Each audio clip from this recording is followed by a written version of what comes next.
The story starts with a crowd of people surrounding a dangerous forbidden land called the Great Sixth Heaven. They were shouting at Chuzyu, the old demon. Chuzyu, you've spent your whole life oppressing the people, doing evil deeds. Did you ever imagine this day would be the end of your life, on the slope of the Deathly Valley? You, old demon Chu, you tricked my older sister, leaving her in ruins. Today, I will tear you apart. Not even a single monk can hide their anger.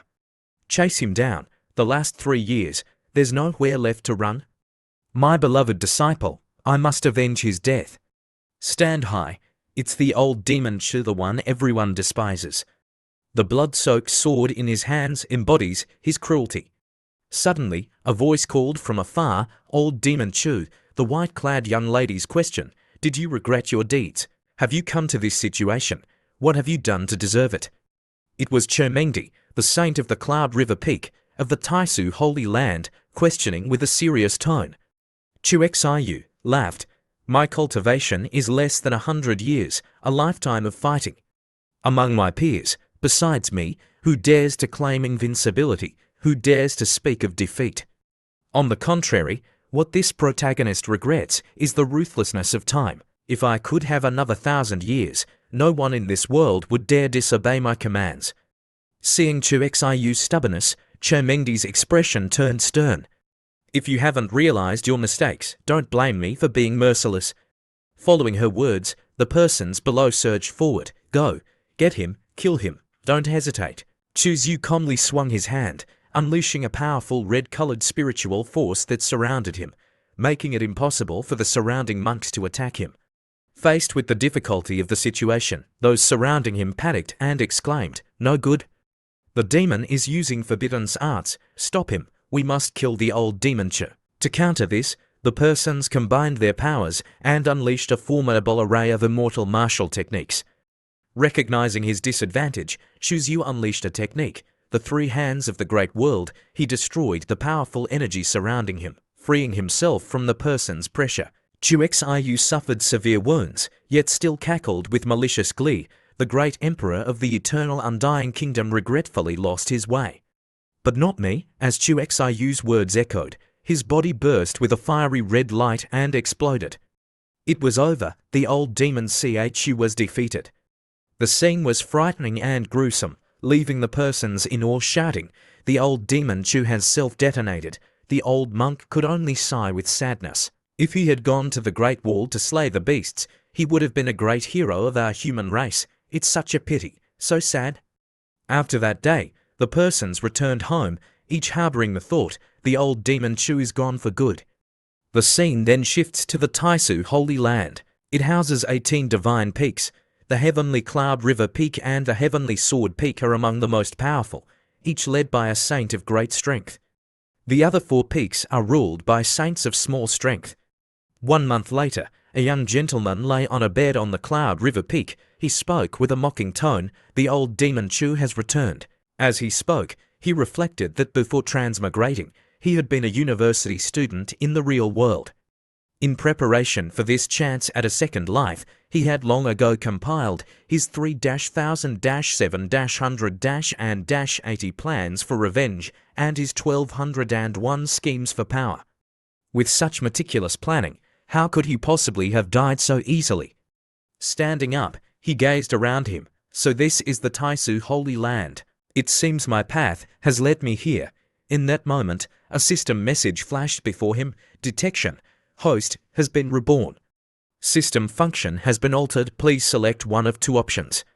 First, heaven-blessed villain role through continuous acts of evil. You will receive rewards from the system. Second, villainous cultivation. You have tasted death once and drawn lessons from it. Choose to become stealthy and powerful, committing vile acts, and earn rewards for it. As he pondered these options, Chuzyu thought back to his past life, the heaven-blessed villain role. It's exhilarating to cause evil and get rewards for it. But when those barbarians attack, even women become warriors. It's not an easy life in this life. Maybe choosing the other is better. Then, thinking about secretly building his power and later destroying the world, or hiding and becoming the holy child of the Holy Land, all to pursue lust with beautiful maidens, he couldn't help but break into a lascivious grin. I choose. Villainous cultivation. Option selected. Downloaded. Chuzu looked at the system and spoke. Show me the individual display. Let me see who I was reincarnated into. He looked at the character information on the system. Host. Chu-Xiu. Realm. No waste state. Quality. 17 inferior. Spiritual luck. 18. Breakthrough potential. 0. Power. Stronger than a rank 7. Chuzu sighed with frustration. His constitution is abysmal. His spiritual luck is black. How the hell can he only be equivalent to a chicken? What did the owner of this body do before I got here? Reverting to 10 days ago, the protagonist had gained the body of a man named Chuzu. He had been a direct disciple of the Heavenly Sword Peak. Due to fighting over a woman with another disciple of the Heavenly Sword Peak, Chu-Xiu was challenged to a duel. He was defeated by the other man using a move that instantly nullified his cultivation, causing him to suffer intense humiliation. Upon hearing the cause of Chuzu, the protagonist shook his head. Poor guy, that's so pathetic. I feel pity for this nobody. I will treat you as a part of myself. After this, all your enemies become mine. Now then, let me demonstrate how to become invincible. 2 hours later, he continued practicing, lamenting, this body is just too pathetic. His constitution is garbage and he's heavily injured. Luckily, I still have my ways. The scene shifted to the exterior of the Cloud River Peak, where a group of disciples were chatting among themselves. Have you guys heard? The Peak Lord chased down the Demon Chu 3 days ago. Really? The Demon Chu is dead. The Demon Chu is known as unbeatable amongst his peers. But in the end, he's only a saint of small strength. How could he possibly escape 10 great saints chasing him? He deserves to die. That demon deserved to be slain. I'm waiting for the Daoran to come and execute him. Old Demon Chu stood far away, observing and hearing the conversation, a smirk playing on his lips. Don't dream on, you fools. I'm not just going to pretend to be dead. I'm going to infiltrate you, guys. You're asking for it. It's game on. Chuzu walked closer to the group of disciples and coughed lightly. They saw him approach and saluted politely. Brother Chu, great brother Chu, is your injury better? Yeah, not a problem, he said curtly as he strode away. After Chuzu was gone, the other disciples began talking. It seems like our brother Chu has the same name as the old Demon Chu, he and the old Demon Che. Maybe there are no secrets left between them. You're thinking too much. If he had half of the old Demon Chu's talent, he wouldn't have been crippled. You're right. The door in front of him, elegant yet imposing, stood before Chuzu, leading to his next destination, Mengdi's residence. He knocked and called loudly, Master, your disciple is requesting an audience. Then, he rushed inside with an energetic pace. Mengdi sit inside, waiting to receive him with a question. Chuzu, 10 days ago, you suffered heavy injuries due to a great battle. Today you see me, is it to ask for an official position as my disciple, or something else? I beseech your grace. He bowed his head with respect as he made his request, but Mengdi remained aloof. Your cultivation is low and you crave battles. Getting your cultivation nullified is entirely justified. I can't help you. Return. Chuzu, troubled inside, explained, Master, you still don't know the truth behind my predicament. How can I become strong if there are no cultivation resources? You received all the resources. The resources were bestowed on fellow disciples, second brother, third sister, fourth brother, fifth sister, but you never bestowed me anything. Feeling hit where it hurt, she banged on the table. Chuzu, you are talentless and lazy. You don't even try to practice. Yet you come here complaining about me. What disrespect. Humph, he snorted and continued, you refuse to offer me resources. It's because of my name, the same as the old Demon Chu. Are you angry with him and thus angry with me? Don't you think you're just being a ridiculous old woman? Chuzu touched her wound, and as she stammered in anger and tried to hide it, I apologize. I should never be angry with you. You should return to your residence. I will find divine treasures for you, healing your injuries, and then I will allow you to continue practicing your path. Chuzu was delighted by her kind offer, yet immediately turned her down. No, my master, can you please help me now? Mengdi's curiosity grew. Why are you asking like this? I heard that you are a heavenly fragrant body. If you would indulge me in the act of dual cultivation, I believe that my injuries could be fully recovered and my cultivation could greatly improve. Mengdi turned red, embarrassed and stammering, what are you talking about? With an arrogant smile and complete disregard, Chuzyu spoke. Disciple Chuzyu is respectfully asking for a chance to enter a dual cultivation bond with you. Chuxiu, the old demon in a no body, suddenly reached out to touch her, stroking her hand. Mengdi roared in anger, slapping away his hand. Disgraceful wretch, you seek death. You dare defile this master before the divine palace. Today, I shall cripple your tendons, banish you from the sect. Chuzyu felt no fear, his eyes shone with an insidious light. Mengdi raised his hands, about to strike, but suddenly she couldn't feel her legs. She panicked. Why can't I use my great saint's cultivation? Chuxiu closer to the furious Mengdi, begging for mercy. Please, spare your disciple. I've been taught by you, this is so unexpected, a disciple can do that to his master. Chuxiu said as he stretched his hand towards Mengdi's chest, while his internal voice rang with the system's announcement. According to the system records, cultivating under the realm of True Emperor is divided into 9 levels. 1st to 3rd level is the beginning stage, 4th to 6th level is the middle stage, 7th to 9th level is the late stage. Mengdi still puzzled. You rebellious brat? What did you do to me? Why is my cultivation useless now? I feel like an ordinary person. Chuzyu moved closer to her, secretly thinking, what did I do? Naturally, I sealed your cultivation.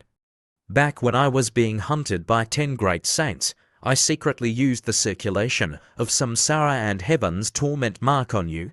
This treasure was gifted by the system. It allows me to command any female saint below the True Emperor realm. They can only move and act according to my will. Then he spoke to his master. For someone thousands of years old, you still look so young and well preserved. You think I fear death, don't just threaten me.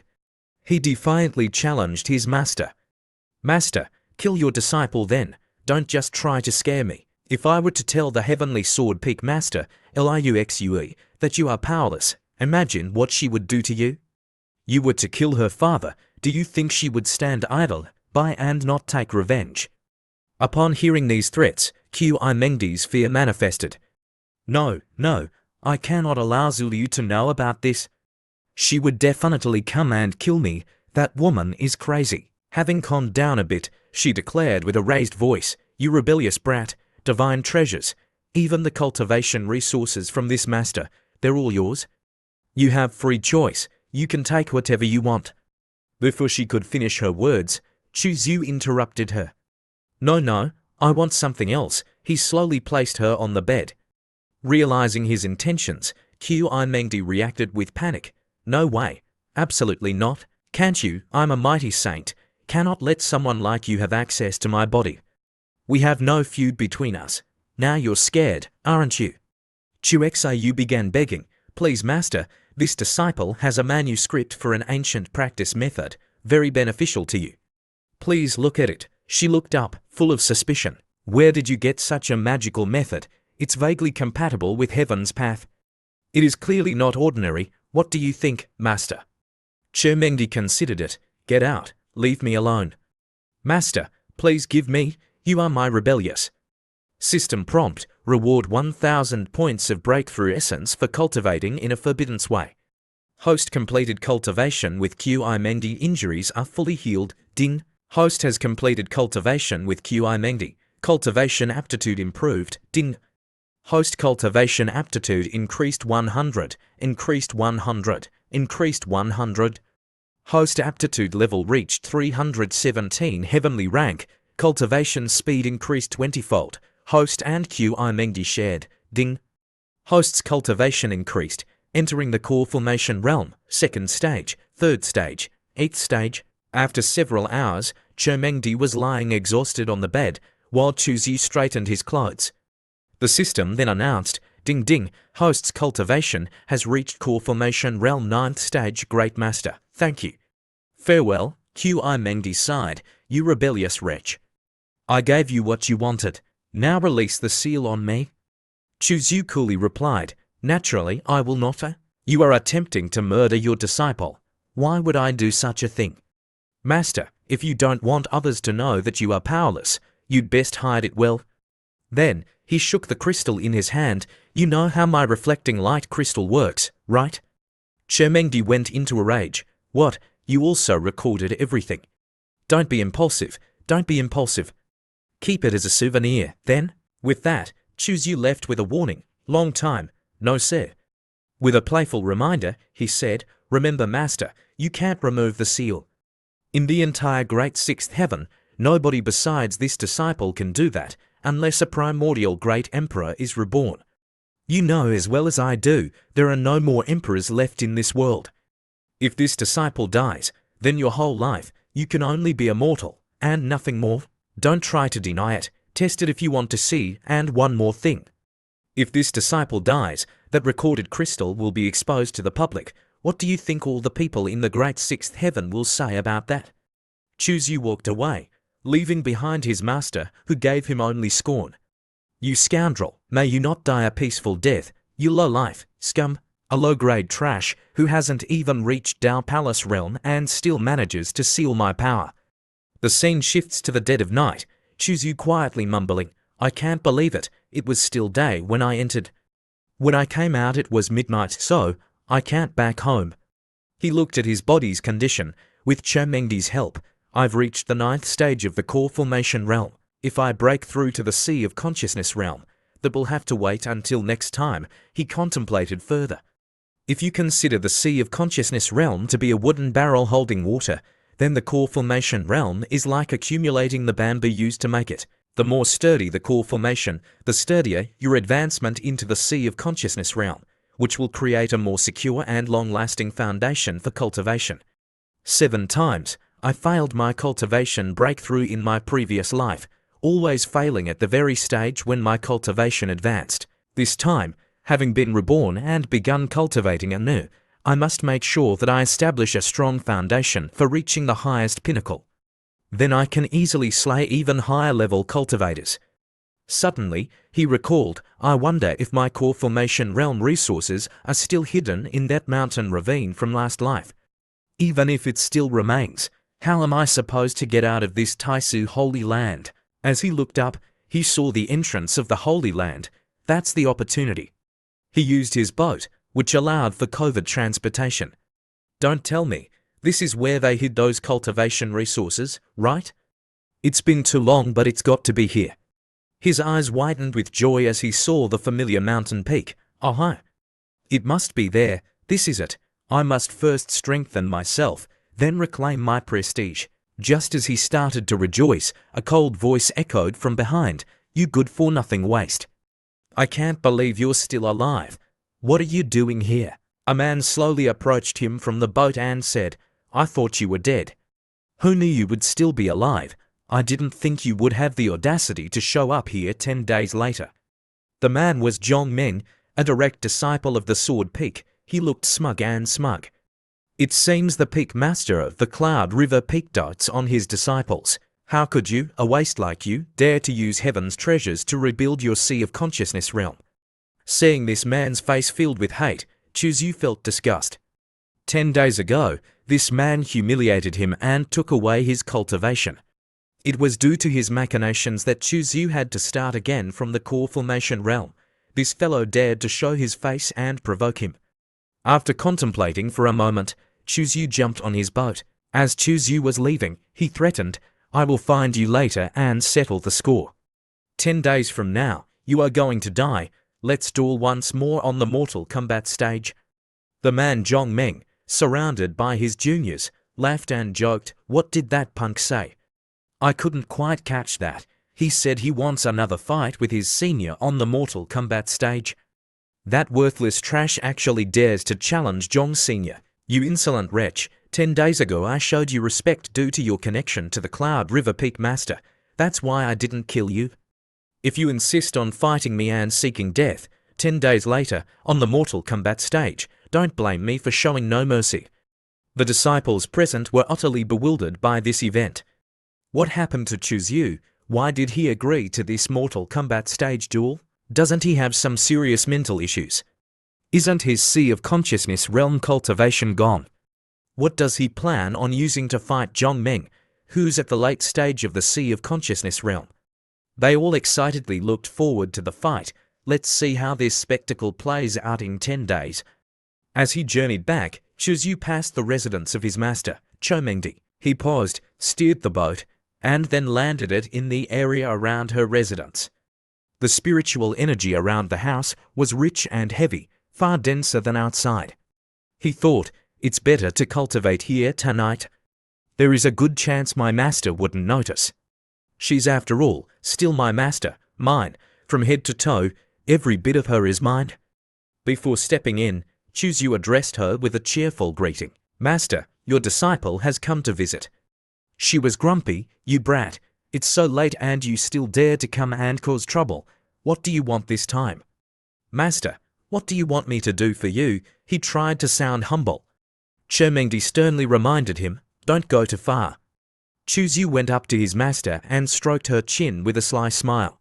Disciple can go further than that, master. Wouldn't you like to see? He activated a red energy formation that spread like wildfire with a boundless energy aura. The red light emitted from it captured his master's attention, making her unable to look away. Are you trying to deploy that ancient formation technique? She asked, quite shocked. Chuzyu chuckled. Master has keen eyesight. Would you like to learn? What's your trade? Chomengdi hesitated. I'm not interested, so, I understand. My master wouldn't want to learn? I am perfectly fine with that. Let me quietly cultivate then. Master, if you get hungry, what are you going to eat? Don't you worry, now you're a mere mortal. You don't have to observe the 5-grain diet rules anymore. Grumbling and resentful, his master said, you miserable brat, if I wasn't because of your fault I would never have become like this. Someday, I will slay you. As he left, he reminded her, it's best if you don't carelessly wander into the back garden, master. I am in the process of laying a powerful formation that is dangerous. After all, you are my teacher and I need your body for cultivation. If you die, this disciple would be very heartbroken. Chomengdi screamed after him, you scoundrel, one day I will chop you into 1,000 pieces. Upon returning to his room, Chuzyu picked up a manuscript, revealing a brilliant gold flower. He thought about the book known as Ancient Path to Golden, Heavenly and Earthly Techniques, the most powerful technique, which he intended to couple with his natural creation and nourishing fruit, with the help of the system, the great sixth heaven. No cultivator could ever possibly be more solid than him. He put the gold flower in his mouth and swallowed, absorbing its energy while activating the techniques from the book, which allowed his core formation realm to reach its maximum potential. The system echoed with messages: Host Cultivation Advanced, Core Formation 3rd Stage, Core Formation 6th Stage, Core Formation 9th Stage. Chuzyu opened his eyes, and the system displayed a pop-up. Do you want to proceed with your breakthrough? Ding! It was discovered that Host is practicing the strongest core formation technique in history. Breakthrough expenditure is enhanced. Predicted breakthrough period is every month. 100 points of essence are required every month. The first month, Natural Creation and Nourishing Fruits effect has activated. The Core Formation Realm technique has initiated breakthrough stage, 1st stage completed. The second month, the Natural Creation and Nourishing Fruits effect has activated. The Core Formation Realm technique has initiated breakthrough stage, 2nd stage completed. The third month, the Natural Creation and Nourishing Fruits effect has activated. The Core Formation Realm technique has initiated breakthrough stage, 3rd stage completed. The 9th month, the Natural Creation and Nourishing Fruits effect has activated. The Core Formation Realm technique has initiated breakthrough stage, 9th stage completed. Chuzyu sighed. Everyone thinks that 9 is the maximum number. People just follow what the others do without ever thinking about what would happen if they broke their boundaries. Obstruction is the first step to wealth. A desperate fight, a powerful breakthrough. He closed his eyes. 7 days passed. His cultivation and strength was steadily increasing. The system sent him a message. Ding! This breakthrough was a success. The host has reached the Core Formation Realm, 10th stage. This breakthrough cost a total of 1,000 essence points. The host has no points left, Chuzu bellowed. Black clouds descended from the heavens and spread above his room. At the heavenly sword peak, a figure stood gazing towards a place shrouded in black clouds, the source of which was Chu Xiu's location. The figure, the peak master of the heavenly sword peak, Liu Xue, she furrowed her brows. The gathering spiritual energy is extremely dense. Could it be that the vile woman, Chermengdi, is about to break through? Chu Xiu pondered. The physical body and collected energies have reached their limits today. I will reach the peak of core formation realm and break into the great realm. Ding. It has been detected that the host has broken through to a great realm. Core formation realm, 10th stage to extreme stage, breakthrough complete. The system informed him finally, I've done it. Chuzu chuckled, casually speaking in a quiet tone. This has activated the reward mechanism now. Show me what I have earned. Turning his head, he struck the scorching lava below with a punch. It parted in two. The system promptly announced, Congratulations, host. You've achieved perfection. Reward mechanism has been activated. You have gained the ancient saintly physique. Chuzu was taken aback. Ancient saintly physique? What the hell? The ancient saintly physique is now being combined with the host. Damn it, the system continued. Successful fusion. Oh damn. My limits have been shattered and my cultivation rate has always been exorbitant, now with an ancient saintly physique. He muttered exasperatedly. The system quipped, the host should not worry about cultivation resources. Not enough, just steal some, can't steal a lot, then just steal some small things, kill and loot until there are none left to stand. Then convert that into a little breakthrough essence and your saintly physique will definitely be able to flourish. Chuzu slumped down on his seat with disappointment. You devil. What do you know? The behind the scenes of my breakthroughs will be exhausting. The system promptly gave him his character info. Chuzu exhaled. Oh, even after getting the ancient saintly physique, it seems my path has become that much more arduous. Luckily, I still have a lot of treasures from my old teacher. Outside, on the terrace of the front hall of the building, Chermengdi enjoyed some fruit Chuzu had provided earlier. Chuzu suddenly said, Is it delicious? She smiled and replied, Yes, it's great. But the voice in his ears sounded out loud, Oh, rebellious disciple. Chuzu strolled over to Chermengdi, looking up at his master, My master. A few days since I saw you, it feels like it's been 3 autumns. He smelled her neck and commented with a smug tone, Master, have you been slacking? You haven't had a bath in days. His master glared at him. If it wasn't for you usurping my back garden, I couldn't even have a bath. He took her hand. I am to blame. I apologize, my master. But worrying not, let me personally clean you. Rest assured, I won't judge you. Then he dragged his master away. Chermengdi was terrified. Where are you taking me? You scoundrel. What are you planning? Chu Xiu pinned Qiu on the ground and remarked, I see why people talk about a heavenly fragrant physique. They aren't kidding. You're still so beautiful after not having bathed for days. Truly heavenly, otherworldly, pure beauty. She blushed furiously. You scoundrel. He softly kissed her hand. Master, I'm lacking some resources. Just allow your disciple to help you with bathing for now, please, my dear master. She protested with feeble attempts to fight. Don't, stop. Suddenly, she sensed something unusual. Wait, there is someone at the door. The voice outside, of the heavenly shape peak master, rang through the air. Mengdi, haven't you finished cultivation? What are you doing? Oh, brother Tianqing, please forgive me. I was meditating when there was an incident. There's no way I can receive you today. She replied desperately, Ding, host, is indeed a great villain. A shameless, scandalous romance with master triggered an exclusive reward system. The system whispered in his ear, mystic-grade treasure, crimson blood sword. The voice outside continued, Little sister, it's all right. Junior brother Chair, from the Dan Medicine Palace, brought some grade 7 healing elixirs that can aid you in your recovery. Ding, the host and heavenly fragrant physique have successfully triggered the cultivation resources bonus. 100 increase, no need, brother. A few days rest and I will be healed. The system buzzed with another notification. Ding. The host and heavenly fragrant physique are continuing to trigger the cultivation resource bonus. 100 increase, alright. Did you hear, little sister? Your disciple, Choose You, is fighting with Zhongming of the Sword Peak. I heard that the young one is incompetent, a terrible cultivation. If he loses, he could bring shame upon the Cloud River Peak. Chermengdi, who was pinned beneath him, replied, That rascal. I don't care, just let him do his own thing.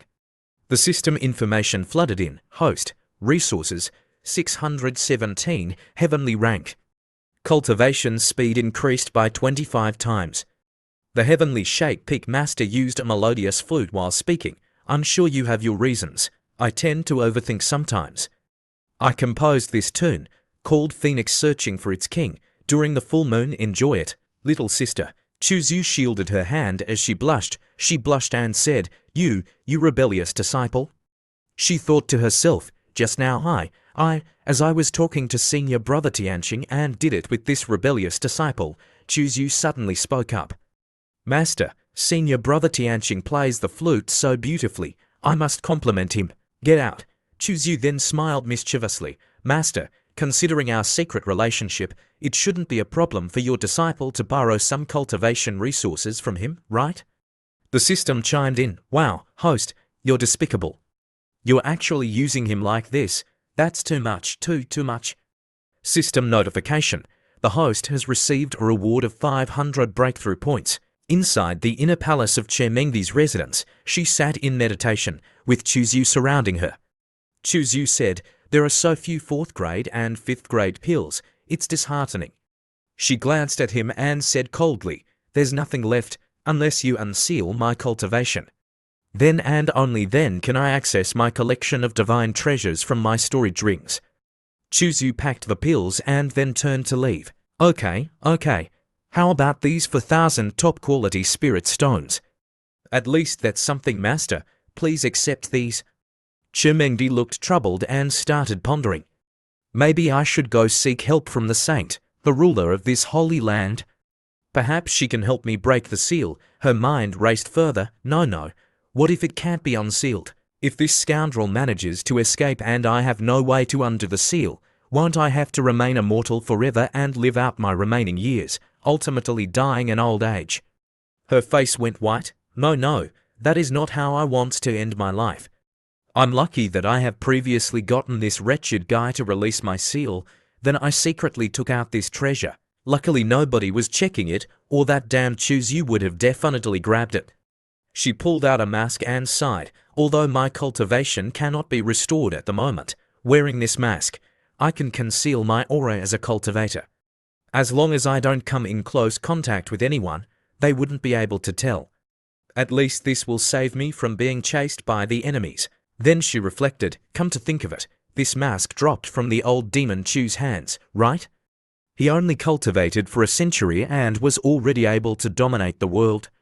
How did such a talented cultivator end up falling from grace like that? Forget it. What happened. I should think of ways to escape from the clutches of that scumbag Choose You as soon as possible. Otherwise, the whole world would fall under his control. She wore the mask, and immediately Choose You felt the change. My master, you finally decided to put on that mask. Good. Now my hard work hasn't gone in vain, my dear master. I can now rest assured and prosper in this holy land. You're a good one, my master. He looked up at Chermengdi, and his mind began replaying the image of her wearing that mask in his own imagination. His mind wandered further to his crimson blood sword. He knew the sword was not of the highest rank, but it was still not bad. Only 3 days were left before the Mortal Kombat stage event. Time is of the essence. He thought he would focus on his cultivation. Chu Xiu closed his eyes, allowing himself to become enveloped in his practice. He focused his thoughts, whispering the words, Sword Cultivator, Soul and Essence, forge your flight into a weapon. The system provided messages. Congratulations, host, you've reached a state of sword intent. You can now project the sword soul. The system continued to notify him. 800 meters, 1,000 meters, 1,500 meters, 2,000 meters, 9999 m. Opening his eyes, he was filled with excitement. I achieved it. Sword intent. The system announced, Congratulations, The host successfully accomplished projective intent. Host now possesses original 5 great sword intents. Heaven slaughter sword intent. Chuzyu smirked. Heaven slaughter sword intent. Not bad. This intent has a connection with my Dao. I'm going back to my residence and using the system. I'm going to practice that sword intent and test its limits. Then I'll make my return to that mortal combat stage. A beam of light shone in the sky high above the holy land of Taisu Peak. Tai Suzi, the ruler of the holy land of Taisu Peak, looked up and whispered, "There seems to be someone projecting sword intent there."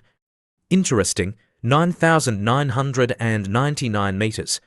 She whispered in awe, only a genuine emperor swordsman from the sword abyss could possibly achieve such a realm.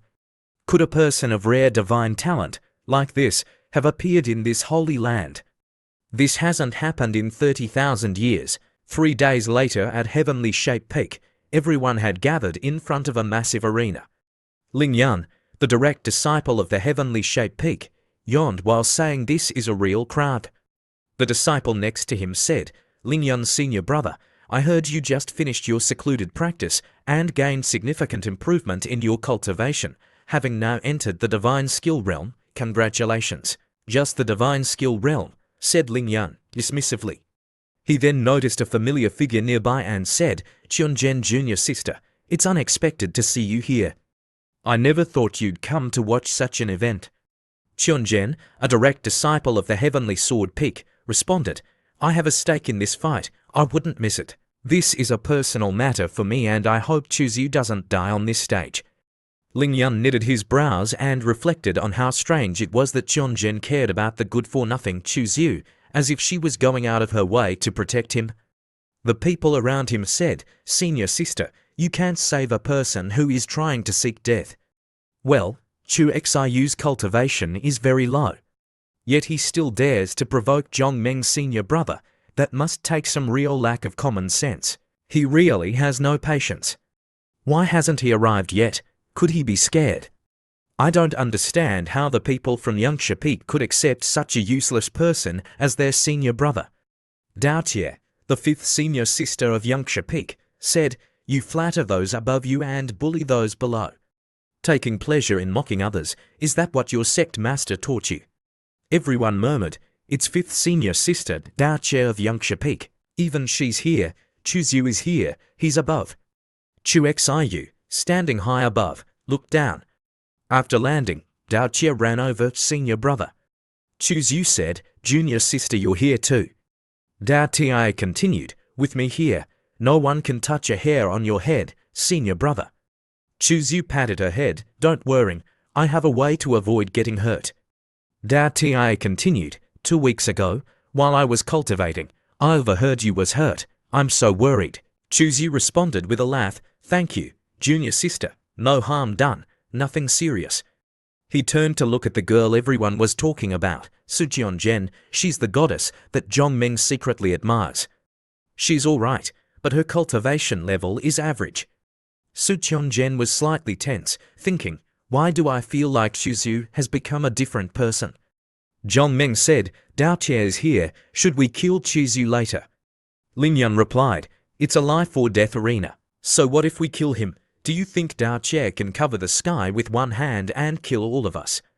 "Don't worry, senior brother, I'll give her a good beating." Then, Zhong Meng turned to talk to Chuzyu, "Since you're here, let's get on the stage. Once I'm done with you, I still have to go back to secluded cultivation." Chuzyu interrupted, "Wait, I have something to say." At the Tianqing Peak's Life or Death Arena, Chuzyu spoke up, "Junior brothers and sisters, it's not easy for everyone to come here to watch the fight. How can we not have some gifts? I have here a bottle of 7th grade Heavenly Profound pills, a total of 6 pills, all of the highest quality. Why don't we have a little bet?" The system chimed in, "Wow, the host is so cunning. Pretending to be a pig to eat a tiger, scamming resources, bet placed, 300 breakthrough points from the system." The people around became interested. These are the legendary 7th grade Heavenly Profound pills. I heard that taking these pills can greatly increase the speed of comprehending divine abilities. There's even a high chance of breaking through from the peak of the divine ability realm to the little saint realm. Ling Yun asked, "What do you want to bet?" He thought to himself, "I just broke through to the divine ability realm a few days ago. I was in desperate need of these pills. I didn't expect that useless Chuzhu to bring them to my doorstep." Dao Che was a bit uneasy. Senior brother. She thought, if Master finds out that senior brother made such a big bet, she punish him. Chuzhu stroked his chin and smiled. "Perhaps you haven't grasped the value of 6 top-quality 7th grade heavenly profound pills, this elder from the Tianqing Peak. You must know, right?" An elder nearby spoke up. Ahem, ahem. He stared at the bottle of pills in Chu Xiu's hand. "These pills are priceless. If they were auctioned, each pill would fetch at least 1 million high-grade essence stones. 6 pills would be 6 million high-grade essence stones," everyone gasped. Ling Yun thought, "What can I bet that's equal to 6 million high-grade essence stones?" Chuzhu said, "Everyone, there's no need to be so tense. If one person can't afford it, we can pool our resources. After the match, we can divide the spoils according to the proportion of our contributions." Others excitedly said, "That's right, we can pool our resources." Many people stepped forward and placed their belongings in a large bag. I'll bet too. I bet senior brother Chuzhu will lose." "Me too, Chuzhu will lose." Chuzhu, seeing this, calmly said, Don't rush. Take your time." He sat down and thought to himself, "Just as I expected. Everyone is betting on me to lose. I'm going to make a fortune this time. This is a great opportunity." He excitedly said, "All right, I declare the betting agreement established. With the elder from the Tianqing Peak as our judge, no one will dare to deny it." The elder nodded. Chuzhu went to the life or death arena. Zhong Meng stood arrogantly on the opposite side. "Useless Chuzhu, your fate has finally come to an end." Chuzhu stood up and retorted, "Come on. Since we're on the life or death arena, let's not talk about life or death." A loud voice announced, "I declare the life or death battle to begin." Ling Yun sneered, "The show has begun." Zhong Meng thought to himself, "I'm already at the peak of the 9th stage of the spiritual wheel realm. Defeating a trash like Chuzhu, who's only at the 7th stage, is as simple as crushing an ant." He charged towards Chuzhu, but Chuzhu dodged his every move. "You're fast, but what about this move? Let's see how you dodge this." His spiritual power surged towards Chuzhu, but Chu Xiu blocked it. Dao Che, below, was worried. "Heavens, please protect senior brother," others said. "Zhong Meng is so ruthless. Every move is aimed at Chu Xiu's weak points. If he defends for too long, he'll lose. No matter how fast Chu Xiu's movement technique is, he can't defeat his opponent. Chuzhu is definitely going to lose." Zhong Meng continued to attack, while Chuzhu continued to dodge. He even provoked his opponent. "Come on, hit me. Why do you keep missing?" Zhong Meng was furious. "This guy is like a slippery eel. I can't catch him. I can't keep fighting like this. I need to end this quickly."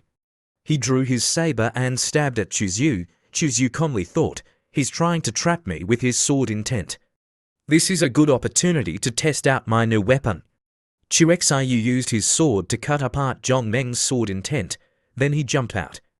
Yes, Zhong Meng was ecstatic. He has finally revealed an opening. He shouted, "Die, you trash!" But his attack was blocked by Chu Xiu's sword. Chuzhu thought, "He's fallen for it. I was a wild ancient physique, although not yet in its lesser completion stage, but in close combat, I was invincible at the same level." Chuzhu slashed at Zhong Meng, catching him off guard.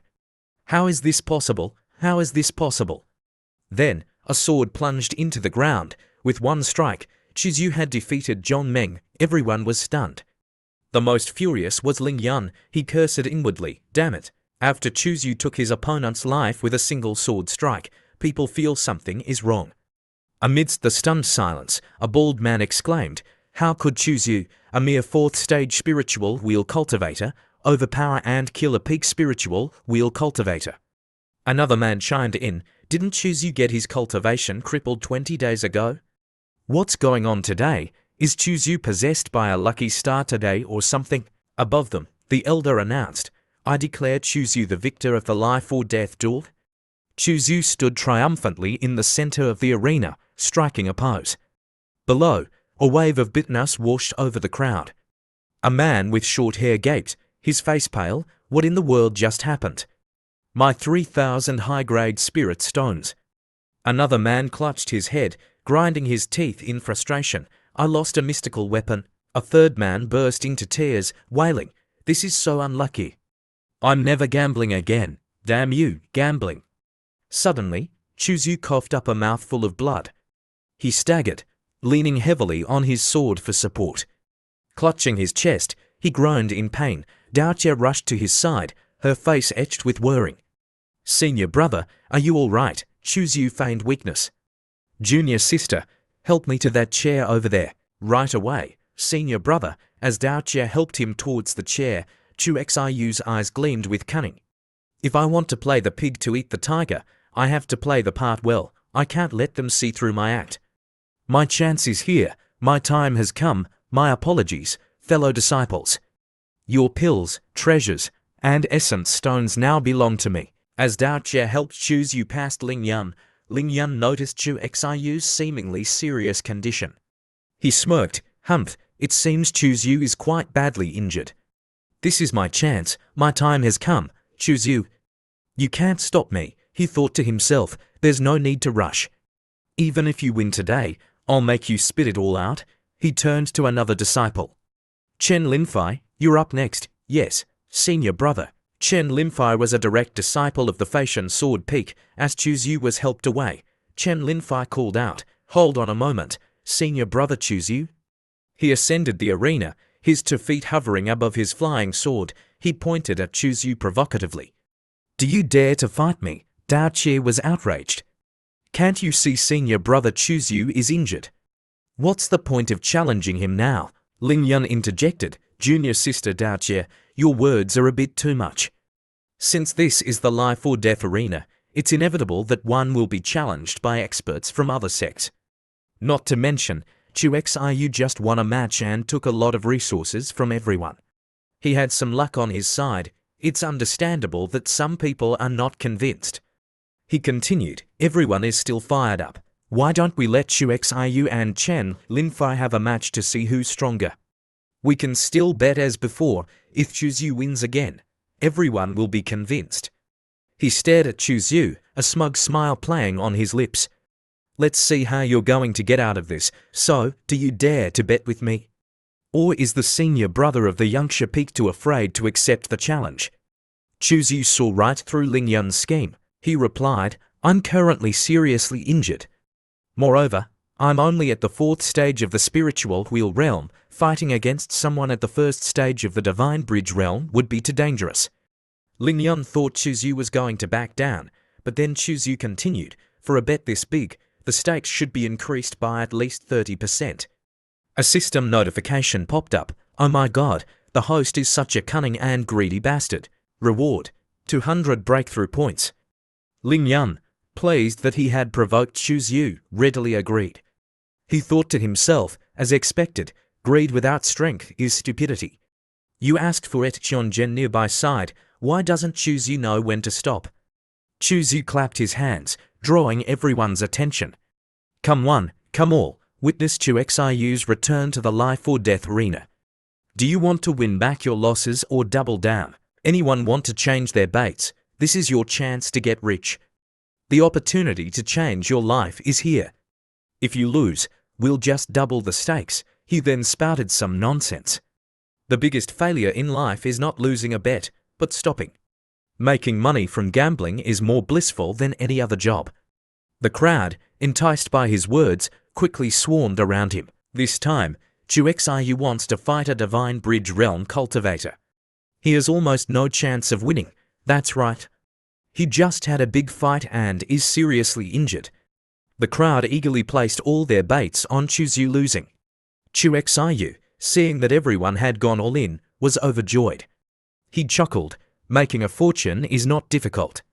I rely on all of you to make my fortune, the elder announced. The life or death duel between Chu Xiu and Chen Linfei officially begins. Those who have placed their baits, please step back and await the results. Daoche, worried, clasped her hands together as if in prayer. Senior brother, are you sure about this? Chuzu winked. Don't worry, Junior sister, just trust me. Chen Linfei looked at Chuzyu. I didn't want to fight you on this stage, but I have my own reasons. Oh, what reasons? My junior sister was seriously injured while on a mission. She needs an extremely precious type of heavenly treasure to save her life. Senior brother Linyan happens to have it. To save my junior sister, I can only fight for him. I apologize, but this is how it has to be. However, blades and swords are blind in the life or death arena. If you die, don't blame me, Chuzyu replied with a nonchalant. That's a touching story. He then grinned wickedly, but I'm sorry. Since you've stepped onto the life or death arena, you'll have to accept whatever fate has in store for you. In a flash, Chuzyu appeared behind Chen Linfei. Before Chen Linfei could react, Chuzyu had already passed him. You sneak attack, Chu Xiyu's eyes gleamed with mischief. I'll take good care of your junior sister for you, don't worry. You can rest in peace. Before Chen Linfei could respond, Chuzyu thrust his sword forward, piercing his heart with a single fatal blow. He then withdrew his sword, black blood splattering from the wound. As if that wasn't enough, Chuzyu followed up with a powerful punch, sending Chen Linfei flying into the barrier with a sickening thud. Chen Linfei's face was contorted in pain, a tooth flying out of his mouth. Chuzyu dusted off his hands. Couldn't have said it better myself. Remember, villains who talk too much die early. He sheathed his sword. That's why I don't like chatterboxes. At the four sides of the life or death arena, all the disciples and spectators were dumbfounded.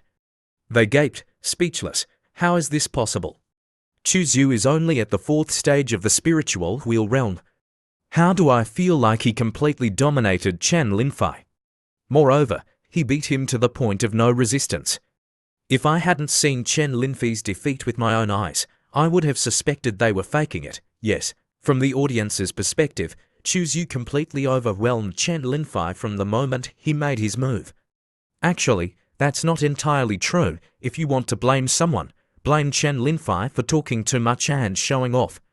Chu Xiyu seized the opportunity to strike first, and Chen Linfei couldn't withstand the barrage of attacks. Chu Xiyu's after-image movement technique, a mystical grade technique, has reached its peak after cultivating 7 paths. After a moment of stunned silence, chaos erupted.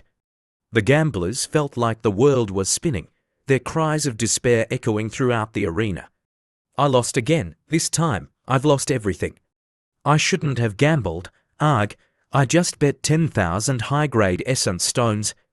They're gone, just like that, damn it. Why did Chen Linfei have to lose like that? You better pay me back for my mystical weapon. That Chuzyu is definitely pretending to be a pig to eat a tiger. I even suspect he's hiding his true cultivation. I'm never gambling again. If I gamble again, I'm a dog. Over 10,000 people wailed and groaned, beating their chests and stamping their feet.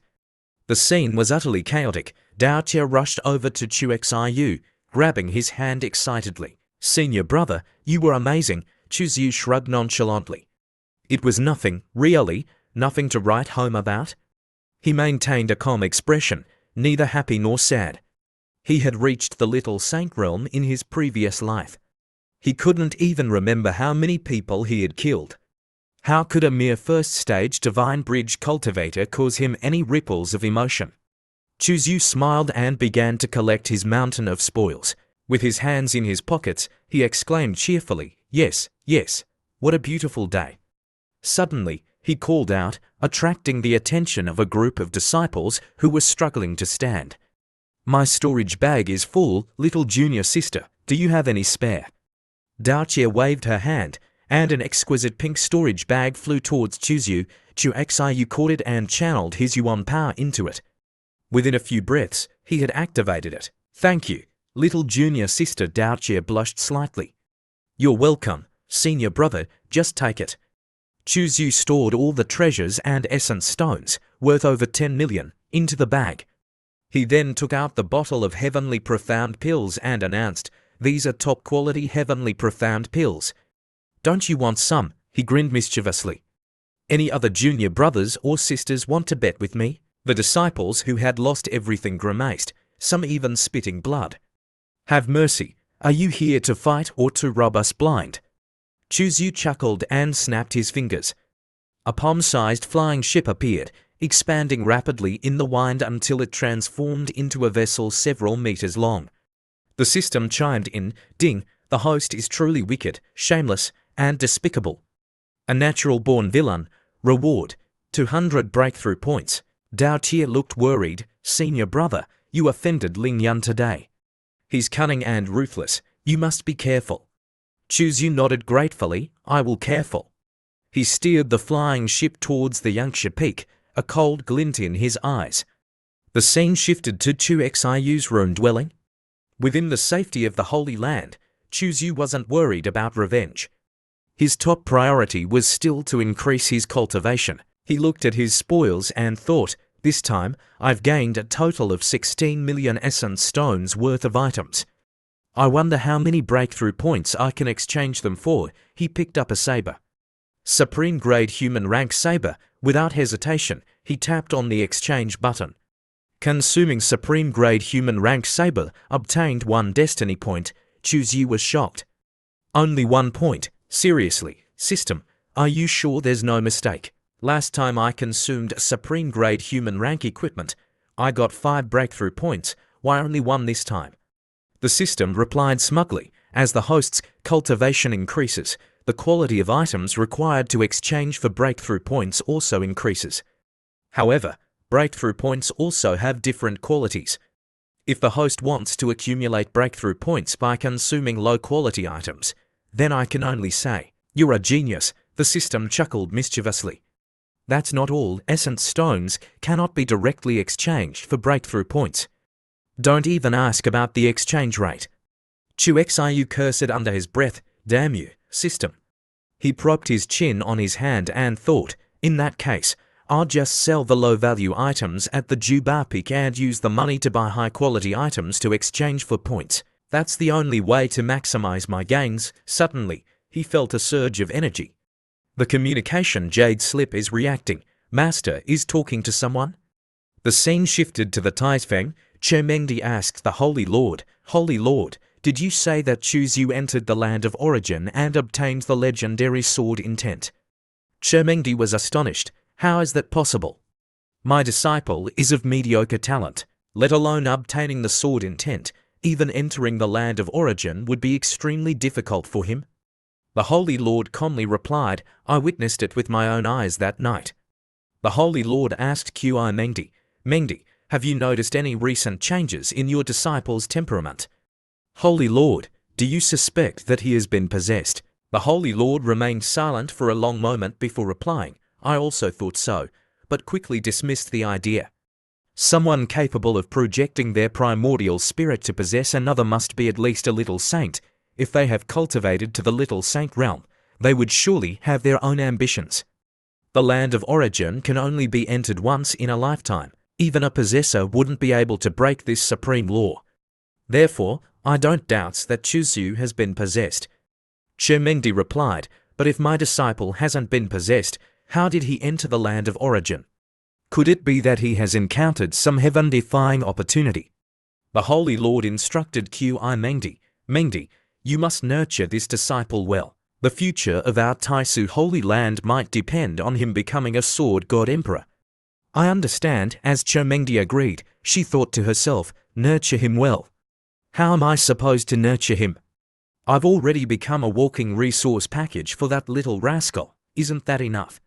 Through the communication jade slip, Chu Yu had overheard their entire conversation. He chuckled to himself, "My dear master, if the Holy Lord has given the order, then please allow me to have some close interaction with you."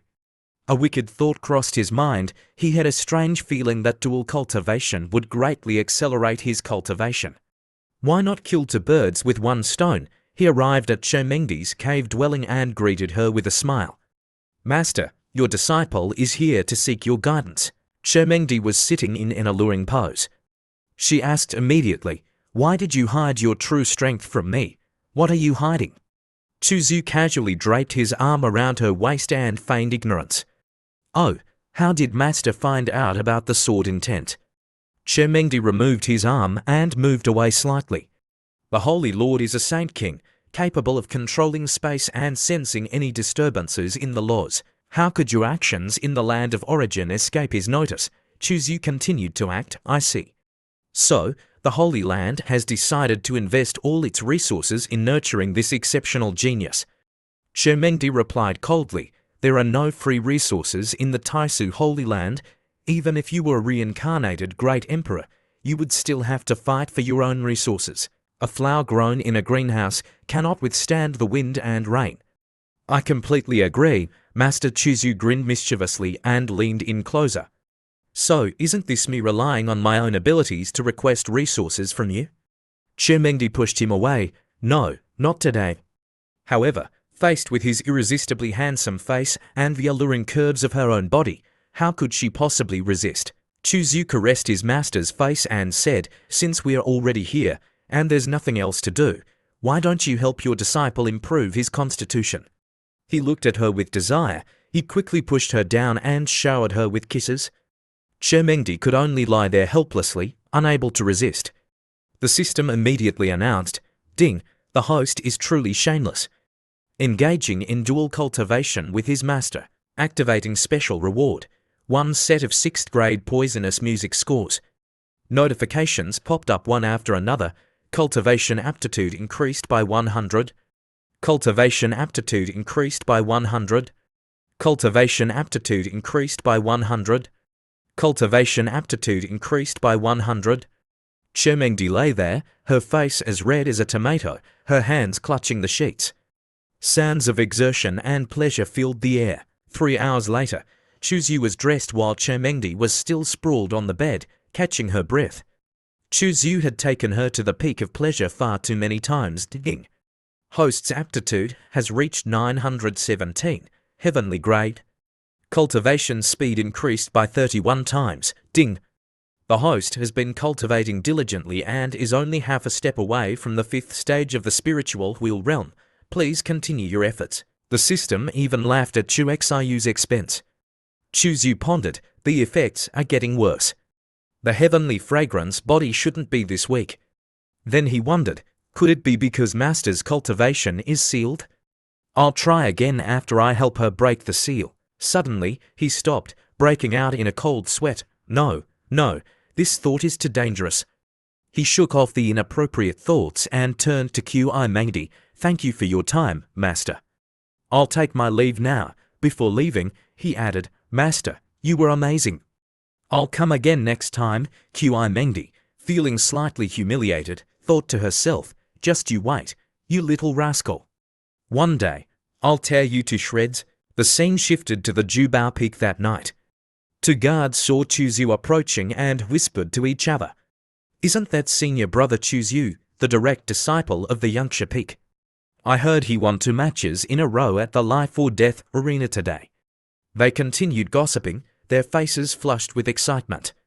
Just then, a beautiful and alluring woman approached. She smiled gracefully and bowed slightly. Inner disciple of the Jubao Peak, Chujaron, greetings, senior brother Chuzyu, she smiled brightly. Senior brother is here to sell some items, right? Chuzyu wasn't surprised that she knew. His attire was unique to the Yangsha Peak. The black and gold cloud-patterned robe was a symbol of an inner disciple. He couldn't help but reach out and touch her face, a smirk playing on his lips. He gently caressed her chin. How did junior sister know I'm here to sell items? Did you learn some mind-reading technique? Chujaron blushed and lowered her gaze. Senior brother displayed such awe-inspiring strength at the Life or Death arena today, winning countless treasures and essence stones. The news has spread throughout the Holy Land. Now that you're here at the Jubao Peak, it's only natural that I would guess you're here to sell. Her intelligent and insightful answer satisfied Chu Xiyu's curiosity. Chujaron turned and led the way, her movements graceful and alluring. Please follow me, senior brother. Chuzyu followed behind, his eyes glued to her captivating figure. He chuckled inwardly. A divine perception realm cultivator pretending to be an inner disciple of the Jubao Peak, and she approached me so proactively, even though she must have seen me as a weak spiritual wheel realm disciple before. She definitely has an ulterior motive. As if sensing his gaze, Chujaron quickened her pace slightly. They arrived at a private room on the 2nd floor of the Jubao Peak. Chujaron looked at Chuzyu for a long moment. deep in thought. Strange. Ever since we entered the Juba Peak, senior brother Chuzu has only been admiring the merchandise. He hasn't bought anything. I wonder what he's thinking. Chuzu was thinking, a mortal-grade weapon is worth 50 high-grade essence stones, which can be exchanged for 2 breakthrough points. A mortal-grade spirit herb of the same value can be exchanged for 10 points. A yuan che pill can be exchanged for 15 points. It seems like items with denser yuan che can be exchanged for more breakthrough points. He then had a thought. What if I use the densest source of yuan che in the world, like exchanging human cultivators for breakthrough points? Would that break the system? The system immediately responded to his outrageous idea. Holy crap, the host is a genius to think of such a cruel thing. As expected of the destined villain, activating system reward, Earth-grade flying shuttle, black profound silver needle.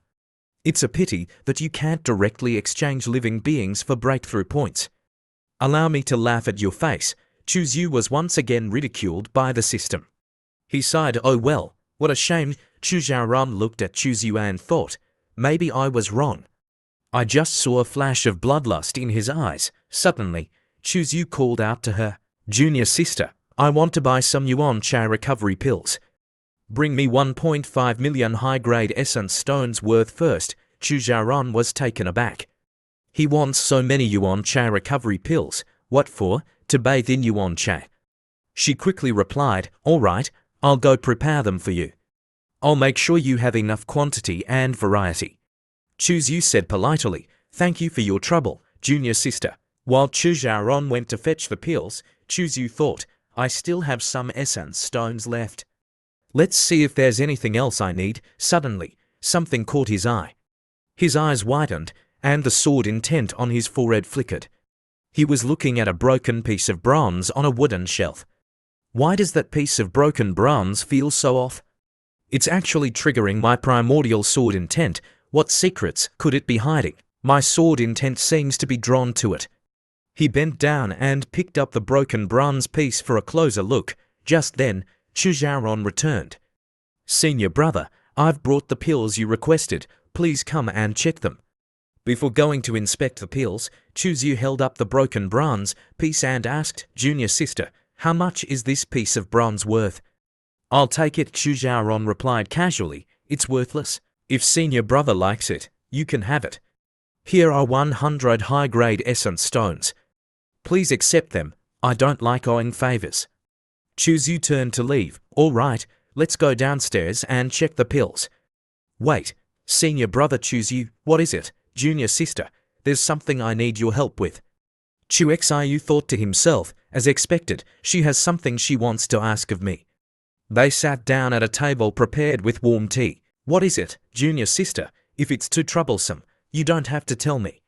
Chu Xiaoran massaged his shoulders and simply replied, yes. After a moment, Chu Xiaoran spoke. Senior brother, have you heard of the Supreme Purity Divine Tower? Of course, Chuzu replied immediately. The Supreme Purity Divine Tower is the most important treasure of the Supreme Purity Emperor. It's said to be both offensive and defensive, containing all things in the universe. After the Emperor passed away, he left it at the Taizfeng. It's not only the protective treasure of the Taisu Holy Land, but also the best training ground for our disciples. The tower's trials test the participants' strategy, talent, willpower, and Tao heart. The higher the floor one reaches, the greater the benefits and rewards. Chu Xiaoran leaned closer and whispered in his ear, this time, I need your help with something related to the Supreme Purity Divine Tower. Chuzu listened attentively, enjoying the feeling of her soft breath on his ear. Senior brother, do you know that one of the 3 great secret realms of the Taisu Holy Land, the Wilderness Secret Realm, will be opening in a month? Chuzu, who had been preoccupied with cultivation lately, replied, I haven't been paying attention to such matters. But I've heard of the Wilderness Secret Realm. It's a good place to find treasures. To enter the Wilderness Secret Realm, one must climb the Supreme Purity Divine Tower and participate in its trials. In the trials, the top 300 disciples in the Spiritual Wheel Realm and the top 1,700 disciples in the Divine Bridge Realm will be granted entry. Senior brother Chuzu, you have few rivals. If you climb the Supreme Purity Divine Tower, You'll definitely be in the top 300. She leaned in closer and whispered something in his ear. A beautiful girl was asking for his help, and she was being so sweet about it. Of course, Chu Xiu would listen attentively. The scene shifted to Chu Xiu's cave dwelling. He focused on cultivating, consuming pills to enhance his strength. His aura surged powerfully. Ding. The host has broken through to the 4th stage of the spiritual wheel realm. Ding. The host has broken through to the 5th stage of the spiritual wheel realm. Ding. The host has broken through to the 6th stage of the spiritual wheel realm. Moments later. Congratulations to the host for breaking through to the 9th stage of the spiritual wheel realm. Chu Xiu's eyes gleamed as he asked the system, "What are the requirements for breaking through to the peak of the 10th stage of the spiritual wheel realm?" The system quickly responded, "The treasures required for breaking through to the peak of the 10th stage of the spiritual wheel realm have not been found on the host." Ding. Unfortunately, the host's breakthrough has failed. Please collect 100,000 drops of spiritual milk, a Bodhi divine flower, and a soul infant fruit, 3 rare treasures used for breakthroughs. Chu Xiu slumped down in despair. Those 3 treasures are all immortal grade. And they're all things that are only rumored to exist. I've never even seen them for sale, let alone at an affordable price. I can't just steal them either. But without them, I can't break through. I don't have the strength. He suddenly remembered what his junior sister had said. He propped his chin on his hand and recalled, many years ago, a disciple brought back a half-rotten soul infant fruit from the wilderness secret realm. With this valuable information in mind, a smile crept onto his face. It seems like I have to conquer the Supreme Purity Divine Tower. 3 days later, at the Taizfeng, a large crowd had gathered to watch the excitement at the Supreme Purity Divine Tower. What a grand occasion! I wonder if any disciples will break the tower's record this time. The Supreme Purity Divine Tower is displaying information about the participants. Dao Comprehension Peak's inner disciple, Suraksu, has reached the 78th floor of the spiritual wheel realm. She's currently ranked 7th on the spiritual wheel ranking. Her talent is top-notch, her willpower is even better, and her temperament is exceptional. Her battle prowess is also top-tier. An elder of the Taizfeng asked an old man beside her, "Old Huan, there are already disciples in the spiritual wheel realm ranked in the top 10. Who do you think has the most potential?" "I think Yifan is quite good. That kid has great potential, a solid foundation, and excellent talent, willpower, and luck." "Yifan, huh, he's definitely worth looking forward to." Suddenly, they saw someone flying towards them at incredible speed. "Who's that? Such speed?" "That's the direct disciple of the Yangsha Peak." Chu Xiu arrived, his demeanor cool, composed, and confident. He strode past rows of flying ships parked nearby. "Well done, disciple. Master is proud of you." Chu Xiu was startled for a moment, thinking the voice was directed at him. He turned and saw Suraksu, the direct disciple of the Tao Comprehension Peak, speaking to her master. "I did it." The surrounding people congratulated her. "Congratulations." Yifan, witnessing this scene, clenched his fists. "I have to break through to the Divine Bridge realm as soon as possible and make the Supreme Purity Divine Tower ring with my name." Chu Xiu noticed him and asked, "Hey, who are you?" Yifan turned and bowed. "Greetings, senior brother from the Yangsha Peak. I am Yifan." Chu Xiu thought to himself, his name screams protagonist. Not only that, but his luck seems to be off the charts. Could he be the protagonist of this world? "Nice to meet you, junior brother Yifan." "How do you know me, junior brother?" "Of course I do. I heard you won a lot of essence stones at the Tianqing Peak." Chu Xiu chuckled. "Oh, it was nothing to brag about." Yifan thought to himself, senior brother Chu Xiu seems to have a gentle personality. He would make a good friend. Chu Xiu also found Yifan agreeable. This junior brother Yifan is straightforward. He would make a good friend. But then, a wicked thought crossed his mind. I should try to absorb some of his luck. A notification from the Supreme Purity Divine Tower rang out. Yangsha Peak's direct disciple, Chu Xiu, 9th stage of the spiritual wheel realm, Peak. First floor trial, begin. Chu Xiu bowed politely to Yifan, "Junior brother, I'm going to take the trial now. Let's meet again if fate allows. Good luck, senior brother." Chu Xiu entered the Supreme Purity Divine Tower, walking past the gazes of thousands of onlookers. He stepped through the massive doors and descended the deep staircase within. At the bottom of the first floor, countless pairs of red eyes glared at him. They belonged to a pack of ferocious beasts with glowing red eyes and sharp fangs. Chu Xiu remained calm and slowly drew his sword. He even greeted them with a smile, though, a few Wang-Kai to welcome guests. The beasts roared and charged at him. Chu Xiu unleashed a series of swift sword strikes, slicing the beasts into pieces. "They're just spiritual, wheel realm beasts. They're no match for me." He continued to ascend the tower. Clearing floor after floor with ease, he reached the 67th floor. The guardian of this floor was a beautiful and seductive woman with a curvaceous figure. She spoke in a sultry voice, "Stay with me, and I'll show you true pleasure." Without hesitation, Chu Xiu slashed at her with his sword. The blade sliced through her neck, and her head fell to the ground. "I've slain countless women. You're not nearly tempting enough to sway me." He reached the 68th floor. For figures, each radiating a different colored aura, green, red, blue, and yellow, appeared before him. They were all peak spiritual, wheel realm cultivators, their auras powerful and imposing. Chu Xiu scanned them with his eyes and clicked his tongue. For peak spiritual, wheel realm cultivators, this should be interesting. Before they could react, Chu Xiu unleashed a flurry of blindingly fast sword strikes. He cleared another 68 floors with ease. He arrived at the 98th floor. The guardian of this floor was a young woman. Chu Xiu observed her and realized the Holy Lord during her time at the peak of the 9th stage of the spiritual wheel realm. Her cultivation is the same as mine, but her strength is unfathomable. "Don't tell me, you're not actually the Holy Lord, are you?" The young woman remained silent. Chu Xiu chuckled. As expected of the ancient great emperor. He drew his sword and charged at her. "Great Emperor, take this." He swung his sword down with all his might. The young woman raised her sword and effortlessly blocked his attack. Chu Xiu roared, "Die!" He lifted his right leg, now resembling a blood-forged dragon, and unleashed a powerful kick towards the Holy Lord's head. The force of the blow created countless shockwaves, rippling through the air with terrifying speed and power. Even a single hit from this kick would inflict devastating damage. Not even a divine bridge realm cultivator, let alone a spiritual wheel realm one, could withstand such force. The Holy Lord, clad in white, raised her left hand and met his attack with a palm strike. The clash of their powers sent shockwaves radiating outwards, shattering the surrounding 100 meters of netherworld flowers into dust.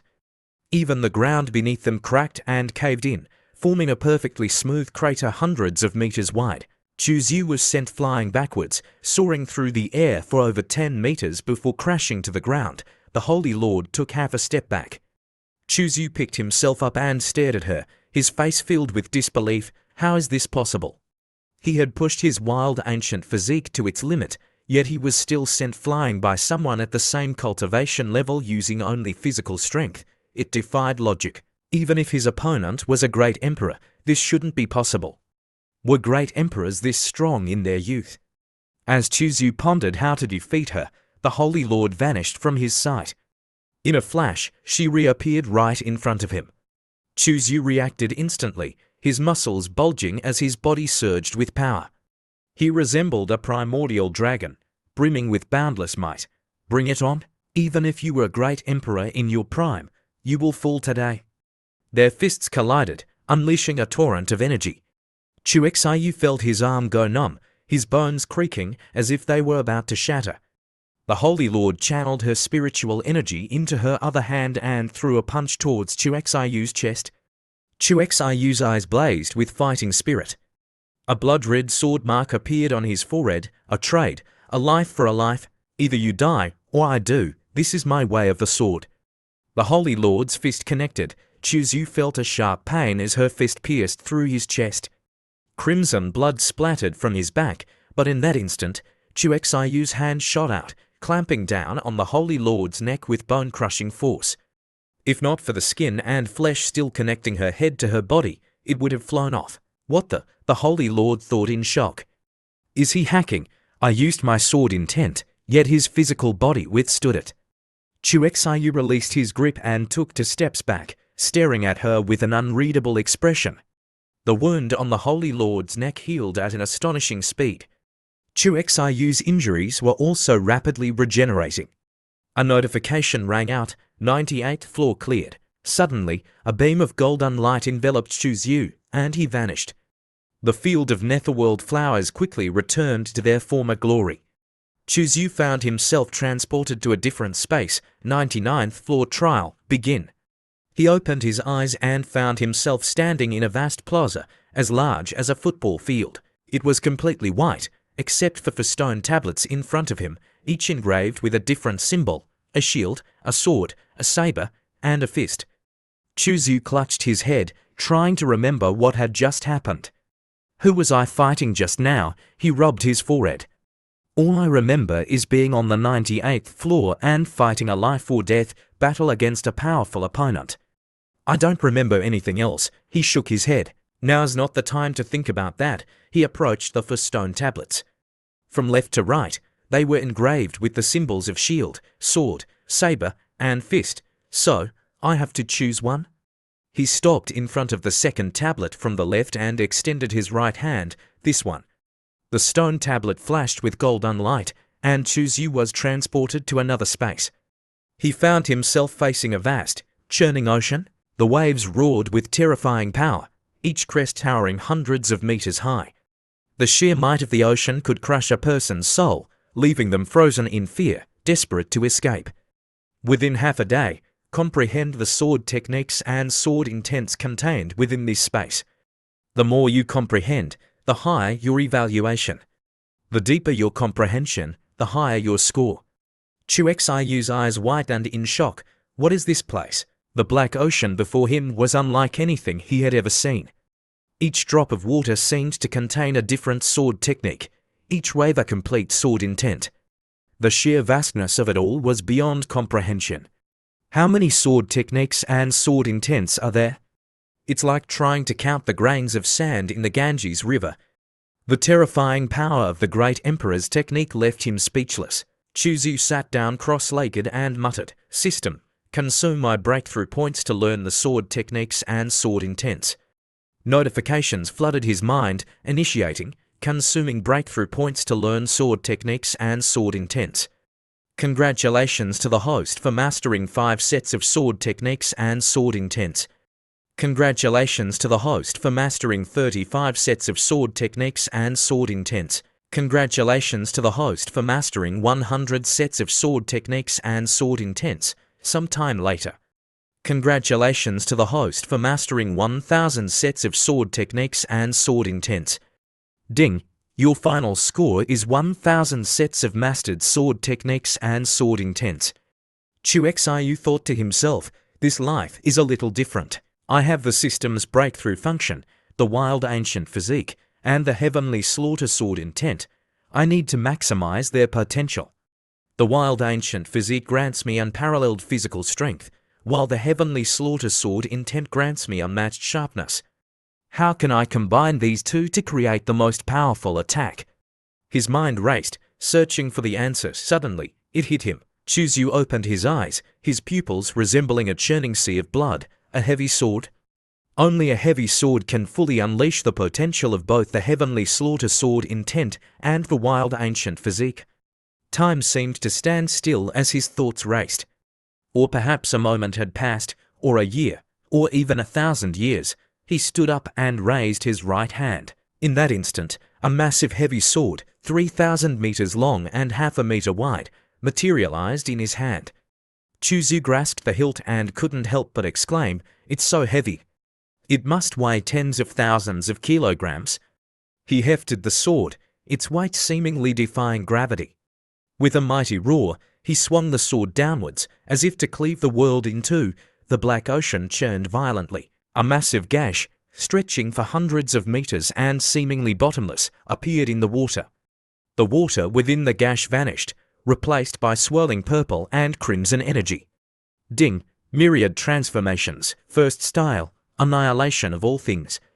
Xiu burst into laughter, a crazed, maniacal sound. I am Xiu, everything rests, Even I'm starting to think I'm too overpowered. Who could possibly survive this attack? He couldn't help but laugh in delight. Over 1,000 breakthrough points well spent. System. Check the grade of myriad transformations. Initiating scan. Myriad transformations. Category. Sword technique. Grade. Immortal grade. First style. Annihilation of all things. Destructive power. 5 stars. Attack speed. 4 stars. Description. A peerless 3-in-1 sword technique that erupts in an instant, fusing the wild ancient physique's blood and chair with the heavenly slaughter sword intent. It allows the user to approach the enemy at lightning speed and unleash a devastating blow. Warning: subsequent styles have not been learned. Learning them now is not recommended and may result in death. I created an immortal grade technique on my first try. How powerful will it be when I create all 4 styles? The scene shifted back to the plaza at the Supreme Purity Peak. The crowd eagerly awaited Chu Xiu's final results. Do you really believe that Chu Xiu can reach the 80th floor and obtain the Sand River Great Emperor's treasure to help your mother remove the poison? Che Mingdi's nephew, asked Chu Xiaoran, you should just give up and follow me. I can ask my aunt, Fairy Mengdi, for some medicine to treat your mother. He reached out to touch Chu Xiaoran, but she swatted his hand away. Don't touch me, it's been almost 10 days. Do you think Chu Xiu is already dead inside the Supreme Purity Divine Tower? Che Ming continued, it's not impossible. Every time the tower opens, there are always casualties. Chu Xiaoran frowned, her heart sinking. Could senior brother Chu Xiu really be dead? No, he'll be fine. He has to be. Suddenly a deep, resonant bell, seemingly echoing from ancient times, rang out from within the Supreme Purity Divine Tower. Someone has entered the top 10. The crowd rushed towards the ranking tablet. Cloud River Peak's direct disciple, Chu Xiu, has reached the 99th floor of the spiritual wheel realm section of the tower, claiming the top spot and breaking the ancient record. Talent: heavenly grade comprehension, divine grade willpower, divine grade temperament, divine grade battle prowess, divine grade. A prime candidate for Saint Sun selection. At the bottom of the spiritual wheel ranking, Chu Xiu's name shone brightly at the top, marking his achievement of reaching the 99th floor. Silence descended upon the plaza. No one could believe their eyes. Che Ming was speechless. Chu Xiaoran's eyes sparkled with joy. Just then, Chu Xiu emerged from the tower, a triumphant smile on his face. Sorry to keep you waiting. Junior sister Chu Xiaoran rushed towards him, her face beaming. Senior brother Chu Xiu, you're finally out? The surrounding disciples cheered. Senior brother Chu Xiu, you're amazing. Senior brother Chu Xiu, can I have your autograph? Chu Xiu chuckled inwardly. Back then, these disciples would only curse at me, calling me Demon Chu and wishing for my death. To think they're now calling me senior brother. It seems like choosing the right path is more important than hard work. As he signed autographs, he thought to himself, my previous life as a villain was too simple and crude. I was too young and reckless. A true villain should maintain a dignified facade while secretly committing evil deeds. Just then, an old man and a young woman flew towards him. The old man said, Chu Xiu, you did well, very well. The young woman beside him continued, the Holy Lord wishes to see you. Come with us. The scene shifted to the Supreme Purity Hall. Chu Xiu bowed respectfully. Cloud River Peak's Chu Xiu pays his respects to Master, to the Holy Lord. Qi Mengdi sat on a white jade lotus throne, her gaze fixed on Chu Xiu. The Holy Lord spoke, this old man is pleased to see a disciple break the ancient record. Chu Xiu, you performed exceptionally well today. Chu Xiu cupped his hands and said, Holy Lord, I believe I deserve a reward for breaking the Holy Land's record, don't you think? He couldn't help but smile inwardly. If I don't take advantage of this opportunity, when will I ever get another chance? After hearing Chu Xiu's demand for a reward, Che Mengdi pointed a finger at him and scolded, insolent disciple, mind your manners before the Holy Lord. The Holy Lord interjected, calm yourself, Fairy Mengdi, tell me, disciple, what reward do you seek? Chu Xiu bowed respectfully. This disciple desires either the soul infant fruit, the myriad herbs spiritual milk, or the Bodhi divine flower. Any one of these treasures will suffice. Hearing Chu Xiu's outrageous demands for such rare heavenly treasures, Chu Mengdi gritted her teeth and thought, this wretched disciple. How dare he make such absurd requests? The Holy Lord responded calmly, the Holy Land's treasury does possess some heavenly treasures, but not the three you seek. However, this venerate can dispatch people to search for them. Be warned, there is no guarantee when, or even if, they will be found. Chuzi replied, this disciple is willing to wait. He thought to himself, this supreme purity saint is quite reasonable, and easy on the eyes, too. His gaze lingered on the Holy Lord's ample bosom, a mischievous thought taking root in his mind. What if I use the cycle of reincarnation, yin-yang seal to control her? Damn! Holy moly, the host is truly despicable and shameless. What a pervert! The system chimed in. Chuzi was a man of action. He discreetly hid his hands behind his back and activated the cycle of reincarnation. Yin-yang seal, yin seal successfully implanted on the Supreme Purity Saint. Target remains unaware. System notification. Remaining uses. None. Yin seal targets. Supreme Purity Saint. Chu Mengdi. Yin seal targets. Supreme Purity Saint. Tai Suzy. The host can recall the yin seal at any time. Upon recall, the number of uses will be replenished. The seal can be used on two targets simultaneously. 2 targets simultaneously, Chuzi exclaimed. I thought it could only be used on one at a time. He imagined the scandalous possibilities of having both women under his control. The system truly knows how to reward its host. To think I dared to dream of a threesome with the Holy Lord and Fairy Mengdi. Such boldness, such audacity, such evil intentions. Activating super reward. The Scripture of Pills, Poisonous Canon. The Scripture of Pills, Poisonous Canon is an immortal grade secret manual. Description. The ancient Scripture of Pills is divided into 3 volumes, upper, middle, and lower. The middle volume, the Poisonous Canon, contains tens of thousands of poison recipes. Cultivating it to its peak allows one to concoct poisons capable of harming even emperors. Combining all 3 volumes forms the complete Scripture of Pills, also known as the Supreme Emperor Scripture, created by the human Emperor Dan Di from the ancient wild era hundreds of thousands of years ago. Chuzi stroked his chin, pleased with the reward. This is a good one. What kind of villain would I be without the ability to poison my enemies? The Supreme Purity Saint addressed Chuzi. These 8 strange beast pills are extremely effective in enhancing one's blood and shed. I trust you will put them to good use. Chu Xiu bowed his head. Thank you, Holy Lord. Chuzi and Chu Mengdi then departed from the Supreme Purity Hall. The Holy Lord felt a shiver run down her spine. What was that strange feeling just now? As if someone was plotting against me. Perhaps it's just my imagination after being in seclusion for so long. I should go out for a stroll and clear my head. On board the spatial flying ship, 2 female attendants were pouring wine for Chu Mengdi. Chuzi spoke up. Excuse us for a moment, junior sisters. I need to speak with Master in private. Chu Mengdi, sensing his intentions, immediately protested. Absolutely not. One of the attendants, her eyes wide with curiosity, chimed in, but Peak Master Chen, Qi Mengdi hesitated for a moment before relenting. Very well, you two may leave us. Once they were alone, Chuzi quickly cast a few spells, activating soundproofing and restriction formations. Now then, Master, he said with a sly grin, we're all alone on this flying ship. It would be a shame to waste such a wonderful opportunity, a new environment, a new experience.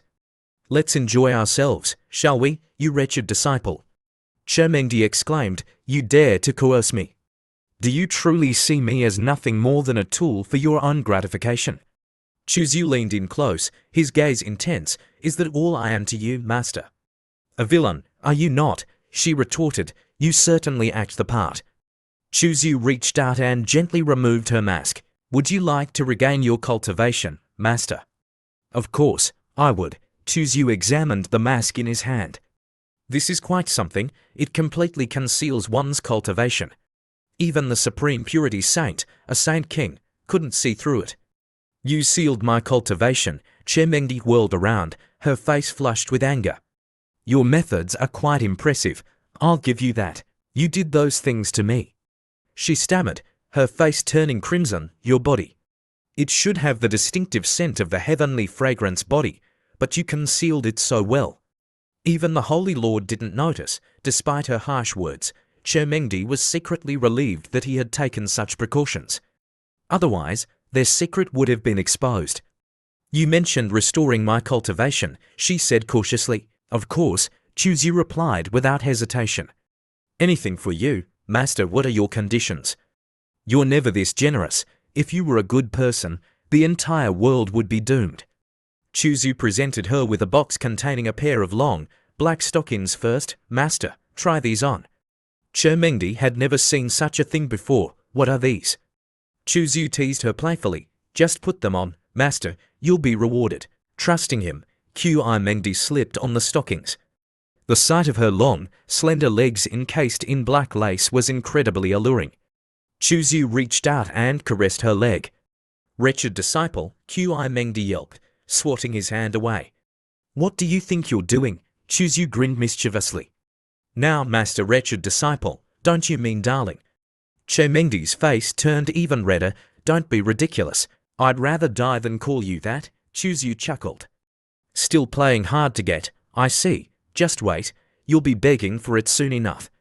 He spent the next 10 minutes showering her with sweet nothings, but Chermengdi remained steadfast. No, I won't say it. You wretched disciple, you're delusional. I'm a powerful saint. How could I possibly be swayed by the likes of you? You're dreaming. Chuzu decided to switch tactics. He pulled her into a tight embrace. My dear master, if you refuse to say it, I'll just have to activate my 1,000-mile sound transmission talisman and let everyone on this flying ship hear you. Chermengdi gasped, her face burning with shame. You wouldn't dare. But it was too late. Chuzu had already activated the talisman. Despite her best efforts to stifle them, moans escaped her lips. Her body trembled with pleasure, beads of sweat forming on her skin. This wretched disciple, I'll kill you. The flying ship shook gently in rhythm with their movements. Chermengdi's cries echoed through the room. Some time later, Chuzu strolled through the rosy cloud peak, deep in thought. I've already given the silver serpent great emperor's treasure to Chuzaron. The supreme purity divine tower incident is over. The information she provided was quite accurate. The soul infant fruit is indeed in the wilderness secret realm. This trip will be a success. I need to focus on cultivating. Suddenly, he overheard a conversation. Have you seen the latest Heavenly Secrets Bulletin? Of course, it's updated regularly. That demon Chu has been dead for ages. Someone else has taken his place. The Heavenly Secrets Bulletin recorded major and minor events throughout the 6 directions heaven realm, from power rankings to juicy gossip. Each copy cost 1 mid-grade essence stone. Chuzu chuckled inwardly. You'd never believe that the demon Chi you speak of is not only alive and well but also living the good life with a bevy of beauties. This is the life. What? One of the men exclaimed in surprise. The 4th-ranked little saint in the world has also changed. It used to be the saint, Zhong Xianling of the Yin-Yang sect, but now it's Liu Hongyi. What? Zhong Xianling is my goddess. Who is this Liu Hongyi? Is she even pretty? Chu Xiu's ears perked up. Liu Hongyi, that's her. Chuzu approached the 2 disciples and greeted them casually. Good morning, junior brothers. Could you spare a copy of the latest Heavenly Secrets Bulletin? One of the disciples readily handed him the bulletin. Of course, senior brother Chuzu, take it. Yeah, feel free to read it, the other chimed in. Thank you, Chuzu replied with a smile. He took the bulletin and began reading as he walked away. The 2 disciples continued their gossip. You heard about it too, right? The chubby one said. Senior brother Chuzu has joined the Dragon Hidden ranking of the Heavenly Secrets Pavilion. Times have changed. We can't afford to offend him anymore. Of course I heard, the other replied. I wonder how he got so strong all of a sudden. The Heavenly Secrets Bulletin provided information on major events across the 6 directions heaven realm. Major upheaval in the 6 directions heaven realm. The former leader of the Little Saint ranking, Demon Chu, is dead. The new leader is Saint Sun Feng Jiaoguang of the Radiant Light Holy Land. The former 4th-ranked Little Saint, Saintess Zhong Xianling of the Yin-Yang sect, has been replaced by Saintess Liu Hongyi of the Crimson Dust Sword sect. Latest war update from the Heavenly Abyss Great Wall. In the past 6 months, there has been a large-scale invasion of human territory by demons and devils. Chu Yu finished reading the bulletin and thought to himself, so Hongyi has really reached the 4th rank on the little saint ranking. Suddenly, his eyes widened in shock as he saw wanted poster wanted, Saintess Liu Hongyi, crime, attacking the Crimson Dust Sword sect and betraying the sect. Reward, 100 million Divine Essence Stones. According to the Crimson Dust Sword sect master's time reversal technique, Liu Hongyi attacked the elders in revenge for the attempted assassination of Demon Chu. The Crimson Dust Sword sect warns all fellow cultivators who participated in the attempt on Demon Chu's life to be wary of this woman. Do not underestimate her. Chu Yu couldn't help but sigh, that foolish girl. He recalled a moonlit night in the past. He had taken Liu Hongyi to the riverbank for some fresh air. He tripped and fell, landing beneath her. After a long silence, she spoke. My name is Liu Hongyi. As you can see, my family is dead. Chu Yu, seeing her open up, replied, my name is Demon Chu. My family is in another galaxy. I'm afraid I'll never see them again. Liu Hongyi, now an orphan, turned to him and said, help me bury my family. From now on, we're family. Chu Yu sat up and replied, all right.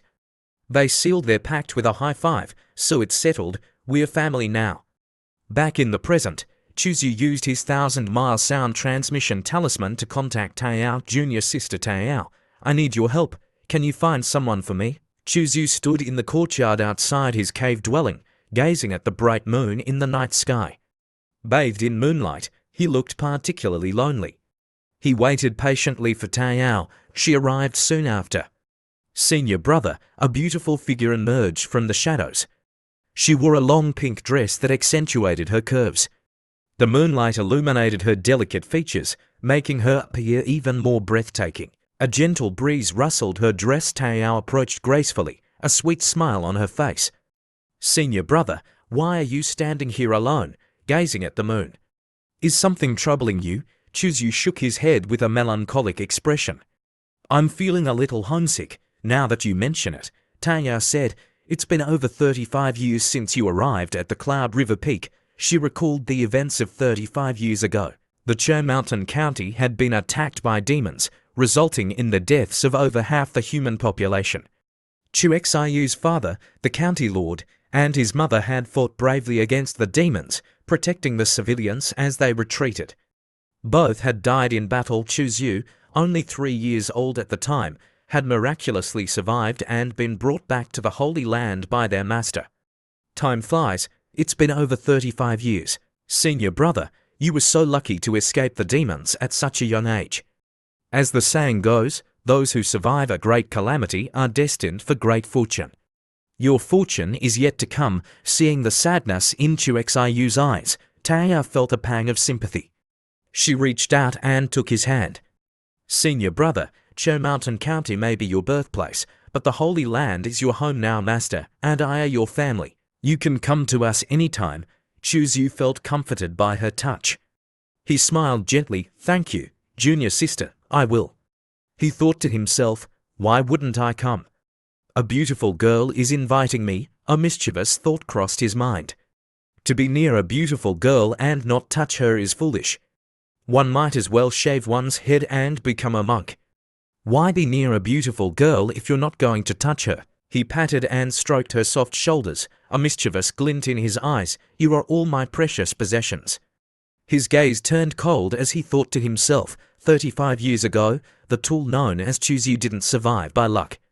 It was all part of Demon Chu's plan. Meeting Chermengdi was also orchestrated by me. It was all to infiltrate the Supreme Purity Holy Land. Taiyao blushed under his touch. She thought to herself, lately, I feel like senior brother has changed. Before, he would always avoid me and wouldn't even look me in the eye. Now, he's so affectionate and confident. He's so charismatic. She stood on her tiptoes and kissed him on the cheek. Chu Yu was taken aback. He had always been the one initiating physical contact. To be on the receiving end was a novel experience. What? Taiyao quickly handed him a letter and turned away, her face burning with embarrassment. Senior brother, this is the information you requested. I'll be going now. Good night. Chu Yu was still blushing, surprised by her boldness. What the Taoyuan knows how to be shy, and she even initiated physical contact with a man. She even kissed me. Well, whatever, it felt good. Calm down, Chu Yu, focus on the task at hand. He opened the letter and read the information he had requested. 3 days ago, Liu Hongyu was spotted in Chang'an City, Eastern Continent. This is troublesome. After reading the report, Chu Yu channeled his yuan power, reducing the letter to ashes. He turned and walked towards the main hall of his cave dwelling. In Chang'an City, the capital of the Great Tang Empire in the Eastern Continent, a cold, clear sword light, like autumn water, sliced through the night sky. A voice filled with rage boomed across the city, shaking the very foundations of the buildings. Do you also wish to oppose the entire human race, like dementia? Do you wish to stand against all the powers that be? A woman in a red dress stood in the air, her left hand gripping a green longsword. Her long, flowing hair danced in the wind. Her eyes were covered by a white cloth, but her beautiful face was enough to tell anyone that she was a stunning beauty. This was Liu Hongyi, the saintess of the Crimson Dust Sword sect. The bald old man continued to berate her. My Ji clan will not let you off. We will cut you into 1,000 pieces. We will tear you limb from limb. Liu Hongyu remained silent. She raised her sword and swung it gently. 7 killing sword intent, unleashed a devastating attack that shook heaven and earth. The buildings below trembled, and even the void itself was torn apart, creating a massive chasm from which chaotic energy spewed forth. The Ji clan elder, a late-stage little saint, didn't even have time to scream before he was obliterated by the sword intent.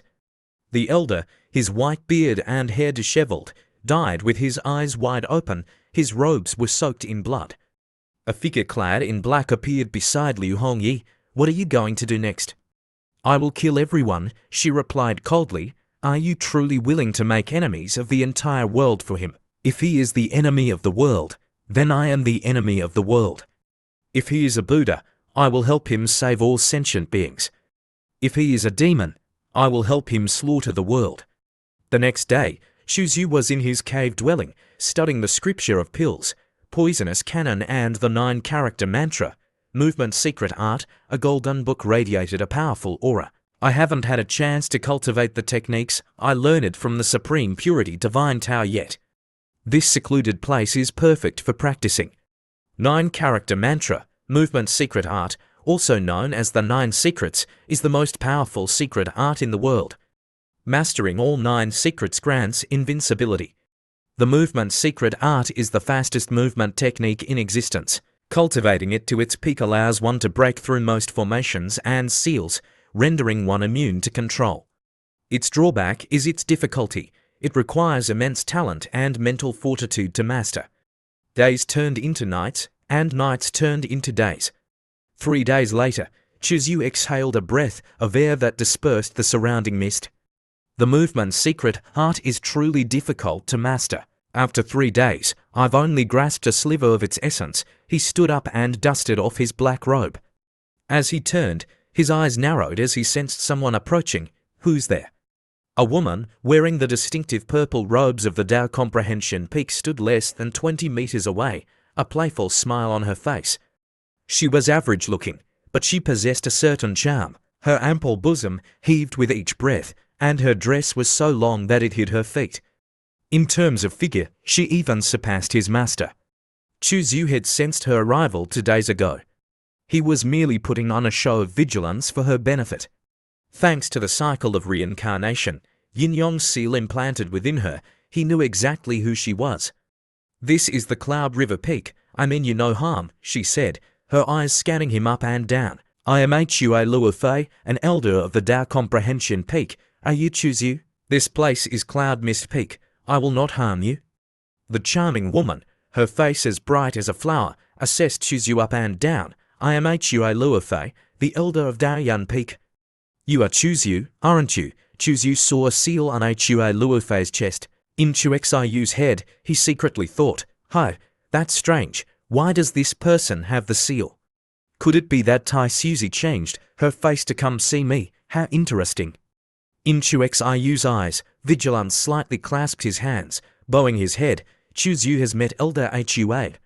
I don't know what Elder Hua is doing here. The charming woman smiled softly, saying, I came to Cloud Mist Peak to do a few things. After finishing, I just walked around a bit. I happened to meet you, cultivating here, so I didn't disturb you. She walked to the rock next to Chu Zhu, then sat down. You are working so hard at cultivation. Are you preparing to go to the desolate demon's secret realm? Chu Zhu did not hide anything. With the identity of this person, as long as she wanted to know, there was almost nothing that could be hidden from her. The young man Chu Zhu then replied, yes. The desolate demon's secret realm has many opportunities, but the environment is dangerous. To seize the opportunities inside, you still have to cultivate diligently. Chu Zhu looked up, and what caught his eye was a super large grapefruit. Such huge grapefruit had already caused the young man to have a nosebleed. Then, Chu Zhu edged closer and asked, Elder Hua, this disciple has something quite curious about. I don't know if I can ask the elder 1 or 2 questions. Go ahead. Elder Hua, before the era of the fallen emperors, 10,000 years was an era. Each era only produced one great emperor, or demon emperor, or barbarian emperor. Why didn't the human race great emperors, when they appeared, completely wipe out the demon and barbarian races? On the contrary, why didn't the demon and barbarian great emperors, when they appeared, completely wipe out the human race? You must know that the two sides have been mortal enemies since the ancient era. Since Chu Zhu transmigrated into the heavenly vault continent, he had always been very doubtful. Today, meeting this person, he decided to resolve his doubts. After all, Taisu Emperor was the last great emperor before the era of the fallen emperors. Surely this person would know some secrets about it. The charming woman, hearing this, was stunned, saying, between the great emperors and the demon and barbarian emperors, there seems to be some kind of agreement. Even if one side has a great emperor appear, they can suppress the other side, but they cannot use the great emperor's power to eliminate the opposing side. As for the reason why it has to be like this, no one knows. It is said that when you become a great emperor, you will receive some secrets about this layer of space and the heavenly vault continent. Chu Zhu frowned. Could it be that above the great emperor, there are stronger existences? That woman looked up at the sky, then said, regarding this, I don't know. Above the great emperor, perhaps there is a path. If you can step over it, perhaps it is eternal life. From before the ancient era to the ancient era, the primordial era to the era of the fallen emperors now, this starry sky has only produced a total of 17 great emperors, but in the end, they all passed away, disappearing with time. In the world, no trace of them can be found. To be able to become a great emperor, without a doubt, they are all people of extraordinary talent. Why didn't they take that one step? Is the path ahead blocked, or is there no path ahead? This is worth pondering. We are discussing the issue of the great emperor's cultivation. It is indeed a bit far-fetched.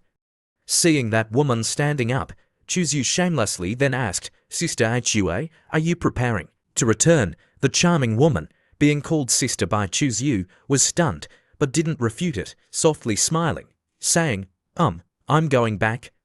You just cultivate well. Chu Zhu scratched his head, saying, Sister Hua, will we have a chance to meet again? When you come out of the desolate demon's secret realm, then we'll meet again. Saying this, Sister Hua turned her face and left. Chu Xiu, hearing this, smiled as brightly as a flower. Okay. At that time, when I return, I will be waiting for Sister Hua in this place. That Sister Hua also replied, Okay, I'm going first. At this time, the system appeared. Master is truly too cunning, too wicked. Chu Zhu walked, stretching his shoulders, sighing, the pure scripture is indeed worthy of being an emperor scripture. It's truly profound.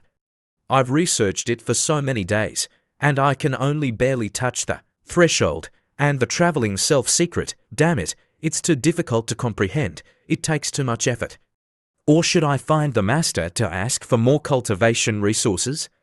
So, Chu Zhu quickly walked to Mengdi's cave dwelling. Outside the door, Chu Zhu heard a voice coming from inside, and, you must help me. Otherwise, it's really too late, and is Chu Xiu's master.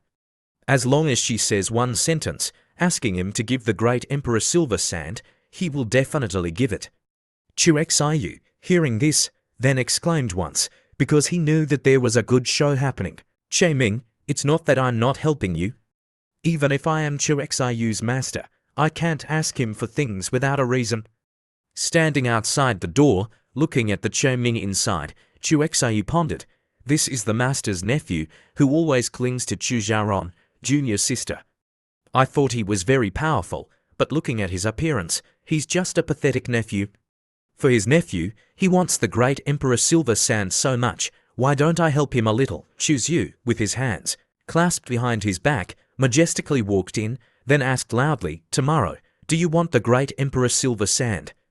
Che Ming, overjoyed, excitedly stepped forward, grabbing Chu Xiu's shoulders. You've come.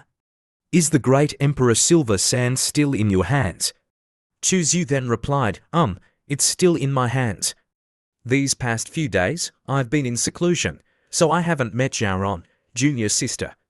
I was planning to find an opportunity to give it to her. Che Ming, hearing this, was overjoyed. That's great. Can you give the great Emperor Silver Sand to me? I will give it to her for you. Chu Xiu waved his hand, and a dark light great Emperor Silver Sand appeared in his hand. This is what I worked hard to get from the endless fire domain.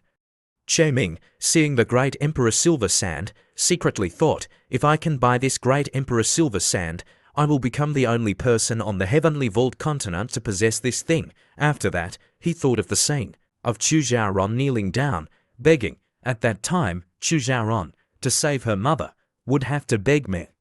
After thinking this, Che Ming then said, Chu Xiu, name your price. Chu Xiu quickly named a price, 1 million high-grade origin stones. How about it? Che Ming hesitated, uncertain. It wasn't that he felt that Chu Xiu's price was too high, but that it was too low. Che Ming was so moved that he almost shed tears. Chu Xiu, you are truly a kind person, Che Ming pondered, thinking that he would take this opportunity to extort money from him, but he didn't expect him to be so understanding. Chu Xiu smiled brightly, continuing, you are the master's nephew, naturally, you are also. Chu Xiu was about to say, you are also my nephew, but at the last moment, Chu Xiu unconsciously discovered that Che Ming's eyes were about to spit fire, so he quickly changed it to, you are also my sincere brother. Che Ming, hearing this, smiled from ear to ear, we are sincere brothers. After a moment, he saw Chu Xiu take out from his hand a pile of rocks, surrounded by dark light. Chu Xiu smiled, saying, tomorrow, I'll have a little more. Do you still need it, or should I sell it all to you at that price? Che Ming gritted his teeth, nodding, replying, I want it. How much more do you have? In his head, Che Ming secretly thought, I must monopolize the great Emperor Silver Sand. Otherwise, I can't threaten Chu Xiaoran, not much, only a little bit. Chu Xiu immediately took out the great Emperor Silver Sand, piling it up. Che Ming, seeing the pile of great Emperor Silver Sand, was shocked, his mouth stiff. Is this called a little bit? His eyes looked at the great Emperor Silver Sand piled up into a small mountain at Chu Xiu's feet. Che Ming's face was full of pain, his eyes were wet, and his heart was filled with extreme unwillingness. Unwilling, his mouth muttered, liar. Chu Xiu, seeing Che Ming muttering endlessly, then spoke up, are you buying it or not? Say it quickly, if you're not buying it, I'm leaving. Che Ming pointed straight at Chu Xiu's face, saying that Chu Xiu was blatantly cheating. After that, he turned to look at his aunt. Aunt is his master, isn't she going to do anything? Mengdi Fairy, in her heart, secretly said, control him. What am I going to use to control him? If he presses me down and eats me, then how am I going to control him? Thinking this, Qi Mengdi then said, all right, you already have the great Emperor Silver Sand. You can go back now. Qi Ming was so aggrieved that he wanted to cry, but he couldn't do anything else. Che Ming was very angry, but didn't dare to argue with his aunt. He could only glare fiercely at Chu Xiu, then he angrily waved his sleeves and left. Waiting for Che Ming to leave, Che Mengdi frowned, her tone clear and cold, carrying the aura of a superior, then asked Chu Xiu, you rebellious disciple, what did you cheat him out of? What do you mean by cheating? It's clearly a voluntary transaction between both sides. Chu Xiu, seeing the master's fair and slender thighs, couldn't restrain himself, moving closer, asking, "Also, what did you just call me?" Chermengdi then replied, "Rebellious disciple." Chuzyu immediately took out a soft, feather-like thing. "What rebellious disciple?" "Call me good brother. Have you heard?" Chermengdi still said, "You're dreaming." So, Chuzyu pressed Chermengdi down, tickling her. Chuxiu kept stroking the feather from bottom to top, then from top to bottom. "This rebellious disciple has to call me good brother." Chermengdi couldn't bear it, laughing, cough, cough. Chuzyu stroked the feather to Chermengdi's round breasts, then said, "Master, your body is a bit fuller than it was half a month ago." "No, it's that you've gotten fatter, haven't you?" Chuxiu's very cunning eyes kept staring at Chermengdi's hot body. "Master, may this disciple help you examine your body carefully." Chermengdi bristled, her jade-like hand grabbing an apple from behind, throwing it straight at Chuxiu's face. "This venerable one isn't fat." "Get out of here." Chuxiu caught it with one hand, then put it in his mouth, lightly biting it. Crunch, crunch. Not stopping there, Chuzyu even said, "Crisp, sour, sweet, very delicious. And it has a fragrant smell on the outside of the peel." Chermengdi blushed with embarrassment, sitting up straight. Chuzyu, while eating the apple, said, "That's right. Last time, this disciple asked you to make that toy. Master, have you finished making it?" "In the inner chamber. Quickly move aside. Let me take it out for you." At Mengdi's inner chamber, Chuzyu, just sitting down on the bed, immediately asked the master, "Where is the thing this disciple wants?" "The thing you want is here. Wait a moment." Mengdi opened a box. Inside were 3 stones, like 3 eggs. Chuzyu picked up one, looking at it, then smiled brightly, praising, "Master, you truly have skill." Chermengdi then continued, "This bright gold stone not only shines, but also emits heat." Chuzyu immediately took a stone, placing it on Mengdi's thigh. "Master, this thing is great for massaging the soles of the feet. It will definitely be of great benefit to the recovery of your realm." "Oh my, the soles of the feet aren't here. You're taking advantage of touching me, you rebellious disciple. You're planning to do what?" Chuxiu, his hand doing something, then turned to smile, asking, "Master, you truly are a treasure, 3,000 years old, and you don't know."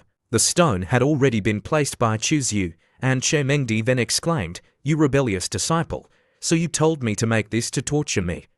After that, Mengdi's body twisted, her 2 legs squeezed together, her mouth continuously spelling out, "Oh, I." After a moment, Chuzyu suddenly asked, "Oh, what is Master thinking?" "This venerable one has made a mistake, trusting you."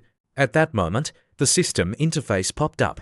"Host, Chuzyu Realm, 9th stage of spiritual, Wheel Realm special physique, Wild Ancient Physique Aptitude, 1414, Heavenly Grade, 33 times Cultivation Speed Sword Intent, Heavenly Slaughter Sword Intent Cultivation Technique, Tao Scripture Foundation Establishment Secret Techniques, Minor Accomplishments, Secret Arts, Not Yet Started Scripture of Pills, Poisonous Cannon, Beginner Sword Technique, Myriad Transformations, Heavenly Grade Remaining Breakthrough Points, 1124, Expand to View, 215 Luck Index, 82 White, Defeating those with greater luck will absorb their luck. Overall Combat Strength Assessment, 35 times stronger than average cultivators. At the same level Chuzyu paced back and forth, thinking to himself, as expected, the heavenly fragrance body's effectiveness increases with Master's emotional state. Chermengdi was still lying on the bed, drenched in sweat, her moans echoing through the room. Chuzyu realized those little toys really work. 30 minutes later, Chermengdi finally lay still on the bed. After Chuzyu left, she sat up and muttered, "That wretched disciple is finally gone." He was so caught up in the moment that he forgot to reapply the restriction seal when he let me out. She quickly circulated her energy. He really did forget. It feels so good to be able to cultivate again, to control my inner energy, to sense the spiritual energy of heaven and earth. Suddenly, her eyes widened in shock. My cultivation seems to have improved while I was sealed. Could it be related to that wretched disciple? Just you wait, you little rascal. Then, she gasped again. Why am I sealed again? Chuxiu's voice echoed in her mind through the 1,000-mile sound transmission talisman. Don't misunderstand, Master. I'm just reminding you that I can seal you at any time, no matter how far apart we are. Chermengdi was furious. Her body trembled with rage, her ample bosom heaving.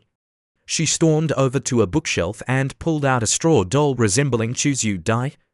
You wretched disciple, die. She stabbed the doll repeatedly with silver needles, venting her frustration. Suddenly, she felt a strange sensation in her body. She felt a fluttering in her stomach. A faint life force was pulsating within her. Chermengdi stared blankly ahead, her mind reeling. 7 days passed in the blink of an eye. After the Supreme Purity Divine Tao closed, the Holy Land gradually quieted down. But today, the Holy Land was bustling with activity once again. The Wilderness Secret Realm was about to open. A large number of disciples gathered at the foot of the Supreme Purity Peak, waiting for the portal to open. Chuzyu stood inconspicuously among the crowd, watching as the Holy Lord addressed them. As in previous years, the secret realm will be open for 30 days, the Holy Lord announced. You must gather at the designated exit point within 30 days. Otherwise, you will be trapped inside for 15 years until the next opening. Upon exiting the secret realm, each of you must offer a portion of your findings to the Supreme Purity Peak. We will rank you based on your contributions. The top 10 disciples will receive corresponding rewards. Chuzyu yawned, bored by the long speech. He was more interested in the treasures and opportunities within the Wilderness Secret Realm, especially the soul infant fruit. That was his true goal for entering the secret realm. Please be patient, the Holy Lord continued. The teleportation formation will open shortly. Only those who are eligible to enter the secret realm may step through. Suddenly, Chuzyu heard someone calling his name. Senior brother Chuzyu, he turned and saw a familiar face. Junior brother Yi, it's you, he said with a smile. Yu Fan, a handsome young man with a well-proportioned physique, smiled back. Senior brother Chuzyu, are you also entering the Wilderness Secret Realm? Chuzyu turned to face him, of course. Junior brother Yi, what about you?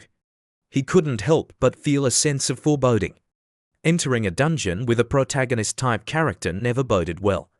Junior brother Yi, what are you thinking about?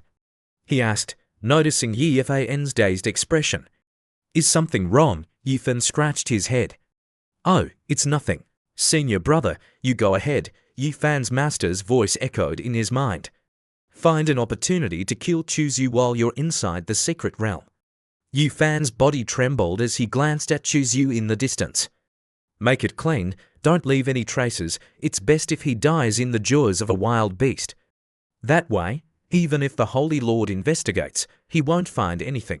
Yi Fan's master, Liuxue, the peak master of the Heavenly Sword Peak, was sitting on a 1,000-year-old tree in a forest. She was a tall, slender woman in a long purple dress, her face veiled. She thought to herself, Chermengdi, I've arranged for some disciples to eliminate your precious disciple while they're inside the secret realm. Don't blame me for being ruthless, Chuxiu, you were just unlucky enough to become her disciple.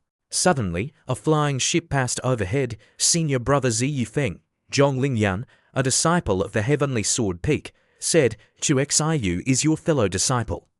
Are you sure about this? Aren't you afraid of incurring the wrath of the Cloud River Peak Master if he dies? He's a prodigy and a candidate for Saint Sun. Xiu Feng, one of the 2 Cloud River Peak disciples, replied, a dead prodigy is no prodigy. A dead fellow disciple is the best fellow disciple.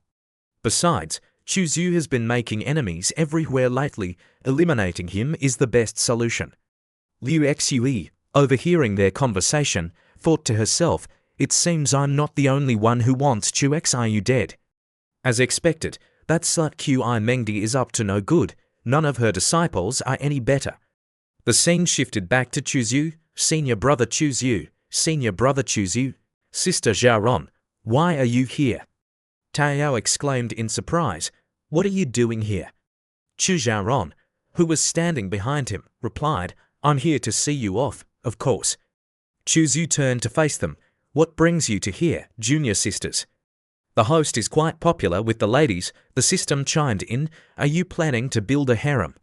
Taya stepped forward and presented Chuzyu with a massive sword. This is the heavy sword you asked me to find. I happened to come across it recently, so I brought it here for you. I hope it will be of use. The system displayed the item's information.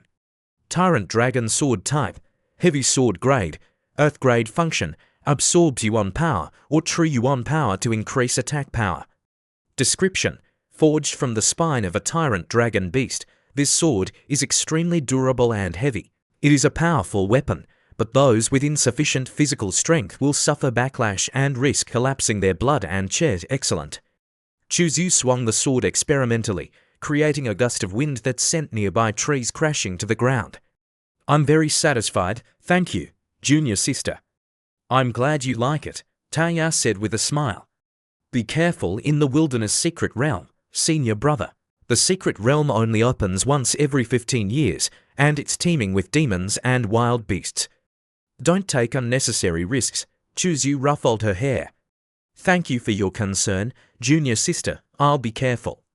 Taya blushed and lowered her head. Good, I'll be at ease then. Chuzu turned to Chu Xiaoran. What about you, junior sister Xiaoran? What brings you here? Chu Xiaoran handed him a storage bag. I've prepared some formation materials for you. They might come in handy inside the secret realm. You're so thoughtful, junior sister Xiaoran. Thank you. You're welcome. Thanks to your great Emperor Silver Sand, my mother has awakened. Please visit us when you return. She wants to thank you personally. I'll be sure to bring a gift when I visit. Taya, who was standing nearby, pouted.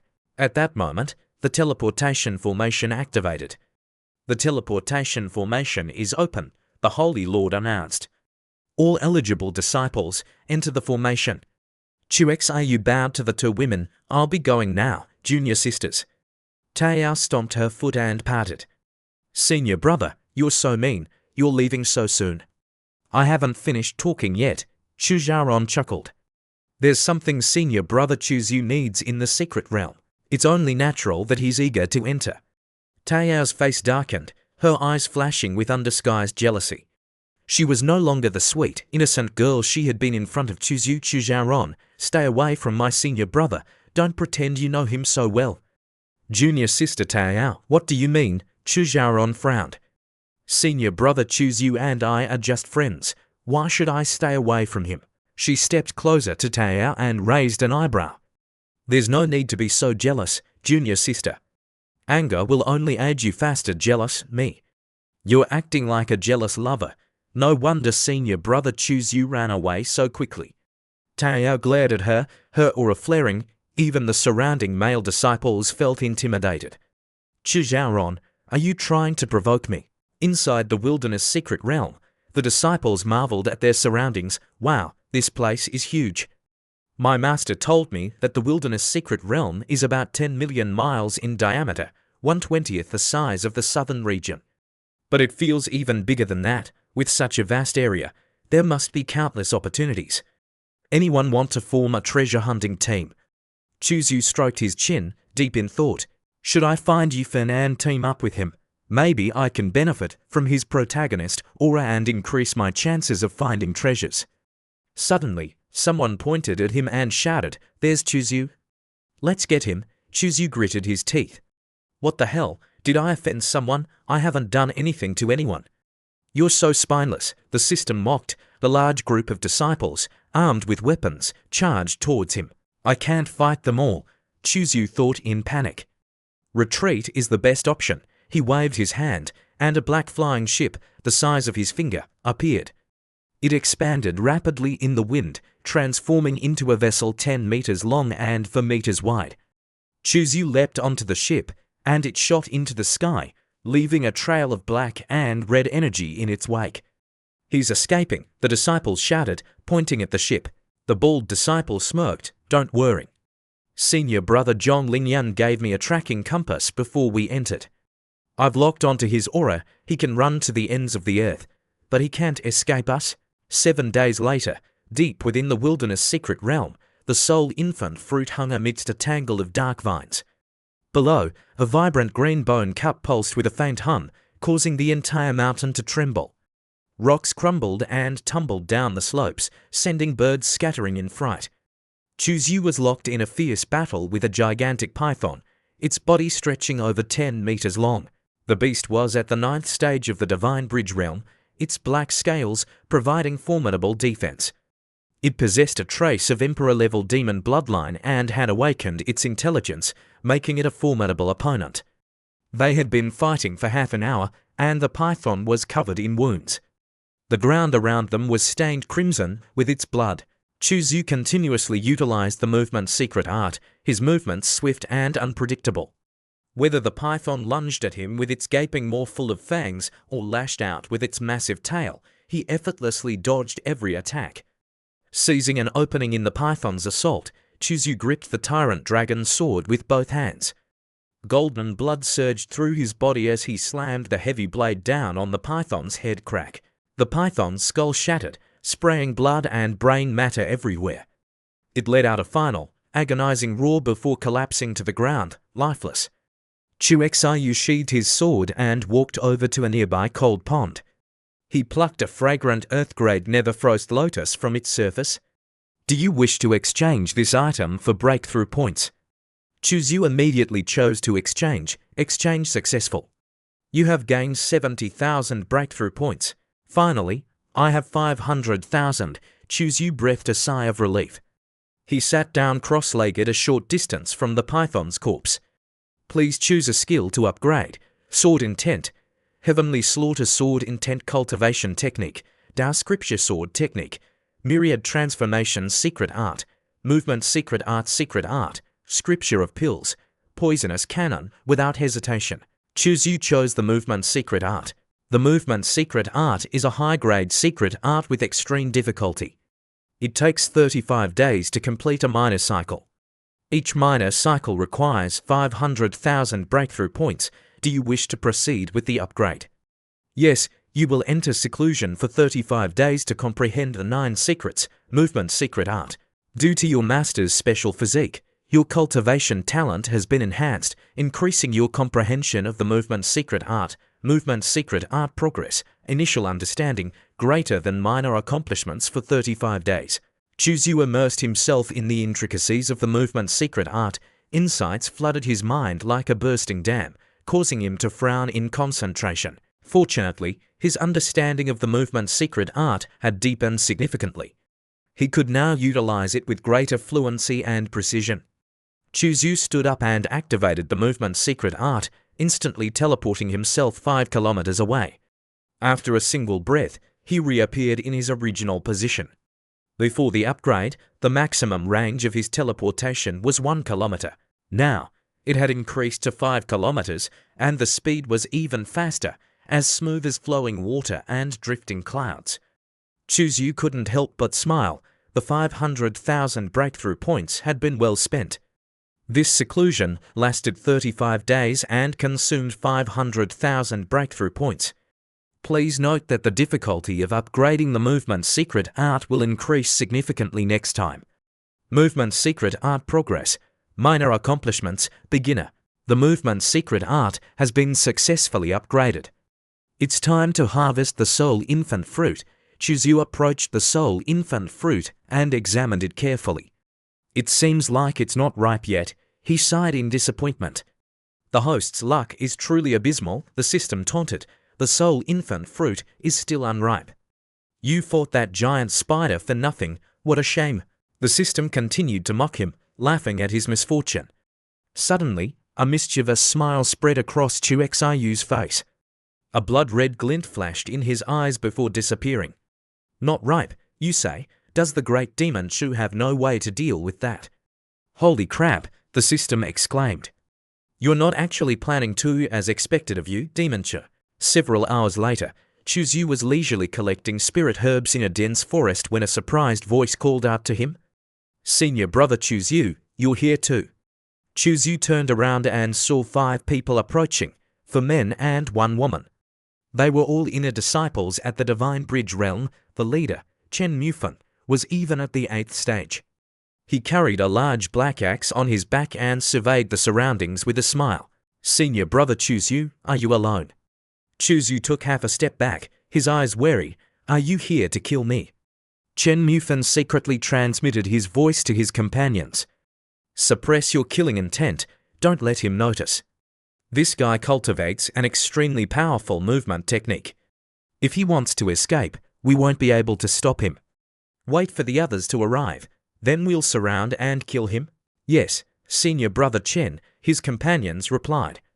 All right, Senior Brother Chen. Chen Mufan feigned surprise as he looked at Chuzyu. Senior Brother Chuzyu, what do you mean? Killing fellow disciples is a grave sin. That's right, Senior Brother Chuzyu. There must be a misunderstanding. The woman, a delicate beauty, said with concern. She took a few steps forward. Senior Brother Chuzyu, is someone chasing you? Who is it?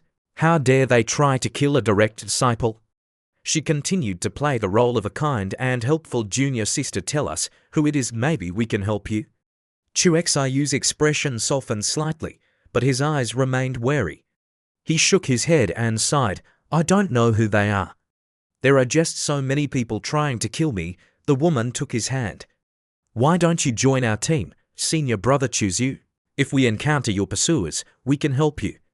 That's right, a chubby disciple chimed in. With us around, no one will dare to touch you. Chen Mufan nodded in agreement. The others quickly echoed their sentiments, patting their chests and vowing to protect Chuzyu. What a bunch of Oscar-worthy actors, Chuzyu thought to himself. He frowned for a moment before his face relaxed into a smile. Thank you for your kindness, junior brothers and sisters. I'm deeply touched. However, I must decline your offer, he feigned concern. I wouldn't want to put you in danger. You could even get killed because of me. He glanced at the woman's ample bosom and thought to himself, this junior sister is quite attractive. And she has a big heart. Don't panic, everyone, the woman transmitted her voice to her companions. This guy isn't as ruthless and decisive as the rumors say. He seems to have a bit of a conscience, and the way he keeps staring at me suggests he's also a bit of a lecher. He's worried about our safety. That's hilarious, a disciple with long hair replied with a smirk. He'll never know that we're the ones trying to kill him. Chen Mufan chuckled. We can't blame him. We're just too good at acting. He cleared his throat, interrupting their private conversation. Senior Brother Chu Xiu, you are a prodigy who has broken the ancient record. You are the future pillar of the Holy Land. We can all die, but you cannot. The Holy Land would suffer a great loss if something were to happen to you. The woman added, Senior Brother Chuzyu, please let us stay and help you. The others put on sincere expressions, pleading with Chuzyu to accept their offer. Chuzyu was deeply moved. He took a step forward and said, You are all so righteous. I don't know what to say. I'm ashamed of myself. Chen Mufan and his companions exchanged glances, their eyes flashing with mockery. In that case, I accept your offer, Chuzyu said, gritting his teeth as if he had just made a difficult decision. The woman stepped closer and leaned against his shoulder, her ample bosom pressing against his arm. There's no need to be so formal, Senior Brother. We're all family in the Holy Land. A while later, Chu Xiu led them to his makeshift campsite. This way, everyone. I have some roasted goat that junior sister Xiaoran prepared for me before we entered the secret realm. I was worried I wouldn't be able to finish it all by myself. Luckily, I met you all. Now I can finally take it out of my storage bag. The disciples gasped in surprise.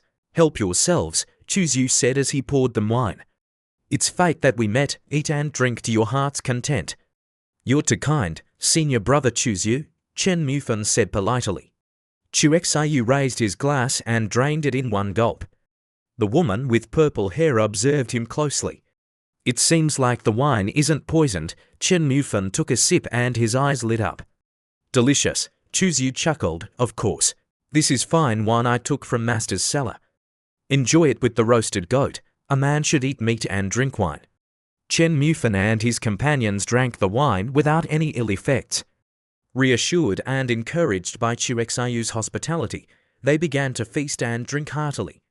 This meat is delicious, Senior Brother Chuzyu. Good, then eat more, there's plenty left. A while later, only a pile of bones remained on the dying embers. Chuzyu smiled faintly. Everyone, the 5 disciples looked at him expectantly. Senior Brother, you were saying, Chu Xiu's eyes turned blood red. How much did Ziyu Feng and Zhong Lingyun offer you to kill me? What made you resort to such underhanded tactics? The disciples froze, their minds reeling. Chen Mufan's pupils constricted as he grabbed a black hammer and lunged at Chuzyu. When did you find out? The moment you appeared, Chuzyu replied coldly. He activated the movement's secret art and dodged the hammer, which slammed into the ground, creating a deep crater. Chuzyu retreated, his eyes cold and sharp. Take a look inside your purple mansion, he said. The disciples' faces paled as they hastily checked their bodies. As expected, a black mist was swirling within their purple mansions. You poisoned the wine, the beautiful woman shrieked, her face contorted in horror. Chuzyu smiled gently. I didn't put the poison in the wine. I'm dying of laughter, the system cackled.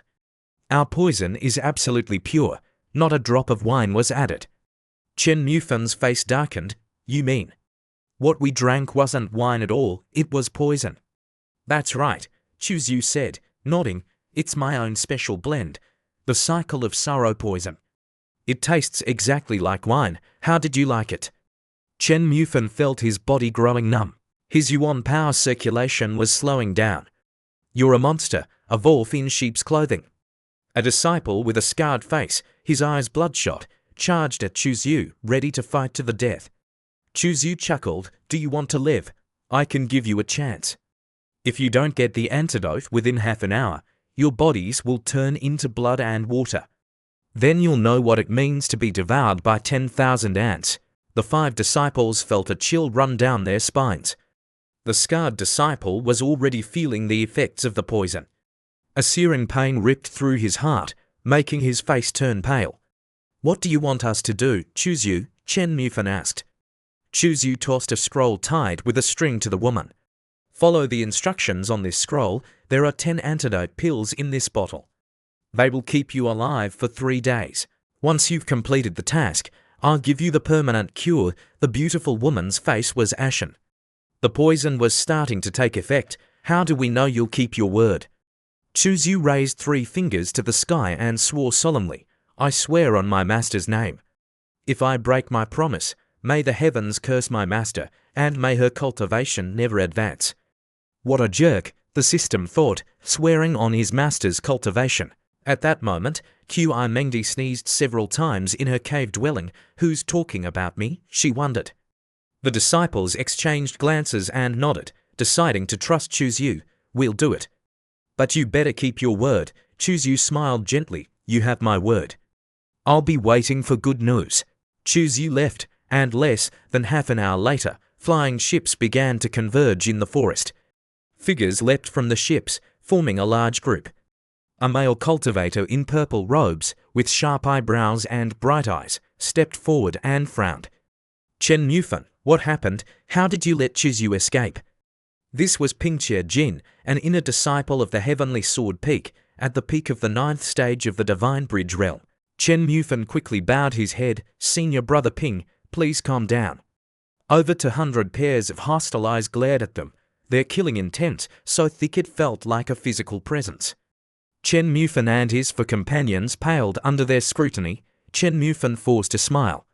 Everyone, please calm down. Let me explain. An hour ago, we encountered Chuzyu here. He was extremely wary and immediately fled upon seeing us. His movement technique is incredibly fast. We couldn't catch him. Then why did you call us here? Pingche Jin demanded impatiently.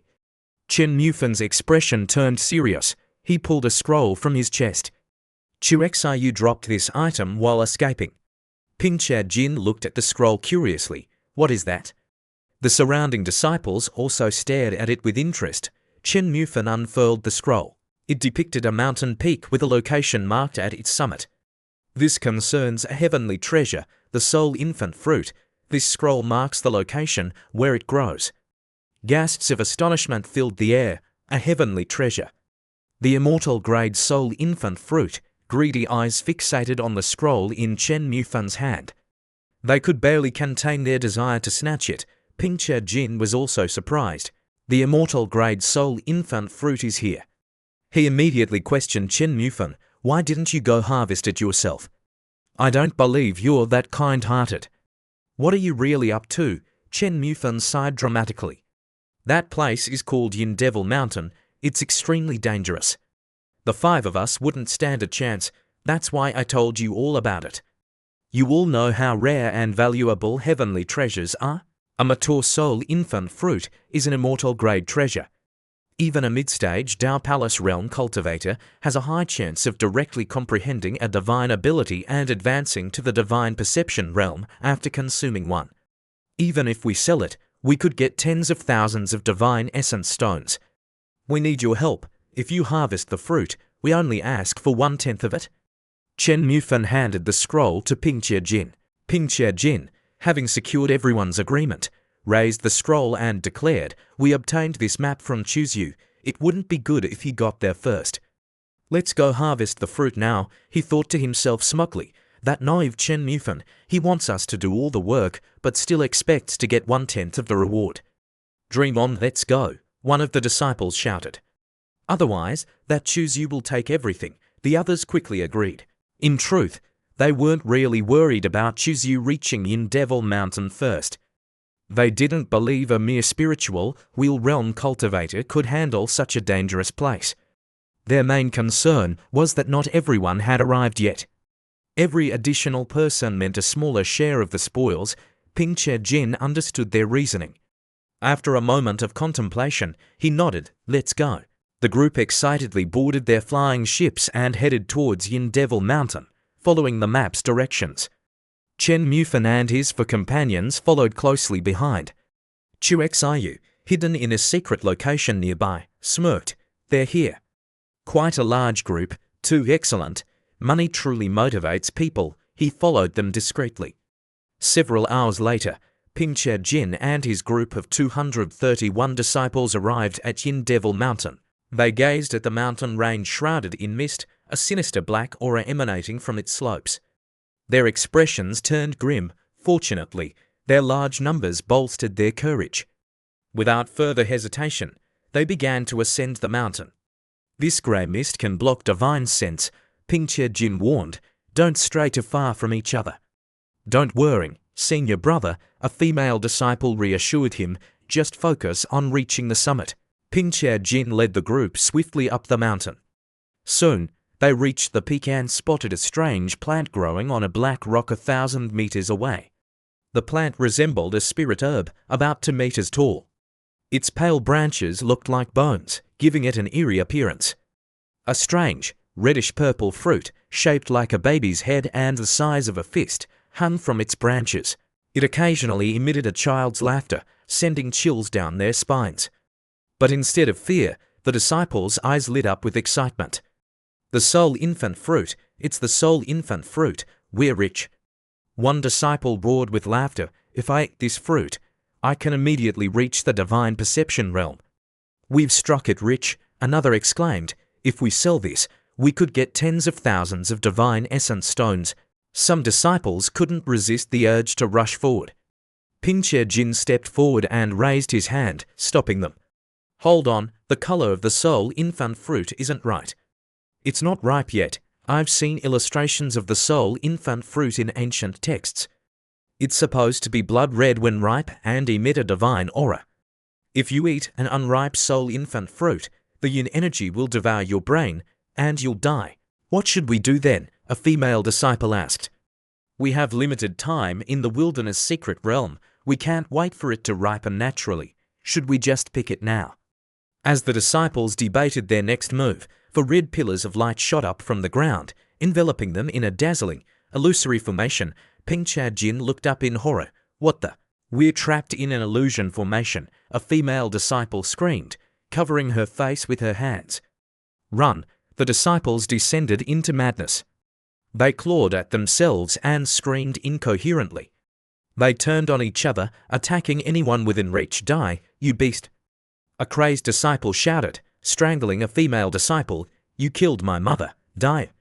I treated you like a brother, and you stole my woman. Die! That's my heavenly treasure. You don't deserve it. Die!" Heads flew, blood splattered like geysers. The air was filled with the sounds of battle and screams of terror. Ping Jin, his mind still partially intact, looked around in horror and disbelief. "No, stop it. Everyone, stop." But his pleas fell on deaf ears. The disciples were lost in the illusion, unable to hear anything else. The carnage continued. Even Ping Che Jin was eventually pulled into the illusion, joining the frenzied slaughter. One by one, the Divine Bridge Realm disciples fell, their blood staining the ground crimson. But instead of seeping into the earth, the blood seemed to possess a sentience of its own, flowing towards the soul infant fruit tree. The tree, originally pale and bone-like, turned blood red as it absorbed the blood.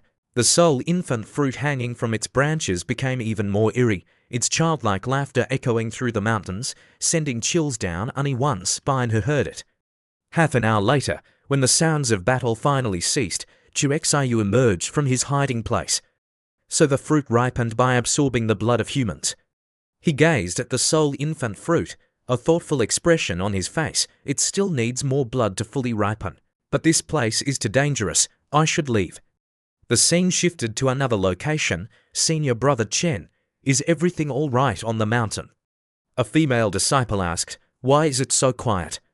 What happened to senior brother Ping and the others? Chen Mufan stroked his chin. The soul infant fruit is not something ordinary people can harvest. Luckily, we didn't go up the mountain, but without the fruit, will Chuzu still cure us? At that moment, Chuzu appeared. Why didn't you go up the mountain? He asked with a smile. The 5 disciples' lips twitched. Go up there and die. They thought to themselves, you're so sinister. You're not a good person at all. You even tried to kill us. Chen Mufan forced a smile. Senior brother Chuzu, we sent people up the mountain to harvest the fruit, as you instructed. We didn't manage to get it, but we did our best. We hope you can cure us now. Chuzu's expression turned cold. These cowards not only failed to get the fruit, but also left their fellow disciples to die on that desolate mountain. And now they have the audacity to ask for a reward. Suddenly, a powerful demonic aura surged towards them. Chuexiu's eyes whitened in alarm. Demons. He turned to Chen Mufan and his companions. Did you bring these demons here? Chen Mufan trembled as he looked at the approaching figures. No, we don't know anything about these demons. Over 20 demons, each with a different appearance, charged towards them, accompanied by 8 massive wild beasts. Leading the charge was a bull-headed beast, 10 meters tall and 6 meters long, its demonic aura overwhelming. The demons roared with delight upon spotting Chuzu and his companions. Humans, more humans, kill them all. Kill, for the demon race, for freedom. Chuexiu's face remained impassive, but his eyes blazed with anger. He had been in the wilderness secret realm for almost 10 days, and this was the first time he had encountered demons. Judging by the current situation, these demons seemed to specialize in hunting and killing human cultivators. Chuzu activated the movement's secret art, dense formation patterns appearing beneath his feet. He gripped the tyrant dragon sword and soared over Chen Mufan's head, leaving a trail of black and red energy in his wake. He's so fast, Chen Mufan exclaimed in fear. Chuzu channeled his yuan power into the tyrant dragon's sword, activating the black formation patterns on its surface. The sword glowed with a menacing aura, its power growing with each passing moment. With a mighty roar, he swung the sword down towards the bull-headed beast, cleaving its skull and sending blood splattering everywhere. The demons gasped in shock. His combat strength is too high. We can't handle him alone. Chuzu pointed the tyrant dragon's sword at one of the demons and demanded, why are you here?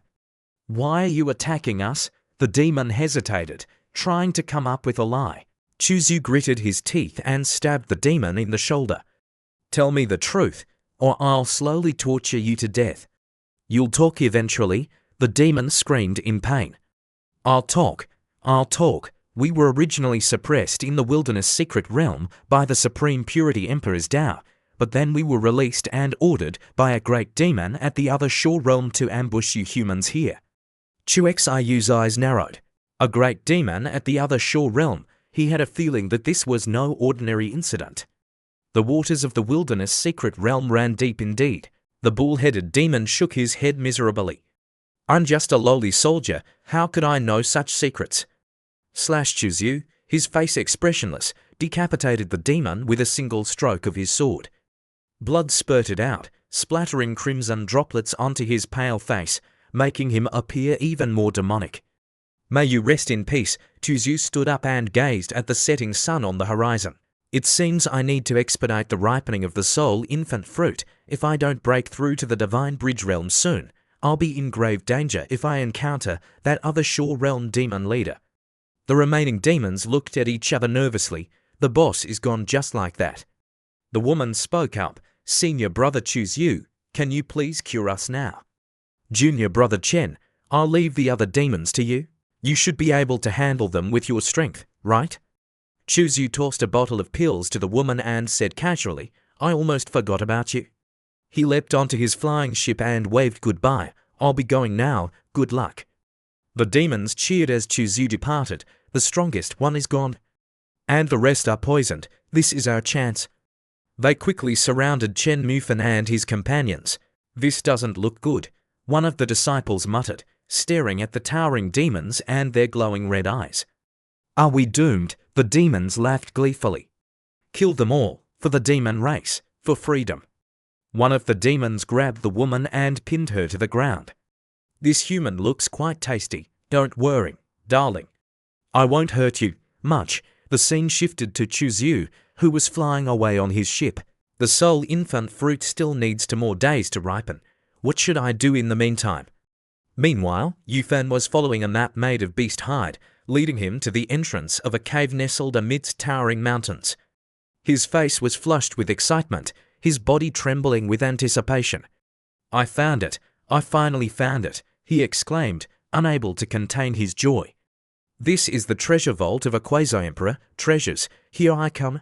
A year ago, he had stumbled upon a partial treasure map in the Holy Land's scripture pavilion. The map, left behind by an unknown person, depicted the location of the crow god quasi-emperor's hidden treasure. He had initially dismissed it as a hoax, but after entering the wilderness secret realm, the map had begun to glow, pointing him in a specific direction. He had decided to follow it, and after more than 10 days of searching, he had finally found the treasure's location. Chu Xiu, hidden behind a nearby cliff, watched as Yufan approached the cave, his face beaming with excitement. There's no denying it. The protagonist's luck is truly heaven-defying. Too bad he ran into me. As Yufan entered the cave, consulting the map as he walked, Chuzyu activated the movement's secret art and dashed past him. Junior brother Yi, thanks for the lead. I'll scout ahead for you. Yufan was startled. What was that? The cave twisted and turned, sloping downwards. Its length and destination were unknown. Chu Xiu's expression remained impassive. Even the prospect of a quasi-emperor's treasure didn't faze him. He moved swiftly but cautiously, always alert for danger. As he ventured deeper, the earth's spiritual energy grew denser, almost to the point of liquefying. It was far richer than even the Holy Lands. If he cultivated here, his progress would be at least 7 or 8 times faster. After what felt like an eternity, the cave plunged into darkness. The terrain gradually leveled out, no longer descending but winding forward. Chuzyu slowed his pace and quickly formed hand seals, activating a series of formations that concealed his presence. Only when his aura had completely vanished did he continue forward. A blinding light assaulted his eyes. He instinctively raised his hand to shield them. After his eyes adjusted, he gasped in awe and delight. 1,000 meters ahead lay a vast cavern, its ceiling adorned with thousands of stalactites that dripped shimmering liquid onto the stone floor below, creating a symphony of tinkling sounds, 10,000-year stalactite essence. Even a few drops of this precious liquid could fetch a fortune outside, but that wasn't all. What truly astonished Chuzyu was the sight of countless spirit herbs growing on the cavern floor, their leaves shimmering with a faint glow and emitting a pleasant fragrance. They were as abundant as weeds on a prairie, their roots thriving in the rich soil. There were profound grade, earth grade, and even heavenly grade spirit herbs. Chuzyu frantically gathered the herbs, stuffing them into his storage bag as he made his way deeper into the cavern. He reached a cluster of 3 immortal grade spirit herbs, their aura radiating outwards. I don't care what they're called, they're all mine. He uprooted the herbs and tossed them into his storage bag. Ding, your luck has increased by 5. Ding. Your luck has increased by 7. Ding, your luck has increased by 15. A minute later. Done. System. My luck is increasing so rapidly. Is it because of you fans' protagonist aura? The system chuckled. That's right, host. You're absorbing his luck. As expected, if you hadn't intervened, you fan would have obtained all these treasures and soared to unimaginable heights. Over 1,000 Earth-grade spirit herbs, over 100 heavenly-grade spirit herbs, 11 immortal-grade spirit herbs, and 3 jade bottles of 10,000-year stalactite essence. Even a pig could fly with these treasures, let alone a human. Chuzhu held up his bulging storage bag and laughed out loud. But his laughter abruptly ceased as his eyes fell upon something in the center of the cavern. What's that? On a white jade platform, half a meter tall, 2 objects floated in midair. One was a half-moon-shaped piece of jade, the size of a palm, radiating an ancient, desolate aura. It pulsed with blinding light. The other was an egg, patterned with black and red markings, surrounded by a faint glow. A strange energy emanated from it, causing Chuxiu's heart to pound. It felt like a powerful life force was struggling to break free. The egg was about the size of an ostrich egg. There must be a powerful creature inside, Chuzhu thought. These 2 items must be the most valuable treasures in this vault. As his gaze swept upwards, his pupils constricted. Coiled above him was a gigantic white snake. Its scales were 2 meters in diameter, each one as smooth and reflective as a mirror. Its body, coiled like a mountain, lay motionless. The white snake was fast asleep, oblivious to the intruder who had concealed his presence. Chuxiu's heart pounded with fear. The aura emanating from the white snake was that of another Shore Realm cultivator, and a peak level one at that. This place is guarded by a peak other Shore Realm white snake. I can't trigger any traps. Chuzhu cautiously approached the 2 treasures, his eyes fixed on the sleeping snake. Just then, a loud rumble echoed through the cavern. Chuzhu turned and saw Yifen rushing in. Having triggered a trap at the entrance, Yifen scratched his head sheepishly. Fancy meeting you here, senior brother Chuzhu. I stumbled upon this treasure vault by accident. Chuzhu wanted to strangle him. He had just awakened the giant white snake. A deafening roar shook the cavern. The white snake, awakened by the intrusion, was enraged. Its eyes glowed crimson with fury, and a horn, sharp as a dragon's, sprouted from its head. It opened its maw, revealing rows of sharp fangs, and lunged at Yifen, who stood frozen in terror. It's going to kill me. Chuxiu seized the opportunity and snatched the 2 treasures. This is no place to linger. I need to get out of here. He activated the movement secret art and dashed towards the exit. Yifen, paralyzed by fear, could only watch in horror. Damn it, I'm so screwed. Outside the secret realm, the Holy Lord and the Peak Masters were cultivating when an elder rushed in, his face pale with panic. It's terrible. Something terrible has happened. What is it? Qi asked anxiously. What happened? Many of the disciples' life talismans have shattered. How many? 775, all of them. What about Chuxiu's talisman? His is still intact. Something major must have happened in the wilderness secret realm. So many deaths. This has never happened before. Why am I worried about that wretched disciple? Chermengdi thought to herself, he deserves to die. Everyone, calm down, the Holy Lord said reassuringly. I'll use my Eye of Providence to see what's happening. He activated his Eye of Providence, and several eyes appeared, peering into the secret realm. Can anyone outside see what's happening in the secret realm? A male disciple asked a female disciple beside him. The demons, noticing the eyes, grew anxious. Are the humans going to attack us? I don't want to die here. Don't worry, their leader, a peak other Shore Realm demon, reassured them. No one can attack us through the wilderness secret realm, not even a Saint King.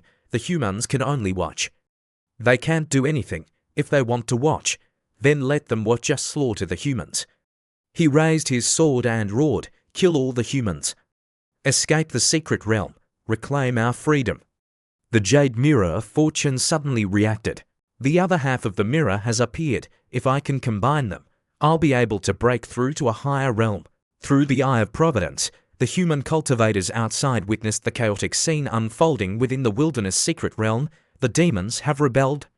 That great demon, It's at the peak of the other shore realm. But isn't the secret realm supposed to have a cultivation limit? Fairy Chermengdi, seeing the powerful great demon, was 10 times more anxious than anyone else. Holy Lord, should we open the teleportation portal and let the disciples return? The Holy Lord, sensing her concern, teased her playfully. Why are you worried about your disciple?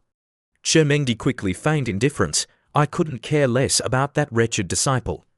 I'm only concerned for the other disciples. Don't worry, the Holy Lord said calmly. I've already made arrangements. The teleportation portal will be open in 2 days at most. If they can't even hold out for 2 days, then they're truly disappointing, an elder added. Despite her outward composure, Chermengdi was inwardly frantic. She had no idea where her disciple was, that wretched disciple. She thought, throwing a straw doll against the wall, I hope a demon eats him alive. Meanwhile, inside the wilderness secret realm, the demons, following their leader's orders, charged towards the human cultivators. Su Ruxu, a direct disciple of the Tao Comprehension Peak, was carrying her injured junior sister, Surayan, on her back. As the demons closed in, Chu Yu, who had been observing the situation from a distance, thought to himself, if I just stand here and watch them die, my plan to become Saint Sun will be ruined. Consider yourselves lucky. He drew his massive sword, its blade glowing with a crimson aura, and dashed forward, intercepting the demons. Su Ruxu, stunned by the sight of the handsome young man who had come to their rescue, blushed. Who is he? She wondered. Chu Yu, playing the role of the heroic savior, said coolly, Don't worry, junior sister. I'll protect you. Su Ruxu, after taking a closer look, recognized him. It's Chu Yu, the one who conquered the Supreme Purity Divine Tower, she thought. But he's only at the peak of the spiritual wheel realm. These demons are all at least at the Divine Bridge realm. He can't possibly defeat them. He's going to die. But before she could voice her concerns, Chu Yu had already charged into the fray. No, don't, she cried out, but a moment later, she was speechless, her eyes wide and in shock as she witnessed the carnage unfolding before her. Slash slash with a few swift strokes of his sword, Chu Yu had slain all the demons. He stood amidst the corpses, his sword dripping with blood, looking incredibly badass. Senior brother Chu Xiu's strength is incredible. Su Ruxu thought, awestruck. He's like a demon god. After striking a heroic pose, Chu Yu turned to the two women. Are you all right, junior sisters? Thank you for saving us, senior brother Chu Yu, Su Ruxu said gratefully. We're eternally indebted to you. Chu Yu took out an earth-grade mushroom and said, Your injuries are severe. Take this healing medicine. No, senior brother, we can't accept this, Su Ruxu protested. This medicine is too precious. Don't be so polite, junior sister, Chu Yu said gently. Demons are rampant, and danger lurks everywhere. If you don't heal quickly, you'll be in grave danger. Think of your injured junior sister, if not for yourself. Fine, Su Ruxu said reluctantly. I'll repay you for this medicine after we get out. If I don't have any precious medicine, I'll find something else to repay you with. Thank you, senior brother. I will definitely repay this kindness. They'll definitely reopen the teleportation portal when they see what's happening in the secret realm, Chu Yu said. Even if you take the medicine now, it will take some time for your injuries to heal. Why don't you go to the plaza and wait for the portal to reopen? Aren't you coming with us, senior brother? Su Ruxu asked. No, I still have some important matters to attend to. Farewell. Chu Xiu touched his chest, where he had hidden the jade mirror of fortune. The other half of the mirror is reacting more strongly now. I need to harvest the soul infant fruit and increase my cultivation as soon as possible to ensure my safety. The scene shifted to the plaza at the Supreme Purity Peak. The disciples were buzzing with excitement, discussing Chu Xiu's heroic actions. Senior brother Chu Yu is so amazing. He defeated those demons without breaking a sweat. He even gave them earth-grade healing medicine. I'm so envious. Do you think senior brother Chu Yu and senior sister Ruxu are a couple? They look so good together. Even the Holy Lord couldn't help but praise Chu Yu. Chu Yu has become a righteous person. His talent is extraordinary, and he's performing admirably in the secret realm. Chermengdi, however, was the most anxious of them all. That wretched disciple, What is he thinking? He's making me worrying so much. The scene shifted back to the wilderness secret realm, specifically the Yin-Wind mountain range. Two disciples were plotting to harvest the soul infant fruit. If we get this fruit, our cultivation will soar to the divine perception realm. I can't wait. Hold on, I hear footsteps. Chuzyu approached them slowly. Do you recognize me? I'm Chuzyu. What are you two doing here, junior brothers? The two disciples exchanged a secret message. Senior brother, the demonic aura here is very strong, the disciple in green said. It's too dangerous to approach the fruit alone. Why don't we let Chuzyu harvest it for us? Good idea, the disciple in red replied. If he harvests the fruit, we can split it 3 ways. We can't defeat him one-on-one, but 2 against 1, we have a good chance of winning. The disciple in blue addressed Chuzyu. Chuzyu, you've seen the soul infant fruit, right? It's an extremely valuable treasure. How about you go get it, and we'll split it 3 ways. Chuzyu closed his eyes and replied calmly, no way. Don't be unreasonable, Chuzyu, the 2 disciples shouted. Help us harvest the fruit, and we'll spare your life. Don't waste your breath on him, senior brother, the disciple in red said. I'll trap him with my 3rd grade for symbols formation. He won't dare to disobey us. They drew their weapons and attacked. A mere spiritual, wheel realm cultivator wants to make waves. The disciple in blue activated his formation. For symbols trapping formation, the formation quickly enveloped Chuzyu. But Chuzyu remained calm, his arms crossed, waiting for the show to begin. The disciple in red charged at him, ready to strike. At that moment, Chuzyu activated the movement's secret art, teleporting himself a short distance away. He drew his bloodthirsty sword, slashed the disciple in red was instantly obliterated. You, the disciple in green shouted in disbelief. Chuzyu's eyes glowed crimson with killing intent, slash. The disciple in blue joined his companion in the afterlife. May you find peace in the 9 springs, brother, Chuzyu said, approaching the dying disciple. Don't be a righteous villain in your next life. The blood of the 2 disciples flowed towards the soul infant fruit, which absorbed it greedily. It was finally ripe. After numerous battles, Chuzyu finally held the soul infant fruit in his hand. This fruit wasn't easy to obtain, he thought, gazing at the withered stalk. I wonder how long it will take for another one to grow. Let me tell you, host, the system chuckled. There won't be another soul infant fruit in this secret realm. You truly are a natural-born villain, destroying the very roots of the plant. Reward, 500 breakthrough points. Are you ready to break through to the 10th stage of the spiritual wheel realm? Yes, Chuzyu replied, there's a piece of news, neither good nor bad, that I must tell you. Just spit it out already, stop beating around the bush. You will face a lightning tribulation during your 2nd extreme realm breakthrough. Chuzyu froze for a moment before exploding in anger. What? Are you serious? Normally, only cultivators at the late stage of the Little Saint realm face lightning tribulations. Why am I facing one so early? I can confirm that the probability of you facing a lightning tribulation is 99.999999%, based on my analysis of 300 billion scenarios, the system continued. It's probably because your cultivation is too powerful. Anyway, take it seriously. If you survive, you'll become even stronger. If you don't, well, you'll die. Chuzyu returned to the ancient forest, his hand on his chest as he walked. The closer I get, the stronger the reaction from the jade mirror of fortune. The other half must be nearby. Suddenly, he spotted a group of demons charging towards him. Killed. Their leader, holding the other half of the jade mirror of fortune, was ecstatic. The mirror's reaction is intensifying. The person with the other half is coming to me. How convenient. Chuzyu, hidden behind a massive tree, observed the scene with a frown. Damn, that's the demon's main camp, and the mirror's reaction is so strong. Could the person with the other half be their legendary leader?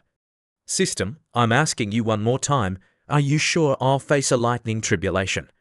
Absolutely, positively, definitely sure, the system replied. A wicked smile spread across Chuzyu's face. Good. The scene shifted to the teleportation plaza. Chuzyu looked down from his flying ship at the injured disciples below. Senior brother, Please help us. Does anyone have any hemostatic medicine? When can we go back? So many people are injured. Are the demons planning to wipe us all out? They're even more ruthless than me, Chuzu thought, shaking his head. Host, this only means you have room for improvement, the system chimed in. But now's not the time to think about that. You're being hunted by the Demon King and about to face a lightning tribulation. Have you figured out how to deal with this situation? I have a plan, Chuzu replied. Don't worry about it. The disciples panicked as they saw the demons approaching. Demons, the demons are here. There are so many of them. That Demon King's aura is incredibly powerful. He's at least at the late stage of the other shore realm. We're no match for him. Can the Emperor's formation barrier stop them? The mirror in his hand, could it be an Emperor artifact? The Demon King, holding the jade mirror of fortune, laughed triumphantly. Humans, do you want to live or die? If you want to live, hand over the person with the other half of the mirror. As the disciples trembled in fear, Chuzu stepped forward, holding the other half of the mirror. Is this what you're looking for? Xiu's image was projected onto the plaza at the Supreme Purity Peak. The female elders outside gasped in shock. It's Chuzu, the demons are looking for him too. He lured the demons here and put all the disciples in danger.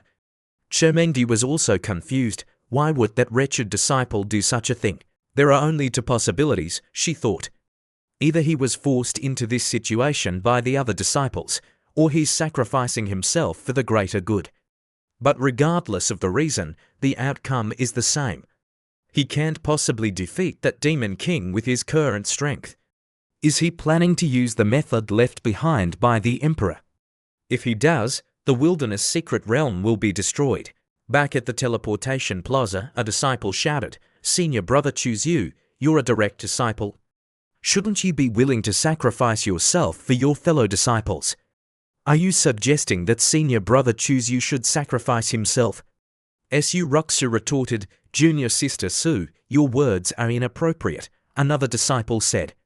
Senior Brother Chuzu is willing to sacrifice himself for the greater good. Isn't that right, Senior Brother Chuzu? Do you really think the demons will spare us if Senior Brother Chuzu sacrifices himself? Su Ruxu argued. Instead of thinking of ways to fight back together, you're just trying to push a fellow disciple to his death. Such a shameful attitude will only make the demons look down on us human cultivators. I'll give you 50 breaths, the Demon King roared from afar. If he doesn't come out, we're coming in. The disciples panicked, some crying, some praying. No, I don't want to die. Someone save us. Senior Brother Chuzu, please save us. You can't be so cruel. Just come out, and the demons won't hurt us. Chuzu walked over and patted Su Ruxu's shoulder. Thank you, Junior Sister Su. I'm grateful that you're willing to speak up for me in this situation. Leave the rest to me. He walked towards the Demon King. Is he really going to face those demons alone? Chermengdi exclaimed, watching from outside. This is his choice, the Holy Lord said. Chuzu didn't hesitate. He soon reached the towering Demon King. Human, you have more guts than the others, the Demon King said. Chuzu ignored him and opened the box containing the soul infant fruit. The soul infant fruit is ripe. The Demon King's eyes lit up. Seize the fruit from him, he ordered.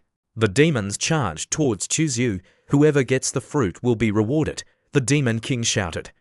Chuzu quickly devoured the soul infant fruit. Delicious system. Upgrade the Tao scripture.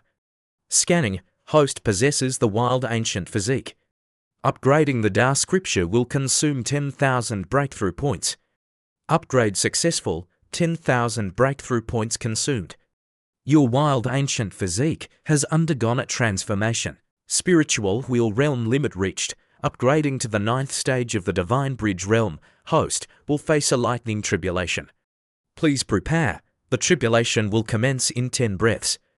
Dark clouds gathered in the sky, crackling with lightning. Xiu's body glowed with a golden aura. He raised two fingers and chanted, Enjoy the lightning tribulation. A massive bolt of lightning struck down from the heavens, engulfing the entire area in a blinding flash. As the lightning tribulation descended, scorching everything in its path, the Demon King seized the opportunity to strike. He swung his sword at Chuzu, aiming for the egg he had taken from the cavern. which had just hatched into a chick. Chu Xiu, shielding the chick with his body, sensed the Demon King's attack. Trying to sneak attack me, not so fast, he swiftly drew his sword. Slash! The Demon King's massive sword was cleaved in two. The Demon King stared in disbelief as a surge of purple energy, emanating from Chu Xiu's sword, slammed into him.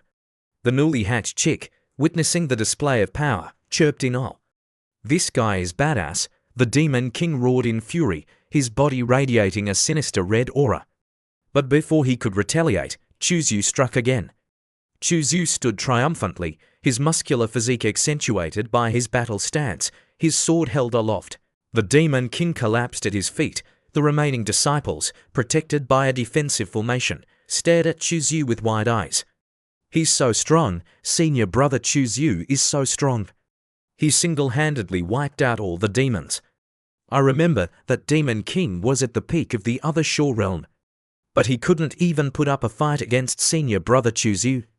He was defeated with a single strike. How is this possible? Senior brother Chu Xiu is too overpowered."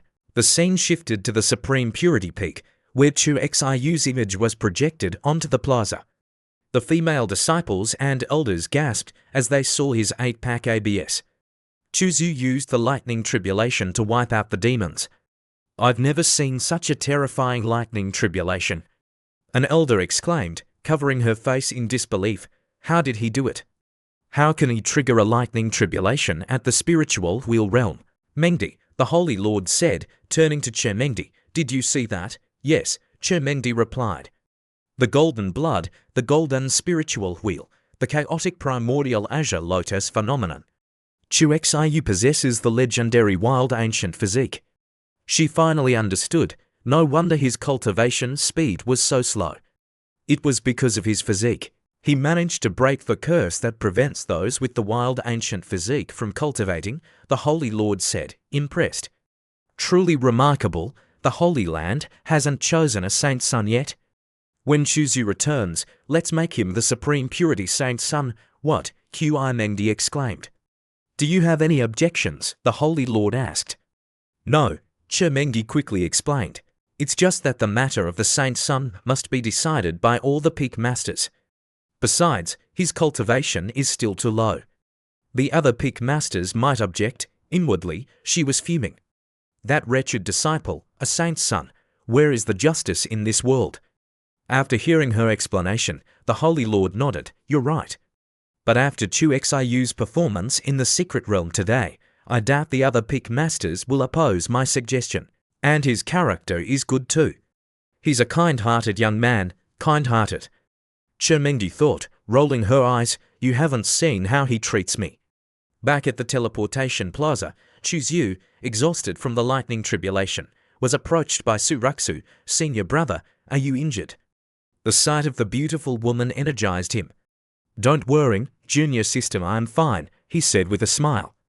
Yu Fan, standing nearby, sighed. "Chu Xiu is truly powerful. I've become a mere spectator." The disciples cheered. "The demons have been defeated by senior brother Chu Xiu. Senior brother Chu Xiu is invincible." Chu Xiu noticed a snake coiled around Yi Fan's shoulder. "Junior brother Yi, what's that on your shoulder?" "A spirit pet I just tamed," Yi Fan replied with a chuckle. Chu Xiu realized that Yi Fan had tamed the giant python from the treasure vault, as expected of a protagonist. He still managed to get a spirit pet even after I absorbed so much of his luck. Yi Fan, noticing the creature on Chu Xiu's shoulder, asked, "Senior brother, what's that on your shoulder?" "This is little chicken," Chu Xiu replied. "As you can see, it's just a chicken. It's my pet, more or less." "You little bastard, show some respect. Who gave you permission to name me? And you're the chicken. Your whole family is chickens," the chick squawked indignantly. "What an interesting creature," Yi Fan said, amused. "Just kidding, junior brother. The teleportation formation will be open soon. Let's rest and prepare to return to the Holy Land." Chu Xiu, annoyed by the chick's constant squawking, squeezed it tightly, making it stick out its tongue. "Stop squeezing me, you're going to kill me."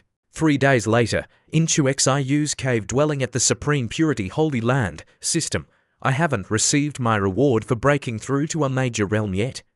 "That's right, Host, the system replied, scanning, you have broken through to a major realm.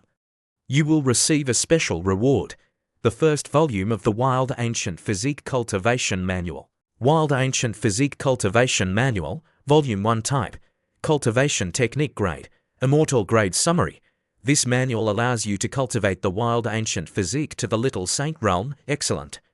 Host, do you accept this cultivation technique? Scanning. Your wild ancient physique still has room for improvement. Do you wish to continue upgrading it? Yes. Chuzu clutched his head, groaning in pain. Upgrading my physique and cultivating my cultivation are two completely different experiences.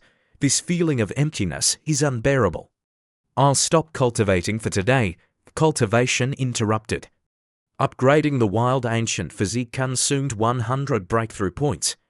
Chuzu popped a few immortal grade pills into his mouth. It seems I need to prepare more treasures and pills for future physique upgrades, otherwise I'll be drained to death. Oh, the Jade Mirror of Fortune has finished refining. System, do you know how to use this mirror? Congratulations on obtaining this treasure. Host. The Jade Mirror of Fortune is of extremely high quality, at least a Saint King artifact, possibly even a Quasi-Emperor artifact.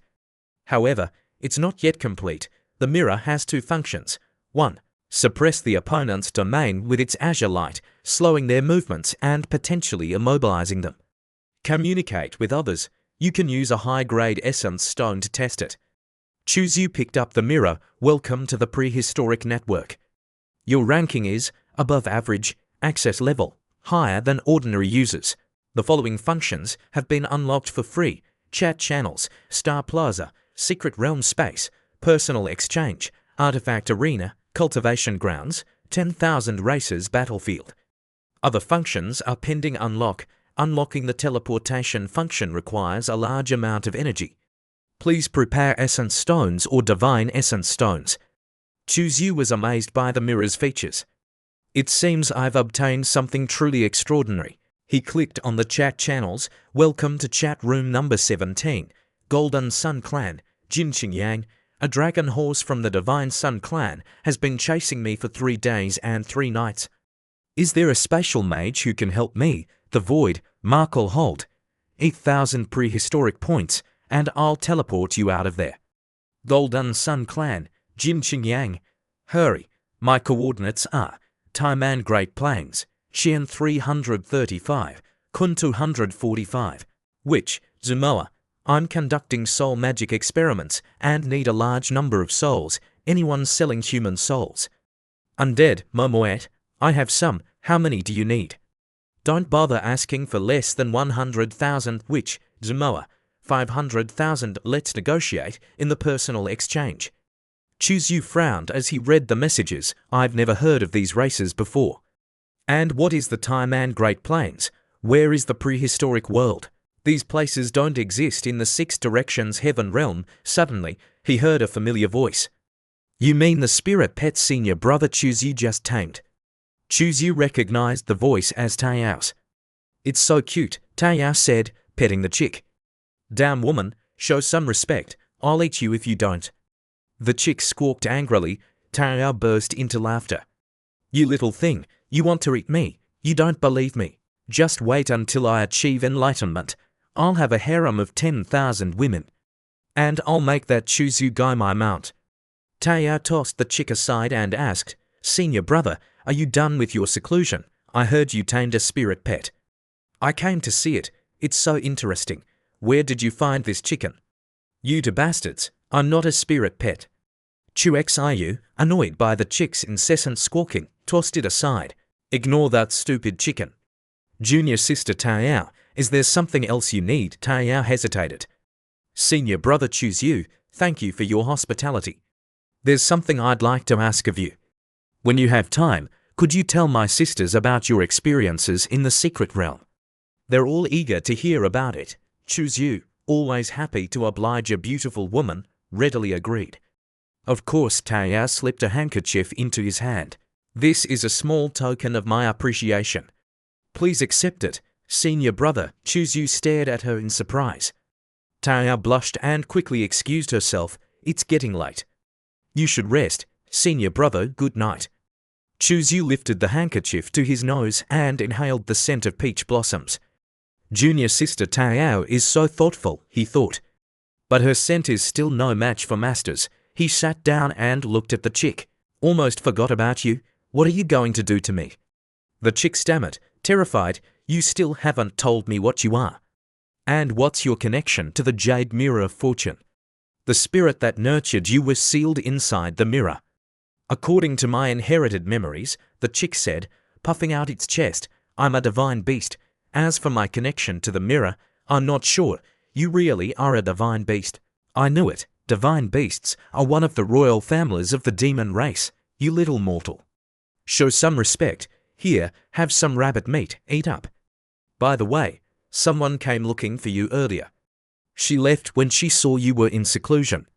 Someone came looking for me. Who was it? Her name was Hua Luofei, I think. She said she'd meet you at the same place in 3 days. Chuzu smirked. Oh? Seeing Chu preparing to leave, the chick asked, where are you going so late? Chuzu flicked its beak and said with a sly grin, curiosity killed the chicken. Don't ask so many questions, he thought to himself, time to visit my beautiful and voluptuous master. Upgrading my physique took a lot out of me. I need to replenish my energy. The scene shifted to Mengdi's cave dwelling. Mengdi, who had been dozing off, jolted awake as she sensed Chu's arrival. That wretched disciple is here again. Chuzu opened the door and was immediately greeted by Mengdi's interrogation. What are you doing here so late? Shouldn't you be resting in your own room? I haven't seen you in days. Master, I was afraid you missed me, Chuzu said with a playful grin. My disciple's aptitude is still terrible. Please enlighten me with your teachings. He gazed at her alluring figure, her clothes clinging to her damp skin. As expected of the heavenly fragrance body, he thought.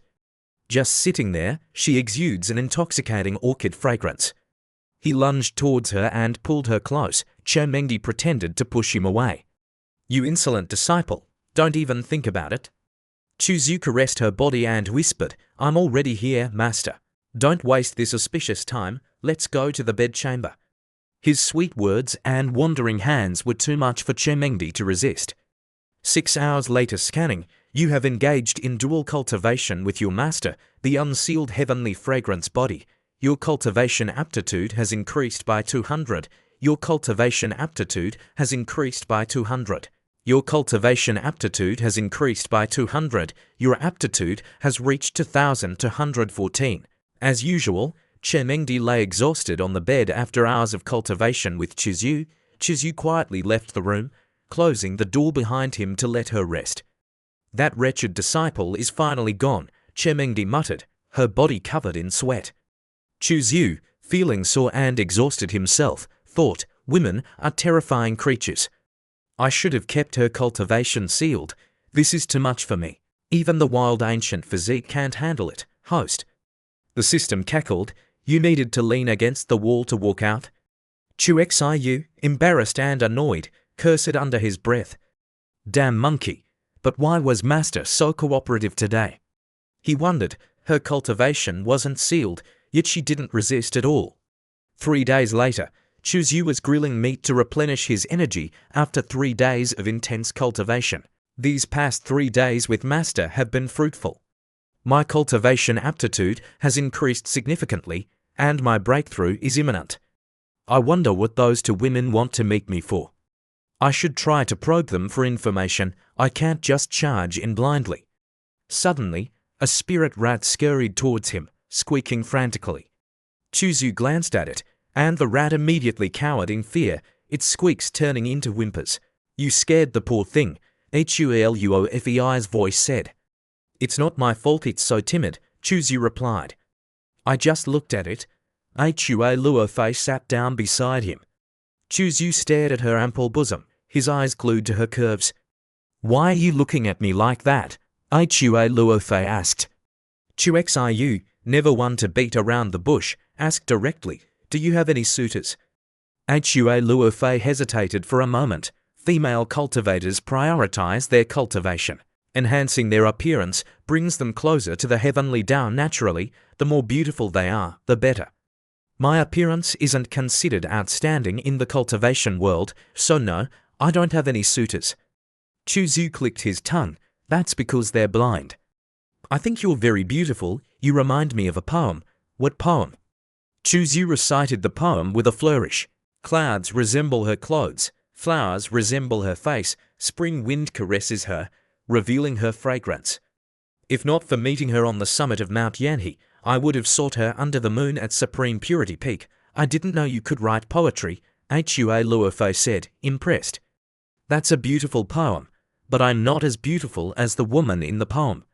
Chuzhu smiled inwardly, pleased with himself. Those literature lessons weren't for nothing.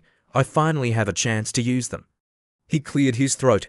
Sister Hua, how about I court you? I really like older women like you. Hua Luofei was speechless. After a moment, she laughed. You just met me, and you're already talking about courting me. Do you even know how old I am? Chuzhu stared at her ample bosom. You're quite mature. Hua Luofei quickly covered herself with her hands. You want to get beaten up? I didn't know you were such a playboy. Appreciating a woman's beauty is a man's right, Chuzhu said shamelessly. You can't deny me my manly privileges. Besides, age is just a number. As the saying goes, a woman 2 years older is a treasure, a man 1 year older is a sage. I'm probably 3,000 years older than you, Hua Luofei interrupted. A woman 3,000 years older is a gift from the heavens, Chuzhu continued, undeterred. Marry me, sister, and we'll achieve immortality together. I'm serious. You're more precious than the finest pearls of the South Sea, you little rascal. Are you trying to seduce me? This isn't seduction, it's called irresistible attraction. Besides, Sister Hua, you're not small. It was unclear what he meant by not small. He handed her a chicken leg. Try my cooking, Sister. Hua Luofei took a bite and exclaimed, delicious. Chuxiu continued his sweet talk. This spirit pet's cultivation is too low, its meat is nothing special. I heard that the meat of a great saint realm wild beast is incredibly delicious and more nourishing than ancient medicinal herbs. When my cultivation is higher, I'll hunt a great saint beast and roast it for you. He poured her a glass of wine. Have a drink with me, sister. I don't drink much, Hua Luofei said hesitantly. Come on, sister, just one glass. This is a special wine from my hometown called Moxiangyi. It's very light. You won't get drunk? Just a little tipsy.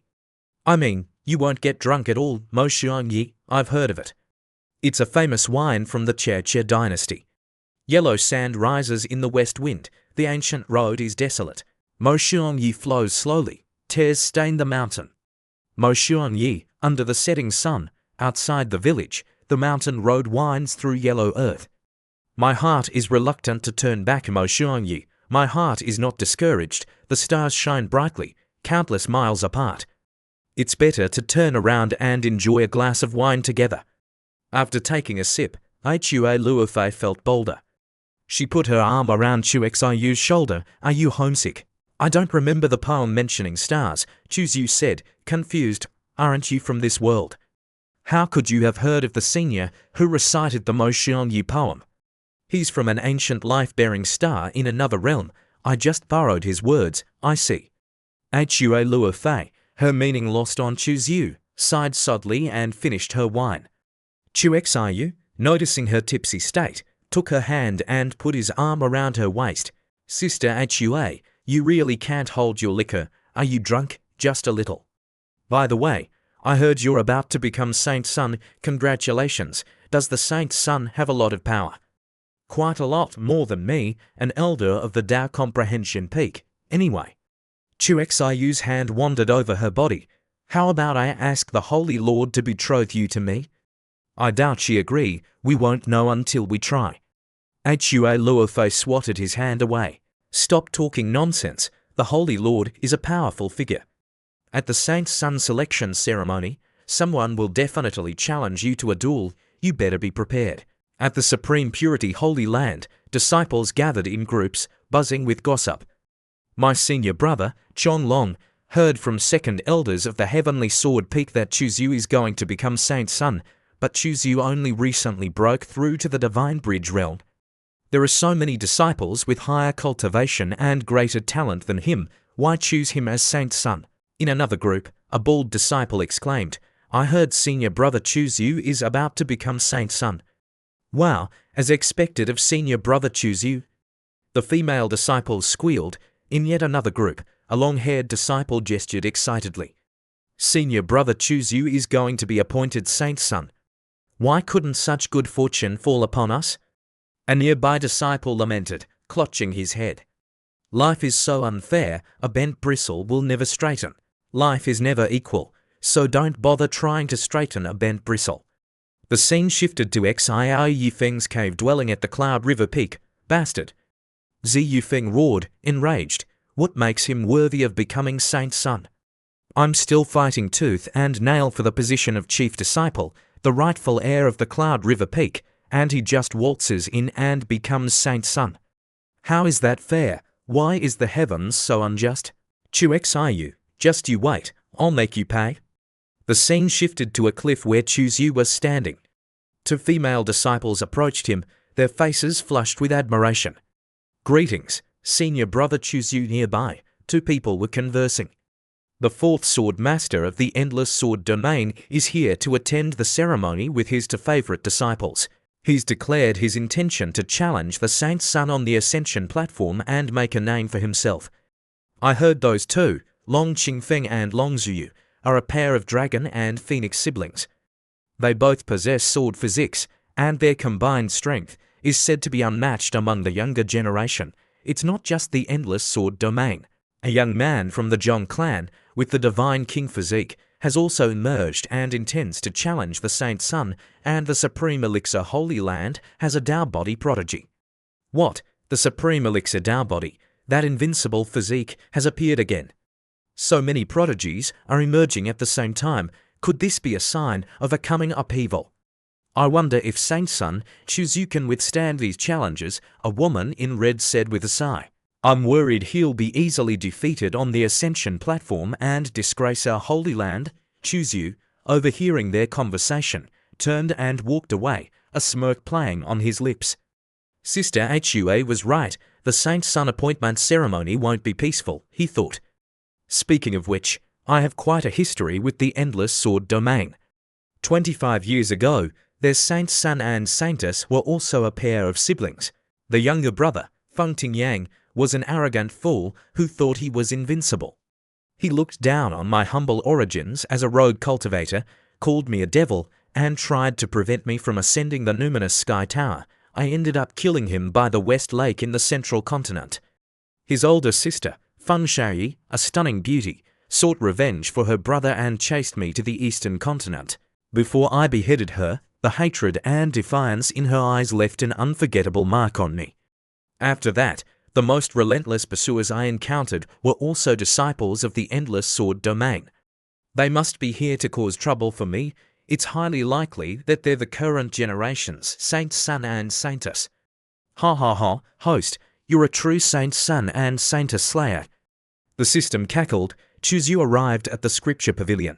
A golden formation barrier, shimmering with light, surrounded the building. This is a 7th grade peak 5 elements combined formation, a combination of 5 7th grade formations: imprisonment, illusion, slaughter, life, and death. Those trapped inside will never die, and the formation will continue to operate indefinitely. Even great saint experts would perish if they charged into this formation. Even a saint king would need considerable effort to escape. You're wrong, a woman's voice said. This formation was passed down from the emperor. Even a saint king would be injured if they entered. The woman was Su Jin, the guardian elder of the Scripture Pavilion. Choose You bowed respectfully. Greetings, elder, I am Choose You, a direct disciple of the Cloud River Peak. Could you please open the Scripture Pavilion for me? I am Su Jin, the guardian of the Scripture Pavilion, she replied. Of course, she turned and opened the doors of the Scripture Pavilion. Chu Xiu gazed at her retreating figure and thought to himself, beautiful women are everywhere in the Supreme Purity Holy Land. Inside the Scripture Pavilion, Choose You read the instructions. Special notes for the Scripture Pavilion: outer disciples may only access the 1st and 2nd floors. Inner disciples may access the 1st to 4th floors. Peak deacons and direct disciples may access the 1st to 5th floors. Peak elders and core disciples may access the 1st to 7th floors. Peak masters, saints' sons, and saintesses may access the 1st to 8th floors. The 9th floor is only accessible to the Holy Lord and the previous Holy Lord. Chuzyu ascended to the 7th floor. Across the room, Yufan was holding a cultivation manual and pleading with a female elder. "Elder, could you please give me a discount on this Three Kings body tempering technique? I don't have enough contribution points." "If you don't have enough contribution points, then go earn more," the elder replied coldly. "Come back when you have enough, elder. Please be understanding," Yufan begged. "Impossible," the elder said curtly. Yufan, unable to persuade the elder, reluctantly placed the manual back on the table. "Fine." Chuzyu approached him. "Junior brother Yi, you're here too." What a coincidence, Yufan recognized him immediately. "Senior brother Chuzyu, actually, I've been eyeing a body tempering technique, but I don't have enough contribution points to borrow it. It's quite frustrating." "Senior brother, do you have any spare contribution points? Could you lend me some? I'll return them to you double in a few days." "I also need contribution points to exchange for ancient scriptures," Chuzyu replied. "I only have enough for myself. Well, I'm sorry."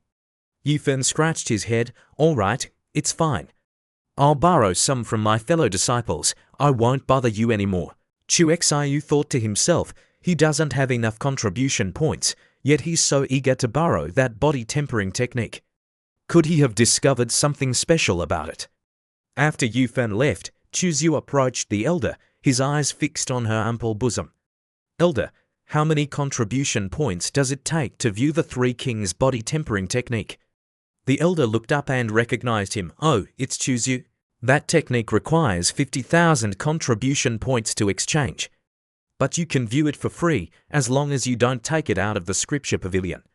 Chuzyu scratched his head, feigning embarrassment. "Thank you for your generosity, elder, but we shouldn't break the Holy Land's rules so easily." Inwardly, he was ecstatic. "So I have such fame now? I even get special privileges in the Supreme Purity Holy Land." The elder picked up the Three Kings body tempering technique and handed it to him. "Rules are meant to be broken. You're a living person, after all. Here, take it and find a quiet place to read." "Thank you, elder," Chuzyu said, taking the manual. He found a secluded spot and began reading. The Three Kings body tempering technique is a heavenly grade body tempering technique, he thought. Why was Yifan so eager to borrow it? He flipped through the pages, and suddenly, his eyes widened in surprise. One of the pages was thicker than the others. But Yifan never opened this manual. How did he discover the anomaly? Does he have golden eyes? Chuzyu channeled a bit of spiritual energy and carefully tore the thick page open. This is primordial silkworm silk. According to legend, this material is incredibly durable and valuable. It can last for tens of thousands of years without decaying. But it's almost extinct in this era. It's a pity there's so little of it. But the information recorded on this primordial silkworm silk must be extraordinary. Xiu examined the silk closely. "I'm not mistaken. I've found another treasure." He immediately seized the opportunity. Channeling his energy, he began cultivating according to the technique inscribed on the primordial silkworm silk. Images of a figure practicing a powerful fist technique appeared before him, along with detailed instructions for each move. After 49 steps and a considerable amount of time, the system announced, "You have comprehended a portion of the true meaning of the human emperor fist. You can consume breakthrough points to further comprehend and upgrade it." Human emperor fist type, fist technique grade, divine grade description. A supreme expert inscribed the essence of the human emperor scripture's ultimate power onto this primordial silkworm silk, waiting for a destined individual to inherit it. Note: this fist technique has high requirements for the body. Upon mastering it, a single punch imbued with the emperor's might can shatter all techniques. Chuzyu was awestruck. Such a powerful fist technique. It can shatter all techniques with a single punch. Once my cultivation is sufficient, I'll integrate it into my myriad transformations sword technique. I'll be unstoppable. Suddenly, a mischievous idea struck him. I remember Yufan is quite close to Zhong Linyan. Why not give them a grand gift? He altered the information on the primordial silkworm silk, adding a warning. This place is extremely dangerous. It's best not to come alone. Bring someone with a high-level cultivation technique to increase your chances of obtaining the treasure. He then carefully concealed the silk within the Three Kings body tempering technique. Junior brother Yufan, you have great luck. You won't die so easily. But Zhonglin, that's another story. Let's see what fate has in store for you. The next morning, Chuzhu arrived at Shomengdi's cave dwelling. I'm in a good mood today. Why not visit Master and ask for some guidance? I also miss her sweet moans. He peeked through the window. Wretched disciple, wretched disciple. Wretched disciple, what's going on? Chuzhu wondered. He looked closer and saw Shomengdi stabbing a straw doll with a golden needle. That crazy woman needs to be taught a lesson. He barged into the room. Mengdi jumped in surprise. What are you doing here at this hour? Chuzhu wrapped his arms around her waist. What were you doing just now, master? Mengdi quickly hid the doll behind her back. Shouldn't you be preparing the bed to welcome your direct disciple? Chuzhu said with a familiar smirk. Mengdi blushed, but she was used to his antics by now. And so, Chuzhu dragged his master back to bed for another round of cultivation.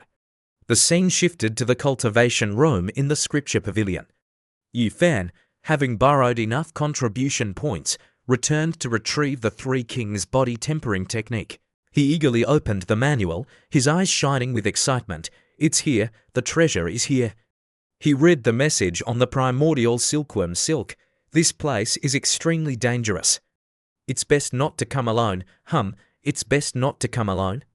He thought, stroking his chin, and so, Yufan decided to invite someone to accompany him. The scene shifted to the location marked on the map Chuzhu had left behind, the 10,000 mountains. As Chuzhu had predicted, Yufan had invited Zhonglin to join him. Senior brother Lin, we're here. The treasure is here, Yufan said excitedly. I just broke through to the other shore realm, and my cultivation isn't stable yet. Senior brother Lin is much stronger and can help me obtain the treasure. Plus, he'll be grateful to me for sharing this opportunity. It's like killing two birds with one stone. Zhonglin was also pleased. Excellent. Junior brother Yi, there's no need to thank me. I'll remember this favor. He thought to himself smugly, so what if Chuzhu is about to become Saint Sun? Once I obtain this treasure and advance my cultivation, I'll crush him under my feet. They entered the cave together, chatting as they walked. After a while, Yufan felt a sense of unease. Senior brother Lin, something feels off about this place. Zhonglin also felt a chill run down his spine. Are you sure there's a treasure here? Could it be that true wealth lies in danger? Yufan thought. No risk, no reward. Suddenly, they heard a groan coming from deeper within the cave. A hand reached out from the darkness. Yufan, using all his strength, crawled out of the cave, covered in dirt and bruises. Damn it. This wasn't a treasure vault at all, it was a death trap. I'm lucky I had a high-grade spatial talisman, otherwise I'd be dead. Senior brother Lin, I'm sorry, I can't save you. Yufan angrily threw the treasure map to the ground and stomped on it. Idiot, go to hell. The scene shifted to the Cloud River Peak. What? Zhonglin is dead, a disciple with silver hair exclaimed in shock. Yes, Wu Hongying, the third disciple of the Cloud River Peak, replied. He went treasure hunting with Yufan, the core disciple of the Heavenly Sword Peak. They say he died in a formation. The Anti-Chuzhu Alliance has lost a valuable member, the silver-haired disciple sighed. Senior brother, you haven't been looking well lately. Why don't you ask Master for help? Maybe she can do something for you? What do you mean I haven't been looking well? I'm perfectly fine. Chuzhu approached them, a smile on his face. What are you two talking about? Before Wu Hongying could answer, the silver-haired disciple said in a flattering tone, as expected of someone who's about to become Saint Sun, Senior brother Chuzhu, you're truly in high spirits. I have good news for you, Zhonglin is dead. Chuzhu feigned sadness. How can you call that good news? Junior brother Jian was a member of our holy land. We should mourn his passing. The silver-haired disciple gritted his teeth, but said in a saccharine voice, You're so hypocritical. Chuxiu, I think your junior brother might have a kidney deficiency, the chick on Chu Xiu's shoulder chimed in. No wonder I felt he was a bit effeminate, you damn chicken. How dare you speak to me like that, the silver-haired disciple shouted angrily. He flicked a golden needle at the chick, intending to kill it. The chick squawked in fear. Chu wouldn't allow anyone to bully his pet. He waved his hand, and a golden light deflected the needle, sending it crashing into the cliff behind them. Boom, the cliff cracked. He deflected my needle with a single wave of his hand. The silver-haired disciple thought, stunned. Since when did this trash become so powerful? Could he be cultivating some secret technique? Chu glared at him, his eyes blazing with killing intent. You two tried to kill my spirit pet right in front of me. Do you think I'm easy to bully? Cluck. That's right, the chick crowed triumphantly. So what if I did, Chu? What are you going to do about it? The silver-haired disciple challenged, puffing out his chest. Senior brother, please don't misunderstand, Wu Hongying intervened. Aren't you supposed to attend the Saint Sun appointment ceremony today? Don't waste your time on this. The silver-haired disciple, emboldened by Wu Hongying's support, decided to let it go. I'm too mature to argue with a chicken. Suddenly, Chu received a message from Chemengdi. Wretched disciple, come to my cave dwelling. Excuse me, junior brother, junior sister, Chu said, bowing. Master has summoned me, I must take my leave. He quickly arrived at Chemengdi's cave dwelling and bowed respectfully. He decided to be more formal today, considering it was the Saint Sun appointment ceremony. What is it, master? Chemengdi handed him a robe, its fabric shimmering with a brilliant light.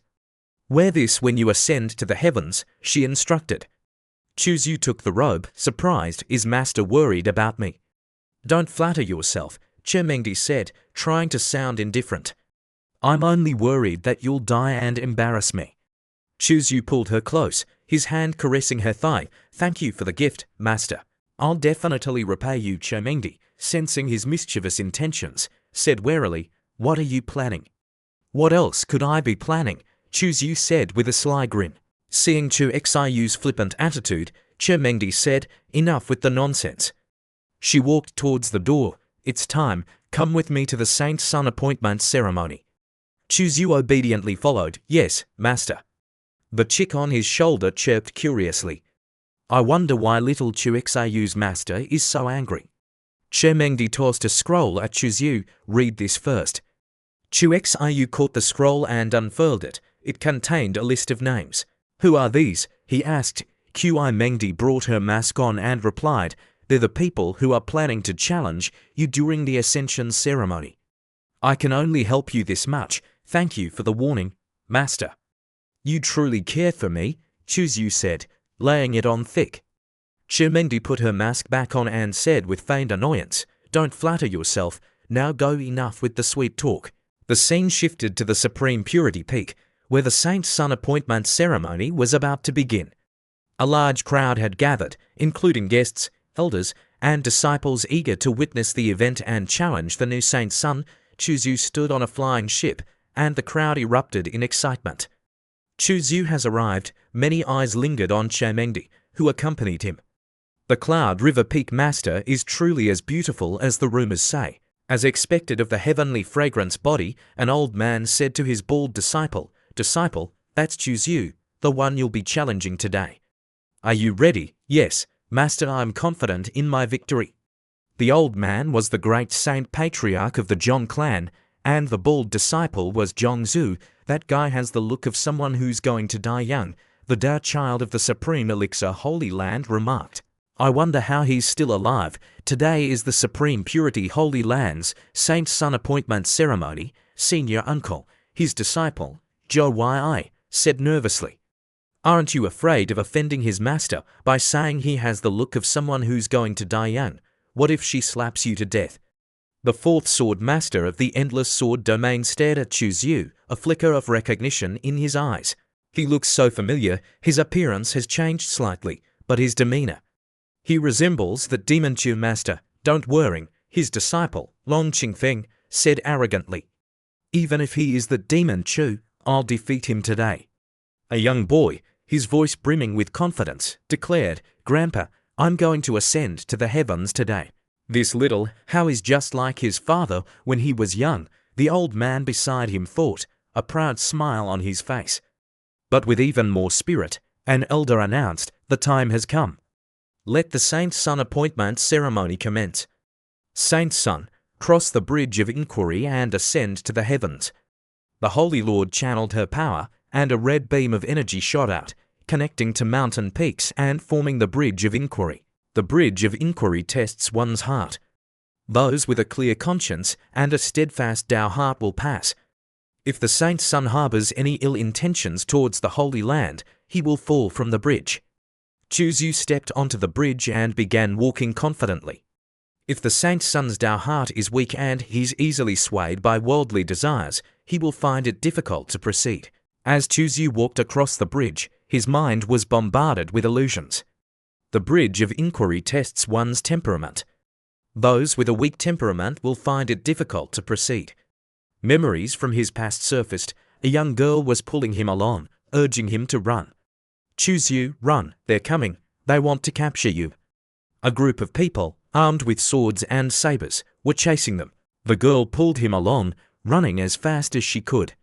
They finally stopped, panting from exhaustion. Chuxiu, his face covered in bruises, clenched his fists. I want to become strong, stronger than anyone. I don't want us to be humiliated and bullied anymore. I'll always be with you, the girl said, comforting him. Some time later, the girl said angrily, You've changed, Chuzyu. Your heart is becoming more and more ruthless, more and more cold. Why do you want me to leave? I don't want to go to the Crimson Dust Sword sect. We'll die together. Back in the present, the crowd watched as Chuzyu stopped walking, his body frozen in place. Why isn't he moving? Could it be that he can't even cross the bridge of inquiry? Chermengdi was worried. Why isn't he moving? Could he be? Remember to come back for me, the girl from his past had said. I'll be waiting for you. He hadn't expected that their separation would last for 55 years. Suddenly, Chuzyu started moving again, his pace accelerating rapidly. He's moving. His speed is incredible. How strong is his Tao heart to be able to walk so fast on the bridge of inquiry? What kind of unwavering determination does he possess to have stood still for half an hour without taking a single step? Chermengdi observed him closely. With his rebellious nature, he shouldn't be bothered by worldly attachments. He must have remembered Chou Mountain County and his parents, who died at the hands of demons when he took his first step. Tao Yao, standing beside Mengdi, cheered enthusiastically. Senior brother, you can do it. Do you like Chuzyu? Chermengdi asked Tao Yao. Tao Yao froze. Master, I want to become Tao companions with senior brother. Although she had suspected it, Mengdi was still surprised to hear Tao Yao say it so directly. I disapprove of this marriage. What? Tao Yao was outraged. I'm not married yet, and senior brother hasn't proposed yet. Why do you disapprove? No means no, Chermengdi said coldly. Are you disobeying your master? She then used a sound transmission to speak to Tao Yao privately. Your senior brother is not a good person. Tao Yao gritted her teeth. So this is how you are, master. To prevent my marriage to senior brother, you're willing to slander him.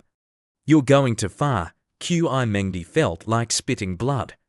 Why is she so determined? She wondered, bewildered. Seeing Tao Yao arguing with her, Chermengdi pressed, Do you not trust your master? Tao Yao replied, I do trust you, but, senior brother, just a little bit more. We're both rebellious disciples, after all, she sighed. Why doesn't anyone believe me when I'm telling the truth? What's wrong with this world? A moment later, she continued, Master, you must have misunderstood senior brother. Every elder, deacon, and disciple in the Holy Land speaks highly of him. He's kind and treats everyone fairly, even the outer disciples. Tao's admiration for Chuzyu was evident. Who in the Holy Land doesn't admire senior brother? Who doesn't praise his righteousness and integrity? Chermengdi remained unconvinced. It's all an act. He's a wolf in sheep's clothing. His heart is filled with malice. She then stated firmly, Tao Yao, don't bother arguing with me. No matter how much you defend him, you will never become Tao companions. I will never agree to your marriage. Tao Yao stood up abruptly. Master. You're the peak master of Cloud River Peak. How can you try to separate two loving hearts? Just then, a loud announcement echoed through the air. The Saint Sun has crossed the bridge of inquiry. You crossed the bridge of inquiry in less than half a stick of incense. Senior brother Yu has broken the record. Mengdi, your disciple is incredible. His Tao heart is as firm as a rock. How did you teach him? Mengdi couldn't help but feel a surge of pride. Oh, I just gave him a few pointers. It's mainly due to his strong natural talent. Next, the main event. Yu is about to ascend to the heavens. Those who wish to challenge him, step forward. The disciples who had registered to challenge Yu rushed forward. Master, we're going. Senior uncle, if I lose, please don't blame me. Go, win or lose, I'm proud of you. Cousin, be brave. That man is so handsome. Do you know who he is? That's Shongong Hao, the son-in-law of the Ji clan. He's here to challenge the Supreme Purity Holy Land and humiliate the Ji clan. 5 figures flew towards Yu. Yu smirked. Quite a few people want to challenge me. These two must be the Long brothers from the Endless Sword domain. And this one must be the legendary Divine King Physique. Zhongzhu is quiet. Brooding one is rather uninteresting. And you, senior brother, you say you're just here to play. Don't worry, I won't take it personally. You're quite polite. I'll go easy on you, Your Highness. And this one, he seems rather flamboyant, not a threat. One of the challengers kicked off the ground and soared into the air. I can't wait any longer. I'll see you on the ascension platform. The others followed, each displaying their unique techniques. Your Highness, I apologize, but I'm in a hurry, one of them said haughtily. Let's finish this quickly. I'll let you have a few free shots. Let's get this over with. So, the Shongong clan is trying to ride on the coattails of the Ji clan, Yu thought. If I lose to Shongong Hao on the first step, it would be a slap in the face to everyone in the Supreme Purity Holy Land. How dare he look down on our Saint Son on our own territory? A Supreme Purity disciple shouted angrily, kill him. My weapon is a fan, Holy Son. Bring out your weapon. Yu didn't reply. He simply smirked and flew towards his opponent with incredible speed. Senior brother Yu is so fast. Yu grabbed the challenger by the throat. You want to use me as a stepping stone. You want to give me a handicap. You think you can show off in front of me. Don't you dare try to humiliate me. With that, Yu delivered a devastating kick to the challenger's face. The Supreme Purity disciples roared with laughter. The Holy Lord, seeing the challenger's arrogance, also grew annoyed. She unleashed a purple beam of energy that bound him tightly. What is this? Let me go. The challenger cried out in panic, Grandpa, save me. The Holy Lord released him, and he fell to the ground in a heap. My son, the Holy Lord's voice boomed across the peak. The dignity of the Supreme Purity Holy Land cannot be insulted. Anyone who offends us will be expelled. Anyone who offends the Supreme Purity Holy Land will be expelled, the disciples chanted in unison. Shongong Qinghong turned to Ji Chongsho, the elder of the Ji clan. Elder Ji, you've found yourself a fine son-in-law. He dared to attack the Saint Son during the ceremony. He has the guts of a god. Don't try to start a fire here, old man Shangguan, Ji Chongsho retorted. This has nothing to do with the Ji clan. Leave me out of it. The Holy Lord announced. The Saint Son Ascension ceremony will continue. The Shongong clan is trying to climb over your head, Yu thought. I suppose I vented some anger on your behalf, Sister Holy Lord. I just didn't expect that freeloader Shongong Hao to be so weak. He couldn't even withstand a single blow. Next up, the twin sword physics versus the Supreme Purity Saint Son. This is different from that Shongong brat. They're top-tier geniuses. I wonder if the Saint Son can defeat them. The exciting part is here. The twin sword physics are challenging the Supreme Purity Saint Son. This is different from that Shongong kid. They're top-tier geniuses on the shallow dragon ranking. I wonder if the Saint Son can defeat them. Yu, facing the two challengers, felt a surge of excitement. Qing Feng and Ziyue, such elegant names. But before you even arrived, you declared your intention to kill me. I truly don't know when I offended you. The twins smirked. We don't need a reason to kill you. Blame your parents for giving you a name similar to that demon Chu posed, taken aback. Wow, what a powerful reason to kill someone. It's a new era, and you're still playing the name game. Talk is useless, let's see how you plan to defeat me. The twins each wielded a sword, one red and one blue. These are the legendary chase wind and drifting snow swords. Not only are they heavenly grade sword energies, but when combined, their power reaches the immortal grade. Even with my wild ancient physique, I can't defend against their combined attack without getting injured. Sister, kill him. The twins lunged at Chu Xiu used his movement technique to dodge their attack. He raised his sword, preparing to strike. Then, the two sides clashed, their powers colliding in a deafening explosion. Ziyue was shocked. I can't budge his sword.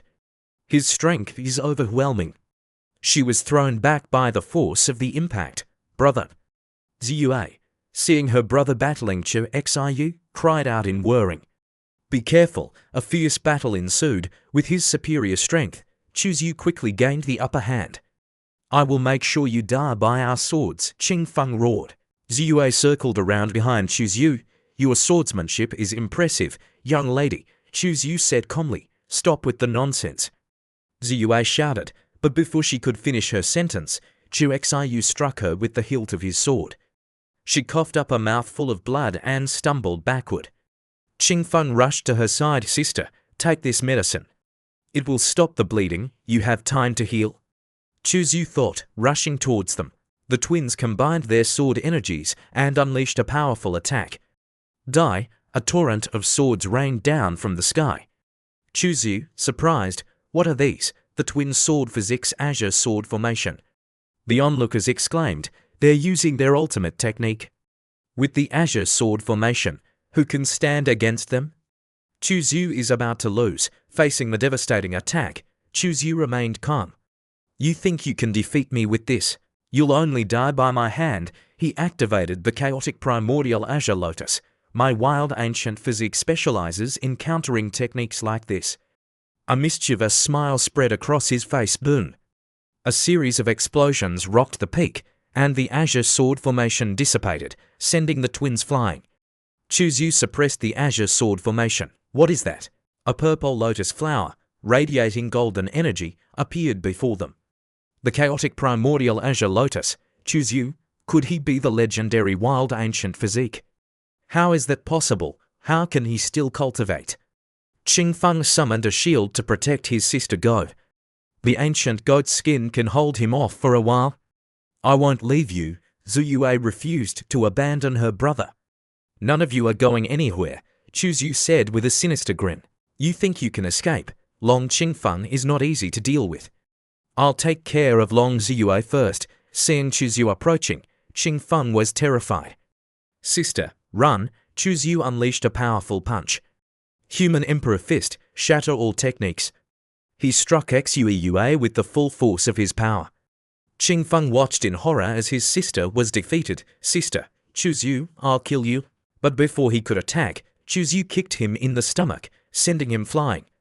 The shockwave from the impact rippled through the air. Chu Xiu is too strong.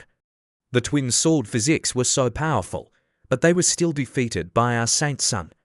That punch was incredible, but why do I feel a sense of loss? Like something important is missing. The fourth sword master, seeing his disciples defeated, turned to Qi Mengdi. You're going to far? Why are you letting your disciple run wild like this? My disciple is doing just fine, Qi Mengdi replied calmly. Your disciples were the ones who declared they wanted to kill Chu Xiu. Now that he's only crippled them, you're not satisfied. Taya couldn't hold back any longer. That's right. You people from the Endless Sword domain are too arrogant. Do you think the Supreme Purity Holy Land is easy to bully? Fourth Sword Master, one of the female elders said, your disciples are incredibly talented. They've only been crippled, not killed. They'll recover with time. The fourth sword master was furious, but could do nothing. You all. Qi Mengdi continued, fourth sword master, if there's nothing else, please return to your seat and continue watching the ceremony. The fourth sword master could only let out a cold snort. A female disciple with a bold personality spoke up. Taya, your senior brother is so amazing. I like strong men. Tao glared at her. Get away from me. Stop paying attention to my senior brother. A strong and outstanding man like senior brother Chuzyu is bound to attract many women, like me, for example, the other woman retorted. Chermengdi thought to herself, since when did that wretched disciple become so popular? Taoyao, overhearing Chu Xiaoron's comment, couldn't contain herself. Chu Xiaoron, what did you say? Do you want to die? Qi Mengdi intervened. Taoyao, don't be impudent. Taoyao gritted her teeth. Master. Chermengdi stomped on a plush toy she was holding. That wretched disciple, he's attracting so much unwanted attention. And I have to clean up his messes, damn it. Meanwhile, on the ascension platform, Chuzyu felt a tickle in his nose. I feel like someone's cursing me, he thought, whatever, who's next? Host, as a devilish fiend, you should drink the Divine King's blood, the system suggested. Why not kill that John Clan idiot first? He also has the Divine King physique. Chuzyu looked up at the sky. Let's see if he's willing to fight me. Zhongzu glanced back at Chuzyu and sighed. This guy is too dangerous. I can't fight him until I'm sure of victory. Chuzyu noticed Zhongzu's hesitation. It seems Zhongzu isn't eager to fight me. With so many people watching, I can't be the one to instigate a fight. Just then, Zhongzu transmitted a message to Chuzyu. Senior brother Chuzyu, I'm no match for you. Please spare me, Chuzyu replied via transmission. Junior brother John, you misunderstand. I dislike fighting. Peace is my priority. Senior brother Chu Xiu is such a virtuous person. I'm ashamed of myself, Zhongzu replied. Chuzyu stroked his chin. Of those five, Zhou Yi, the one who looks like a playboy, is actually the strongest. Then there's Zhongzu with his Divine King physique. Neither of them is easy to deal with. It's good that they're not fighting me. Ascending to the heavens is more important. Suddenly, the Holy Lord gasped, we have guests. In the distance, a giant ape carrying a staff on its shoulder was approaching. Jin Yuan, the Holy Lord said, you weren't invited. Why are you here? The heavenly demon ape, Jin Yuan, grinned. Holy Lord, your observation skills are as sharp as ever. Demon Lord Jin Yuan, the Holy Lord said sternly, you've come to human territory alone. Aren't you afraid you won't be able to leave? I wouldn't be here if I was afraid, Jin Yuan replied confidently. Holy Lord, you've made such a grand display with this Saint's Son appointment ceremony. I don't believe you don't have ulterior motives, so what if I do? The Holy Lord said calmly. What does it have to do with your demon race? Jin Yuan grinned. How about a wager? I'll send my descendant to challenge your Saint's Son. If she wins, you tell me your true purpose. If I lose, you can name your price. Very well, the Holy Lord said without hesitation. I want the divine flower Bodhi Saint Buddha fruit and any other heavenly and earthly treasure you choose. Chermengdi thought to herself, those treasures are exactly what that wretched disciple needs. Jin Yuan laughed, you have quite the appetite. He turned to a young woman beside him, Qian Yao, go defeat the Supreme Purity Saint's son. When you return, I'll treat you to a feast of great Saint wild beast meat for 3 days and 3 nights. Yes, Grandpa, Qian Yao replied. Meanwhile, Chuzyu was starting to feel the strain of the ascension platform. I can already feel the pressure on my body at the 3000th step. I wonder what would happen if I reached the 9999th step and used the system to break through my wild ancient physique. Host, I advise against it. You might die, the system warned. All right, Chuzyu said, heeding the system's warning. Just as he finished his thought, Qian Yao arrived on the ascension platform. Who is the Supreme Purity Saint's son? She shouted. The onlookers stared at her revealing attire. Is she wearing anything at all? What a sight for sore eyes. Senior brother, I think she's looking for you, one disciple said to Chuzyu. Did you do something to her? Zhou Yi couldn't help but imagine a steamy encounter. Chuzyu snapped out of his thoughts and flew towards Qian Yao. Senior brother, don't hurt an innocent person. Zhou Yi shouted. Qian Yao swung a massive hammer. Supreme Purity Saint's son, I will defeat you, and then I'll go home and eat meat. The hammer slammed down with incredible force. Chuzyu dodged the attack. narrowly avoiding a direct hit. She's so strong, he thought, surprised. He carefully observed his opponent. I know who she is. She's Chunyao, the butterfly empress of the heavenly demon realm. Her father is the Man Clan Great Lord, and her mother is the butterfly demon lord. She possesses the heavenly demon man god physique, granting her immense strength and an almost invincible body. She feels no pain in battle. She's a top-tier genius among the young demons. Chunyao stomped her foot, sending a shockwave towards Chuzyu. Chuzyu caught her foot and, without hesitation, slammed her onto the platform. Chunyao, unfazed, grinned. The wild ancient physique lives up to its reputation. She then used her after-image technique to create multiple clones of herself. You think you can trap me with illusions? You're too naive. Chuzyu knew he couldn't defeat her with brute force, so he resorted to his signature move, the boob stare. He stared intently at Chunyao's ample bosom, his gaze lingering on her cleavage. Then, with lightning speed, he lunged forward and buried his face between her breasts. How dare you take advantage of me? Chunyao roared, her face contorted in rage. Sorry, I was going to fast. I couldn't stop, Chuzyu said nonchalantly. It wasn't intentional, slap. Chunyao delivered a resounding slap to his face, sending him flying and spitting blood. Chuzyu lay sprawled on the platform, defeated. Chunyao's clones laughed triumphantly, but they didn't anticipate what happened next.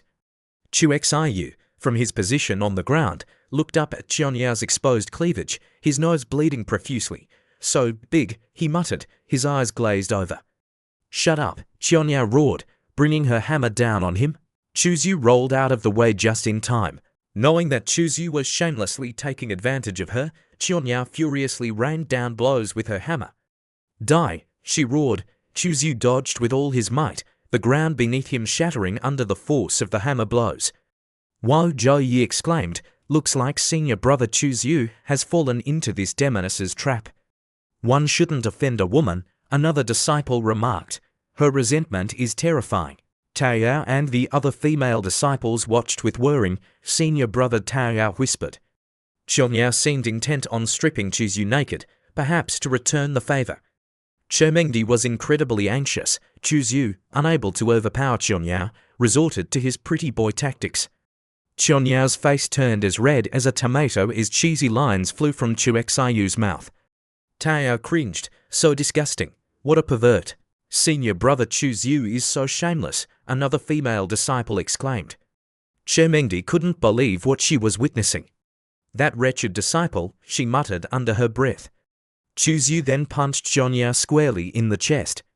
Woman, I'd been holding back. I didn't want to hurt you, but you went too far.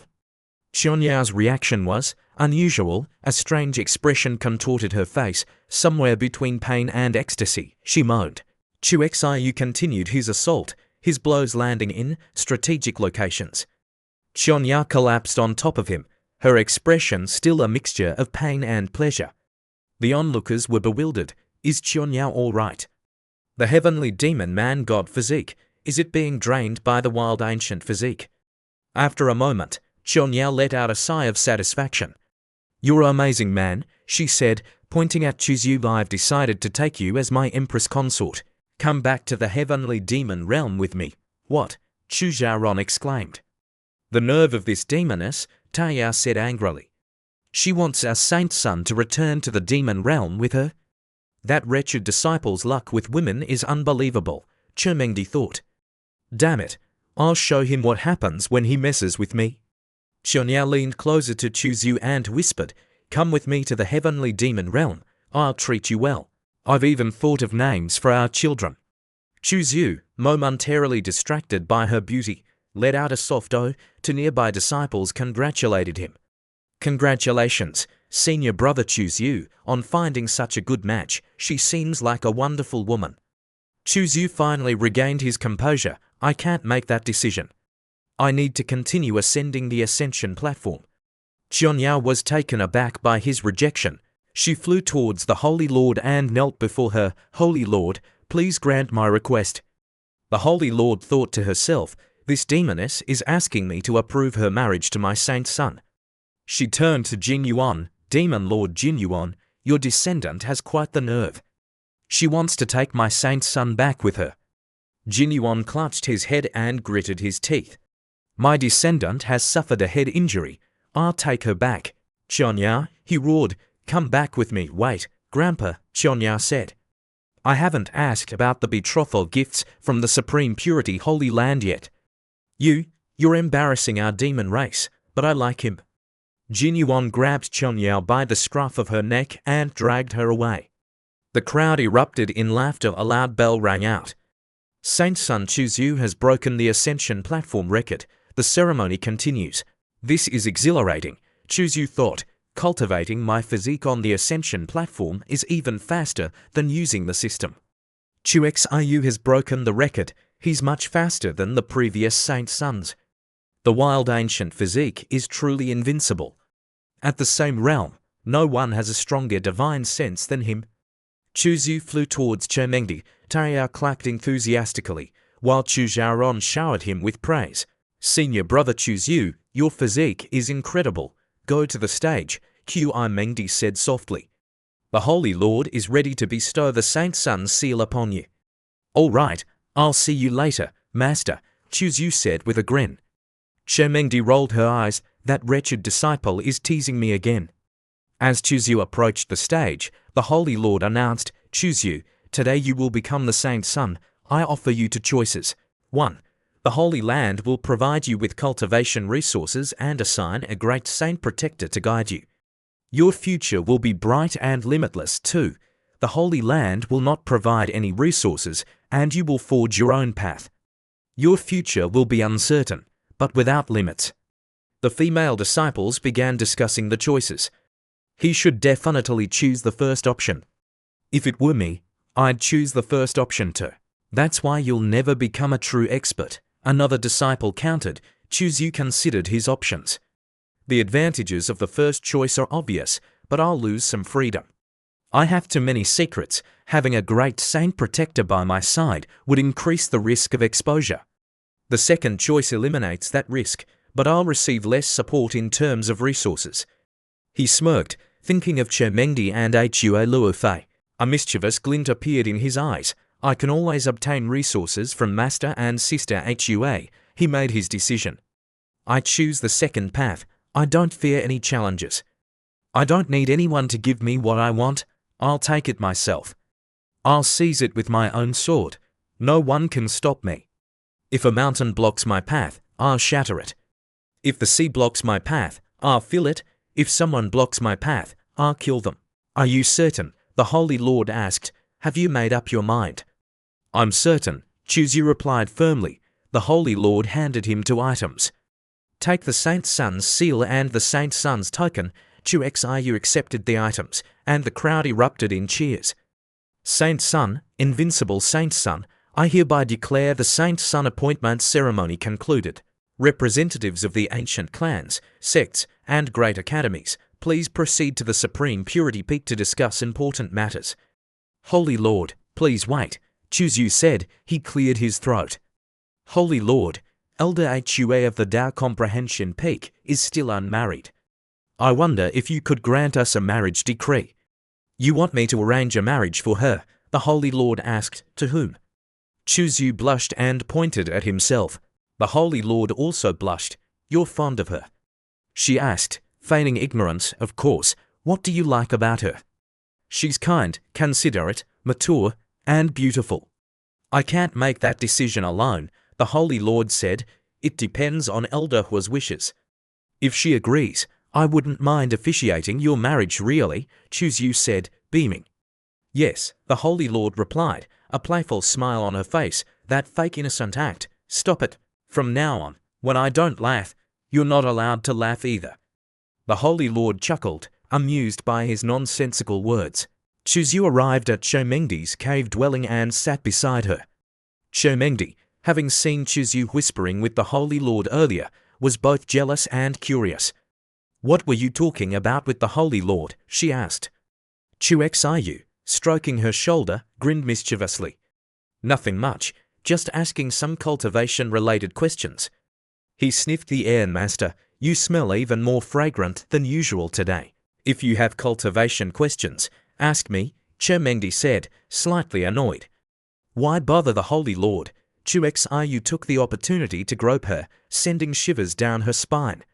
But master, I'm already here, he said slyly, his hand wandering up her thigh. Master, please, Mengdi swatted his hand away. You wretched disciple, you just became saint, son, and you're already acting like this. Do you even deserve the title? Master, what are you thinking? Xiu said innocently. I just wanted to ask you about fist techniques. What's wrong with that? Mengdi, all too familiar with his antics, replied, Don't think I don't know what you're thinking. Your mind is full of indecent thoughts. What fist techniques are you talking about? Xiu suddenly grabbed her hands and pinned her down. Mengdi, weaker than him, could only submit. His hands roamed freely over her body. Master, he said playfully, why don't you tell me what you think I'm thinking? I don't want to know. Get off me, Mengdi protested. Xiu's hand found its way to a sensitive spot, and Mengdi's resistance crumbled. Do you really want me to leave now, master? He whispered. Mengdi's moans filled the cave. Later, back in his own cave dwelling, Chujaron and Taya were waiting for him. The chick perched on a rock, flapping its wings. Woman, it said to Chujaron, I sense something extraordinary about you. I've decided to take you as my human pet. Chujaron was speechless. Taya burst out laughing. This chick is not only handsome, but also has a way with words. She approached the chick. Little chick, I support you in taking her as your human pet. The chick clucked and puffed out its chest. Woman, it continued, turning to Chujaron, I know you've been eyeing Xiu. If you want cough cough, I can help you. Chujaron blushed. That's not appropriate. What's not appropriate about it? Let me teach you. The chick proceeded to give Chujaron detailed instructions, its voice dropping to a whisper. Xiu returned to his cave dwelling to find the chick gossiping with the two women. Oh, he said, talking about me behind my back. I'll pluck your feathers and make soup out of you. Whatever the chick had said, it had triggered a catfight between Chujaron and Taya. Chujaron, you're going too far. How could you have such dirty thoughts about my senior brother? Taya shouted, pulling Chujaron's hair.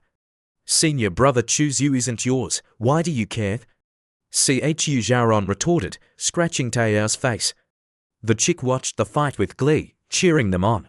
Yes, pull her hair, scratch her face, pick her nose. Yes, Taya, pick her nose, and then squeeze her, you know. Suddenly, Xiu appeared behind the chick and hit it by the head. You little troublemaker, the chick felt dizzy and disoriented. Hearing Xiu's voice, the two women stopped fighting. Senior brother, when did you arrive? Chujaron, quick-witted, burst into tears. Sister Taya, I'm sorry. Taya gritted her teeth, realizing she had been outmaneuvered. Chujaron ran to Xiu and said, Senior brother Xiu, it's my fault. Please don't blame Sister Taya. I came to congratulate you on becoming saint, son, but Sister Taya started scolding me as soon as I arrived. She really loves you. Taya was furious.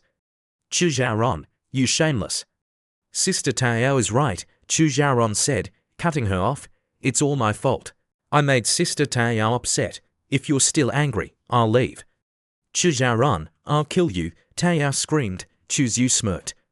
Chujaron is quite the schemer. This is getting interesting. The next morning, at the Supreme Purity Peak, Mengdi reported to the Holy Lord, after the Saint Son appointment ceremony, the demon race learned that Xiu possesses the wild ancient physique. I'm afraid they'll take action. The demon race has been growing stronger over the past 1,000 years, the Holy Lord said calmly. This is both a crisis and an opportunity. If we launch a campaign against the demons now, the Taichu Ancient Star will appear earlier. The Taichu Ancient Star will appear earlier, Mengdi thought. If I can seize this opportunity, I might be able to become a Saint King. You must seize this opportunity, the Holy Lord said, handing Mengdi a box. This is the divine flower Bodhi that Xiu needs. Give it to him, Mengdi reluctantly agreed. I have to see that wretched disciple again. How annoying. She returned to her cave dwelling and summoned Xiu. It's not even evening yet. Master, why did you call me here? Xiu teased, you wretched disciple, you're so shameless. Stop with the nonsense and get to the point. Mengdi handed him the box. The Holy Lord asked me to give this to you. Now take it and leave. Don't bother me. Yu flashed his signature grin. How could I bother you, master? But how can I just leave like this? He wrapped his arms around her waist. Master, since I'm already here, why don't we practice those fist techniques from last night? Get off me. It's broad daylight. We can't do that. Yu nuzzled her neck, and Mengdi suddenly found herself unable to move. He gazed at her ample bosom. It'll be dark soon, master, we have plenty of time. For now, just relax and enjoy the moment. He pushed her onto the bed, and the familiar sounds of their cultivation filled the cave. Afterward, as always, Mengdi was exhausted and fell asleep. Yu lay beside her, thinking system, show me my status. Host, Yu realm, Divine Bridge realm, 9th level physique, Wild Ancient physique aptitude, 2500 heavenly grade sword intent, Heavenly Slaughter sword intent cultivation technique, Tao scripture, Foundation Establishment Chapter Physique Cultivation Technique, Saint Physique Cultivation Method, Initial Stage, Secret Technique, Movement Technique, Elementary Level Pill, Formation, Talisman, Weapon Refinement, Array, Elementary Level Fist Technique, Poison Technique, Elementary Level Sword Technique, Myriad Transformations, Immortal Grade Breakthrough Points, 680,000 Luck, 1575 Blue minus 5890 Light Purple status. Saint Son of the Supreme Purity Holy Land grants a portion of the Holy Land's luck. Becoming Saint Son grants me a portion of the Holy Land's luck. That's a nice bonus. He was about to leave when Mengdi grabbed his arm. Wretched disciple, it's late. You can stay the night. Xiu quickly put his clothes back on. No, I have to go back and cultivate. He thought to herself, she wants me to stay. No way, this is too suspicious, she must be up to something. Who knows what she's planning? Maybe she kill me in my sleep. It's better to be safe than sorry. I'm tired, master, you should rest early. Mengdi gritted her teeth. That wretched disciple is still so wary of me. Just you wait, I'll get you one day. Later, at the Saint Son's palace, Yu took out the box Mengdi had given him. Master gave me the divine flower Bodhi. It can help me break through to the other shore realm, but I need to absorb a large amount of spiritual energy to do so. I should try cultivating at the Saint Son's palace. It's one of the places with the richest spiritual energy in the Supreme Purity Holy Land. As he was thinking, he heard a chorus of voices. Your Highness, he turned to see a group of voluptuous women. Are these the maids of the Saint Son's palace? Even the maids are so attractive. From now on, I'll be cultivating here frequently, he said to them. Please keep this place clean. Yes, Your Highness. Please focus on your cultivation. We'll take care of everything else. Yu walked towards a lotus pond. The concentration of spiritual energy here is so high. Cultivating here will increase my speed tenfold. This is the perfect place. He flew to a lotus platform in the middle of the pond and opened the box. A purple lotus flower floated out. Host, consuming the divine flower Bodhi will allow you to break through your current limitations. Do you wish to proceed? Breakthrough, Yu said without hesitation. His eyes glowed golden as a wave of golden energy emanated from his body. Breakthrough complete. 100,000 breakthrough points consumed. Remaining breakthrough points, 680,000. High above, a carriage was flying through the air. Your Highness, this is the legendary Supreme Purity Holy Land, the driver announced. Xiu, sensing a female presence, looked up curiously. A princess, he wondered.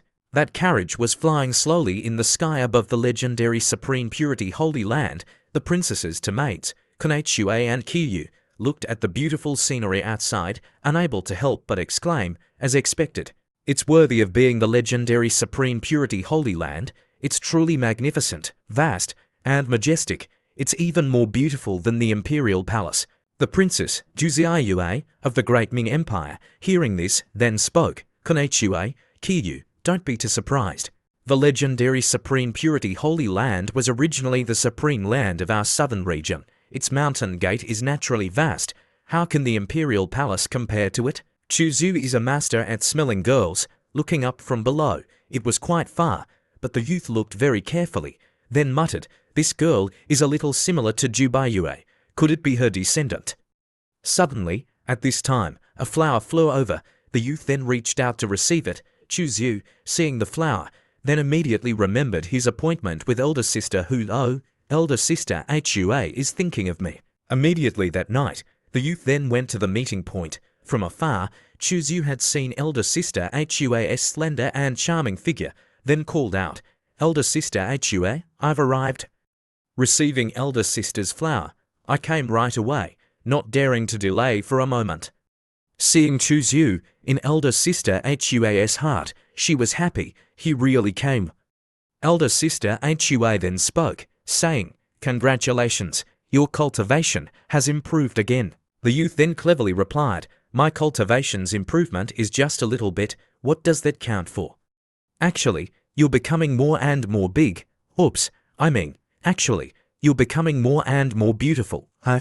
Actually, the youth paid little attention to elder sister Hua's appearance, but paid a lot of attention to her pair of full and round breasts. As soon as he finished speaking, the youth came closer, grabbing her hand, then continued to cleverly say, "A few days ago, I told the Holy Lord about granting a marriage for elder sister to me, elder sister." Guess how the Holy Lord replied? Hearing this, elder sister Hua then blushed shyly, turning to look elsewhere. Of course she didn't agree, because we're not suitable. The youth showed a very sly smile, saying, "The Holy Lord has said that as long as elder sister agrees, the Holy Lord will agree." Chuzyu came even closer to elder sister Hua, then deliberately touched her everywhere. It was unknown where the youth's hand had touched, but he secretly exclaimed, "The feeling of touching it is not bad, soft, very exciting." Meanwhile, elder sister Hua's face was as red as a tomato, replying, "You think I would agree?" Seeing elder sister Hua's expression, like a fish about to bite the hook, the youth continued to cast his net. "Alas, it's truly a pity. I'm about to leave this holy land to go out to travel and train. If elder sister Hua doesn't agree, I don't know when we'll be able to meet again." Hearing this, elder sister Hua was startled. She had the intention of not wanting Chuzyu to leave. "You just broke through to the other shore realm, and you already want to go out to travel." Chuzyu bent down to pick up a white flower, then continued to release his bait. I can't just stay in the Holy Land, closing myself off to cultivate. That way, I definitely can't become a powerhouse. Actually, I also can't bear to leave elder sister Hua, leave the Holy Land." Elder sister Hua, hearing this, then said angrily, "But going out to train is good for you. Moreover, you, with your decisive personality, won't care about such things as love." The youth then put the flower in elder sister Hua's hair, then continued with his sweet words, "Who said that a decisive personality can't be like a love scene?" Chuzyu continued to press close to elder sister Hua, then whispered, "Elder sister Hua, can you feel it, my passionate heartbeat?" Then, the youth slowly came even closer. Their eyes met, filled with surging emotions. Their heartbeats had already started to race. The youth came even closer, nose touching nose, hot and sweet breath, and finally, the youth tightly grabbed elder sister Hua's shoulders, then pulled her over, kissing her. After a kiss, elder sister Hua seemed to be rooted to the spot. Their lips met in a passionate kiss, forgetting everything around them, and melting in their own happiness. After a long scene of tongue-tied kissing, the youth continued, wanting more. Elder sister Hua, in the meantime, hadn't even had time to prepare, and was a little angry. She clenched her fist, as if secretly blaming the youth for stealing her first kiss. "HMPH, my first kiss is gone." In her heart, she was happy, but on the outside, she playfully hit the youth. "You deserve to be punched."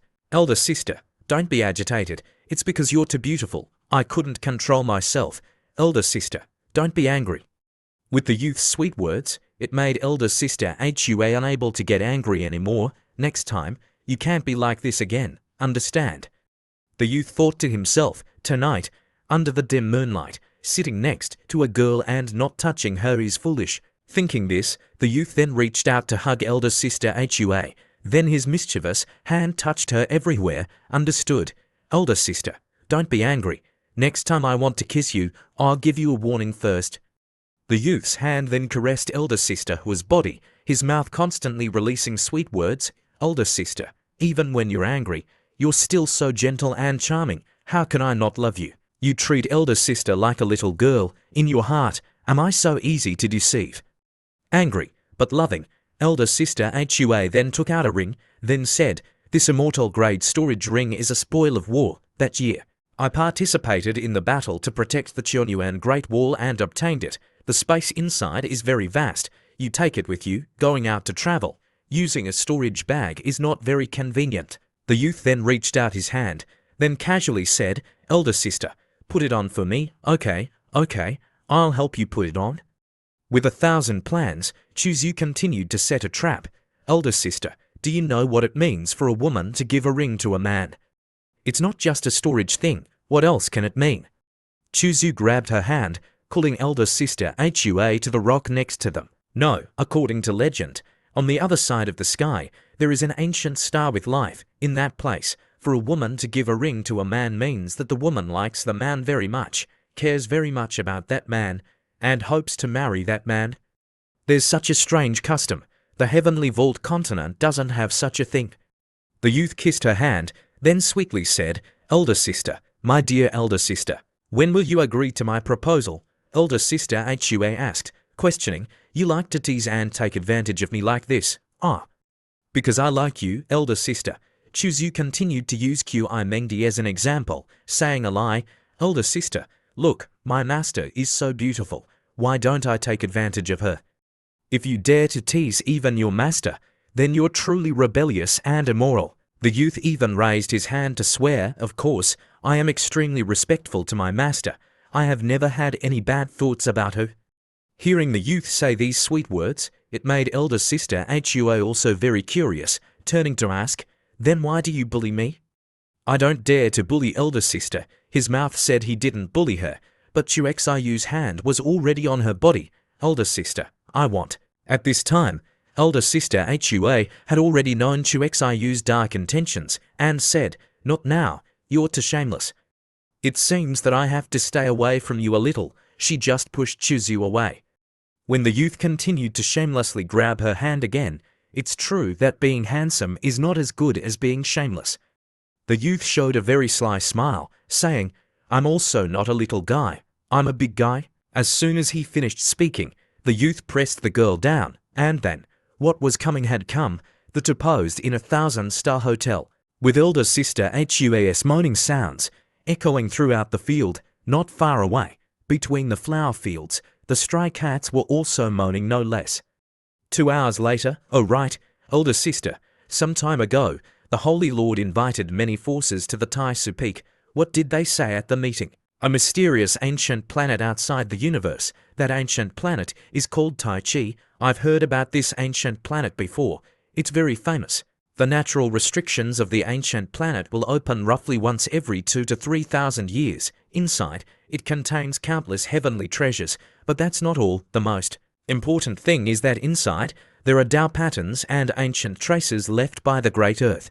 For a few great saints with heaven-defying luck, they can even obtain a Tao inheritance of the great emperor left behind, using this to break through to the Holy King, becoming a top powerhouse of the continent." The youth's purpose was to hear these secret pieces of information. Hearing this, Chuzyu was pleased. "Roughly when will it open?" Hearing the youth, Chuzyu curiously asked when it would open. Elder sister Hua then replied, "The Tai Chi Ancient Star Assembly will open within a year, at the earliest, 5 to 6 months, at the latest, 8 months. Chuzyu knew that the Holy Lord would know everything clearly, so he continued to ask, "Will my master also go?" With her true identity as the Holy Lord, what wouldn't she know? So, elder sister Hua then replied, "The Yanzia Peak Master will go. She has to find an opportunity to become a holy king at the Tai Chi Ancient Star." Chuzyu then showed a worried expression, thinking, "Will Master have any accidents? If something happens, where will I go to learn martial arts?" In fact, Chuzyu was worried about his master, mainly because he was afraid of lacking someone to pose with. Chuzyu then imagined the scene of tying up Chemengdis to hands and to feet. After that, he could do whatever he wanted. If Master goes to the Tai Chi Ancient Star Assembly and something happens, then how can I do this in the future? Chuzyu then showed a demonic smile, then thought of another plan. Or should I seal her up? not letting her go outside, obediently staying at home as a darling would be good. Why go on adventures? Serving me at home is better, right? Seeing Chuzyu constantly pondering, thinking about something, elder sister Hua thought the youth was worried about Chomengdi, then turned to pat the youth's cheek, then said, "Don't worry, the Yunzia Peak Master is not a weak and frail woman. In the same realm, her combat power ranks in the top 1 or 2. Little friend, where are you planning to travel?" The youth made up a reason. How can there be such a thing as planning to travel? How would I know where I'm going? I'll just go wherever I feel like it. Going wherever is fate. In the youth's mind, he thought simply, going wherever there are girls is fine. Then Chuzyu continued, "I only know that Liu Hongyi is heading north. As for specifically where, I haven't determined it yet. I can only go and find out while traveling." After muttering for a moment, the youth turned to elder sister Hua, then showed a demonic smile. "Older sister, at parting, do you have anything you want to say?" Chuxiu kept staring at elder sister Hua's full and round breasts. Then the youth turned to kiss her. Elder sister Hua was extremely stimulated, so she couldn't refuse. Chuxiu's hand began to touch her everywhere. The system, seeing Chuxiu's ultimate technique of picking up girls, then laughed. After 30 minutes of posing, moaning, and all kinds of things, elder sister Hua instructed Chuxiu, "If you encounter an enemy you can't deal with, then running away is not a shameful thing. You must remember to protect your life and not lose anything on this body, okay?" Chuzyu also very slyly replied, "Elder sister, rest assured, I guarantee there will be enough left for you to use." The next morning, at Chuxiu's cave dwelling, there were 2 women who came to find him. As soon as they arrived, the woman in front then clasped her hands in salute. The 7th princess of the Great Ming, Ziyue, pays respects to the Holy Sun. Chuxiu, seeing girls coming to his door, then felt happy. Chuzyu quickly felt refreshed all over, then replied, "No need to be so polite. Elder Mo, you brought Princess Ziyue to me. Is there something the matter?" Chuzyu smiled, curling his lip, thinking, as expected, she's a descendant of Jubaiyue. No wonder she looked so similar the other day. The old woman elder then replied, "I heard that the Holy Sun will be going down the mountain to travel. Just in time, the Emperor of the Great Ming Empire has just ascended the throne. The Holy Lord wants you, the Holy Sun, along with the 7th princess, to go to the Great Ming Empire, representing the Tai Su Holy Land to attend the ceremony." Chuxiu, hearing this sentence, then thought, "Elder sister Hua really doesn't want to let me rest. Oh well, I also don't know where to go. Why not go to the Great Ming to take a look?" The 7th princess then bowed her head politely, continuing, "The Holy Sun's presence at the Great Ming is truly our blessing." The 7th princess thought happily. "Initially, I thought that just inviting an elder to the Great Ming would already be a good thing. How could I have expected that the Holy Sun would actually agree to attend the ceremony?" And the youth, Chuzyu, kept staring at Ziyue, thinking, 45 years ago, at that time, I was still at the Divine Power Realm. I accidentally met the eldest princess of the Great Ming at that time. The 2 of us had a romantic encounter. That feeling, I still feel very nostalgic for it. We had agreed to wait for me to go find her, but I didn't expect that she now has descendants. After a moment, thinking about his beautiful and flawless memories, Chuzyu then replied to the 7th princess, "If there's nothing else, we'll set off tomorrow, okay?" "Very good. I've troubled you a lot today, Holy Sun. We'll meet again tomorrow." Suddenly, Qi Mengdi's voice transmitted, "Rebellious disciple, come to my residence." Chuzyu hurriedly refused. "No, this disciple has a backache today." Che Mengdi, who was biting an apple, then stopped, confused. "It's only early morning. Why does he have a backache? How can there be such a reason? Everything I've prepared, but now he says he's not coming. Oh well, if he doesn't come here, then I'll go find him."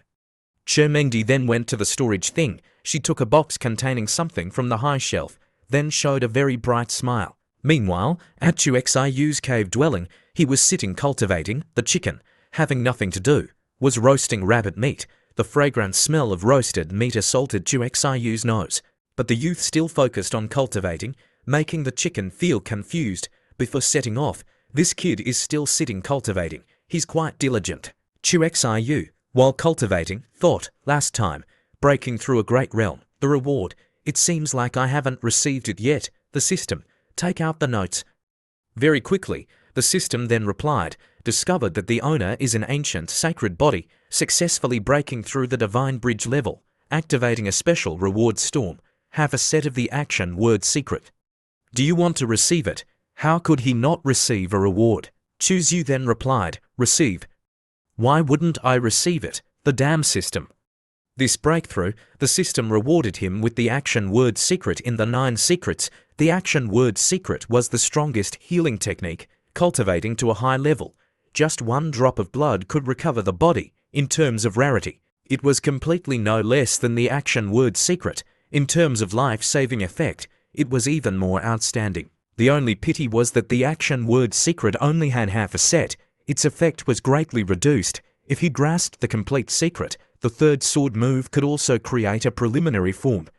At this time, the meat was cooked. The chicken shouted loudly, Choose You, the roasted rabbit meat is cooked. Do you want to eat it? You won't be able to eat it after leaving the Holy Land. Having been sitting cultivating for quite a while, Choose You stood up, stretching, replying, No, you eat it alone. I'm going to sleep for a while. Choose You had just entered, not long after, while the chicken was gnawing on a huge thigh. From behind, the shadow of Chermengdi came. She then asked the chicken, Where is that rebellious disciple? The chicken then put one hand on its hip, raising the rabbit thigh high in one hand, standing triumphantly, blocking Chermengdi's path. Woman, the kid is taking a nap. No one is allowed to disturb him.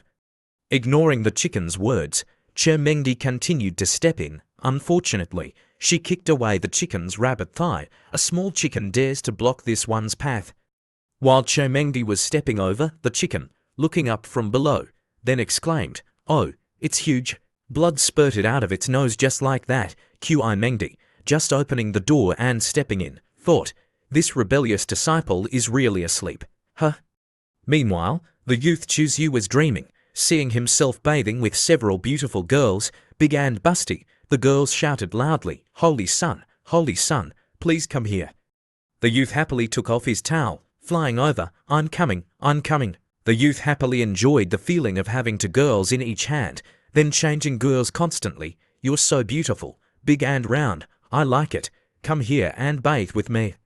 Standing next to him, Chermengdi, hearing these sentences coming from Chuexayu's mouth, then grabbed Chuexayu's ear. You're a rebellious disciple?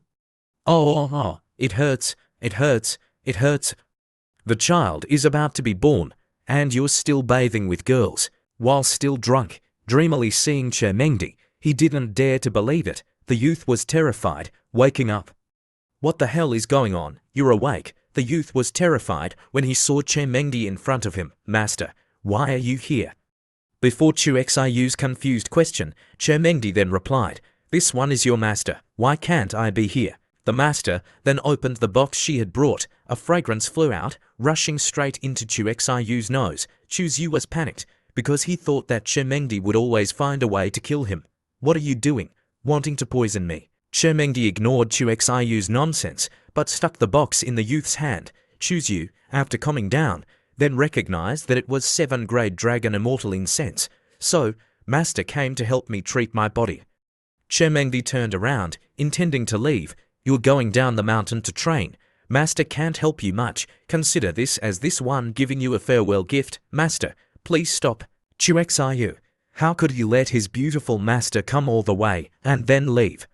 So, Choose You then grabbed her hand. After that, he hugged Chermengdi tightly. Rebellious disciple, what are you doing holding me back? Choose You kissed and kissed, kissing all over his master's body. The fat has come to the cat's mouth. How could the youth let go of such a golden opportunity? Master, you came here because you miss me, right? Chermengdi tried her best to struggle. Miss what? I'm going to Zhongzhou to do something. I happened to pass by here and happened to stay at this inn, seeing that you were also here, so I stopped by to take a look. The youth's demonic hand had already started to touch her randomly. The youth looked intently at his master, then said, Then that's great. Since you've come, then. Just as Choose You was showing a sly smile, Chermengdi's face turned red, but she was too used to this scene. You should respect this one a little.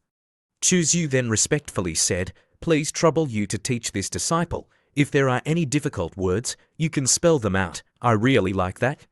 Chu Yu hadn't finished speaking when he saw that Chen Mengdi's hand was tightly gripping the mattress, her mouth moaning continuously, on. Very quickly, they arrived at Qingzhuan City in the southern region, a place with many experts. The flying chariot of the seventh princess slowly landed on the ground. Inside the chariot, Chu Yu was chatting with the beauties. The young man was gleeful, gesticulating with his hands and feet, his mouth never stopping. I will tell you the story of the cultivator Han, the seventh princess, sounding curious and excited, replied, Okay, tell us quickly. The young man began his story, which was domineering down to every grain of rice. Legend has it that there was a cultivator named Han with extremely poor talent, until a woman named Non Gong appeared and became his master. The story gradually became more attractive. One day, the two of them were slaying demons together when they accidentally became infected with a strange poison. Afterwards, the two of them became confused with love. They both rushed to embrace each other and began to arrange shapes passionately. Speaking to this point, the young man cleared his throat. You all understand how arranging shapes is done, right? The girls listened, their faces turning red, but the story was too attractive, causing the seventh princess to exclaim, I didn't expect it to be like that. The girl next to her continued, is doing that appropriate with etiquette, but they are master and disciple. Suddenly, someone splashed water on the young man Chu Xiu's face. The seventh princess was surprised. Someone splashed water outside. What kind of game is that? The young man glanced outside and saw a very familiar figure. Who else could be planting potatoes in this field? It's none other than my master, Chou Mengdi. The young man thought to himself, what kind of bad luck is this? Just when I tell a story related to her, she appears. Although the young man knew the truth, how could he dare to say it? So, Chu Yu had to pretend to smile and reply to the seventh princess, perhaps someone outside spilled water and it splashed in here. It's okay, I'll wipe it clean right away, Qi Mengdi. Outside glanced inside the carriage and huffed. Rebellious disciple, truly shameless, truly doesn't know shame. The carriage moved to the Qingzhuan Inn. The inn's landlady, with a hot body, came out to welcome them. Welcome to the Qingzhuan Inn, please follow me. The young man Chu Yu, along with the seventh princess and two female servants, followed the landlady inside. Just as they entered, the young man Chu Yu curiously turned to the seventh princess and asked, Right, Ziyue, I'm still curious. What is the relationship between Zhibayue and you? Ziyue replied, What else do you know about me? I thought you thought I was her daughter. I saw a painting of her before at a senior's place. You and she look very similar. How is she now? Ziyue replied, Just a few months ago, she sat and ascended on the Yanyo peak of the temple. She was waiting for someone. She had been waiting for him for decades. My father said that a few months ago, that person passed away. She also chose to ascend on the same day. The young man, hearing this, also felt a little sad. So that's how it was. What a pity. At the same time, Qi Mengdi was on the roof, sensing something strange. She wondered, why did that rebellious disciple's aura disappear when he arrived at the inn? This old one can follow a cultivator in the other shore realm, but why does following him cause me to lose track? Truly illusory. Below, the young man Chu Yu, while walking, also sensed that his master, Chou Mengdi, was chasing after him. The young man also wondered, what is master thinking, chasing after me? But the young man was not worried because he had a treasure with him. Luckily, I have the mask that conceals my aura, so I escaped her pursuit. Chu Yu then went to another place, opening the door and stepping inside. The young man approached a table in the room. Suddenly, several candles were lit. A girl was already sitting and waiting. The young man then spoke. I want to find out the whereabouts of Liu Hongyi. The girl opposite him immediately named a price. 200,000 divine grade origin stones. Chu Xiu immediately calculated in his head, 200,000 divine grade origin stones must be at least 200 million high grade origin stones to exchange. After a moment of calculation, Chu Yu spoke. Heavenly Mystery Pavilion. You people are always so dark. But the girl decisively replied to Chuzyu, our information is absolutely accurate and reliable. Do you know how many people are looking for her recently? Chuexayu raised his hand and bargained 300 drops of 10,000-year stone marrow. The young man thought to himself, the 10,000-year stone marrow was still what I obtained in the desolate demon's secret realm before. Now, it can finally be put to use. The girl moved closer to Chuzyu, demanding an additional 400 drops. She even added bonus a sentence, at the Heavenly Mystery Pavilion. You can't bargain. Chuzyu handed over the bottle of stone marrow and told her to take it. The girl immediately opened the bottle to check. Not bad at all, truly good stuff. Do you need any other information? The young man Chuzyu this time didn't want to buy information, but instead wanted to sell it. I also have some information I want to sell to you. I don't know if you are interested. The girl, having just received good stuff, also had some trust in the young man. Tell me about it. Information about the mysterious heaven classic of the Moonflower Great Emperor, really? The young man calmly replied, with your information network, it's very easy to verify, right? This time, it was the young man's turn to name a price. I need creation life force fruit and some heaven and earth rare treasures for body refinement, at least for types. Chuzyu smiled, saying, just prepare them, and we'll exchange goods hand to hand. The girl didn't mind getting close, letting her pair of breasts touch the young man, then gently said, I will go arrange these heaven and earth rare treasures. Where is the next transaction? Chuzyu then revealed the transaction location, which was Shongjing City. Okay, a moment later, Chuexayu returned to the Qingzhuaning. After sitting for a long time, the young man looked up at the roof, then gleefully said, Master, are you tired standing on the roof? If you're tired, then come inside. Chomengdi, hearing this sentence, knew that she had been exposed, so she had to fly down. She thought to herself, when did this rebellious disciple appear? Then, feeling a little shy and curious, Chomengdi asked, You, how did you know it was this old one? The young man stood up, brushing off the dust, saying, from far away, I could smell your characteristic fragrance. The young man then grabbed Mengdi's hand and pulled her into the room. Chomengdi panicked, You rebellious disciple, let go of me. What do you want to do again? The young man then pushed Chomengdi onto the bed.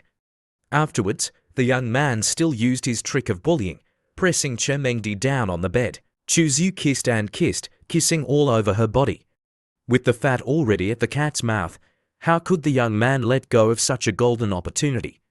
Master, you came here because you missed me, right? Chomengdi tried her best to struggle. Miss you? What nonsense. I came to Zhongzhou to do work, and coincidentally passed by here. I coincidentally stayed here and saw that you were also here, so I just stopped by to take a look. The young man's devilish hand had already begun to grope around. The young man looked intently at his master, then said, Then that's great. Since you've come here, while saying this, Chuzyu revealed a mischievous smile. Chomengdi's face turned red, but she was too familiar with this scene. Please respect this old one a little. Chuzyu then respectfully said, Please trouble you to teach me some lessons. If there are any difficult words, you can spell them out for me. I really like that. Before Chuzyu could finish speaking, he saw Chomengdi's hand gripping the mattress tightly. Her mouth moaning continuously, trying very hard, Chomengdi finally managed to utter a few words. Wait. Hearing this, Chuzyu also curiously asked, What's wrong? After the young man stopped, Chomengdi also kicked her leg, covered in sweat. Chomengdi then revealed, I'm about to break through. The thunder tribulation is coming. The young man Chuzyu, hearing this, jolted. What the hell? I'm in the middle of it. Powerful lightning bolts descended, suddenly illuminating the sky in a blinding white light. Thunderous sounds echoed throughout the space, challenging the peace that had existed before. In Shushu's room at the Qingzhuan Inn, the young man was happily arranging shapes with his master when he was disturbed by the thunderous sounds. The lightning tribulation of the great Saint Fourth Layer, Mengdi said, Yes, I have to cross space to undergo the tribulation. Chuzyu then took out a bottle from his robe and said to Chomengdi, The lightning tribulation of the great Saint Fourth Layer has boundless power. If you can't handle it, drink this. Chermengdi then recognized that this was 10,000-year stone marrow. Looks like this rebellious disciple has some filial piety. Thinking this, Mengdi then stepped towards the spatial door. She was quickly transported inside the space. Chermengdi sat cross-legged and focused on circulating her energy. She muttered a few mantra sentences: Ice, Snow, Extinction, Tribulation, Realm, 3 sword stances. The first stance, 10,000-year ice seal. At this moment, she swung her sword, rushing towards those lightning tribulations, as if rushing to fight a giant monster. Chermengdi stepped on the void. The second stance, Cold Ice Realm. A powerful sword slashed down, but the image of the monster dodged to the side, avoiding the move. Chermengdi shouted loudly, the third stance, Ice Seal Nirvana. The skill was released, but she was struck by those lightning tribulations with a powerful blow. Chermengdi was immediately knocked away, her mouth oozing blood. She secretly thought, I didn't expect the lightning tribulation of the great Saint Middle Stage to be so fierce that it's abnormal. The girl then took out the bottle that Chuzhu had given her and drank several mouthfuls. Chermengdi cast a secret technique on her abdomen to protect her beloved child. Afterwards, she continued to face the lightning tribulation. The girl widened her eyes, determined, I must overcome this tribulation. Outside his room, the young man Chuzhu was focused on staring at the lightning tribulation. The young man thought to himself, Master, you absolutely must not have an accident. What will this con do without you? Chuzhu was worried about his master, but he was more worried about losing his master's but who will this con arrange shapes with without you? After a while, the powerful lightning bolts gradually dissipated. Chermengdi slowly descended, one hand stroking her stomach, and a satisfied smile on her face. Luckily, the con is okay. Very quickly after that, Chermengdi left the lightning tribulation space and returned. The young man Chuzhu, seeing Chermengdi safe and sound, was also very happy. Congratulations, Master, on successfully overcoming the tribulation. Quickly go inside the room to stabilize your cultivation. Chermengdi moaned a sound, then stepped inside. She didn't forget to thank the young man. Thank you for the 10,000-year stone marrow. Otherwise, this tribulation would have been difficult to predict. The young man smiled broadly, replying, Don't be polite, we're all family. Chermengdi then said, Rebellious disciple, truly a rebellious disciple. I don't know why this lightning tribulation was so strong, 5 times stronger than the great Saint Third Layer. Completely unreasonable. Regardless of what Mengdi said, the young man kept pressing her down to arrange shapes for several hours. Early in the morning the next day, the young man Chuzhu had just opened the door of his room, yawning repeatedly, when a guest arrived. It was none other than the 7th princess. The girl looked at the young man and immediately recognized the young man's ugly appearance. Holy Sun, Your Highness, your complexion is not very good. The young man was shocked, thinking, Is it that obvious? The young man braced himself, regaining his posture, then made up a reason, saying, I am cultivating a type of divine skill that consumes a bit of vital energy. No need to mind it. The 7th princess and the 2 female servants burst out laughing. Ha. So that's how it is. Holy Sun, Your Highness is truly hard-working. A moment later, the carriage had also arrived. The voice of the driver rang out, Holy Sun, Your Highness, Princess, the carriage is ready. We can depart at any time. The young man turned to ask the driver, Where is Elder Mo? The driver replied to Chuzhu, Before dawn, a message came from Qingmeng Town ahead, discovering a large number of traces of activity from demon and barbarian, requesting for support from Qingzhuan City. Elder Mo, after receiving the information, immediately went there, saying that after handling it, he would wait for us ahead. The young man Chuzhu thought to himself, a large number of demon race mixed into the territory of the human race. This matter is strange. Normally speaking, the demon race will not actively invade places where the human race are concentrated. They only hide in the dark, causing destruction. Why suddenly attack a city town? It doesn't make sense. Chuzhu, while yawning, said, The actions of the demon race are already uncertain. We'll set off first. I believe that Elder Mo will handle it well.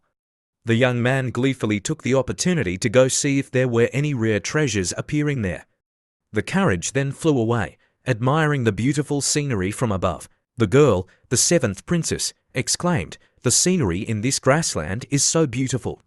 The young man, however, had dark thoughts. "It's a pity that the scenery here is beautiful. It would be right to do a few things with Master. With such beautiful scenery and a cool breeze, doing that with Master would be the best." The young man again remembered the groaning face of the girl, Chermengdi, when doing that. Just thinking about this caused the Chuzyu to excitedly drool. At this moment, not far away, there were several people hiding, waiting for the opportunity to ambush. The sexy female assassins were smug. "Chuzyu, your death day has arrived." At this moment, the leader in front ordered the three beautiful and sexy female assassins to fly on their swords. The leader gleefully shouted loudly, "Chu-xiu, you weak chicken.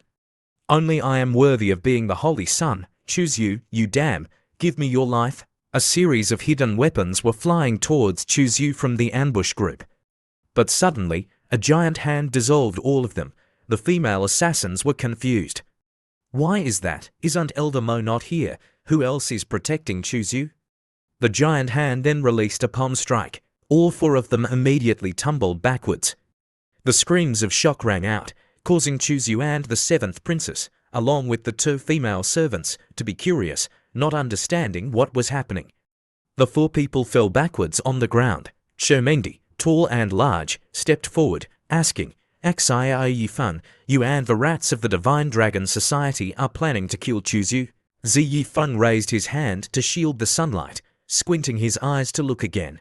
When he clearly saw that figure, his expression changed drastically, his heart falling to the bottom of the abyss. His back soaked with cold sweat, his pupils, Chermengdi, icy cold, lowered her head, coldly looking down at him. Xia Yifeng bowed his head, kneeling down, his voice trembling. "Master, this disciple knows I'm wrong. Please, Master, forgive me." Chermengdi angrily shouted, "You're targeting Chuzyu, causing trouble. Do you think this one doesn't know? First, you incited Jian Lingyun to cripple his Lunhai realm, sent people inside the wild demon's secret realm to chase and kill him. Now, you're colluding with the rats of the Shenlong Society to kill him." Zi Yifeng, hearing this, bowed his head, shrinking into a ball, shivering, being hit by Qi Mengdi, hitting his dark heart. Then how could he refute it? He could only bow his head in silence. Mengdi frowned, glaring at him. "It's not that this one didn't give you a chance, but you didn't know how to grasp it." Zi Yifeng raised his head, unbelievably looking towards her, his face covered in sweat, his lips trembling. "Master, you, because of Chuzyu, want to kill me." Chermengdi's pupils were clear and cold, without a trace of fluctuating aura. She just quietly looked at him. Xia Yifeng's expression was sometimes white, sometimes green, gradually becoming ferocious. Based on what? That trash can be senior brother for more than 35 years. Based on what can he be the holy son? Based on what, Master? You treat him so well. You clearly don't hesitate to lower yourself, hiding in the dark to protect him. I'm not convinced. I am the most outstanding true disciple of Yan Ziapeak. I should be based on what? Can't you see it? Normally, he was extremely respectful to his master, cautious in every little thing, even not daring to look directly into his master's eyes. How dare he use this tone to question his master? At this time, the grievances suppressed in his heart for the past several years seemed to have had their floodgates opened, completely releasing them. In Chermengdi's pupils, a trace of pain appeared. In your heart, is the position of senior brother so important? Zi Yifeng bowed his head to the ground, crying and making a fuss, his hair disheveled, his face full of gruesome wounds, like a madman. Why isn't it important? Only when I become senior brother, then become the holy son, will I have more power to avenge my parents. Zi Yifeng raised his head, looking directly at Chermengdi's face with his bright red pupils, shedding hot tears, questioning, why do you treat Chuzyu so well? Even though he's trash, you still have to give him the position of senior brother. Chermengdi slowly recounted, that year, I went to guard the Chanchi kingdom. When I was in closed-door cultivation, the demon barbarians suddenly invaded Kishan County. The county governor and his wife, in order to cover the escape of the mortals, finally died in battle. That was my responsibility. I didn't arrive at the battlefield in time. That was my fault. Fortunately, I found Chuzyu in the ruins. At that time, he was only a few years old, so I took him as a disciple. In order to repay the debt to the Kishan County Governor and his wife, I then let him be a true disciple of Yun Feng. So that's how it is. Xia Yifeng felt more relaxed, raising his head, laughing. So I only lost to the kindness that Chu Xiyu's father left behind. I didn't lose to Chuzyu at all. Che Mengdi then interrupted his mad laughter. You lost because of your own state of mind. No matter what, you harmed others for your own gain. That is all wrong. Zi Yifeng raised his head, looking towards Che Mengdi, revealing a bright smile. Master, I was wrong to Chuzyu before. Master, please tell Chuzyu for me. The grudges of a lifetime are erased. By the way, tell him a piece of news. The Yong family of Dongzhu has one of the 9 secrets in the legends, the action word secret. Master, I'm disappointing you.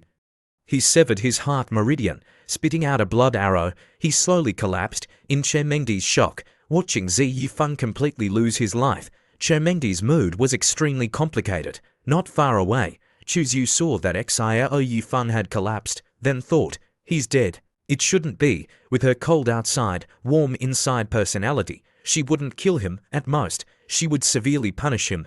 It must have been an accident. I'll ask Master about it tonight. At Qingmeng Town, while the 7th princess was talking and laughing happily with her two mates, Chuzyu sat on the side, enjoying tea. Meeting Elder Mo at Qingmeng Town, he learned that there was originally no large-scale demon activity. It was just a low-realm demon tiger that came to cause trouble. The residents of the town spread rumors. The matter became more and more strange. This must be a trap set by Xia Yifeng. The purpose is to lure Elder Mo away from my side. It's just that he didn't expect that Master would follow me the whole way. After a moment, Chuzyu then felt Che Mengdi's aura. Oh, Master has arrived. A beautiful, slender, graceful, and beautiful figure then appeared before his eyes. Chuzyu pretended as if nothing had happened, going to her, naturally grabbing her small hand. Seeing Che Mengdi's sad expression, Chuzyu pretended to ask, "What's wrong? Are you in a bad mood?" Che Mengdi then replied, "Zi Yifeng is dead." Chuzyu then pretended as if he didn't know anything, asking, "Why did senior brother suddenly die? What happened?" The system, seeing Chuzyu acting too well, then laughed. Hehe, test subject. You're truly a green tea. Mengdi, a little shy, withdrew her hand, saying, "It's a long story. I'll tell you later." But before he died, he told me to tell you, the action word secret, one of the 9 secrets in the legends, is in the hands of his enemy, the Yang family of Dongzhi. Chuzyu smiled, thinking, this guy, even before he died, he's still setting me up. But I have to jump into this pit. Such a good secret technique. How can I not get it? Almost reading Chuzhu's thoughts, Mengdi, while lightly raising her teacup, asked, "You're preparing to go to the Yang family to rob the action word secret?" Suddenly, Chuzyu came forward, kissing Che Mengdi's cheek, making her freeze. Chu Xiyu continued to pretend to be noble, saying, "I'm going to avenge my two senior brothers. The Yang family of Dongzhu is his enemy, so they are the enemy of Chuzyu. Now that my two senior brothers are gone, their revenge, of course, this senior brother will avenge them." Chuzyu continued to act very fiercely. Who told us to be close friends? But how could he fool his beautiful master?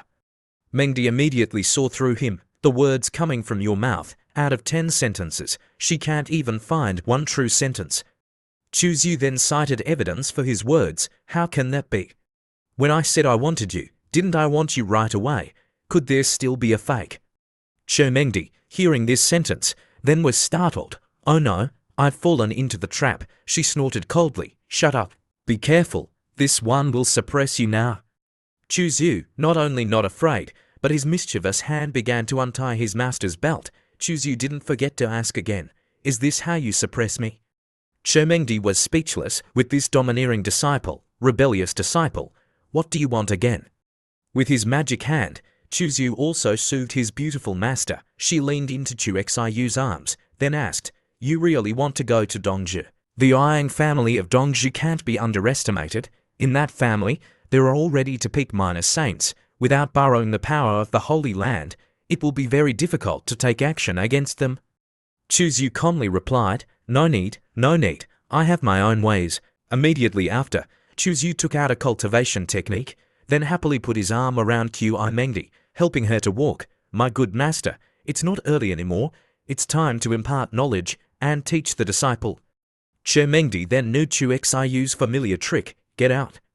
Don't come near me, there's no imparting of knowledge. But immediately after, in the room, there were sounds of Chuzyu was actually making his master pose, but this time, the posing was very strange. Qi Mengdi couldn't bear it. Moaning continuously, the sleeping curtain fell. Chuzyu continued to undress and pose in different ways, continuously. There were sounds of from the beautiful master. Near dawn the next morning, Chuzyu opened the window, taking a deep breath, then thought, I've unlocked a few new pieces of knowledge with my master again. Life is truly boundless joy. At this time, the seventh princess came again. She waved her hand, calling, Holy Son. We're ready to set off, let's go. In one more day, we can arrive at the Great Ming.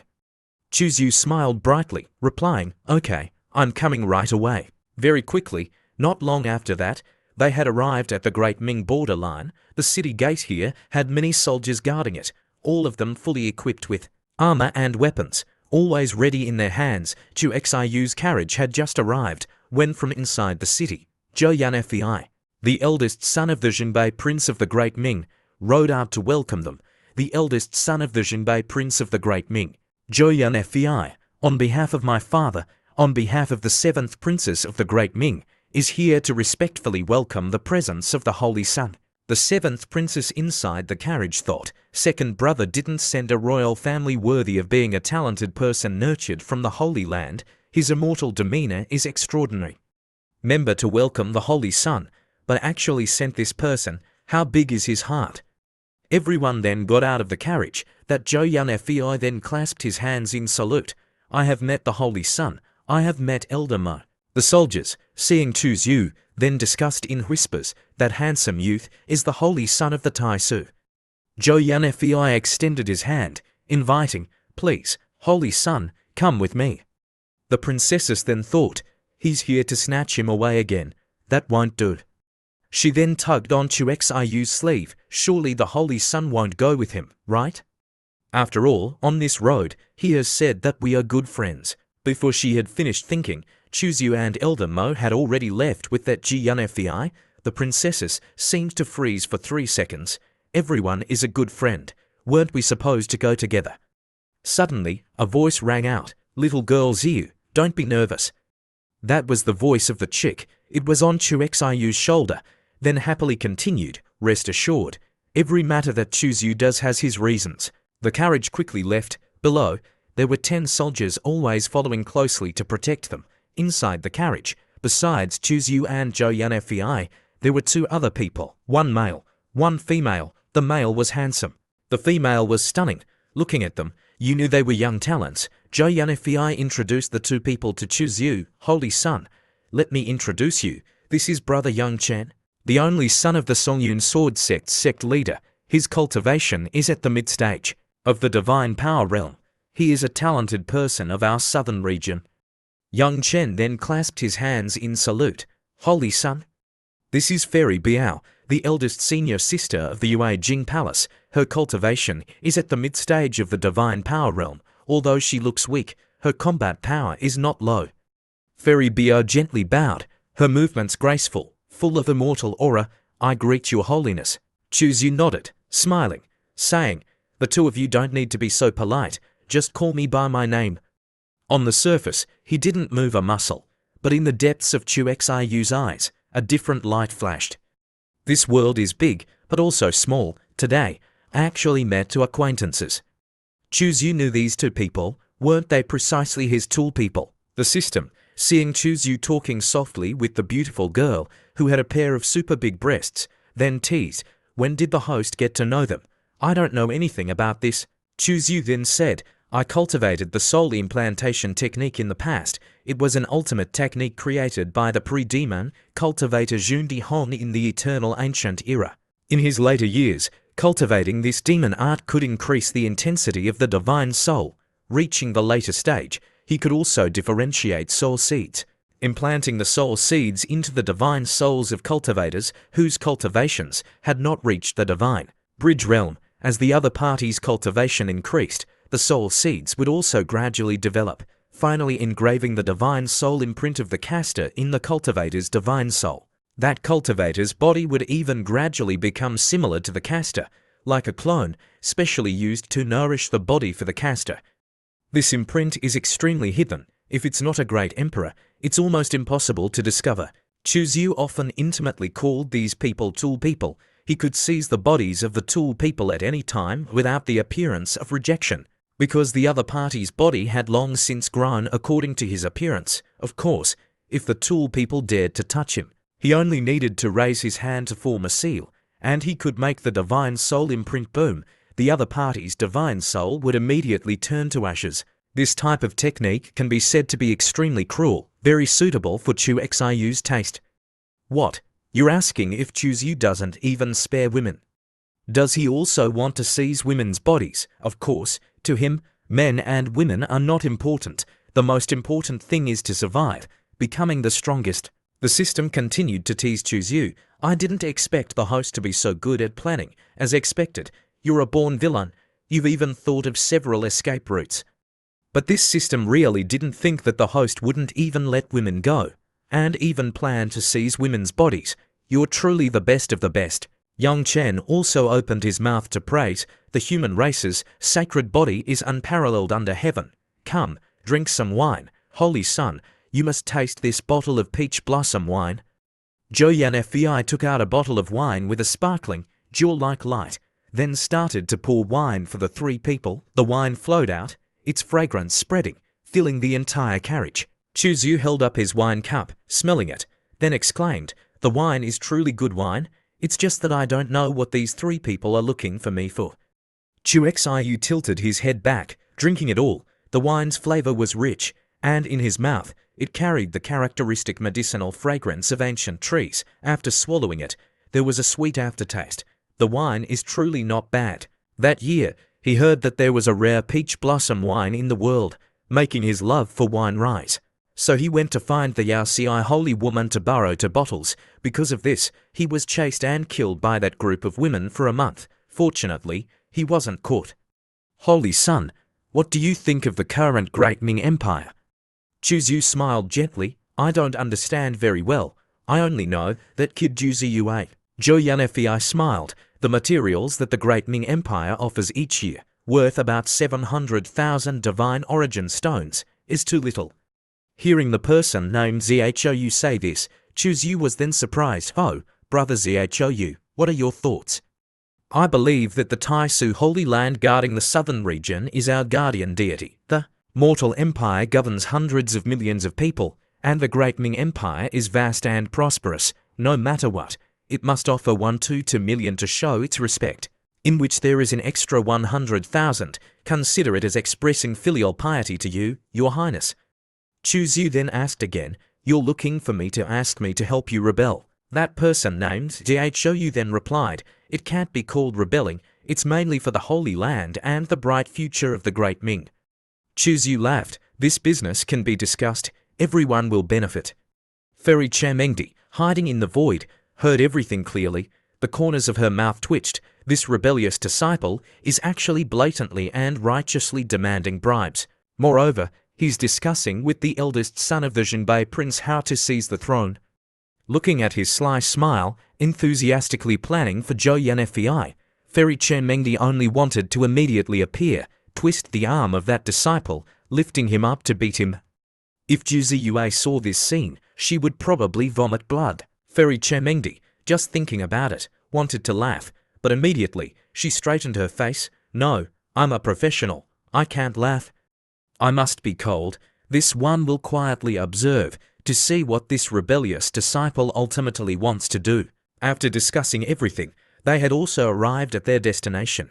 Everyone got out of the carriage. Zhou Yanfei smiled brightly. Holy Son, please rest assured. I will definitely deliver the tea to your hands. He was secretly happy in his heart, so happy that he wanted to shout loudly. His father, the Jinbei prince, was a great Saint Realm powerhouse, the only one in the Great Ming Empire, commanding 2/3 of the Great Ming Empire's military force. Regardless of the army or the people's hearts, his prestige was extremely high. With such strength, such prestige, if he raised his voice, shouting, he dared to make the Great Ming change. Now, adding the support of the Tai Su Holy Sun, it probably wouldn't be long before the Great Ming changed dynasties to the Great Zhou. Just thinking about it made him excited. That person named Zhou turned to say to Fairy Biao, waiting until we get to the capital. I and Brother Yong's identities are not convenient to closely associate with the Holy Sun. In the future, I will have to trouble Fairy Biao to entertain the Holy Sun. The girl smiled brightly, replying, young Master Zhu is too polite. After that, Zhu Xiu continued to get into Zhu Ziyue's carriage. Just travelling a short distance, Zhu Xiu then said, change the route. I want to go to Yunya to take a look. The 7th princess then agreed. Okay. The 7th princess curiously asked Zhu Xiu, Holy Sun, what did Zhou Yunfei say to you? Zhu Xiu laughed, saying, it wasn't anything big. We were discussing how to seize the throne. The princesses, Zhu Ziyue, Konechue, Qiyu, all had a row of question marks appear on their heads at the same time, coming back to her senses.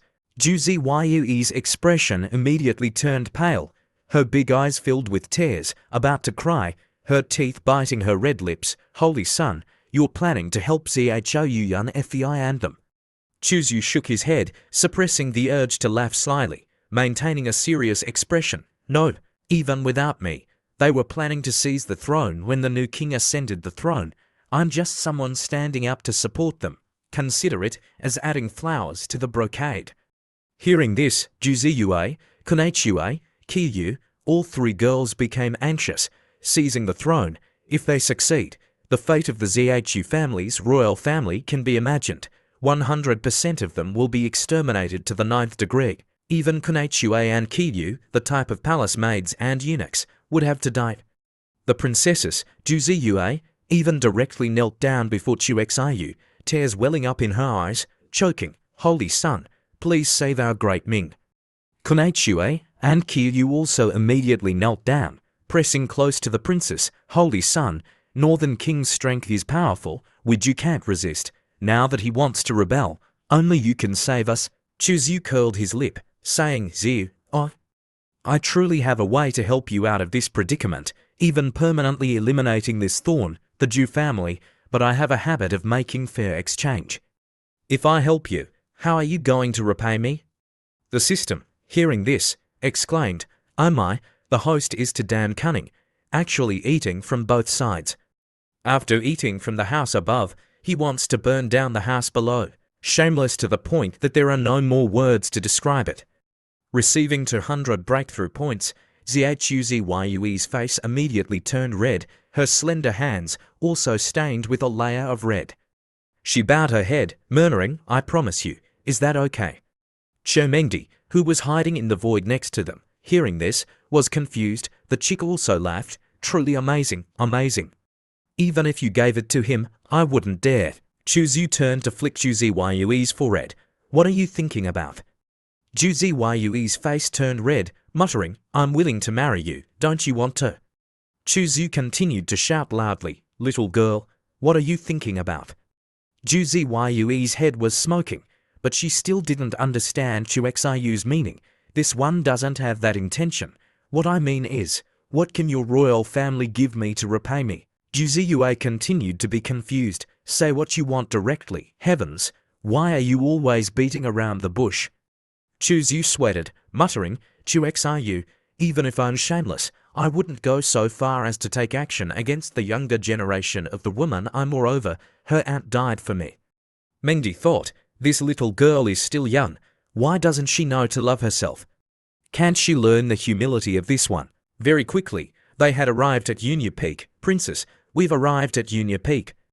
Everyone got out of the carriage together. The girl Zhu Ziyue, still red-faced and shy, said, Holy Sun, please take a look around yourself. Zhu will take her leave first. Okay, you transmit a message to your father or your royal brother. As for the price, I will discuss it with them. The girl Zhu turned her head back, gratefully saying, Thank you, Holy Sun, for agreeing to help our royal family. Zhu Xiu showed a very sly smile, saying, No need to thank me, it's just exchanging this for that. After that, Chuzyu went to the top of Yunya Peak, seeing the stone that was different from the stones around it. Chuzyu muttered, analyzing, this blue stone doesn't have a rough feeling at all. People must often sit in meditation and cultivate on it. That's why it's like this. He stepped forward, reaching out his hand above the blue stone. Drawing a Dao seal, a familiar, mature, soft voice transmitted into Chuxiyu's head, little man, I knew you wouldn't fall. Chuzyu was surprised. This voice is Jubiyu. A figure slowly appeared from within the blue stone. After a moment, Jubiyu appeared in front of Chuzyu. Jubiyu sent a message. After all, you're more afraid of death than anyone else. Don't ask me where I'm going. I only know that I'm going to a place called Honghuang. That place is very far away. This life may not have a day to meet again. If there's a chance, then please take care of the Zhu family for elder sister a little. That's the debt I owe them in the end. You evil thing, elder sister loves you. As soon as she finished speaking, the divine sense in print disappeared. That figure also gradually vanished into the void. Chuzyu stood on the edge of the cliff, looking at the sky and clouds, thinking, Honghuang, it's Honghuang again. What kind of place is that ultimately? That's not right, according to the information the stone mirror gave me. If I cross through the stone mirror to Honghuang, then there's a time limit of at most 3 months. I must return to the heavenly vault continent. My cultivation is so high, and I can only go for 3 months. How could Jubiyu not return? His master's voice rang out in Chuxiyu's head. You just read a divine sense in print. Chuzyu immediately turned back. Then his master Qimengdi was right behind him. Chuzyu then responded. Qimengdi asked, puzzled, even this one didn't discover it. How did you know that there was a divine sense imprint hidden in that blue stone? Chuzyu then sat down on the stone, smiling lightly, replying, I felt it after touching it. What do you think? Qimengdi didn't believe it, continuing to ask, then why did you come to Yunya? Chuzyu frowned, then showed a demonic smile. Why do women ask so much? Could it be that you want to be taught a lesson? Qimengdi wanted to vomit blood. You, rebellious disciple. Chuzyu then grabbed her hand, pulling Qimengdi to sit on his lap. This posture was very strange. Chuzyu domineeringly said, Good day, beautiful scenery. This moment is very suitable for you to lecture this disciple. Hearing this too familiar sentence, Qimengdi was startled, her face turning red. Rebellious disciple, what are you planning to do in broad daylight? You shameless thing. Chuzyu then took hold of his master's crotch, then pushed hard. Qimengdi sat still, exclaiming, Oh, rebellious disciple, you shameless thing. After a moment of practicing her martial arts poses with his master, Chuzyu smiled happily, saying, Tonight, I'll teach you again. Please follow me to a place. But when she heard Chuzyu say this, Qimengdi then asked, go where? After that, Chuzyu led Qimengdi to the Dao Gate. In a corner of the Dao Gate, there was a statue of the Shangqingqianzun. 1/2 meter high, Chuzyu, with his hands and feet pointing at the statue, added a little incense, making it fragrant, not burning out. Qimengdi was puzzled. What did you bring me here for? Could it be that this guy also wants to worship the Shangqingqianzun? Chuzyu didn't reply, taking a few steps forward, standing before the statue, biting his index finger. Then pointing it on his forehead, outlining a 5-pointed star seal on the Shangqingqianzun, a blood light flashed, a grey box flew out. Chuzyu then grabbed it. Qimengdi continued to be curious. How did you know that there was this thing here?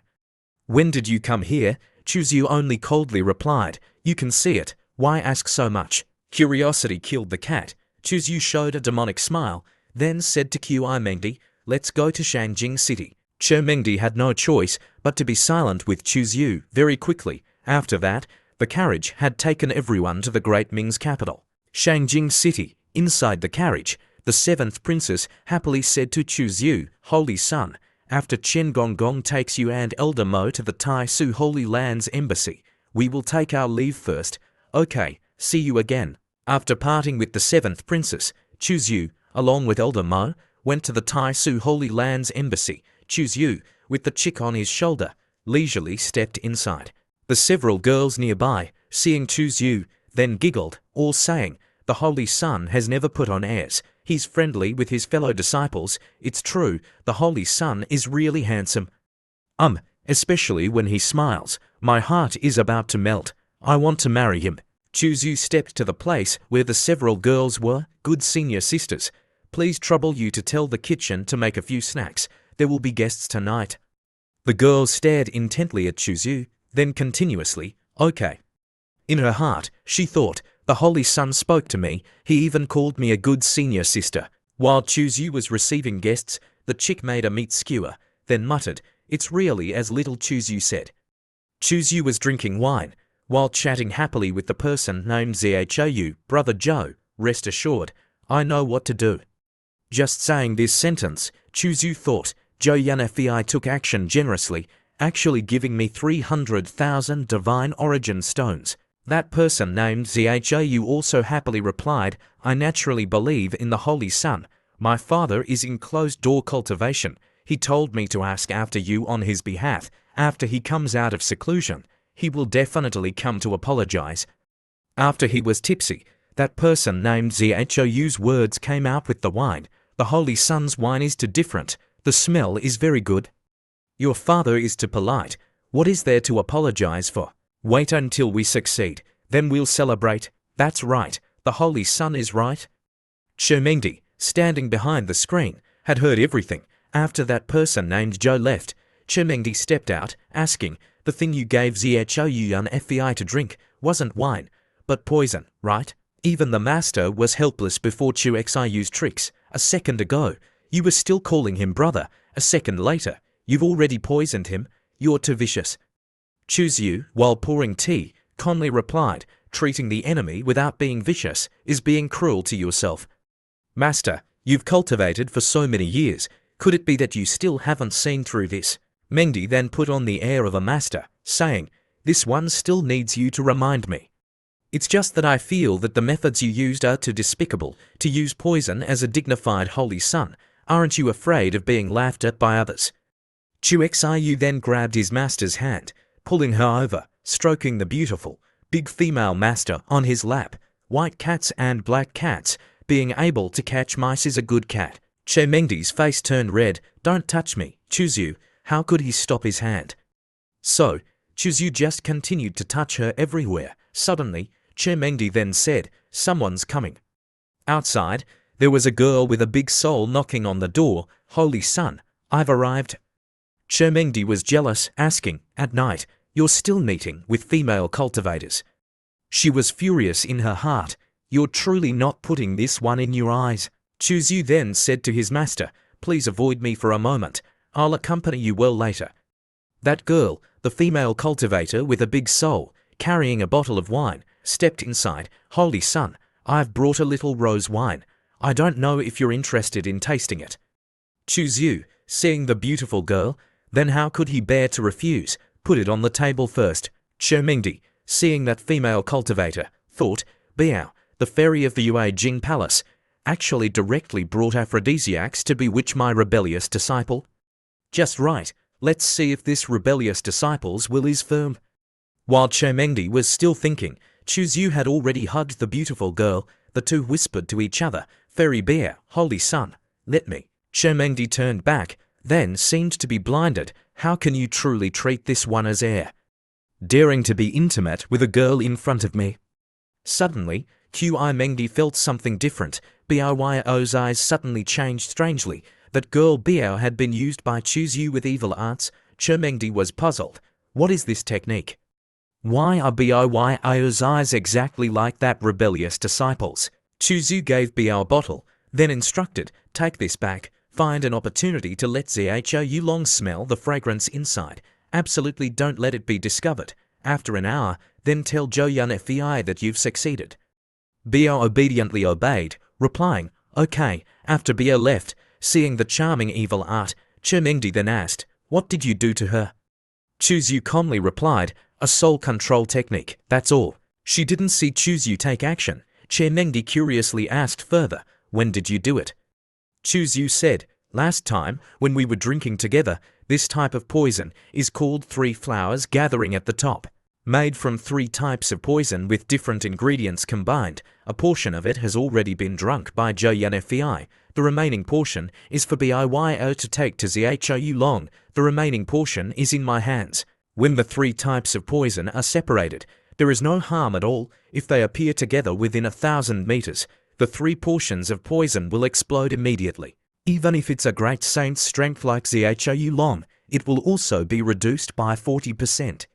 Mengdi felt admiration before Chu Xiu's domineering poisoning technique. Qi Mengdi was extremely surprised by Chu Xiu's calculations, then said, "You're truly poisonous. Having just met, you've already thought about how to kill the other party." But even if the great saint is reduced by 40%, their strength is still not someone you can deal with. Speaking to this point, Qi Mengdi then put on airs. Could it be that you still want your master to take action to help you? You dream on. This one can't possibly help you. Chu Zhu took out a box, then confidently said, "I also didn't say that I wanted you to take action. Inside this is a 7-grade killing formation plate. As long as there are enough divine origin stones, then it can be activated in an instant." Che Mengdi was puzzled. At that time, you thought that Zhou Long had lost 40% of his strength. Is there still a chance of survival? Che Mengdi saw that normally Chu Zhu, on the surface, under the skin, what did he have? She was curious. Do you have divine origin stones? Have you forgotten? Zhou Yanfei, didn't he give me a lot of divine origin stones? Friends should help each other.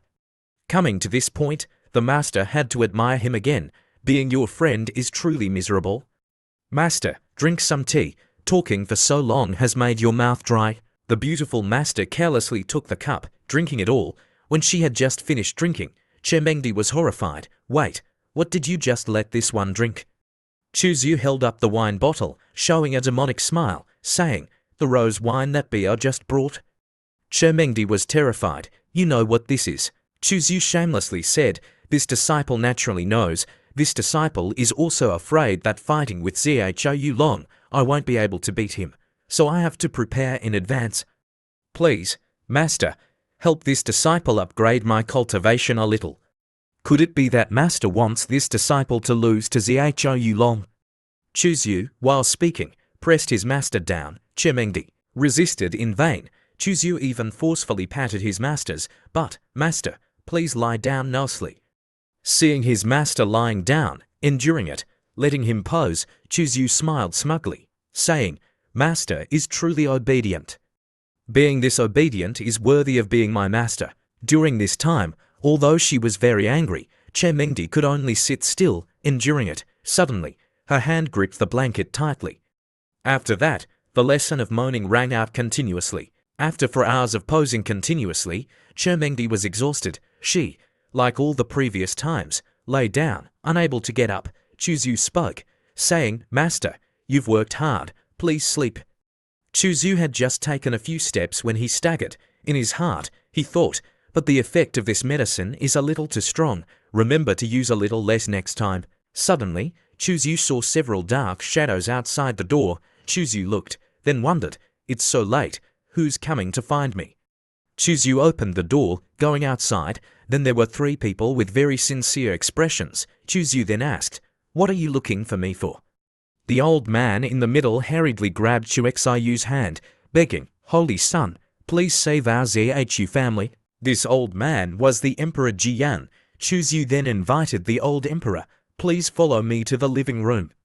During this time, Chu Zhu thought, "It's been several years since I last saw him. Uncle is so old. It seems that these years of being an emperor haven't been to his liking." Arriving at the living room, Chu Zhu took the initiative to say, "That girl Zia must have told you, right? Wanting me to help you isn't free." The old emperor then replied, "Your Highness, you just said that as long as our Zhu family can do it. Don't say two, even if you add a few more conditions. It's fine." Chu Xiu very quickly made 2 conditions. First, I want to take 2 items from the royal family's treasure vault. Second, after this matter, all of Northern King's assets will belong to me. The old emperor then agreed, "No problem, okay, you can go back." The handsome man and beautiful woman behind him then asked Chu Zhu, "I don't know what you need us to do, Holy Son." Chu Zhu smiled lightly, then said, You just need to be as normal as possible. The matters behind this, rest assured, leave it to me. At the Tai Su Holy Land's embassy in Shangjing City, the next morning, when Chuzyu stepped out, he saw his master lying sunbathing. She was lying down, enjoying several ripe cherries. To supplement vitamin C, seeing this, Chuzyu then asked, "Didn't you say you had something to do?" Mengdi leisurely replied, "What, are you this one getting in the way?" Chuzyu didn't mind, saying, "That's right." Mengdi then retorted, "This place is Shangjing City. It's not your rebellious disciples' territory. This one likes to be wherever I want to be. Can you control me?" Chuzyu curled his lip, then winked at his master. "Don't act like a rogue. Oh, your image as a cold fairy is about to collapse." Mengdi then cursed Chuzyu. "Get out. I'm too lazy to care about you." Chuzyu sweated, muttering, "This woman is truly hard to stick to. I hope that elder sister Hue won't be like this in the future." As soon as he finished speaking, Chuzyu then pressed Mengdi down. "Now, I'm going out for a trip. You're not allowed to follow. Otherwise, you know what I mean." Being forced into a difficult position, Mengdi could only be silent. "If you don't speak, then I'll take it as you agreeing. You're not allowed to follow me. I can grasp your aura." Mengdi showed that she didn't care, replying, "Who cares?" Shangjing City, District 79. Chuzyu went to an inn. A girl came to greet him. "Esteemed guest, please follow me." That night, at the secret underground chamber of the Northern King's residence in Shangjing City, that person, the thousand-faced true lord, dressed strangely, said to Zhou Long, who was hanging upside down in chains, "Zhou Long, I'll tell you a piece of good news. Last night, someone used poison on this one. Ha ha, it's a pity he didn't succeed." Seeing this person come every time with nothing good, Zhou Long then asked him, "Thousand-faced true lord, what do you want to do?" That thousand-faced true lord smugly said, "What do I want? Of course, I want to be the emperor of the Great Ming. Do you know, that precious son of yours dreams of becoming the crown prince. You tell me, do I need to fulfill his wish?" Hearing this, Zhou Long could only bitterly shout, "That rebellious son!" That thousand-faced true lord showed a demonic smile, with a ghostly gaze, saying, "As long as this one becomes the emperor of the Great Ming, then I can use a large number of the Great Ming's people to blood sacrifice and destroy humanity." After awakening this chinky lotus, before the thousand-faced true lord could finish speaking, Zhou Long then interrupted, "The Tai Su Holy Land won't let you succeed. Thinking of Zhou Long my whole life, I have been fighting for the Great Ming, not daring to delay even half a step. Who would have thought that in the end, I would be replaced by a demon race? Going to be a rebel?" That thousand-faced true lord transformed, then laughed loudly. "That precious son of yours invited the Tai Su Holy Sun to the Piaxu Lake to gather. This one is wanting to go there to discuss the matter of seizing the throne with him." Zhou Long, hearing this sentence, was startled, because he couldn't believe it. What? The Tai Su Holy Land is supporting them in plotting to seize power? Impossible. That thousand-faced true lord deliberately provoked Zhou Long, saying, "Your wife and children, I'll raise them, don't worry. Zhou Yanfei is very obedient. He's a good son. Your queen is really obedient." Hearing this, Zhou Long went crazy with anger. "Thousand-faced true lord, I must kill you. You won't die in peace." After a moment, at Piaxu Island, it was said that the old senior Cho Wuhang of the Kishan sect would come to the Great Ming in half a month, borrowing the purple light of the Shenyang sect's divine flame to refine weapons. At that time, they would also organize a competition in Shangjing. The invited youths could all participate. I've also heard about it. It seems that the old senior Cho Wuhan promised to personally refine a weapon for the strongest powerhouse. Chuzyu was sitting, drinking tea with that person named Zhou, then curiously asked, "Brother Zhou, this Che Wuhan, is he the one who refined the Gui Yuan before?" He then replied, The method of refining the Gui Yuan was indeed created by that old senior to deal with the demon barbarians." Chuzyu thought, "I've wanted to refine this weapon for a long time. I didn't expect this weapon refining grandmother to come to the southern region. I didn't expect Zhou Long to be so vigilant. The poisoning failed, but Bio wasn't discovered." At this time, there was a loud announcement from outside. "The Northern King has arrived." Chuzyu exclaimed, "He's come at just the right time. Let me personally test him." That thousand-faced true lord, transformed into the Northern King, stepped inside. That person named Dhou then introduced, "Father, this is the holy son of the Tai Su Holy Land, His Highness Chuzyu." The two quickly clasped their hands, greeting each other. "I have met the Tai Su Holy Son. I have met the Northern King." That fake Northern King opened his mouth. "Holy Son, let me toast you a cup. The Northern King has made great contributions, so I should be toasting you." Looking at that fake Northern King, Chuzyu felt that something was wrong. Why do I feel that this Northern King has demon cha on his body? Chuzyu quickly recognized, no wonder the poisoning failed. The Northern King has been swapped by a demon beast. That person named Jinbei continued to ask, "Holy Son, these days, the matters that my son has discussed with you, have they been known by outsiders?" Chuzyu pretended to smile lightly, then said, "Northern King, you mean the matter of seizing the throne?" What happened? Chuzyu thought, "I'll act with him for a while first, then find an opportunity to poison him." After a moment, that person named Zhou Yanfei then fell backward. That fake Northern King was horrified. "Yanfei, son, what's wrong?" A girl nearby, seeing that person named Zhou Yanfei spitting out a lot of fresh blood, then screamed in fear, "Oh, there's blood."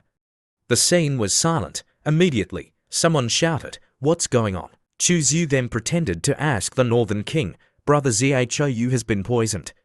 The Northern King nodded, kneeling down, his left hand pressing on Zhou Yanfei's chest, sending his true origin energy into him, starting to examine him. "This poison is extremely vicious. If I don't push it out in time, after 30 breaths, Zhou Yanfei will die on the spot." He couldn't watch his own son die right before his eyes, otherwise, his kind image would collapse, his identity might be exposed. He thought, "Right now, I can't ignore his life or death, otherwise, people will suspect my identity, which will be detrimental to the next plan." He spoke, saying, "Yanfei, you first protect your meridians. I will use my true origin to force the poison out for you." Then, he used the power of a great saint, circulating his abundant true origin energy, sending it into Yanfei's body, forcing him to push the poison out of his body. After a few breaths, Zhou Yanfei opened his mouth, spitting out a mouthful of dirty blood. The dirty blood splattered out, corroding the wooden floor, creating many large holes. Zhou Yanfei still lay motionless. The fake old man Northern King continued to circulate his energy. A faint green smoke wafted out from the top of his head. Chuzyu retreated a few steps, opening his mouth to warn, "This poisonous smoke is extremely poisonous. Everyone, stay away. Don't let it affect you." Hearing this, everyone scattered far away, their expressions fearful. While transmitting energy, the Northern King had also been infected with the poison. The poison was so dangerous that even a great saint was infected. If they were to be infected, it would probably be no different from Zhou Yanfei. Chuzyu covered his mouth with his hand, then smiled lightly. "This poison has finally been successfully administered. It's your turn to appear." At this time, a girl exclaimed in horror, "Who poisoned him? Their guts are really big, daring to poison Brother Zhou right in front of Senior Northern King. They're really reckless." Suddenly, from outside the window, Fairy Biao flew her sword in. Following the sound, the Northern King turned to observe. He quickly grabbed Biao's hand. "So it's you?" Witnessing this scene, everyone was stunned. Could it be that it really was Fairy Biao who poisoned him? Impossible. Fairy Biao is a good friend of Brother Zhou. She has no reason to do that. Chuzyu stood outside, watching the good show for a moment, then raised his hand to chant, "Fairy Biao, self-destruct." Immediately, a loud explosion.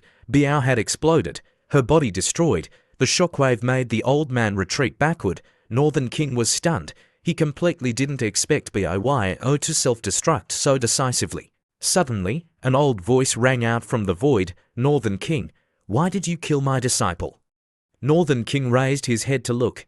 He only saw that in front of him, the void was distorted. A hunched old woman with white hair appeared. He didn't expect that the Yue Jing Palace's previous palace master would appear. Northern King was a little flustered. This one didn't kill her, she self-destructed. Why did she have to self-destruct? Jing Yue was angry and full of indignation, her hand tightly gripping the dragon-headed staff. "I once thought of supporting you to become the emperor. Who would have thought that you would kill my precious disciple? It turns out that I was blind." The old woman angrily shouted loudly, killing intent. A crescent moon appeared behind her, spinning at an extremely fast speed. The old woman chanted a move, pointing towards the Northern King, shouting loudly, "Go to hell." A cloud of ivory yellow moon appeared, covering the entire sky, bringing the power of heaven and earth down. The snowflakes were blown away. The void swelled up. The Bu wheel was the supreme secret of the Yue Jing Palace. Its power was terrifying. If it was suppressed, it would be difficult to resist. The girl next to him then ran over, grabbing Chu Xiu's hand. "Holy Sun, please persuade them." At this time, Qi Mengdi then transmitted her voice, calling Chu Xiu. Immediately after that, Chu Xiu turned to say, "Everyone, I still have something to do. Please excuse me." While the oil was boiling and the fire was burning, the two sides were fighting fiercely. Chu Xiu wanted to leave, making everyone freeze. Chu Xiu thought, "Master is looking for me. This place is too dangerous. I shouldn't stay long. I should retreat." At the same time, Fairy Qi Mengdi was eating a few cherries, then thought, "This rebellious disciple truly doesn't make people worrying any less. I don't know where he's wandering around. His health is so full. He truly needs to be taught a lesson." Half an hour later, Chu Xiu went to the Taisu embassy. At this time, the old woman in charge of the Taisu embassy was walking down the stairs. Chu Xiu then asked, "You're preparing to go stop the fighting?" The woman then replied, "It's your highness. Guarding the capital is this old one's duty." Chu Xiu stepped inside, his heart thinking, "Forget it. I won't stop her anymore. It's not good to interfere with other people's karma." Seeing Chu Xiu return, Che Mengdi was playing the zither, then asked, "Rebellious disciple, such a big thing happened in the capital, and you didn't know about it. Where were you wandering around?" Chu Xiu calmly replied, "I just went to meet the Northern King. Hearing you call me, I then returned." Che Mengdi curiously asked further, "Did you meet the Northern King? Why did he fight with the Yue Jing Palace's palace master?" Chu Xiu then sat down, putting his arm around his master's waist, then flattering, "That's not important. What's important is I suspect that the Northern King has been transformed by a demon, and that demon's cultivation is very deep. It's difficult to deal with." Seeing the young man Chu Xiu return, Che Mengdi, who was playing the zither, asked, "Rebellious disciple, such a big thing happened in the capital, and you didn't know about it. Where were you wandering off to?" The young man calmly replied, "I just went to meet the Jinbei King. Hearing master call me, I immediately returned."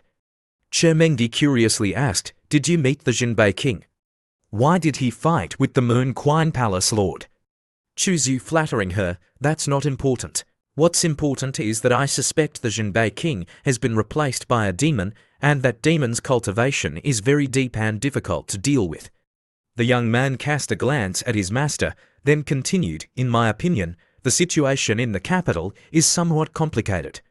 Why don't we leave for another place?" The master glared at Chu Xiu, shaking her head. "You promised Chu Xiu that you would help the Zhu family. How can you want to run away just because it's a little dangerous?" Chu Xiu muttered, "I'm just being cautious and careful. What does a woman like you know? If you don't know, then shut up." Che Mengdi was somewhat angry, asking, "A woman? Rebellious disciple, you're so bold, daring to say such things about this venerable one. Do you want to be beaten?" The young man Chu Xiu circulated his che, then smiled, "Master, don't forget that I can seal your cultivation at any time." The young man, with a very cunning expression, leaned close to his master, saying, "Master, you've been very arrogant lately. Have you forgotten what it's like to be suppressed by me? Why don't I let you relive it today, so you can remember?" Che Mengdi panicked, "No, that won't do, it's daytime." The young man continued, taking out a black cloth, then smiling gleefully, "Oh, when did we start distinguishing between day and night?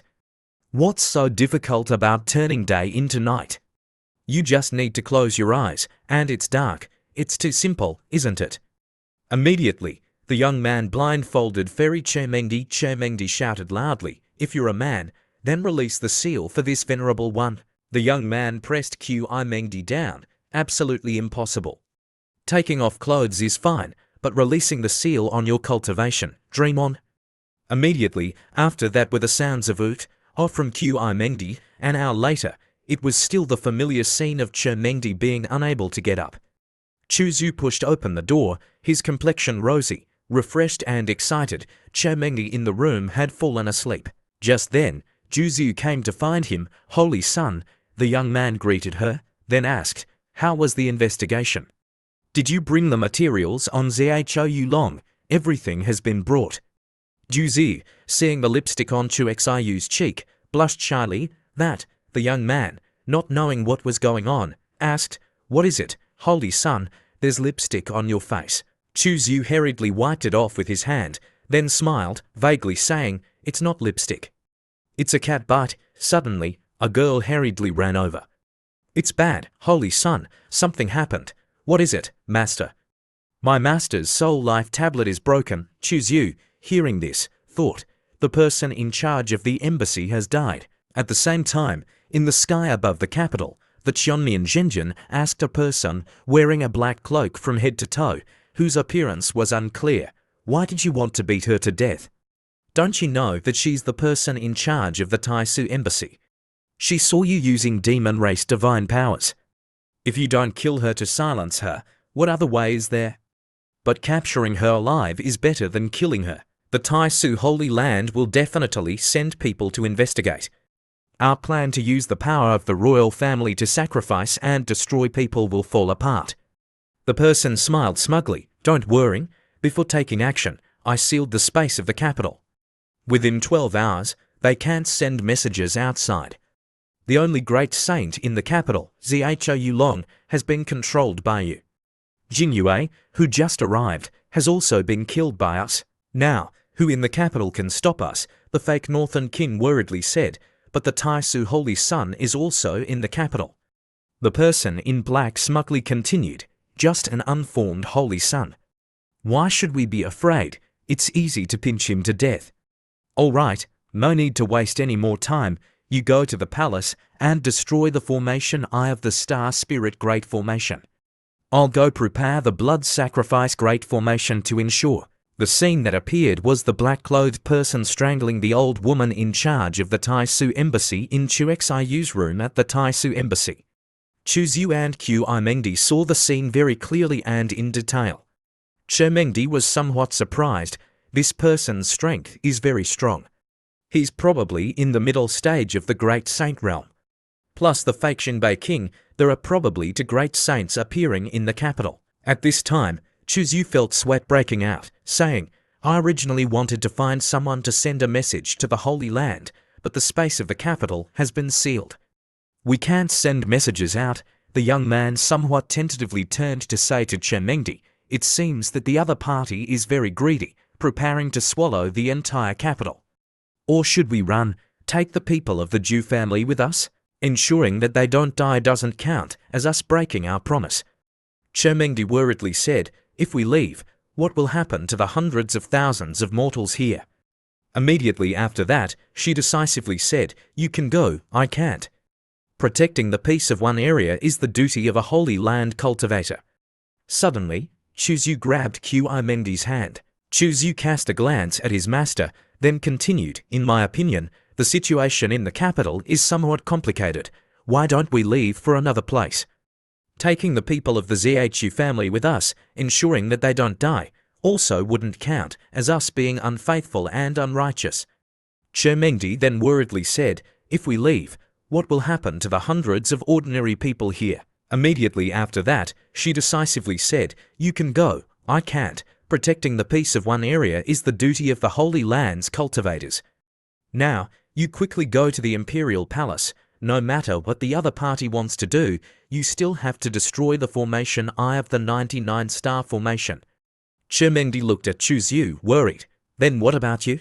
Zhu smiled, then reassured Mengdi, "My life is very precious. I won't be any kind of holy mother. I'll naturally hide in the embassy, waiting for you to return. Pay attention to safety. Definitely don't have any accidents. It seems like you still have a little conscience, rebellious disciple. Then you stay here, don't run around." Xiu continued to act in the play, to put Mengdi at ease, going to the Imperial Palace, where that thousand-faced true lord and that black soul were. "Okay, you also have to pay attention to safety, okay? At this time, in the sky above the imperial palace, there were continuous loud explosions. Smoke and fire covered the entire space. That was the scene of the fierce fighting between the thousand-faced True Lord and Chermengdi. That thousand-faced True Lord revealed his true form, which was too big. Chermengdi, you actually surprised me. At this time Mengdi then recognized that the thousand-faced True Lord was the one who had impersonated the Northern King. That thousand-faced True Lord laughed smugly. It's me, so what? Chermengdi unleashed the ice and snow tribulation extermination. Blade of three swords rushed over. That thousand-faced True Lord clicked his tongue. You actually used the great divine power sword art on me right away. That thousand-faced True Lord also used a great move. Break it for me. The two great moves collided. Pieces of ice and snow scattered everywhere. Chermengdi had to dodge a fatal slash. She angrily glared, gritting her teeth, taking a deep breath. Her chest, because of this, also swelled up too much. Chermengdi flew down from above, seeing Chermengdi going crazy, feeling that she was quite dangerous. That thousand-faced True Lord shouted, "This crazy woman." After that, he then called for reinforcements. "Black Soul, stop watching the show. Quickly come help me. I'm no match for her." That Black Soul then appeared. He unleashed a large black hand, with streams of black char around it, aiming to block Mengdi's move. That Black Soul laughed, mocking, "Ha ha, thousand-faced, you're really losing face." That thousand-faced sweated coldly, because he was still panicked, exclaiming, "I don't know why." After this woman broke through to the mid-stage Great Saint.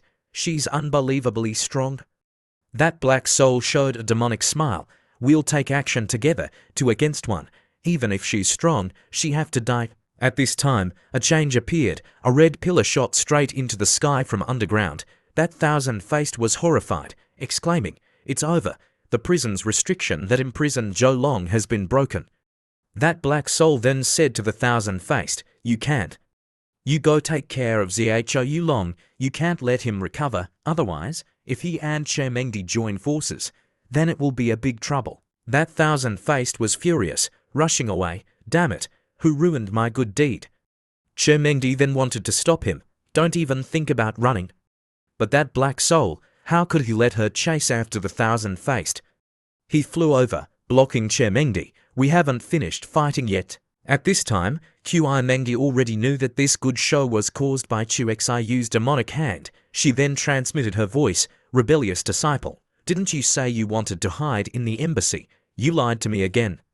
At this time, Xiu was going to save Zhou Long. Chermengdi continued to transmit her voice, "The thousand-faced True Lord is going to find you. You must be careful. If you can't beat him, then run." Xiu smiled, curling his lip, then replied, "Master, rest assured, I still have to be safe to do my homework with you every night." Seeing that Black Soul constantly blocking her, Chermengdi angrily shouted, "Get out of here." That Black Soul, seeing Chermengdi's hot body, then revealed his lecherous face. "I heard that you have a heavenly fragrance body. Dual cultivating with you can increase cultivation a lot." He smugly raised his voice, "Fairy Mengdi, things have come to this point. There's no need to resist meaninglessly anymore. You see what's behind me." Immediately, the humanity extermination banner appeared. It constantly sucked the blood of people. Mengdi was extremely shocked. "It's the humanity extermination banner. You've actually started the blood sacrifice formation." The humanity extermination banner constantly sucked people's blood. The crowd below was horrified, shouting loudly, I don't want to die." The humanity extermination banner didn't spare anyone. It sucked all the blood. A person was holding a child, fearfully shouting, my son, my son." Chermengdi, at this time, was worried about the people, not knowing what to do. At this time, a voice rang out, "Chermengdi, I've come to help you deal with Black Soul." The person who appeared was the Northern King. Chermengdi then worriedly asked, "How is the rebellious disciple?" The Northern King then replied, "The Holy Sun is fine. He said he wanted to hold back the thousand-faced True Lord." Chermengdi suggested, "Okay, then let's quickly take care of Black Soul." That Black Soul, at this time, was sweating coldly when he saw the Northern King. "That foolish thousand-faced True Lord actually hasn't killed you yet."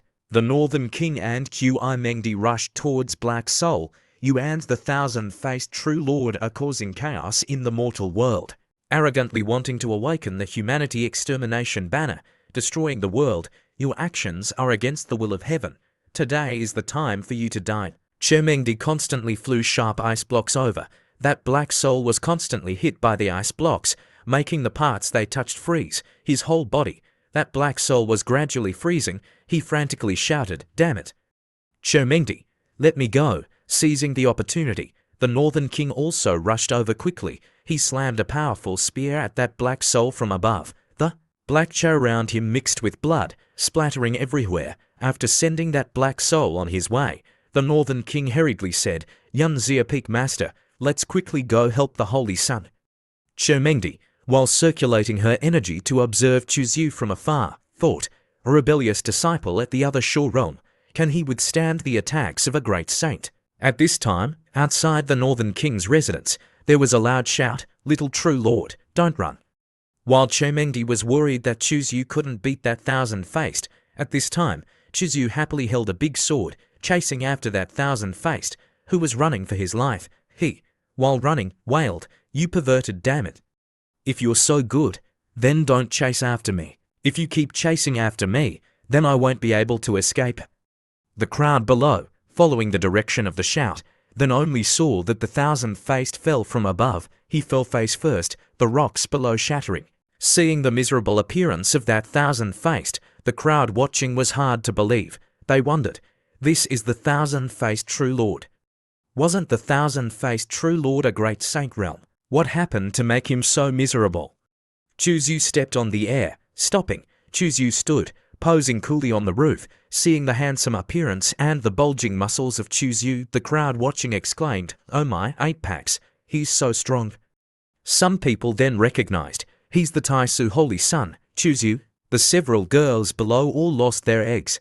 Could it be that it was the Holy Sun who made the thousand-faced true lord into this appearance? The Holy Sun is so cool. I want to have a child for the Holy Sun. Observing Chuzyu from afar, Mengdi was also extremely surprised. This rebellious disciple actually forced a great saint to such a miserable state. Worthy of being him, Chuzyu continued to use his big sword to slash down from above. "Thousand-faced, I'll send you on your way." At this time, the humanity extermination banner appeared and shielded the thousand-faced true lord. Its aura was extremely strong, making the crowd kneel on the ground. This is the aura of the Guzi Great Emperor. But that much couldn't make Chuzyu worried. Chuzyu smiled, curling his lip. "Don't say you're just a weapon spirit infected with the aura of a demon emperor. Even if the demon emperor descended, so what?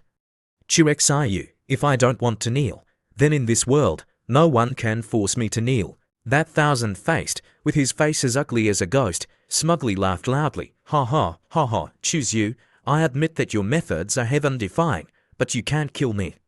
With the humanity extermination banner supporting me, not only will you not kill me, but the people here can't kill me either." At this time, the Holy Lord appeared. She shouted down from above, "This one will try killing you." Seeing the Holy Lord appear, Chuzyu exclaimed, "Elder Mo is truly efficient." As soon as the restriction disappeared, she brought the Taisu here. That thousand-faced was terrified, his face twisting. He seemed like he wanted to pee his pants. "Taisu Z, why must you use the big to bully the small?" At this time, the giant monkey appeared again. It was still carrying a giant iron staff on its shoulder. The Holy Lord then spoke, "Golden Ape, your demon race is truly good at planning. Coming to the human race's territory to kill my race's people, sacrificing and refining the humanity extermination banner. But on the contrary, you say that this one is using the big to bully the small." The Golden Ape replied, "This matter can be considered that we are in the wrong. You make a price. How can we be forgiven for this white fox?" Chuzyu spoke, demanding his rights. "I defeated the thousand-faced true lord. I want his storage ring, along with a Luopur golden lotus." "Chuzyu, I'm not someone who works for free." That Golden Ape gnashed his teeth. "The storage ring is fine, but that bastard actually wants a heavenly and earthly treasure. Does he really think that my demon race is very rich?" The Holy Lord continued, "Don't forget, you still owe this one 3 types of heavenly and earthly treasures."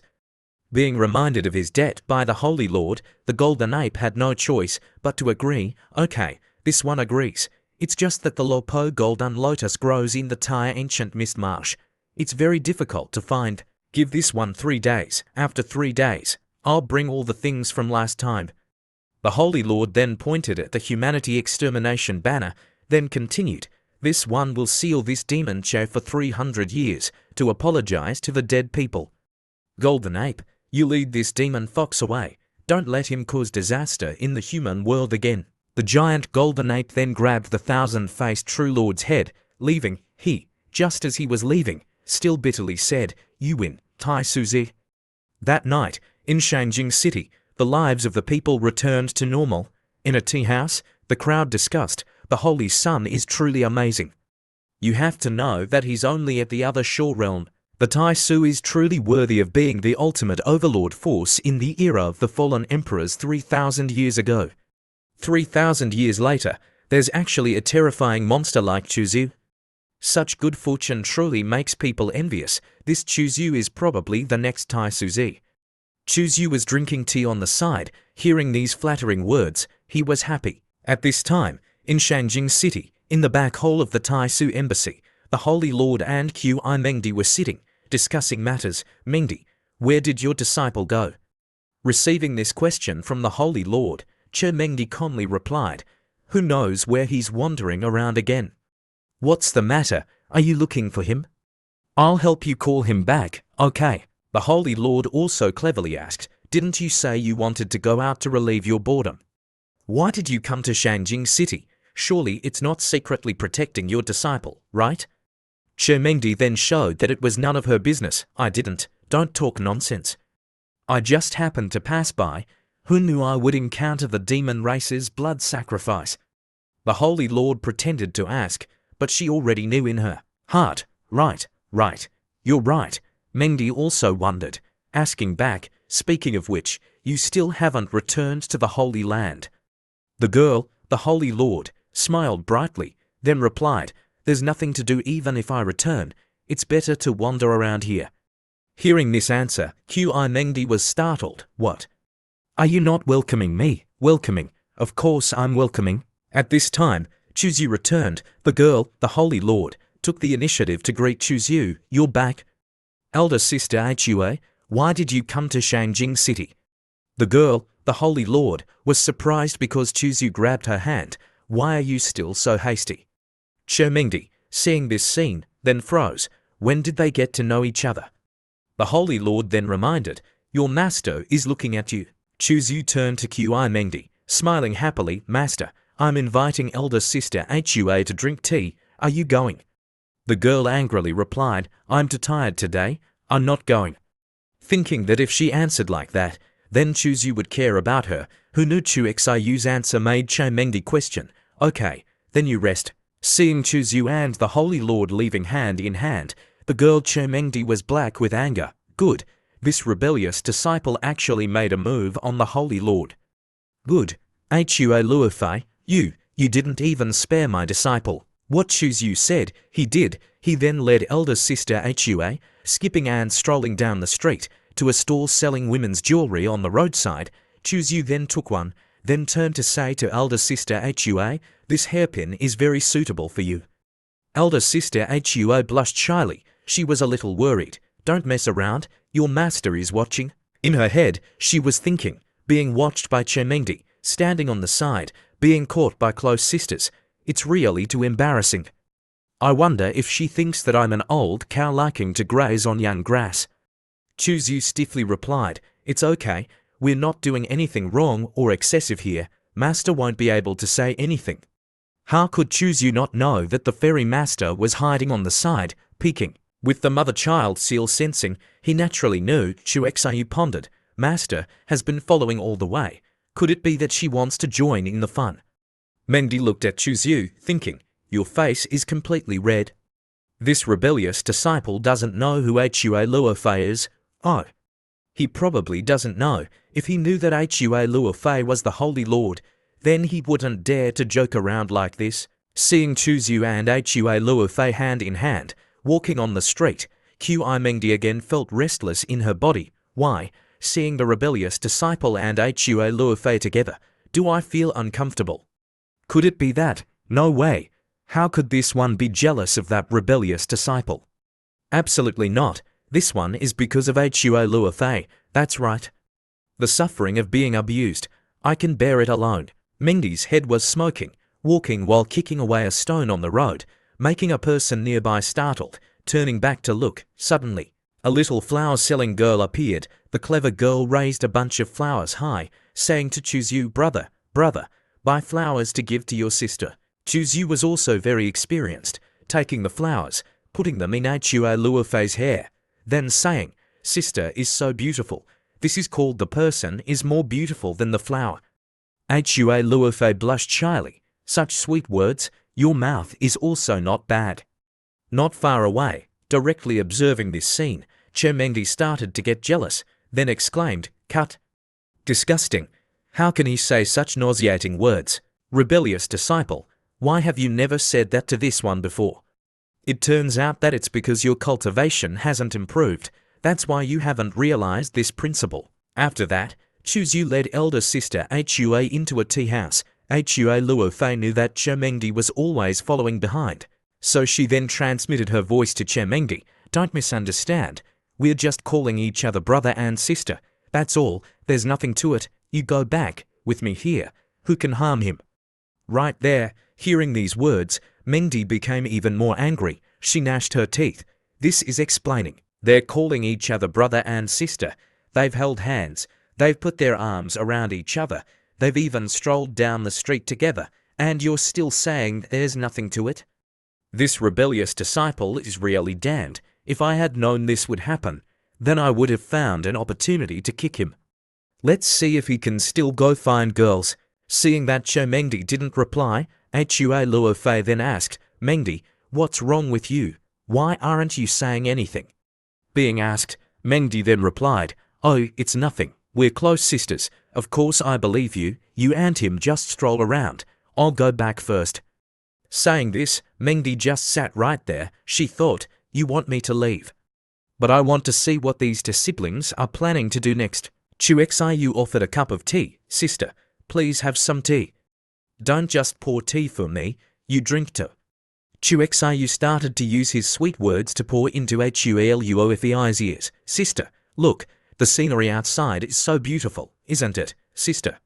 You've worked hard traveling a long distance to Shanjing City today. Please relax well, please relax. After drinking Xiu's tea, along with the sweet words that came with it, there were also Xiu's caressing movements, making Hua Luofei feel like she wanted to go to the dike. Chuzyu leaned close to Hua Luofei's face, then whispered, Elder sister Hua. Xiu's hands had already started to grope everywhere. Seeing this scene with her own eyes, Mengdi's jealousy had reached its peak. She gnashed her teeth. Where is that rebellious disciple's hand touching? Chuzyu then sensed the mother-child seal on Mengdi's body. Master, what's wrong? She feels very agitated and uneasy. Suddenly, outside the tea house, someone struck a gong, then shouted loudly, passing by, don't miss it. The auction with the highest gold content in the past several years in Shanjing City is about to be held. Everyone, look. Everyone, look. This is the treasure that will be auctioned off. A person then took out a ball. Placing it on the table, it quickly shot out a dazzling blue light into the sky. The crowd watching exclaimed, discussing non-stop. At this time, Hua Luofei and Chuzyu, on the upper floor, also saw this scene. Hua Luofei exclaimed, not bad. That's a star iron ore. A sample of that size is worth no less than 300,000 divine origin stones. Observing that pure ore again carefully, Chuzyu smiled, curling his lip, thinking, the flaw on this item and the fragment that has the aura of the innate sword completely match each other. I must buy this item, seeing Chuzyu smiling. Hua Luofei then asked, you're so happy, does the auction have an item you need? Chuzyu continued to flatter, using intimate gestures, kissing Hua Luofei's hand. Elder sister Hua is truly my lucky star. Mengdi, seeing this, then flared up. He's even kissing her now. He just kissed her hand, and she's already jumping up and down. I wonder, when she finds out that Chuzyu has been intimate with she in a 1,000-star hotel, what will she be like? Chuzyu then said to Hua Luofei, if you're free tomorrow, sister, let's go see the auction together, okay? Hua Luofei then immediately agreed, okay, I'll go with you. Chuzu pulled Hua Luofei out of the tea house, then I'll take you to see a movie. Hua Luofei wondered, what's seeing a movie? You'll know later. Suddenly, just walking a short distance, Chuzu saw Chemengdi buying something. Chuzu pretended to call out loudly, Master, what are you doing? Chemengdi then entered the acting role, replying, the teacup in the house broke. This one is going out to buy a few. Hua Luofei spoke, such a small matter. You only need to send a disciple to do it. Why does Yan Xia Peak Master have to do it herself? Hearing this sentence, Mengdi then felt that something was wrong. What? When there's no rebellious disciple, you call me Mengdi. When there's a rebellious disciple, you immediately call me Yan Xia Peak Master. Chuzu then sensed that something was about to happen, so Xiu then found an excuse to run away. Sister Hua, Master, let me go buy drinks for the two of you. The two of you just wait here, okay? Just finishing speaking, Chuzu then ran away. Hua Luofei explained, Mengdi, Chuzu doesn't know my identity right now. I'm just a Daoyan Peak elder. Don't reveal it, otherwise, it will be even more difficult. Mengdi then questioned, Holy Lord, first of all, not to mention other things, why are you so intimate with Chuzu? You're the Holy Lord, please pay attention to your identity. Don't lose your demeanor. Hua Luofei continued to explain, he doesn't know my identity. You don't misunderstand. My and Xiu's relationship is completely innocent. It's just that he keeps calling me sister like that. I can't do anything about it either. Mengdi snapped, what's this sister-brother relationship like? A sister-brother relationship where you hold hands? Or is a sister-brother relationship where you have to embrace each other intimately? You're misunderstanding. Before Hua Luofei's words, Mengdi still didn't agree. I saw it with my own eyes. Mengdi, could it be that you're jealous? Doing that isn't good. He's your disciple, and moreover, you're pregnant. Mengdi's face turned red, replying, what am I jealous of? It's just that I think the two of you aren't compatible. Rest assured, even if he said I was beautiful, surpassing all 3,000 worlds, I haven't agreed yet. Hearing this sentence, Mengdi was startled. What, he even said that to you? At this time, Hua Luofei also wanted to turn over the table, to fight for a man for herself. Calm down, even if I and him have some kind of relationship, so what? We're all cultivators, different ages aren't a problem. He's not married, I'm not married, what's wrong with that?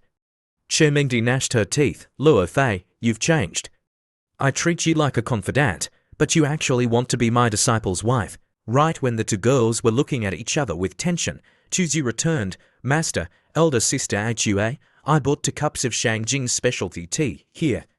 The two of you try it, it's very effective for relieving heat. The two girls then fought over taking the cup of tea that Chuzu brought. Hua Luofei took the initiative to speak, since the plan to see a movie has already fallen through. If we meet Yan Xia Peak Master here, then let's go see a movie together, okay? Chuzu then replied, okay, while Mengdi was red-faced and shy, not daring to look up. Chuzu, in his heart, smiled happily. Being able to go see a movie with 2 beautiful women at the same time is too great. Elder sister Hua understands me too well, worthy of being my close sister. Chuzu then, with one hand, grabbed Mengdi, with one hand, holding Hua Luofei's hip, then left. Chuzu was extremely happy. Going to see a movie like this, I could go on forever, while Mengdi kept staring at Chuzu. Very quickly after that, all 3 had arrived at the theatre. It was truly a coincidence. This play was about when the Tai Suzi was a holy woman, going down the mountain to travel and cultivate. I wonder what elder sister Hua feels about the events of that year? A little boy nearby pointed, asking, Mom, the Tai Su divine woman is the Tai Su holy lord. The boy's mother then replied, it's that fairy in the sky from yesterday. In the future, you also want to grow up to be as strong as the fairy, then you can protect Mom. Xiu, even at this story, had to exclaim, the Holy Lord was truly invincible that year. Mengdi then thought, that rebellious disciple certainly doesn't know the Holy Lord he's talking about here, right? Chuzu watched for a moment, then gave his opinion. I feel that this type of puppetry is still not a movie. Hua Luofei wondered. What is it then? Chu Zhu then continued. In the distant blue star, movies are also called moving pictures or dynamic pictures. Clearly, it's an image recorded with stone. Recording images is even closer to movies. Hua Luofei, hearing this, felt very strange. The definition you're talking about. I've never heard of it in the heavenly vault continent. Chu Zhu gave another example. For example, rewriting the Holy Lord's story, then telling people to act according to the plot in the story, using image-retaining stones to record it, then projecting it. Isn't this more interesting than watching puppet shows? Chermengdi, thinking of the scene of the rebellious disciple demanding to practice, being recorded, then sweated coldly. Wouldn't that be completely exposed? Hua Luofei felt that Chu Shu's idea was quite interesting. Your idea is good. It can really be tried. Suddenly, a voice exclaimed, Brother Chu is very talented. The desolate ancient Yu family's third young master, Yu Hongyu, stepped to Chu Zhu, clasping his hands in salute, saying, Brother, I didn't intentionally eavesdrop. It's just that I happened to hear it. I feel that your idea is truly too talented. I couldn't help but ask for forgiveness. Chu Zhu wondered, Who are you? I'm Yu Hongyu. Does Brother Chu know the Yu family of the Middle State? Seeing that the person had taken the initiative to greet him and introduce himself in detail, Chu Zhu also politely clasped his hands in return. So it's the young master of the desolate ancient Yu family. What are you looking for me for? Chu Zhu quickly sensed that this person's cultivation wasn't low. He had reached the divine power realm. Yu Hongyu, hearing Chu Shu's idea, then was very happy. Brother Chu, can you tell me the details of this project? I feel that I can earn a lot of money. Chu Zhu asked again, Brother Yi, are you really interested? Of course. If we cooperate and earn money, Brother Chu, if you just give the method, then you can earn 30% of the profits. How about it? The two then started to take out paper and pens, discussing, then drawing something. Hua Luofei curiously asked, What are they doing? Mengdi then replied, Heaven only knows, they look very mysterious. Several hours later, all three returned to the Taisu embassy. Arriving at the door, Chu Zhu then turned to grab Hua Luofei's hand, saying, Elder sister Hua. Hua Luofei was startled, while Chermengdi flared up. She immediately transmitted her voice to Chu Zhu, rebellious disciple. What do you want to do again? Quickly follow this one back. Chu Zhu smiled to Hua Luofei, said, Elder sister Hua, you must be tired today, right? Go to sleep early. Okay, then you also go to sleep early. The girl Hua Luofei left in a dreamy mood. If I and Xuxiu were really like that, then how should I call Chermengdi? Mengdi, or master, I'm really too shy. Just stepping inside the room, Qi Mengdi then cast a soundproof restriction. After that, she questioned Chu Zhu, You're really too bold. You dare to tease the elders of other peaks. You even held hands and ate candied horse together. What did you eat after that? Chu Zhu, in his head, thought, After that, we ate each other. But Chu Zhu didn't dare to say it. He had to take out the candied whore to coax her. Actually, I also bought a skewer for you. It's just that it wasn't convenient to give it to you at that time. You also didn't want our relationship to be known by elder sister Hua, right? Chermengdi took the candied whore, then thought that Chu Zhu had thought of her. She then lowered her voice. What relationship do we have? Isn't this one and you a pure master-disciple relationship?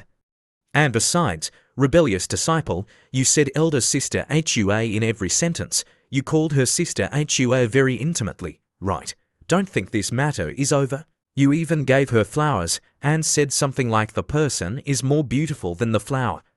Chermengdi had just opened her eyes when she discovered something. She froze. Chu Zhu then took out a flower, then shamelessly said, Hey, actually, the person I really wanted to give the flower to was you.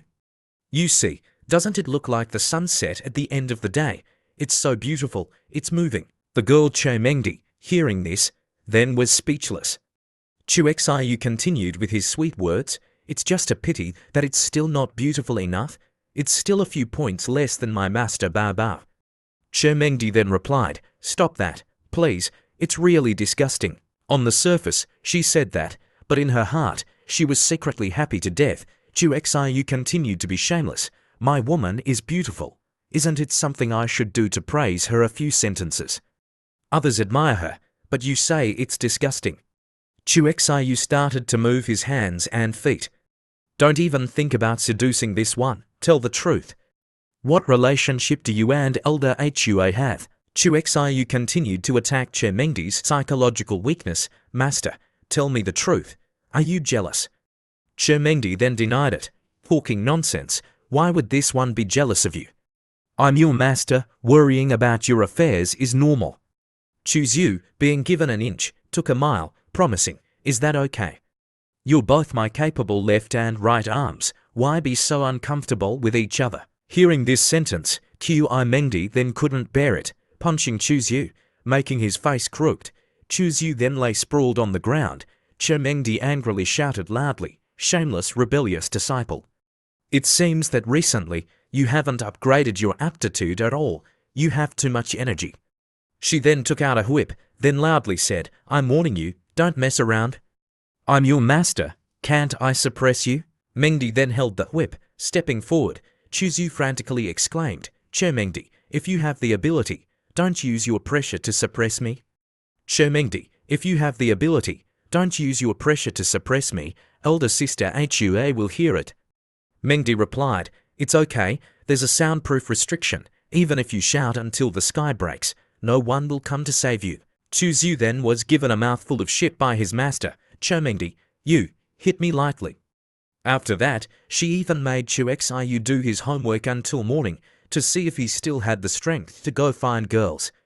The next morning, Che Mengdi had just opened the door, stepping outside, then Hua Luofei was already waiting there. Seeing Che Mengdi's face as fresh as a flower, Hua Luofei then asked, Mengdi, did you drink some kind of treasure medicine? Your complexion is so good, Qi Mengdi replied, is that so? Maybe my cultivation has improved. Huh, the girl Hua Luofei seems to understand something, then smiled, recently, your cultivation has improved very quickly. I see your aura, it seems that it won't be long before you break through to the 5th level Great Saint again. The Great Saint realm is just a word of enlightenment. It seems that after leaving the Holy Land, your state of mind has become even more peaceful. Very good. The girl, hearing this, then paused a little, thinking, it's all thanks to that rebellious disciple's 8 trigram cultivation magic. I can't deny it. When doing that, it's very helpful for comprehending heaven and earth. Hua Luofei looked left, looked right, but didn't see Chu Xiu anywhere, so she asked, why don't I see Chu Xiu? Is he still in closed-door cultivation? Che Mengdi had to force a smile and reply, yes, perhaps that's the case. He must have been tired all night, so he hasn't woken up yet. Luofei, why don't you go back? Could it be that you're worried?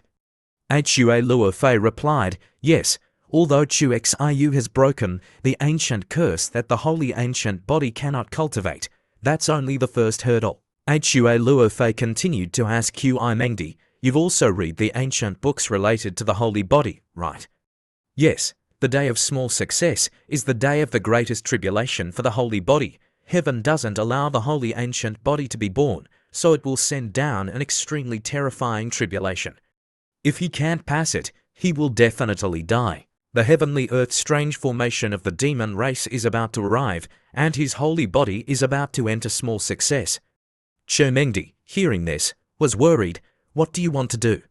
Don't be silly, Hua Luofei replied. At the crucial moment, perhaps I can save him. At the gathering treasure pavilion, not long after, there was a large crowd gathered to bid on treasures.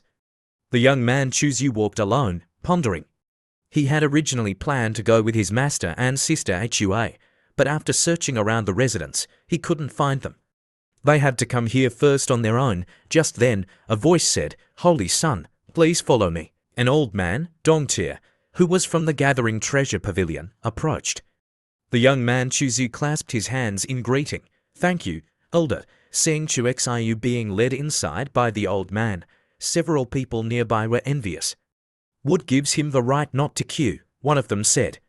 Another replied, if you were a holy son, you wouldn't have to queue either. A girl standing there, seeing Chu Xiu, was immediately smit.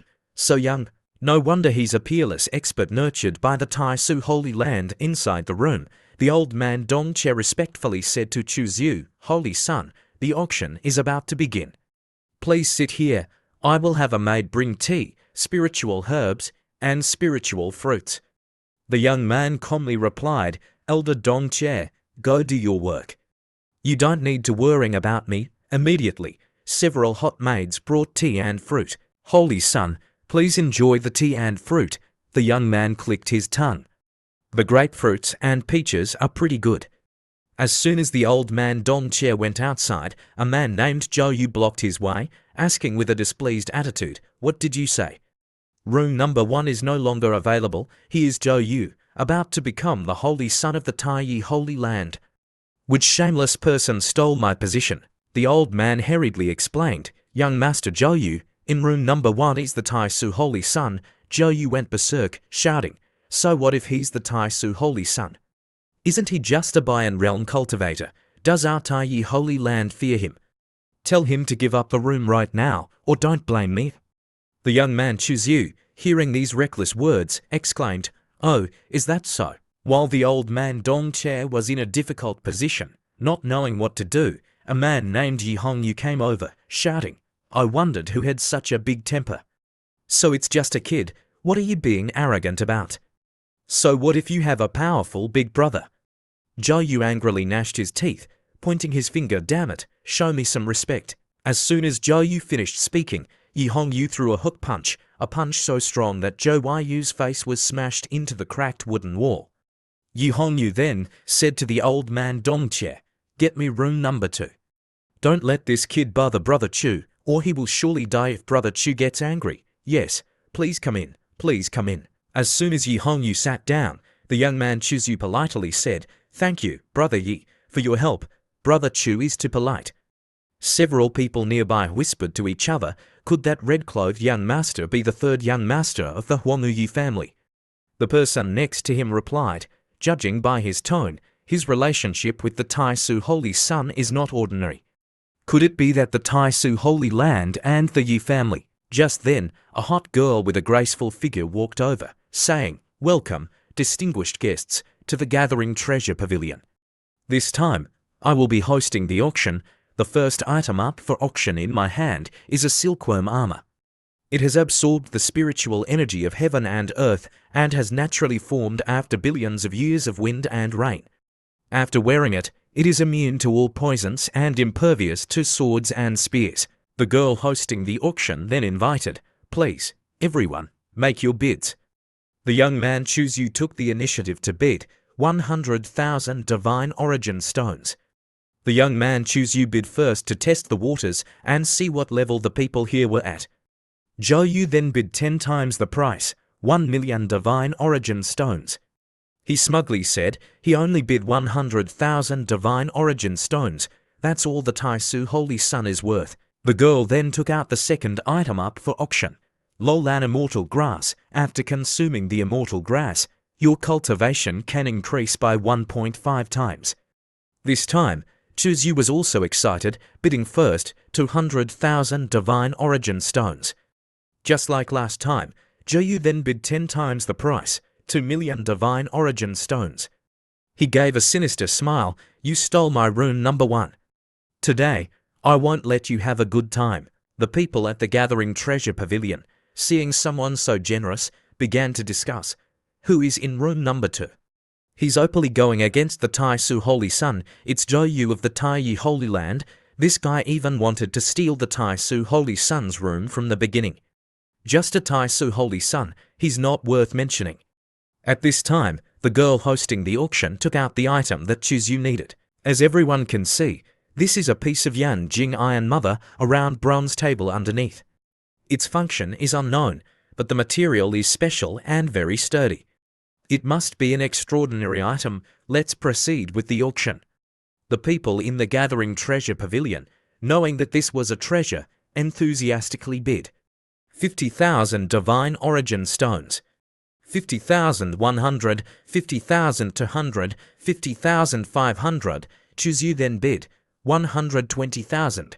Zhou Yu, as usual, bid 10 times the price, 1.12 million divine origin stones.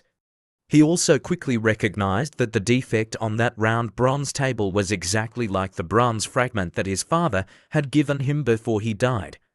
It must have a great origin, hitting right on the item he needed. How could he let it slip away?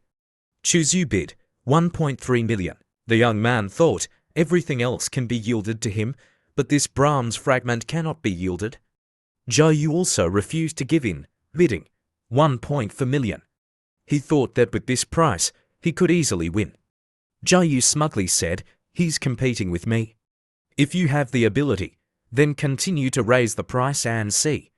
But unexpectedly, Chuzyu continued to bid 2 million. Chu Xiu thought to himself, 3 million was obtained from Chamian Zhenjin. 1 million was used to buy top-grade materials to refine Guiyuan. This 2 million is all my wealth. Zhou was furious, bidding 2.01 million divine origin stones. This is all the divine origin stones I took from my master. I will definitely be scolded, but for the round bronze table, everything is worth it. Seeing the entire venue silent, the girl hosting the auction then asked, 2.01 million divine origin stones. Is there anyone else bidding? Seeing Chuzyu sitting in silence, the people around began to discuss. The Taisu Holy Sun isn't bidding anymore.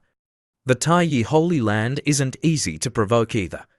Zhou has really offended the Taisu Holy Sun this time. Seeing that there were no more bids, the girl hosting the auction then announced, "Deal. Congratulations to young Master Zhou for purchasing the round bronze table and Yan Jing Iron Mother for 2.01 million divine origin stones." Zhou then stood up, saying, "I'm going to get the goods now." The person behind him was stunned, but the auction still has an hour left before it ends. The other auction items aren't worth much, there's no need to stay. The young man Chuzyu also stood up, preparing to leave. "I'm going to do something. Brother Yi, please feel free." Yi Hongyu then said, "Do you need my help?"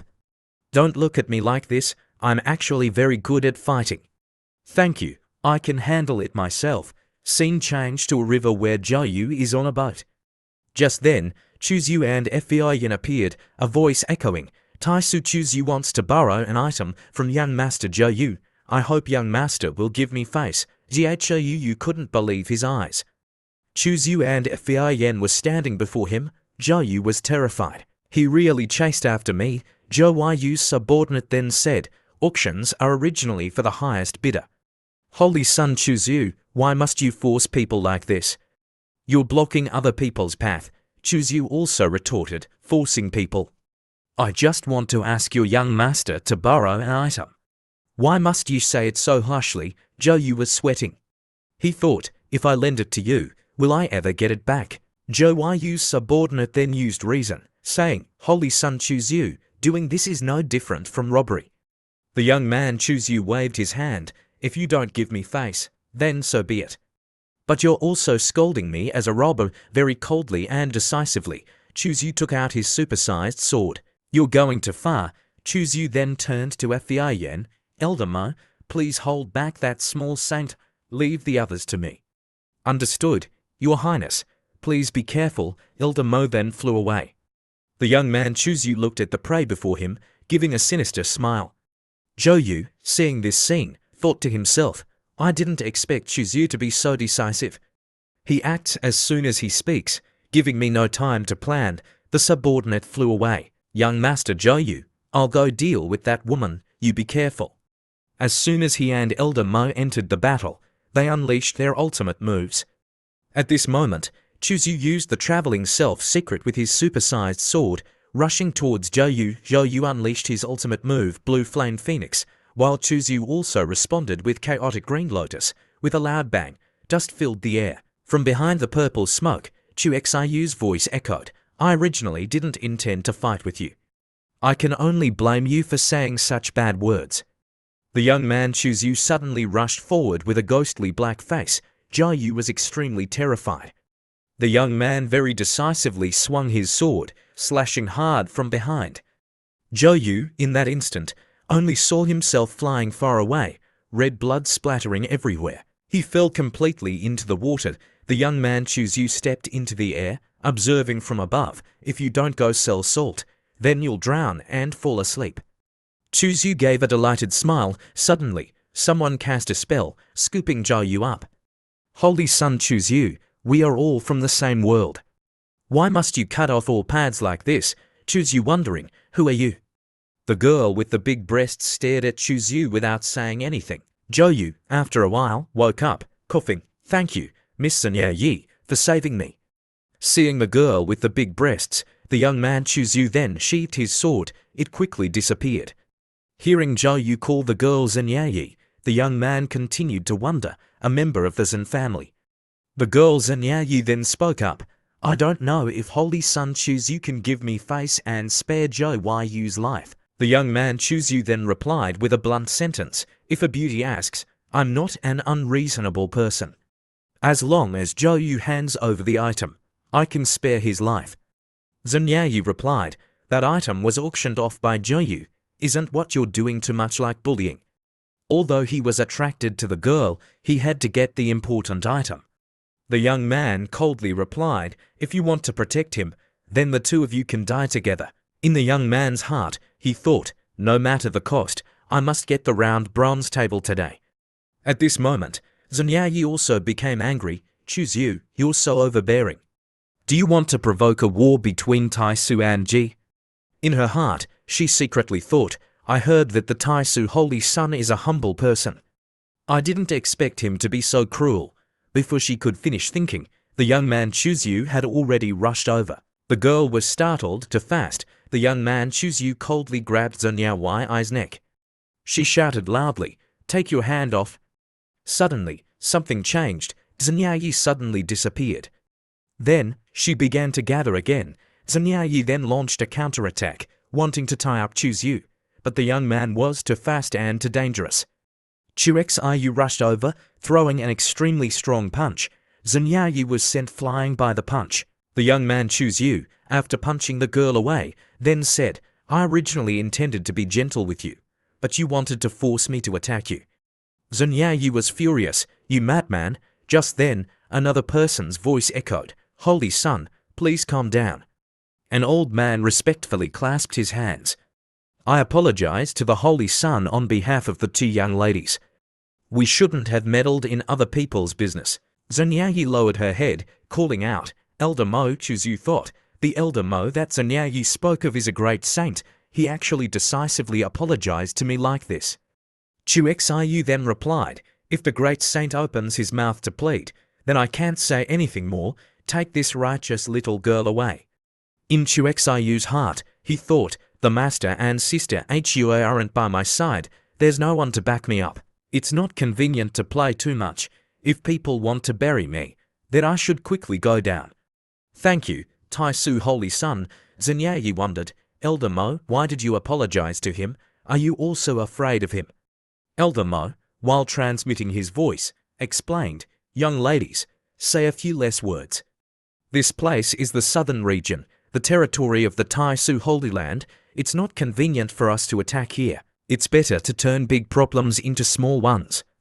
After the people of the Zhen family left, Zhou Yu looked at Chuzu like a demon, terrified. He countered repeatedly, Big brother, please give me face and spare my life. How about it, consider me as a fart and let me go. He was so scared that he wanted to pee his pants. Big brother, I'll give you the item. Can you spare my life? Say a word, please, I'm begging you. You not talking like this is too scary, the young man coldly said, then quickly take it out. But whether you can live or not depends on my mood. He then offered the bronze fragment, thinking, Zhou Yu, my life of brilliance has finally come to an end. The young man Chuzu, after receiving the fragment, then said, continue. Zhou Yu was startled. What? Chuzu then continued, or I'll come get it myself. Zhou Yu, hearing Chuzu say that he would come get it himself, was afraid of being beaten again, so he was terrified. He then reached into his clothes, taking out the item. No, let me do it myself. He then obediently offered the sword embryo. This is what Big Brother wants. Right, that's right, you're quite smart. Seeing the sword embryo, the young man Chuzu thought, another piece of the heavenly sword embryo. It really is in his hands. I guessed correctly. This time, I've made a big profit. Zhou Yu, after handing over the sword embryo, then obediently begged, "Big brother, I've given everything to you. Can Big brother spare my life?" The young man Zhou Yu coldly held the sword to his neck, replying, "No." Zhou Yu then peed his pants. "Why not, holy son Zhou Yu, don't go too far." Zhou Yu gave a sinister smile. "To eradicate weeds, you must remove the roots, or the spring breeze will blow and they will grow again. So I like to eradicate the roots when I work." Seeing Xiu swing his big sword, Zhou Yu knew that he was about to die. He screamed, "Parents, forgive your unfilial son. Remember to avenge me." As Yu swung his sword down, it was suddenly blocked. Zhou Yu's big brother appeared. Zhou Yu was overjoyed, calling out loudly, "Big brother, finally, Big brother has come to save me." Zhou Yu's big brother spoke up, "Brother Chu, please give me face and spare his life." It seemed that Xiu had discovered Zhou Yu's big brother long ago. The young man smiled brightly, saying, "I thought you would continue to watch." The big brother then kicked Zhou Yu's butt. "Quickly follow me home, you disgrace. Can you be a little gentler? It hurts, don't mess around, this is a lesson for you." The young man Yu asked, the man's surnamed Zhu, "Brother Zhu, I beat your younger brother like this. Aren't you planning to avenge your younger brother?" The man surnamed Zhou replied, "Brother Chu is too polite. Isn't it his fault that his skills are inferior to others? It's his own fault for being beaten to death. All right, see you again." As soon as he finished speaking, Yu flew away on his sword. Xiu, while flying away, was excited about his achievements. "I'm tired today. The harvest is not small. If there's an opportunity, I'll collect more later." Xiu and Elder Mo controlled the Fei Lion, leaving. The young man enjoyed himself again, being massaged by Elder Mo, feeling great. The young man opened his mouth, saying, "Thank you, Elder Mo, for your help today." The woman surnamed Mo replied kindly, "Holy son, you're too polite. Escorting you is my duty." The woman then blushed, asking, "However, there's one thing I don't understand. Why didn't you kill Zhou Yu? Aren't you afraid that he will take revenge in the future?" The young man turned around, then calmly replied, "Once defeated by me, he will be defeated a second time. Why should I be afraid of him? I will only push him further and further away, until he can't see my footprints. At that time, even if he wants to take revenge, it will be useless." The young man then turned to the woman surnamed Mo, giving a sinister smile, saying, "Elder Mo, the master isn't here. Tonight, Elder Mo, come to my room, we can discuss some cultivation issues." The woman was startled, then froze, replying, holy son, surely we're just discussing cultivation issues, right?" The young man cleverly replied, "If not, what do you think we're discussing?" After that, the young man looked straight into the woman's eyes, asking, "What do you say?" As soon as he finished speaking, the young man's demonic hand was flying everywhere. The woman surnamed Mo shyly said, "Your Highness, don't be like this. If the Holy Lord and the Cloud Mist Peak Lord find out, what do you want me to do?" The young man quickly replied with a very magical sentence, "Then don't let them know." What was coming had come. The young man and Elder Mo cultivated all night. At the northern wilderness, at the Jade Pool Holy Land, a peach banquet of several sisters was taking place. The Holy Lord, Hua Luofei, opened her mouth, saying, "Today, we'll get straight to the point." Fairy Chemengdi continued, "The Zhen family wants the legendary physique to reappear in the world. Everyone in the entire Heavenly Vault continent knows that. Our Taisu Holy Son is the key to that." Yes, Ci then replied, "But Yu hasn't reached the small success stage yet." Chemengdi angrily shouted, "Do you want to get something without doing anything? Are you sitting around waiting to pick fruit? That's really wishful thinking. If the Holy Son had already reached the small success stage, we wouldn't need to find you." The Holy Lord then continued, "This venerable one has searched through ancient books, analyzed them, and then came to a conclusion. On the day the holy body reaches the small success stage, Yu will encounter a great tribulation. If he doesn't overcome it, he will die. Even if he overcomes it, he will be injured, destroying his foundation. His lifespan will not exceed 1 year. At that time, he will need the help of the heavenly Tao physique to reverse everything. Hearing this, the Jade Pool Holy Maiden, Funya, hesitated. The Holy Lord said, "This time, we hope that the Jade Pool Holy Maiden can cultivate with Choose You, helping him overcome the great tribulation of the tribulation." Yao Ci then asked, "Tai Suzi, can you guarantee that Xiu will overcome this tribulation?" The Holy Lord replied without hesitation, "You don't need to worry about this. If the Holy Sun safely overcomes the tribulation, Jade Pool will have another Tai Su Holy Sun as a concubine. The legend of the holy body will reappear in the world. If the Holy Sun doesn't safely overcome the tribulation, it's just that the Tai Su Holy Land will lose a Holy Sun. What loss will Jade Pool have?" The woman, Yao Ci, then turned to ask her female disciple, Funya, "What do you think?" Funya blushed. "Whether it's for the Holy Land or for the Master, I have no choice, I agree." Although she was worried about Choose You and wanted Choose You to overcome the tribulation, Mengdi was jealous and felt sorry for Funya. Damn it, that rebellious disciple is taking advantage again. Such a beautiful and lovely little girl is being defiled by him. Why am I the heavenly fragrance physique and not the heavenly Tao physique? It's enough that I alone am defiled by that rebellious disciple. Mengdi was both jealous and angry at the young man Choose You. That's not right. Why should I think like this? If that rebellious disciple dies, then let him die. Tai Suzi, let's discuss the matter of marriage. The women of our Jade Pool Holy Land are not allowed to marry out. Mengdi asked, "What do you mean? Do you want our Tai Su Holy Son to live here?" "Of course, I don't mean that. The two of them can become our partners, but they will still live in their own holy land. If the legend of the holy body becomes a reality, the child will belong to us, Jade Pool, to raise." Hearing this sentence, the two women, the Holy Lord and Mengdi, happily replied to the young man Choose You, "It's better to have him cultivate with Funya once, then drag him back to continue raising him." The two sides reached an agreement. As long as we can ensure that Choose You safely overcomes the tribulation, other things are not important. After the peach banquet ended, the two women of the Jade Pool Holy Lands saw the Holy Lord and Fairy Mengdi off. After a while, Yao Ci then asked, "Feng Yo, do you have any dissatisfaction with the decision of the teacher?" Disciple has no dissatisfaction. Not long from now, there will be a major change in the world. Currently, the Jade Pool Holy Land is getting weaker and weaker. If we can produce a heavenly holy body Tao embryo when it grows up, Jade Pool will have nothing to worry about. The female master sighed, "You are sacrificing yourself for the Holy Land, do you know that?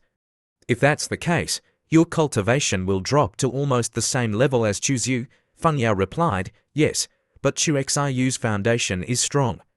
After cultivating with him, I can copy a portion of his great Tao foundation. For me, it's not completely useless." Behind the veil covering her face, Funya gave a comforting smile. "In the future, plus that child, my cultivation will not stop here." The next morning, at the Tai Su embassy, Mengdi had just returned, then went to Xiu's room, thinking, "I wonder what that rebellious disciple is doing. This one has been busy and working hard for his tribulation. If he doesn't thank me properly, I'll definitely let him know." Mengdi had just arrived when the door to Xiu's room was already slightly open. Suddenly, Elder Mo stepped out from inside, making Mengdi question, while Mo Fian was sweating coldly. Mo Fian, her face red, stepped out, then said, "I was because of the great saint tribulation that I did that with the Holy Sun. Yun Zia Peak Master, please don't blame His Highness the Holy Sun. It's all my fault. I'm about to break through to the great saint. I'll take my leave first." Mengdi wanted to rush in, her blood surging. "Rebellious disciple, what good thing have you done?" Choose You then panicked with fear. "Master, please listen to my sophistry. No, please listen to my explanation. The truth is like what you saw. No, that's not how it is." At this time, outside, lightning continuously struck down. Mengdi was furious. "Shameless. You don't know shame." Mengdi sat on the chair, sternly questioning.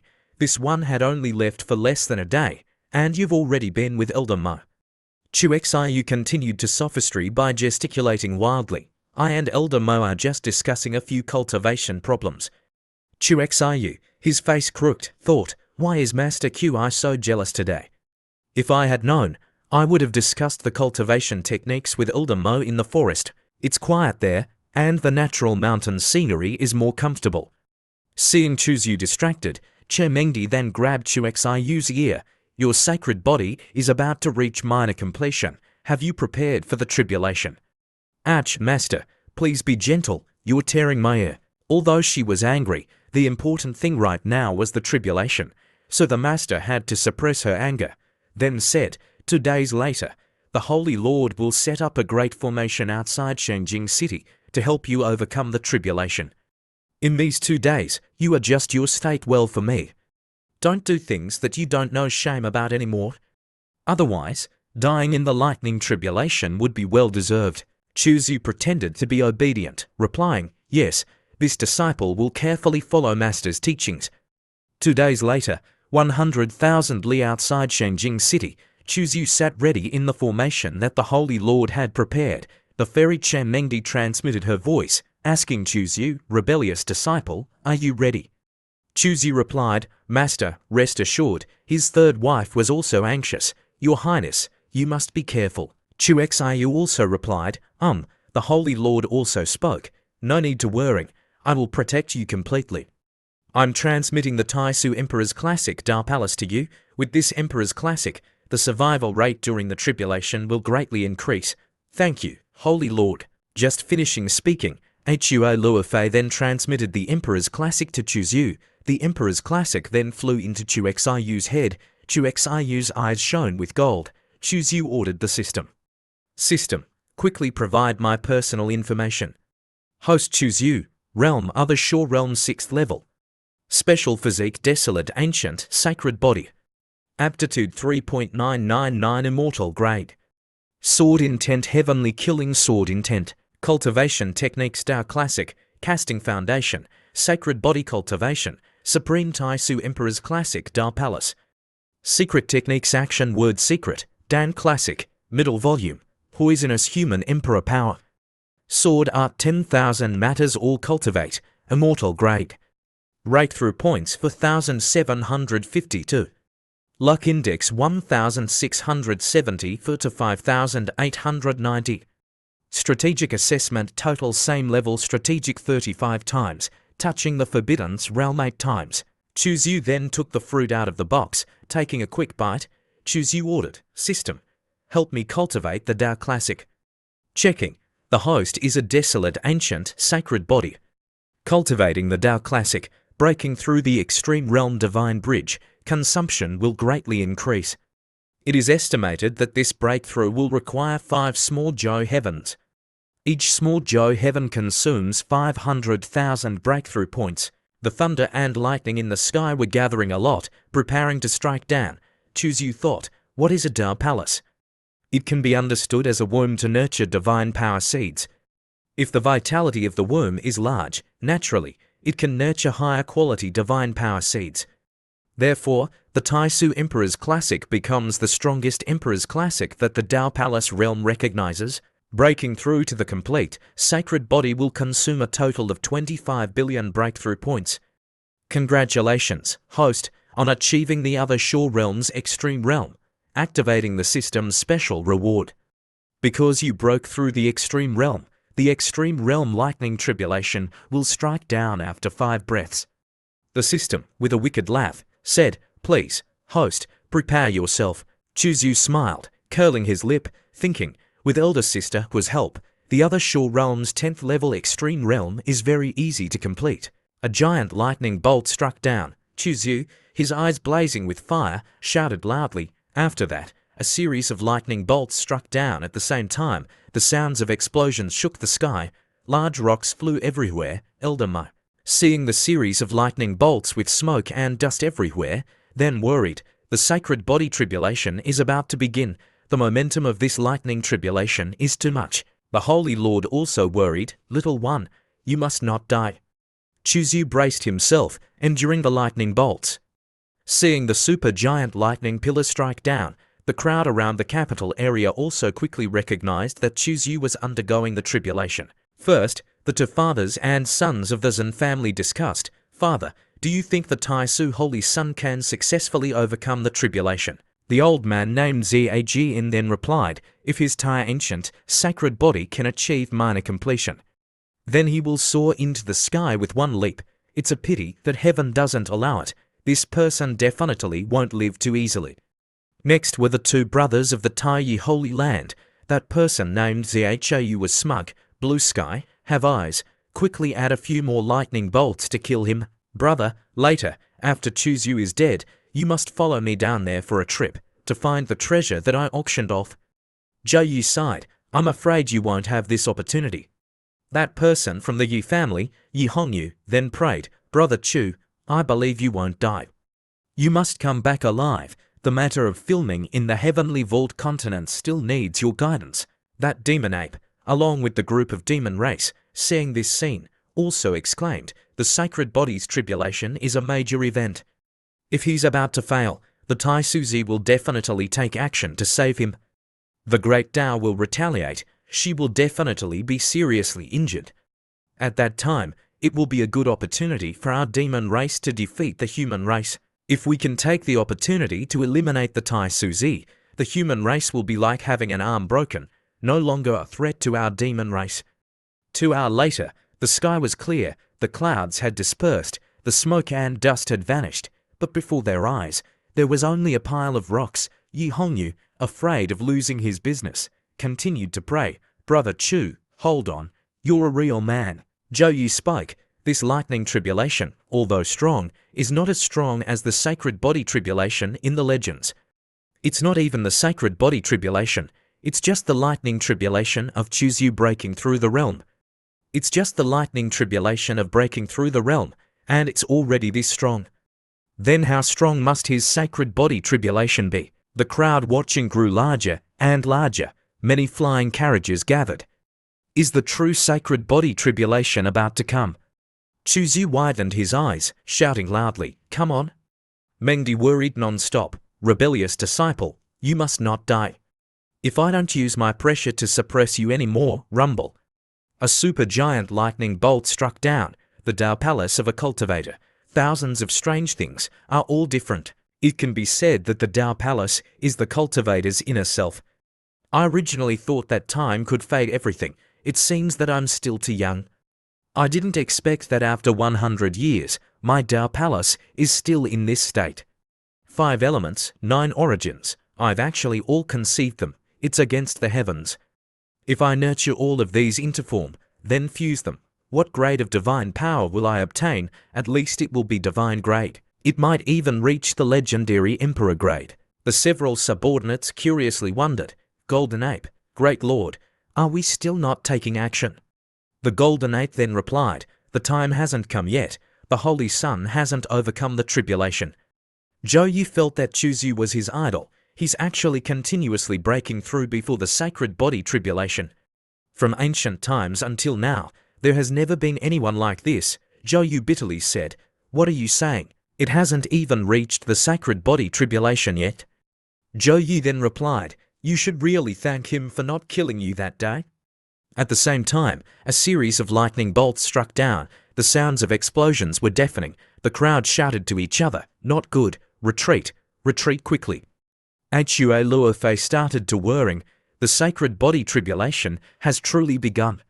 Chuzu braced himself, bearing the lightning bolts striking down. This time, it was a collection of lightning bolts, gathered into a super-giant cluster. 3 girls worriedly paced back and forth. Holy Lord, you must be careful. Feeling that Chuzu was too dangerous, the Holy Lord, Hua Luofei, then rushed over, wanting to help Chuzu, the group of demon race. Seeing this, then smugly said, she finally couldn't sit still anymore. Our opportunity has come. Hua Luofei received a powerful blow from the lightning cluster, taking advantage of this opportunity. The Golden Ape ordered his subordinates, take action, forcibly interfere with the sacred body's tribulation. The Tai Suzi will definitely be retaliated against by the heavens. Besides eliminating her, we can also rebuild the momentum of our demon race. The group of demon race then received the order, rushing to attack. Hua Luofei, at this time, also recognized the surrounding problem. The demon race has truly taken action. She transmitted her voice to choose you, I'm putting 5 drops of my original essence blood on top of your head. These 5 drops of essence blood can form a defense, helping you overcome the tribulation. The sacred body youth then replied, thank you, the Tai Suzi, leave the rest to me, you can safely fight. Hua Luofei said to the group of demon race, if you want to surround and kill this one, then follow me into the barrier. Don't implicate innocent people. A golden lotus barrier was quickly created. That winged demon race said to his companions. The Tai Suzi has forced out her essence blood. Right now, she's very weak. We must seize the opportunity. The group of human race, at this time, also recognized the problem. Holy Lord, go help the Tai Su. Holy Lord, if she's lost, the human race will lose an arm. It will be difficult to resist the demon race. Immediately after that, the group of human race cultivators also quickly flew into the barrier to support the Holy Lord. Your Highness, choose you. At this time, you must always bear the super giant lightning bolts. The girl Mo, worried, called out loudly, Your Highness the Holy Sun. The fairy Chemengdi was also anxious. Rebellious disciple, you must try to hold on. The system, at this time, announced, checking, the host has linked the luck and blood of the human race. The climax of the sacred body tribulation is about to appear. Please, host, prepare well. Choose you curiously asked the system, what is the luck and blood of the human race? It laughed, then replied, have you seen the corpses in the river of blood? Immediately, the image of the river of blood appeared. Choose you was extremely curious. What are these images? Don't tell me. That river of blood is formed by the fresh blood of humans gathering together. How many people must have died to reach this level? Host, your understanding is not wrong. The human race is actually very tragic. Why are there only scenes of people eating people, killing people? Why is the human race's resentment so much? What is that thing that appeared in the scroll? Why is the human race like wild beasts, slaughtering each other? System, why am I seeing these images? Secrets cannot be revealed. Their appearance must have a reason. It's just that the heavenly secrets cannot be revealed. Choose you knew that he couldn't get any more information from the dam system, so he then focused on circulating his energy. Clear heart like water, clear water like hearth. Gentle breeze without rising, without a trace of shaking. At this time, Elder Mo, observing from afar, had recognized that the Holy Sun is about to successfully overcome the tribulation. His first wife, Hui Mengdi, thought, rebellious disciple, you're really good. You must persevere through the final hurdle. At this time, a figure holding a spear appeared. Chu Xiu's figure had also grown larger. The red figure stared intently at Chu Xiu, not letting the other party take action. Immediately, Chu Xiu's figure rushed over, smashing that figure. Immediately after that, the sky was clear, the clouds had dispersed, the crowd on the other flying carriages discussed. He succeeded. The sacred body overcame the tribulation. Brother Chu is great. The group of demon race gaped. Damn it, he actually didn't die. Seeing Chemengdi go to him, Chu Xiu then spoke, Master, I've successfully overcome the tribulation. Chemengdi curiously asked, it seems like you weren't injured. Chu Xiu then used sweet words, replying, isn't it because Master usually teaches well? Tonight, Master must teach me more. Chemengdi, hearing this, then blushed. What are you being so arrogant about? Quickly eat a healing pill to help you recover your energy. Thank you, Master. Chemengdi instructed Chu Xiu, this time, the Holy Lord was seriously injured because of you. Right now, she's still fighting in the barrier with the demon race. In the future, you must think of a way to repay this kindness. Chu Xiu smiled happily, rest assured, I will definitely repay the Holy Lord's life-saving grace well. Since Master has spoken, then what's better? Chu Xiu showed another demonic smile. The system also laughed. Little man, there's nothing to repay. You can only repay with your body. Suddenly, a loud explosion rang out. Chu Xiu was startled, horrified. This was the figure of Hua Luofei slowly appearing. Mengdi muttered, Holy King has fallen.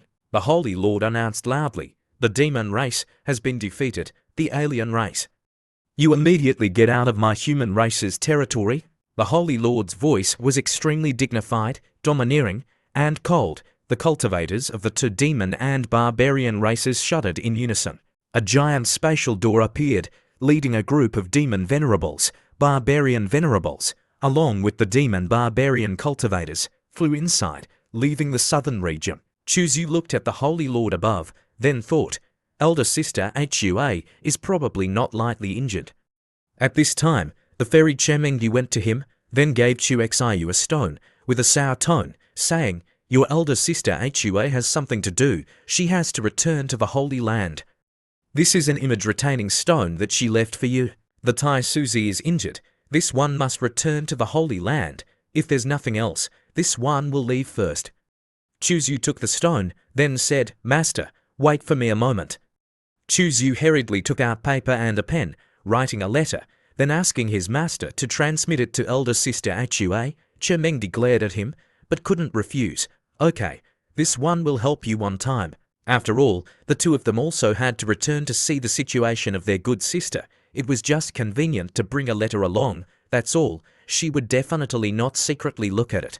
Immediately after that, Chemengdi turned around, leaving. Chuzu bowed his head, clasping his hands. Thank you, master, for helping me send the letter. After a period of time, at the Tai Su Peak Holy Lord's cave residence, a voice came from beside the bed where Hua Luofei was lying. Chemengdi, seeing Hua Luofei's pale face, she pouted, asking, was it worth it for your little brother? On Hua Luofei's face, which could overturn countries and cities, a smile bloomed. Her voice was still as gentle as before. What? Are you jealous?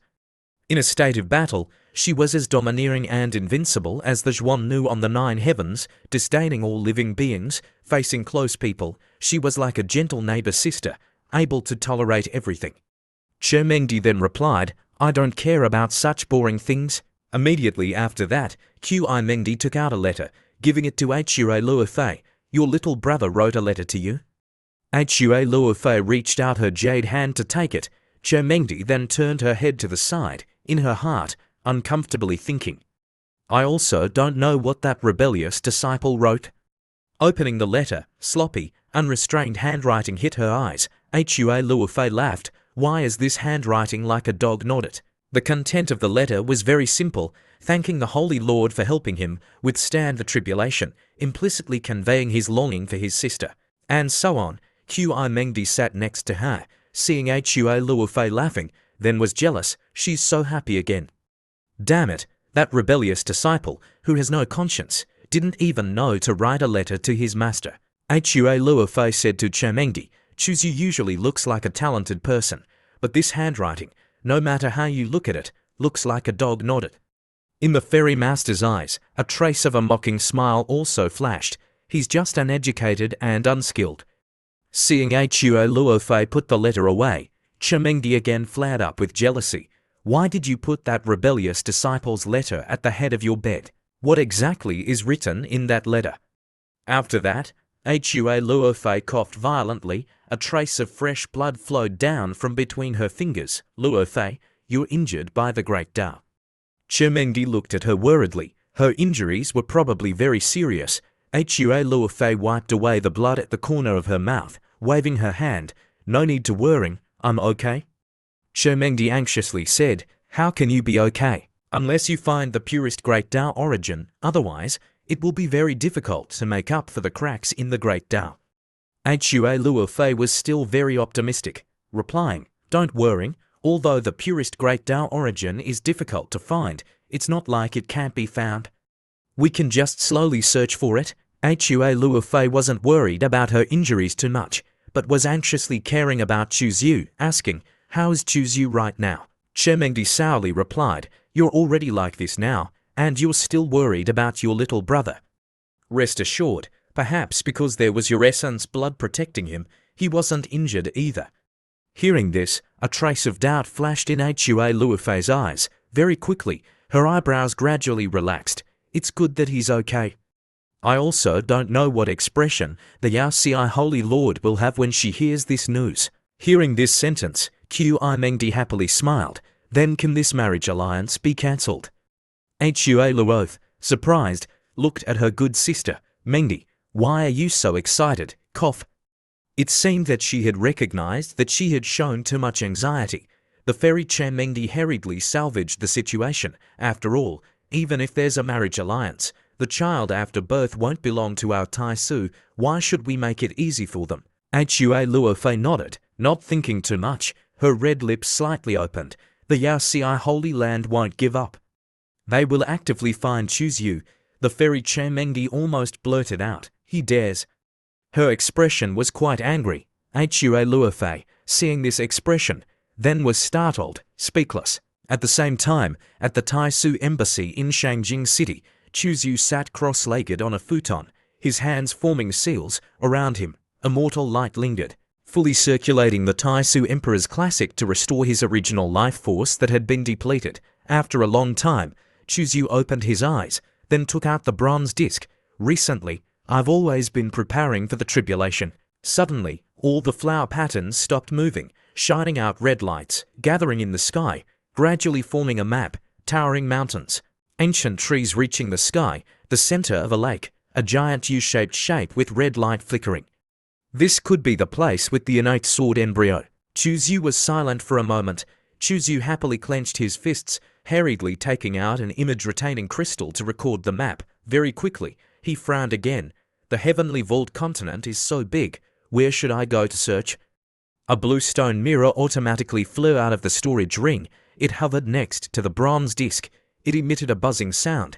Chuxiu raised his hand to grab it, thinking for a moment. Chuzyu took out a divine origin stone, installing it in the groove on the back of the stone mirror. The mirror surface rippled. Words appeared. Number 6, welcome to log into Honghuang. Inside the ginger stone, there was a chat channel, Starry Sky Square, Secret Realm, Private Transaction Space, Fighting Skills Arena, Treasure Land for Cultivation, 10,000 Race Battlefield. At this time, the Secret Realm item, also known as the Secret Land, continuously flashed. Chuxiu raised his hand to click on it. Information appeared. Secret Realm. The number of secret realms that can be entered currently is 1. Tai Chi Ancient Star. Opening countdown 7 months, 8 days, 3 hours, 7 quarters. Note: when the seal of heaven and earth of the Tai Chi Ancient Star opens, you can consume origin stones, divine origin stones, to open the transmission channel to the Tai Chi Ancient Star. Note: 1 month later, you can consume origin stones, divine origin stones, to open the transmission channel back to the heavenly vault continent. Chuzyu thought while muttering, don't tell me, the innate sword embryo is on the Tai Chi Ancient Star. That's a great saint-level battlefield. A Dao Palace realm, am squeezing in, is there really no problem? Chuzyu was shocked by the power of the stone mirror. Chuzyu pondered, wait. On the Tai Chi Ancient Star, there are no transmission formations. Cultivators who want to go there must use their bodies to cross space and the universe, and to use their bodies to cross space and the universe, their cultivation must at least reach the Great Saint level. But I'm different. I can directly transmit over there using the stone mirror. Not only is it convenient and fast, but I can also seize the opportunity. Chuzyu gnashed his teeth, smiling brightly, then made a decision. The innate sword embryo must be obtained. Don't say it's a great saint battlefield. Even if it's a holy king battlefield, I must risk it. Right now, my cultivation has broken through to the Dao Palace. I can go to Honghuang to take a look. Who knows, I might be able to find Jubiu. I can also check how the transmission function is like. Chuzyu took out several tens of thousands of divine origin stones, activating the Dao patterns on the stone mirror. Do you want to go to the Starry Sky Square? Chuzyu then chose, clicking on the Starry Sky Square. The divine origin stones exploded, transforming into pure energy, being absorbed by the stone mirror. With a whoosh, Chuzyu had been transmitted away. The blue light gathered into a beam of light, piercing through the space in front of him. After a dizzy spell, not knowing how long it had been, when Chuxiu opened his eyes again, he had arrived at an unfamiliar starry sky. This is. He shockingly looked towards the front, several thousand li away. In the sky, there floated a city. It wasn't a planet, nor was it a continent, but a giant city standing tall in the universe. The city walls were as high as mountains, stretching for hundreds of thousands of li above the city gate, for ancient golden characters floated in the sky. Starry Sky Square. A desolate, ancient aura hit his face. Yu also noticed that occasionally there were figures flying from different directions, entering from the city gate. This is the Starry Sky Square of Honghuang. As Yu flew over, the closer he got, the more he felt that this place was extraordinary. The heaven and earth origin was even denser than the Taisu Holy Land by 1 or 2 times. If he cultivated here, even with ordinary aptitude, the speed of progress would be very fast. He had just gotten close to the city gate, when behind him, a harsh voice came, like the sound of a saw, another slave running around. Yu turned his head back, clearly seeing the other party's appearance. He slightly frowned. This was a black-skinned creature, 5 meters tall, with bulging muscles. The most noteworthy thing was that on his forehead there were 2 pairs of pupils. His nose was sunken, his mouth was round, full of fangs. When he spoke, there was also thick saliva flowing down. Yu thought, a human slave, is he talking about me? The 4-eyed creature looked Yu up and down. Suddenly, his expression slightly changed, exclaiming, "You can actually cultivate." Suddenly, swish. 3 creatures, just getting close to the city gate, simultaneously looked towards Yu. One was a dragon head, horse body, his whole body covered in scales. His eyes were blood red. One looked like a lobster, holding a trident that was even taller than him. One was a beautiful woman, very similar to the human race, with a pair of long, very pointed ears, similar to the elves in Western movies on Blue Star. The gazes they gave Yu carried shock, disbelief, and greed. Yu frowned. He had just arrived. He also didn't know what was happening. Turning around, wanting to enter the Starry Sky City to understand the situation, but the 4-eyed creature blocked him, grinning, showing his ferocious teeth. The Starry Sky Square hasn't appeared for tens of thousands of years. A human race that can cultivate. Yu looked at the 3 newcomers, then thought, they look really strange. Could they be demon barbarians? Why are demon barbarians appearing here? I've just arrived. It's not convenient to cause trouble. I'll enter the city to understand the situation first. The tall, giant 4-eyed creature then spoke. Bada, I'm very interested in you. Follow me for a trip. I'll treat you very well. Seeing this, the dragon horse, lobster, and female elf, in their eyes, a different light flashed at the same time, choosing to stand and watch. Bada, in Honghuang, ranked 1088 in the Dao Palace realm. Don't think that this ranking is low. On the contrary, this ranking is quite terrifying. The number of races logging into Honghuang is countless, in which, how many Dao Palace realms are there? At least hundreds of millions. Immediately, that person Bada was sent flying, the earth and rocks shattering, a scene that made the dragon horse, lobster, and female elf stunned. They were terrified to the extreme, their mouths and noses crooked. Following that, they only saw Bada's body explode. Blood, flesh, internal organs, bones flying everywhere. His soul and objects all dissipated. The city gate was as silent as death. The 3 people continued to be horrified, their mouths stammering. How is this possible? The dragon horse, lobster, and female elf were shocked in their hearts. At the same time, they also felt fortunate. Fortunately, the one who rushed out was only Bada. Otherwise, it's possible that the dead person would be them. This human race Dao brother, please stop. The female elf opened her mouth, her voice clear, warm, and very pleasant to hear. Yu turned around, smiling brightly, but his right hand still maintained the posture of a fist. Is there anything else? This action made the female elf startled, hurriedly explaining, please don't misunderstand, Dao brother. I see that Dao brother has come to the Starry Sky Square for the first time. In your heart, you must have many doubts. This little woman can answer your questions.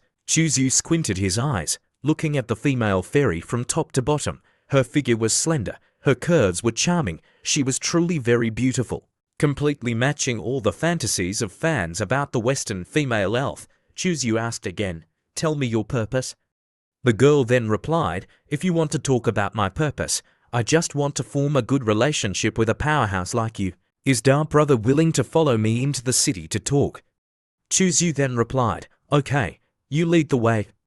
Immediately after that, Yu went into the city. The lobster and dragon horse looked at each other, wanting to follow, but were frightened by the human race's bright smile like the sun, not daring to act rashly. In the Starry Sky Square's Spirit Tea building, the streets were wide and spacious, opening all kinds of shops. Elixirs, talismans, mysterious weapons, All kinds of precious materials were sold. There were many cultivators of other races, their shapes strange and varied. Their gazes towards Chuzyu were very consistent, showing shock, astonishment, and greed, sensing the evil intentions transmitting from all directions. Chuzyu was still calm, as if he didn't know anything. The girl then asked, "Chuexiu, Dao brother, my name is Dogra, an elf of the wind race. I don't know what Dao brother's name is." Chuzyu turned his head, looking around, naturally replying, "My name is Sunny Boy." Chuzyu looked around, then thought, in the Starry Sky Square, there are many shops selling human race souls and human race meat. What exactly is this place? The status of the human race here is actually so lowly. Gathering all the events together made Chuzyu have an ominous feeling. Dogra, hearing this, was slightly surprised, then asked further, "Dao brother, you came here alone. Could it be that you don't know the situation of the human race?" Chuzyu replied, "I've always been in closed-door cultivation in a secret hall. I truly don't understand very well. I'm sure you don't know. The human race is also known as the sin race, a race that is cursed by the heavens. The human race is born unable to cultivate. Not only that, if other races stop killing the human race, their race's luck will decline, even to the point of extermination. On the contrary, if they can kill a human race with cultivation, then they can receive a reward from heaven and earth." Chuzyu frowned, asking, "Slaughtering the human race is your mission? Then why are you so kind-hearted, especially telling me this matter?" The girl then replied, "I see that Dao brother is quite talented. I truly can't bear to see Dao brother being killed. Telling you this matter, hoping it can help you." Chuzyu stood up abruptly, saying, "Thank you, it's not early anymore. I should go back." The girl seemed reluctant. Dao brother wants to leave already. Chuexiu, in his heart, thought, hoping it can help me. Only ghosts would believe you. Not taking me to make dried meat is already good. The girl then gave Chuzyu a jade pendant. "This is my jade pendant for transmitting messages. If you need teammates, Dao brother can contact me." Chuzyu also pretended to happily take it, no problem. After saying goodbye, Chuzyu went to a dark, deserted corner. Chuzyu then took out the jade pendant, then casually threw it away. Only fools would bring this thing back. What if the heavenly vault continent is located by them? The consequences would be dire. Chuexiu, he claims that he's not a good person, but he also doesn't want to be a guide for others. Chuzyu didn't want to be a traitor for others, killing the human race. Activating the stone mirror, Chuzyu chose to return to the heavenly vault continent. The void passage then opened. Chuzyu directly stepped into it, then disappeared without a trace. After a few breaths, Dogra's figure appeared at the location of the jade pendant. She pondered, "He's quite cautious. But it also proves from another aspect that the place he's at very likely doesn't only have him who can cultivate. I must take this news back to the race." At the Taisu Embassy in Shangjing City, belonging to the heavenly vault continent, in Chuexiu's room, a spatial vortex appeared. Chuexiu's figure walked out from within it. Chuzyu held the stone mirror, thinking, "I never thought that the human race in the universe would be so unvalued. What relationship do the Starry Sky Square and the heavenly vault continent have? The elf woman truly didn't have good intentions. In the future, I must never trust any of the 10,000 races. In other words, me going to Hong Huang is all alone. Everyone around me is an enemy." Was the Taisu Emperor also like this that year?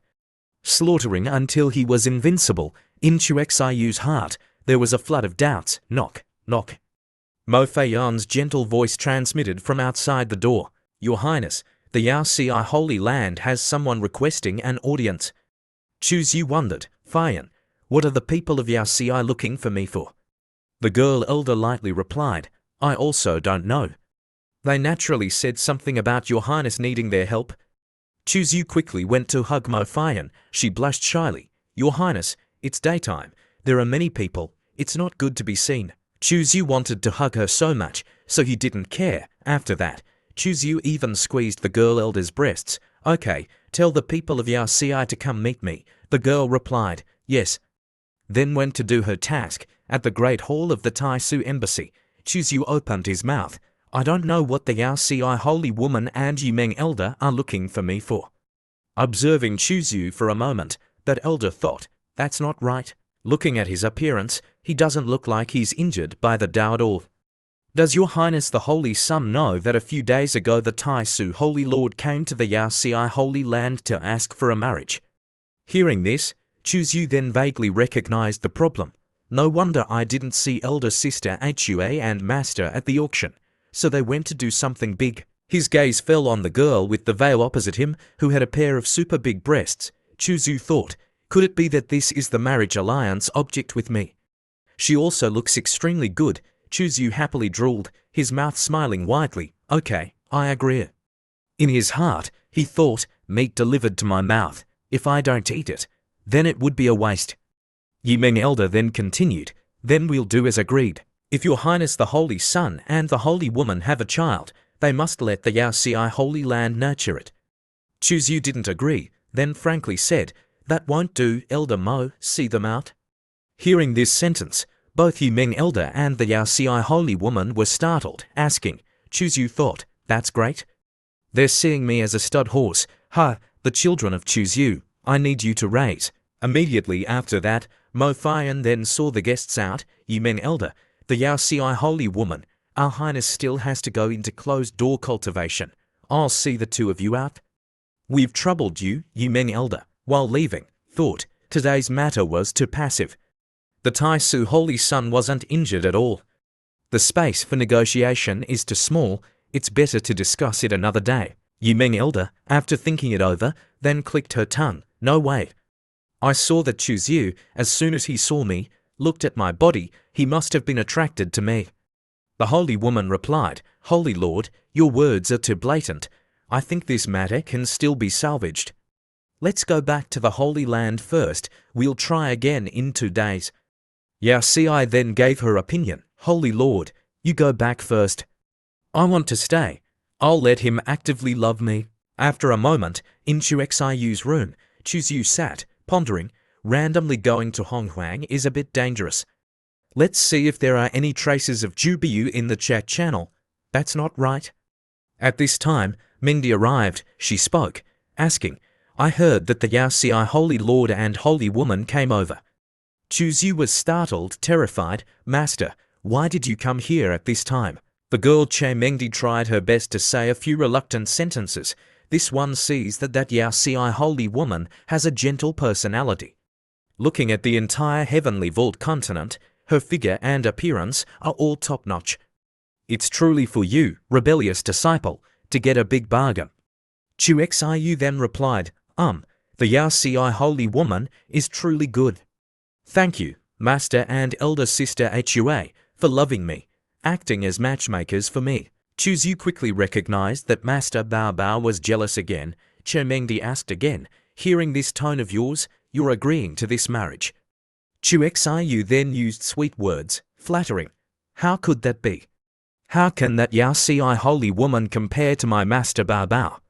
Che Mengdi pretended to put on airs, scolding. Since when did this one become yours? Don't talk nonsense. Chu Yu then saw through his master's cards. You hid it from me, going to Yaoci to arrange a marriage. Did you ask for my opinion? You even dare to question me. Che Mengdi explained, wasn't it because of your sacred body tribulation? Only by co-cultivating with the Yaoci Holy Woman can you heal the Da injuries. Chu Xiu then put his arm around his master. So that's how it is. I've troubled the two of you sisters to worrying for me. That's right. How are the Holy Lord's injuries? They're not very good. Only the Tao origin can let her recover. Chu Yu then took out the mirror, then said, this bronze mirror is a treasure I found in the desolate, ancient, secret realm. Through it, I can enter a place called Honghuang. Perhaps there's a Tao origin inside. Seeing him silent, his teacher, Precious, continued to ask, what is that primordial world? The young man then replied, I'm still not clear. I only know that the status of the human race in the primordial world is very low. Many races there hunt and kill the human race, especially the human race cultivators. There's such a place. Why haven't I ever heard of it? So, Chu Yu recounted what he had seen in the primordial world to his Precious. After hearing it, his teacher, Precious, was shocked. Her voice trembling, then said, so, the human race in the universe is so miserable. It's truly hard to believe, Chu Yu sighed, this has already involved earth-shattering secrets. Precious, you must never reveal it outside. That's right, I also never thought that the human race in the universe would be so miserable. But if the primordial world has the Tao origin to repay the kindness of the Holy Lord, no matter how dangerous it is, I must go in. Chermengdi spoke, saying, I'll go with you. It's also good to see what the primordial world ultimately is like. Chu Yu held the stone mirror, happily smiling, then said, also good. I'm wanting to try if I can bring people over or not. Just as he finished speaking, Chu Yu then held the stone mirror up, activating the Tao patterns on the stone mirror.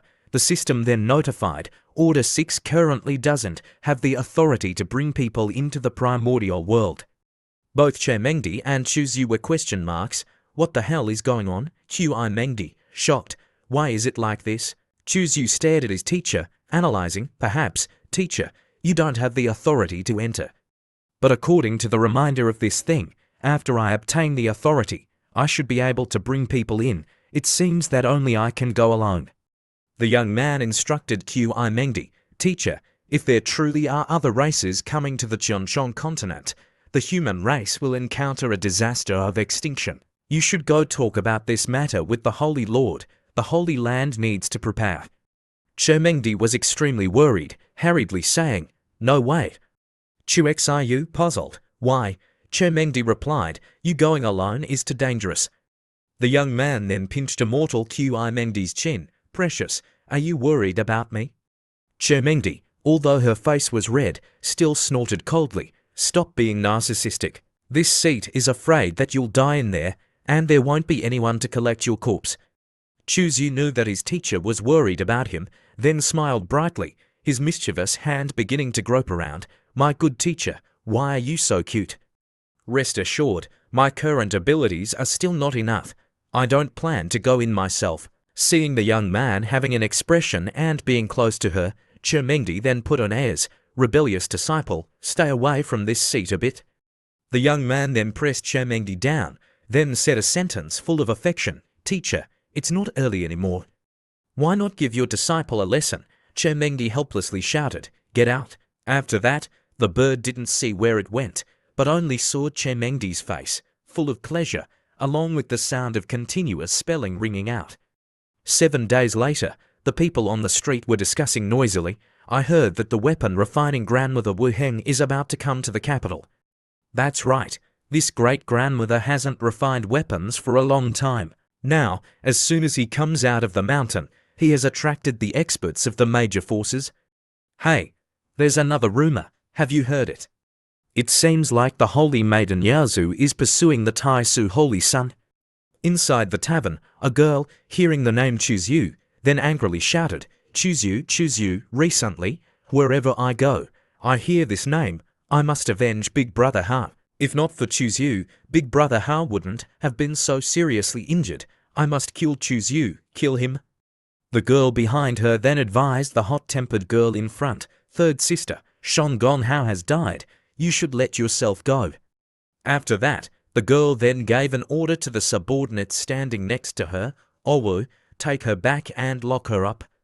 Without my order, no one is allowed to release her. The older sister looked at the subordinate taking her younger sister away, then admired, third sister, don't blame your older sister for being cruel. I've already exchanged blows with Chu Yu, he's like a madman. Being an enemy with him doesn't have good results.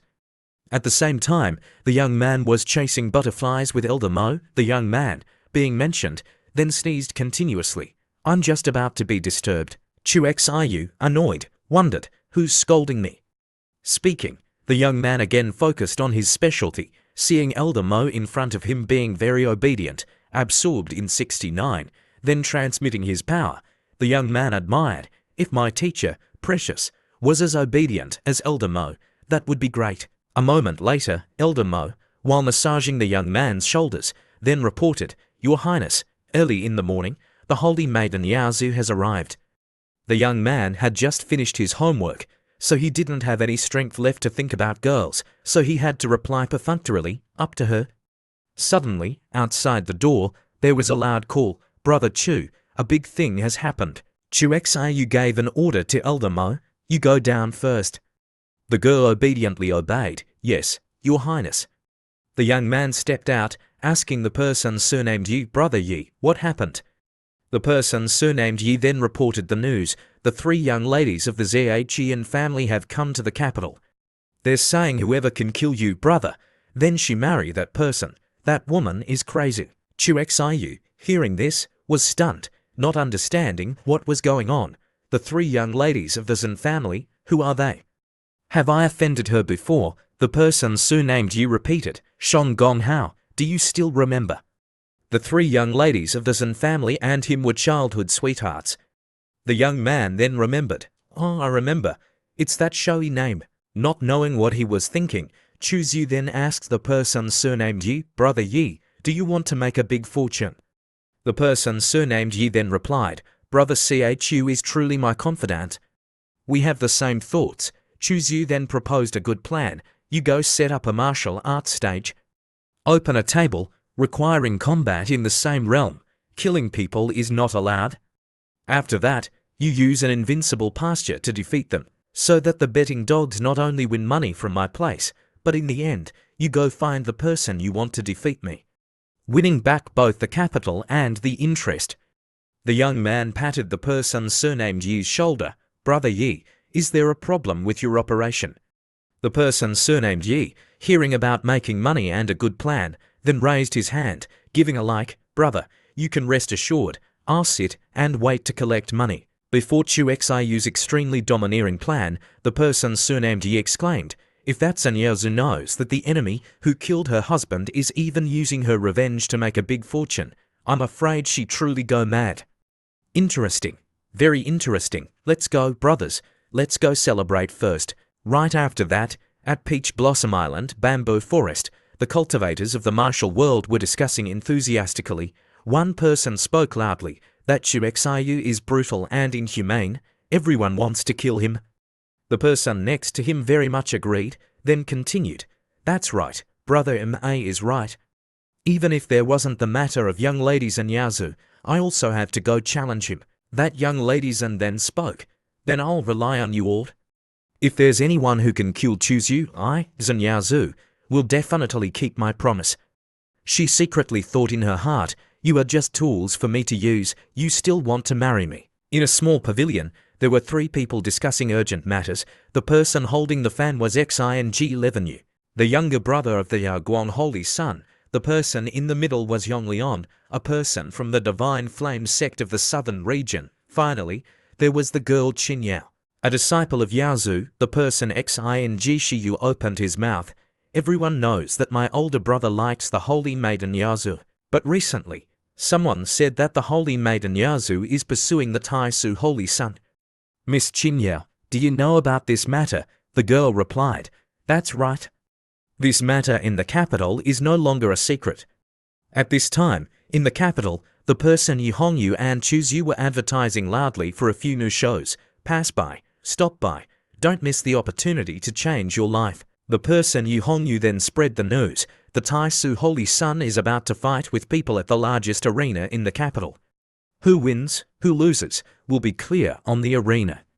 Yi Hongyu acted, then Chu Xiu echoed, heaven has the virtue of cherishing life. The capital has experienced a blood sacrifice. I'm not willing to create more killing. Seeing the young man intending not to kill people anymore, a few people nearby were happy. What does the Taisu Holy Sun mean? Is he promising not to kill people? Later, we'll also go challenge the Taisu Holy Sun. Anyway, he won't take action to kill people. We can also create a sense of existence in front of young ladies and Yaozu. In the courtyard, Yonglian, a person from the Divine Flame sect of the south, then spoke, what does the Taisu Holy Sun want to do? I don't believe he's so bored. Are the 2 of you interested in going to see? Good, if there's excitement, then we'll go see it.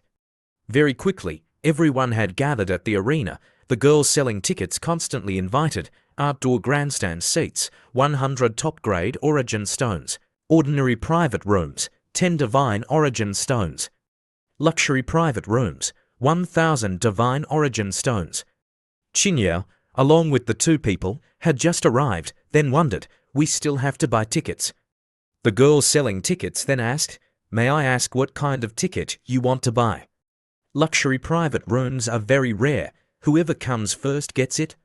The person Yong Leon then decided, "I want a luxury private room." "Good, please come inside, 3 of you."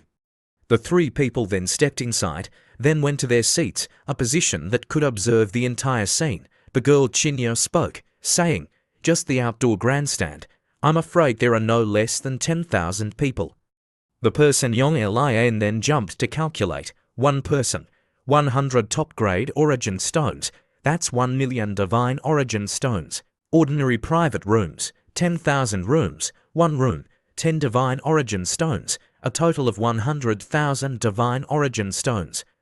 Luxury private rooms, 1,000 rooms, 1 room, 1,000 divine origin stones, a total of 1 million divine origin stones. The Taisu Holy Sun is afraid of being a business genius. A few serving girls then carried tea and 3 recording stones over, then continued to invite, "Young ladies, please use the tea. Because everyone might feel bored, young Master Yi has opened a casino. Guests can bet on any match." Seeing the few stones, Chinya wondered, "What are these?" One girl held the stone, explaining, "This is a new film developed by our young Master Yi. Inside, it records some interesting images and sounds. Paying for divine origin stones can watch one film. Paying 30 divine origin stones can buy it home to enjoy." Chinya replied, "Buying is not necessary. I'm just curious and want to see it." Seeing the guest curious, the girl then let the guest try it. The image in the stone played out. It was a scene of bed sheets, 69 positions, transmitting invincible power. The girl Chinya, her face red, coughed. The person Yonglion then happily exclaimed, "Heavens! The shadow crystal can also be played like this. It's truly pleasing to the eye." At this time, in the middle of the martial arts stage, the girl Zenyaozu stepped up, then declared loudly, "I am Zenyaozu. I have a life and death feud with the Taisu Holy Sun Chuzu. Today, I guarantee here, whoever can kill Chu Xiu will be the son-in-law of the Zhejian family, will be my husband." A few young men nearby, hearing this declaration, then were all happily drooling. The faces of each and every one of them were happy. One person tightened his fist, exclaiming, "If I can marry into the Zen family, that will be a carp transforming into a dragon. I'll have to struggle a few thousand years less."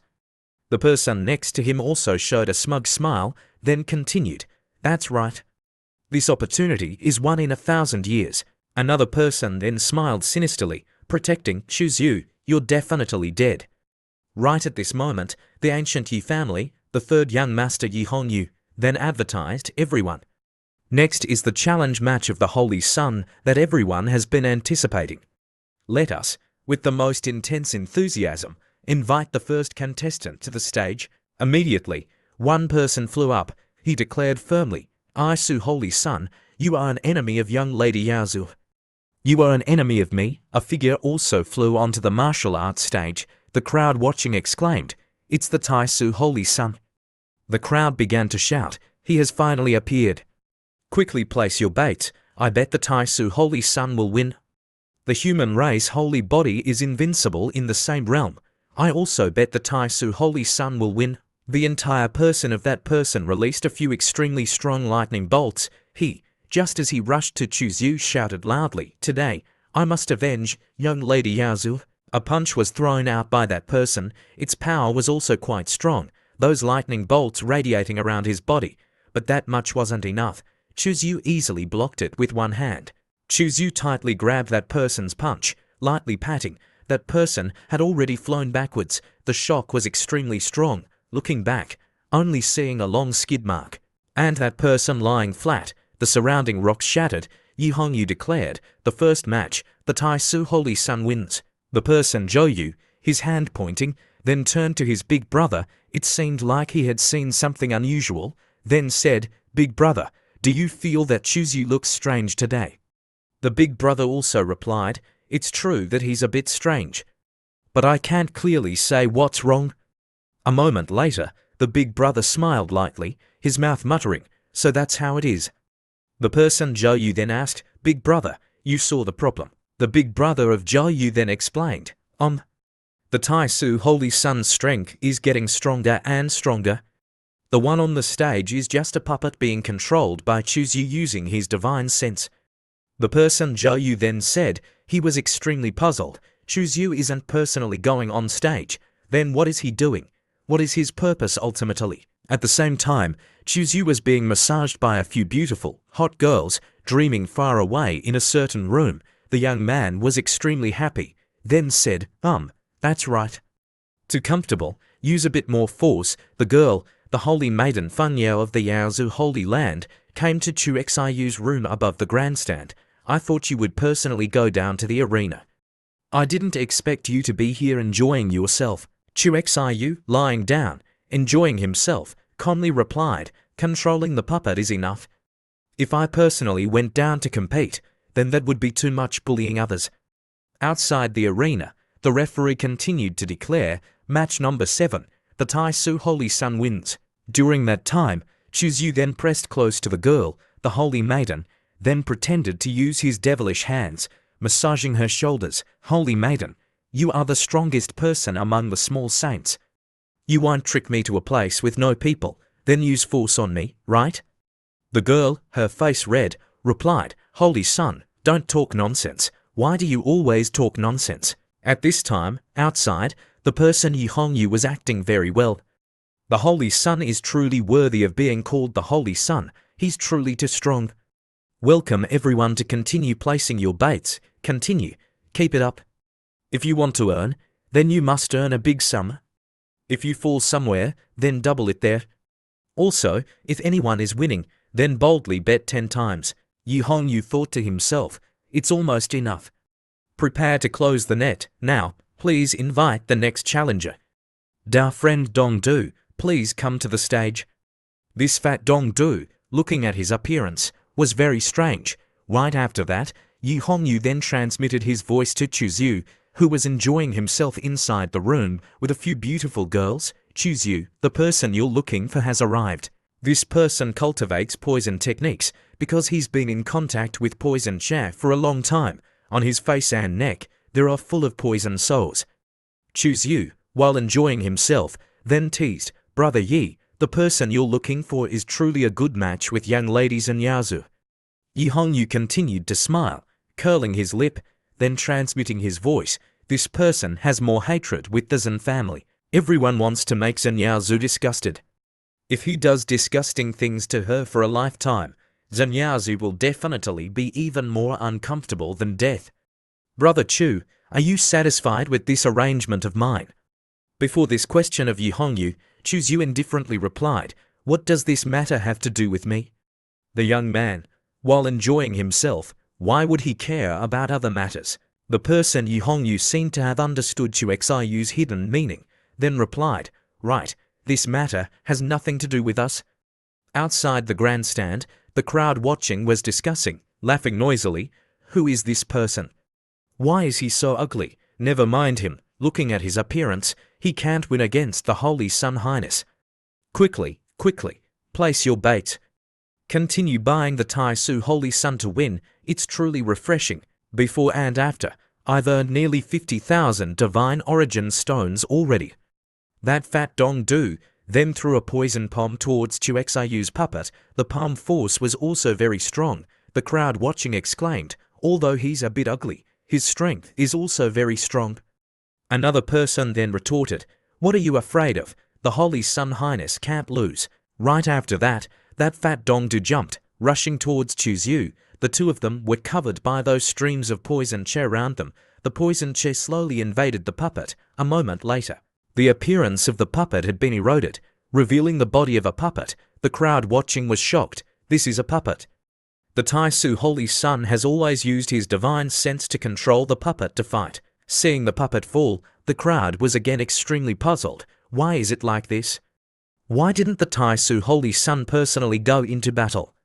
Could it be that there's another hidden story? How is the victory or defeat of this battle determined? Did the Tai Su Holy Sun win, or did Dong Du win? Then where will my money go? What is the result ultimately? The two girls, the young lady surnamed Zhen, seeing this scene, also froze, not understanding. Immediately, Chu Yu flew out from his room of enjoyment. The young man, extremely cool, rushed to the crowd watching, exclaimed in admiration, "He is the Taisu Holy Sun. His aura is truly strong." Seeing the flames radiating around Shu Xiu's person below, the young man's feet also shattered after a landing. The crowd again discussed, "His state isn't stable. It seems like he can't control the power bursting out from himself." Under his feet was the floor made of black iron. Chu Yu, obviously, was acting so calmly, as everyone has seen, after passing the holy body tribulation. "I've always been in seclusion. The reason is very simple. I can't control the suddenly increased power." Before a scene of acting that was too outstanding from Chu Yu, the crowd watching then believed. They even thought well for Chu Yu, then exclaimed, "The Holy Sun Highness is worried about not being able to control his power, accidentally killing his fellow Taoists. Therefore, he used a puppet to fight. For this, he didn't even hesitate to risk being defeated by others. The Holy Sun Highness is noble." The crowd shouted in unison, "The Holy Sun Highness is noble. The Holy Sun Highness is noble." While another person shouted loudly, "Taisu Holy Sun, I just want to know how the victory or defeat of this match is determined." The young man calmly pointed his hand towards that fat Dong Du, replying, "This puppet probably has 5% of my strength. Our friend Dong Du can defeat the puppet controlled by me. It is proven that his strength is very strong. Young ladies, and Yao Zhu has a very deep misunderstanding with me. The Zhen family has also once taken action to help me when I was passing through a tribulation." Chu Yu sighed, "Even if it's to return this kindness, then forget it. I won't say these things anymore. This competition, I lost. The winner is our friend Dong Du." The person Dong Du, as if frozen, thought, "What the hell is going on? He's truly good at acting." A few girls, seeing the handsomeness and the noble words of Chu Yu, then had all their eggs drop, exclaiming, "The Taisu Holy Sun is truly a remarkable man. He distinguishes clearly between kindness and grudges. The Holy Sun Highness, why did you have to do that to repay the kindness?" The young man, after that, continued to act deeply, then turned to protect. "Young ladies, and Yao Zhu, Suo Mo hopes that you can let go of your hatred because of this. If possible, I truly want to be friends with you." The crowd watching and betting at this time didn't bother to care about the kindness and grudges. They only cared about money. Damn it. This isn't right. How is the money bet on this last match calculated? If the Taisu Holy Sun loses, I will lose up to 70,000 divine origin stones. No way. I must make you third young master return the money. During that time, the two girls surnamed Zagn were boiling with anger. Zhen Yaozu gnashed her teeth. "He not only used me to make money, but in the end, he also dumped all the blame on my head." The girl, the older sister, then glared, scolding loudly, "Truly despicable and shameless."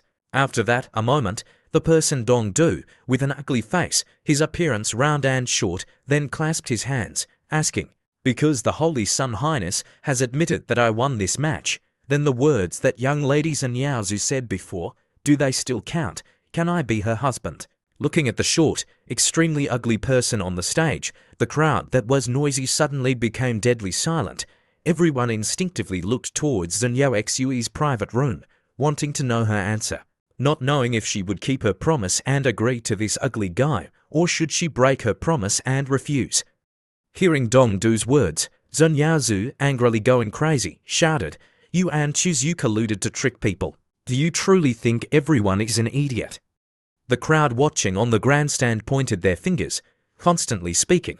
A few girls, looking at Chu Yu, then had all their eggs drop, thinking that the young man was having a noble action. Our Holy Sun Highness, to reduce the feud with the Zhen family, deliberately lost the competition. Even if he's ridiculed by others, he doesn't regret it. A few men then went crazy with anger, because the girl surnamed Zhen spoke, but didn't keep her words. They tightened their fists, gnashing their teeth. "Young ladies and family, you're too much. You actually dare to use malicious words to hurt our highness. Doesn't your conscience hurt? Declaring one thing, then doing another, not keeping your word. It's truly too much." The person next to him continued, "That's right. Young ladies and family is truly too much. The Taisu Holy Sun has already admitted defeat. Why won't you let go?" The crowd rang out with sounds of whispering discussions. The sounds of discussion transmitted from all directions, making Zanyo Xue's face even paler. Then the older sister, Zanyayi, seeing the crowd vehemently opposing, then stood out, speaking for her. Zanyayi grabbed her younger sister's hand, then said loudly, before Yaozuma spoke, "The Zhen family naturally won't change their mind. If our friend Dong Du has the intention, he can come to the Zhen family for a trip to discuss the marriage." Hearing this sentence from her older sister's mouth, Zanyazu could only call out, "Sister." But she didn't dare to oppose. Right after that, the older sister, Zanyayi, then pressed Zanyo Xue's shoulders, then shook her head, then whispered into her ear, "This game, continuing to linger here, will only add more jokes. Return, then plan for the long term." In her eyes, a killing intent flashed, then disappeared. "This Dong Du, if he dares to come, then don't even think about leaving." Zanyazu bit her lip, difficultly nodding. In her eyes, the resentment was even thicker, hating that she couldn't immediately kill Chuzyu, the person Dong Du, hearing these words, thinking they were true, then crossed his arms, laughing loudly. "Then it's decided like this. Later, I will definitely bring gifts to the door." The audience on the grandstand, outdoors and in the private rooms, all had strange expressions when witnessing this scene. They couldn't help but imagine in their hearts what the scene would be like on the bed of this fat Dong Du and the great beauty Zanyazu. Inside a room at the Taisu embassy, Chuzyu put his feet up on the chair, sipping tea with a carefree expression. Mo Fian stood behind him, continuously massaging his shoulders and pouring tea for him. She spoke, "Miss Zhen probably hates you very much already." Opposite the tea table, the holy maiden Yaozu sat gracefully, her temperament pure. Chuzyu smiled coldly. "So what? She dares to say she'd take revenge on me at all costs. If she dares to stand in front of me and say these words, she will be dead in a single slap." A thick killing chair filled the room. Luckily, he immediately withdrew his killing chair. The holy maiden Yaozu lowered her eyes. Right at this moment, Yu Hongyu pushed the door open. Running in, "Brother Chu, we've made a fortune." Chuzyu curled his lip, unable to help but ask, "How much did we earn?" Yu Hongyu raised his thumb, shaking it in front of him, excluding Dong Du's share, a total of 60 million. Mo Fian widened her eyes, in her heart, shocked. 60 million divine origin stones. "Your Highness is truly amazing. The efficiency of making money is truly terrifying. Such a large amount of divine origin stones. Even if I'm currently a great saint, wanting to earn it would also take more than 1,000 years. Yu Hongyu winked, signaling, "A bit later, my people will bring the divine origin stones over." Right at this moment, a subordinate of Yu Hongyu hurriedly ran into the great hall, his face pale, bowing his head, trembling. "Young master, it's not good. The divine origin stones have been robbed." Yu Hongyu and Chuzyu looked at each other, the smiles on the two people's faces gradually freezing. Yu Hongyu glanced at the subordinate. Yu Hongyu was angry. He stepped forward, grabbing the subordinate's collar, then angrily asked, "What happened? Did you see clearly who it was?" The subordinate trembled. "Before, we, under the leadership of the manager Wu Hu, were transporting the origin stones to the Taizu headquarters. On the way, we were robbed. We only saw a person wearing a black cloak rumble. In the void, a million miles away from the capital, there transmitted a loud explosion. A sea of fire enveloped. Yu Hongwayu's old guard Yi Ning displayed supreme divine power, sending a person in black flying out. The old man shouted loudly, "Hand over the storage ring." "This old man can spare your life." That person retorted, "You can't keep me, and you can't kill me." The old man's name was Yi Ning, a third-level great saint. His strength was powerful. It was a pity that he was too old and weak. His chi and blood were dry, unable to advance further. So he voluntarily became Yi Hongwayu's guard. Not long after the person in black robbed the storage ring, he had followed the void fluctuations, chasing after him, chasing for hundreds of thousands of miles, finally blocking him. The opponent had only just stepped into the great saint realm. He wasn't his opponent. But the person in black concealed his aura very well. He couldn't see if he was a human or a demon. His physical body was very strong. Yi Ning's several vicious attacks were all resisted by him. The person in black thought to himself, to be sure, first transmit the storage ring away. Stubborn. Yu Ning snorted coldly, his foot stepping on the void, one step 10,000 miles, his hand forming a seal, displaying the Yu family's supreme secret technique, reincarnation of all living things fist. It seizes all vitality, all things must reincarnate, all energy returns to this one fist. The earth shook, the void collapsed, the person in black contracted, his pupils knowing that he couldn't withstand this one fist head-on. The chi and blood on the top of his head overflowed, not hesitating to burn his essence blood, displaying the blood escape divine power, pulling out a blood-colored afterimage. Escaping with a speed far exceeding the speed of light, Yu Ning punched into the empty space. The void in front for thousands of miles collapsed with a rumble. An extremely strong punch struck down. The person in black had already quickly run away. Right at this moment, Mo Fian appeared, shouting loudly, "Want to run? It's not that easy." She snorted coldly, flicking her finger. A finger flew out, piercing through the person in black's shoulder. Only hearing a miserable scream, transmitting from the distant, endless place, he gnashed his teeth, angrily scolding, "Crazy woman." In his head, there flashed a thought, continuing to linger with them is meaningless. Of the 36 strategies, running is the best.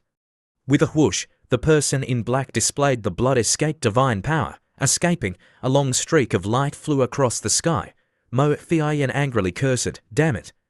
I still let him run away." Yu Ning, with an old face, stepped forward. "Thank you, Elder Mo, for taking action to help." Mo Fian frowned, replying, "The opponent's blood escape divine power is truly too fast. I wanted to chase after him, but I couldn't keep up." Yu Ning nodded, reassured. "I've already displayed the secret technique, marking his aura. Even if he goes up to the heavens or down to the earth, he can't escape this old man's hands." After returning to the room at the Taisu embassy to continue raining down on Chuzyu, the young man, lying down, enjoying himself, asked, "Fin, you mean that person in black displayed the fake self-secret?" Mo Fin, while gently massaging Chuzyu, nodded, her red lips slightly opening.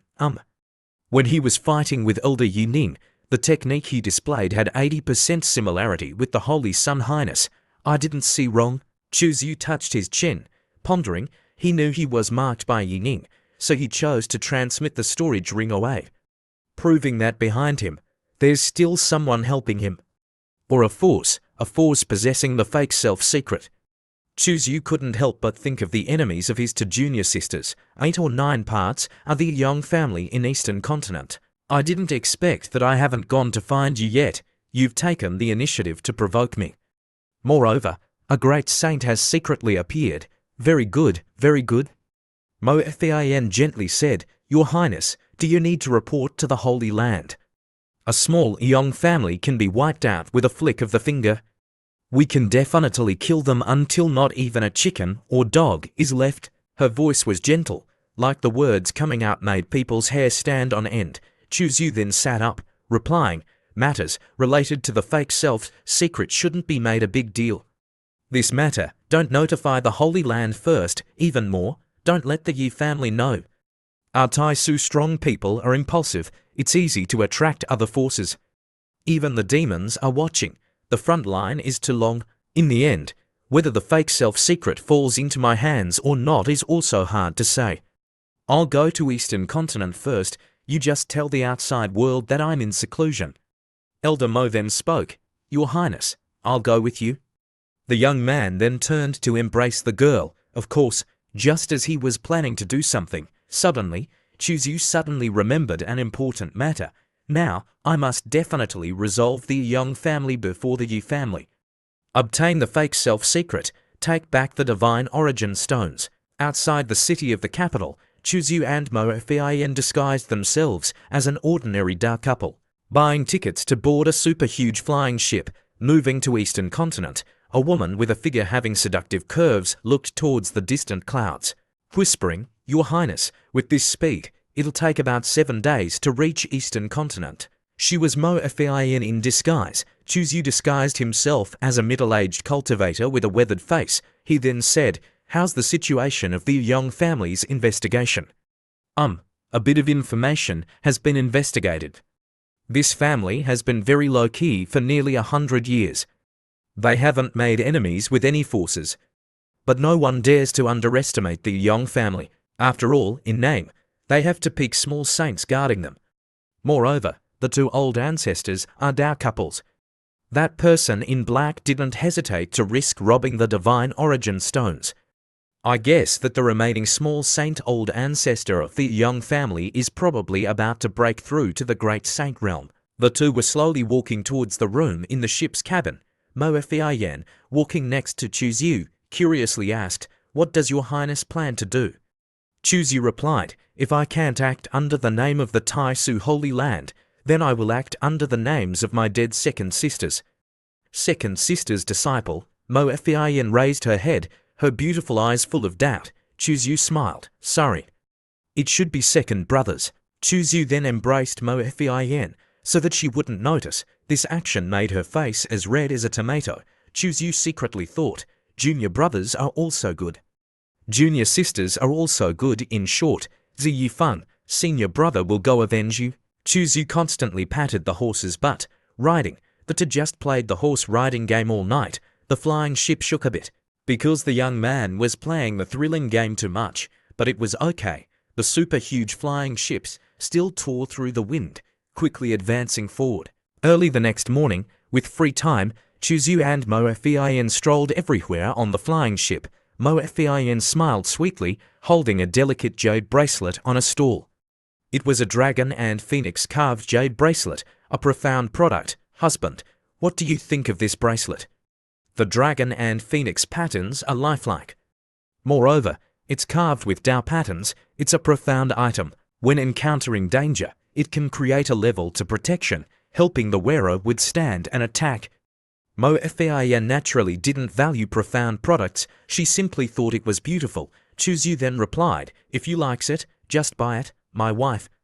Suddenly, right at this moment, a little girl with a dirty face, dressed in rags, thin and blue, accidentally bumped into Chu Yu. This accident was very strange. Accidentally into Chu Xiu's money bag. Chu Yu quickly discovered it, then grabbed the little girl's hand. "At such a young age, you don't study properly.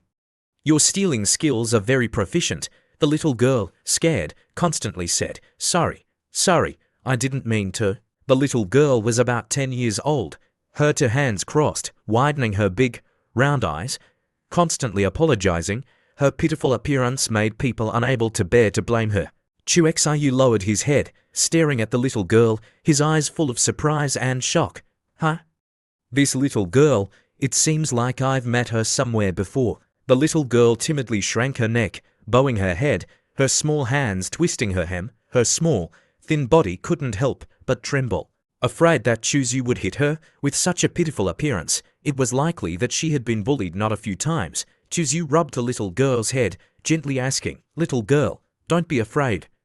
I won't harm you. Tell me, what's your name?" The little girl stammered, "Qin Yi, sir, my name is Qin Yi." Chu Xiu, hearing this, sighed in his heart. No wonder she looks familiar. So this little girl is the daughter of an old friend. The people of the Qin family had a deep relationship with him. In those years, when he was still weak, Chu Yu and Hong Yi were seriously injured by people. That time was extremely dangerous. Facing the pursuit of the opponent, luckily, on the way to escape, they met the Qin family. The old man passed by, taking them back to treat them. Only then did they keep their two lives. The Qin family was originally a large family in the capital, offending people. Then they disbanded the servants. The entire family of 3 escaped to eastern continent, living in seclusion to avoid disaster. The time living in seclusion in the countryside with them was the warmest memory of Chu Yu and Hong Yi. It was like they had found a home, wishing they could live like that for their entire lives. But the enemy still found their door. The old man, to cover everyone's escape, sacrificed himself, leading the enemy away. Many years later, I avenged the Qin family. Later, I only found out that their daughter was exiled outside. I searched hard for many years, but still couldn't find her. I didn't think that after being reborn, I would meet her on this flying ship." Chu Yu looked at the little girl in front of him, having 70% resemblance to his old friend. His mood was complicated. "Yi, why are you still on this ship?" Perhaps sensing that Chu Yu didn't have the intention to harm her, Qin Yi wasn't as scared as she was at the beginning anymore. She carefully lowered her head, then softly said, "My parents went to Eastern Continent."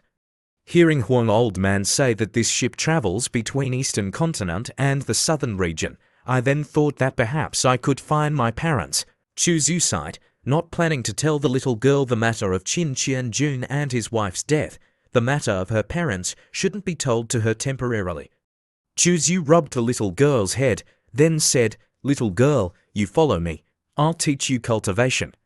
Later, after you have cultivation, then you can go find your parents yourself." Chu Zhu then affirmed to the little girl, "As long as I live, I won't let you go hungry. Also, no one will dare to bully you anymore." Hearing Chu Xiu's gentle words, Xin Yi trembled, raising her head, her big eyes watery, looking at him. After a long time, the little girl then timidly asked, "May I ask, are you Chu Zhu?" Chu Zhu said, In a daze, the little girl continued, "My father, before leaving, said that later, if there's someone who finds Yi wanting to take Yi away, if they don't have malicious intent, that person is very likely Uncle Chu Zhu or Auntie Hong Ye." Chu Zhu raised his finger, signaling to speak softly. "It's me. I'm Chu Zhu. Your father is Qin Qianjun. Your mother is Chen Muyu. Your grandfather is Qin Mo. They are all my old friends, but this is a secret. You can't tell it outside now or it will be disadvantageous for me. Do you understand?" A moment later, Chu Zhu instructed Yi. "Later, after getting off the flying ship, you are the daughter of me and Aunt Fein. Remember? Okay." Yi, her two hands tightly holding Chu Zhu, her two eyes shining, replied, "I got it." At this time, there were two people who saw Chu Zhu and Mo Fein leading Yi away, then wondered, "Where are you guys going?" Very quickly, the two people had come to block Chu Zhu. 1 minute and 30 seconds later, his companions had gathered, surrounding Chu Zhu. Under the foot of the Snow Ridge mountain in Eastern Continent, seeing the group of people surrounding him, Chu Zhu admired, "I didn't expect that just arriving in Eastern Continent, I would encounter blind people. You dare to block my path." Qin Yi, seeing the group of people, the little girl then recognized them immediately. The little girl, a bit scared, then widened her two eyes, saying to Chu Zhu, "Uncle, it's them who made me steal. They are all bad people. You must be careful." Chu Zhu comforted the little girl, "Don't be afraid." One person, with a muscular body, then started his hands and feet, stepping forward, to bold, "Your liver aren't small. You blatantly want to take my people away. Are you tired of living, right?" Mo Fein then transmitted her voice, asking Chu Zhu, "Holy Sun Highness, do you want to take action against them?" Chu Zhu decisively replied briefly, "Speedy battle, speedy victory, yes."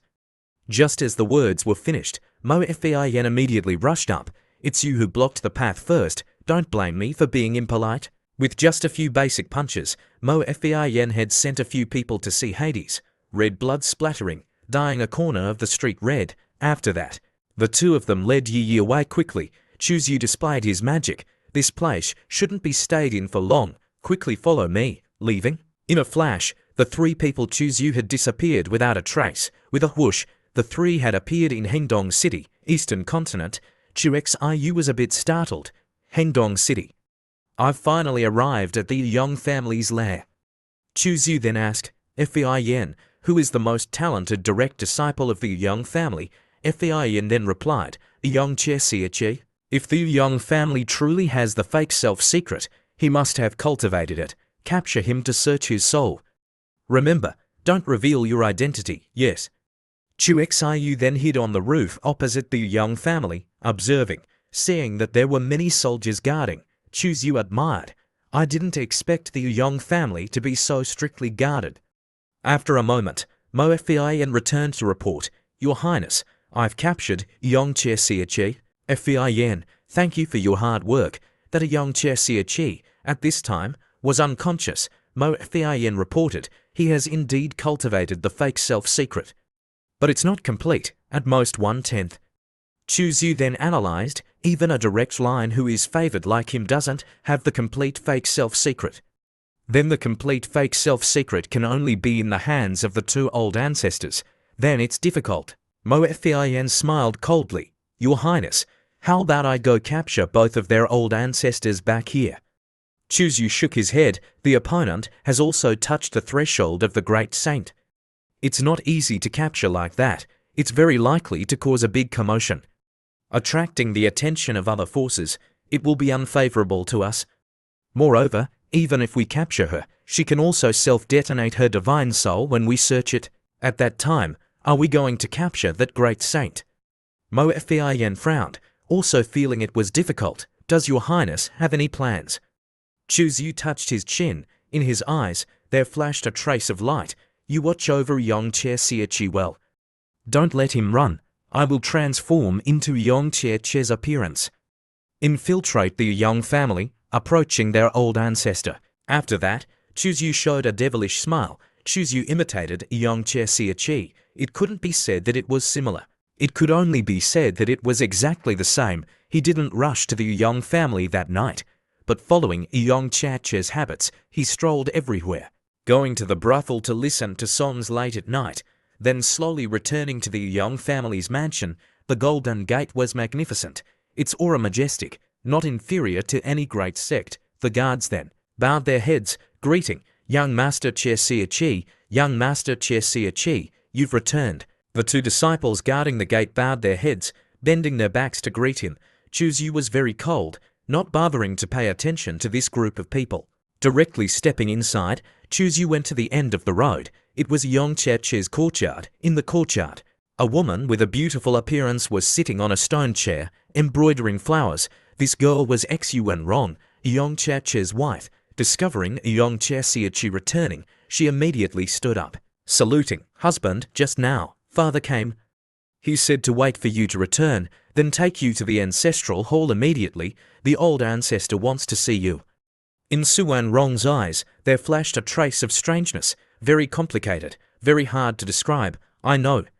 Chu Yu wondered, why does she have this expression? It's truly strange.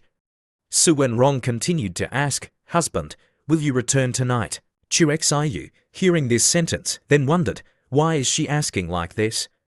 Could it be that a young Xie often doesn't return at night to sleep, leaving her alone in an empty room, with a single pillow? Chu Yu turned his body, stepping away, then coldly replied, it depends on if my mood is good or not. Very quickly, Chu Yu had arrived at the place of the young old ancestor. I didn't expect that. I haven't gone to find the young old ancestor yet, but she has taken the initiative to call me over. Temporarily conceal the aura of the Holy Sun to avoid being seen through by this old woman. Chu Yu opened the door, stepping inside. Seeing that the room was very special, Chu Yu admired. This young old ancestor seems to have a lot of good things.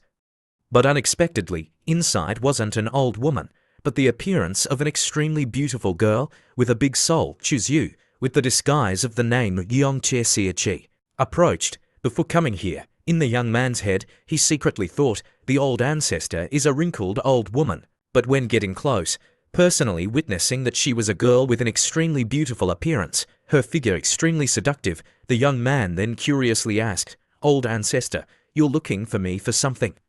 The old ancestor, with the appearance of a hot girl, then showed a seductive smile, replying, Xie, it's been a month. The old ancestor misses you. Right after that, she then pressed close to Chu Yu, then used her hand to caress the young man once. Her big soul then spoke, vying for attention. Old ancestor, let me. You haven't returned yet. Let the old ancestor properly cherish you. Chu Xiu, hearing this, then felt happy, then thought, it's truly worth anticipating. No wonder that a young Xie doesn't return to his room every day, leaving his wife alone in an empty room, waiting in longing. Chu Xiu also knew how to cooperate. Acting, Chu Yu then looked straight into the old ancestor's eyes, his mischievous hand not knowing where it had moved to. Chu Xiu learned from Yongche's appearance, his tone indifferent, asking the old ancestor, you transmitted the fake self-secret to me. I've cultivated it proficiently. I don't know when you plan to transmit the entire complete fake self-secret to me. This old ancestor liked this indifferent personality of his. She replied affectionately, Xie, what are you rushing for? Your cultivation is still too low. Cultivating one part is already enough.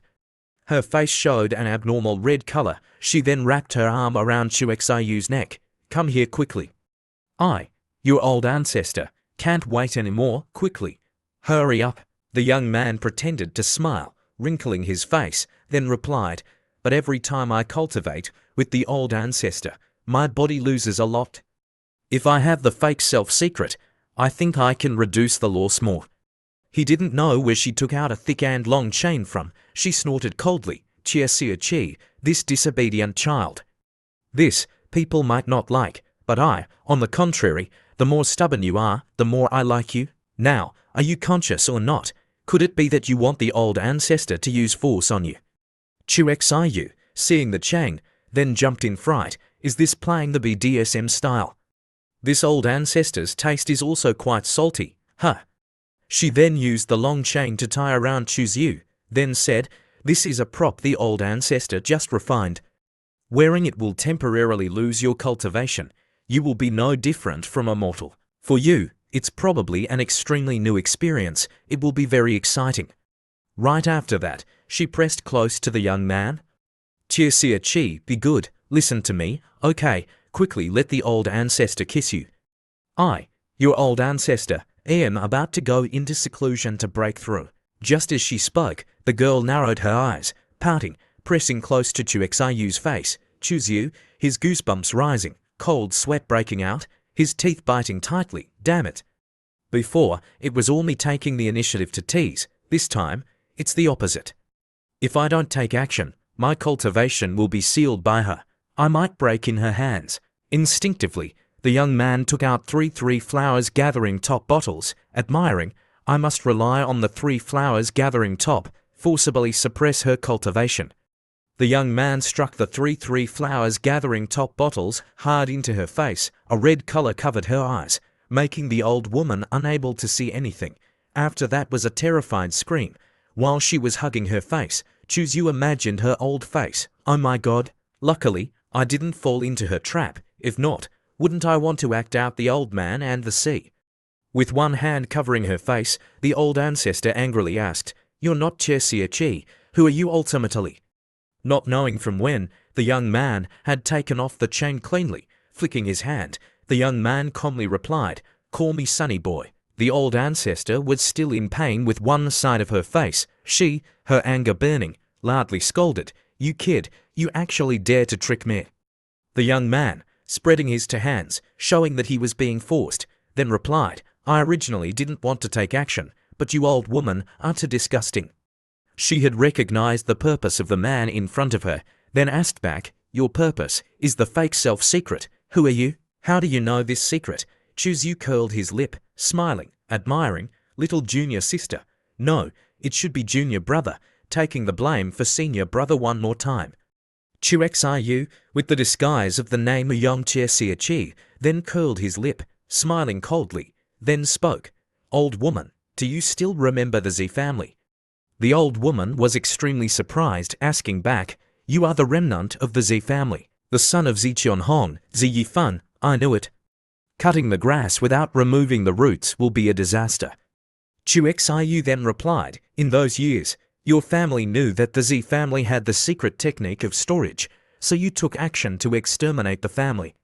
At that time, did you think that there would be today?" The old woman still stubbornly replied coldly, "Scholars are not guilty. It's only because they possess jade that they bring disaster. The Z family being exterminated was also deserved." Hearing these sentences, Xiu knew that there was no cure for this crazy woman. Xiu then used his magic, controlling a few chains. Very quickly, the old woman, in the appearance of that hot girl, had been tightly tied up. She, angrily, to loudly, "You remnant of the Z family. You won't have a good death. My husband is a great saint.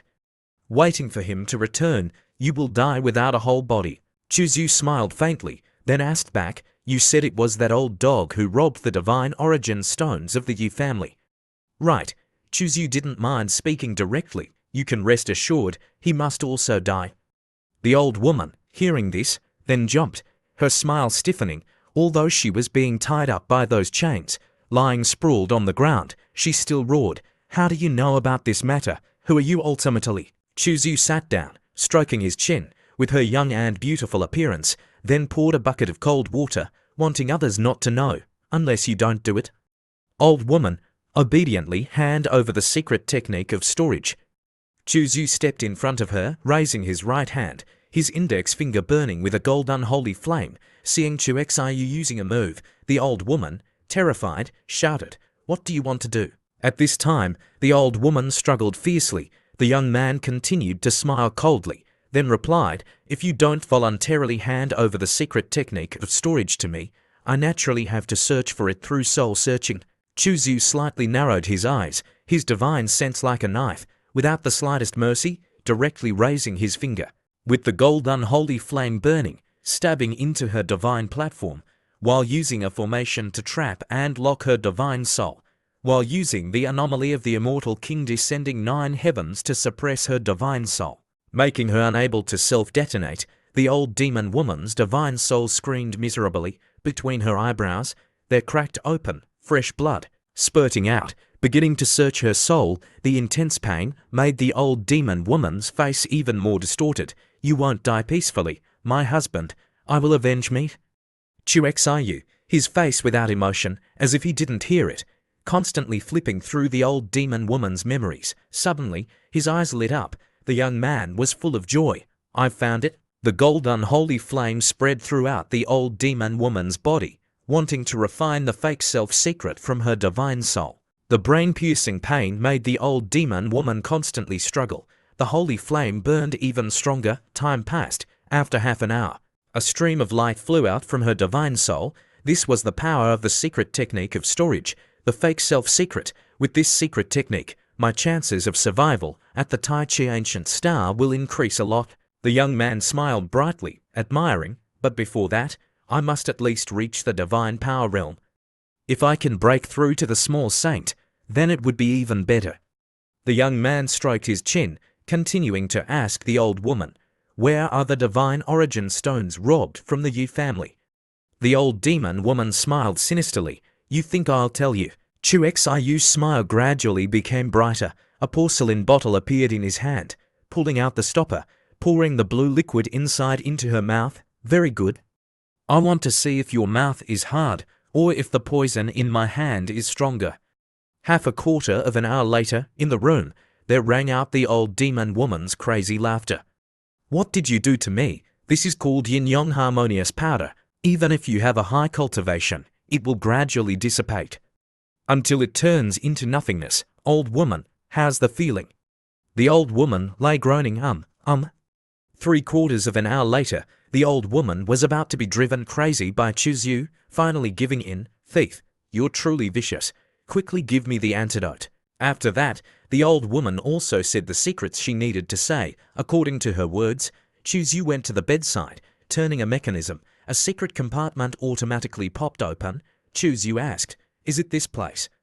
The old woman, her head smoking, hurriedly replying, "Yes. The divine origin stones you want are all inside." Yu then looked over once, then counted back and forth, discovering that a portion of the divine origin stones inside had been taken away. According to Yu's words, there were up to 60 million divine origin stones that had been taken away. Why are there only more than 40 million divine origin stones here? There should be 60 million. Where's the rest? The old woman, straining her strength, propped her neck up, replying, The rest was used to buy precious medicines to help me break through." Yu angrily tightened his fist, sitting in front of the old woman, scolding loudly, "You shameless old woman. Using the money you robbed to buy precious medicines for yourself, you're truly deserving of death." The old woman, her entire body covered in sweat, her mouth always groaning, straining, the old woman also squeezed out a few words, as if wanting to pour honey into Yu's ears. "Help me detoxify. I can make up for the divine origin stones." The young man, without the slightest hesitation, then threw a punch into her face. "Get out. You're thinking too much. It's come to this point, and you still want an old cow to graze on young grass." The young man turned his body, leaving. The young man also waved his hand, saying, "You think of a way to solve it yourself.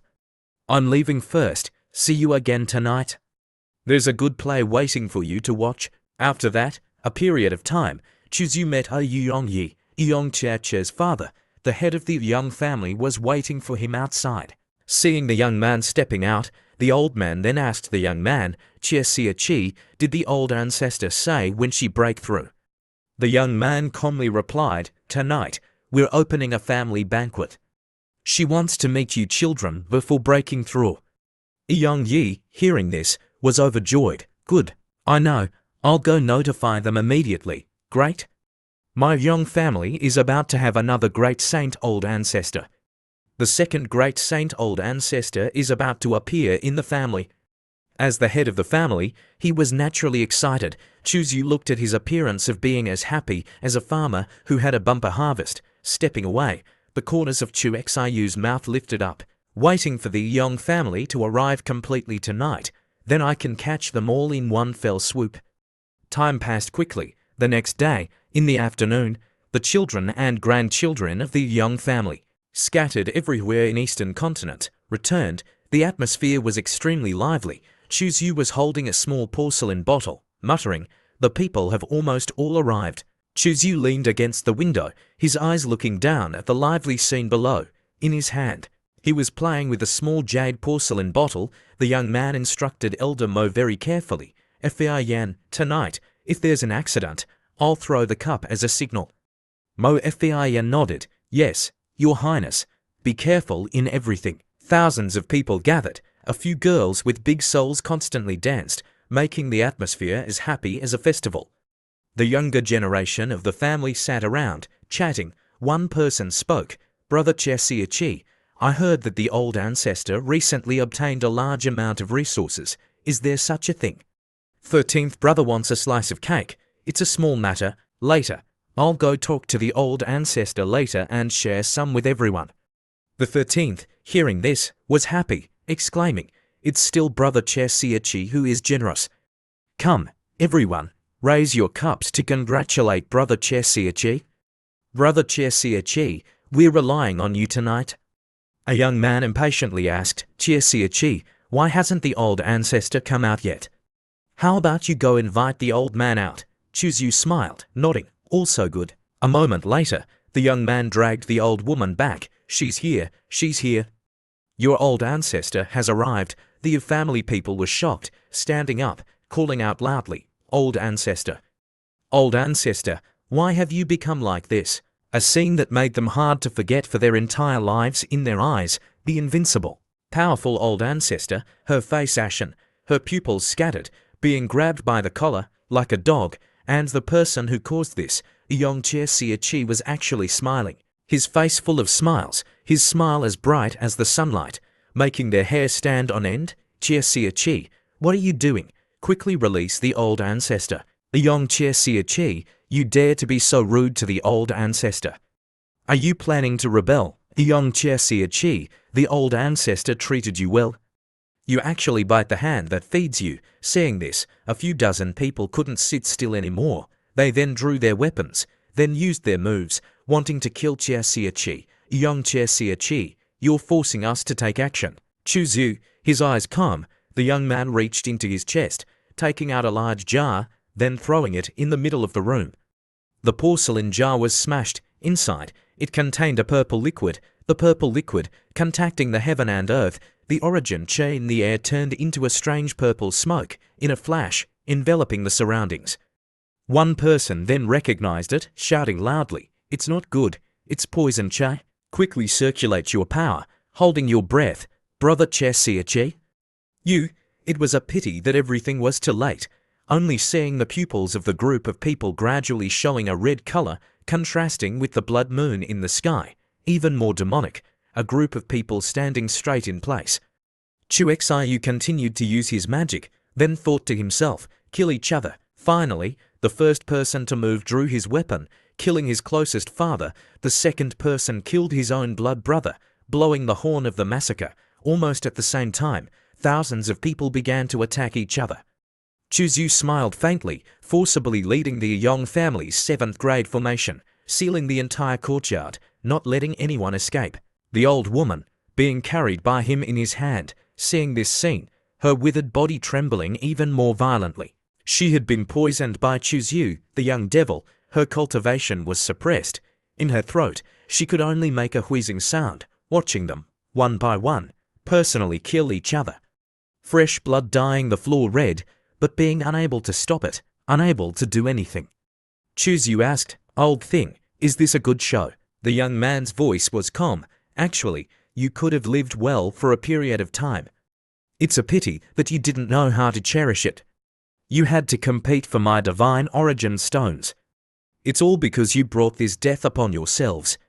Suddenly, an arrow shot over. Chuzyu, conveniently, lifted the old woman, placing her in front of him. Fresh blood splattered. The old woman was shot through. Sorry, the most instinctive reaction must be very painful, right? Chuzyu gently pulled out the arrow. Another cluster of fresh blood splattered. "It's too dangerous here. I've decided to stroll around your family's treasure trove. You don't have any objections, right? You not saying anything means you agree, right?" The corners of Chu Xiu's mouth lifted up. "But I won't lead you there. This play hasn't finished acting yet. You are a distinguished guest. You can't be absent. How about this? I'll arrange a VIP seat for you." "What do you think?" Chuzyu talked to himself, taking a rope, hanging the old woman on the ceiling. "Jack." Very thoughtful, turning her face towards the massacre scene. "No need to thank me." Chuzyu clapped his hands, leisurely leaving, his faint voice transmitting from afar. "Don't worry. Later, I'll send you down to meet your children and grandchildren." The massacre in the backyard continued. The miserable screams rang out, being separated by the formation. No one discovered it. Even more, no one heard any sound, just like a monster in the darkness, constantly harvesting human lives. The old woman, being hung up high, personally witnessed the massacre, her face filled with despair. Why? Why did my young family provoke this madman?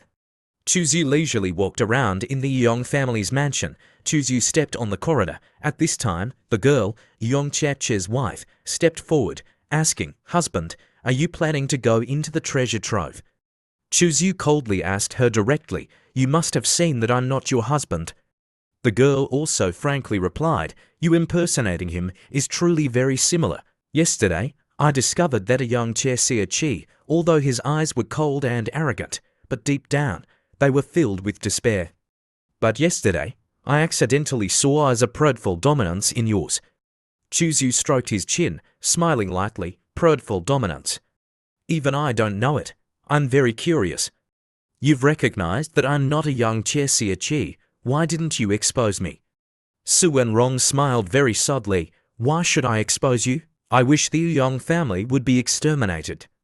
Actually, I even wanted to cooperate with you, sir, but you, sir, took action too quickly. Do you know why this little girl had to wait for you here?" Chu Xiu, without thinking, asked, "Why?" Su Wenrong nodded. "That's part of the reason. I mainly wanted to go to the Yong family's treasure vault to take back something. When that time comes, if you, sir, want to kill me, this little girl will commit suicide." "What is it? A treasure?" Su Wenrong calmly replied. "It's not a treasure. It's my younger sister corpse. You definitely want to ask, why is there a corpse in the treasure vault?" Chuzyu then raised his right hand, tightening it, a trace of killing intent spreading, preparing to kill this fake wife with one punch. He said, "I don't want to ask." Su Wenrong's face slightly changed, the corners of her eyes twitching, thinking, what kind of person is this? I've already made my position clear, and he still wants to kill me.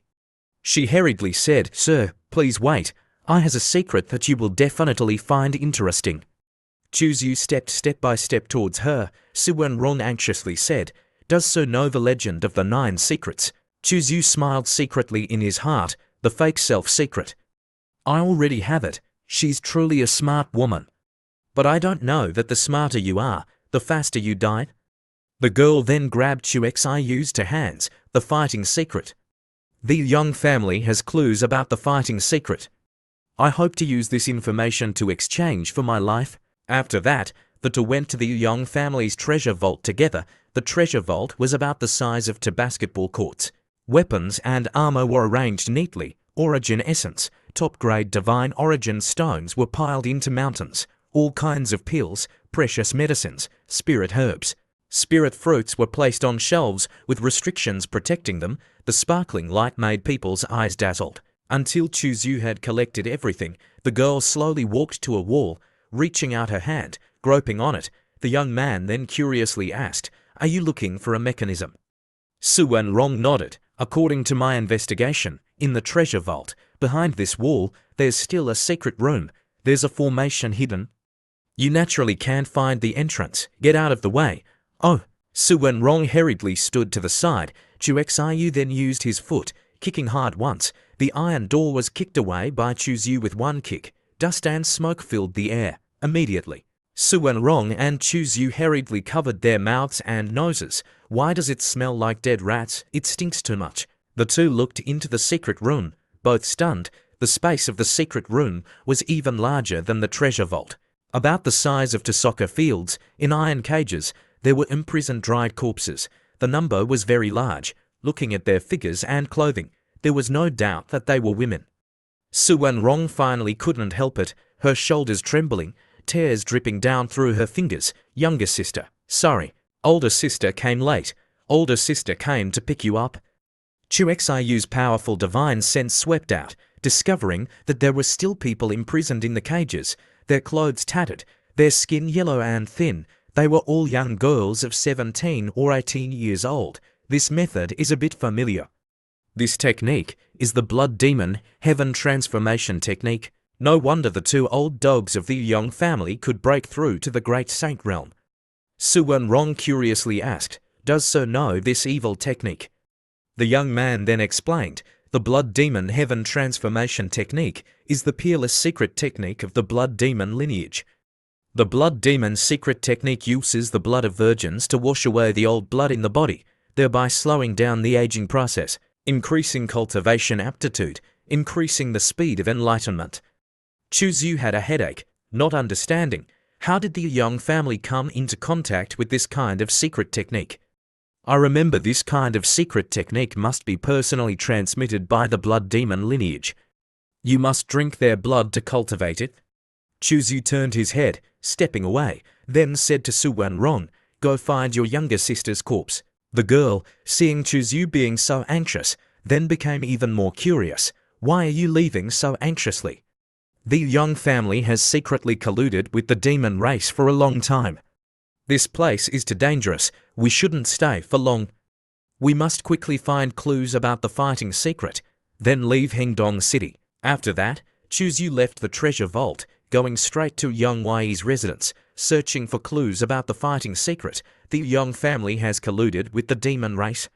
He must quickly leave. If he encounters a blood demon great saint, I'm afraid it will be very dangerous. At this time, Mo Fian had also arrived. "Your Highness, the corpses of the Yong family have been dealt with. Are you not injured?" Chu Xiu, while searching on the bookshelf, replied, "I'm okay. I'm looking for something. I've found it. We'll leave here immediately. I suspect that the Yong family has colluded with the blood demon." Mo Fian, hearing this, was stunned. "They're truly too bold." Chu Xiu gave more information. "That's just a means for them to pursue strength. Betraying their race is nothing." The young man searched for a long time, but couldn't find the fighting secret, then admired, "I completely can't find clues about the fighting secret. Could it be that Su Wenrong lied to me?" Mo Fian, startled, worriedly looked at him. "Your Highness." Chu Xiu reached out his hand, patting her undulating mountains, smiling, then said, "Rest assured, I crave strength more, but I also won't lose all humanity and kill people to increase my cultivation. Moreover, compared to foreign races, I still like the human race more." Mo Fian, her face slightly red, gently nodded. At this time, she was relieved, then said, Her Highness wasn't a bad person. If Chu Xiu was as perverted as the Yong family, then it would truly be terrifying." The young man, getting an inch, wanted a foot. The young man's mischievous hand just continued non-stop. At this time, it seemed like the girl discovered something, then called, "Your Highness." Her foot had stepped on a mechanism. Perhaps it was because he had become the Taisu Holy Son, carrying the bloodline luck of the human race. His luck was extremely good. Suddenly, a large chest appeared. "Oh, no wonder I couldn't find it." So there was a mechanism. The chest opened. Inside, there was a jade pendant, 3 fingers wide, 1 finger long. The back was transparent, without patterns. The front was carved with a majestic mountain, and 3 ancient characters, 9 secrets fighting. Chu Xiu flipped the jade pendant. Using his divine sense to probe, there was nothing unusual. He could only put it away, waiting to study it later. Turning his head, looking at Mo Fian, the young man then said, "Fian, we'll leave Hengdong City immediately." Yes, Chuzu left Hengdong City in less than half an hour. Above the young family, space twisted. Two figures, one tall and one short, stepped out from the void. The person behind them said, "Yon Mao, da friend, it seems like we've arrived one step late." The old man, Yon Mao, the husband of the old woman, roared, "Who is it? Who exterminated my young family?" His roar rang out for 10,000 miles, making space twist. The entire Hengdong City was shocked. Yon Mao vented his anger for a long time, gradually calming down. He clasped his hands with the blood demon great saint, his voice hoarse. "Piaozu, Dao brother, I don't know if I can invite that great person to conduct time reversal or not.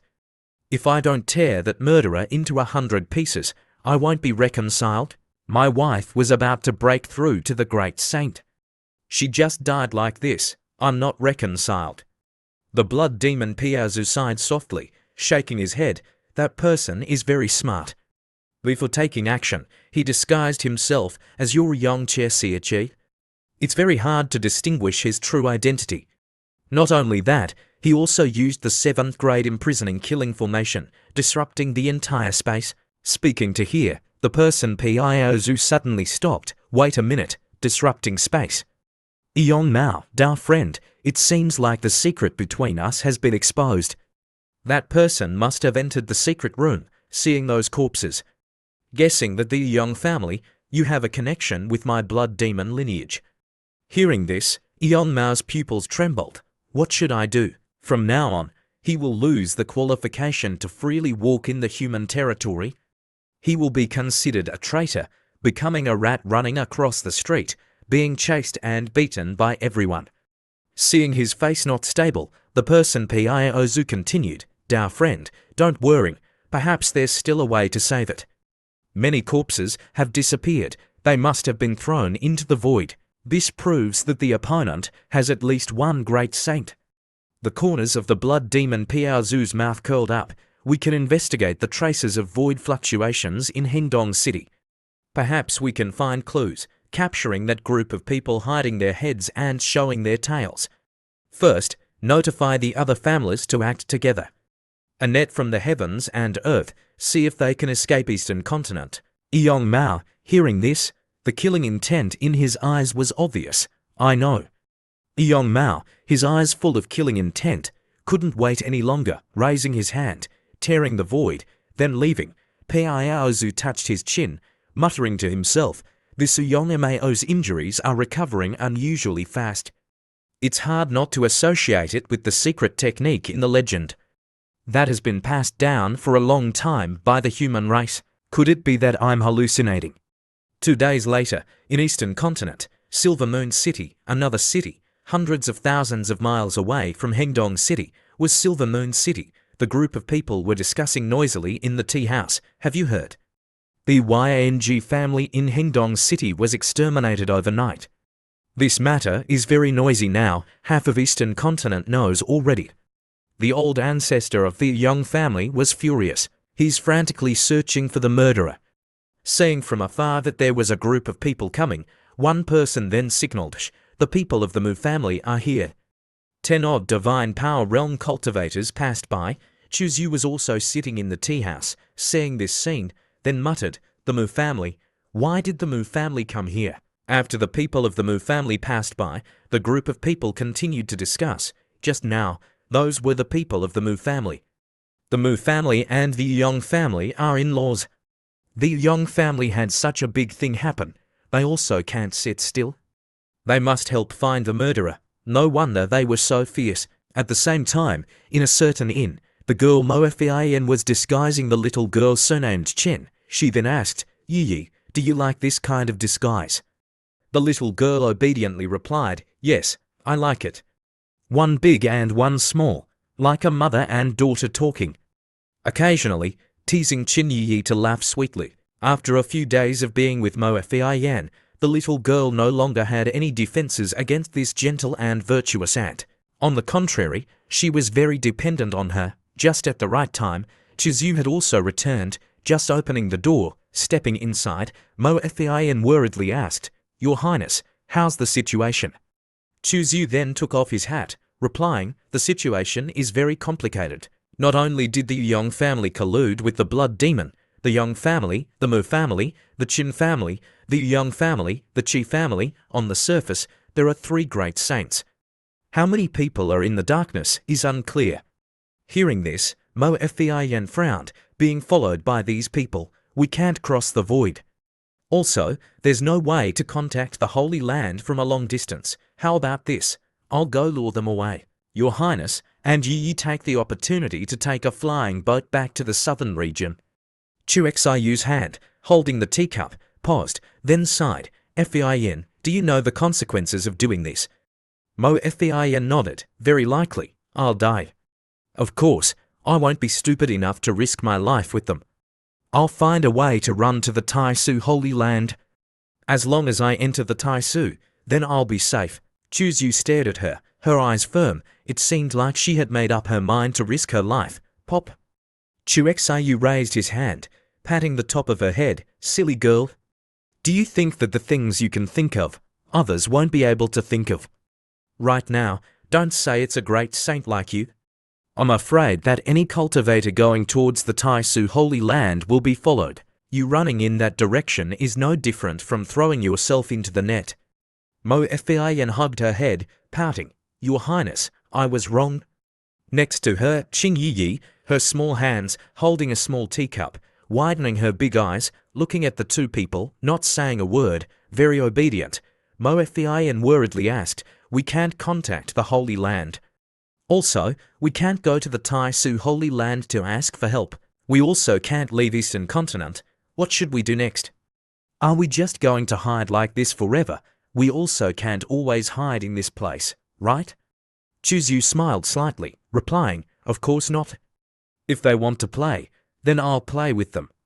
The young man leaned into the girl's ear, whispering, "Fin, go buy a few things for me." The girl, hearing this, then curiously asked, "Your Highness, these are all materials for refining poison. Are you planning to?" The young man coldly nodded.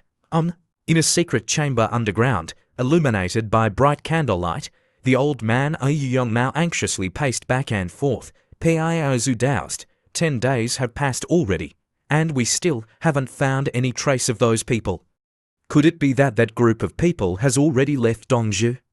The blood demon Piaozu, wearing a purple robe, sat in front of a stone table, drinking wine to calm his nerves. "Yon Ma brother, don't worry too much. All facades of Dongzhou are guarded by our people.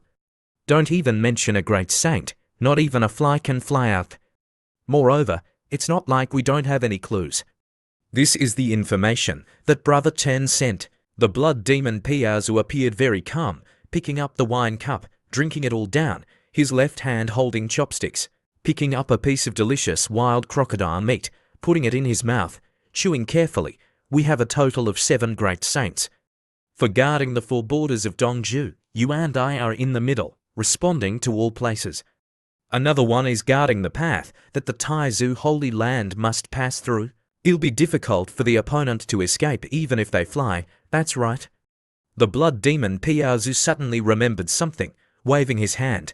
Great saint origin energy converged into a picture in the air. On it was a man and a woman, leading a little girl. "What is this?" The young Mao questioned. The blood demon Piaozu explained, "The intelligence that Daoist Tan sent. 10 days ago, this couple brought their young daughter from the southern region, arriving in Dongzhou by flying ship. They fought with others in Snow Ridge City. This woman has a very high cultivation. She should be in the Great Saint realm. Such a powerhouse just arrived in Dongzhou, and the next day, your Yon Mao brother's family was exterminated. Isn't that too much of a coincidence?" Yon Mao narrowed his eyes, staring intently at this picture. The corners of the blood demon Poxue's mouth slightly lifted. "There's another suspicious point. This woman's method of killing the people of the Great Saber Gang was also throwing them into the void, crushing them.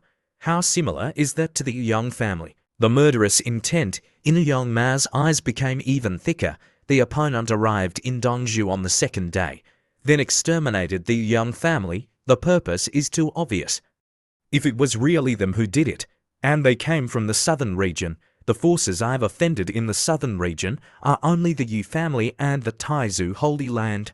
The blood demon Piaozu narrowed his bloodshot eyes, his smile gradually disappearing, his expression serious. Could it be that it's really the Taizu or the Yu family who took action? If it's really people from these two families, then it's a big trouble. Comparing information, the enemy is in the dark, we are in the light. Right now, it's not just you, even the fact that the Tan family, the Mu family, the Young family, the Chi family, and my blood demon lineage have a connection. I'm afraid it has also been exposed. If we can't eliminate the opponent, your families are probably only able to leave the human territory. The whole family running to the demon barbarian territory. Yong Mao, hearing this, his body trembled, the murderous intent in his eyes was obvious. I and the blood demon are only in a relationship of mutual exploitation. I never thought of completely betraying the human race. As the saying goes, those not of my race have hearts that are different.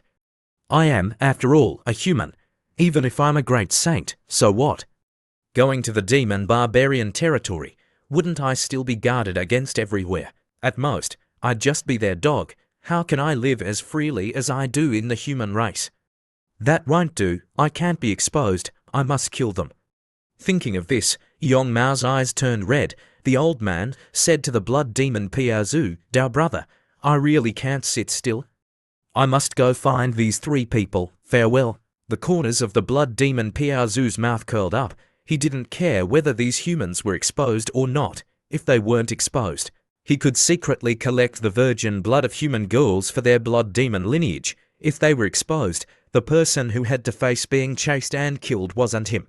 Being exposed could also cause internal chaos in the human race, even suspecting each other, then forcing a few more great saints to betray. Becoming dogs of the blood demon lineage was also not bad. Before that, I must clarify the secret on Yong Mao's body. If it's really that secret technique, then I'll be rich. At this time, the void cracked. A clear voice rang out, "Pioxue. What are you plotting again? Thousand Faces, true lord, Thousand Faces, you're faster. You've already recreated your physical body, it's nothing." The person Thousand Faces, with a body with 7 tails, spoke. Fortunately, Dai Zun took action to help. Otherwise, even if it took 7 or 8 years, I wouldn't be able to recover. The blood demon sneered, his tone mocking, "You're truly losing face. I heard that you were secretly self-detonated by a beyond realm person. A great saint almost lost his life, don't laugh at me. That cunning Taizu Holy Sun Chuzu is truly too cunning. Even if you meet him, if you're not careful, you'll also be tricked and beaten until you vomit blood." The blood demon Piaozu didn't care, curling his lip. Right now, he's only in the Dao Palace realm, right? I can slap countless Dao Palace realm people to death with one palm. The Thousand Faces true lord wasn't ashamed at all. He shrugged his shoulders, raising his wine cup, drinking it all down. At this time, Thousand Faces was remembering the scene of Chuzu holding a large sword, chasing him. He shuddered, then said, "Then you just try it." At the same time, in Lingfeng City, Dongzhu, Chuzu arrived at the most crowded central square of Lingfeng City. Chuzu stood on the roof, taking out a huge image-retaining stone, transmitting origin energy into it to activate it. Speaking loudly, his voice echoing for thousands of miles, "Fellow Taoists, have you heard my voice?" All the cultivators in the central square were attracted. Xiu announced loudly, "You must have heard about the Young family being exterminated. That's right, it was me who did it." As soon as these words were spoken, the central square immediately exploded. The faces of the cultivators were filled with disbelief, shock, and horror. What? He exterminated the Young family? Doesn't he know that several major families are hunting him down? Why does he dare to appear here now? Is he crazy? On the high platform, Chuzu, one hand raising the image-retaining stone, his face flushed with anger. "Fellow Taoists, perhaps you still don't know why we had to exterminate the Young family. Then I'll tell everyone." He raised his hand, pointing at the image in the sky, his heart aching, his head throbbing, gnashing his teeth. "Have you seen these images?" The group of cultivators observing this scene couldn't help but be curious. "What is this?" So many dried-up female corpses. Chu Yu added, these images were recorded in the secret room underground of the Young family. The Young family colluded with the blood demon of the demon barbarians, cultivating the blood demon heaven transformation technique. These pitiful young girls were the medicinal guides. They are truly pitiful. The Young family is truly damned. They actually dared to do something like colluding with the demon race, slaughtering their own race. People and gods are indignant. His voice echoed throughout Lingfeng City. The expressions of the human race cultivators all changed. The evidence was laid out before their eyes, unable to not make people believe. So the Young family wasn't exterminated by an enemy, but because they colluded with the demon race, slaughtering the human race. That's why they were exterminated. Chu Yu swept his eyes around, continuing to say, then why did I have to come to Lanfeng City to announce this news, exposing the crimes of the Young family? Because the Tan family is just like the Young family. They also colluded with the blood demon, secretly slaughtering our race's people. I must stand up to expose their crimes. My conscience won't be at peace. Speaking to this point, Chu Xiyu's eye sockets turned red. What evidence do you have? A cultivator, his whole body trembling, his face full of anger. It seemed that he was still a person with a righteous heart. Evidence. Chu Xiyu raised his head, laughing coldly. Everyone, kill into the Tan family with me, and you'll know. The cultivators in the audience looked at each other, their eyes flashing. Kill into the Tan family. That was something that they normally wouldn't dare to think about. Suddenly, a cold voice transmitted, kill into the Tan family. Your tone is truly big. A girl stepped through the air, arriving. The aura of a little saint filled the air, suppressing everything. The sounds of discussion of the tens of thousands of cultivators suddenly stopped. Tan Yu Xuan, a little saint powerhouse guarding Lingfeng City, looked down from above, as if looking at an ant, coldly looking at Chu Yu. You thief, we haven't even found you yet, but you've jumped out yourself. You can be considered to have guts. Suddenly, a figure flew out from the crowd. It was Mo Fian in disguise. She was as fast as lightning. In the blink of an eye, she had arrived in front of Tan Yu Xuan, reaching out her hand, twisting her like a chick in her hand. Great saint origin energy poured in, completely sealing her cultivation. Tan Yu Xuan's pupils shrank violently, unable to struggle. At this moment, the difference between a little saint and a great saint was as different as heaven and earth, being displayed very clearly. Mo Fian shattered her divine platform, starting to search her soul. A few breaths later, along with a miserable scream, Chu Yu nodded, cupping his fist towards Mo Fian, saying loudly, thank you, senior, for taking action righteously. The crowd was horrified non-stop. What? Tan Yu Xuan is dead? She was pinched to death so easily. They were still guessing whether this senior's cultivation was a great saint. Cough, cough. Chu Yu pretended to cough once, then shouted loudly, the little saint guarding the Tan family is dead. Everyone, charge into the Tan family with me. Rescue the pitiful young girls of our human race. The several cultivators, thinking that they were heroes rescuing the young girls. They would definitely be grateful. Drooling all over, Chu Xiyu's figure transformed into a stream of light, flying straight to the Tan family's residence. Kill, kill, kill. The group of cultivators below also rushed straight into the Tan family. The several Tan family gatekeepers then waved their weapons, shouting loudly, what are you doing? This is the Tan family. We don't allow you to act recklessly. The two sides charged into a chaotic battle. Chu Yu flew above, continuously adding fuel to the fire. The Tan family does cruel things, colluding with the blood demon.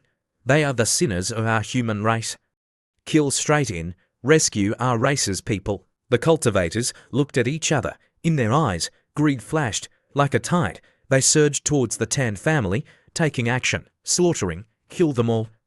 Chu Yu, above, observed the massacre below, his face without expression. I knew it would be like this. These cultivators have been oppressed by the Tan family for too long. As long as you give them a bit of belief, they will, without the slightest hesitation, charge into the Tan family. After a moment, the girl elder Mo Fian flew over to report, Your Highness, I've found the secret room. Chu Xiyu's mischievous hand had become a habit. Patting the hill behind, Mo Fian said, Let's take action. The girl, her face red, replied, "Yes." Chuzyu continued to fly in, then announced loudly, "Fellow Taoists, please follow me. I'll let you see the true face of the Tan family." The crowd responded enthusiastically. Among them, there were probably people who wanted to know the truth, not a few. But the majority wanted to follow Chuzyu to seek benefits. After all, next to him, there was a great saint, better at finding treasures than anyone among them. Boom! Under the coordinated attack of the crowd, a huge mountain, standing tall in the center of the Tan family's residence, had been shattered. The smoke and dust dissipated. Everyone clearly saw the situation inside. A foul smell rose. Corpses were densely packed. The number was even more than in the young family. Some cultivators, their eyes red, immediately gnashed their teeth. "Beasts, are they still human? We must kill them. The Tan family people must all die. Kill, kill, kill." At this time, even some cultivators who came with the intention of looting, their eyes also became cold. Chuzyu again spoke loudly. "Not only the Tan family. The Young family, the Mu family, the Chi family are also the same. They are no longer worthy of being called people, betraying their race, losing all humanity. Anyone can kill them." A cultivator, agreeing, pointed his finger, saying loudly, "Sir, you are right. These beast families must all die. We will kill them one by one." Suddenly, the void cracked. A huge hand descended. The crowd immediately horrified, standing rooted to the spot. "The aura is too strong. It's not good. The Tan family's old ancestor has returned." The Tan family's old ancestor, his face without the slightest change, just like that, struck down with one palm. The old man angrily shouted loudly, "You thieves! I swear I won't be human if I don't kill all of you." The powerful divine sense of the great saint realm spread everywhere, immediately capturing the traces of crossing the void. He was angry, almost losing his reason. The cultivators continuously begged for help. "Save me. Run quickly. Senior, spare me. I came to support the Tan family." Meanwhile, Mo Fian and Chuzyu had quickly escaped outside. Chuzyu turned his head back, looking towards Lingfeng City, the corners of his mouth lifting up. The Tan family's old ancestor has activated the restrictions. Mo Fian, her face full of solemnity, "Your Highness, doing this is too risky." "I'm worried about you," Chuzyu calmly replied. "Don't worry. The Thousand Faces True Lord, a fifth-layer great saint, was also schemed against by me until he vomited blood. The Tan family's old ancestor is only a third-layer great saint." "All right," Mo Fian nodded. Chu Xiu's mischievous hand was habitually patting somewhere. She cleverly replied, "It's thanks to your Highness's good teaching."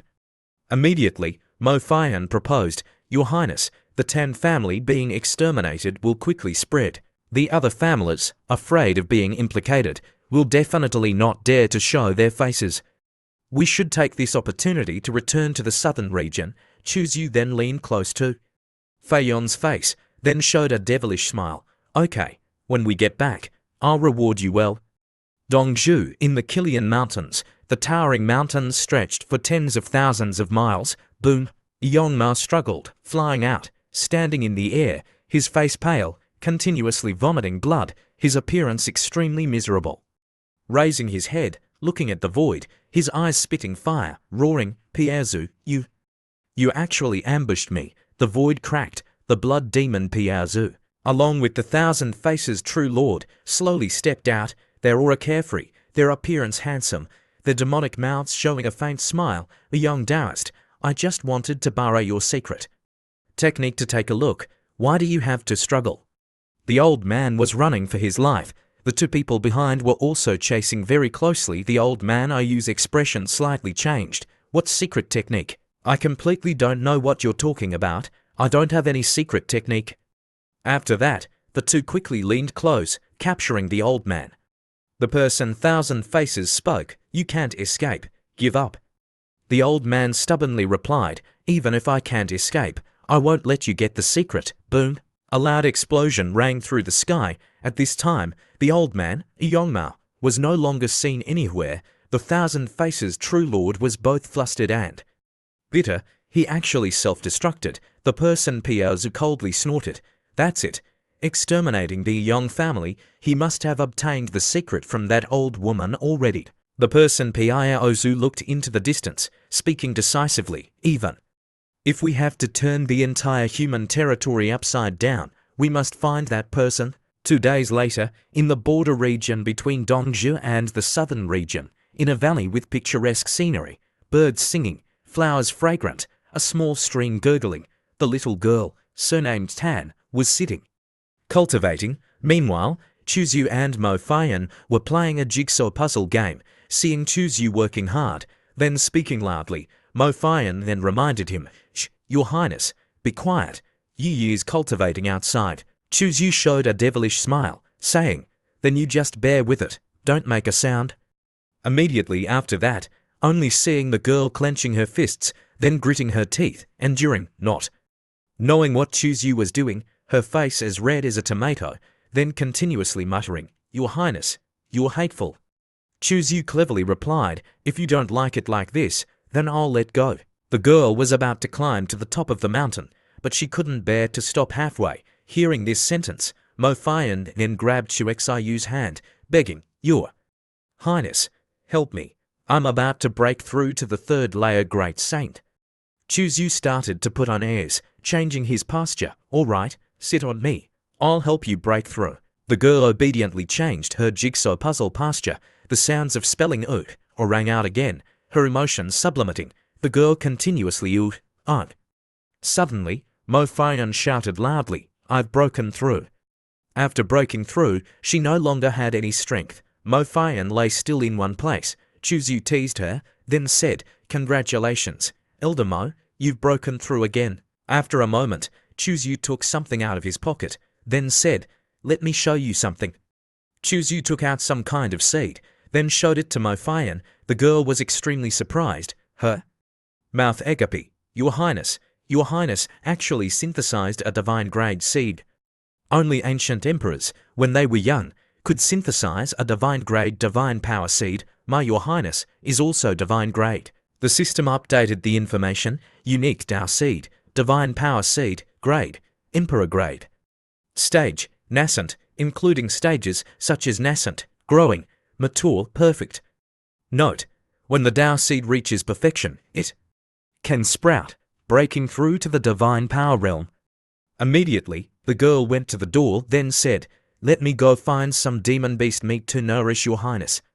Chuzyu happily replied, "Then I'll trouble you." After Mo Fian left, Chuzyu smiled, muttering to himself, "Today, the sun is beautiful. Why not find a place to comprehend the energy of the divine power seed, also known as the divine power seed, Chu?" Xiu found a mountain cave, sitting on a large rock, starting to cultivate. This place has abundant spiritual chi.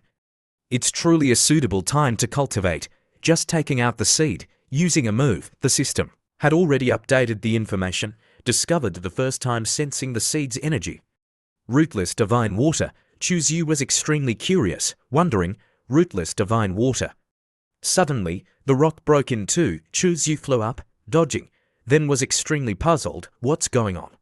A figure slowly appeared. After the smoke and dust gradually dissipated, it was the appearance of a girl. Chuzyu curiously asked, Who are you?" The girl, with her oversized bust, looked around, wondering, "How long have I been sleeping? What era is this?" The desolate ancient Xuexiu, hearing the two words, the emperor, then clasped his hands, performing a salute. "Senior, I don't know." Chuzyu hadn't finished speaking when the girl empress interrupted him. "Do I look old?" The girl empress was wearing a purple dress, her figure graceful, her slender legs white and tender. Chuzyu kept staring at the girl, then happily drooled, saying, "Then I'll call you Little Missy." The mysterious girl carrying two super huge watermelons stepped forward, saying, "Why do you have to add the word little before the word Missy?" Chuzyu was very clever, waving his hands, replying, No, adding the word little in front, even younger and more beautiful." The girl, hearing this sentence, was very pleased, replying, "Not bad. You're very good at talking. I'll reward you with a great saint-level dragon thigh." The girl flicked her finger, then took out a thigh of meat. "It's a pity that I don't have a Saint King level here. You can temporarily make do with this." Chuzyu, seeing this, broke out in cold sweat, because he couldn't believe his eyes. He thought to himself, are these words that people say. Opening her mouth, she's already asking to eat Saint King meat. What kind of person is she? Chuzyu kept staring at the girl from top to bottom, from bottom to top, occasionally stopping at the place that needed to be stopped. The girl also looked at Chuzyu, then spoke. Desolate ancient sacred body, little success, not bad. Oh, little guy, what's your name? This powerful female cultivator, seeing through Chuxiyu's physique, wasn't surprised. My name is Chuzyu. I don't know if I have the good fortune to know little Missy's name. The mysterious woman softly laughed. The word Qingyu. Chuzyu couldn't resist asking, Big sister, I can sense that you're very strong. But I can't use words to describe you specifically. How strong are you? You wouldn't happen to be a quasi-emperor, would you? The word Qingyu smiled slightly, replying, Little guy, your eyesight isn't bad. My cultivation is indeed that of a quasi-emperor. Right now, my power is being suppressed by the heavenly Tao. Right now, at most, I'm only in the half-step quasi-emperor realm. Chuxiyu's eyes shone brightly. In his heart, he was extremely happy. Clenching his fist, Chuxiyu's heart was beating wildly, as expected. I didn't guess wrong. She truly is in the quasi-emperor realm. Heavens, she's truly a big thigh. I must think of a way to hug it. Chuzyu sat on a tree stump, then using his hand, patting it, signaling for the girl, Luo Qingyu, to come sit. Sister Luo, being able to become a quasi-emperor in this era is truly amazing. The girl, after sitting down, then replied, Little brother, don't probe anymore. I'm truly not a person of this era. His purpose being guessed, Chuzyu wasn't ashamed. Which era did Big Sister come from? Why did you appear? Hearing this, Luo Qingyu was silent for a long time, sighing, I self-sealed myself from the desolate ancient era. Thanks to the energy of the rootless divine water that I awakened. Chuxiyu's mouth gaped open in shock. The desolate ancient era. That's too long ago. That's an era millions of years ago. Hush, before self-sealing, I was only 5,000 years old. Considered the youngest person among the quasi-emperors, Luo Qingyu sat cross-legged, her hand propping up her chin, smiling brightly, explaining as if she didn't want to. Chuzyu thought that he was old. Chuzyu then jumped to a conclusion in his head, thinking, self-sealing for me to awaken. This is called a wonderful fate.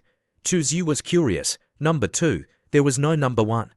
So Chuzyu continued to ask, why did you have to self-seal? Luo Qingyu tilted her head, her smile alluring. Little brother, you want to know? Chuzyu nodded continuously. He was very interested in these secrets. Luo Qingyu thought for a moment, her red lips slightly opening. In the desolate ancient era, there was a great emperor who used great divine power to deduce the path ahead, knowing a secret. What secret? Beyond the heavens, there are heavens. If we can reach the world outside, our Tao will be able to continue to break through the limits of lifespan. Reaching the realm of eternal life is also not impossible. It's a pity that in the desolate ancient era, even the great emperor couldn't find the path to the world outside. Therefore, some powerhouses followed the method left by the great emperor, self-sealing, hoping that in later generations, they could find the opportunity for eternal life. Eternal life. Isn't that the lifelong goal of us cultivators? Sigh. Chuzyu took a deep breath. Sister Luo, your meaning is that those quasi-emperor powerhouses who self-sealed like you are still many. Luo Qingyu nodded. I don't know specifically how many there are. After all, it's definitely not just me, Chuzyu hurriedly asked. Then what about the great emperors? Where did they go? Could it be that they also self-sealed? His heart was pounding. This secret was too terrifying. Luo Qingyu shook her head. The great emperor's Tao harmonizes with the vast heavens and earth. It's extremely powerful. It's fundamentally impossible to self-seal successfully. As for the end, where did they ultimately go? It's impossible to know. Other than the emperor's aura, no one has ever seen the appearance after the great emperor passed away. Luo Qingyu took out a jade pendant, giving it to Chuzyu. Little brother, you helped me unseal. I owe you a favor. In this jade pendant, I've sealed a wisp of my divine sense clone. If you encounter a life-threatening danger, you can crush the jade pendant. It can help you resolve the crisis. Of course, if you encounter an enemy that even my divine sense clone can't resolve, I will personally help you resolve it. Thank you. Big sister Luo. Chu Yu held the jade pendant, blankly looking at her. You, why are you looking at me like that? Luo Qingyu's blue eyes were full of doubt. Chu Yu shrugged his shoulders. Big sister, are you about to leave? The girl blushed, curiously. Why are you asking like that? Chu Yu explained, according to common sense, after you give me the jade pendant, shouldn't you turn around, raise your hand, tear the void, then leave, only leaving behind an unforgettable beautiful figure. Luo Qingyu smiled. Little brother, you're truly interesting. A million years is too far away. The blue sea turns into mulberry fields. Things change, stars shift. No one in the world knows me. I also don't know where to go to see the prosperity. Her voice was full of loneliness. Her long and curved eyelashes blinked. Her blue eyes like jade had closed. Chu Yu, hearing these sentences, was overjoyed, then giving a very clever suggestion. Big sister, if you don't have a place to go, why not go with me? Luo Qingyu nodded, showing an alluring smile. She leaned her head close to Chu Yu, her face red. Little brother, you truly understand my heart. The girl, her face as red as a tomato, stared at Chu Yu, saying, how about I transmit the Tao and impart knowledge to you? But looking at your aura, it seems like you don't lack women by your side. Huh? Chu Yu broke out in cold sweat. Before the intimate actions of the girl, the person Luo, from 1 million years ago, was so enthusiastic and unrestrained. What kind of woman is this? She's truly a goblin, the kind that sucks people's essence. The girl led her to watermelons, touched Chu Yu, then asked, you haven't even done anything yet, but you're already shy. Chu Xiu stood frozen, unable to say a word. After a moment, Chu Yu hurriedly said, don't. Big sister, if you keep doing this, I truly can't take it anymore.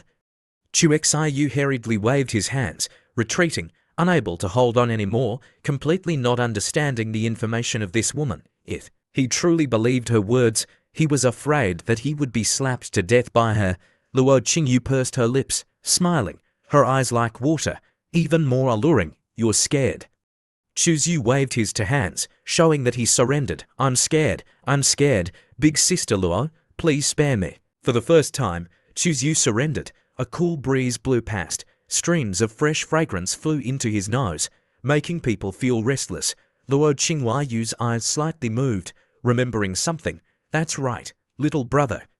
When I wear white clothes, appear, you must definitely not be as bold as you are today. It's easy to dye white clothes. Chu Yu was slightly stunned. Why? Luo Qingyu raised one finger, smiling, being coy. Wait until you meet her, then you'll know. Chu Xiu's mouth gaped open, pondering, what does she mean? Could it be that she can switch personalities? Could it be that she has multiple personalities? Wouldn't I be very dangerous? Chu Yu was a bit regretful. If this big sister has multiple personalities, what if she slaps me to death? The girl patted Chu Xiu's shoulder, then looked at Chu Yu, smiling. Rest assured, as long as you don't provoke her, she won't kill people indiscriminately. Luo Qingyu's eyes seemed to be evasive. This smile of hers, what did it mean? It looked like she wasn't very confident. Not good. Luo Qingyu suddenly hugged her head. Not good, she's about to come out. Chu Yu was just about to ask what was happening, only seeing Luo Qingyu's long purple dress fading in color at a speed that could be seen with the naked eye, finally turning into a pure white long dress, exactly the same. The charm in her blue eyes disappeared, becoming cold. Her face also became a cold face. Her temperament also changed dramatically. From charming and alluring to cold, strangers keep away. If the Luo Qingyu who was charming before was a rose, passionate like fire, then the Luo Qingyu now was an ice lotus, carved from 10,000 years of ice. Her temperament was completely opposite. They were two extremes. Chu Xiu's heart was beating wildly, extremely frightened. That big sister Luo. The girl, one hand hugging her head, but still forcing out a voice. Big sister Luo, I don't like this way of calling me. Chu Xiu's hand trembled, his whole body drenched in sweat. Then how should I address you? Miss, or senior? Chu Yu had just finished speaking when whoosh, an ice needle stopped in the middle of Chu Xiu's forehead. Immediately after that, the girl controlled the ice needle, then frowned, saying, Miss Luo. This emperor isn't that young, Senior Luo. It felt a bit strange. This isn't right either. That isn't right either. Then what should I call you in the future, Luo Qingyu? The girl didn't know what she was thinking, then dispelled the ice needle, then said, I like this way of calling me. Chuzyu nodded repeatedly like a chicken pecking at rice. All right. Then I'll call you Luo Qingyu in the future. Chuzyu secretly spat in his heart. There's actually someone who likes to be a what of someone else. Luo Qingyu waved her hand, the ice needle disappearing into the air. She, her face cold, said, You carry a blood-colored luck. No wonder she would follow you. Hearing this, Chu Xiyu's expression slightly changed. This was the first time he had met a second person besides him who could see luck. Miss Luo. No, Aunt Luo. How do you know about the blood-colored luck? Luo Qingyu replied, The reason I know about the blood-colored luck is because I know the Son of Heaven's Che-gazing technique. The Son of Heaven's Che-gazing technique can see the changes of dynasties, can see the luck of cultivators, can steal the opportunities of the heavenly Tao, and can also turn misfortune into good fortune. Chuzyu exclaimed in surprise, The Son of Heaven's Che-gazing technique. So that's how it is. I had once seen this secret technique in an ancient book. It's extremely magical. It has long been lost. I didn't expect Miss Luo to know it. Chuzyu continued to curiously ask, Aunt Luo, just now you said that the reason you decided to follow me was because I carried blood-colored luck. What is this about? The girl slowly replied, Blood-colored luck is related to the secret of the heaven beyond heaven, but what it specifically is, I also don't know. Chuzyu frowned, thinking, I overcame the sacred body tribulation that I connected with the human race's blood-colored luck.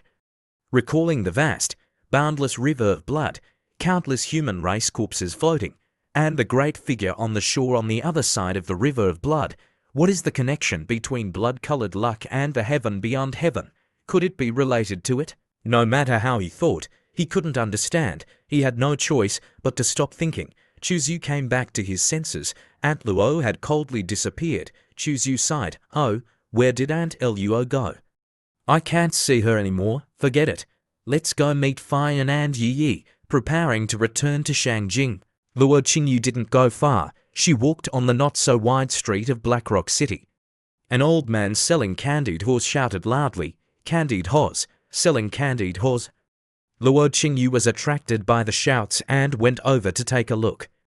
An old man with white hair held a bundle of straw with shiny candied horse stuck on it. Grandpa, I want a candied whore. Qingyu snorted coldly, took a candied whore, and went to a place with fewer people. The girl held the candied whore, sniffed it, and stuck out her pink tongue to lick it. She couldn't help herself and licked it a few more times. Her blue eyes immediately curved into the shape of a crescent moon. She covered her cheeks with her small hands and smiled happily. Suddenly, she noticed something and turned her head, her face changing. Her eyes just happened to meet Chuzyu, Mo Fian, and Qin Yiyi. The three of them were looking for her. Mo Fian ran over and asked, Your Highness, is this the very powerful senior you mentioned? Qin Yiyi covered her mouth and giggled, This older sister is so cute. Suddenly, a cold killing intent enveloped the three of them. It was Luo Qingyu, grinding her teeth. Without saying a word, the three of them trembled at the same time. Luo Qingyu snorted coldly, put the candied whore behind her, and with a sway of her body, she blocked their path. Luo Qingyu nodded. Where are you going? Show me the way. Chuzyu replied immediately, to the capital. Then let's go. Luo Qingyu closed her eyes. Her quasi-emperor-level divine sense broke through the void and instantly locked onto the capital, countless miles away. She waved her hand and tore the void like a piece of paper, wrapping the three of them. Luo Qingyu brought the three of them across tens of millions of miles in the blink of an eye. The difference was immeasurable. From outside the courtyard, Chuzyu shouted loudly, Master, I'm back. Immortal Chemengdi was sitting with Saint Xiaoxi. Seeing the four people entering, she quickly stood up. Her eyes swept over Chuzyu, then Mo Fian, then Qin Yiyi, and finally, what was that? A beauty with extreme beauty and a cold temperament. This unfilial disciple didn't introduce her. Her head was about to explode, wishing she could punch the unfilial disciple. This unfilial disciple went out to have fun and even dared to bring women back. Chuzyu pointed to Qi Mengdi and introduced, Aunt Luo, this is my master, and that is Saint Xiaoxi Master. This is Luo Qingyu. Her cultivation is very high. Chermengdi looked at Luo Qingyu and felt that this woman was not simple. Chermengdi's beautiful eyes flashed with a strange light. With my strength, I can't see through her cultivation. At least she is a saint king. Chermengdi took the initiative to salute. Chermengdi greets Luo Qingyu Day. Luo Qingyu sized up the fairy-like woman in front of her and nodded lightly. You can call me Aunt Luo like Chuzyu. Chermengdi heard this and looked strange. That's not good. My disciple calls Dayu Aunt Luo. How can I call you that? Wouldn't that be a mess? Luo Qingyu's mouth twitched. She thought to herself, you've already slept with my disciple, and you even have a child. What are you pretending for? Do you think I can't see it? Mengdi saw Luo Qingyu's strange expression and couldn't help but avoid her eyes. A layer of light red appeared on her cheeks. Why is she looking at me like that? Could it be that she has seen through my relationship with the unfilial disciple? Chuzyu quickly pulled Qinyi over to ease the awkward atmosphere. Master, this little girl's name is Qinyi. She is a disciple that I accepted. Yi quickly called for. Before Chuzyu could finish speaking, he was shocked by what he had said. Cough. That's not right. Call her Grand Master. Everyone was speechless at Chuxiyu's slip of the tongue. Qinyi obediently clasped her hands and saluted. Hello, Grand Master. Chermengdi smiled and praised. Her aptitude is not bad. Chermengdi took out a sparkling bracelet and pulled Qinyi's hand over. Come here. This bracelet is for you. You are a very obedient child. Qinyi responded obediently. Thank you, Grand Master. At this time, Luo Qingyu opened her red lips slightly and said calmly, Chuzyu, I want to improve my cultivation, so I need a place for closed-door cultivation. The elder Mo Fian said, Follow me, I will take you and Yi to a place to stay. Saintess Yao Ci saw Luo Qingyu leaving, knowing that Chuzyu and his master had something to say, so she didn't want to continue to disturb them. Saintess Yao Ci slowly stood up, her clear eyes looking at Chuzyu. Holy son, I will look for you again tonight. Chermengdi's head was on fire again. What are you doing looking for my unfilial disciple in the middle of the night? This fox spirit. After everyone left, only the two of them remained. Chermengdi asked, Tell me, where have you been these past months, you unfilial disciple?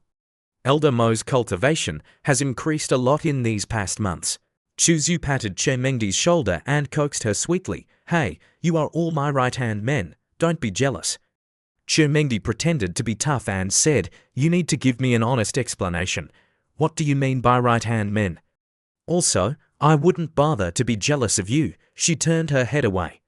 Seeing this, Chuzyu continued to approach and coax her sweetly. Hey, don't be so fierce. Chermengdi said angrily, Go find your Fin. How gentle she is. Before Chermengdi could finish speaking, Chuxiyu's naughty hand had already landed somewhere. Let me see. Has my baby gotten fatter recently?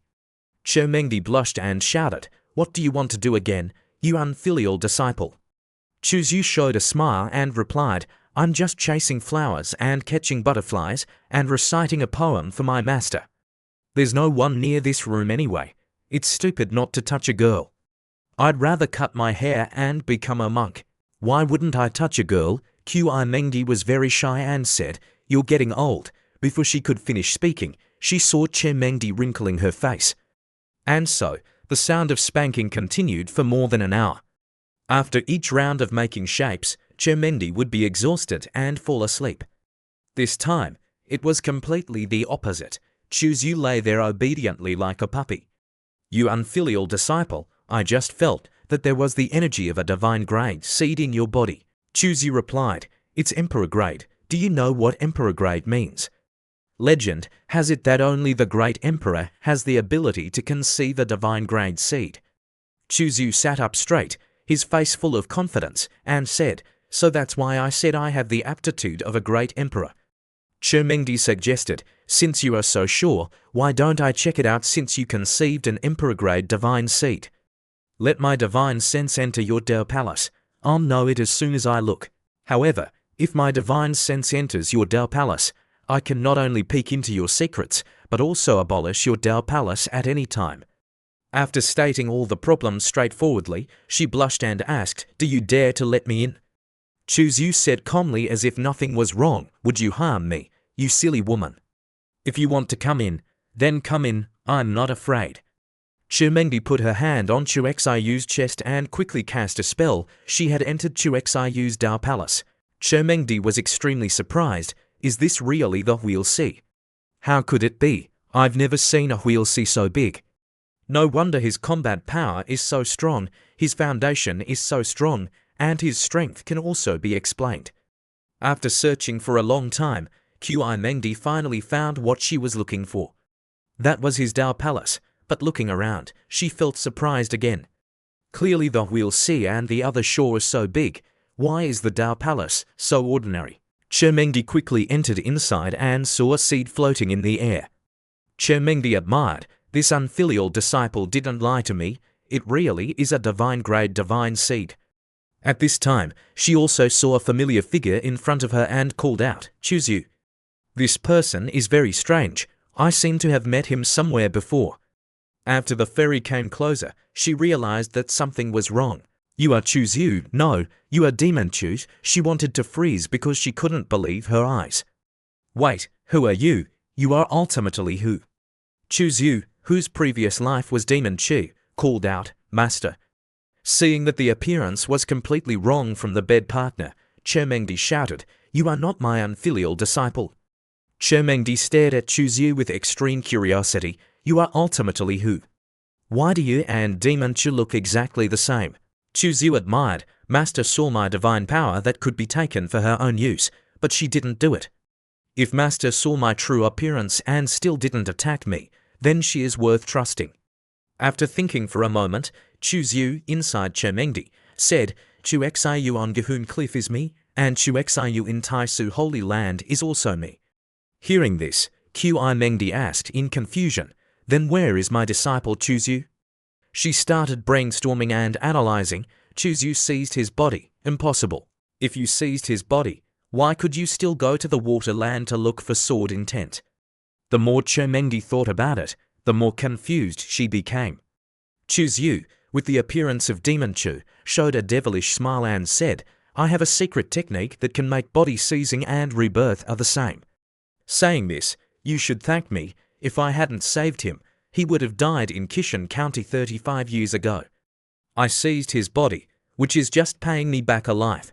How can you say I killed him?" Hearing this, Fairy Mengdi froze. "So, you started plotting against me 35 years ago." As expected, "You are Demon Chu." Both were silent for a moment, the atmosphere becoming extremely tense. After a while, Demon Chu spoke. "This seat has calculated to many people in my life. One could say it's countless. It's just that I happened to be reborn in the Taisu Holy Land and seized a body. Perhaps we have too much fate."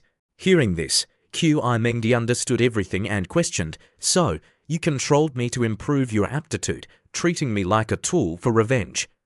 Demon Chu honestly replied, "Yes, I admit that at first, I only saw you as a tool and did intend to take revenge on you. But as I gradually came into contact with you, I discovered the loveliness of my master and gradually fell in love with her." Hearing these sweet words coming from Demon Chu's mouth, Mengdi got goosebumps all over her body. "Don't say those cheesy words anymore. You are not my disciple. Plotting, deceiving, and playing with me, do you think I will still spare you?" Demon Chu then said, "This is my Taoist palace. If you want to make a move, I won't be able to stop you at all. If you want to make a move, then go ahead. I will definitely not resist." Mengdi angrily raised her hand, intending to kill the enemy in front of her with a palm strike, but she couldn't bear to do it. Demon Chu closed his eyes, waiting for her to make a move. "Master, come on." Fairy Mengdi struggled intensely, but she couldn't bring herself to do it. Demon Chu predicted that she wouldn't make a move, so after seeing her let go, he asked, "Why did you guys chase after me back then? You all called me Demon Chu. Have I done anything to betray the human race?" Then, Demon Chu revealed his inner thoughts. "The people I killed were all my enemies. Have I indiscriminately killed innocent people? If I didn't kill them, they would have killed me. If I killed their elders would come after me. It would be endless. Looking up at the starry sky, Demon Chu sighed. Hate will only pile up more and more if I don't completely eliminate the other party. The hatred will not disappear. I knew early on that my slaughtering too much would not have a good ending. Even insects cherish life, let alone me. Suddenly, Demon Chu grabbed Qi Mengdi's hand and continued, therefore, I prepared 100 backup plans. You think I'm wrong because I seized your senior disciple Chu Xiu's body and deceived you using his identity, but I don't feel like I've made any mistakes. First, in my opinion, my life is more precious than anyone else's. Second, his life was given to him by me. Letting him live for another 35 years is already merciful. Speaking of this, Demon Chu began to lower his voice gently. Master, I ask you, after Chu Xiu and I became the senior disciple of Young Shipik and a holy son of the Tai Su Holy Land, have I done anything, even just one thing, that was wrong to the Holy Land? After you and I left the Holy Land and were together day and night, did you see me kill any innocent person? The girl Che Mengdi was in a chaotic state of mind when she heard this question, and she replied, it seems not. Che Mengdi lowered her head and thought, people called him a demon, yet he lived with more humanity than most cultivators. Demon Chu moved closer and looked into Che Mengdi's eyes and asked, I am willing to trust you and even tell you my biggest secret. Now, I finally ask you, who is more important in your heart, the senior disciple choose you or me? Che Mengdi felt both love and hate and said, he killed my senior disciple, how can I love him, or even have a child with him? Looking at Che Mengdi, who was deep in thought, Demon Chu asked, Master, what answer will you give me? The girl Che Mengdi was recalling the happy days before. At the Tai Su Holy Palace, Chu Xiu observed Che Mengdi from a distance, and seeing Che Mengdi's strange behavior and attitude, he thought, I feel a little uneasy about my master's movements. Thinking of Chu Xiu and Demon Chu, she felt a little angry at herself, actually forgot his demeanor. If there was nothing wrong, how could I not recognize that he was no longer him? The girl was constantly struggling in her mind. So it turns out that in my heart, my disciple Chu Xiu is not so important. Am I, Che Mengdi, so fickle? Why don't I just not hate him, but even remember him forever? Why is it like this? Since when has he been so important to me? Just then, the girl Daya came and saw Che Mengdi shedding tears, and she asked, Master, why are you crying? Thinking that something had happened to the deer, she hurriedly asked, did the great senior brother have an accident? Don't scare me, Master, Che Mengdi replied, your great senior brother is fine.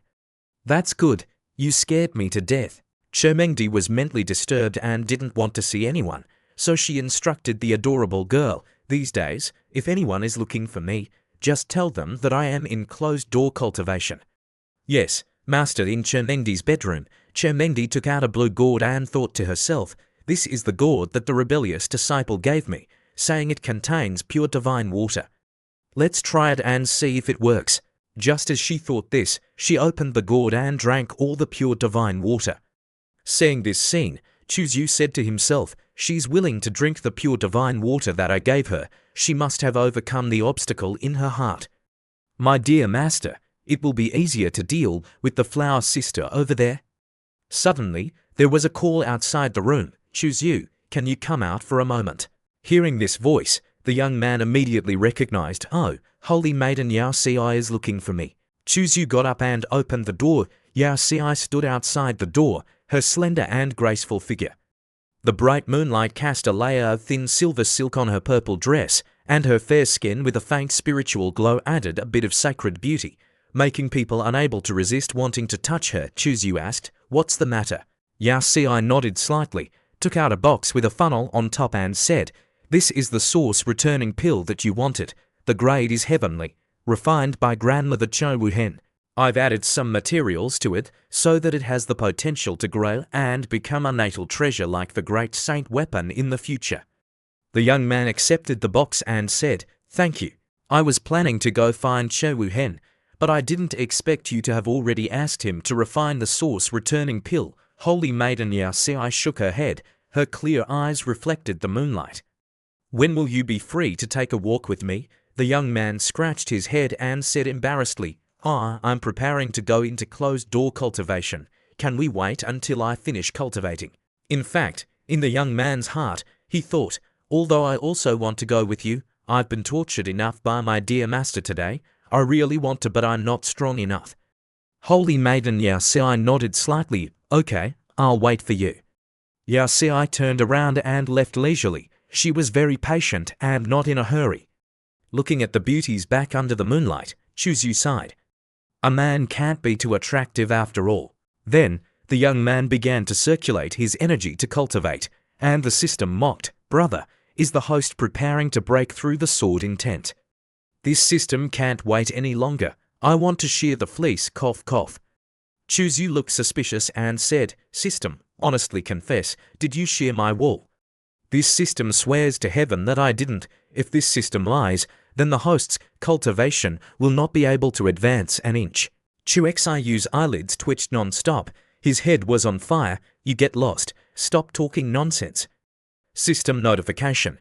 Breakthrough sword intent has begun. First breakthrough completed. The host's understanding of the heavenly killing sword intent has greatly increased, and is one step closer to entering the realm.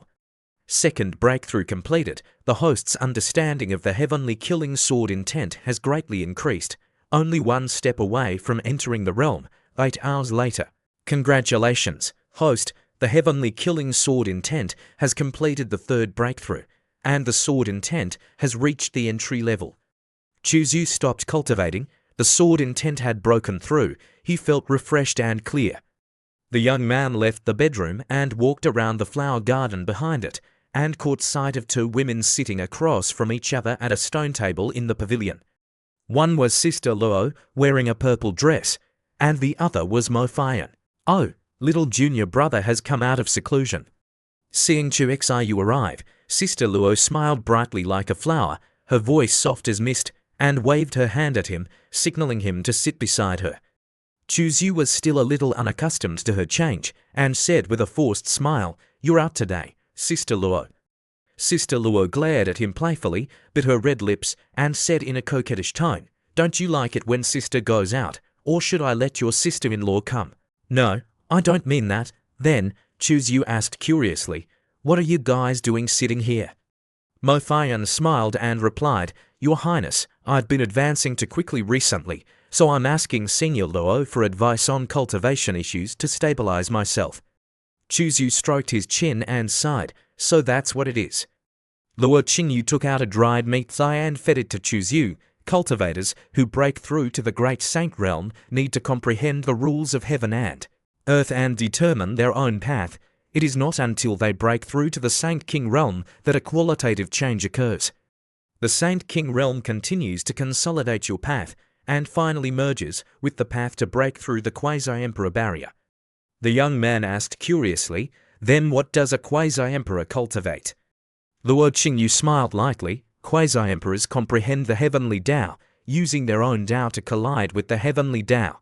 If you can merge your own Tao into the heavenly Tao, then congratulations, you have successfully embarked on the path to becoming an emperor. But this path is very dangerous and also very cruel. Only one quasi-emperor in an era can become an emperor. If you want to compete for the Tao to become an emperor, then you must gamble everything. If you succeed, you will be a great emperor standing on the 9th heaven, invincible in the starry sky, looking down on the human world. If you fail, then your body will die and your Tao will be extinguished, and even your own Tao will become nutrients for the new emperor's Tao. Chuzyu listened as if he was lost in a fog, and lamented that his level was too low to understand at all. But he still remembered every word of Sister Luo in his heart. Chuzyu couldn't help but ask, Sister Luo, then have you ever competed for the Tao? Luo Qingyu was silent for a long time, shook her head and smiled bitterly, saying that in my era, there were too many strong demon moon cultivators, and although I was strong, I wasn't considered anything. I gave up competing for the Tao and directly sealed myself. As for who ultimately became emperor, it seems to be a butterfly demon in the Silver Moon Butterfly Mountain. She was too strong and could be said to be invincible. At that time, there were no more than 2 cultivators who could resist her. If I fought her, I'm afraid I would be defeated within 10 moves. Chuzyu was stunned. Even the powerful Sister Luo had to avoid her. What a remarkable era that was, the desolate ancient sky-profound continent. It's no exaggeration to say that there were as many geniuses as dogs, monsters everywhere, and people who were invincible at the same level were everywhere. Sister Luo had a face full of emotion. Although she avoided that great era, she wasn't disappointed because of it. On the contrary, she was very optimistic and truly had the aura of Taoist non-action. Chu Xiu exclaimed in admiration and envy, wondering if such a great era would produce an emperor-grade divine power seed. As soon as he finished speaking, Luo Qingyu couldn't help but laugh out loud. Little brother, an emperor-grade divine power seed simply doesn't exist. Big sister is telling you the truth. Even if she's as strong as that butterfly demon, what she conceived was only a god-grade divine power seed. Chu Xiu's eyes moved slightly, and he continued to ask, then if someone simultaneously conceives the 5 elements and 9 sources and then merges them, what would happen? Luo Qingyu affirmed, it's definitely still god-grade.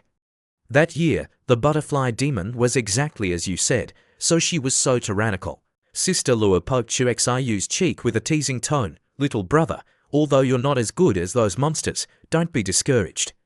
In this era, you are definitely the most special person. Becoming emperor in the future isn't impossible. Chu Xiu took her hand, not even paying attention to Mo Fian who was next to him. His finger gently brushed across the smooth back of her hand, and then gave a wicked smile. Big sister is really perceptive. With one glance you saw that SS Mo has the qualifications of a great emperor. Mo Fian glared, exclaiming, my lord, you're as bold as the sky. That person is a quasi-emperor, and you even dare to make a move. What surprised her was that the senior Luo seemed not angry, but instead smiled even more sweetly and charmingly. Her index finger scratched the palm of Chu Shu's hand, and her long eyelashes fluttered, her eyes as charming as silk. Then that's great. Big sister will follow you in the future. If we enter that place, big sister will become rich. Chu Xiu secretly cried out that he couldn't bear it. Is this about to be counted? Not far away, the holy maiden of Jade Pool saw Chu Xiu and Luo Qingyu being intimate and felt a little sad and jealous. She sighed, I clearly said that after cultivation, I would go with you. Chu Xiu's divine sense moved slightly, sensing the aura of the Holy Maiden of Jade Pool. The Holy Maiden of Jade Pool is nearby. Immediately afterwards, the young man waved his hand and said, Sisters, rest early, I still have some things to do today. Luo Qingyu immediately saw through the young man and raised a finger, saying, all right, then tonight you work hard and give birth to a child with a heavenly saint body. Chu Xiu's face twisted upon hearing this. Indeed, nothing can be hidden from Sister Luo. The Holy Maiden of Jade Pool, Yao Ci, also blushed shyly.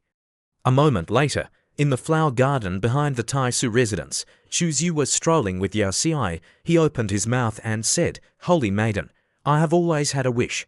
The Holy Maiden of Jade Pool tilted her head and softly asked, what wish? The young man leaned closer to her and softly said, remove your veil and let me see what you actually look like. The Holy Maiden of Jade Pool wasn't angry upon hearing this request. Her eyes were as calm as water, and she replied, according to the rules of the Jade Pool, the veil of the Holy Maiden cannot be casually removed. Whoever removes it must become a Dao partner with that person. Chu Xiu immediately retorted, oh, is that so? Then never mind, too bad. The Holy Maiden of Jade Pool was very puzzled and asked, why? Chu Xiu was startled and asked back, what? The young lady mustered up her courage and asked directly, there are clearly so many women beside you, why don't you want to touch me? After being asked a fatal question by the Holy Maiden, the young man pretended to smile slyly and replied, this is mainly because the women of Jade Pool are too immortal, you don't dare to play with them. You lack a bit of romance, you don't know 72 positions, and you should at least know 69 jigsaw puzzles, right? Hearing Chu Xiu say this, the Holy Maiden of Jade Pool was speechless. After that, the young man also made a bold suggestion. How about I take you to the Peerless Tower to broaden your horizons and take advantage of the opportunity to develop a little? The Holy Maiden became curious when she heard the strange name and asked, is the Peerless Tower a good place to go? The young man didn't answer the holy maiden Yao Xi's question, but only said indifferently, a person who lives a lifetime must bravely experience things. After the young man had directly said the words experience it, the young lady also mustered up her courage to conclude the issue. All right, but I have to change my clothes.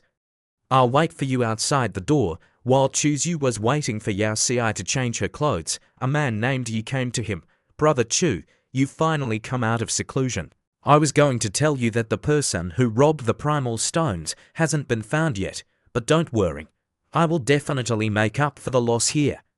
Chu Xiu had obtained more than he had lost, so the young man pretended to respond. Brother Yi doesn't need to do that. What's lost is lost, but I can earn it back next time. Brother Chu, you like this? How will us brothers feel at ease? After that, the man Yi Hongyu patted Chu on the shoulder. That's right, I came too. Find you because I have something else to tell you. It's said that the holy son of Yao Guang is pursuing the holy maiden of Yao Qi to the upper capital city. Not only that, but a rumor appeared on the mainland some time ago saying that the holy son of Yao Guang discovered the dozy secret in a space at Chehuang Mountain in central continent. When the young man heard about the dozy secret, he smiled slyly. Oh, I just found a piece of jade tablet related to the dozy secret some time ago. Could it be that it's about to be used? Right at this moment, Yao Xi came back and she called out loudly, Holy Son. Chu immediately said, Let's go. The man Yi Hongyu saw a young woman covering her face and became curious. This is, Chu wittily replied, Oh, Miss Yao Xi, an old friend of mine. We're about to go to the Peerless Tower. Brother Yi, are you free to come along? The man Yi Hongyu wouldn't dare to be an obstacle, so he replied, No way. You to have fun. I won't be a hindrance. Seeing the two leave, the man Yi Hongyu couldn't help but sigh. Brother Chu's tastes are really diverse, and he even likes playing with little maidens of the abstinence system. No wonder his brother Chu. A moment later, the two had arrived at the Peerless Tower. Several hot young ladies were dancing and performing for everyone to watch. Chu and Yao Xi sat down in a seat in the middle, enjoying tea. The young man asked, Yao Xi, do you like this place? The young lady blushed shyly and didn't answer. Chu then suggested, Come, sit closer to me. The young lady obediently listened to him. After that, the young man wrapped his arm around her shoulder. The young man, taking advantage of the situation, asked the holy woman, Do you know how to dance? The young lady shyly replied, I know a little, but I don't dance well. Chu curiously asked, Is it as good as them? The young lady then turned to look at the hot young ladies who were dancing. Chu took Yao Xi's hand and immediately felt her pulse. Holy maiden, why is your heart beating so fast? The young man thought to himself, could it be that she has never touched a man's hand before? It seems like I came to the right place. The holy maiden of Jade Pool really needs to learn knowledge in this area. The young man pointed to a room in front of him and whispered in Yao Xi's ear, Holy maiden, what do you see them doing in the room opposite us? The image in front of her showed a man eating grapefruit, and the young lady froze. The young lady began to whirring and tremble. The young man then gave a wicked smile, and after that, the young man's mischievous hand began to caress somewhere. Chu even comforted her, Don't be nervous, relax. Yao Xi's face was as red as a tomato, and then her feet were all over the place, and then who knows what happened afterwards. A moment later, the two began to leave the Peerless Tower. Just as they were leaving the door, two people stepped forward and asked, Chu Xiu holy son, you are, when they saw Chu walking out of the Peerless Tower with a girl. Chu was equally curious and asked back, Who are you? The man introduced himself, Shi Xingu from the Yaoguang Holy Land. After that, he also introduced the person next to him. This is my elder brother, who is also the Yaoguang Holy Son. Chu pretended to be respectful and said, So it's the Yaoguang Holy Son. I'm so sorry. I'm so sorry. The Yaoguang Holy Son immediately recognized the young lady beside Chu and said, Yao Xi Fairy, it's been 2 years since we last met. You're even more beautiful than before. Chu Xiu was a little annoyed that this bastard didn't greet him, but only talked to Yao Xi. He's directly ignoring me. After that, the man Yaoguang directly asked a question. Yao Xi Fairy, I don't know why you've come here, in this situation. The young lady Yao Xi had no choice but to lower her head and reply, Xiu wanted to come, so I came with him. The Yaguang Holy Sun was speechless after hearing this. The man Xiu immediately pointed at Chuzu and accused him. How dare the Taisu Holy Sun, you actually brought the Jade Pool, Holy Maiden, to this dirty place. You are the Taisu Holy Sun, aren't you afraid of losing face for Taisu? Xiu didn't bother to answer the man Xiu, but gave a sneer and said, Yaguang Holy Sun, you're in a hurry. He shook his head and replied, Taisu Holy Sun, you must have misunderstood. Xiang is not yet at the point where he can't bear it like this. After that, he immediately changed the topic. Yao Xi Ferry, the Moon Lake will be organizing a gathering in the near future, I hope. You can give me face, the young lady frankly replied. If Chuzu goes, then I'll go. I'll listen to Chuzu, all right. Yao Xi Ferry, I'll take my leave here today. The Yaguang Holy Sun outwardly pretended to be nothing, but he was inwardly very resentful. Xiu, you wait for me. I will definitely let you know what's good for you. After the two men left, the young lady Jade Pool truthfully said, This is the first time I've been intimate with a man like this. I'm a little not used to young people who are experienced and have many tricks. The young man replied, Do you need me to take responsibility for you? The girl listened but didn't know what to say. After 30 seconds of calming down, Yao Xi asked, It seems you have a deep hostility towards Daoguang Saint. Is it because of me? Are you jealous? Chuzu touched her forehead and said, Aren't you feverish? Why are you talking nonsense? At this time, the girl asked straight to the point, When will you be willing to accept me? Chuzu gave a wicked smile and replied to Yao Xi, Unless you exploit everything, then it will be natural. The girl blushed and exclaimed. The young man happily turned his face away and said, Let's go. The sky is getting dark. Let's go back to the residence. Yao Xi wondered, So what are your plans for the next few days? Relaxing, nothing to do, of course. I will go into seclusion to cultivate. 20 days later, at the Taisu residence, Chuzu, after a period of cultivation, stepped out, stretched, and breathed in the fresh air. The consumption is too terrifying. I have to think of a way to make some more origin energy crystals, or go to the heavenly abyss Great Wall to kill demons. That way, I can openly collect them to refine origin energy crystals. At this time, a girl came and informed, Your Highness, the Wind Lord of Manhwa returned 3 days ago. At that time, you were still in seclusion, so I didn't dare to disturb you, I see. When the young man heard that immortal Mengdi had returned, he was overjoyed. Master is back. At the Taisu residence, in the central tower, the girl Mengdi appeared. The young man clasped his hands behind his back and said indifferently, You've arrived. You shouldn't have come, Mengdi said. Why shouldn't I have come? Are you afraid I'll kill you? Standing behind, Mengdi is still as beautiful as ever, but much thinner. Chuzu turned around and said frankly, If Master wants to attack me, I will definitely not resist. I'm just worried that you will be sad when you see me. If you are sad, I will be even sadder. The girl turned her head away. You still know how to be sad. The girl looked at it and said, Ood, it's too corny. The young man ran over and hugged Mengdi's shoulders. If you're sad, of course I'll be sad. Then, the young man hugged the girl tightly into his chest. Mengdi shyly struggled. What do you want to do?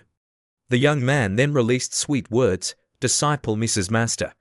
The young man's wicked hands kept touching the two big peaches. The girl Mengdi still stubbornly said, I don't miss you at all.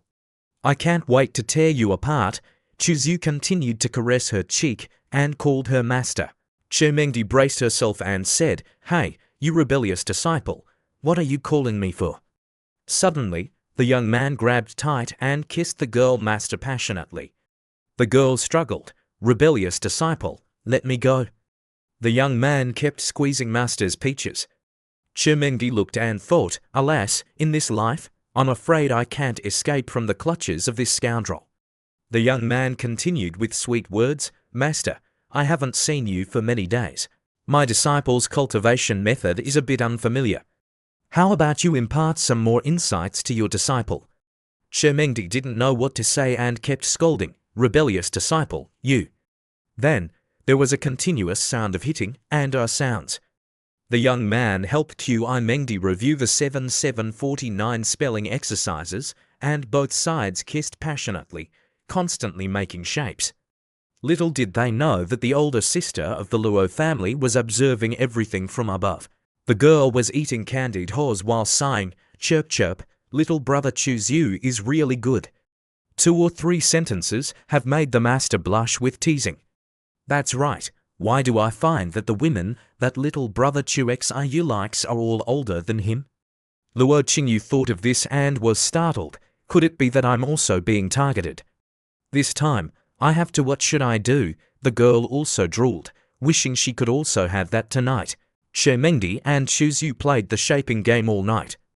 Then, both were exhausted and fell asleep, snoring loudly. The young man fell asleep and didn't forget to put his hand away. Rebellious disciple, quickly take your hand away.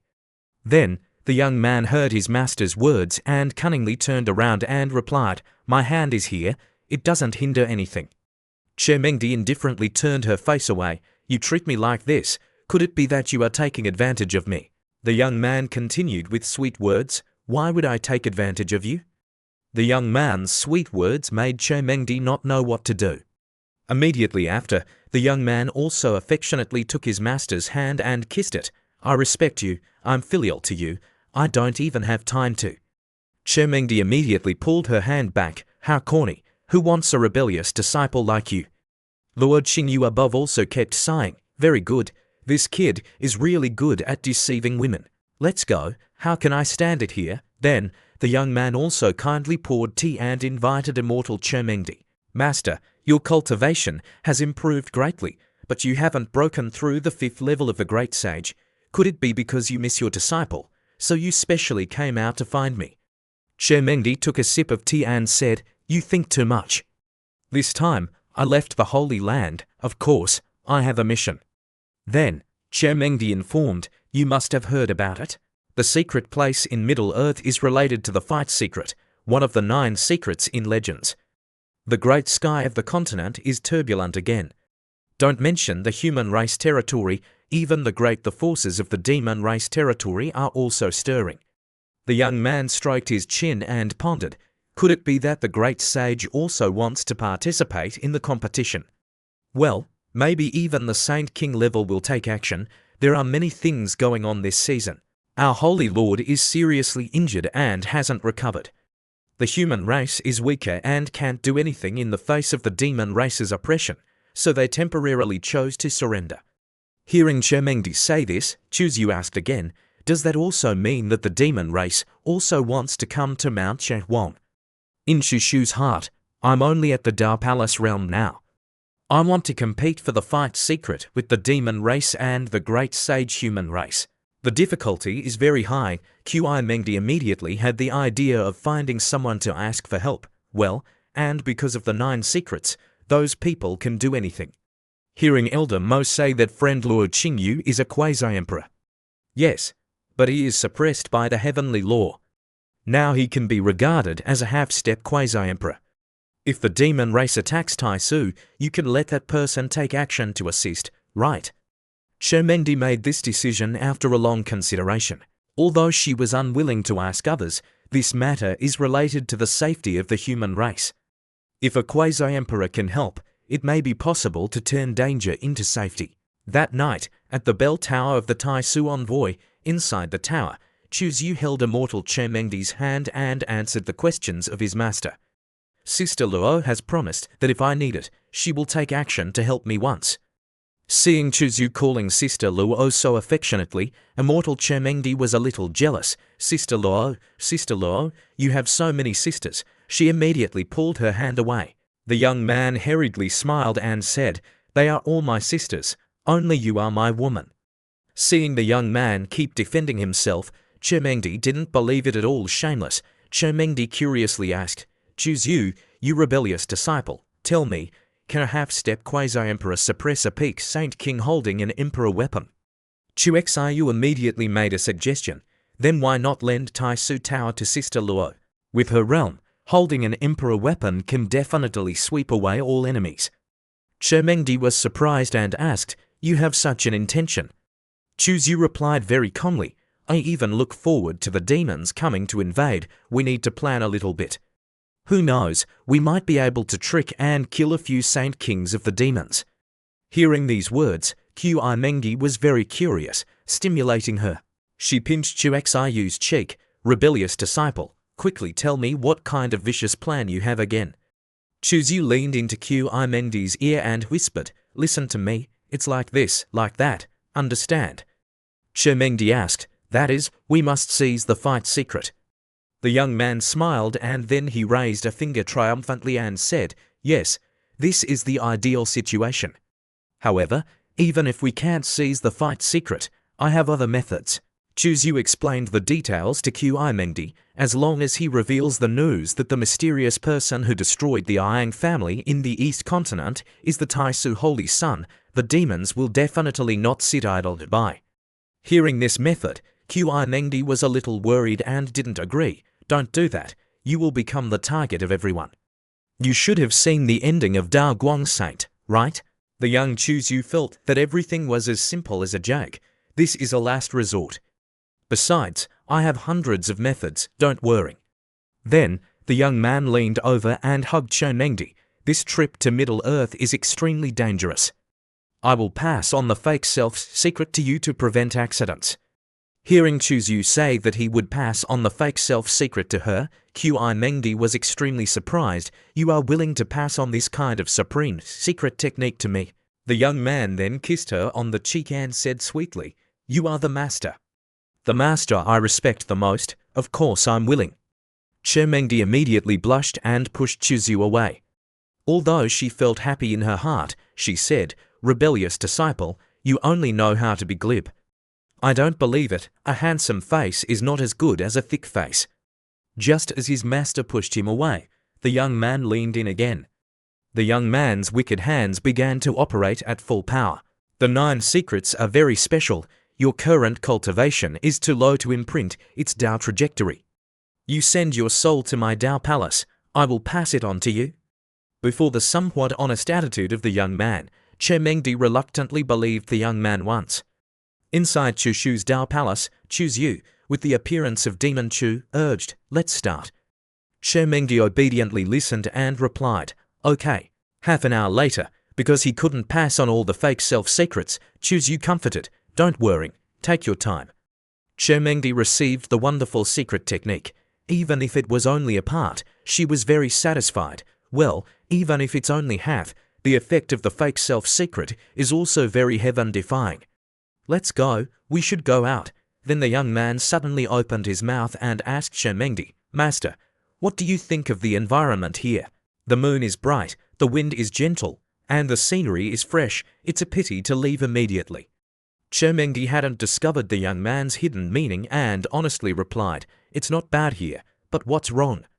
Is something wrong? Chu Yu then hugged her tightly, making the girl's face as red as a ripe tomato. Chu Yu said glibly, beautiful time cannot disappoint people. Chu Mengdi then cursed, get out of here. The young man was too used to curses like this, and I've heard rumors that when girls say yes, they mean no, and when they say no, they mean yes. So, the young man plays a game of arranging shapes with his master, Mengdi, who shyly scolds, you rebellious disciple, let me go. How can Chu Yu let go at a time like this? And then what was coming had come. Chu Xiu had his master arrange shapes for a whole hour, and then another hour. After being tired of arranging shapes, the young man lay sprawled out, snoring. Chu Mengdi couldn't believe the truth.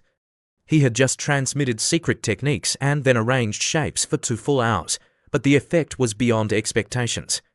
Chu Mengdi exclaimed, 2 hours are better than my comprehending the laws of heaven and earth for hundreds of years. After a while, Chu Yu also felt that Chu Mengdi was a bit unusual, so he sat up and asked, Master, what's wrong?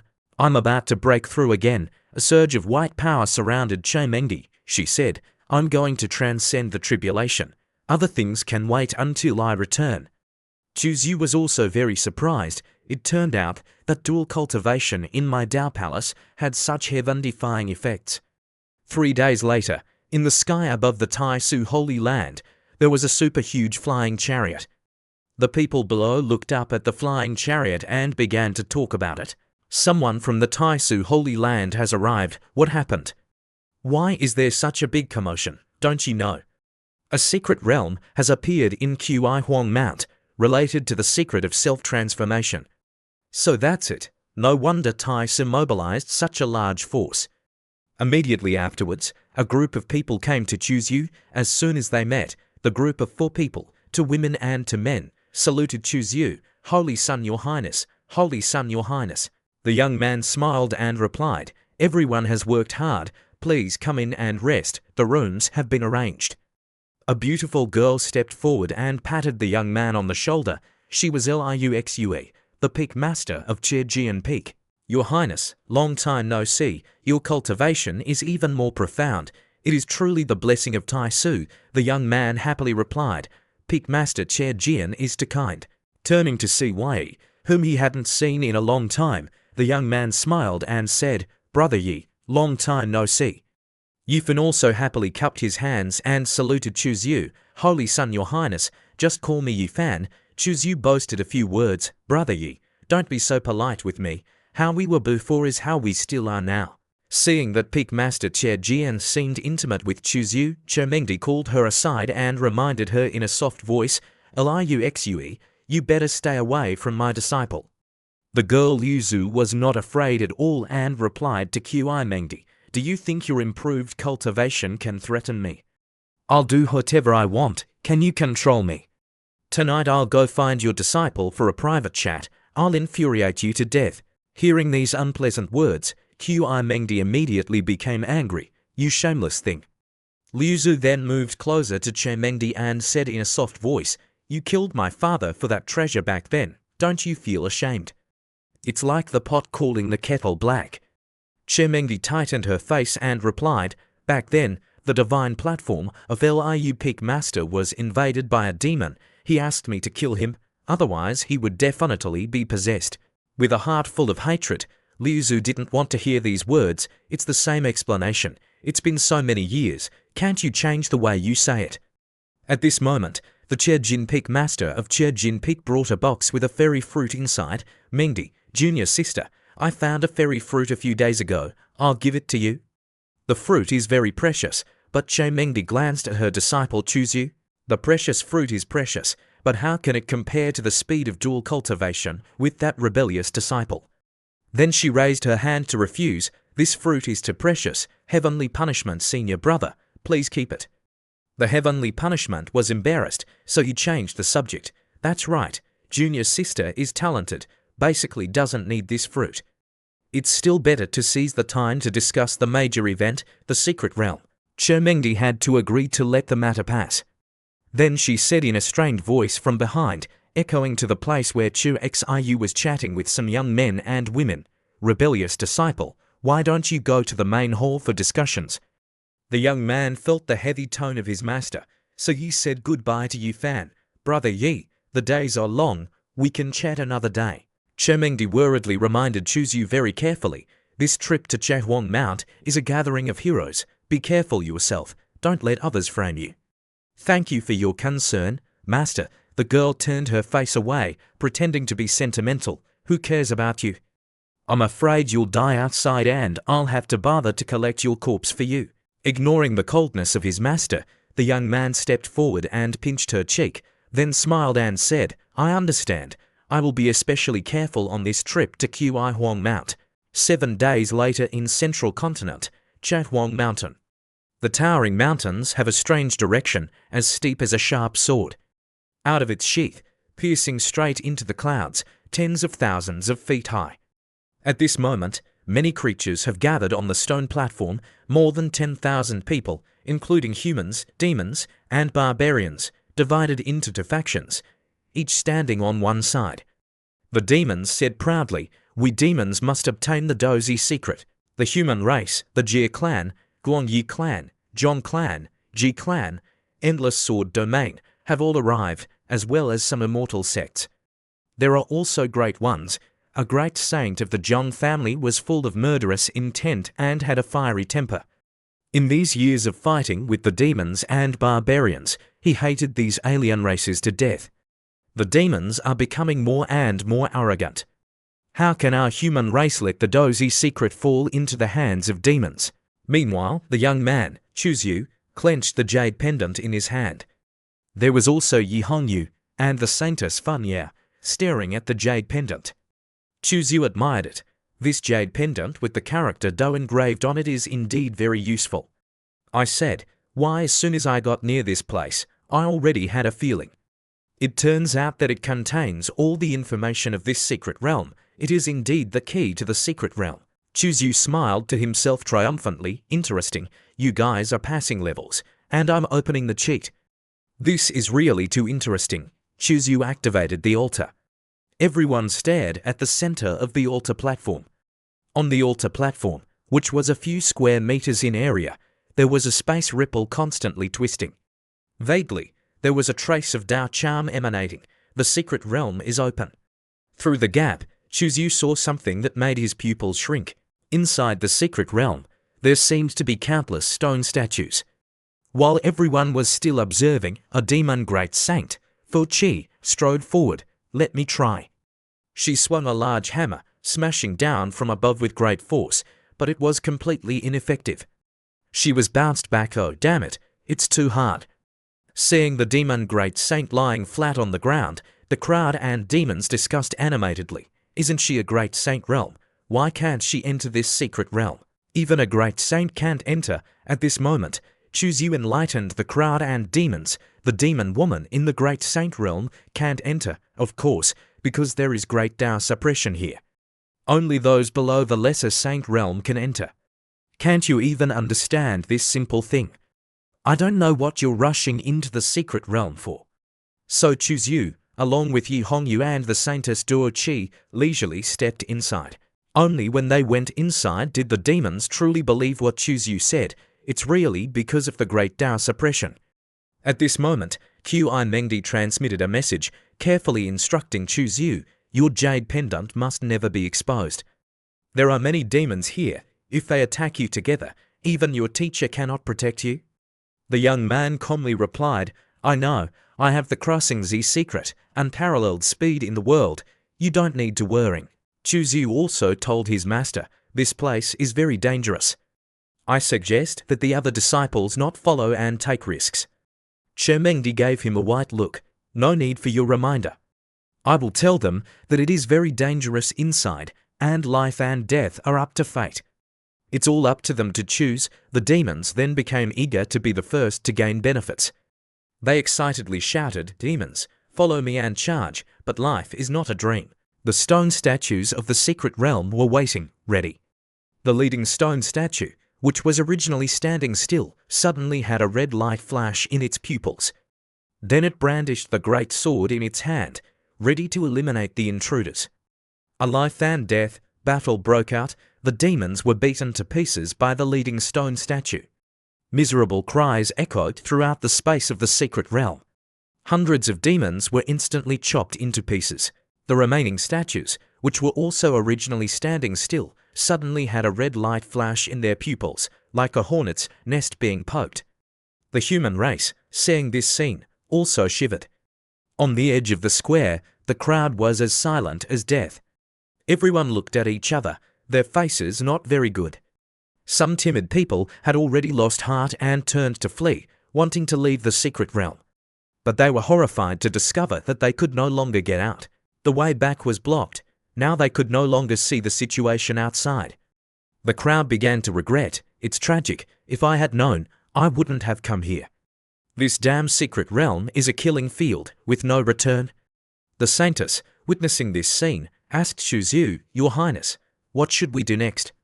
Do you have a way to get through? Chuzyu calmly replied, this level can only be overcome by charging straight through. At this moment, the Yao Guang saint from behind shouted loudly, Fairy Feng Yao, come to us. We have more people than the Tai Su Holy Land sent. Chuzyu felt a little itchy in his but when he heard this hairy guy also came. Chuzyu then tightly held the hand of the Saintess Feng Yao. The girl politely replied, Thank you, Saint Yao Guang, for your kindness. I have chosen the Tai Su Holy Son, so I will naturally not change easily. He was bitter and could only endure it. But he had to endure it. What could he do? Man Long, godson of the Manshen tribe, said, I'm not trying to be rude, but what time is it? Why are you humans still talking about these silly love affairs between men and women? He suggested, prolonging it like this is meaningless. How about we cooperate and charge together? As soon as he finished speaking, the Man Long godson rushed up. It can only be like this, everyone, follow me. Chuzyu also flew up immediately after. The stone statues with red eyes were ready to welcome him. Chuzyu bravely rushed to the leading stone statue and threw a punch. Bang! The stone statue shattered, and the parts flew in all directions. Chuxiyu's holy body was incomparably powerful, suppressing everything. Even if the stone statues were stronger and more numerous, when they rushed in front of him, their strength would be weakened by several points. As for the Saintess Fengya, her innate Tao body was naturally in harmony with the great Tao. All kinds of supernatural powers and techniques came at her fingertips, continuously and endlessly. She tied up the stone statues, helping Chuzyu a lot. The young man flew over and threw another punch, shattering all the stone statues. Yumen came to Chemengdi's side and smiled. Lord of Yangsha Peak, look how well your holy son and our holy daughter cooperate. Ancient holy body, innate Tao body, what a perfect match. Chemengdi raised her eyebrows and said nothing. After a while, she smiled to herself, thinking, so this unruly disciple has some skills. Isn't it because I taught him well? Chuzyu asked the girl Fengya with some concern. How are you, Fengya? Can you still hold on? Fengya replied, I'm fine. I can still fight. You can rest assured and kill the enemy. I will protect the disciples. Chuzyu carefully instructed, remember to be vigilant against the demons ambushing. Chuzyu, with a bizarre look in his eyes and a demonic face, rushed up to kill. The humans, seeing Chuzyu bravely rushing up, could not help but exclaim. Especially the people of Yaozu, their emotions surged to tears. The Holy Sun is willing to be injured to open a path to survival for us? At first, I was dissatisfied with the Saintess pursuing the Holy Sun. Now I understand that the Holy Sun is worthy of the Saintess doing these things for him. I am so touched. Chuxiu, with his strong energy, turned around and blew away the stone people in an instant. Outside the secret realm, there was another uproar.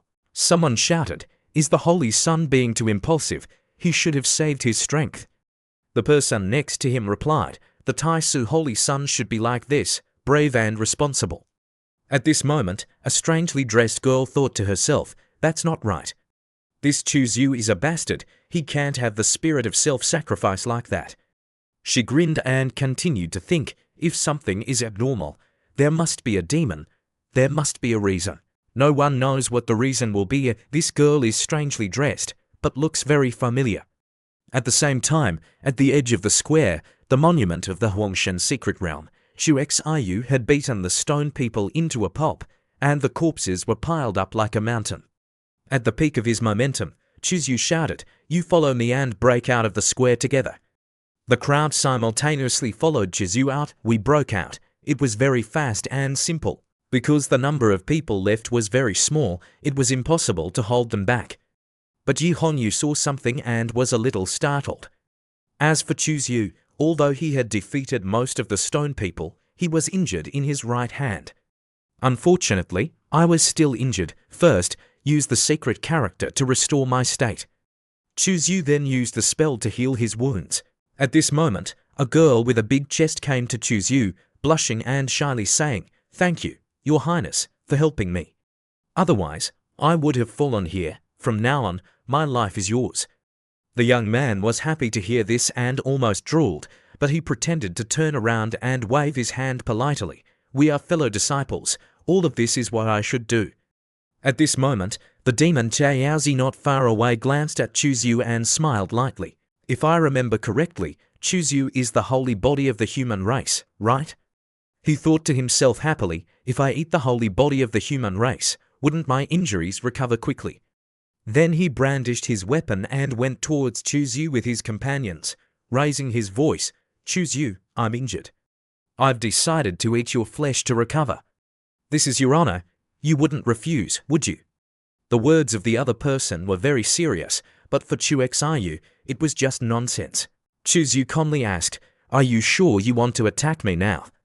The demon Zi, with a great sword in his hand and murderous eyes, shouted loudly, "Stop talking nonsense and die." Seeing the situation was very dangerous and the enemy was numerous, the Saintess Funya worriedly said, "Yu, be careful." Before she could finish her next sentence, Yu used the crossing Z secret. Swoosh, the young man flew above the demon Zi's head. Yu's speed was too fast and too dangerous, causing the demon Zi to jump in shock and his pupils to shrink. What fast speed! Golden flames rose on his right fist, and the phantom of the human emperor appeared. The human emperor's fist unleashed a punch that could break 10,000 laws.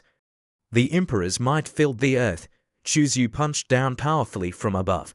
A burst of mechanical power directly hit the demonic heavenly fiend, and the surrounding rocks and soil scattered everywhere, creating a cloud of dust. After a while, the smoke gradually dissipated, revealing a scene where a young man had the demonic heavenly fiend pinned to the ground with his head under his foot. "With your meager level, you dare to loudly say you want to eat me? What are you relying on?" The demonic heavenly fiend, his mouth overflowing with red liquid, could only groan in pain. Seeing the demonic heavenly fiend not responding to his words, the young man angrily stomped on his back. "What do you think you're relying on to believe you can eat me?" The demonic heavenly fiend could only moan in pain. The people behind couldn't help but sigh in admiration at this scene, as expected of the grand prime holy sun. Immediately afterward, the young man coldly put his hands behind his back and said to the holy maiden Funya, "Let's go, no need to pay attention to them." The girl obediently replied, "Yes." The demons, seeing their leader lying flat on the ground, were terrified. "This guy is too scary, he must not be kept alive." In another development, the leader said to his companions, "Brothers, it's our turn to enter." As they were walking, Yu sensed something and raised his hand, signaling everyone to stop. There's a change in the secret realm. 3 stone blocks suddenly shifted, forming a bridge to connect the 2 parts of the secret realm. Yu observed carefully and slowly recalled, according to the information in the jade tablet, the black part of this long bridge is the safest. From the white part onwards, various dangers will appear, including traps, ferocious beasts, and even hidden assassins. One slight mistake will lead to a fall. The most difficult part is the last 3 grey stones, where the corresponding opponents will be refreshed. The more people step on the stone, the more opponents there will be. With the information he obtained from the jade tablet, Yu warned everyone, this stone bridge is even more dangerous than the first level. Everyone needs to be more careful. Holy Maiden Funya also spoke up. Everyone quickly recover your injuries. Only by maintaining stronger strength will you have a greater chance of survival.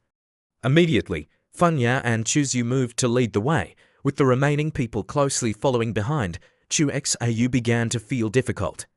In this situation, wanting to let more people in the team survive to the end of the second level was indeed a bit difficult. The human race people trusted him immensely and followed closely behind Yu to move forward. The girl in the blue dress flew and shouted to everyone, "Follow His Highness. Everyone don't fall behind." Just at this moment, a change occurred. A ferocious beast with 2 red eyes like burning coals, its mouth foaming and dripping, lunged towards the girl in the white dress, who was startled in fear. Its sharp, long claws tore through the air, ready to take her fragile life. But before the beast could approach, it was punched to death on the spot by Yu. Bang! The beast's corpse fell down. The girl in the white dress felt like she had returned from the dead, her whole body trembling. "Thank you, His Highness, the Holy Sun." While the girl blushed and idolized the young man, Yu still cared enough to instruct her, making the girl want to lay eggs for him. "I'm going to save people, be careful." The girl kept staring at Yu's back, marveling, "His Highness the Holy Sun is so good." The girl in the green dress next to her also wanted to give birth to a child for Yu, adding, "He has saved me 3 times already. It's a bit embarrassing." Just at this moment, another girl in a purple dress was attacked by a ferocious beast. Yu immediately played the hero to save the damsel in distress, knocking out the beast on the spot. The young man was extremely cool, with one hand around the girl's waist and the other still in a punching pose. Looking at Chu Xiu's cold and handsome face, the girl in the purple dress was instantly smitten, stammering, thank you, Your Highness." Immortal Chemengdi, observing from afar, saw the young man constantly winning the hearts of the girls and couldn't help but feel jealous. This rebellious disciple really knows how to be a hero.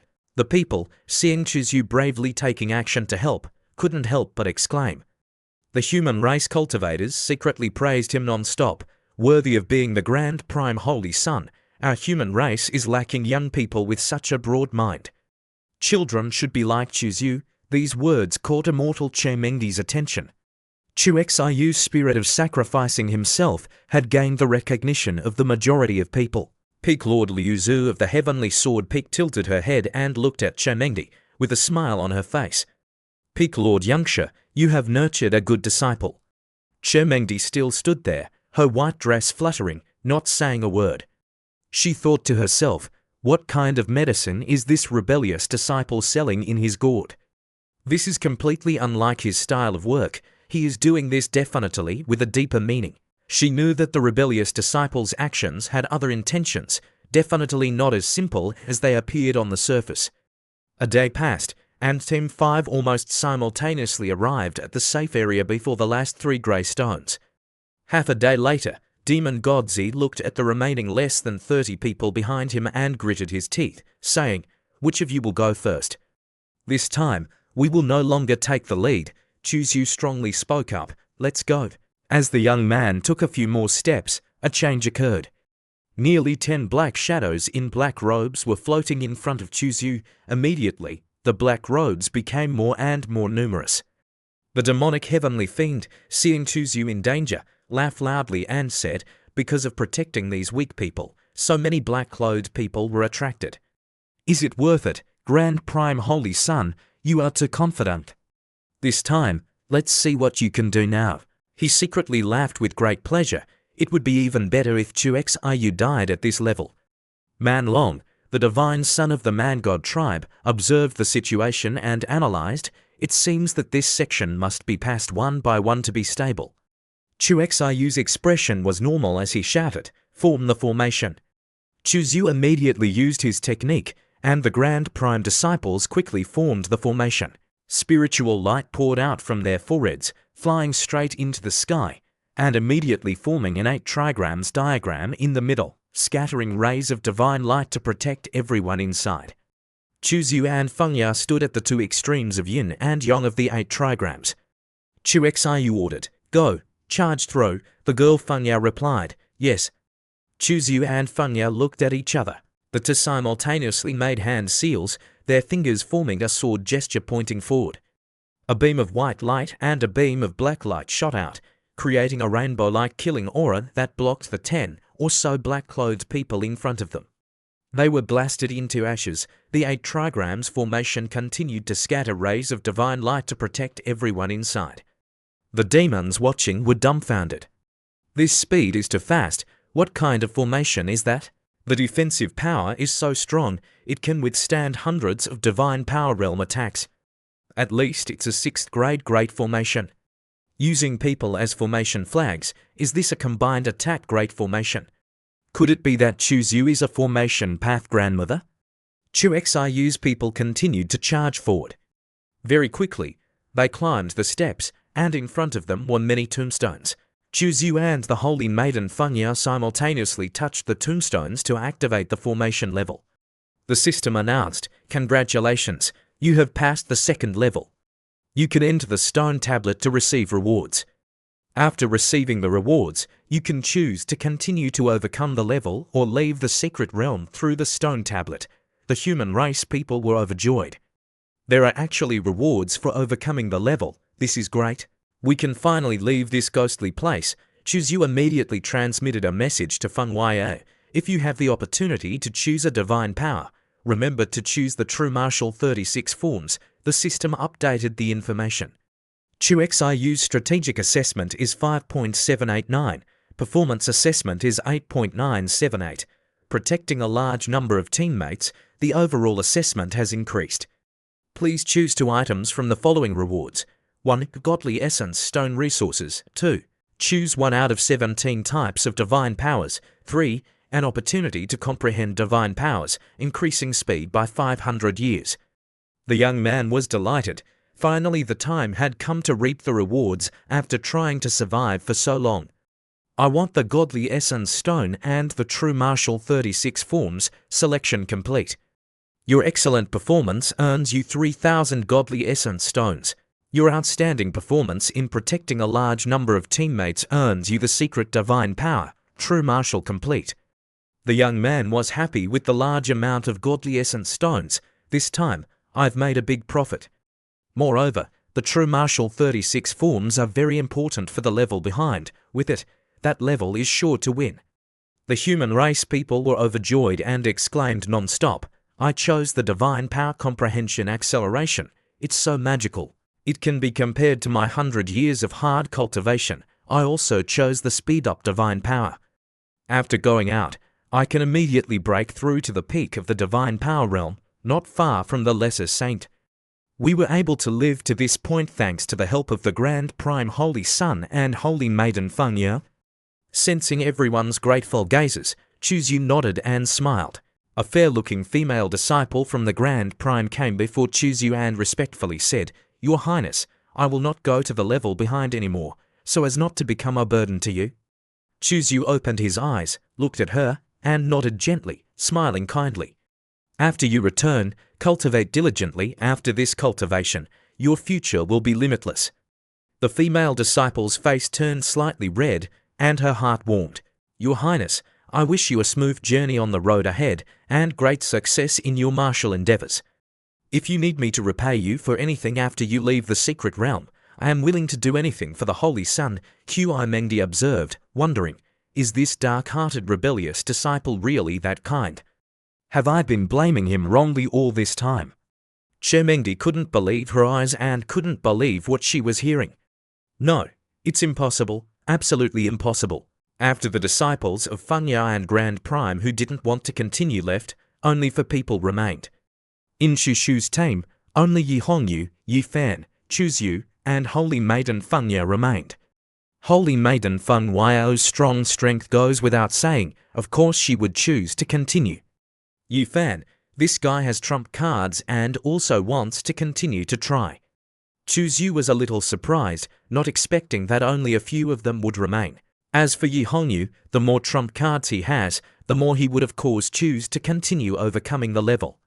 There's no other way, overcoming the second level consumes too much. I have to recover, it would be too much of a loss to return like this. Holy Maiden Fanya transmitted a message to Chuzu. I have exchanged for learned out the 36 true martial moves, nodded. Fanya didn't ask why, she trusted his judgment. She was only curious if she should teach them to Yi Hongyu and Yi Fan. He lightly transmitted, the 36 true martial moves are locked by the secret realm's rules and can't be taught to others. You'll know if you try, he told the other 3. The second and third groups entering the secret realm are about to catch up. Let's hurry. Suddenly, an uninvited guest arrived, 2 giant poisonous bees flying overhead. Behind them, Yi Hongyu swung his fist, attacking. Damn it, I knew there was a problem with this leaf. Seeing the giant poisonous bee lying on the ground, spitting out poison, Chuzu was happy. This poison is strong, I want some too. Yi Fan took out a cloth bag and gave it to Chuzu, saying, This is mystic incense. It has no effect on cultivators, but has a special effect on wild beasts. Wild beasts will feel drunk when they smell it. Chuzu was overjoyed. Brother Yi Fan, I didn't expect you to have such good stuff. Let's hurry and collect some poison sacks. With the help of the incense, Chuzu got what he wanted. Thank you for your help. Let's continue. Then, Xiu's team continued forward in the secret realm, now like giant yellow leaves. The group of Chuzu were tiny-like and slowly moving on the leaves. 4 figures approached and 3 steles standing before them became clear. Saintess Fanya suddenly stopped. Her beautiful eyes widened in surprise. Isn't this the Enlightenment Stone? Fanya stroked the stone and exclaimed, Such a large Enlightenment Stone is unheard of, invaluable. If taken outside, it would be worth at least 100 million divine origin stones. Yi Hongyu beside her couldn't help but sigh as he kept staring at the valuable stone. Damn it, money flying before my eyes, but I can't take it. It's so frustrating. Seeing Yi Hongyu regretting the money, Yufan patted his shoulder, comforting him. Brother Hongyu, don't be greedy. We can comprehend divine abilities here. Chuzyu stroked his chin and said, the other two stones each have a sword rune and a saber rune. You can comprehend the saber intent and sword intent. Looking around carefully, Funya clenched her fist, predicting, these 3 stones must be the opportunity on this yellow leaf. Hearing about sword intent, Yufan's eyes lit up. He clasped his hands, bidding farewell to Chuzyu. I'll go comprehend the sword intent. If you're done comprehending, you can leave first. No need to wait for me. Who wouldn't be fascinated by divine abilities? Even the money-loving Yi Hongyu was no exception. He also said, Brother Chu, I'll go comprehend the saber intent. What about you? Chuzyu didn't care much about saber intent and sword intent. He calmly replied, I want to comprehend a secret divine ability here. I won't go with Brother Yi. Okay, Brother Chu, take care. After Yi Hongyu left, Chuzyu turned to hug the waist of Saintus Funya. Saintus, let's comprehend the 36 true martial moves together. She was also eager to be inside the Enlightenment Stone. Chu Xiu started to warm up Funya with foot massages, followed by massages on the abdomen and waist. Groans began to sound as soon as he did some basic warm-up exercises for Funya. Chuzyu then pulled her to comprehend the 36 true martial moves. It's strange, full of emotion. Saintus Funya kept spelling it out, Just then, some demon clansman approached the stone. The demon clansman Wang Shonjun, carrying a great saber on his shoulder, saw the stone and felt something, and said, damn it, there's human clan aura here. So unlucky, his perception was not ordinary. He immediately sensed that this aura was likely that of Taisu Saint Chuzyu. The old tiger with shaggy fur tinged with time suddenly became unusually ferocious. Its eyes glared fiercely. Its mouth opened wide like a dark cave, revealing sharp teeth like blades. From deep within its throat, a rumble sounded like thunder, shaking the entire forest. Taisu Saint, good, it's him. It roared each word like a cold, sharp blade. A surge of fury churned in its heart, urging it to rush into a life and death battle to kill him. It raised its great saber high, the sharp blade tearing through the wind. Its figure was like a tornado rushing towards the stone, its momentum enough to split a high mountain in two. Suddenly, a hand of Chuzyu stretched out from the stone. The young man easily clamped the great saber with 2 fingers and said, Demon Tiger, ambushing. That's not right.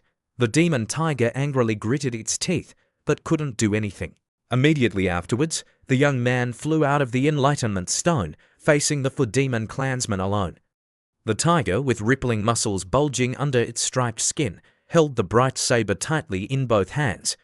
Facing Chuzyu, its eyes were as cold as a blade, but contained a deep sorrow. Last time the holy body was transcending tribulation, the demon alliance ambushed Taisu Saint, grandfather died and his cultivation vanished. Painful memories were like a scar etched in its mind, the loss of loved ones, the cruelty of the enemy, all like embers burning its heart and urging it to fight. Today, meeting the main person was a chance for revenge. Chuzyu calmly smirked and took the opportunity to try a new move, the 7th form of the 36 true martial moves, True Martial Crushing Light. Red light erupted in Chu Xiu's palm. The young man's aura exploded, spreading into concentric circles, diffusing outwards. That invisible power not only shook the surrounding space, but also lifted the demon tiger up high as if it were just a light toy. The aura of the young man exploded to the extreme, like an exploding energy bomb. The concentric circles now became larger and more powerful than ever before, blasting the tiger demon far away with a terrifying force. The tiger demon flew through the air. Seeing their boss lying flat on the ground, the 3 subordinates were extremely shocked and exclaimed, "Impossible." The one next to him broke out in cold sweat. How could this be? He came up with a brilliant idea at this moment. I feel like we can't win. How about we run first? As the boss staggered to his feet, Chuzyu had already performed the first form of the 36 true martial moves, True Martial Carrying Mountain. Chuzyu easily moved an entire mountain, making the demon clansman stunned at the critical moment. The demon tiger also had to unleash a counterattack, observe saber divine power, saber art-breaking mountain form, it swung its saber, chopping down hard, an extremely powerful saber che. The mountain was split in two. Chu Xiu continued to cast the ultimate skill without hesitation, the second form of the 36 true martial moves, true martial overturning sea. An endless stream of energy suddenly poured out from his body, causing the surrounding space to transform into a vast ocean. The waves churned and roared like thunder, carrying the boundless power of the sea, ready to submerge all enemies. Instantly, a rolling sea wave, like a giant wall of water, crashed down, submerging the tiger demon in the blink of an eye. The earth-shattering power of the sea made it unable to react. Its large body was swept away like a small toy. From the tiger demon's mouth, fresh blood spurted out like a spring, staining the surrounding water red. Immediately afterwards, the young Chuzu rushed over, punching hard, causing the tiger demon's face to distort. In a daze, it wondered, how can he be so strong? Chu Xiu continued to perform the sixth form of the 36 true martial moves, true martial capturing dragon. The old tiger turned into a newborn tiger, extremely frightened, shouting. Just as the young man was clenching his fist, about to smash the tiger demon's skull, a female demon clansman flew over, raising her voice, "May this fellow human cultivator spare this little cat." The hot woman introduced herself, "Wujie Lianyu, charm demon, Qianyu greets you, cultivator." The demon tiger was so scared that it wanted to wet its pants and reached out for help. "Sister Qianyi, save me quickly, save me, this guy is too perverted." The charm demon unleashed her charm. "May this fellow cultivator spare him, Qianyi owes you a favor, okay." Chuzu still coldly punched the tiger demon like a thunderbolt and replied, "What are you? Is your favor worth much?" Immediately, the young man rushed to the charm demon. "Since you and he are quite close, then die together. It's good to have company on the road to the Yellow Springs." The charm demon snuggled into Chushu's arms, acting sweet and calling him husband. Chu Xiu seemed lost in the sweet paradise of the charm demon. Standing among the rolling hills, he sighed. It turns out to be a charm demon, both soft and fragrant, so comfortable.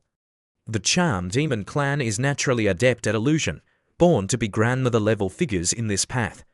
While the young man was still confused with the illusions, the charm demon had transformed into a small tree. However, all things generate and restrain each other. I specialize in restraining this kind of demonic illusion. Her small tricks can't fool me at all. The young man, with red eyes, threw a punch and rushed over. The charm demon was punched away by the young man without a bit of pity. She clutched her painful arm with a pitiful voice. "Fellow cultivator, you are so heartless. Do you really want to kill me?" The woman, with seductive words, always hoped that Chuzu would think again. The young man still maintained a cold expression without a trace of change. His handsome face was like carved out of ice, not at all wavering before the sweet words of the charm demon. Immediately afterwards, the young man, without the slightest delay, continued to perform true martial capturing dragon, a terrifying martial art like a dragon preying on its food. He rushed towards the charm demon at a shocking speed. His hand turned into a sharp dragon claw, grabbing the charm demon's throat and lifting it up high. The young man smiled evilly and said, "From the moment we met until now, you have always been performing illusions on me. If I don't kill you, I would be unfair to myself." Even though the charm demon was being strangled to the point gasping for breath, she desperately tried to utter each word, cold sweat pouring down as if taking a bath. "Damn it, why is he completely unaffected by my magic?" Her voice trembled with horror and helplessness in the face of the opponent's superior strength. Realizing the critical situation, the charming demon had no other choice. Preserving her life was the most important thing. She thought to herself and hurriedly pulled out a talisman from her sleeve. With a strong squeeze, the talisman shattered and a heaven-shaking explosion rang out, tearing apart the silent space. Earth and rocks flew up like rain, forming a blinding dust storm. The terrifying power of the explosion threw everything around, and the impact also sent Chuzu flying into the sky, disappearing. After a while, when everything calmed down, Chuzu looked up at the high sky and mused, to be able to use a teleportation talisman in this secret realm, it must be a treasure crafted by a saint king at a great price. I don't believe you have a second one. Next time we meet, I will definitely kill you. Chuzyu approached the corpse of the tiger demon lying motionless on the ground. Chuzyu channeled his magic to absorb the tiger demon's corpse, collecting its body into the primal source to see how many primal essence orbs could be refined.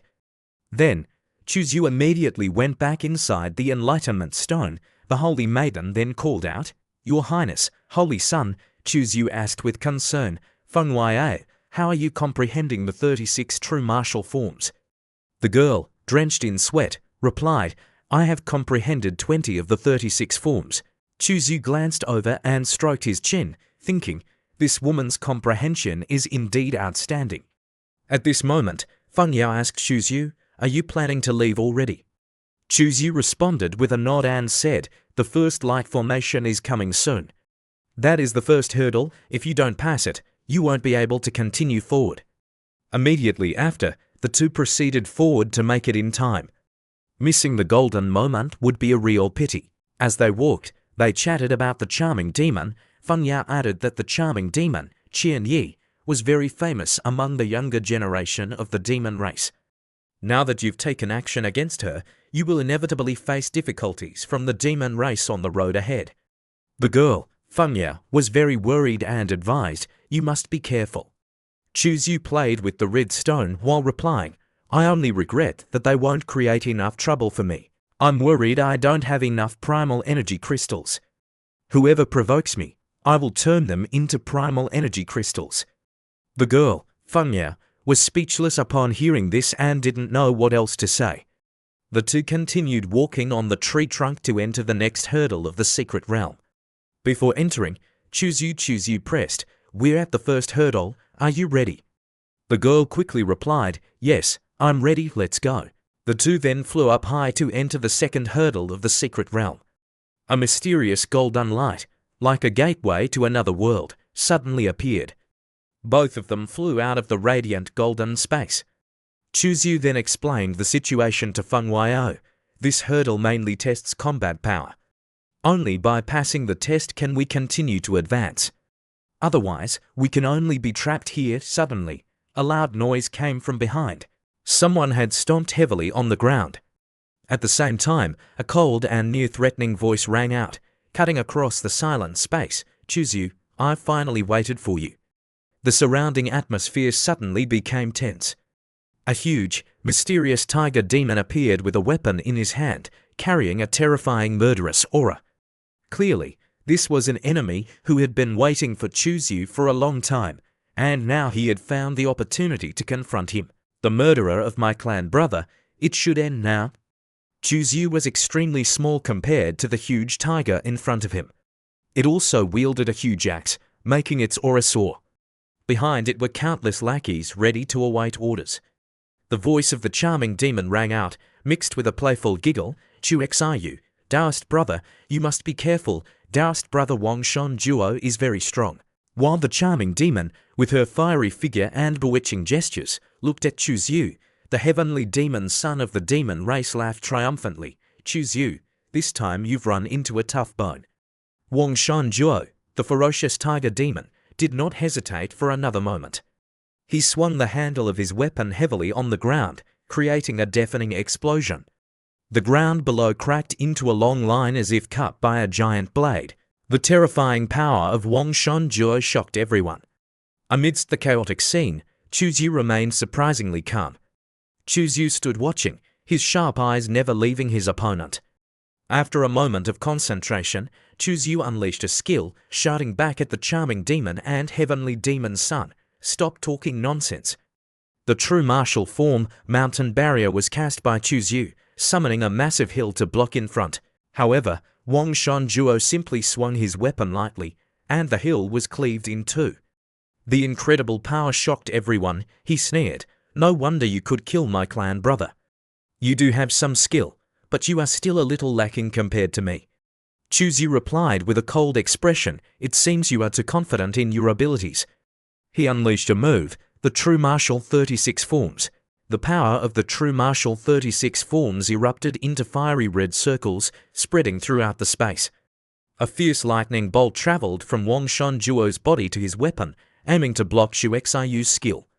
The heavenly demon son of the demon race, upon directly witnessing this scene, was extremely horrified and gaping. True martial 36 forms, I've never seen him use it before. Could it be that he just obtained some fortuitous encounter? The extremely strong shockwave caused the group of human race to sway. They discussed in an uproar, I didn't expect Shuzu to be so strong now. Wang Shan's strategy was definitely not ordinary, yet Shuzu could face him head-on and not be at a disadvantage at all. Shuzu clenched both fists tightly and leapt up high with courage, his shout echoing throughout the space. Little tiger, I have to get serious now. Use all your trump cards, Primal. Wang Shanjuo also poured all his strength into his weapon and charged forward, shouting loudly. The battle erupted fiercely. Two figures, like two whirlwinds, crashed into each other in a fiery showdown. The sound of fists and feet colliding resounded loudly, tearing apart the silent air. Both quickly exchanged fatal blows, each strike carrying incredible power, causing the surrounding space to shake. After a moment, the tiger demon Wang Shan Zhua groaned, and fresh blood spewed from his mouth. His legs faltered, unable to stand firm, he kept retreating backwards. Shuzu mocked, all this and you can still block my normal attacks. Seeing this, the heavenly demon son of the demon race was immediately agitated. Fellow Taoists of the demon race, do you want to watch this human race kill Taoist brother Wang Shanjuo? If Taoist brother Wang Shanjuo is defeated, he will definitely target us. Let's charge together. The group of human race simultaneously prepared to charge up to support Shuzu. However, Xuexiu raised his hand to signal them to stop. His voice rang out with confidence and pride. You don't need to take action, just watch me deal with them. It's been a long time since I've had a comfortable kill. How I miss it so much. A cold smile appeared on his lips, and his sharp eyes, like knives, swept across the surrounding demon race. A terrifying murderous aura emanated from him, causing the entire space to freeze. True martial 36 forms, true heaven-flipping seal. A giant hand suddenly appeared in the sky, carrying heaven-shaking power. It slammed down with a rumble. The demon race was terrified to the extreme. Miserable screams rang out everywhere. Please spare me. Don't. Help. Someone save me. But it was all too late. The giant hand crushed everything in its path. No one could escape this terrifying punishment. Rocks and debris flew everywhere. The charming demon and heavenly demon son were also greatly frightened. Immediately after, Shuzu charged forward like a whirlwind, throwing a fatal punch at the tiger demon Wang Shanjuo. The punch carried terrifying force, sending the tiger demon's body flying away like a broken kite. Not stopping there, Shuzu, like a hunting beast, charged forward and grabbed the throats of the heavenly demon's son and the charming demon. A cruel glint flashed in his eyes, and his voice was as cold as ice. You are good materials for refining primal essence orbs. I can't waste you. I wouldn't want to spoil you. The heavenly demon's son, choked to the point where his tongue was sticking out, still tried to utter intermittent words. Shuzu, my ancestor is the Wanya Valley Venerable. If you kill me, Shuzu smirked coldly, ignoring the heavenly demon's son's threat.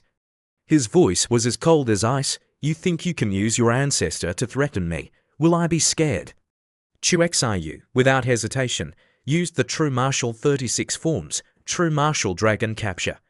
His two hands were like dragons flying and phoenixes dancing, lifting the heavenly demon son and charming demon up high as easily as lifting two chicks. The charming demon, even with blood spilling from the corner of her mouth, still tried to utter weak words. Taoist brother, wait. You and I have no feud. Why must we go to this point? Spare me, and I'll do anything, even dual cultivation. I can let you experience ecstasy. Shuzu stared at the charming demon for a moment, then lowered his head, his voice carrying undisguised contempt. Dual cultivation with you. Thinking about it, it does sound a little interesting, but I have no shortage of women more beautiful than you by my side. The charming demon felt like her mind was about to explode. She tried to struggle one last time in despair. Shuzu, you won't die a peaceful death. My sister will definitely avenge me. The tiger demon Wang Shanjuo nearby could only grit his teeth in helplessness. After sending the charming demon and heavenly demon son to meet King Yama, Chuzyu leisurely advanced towards Wangshan Juo, where the enemy was waiting in despair. A helpless voice rang out, "Chuzyu, you've won, just end me." Chuzyu smirked, "Hi, you have more backbone than those two." Chuzyu raised his hand and unleashed a palm strike. A series of battle flags appeared, and eerie black-red energy billowed out, covering the entire space. Chuzyu looked at Wangshan Zhuo coldly and said, "This is a sealing grand formation. With it, I can see through your soul and see what ghosts you are hiding inside." Several cold, sharp chains shot out, piercing through Wangshan Zhuo's muscular body. He screamed in utter pain, the cry echoing through space. So this is the terrifying power of the Great Curse Dao. A giant hand seemed to tear through space. Suddenly, dark clouds churned and covered the sky, and thunderbolts tore through the night, as if heralding an earth-shattering rage about to descend. Chuzyu tightly gripped Wangshan Juo's neck, preventing him from struggling.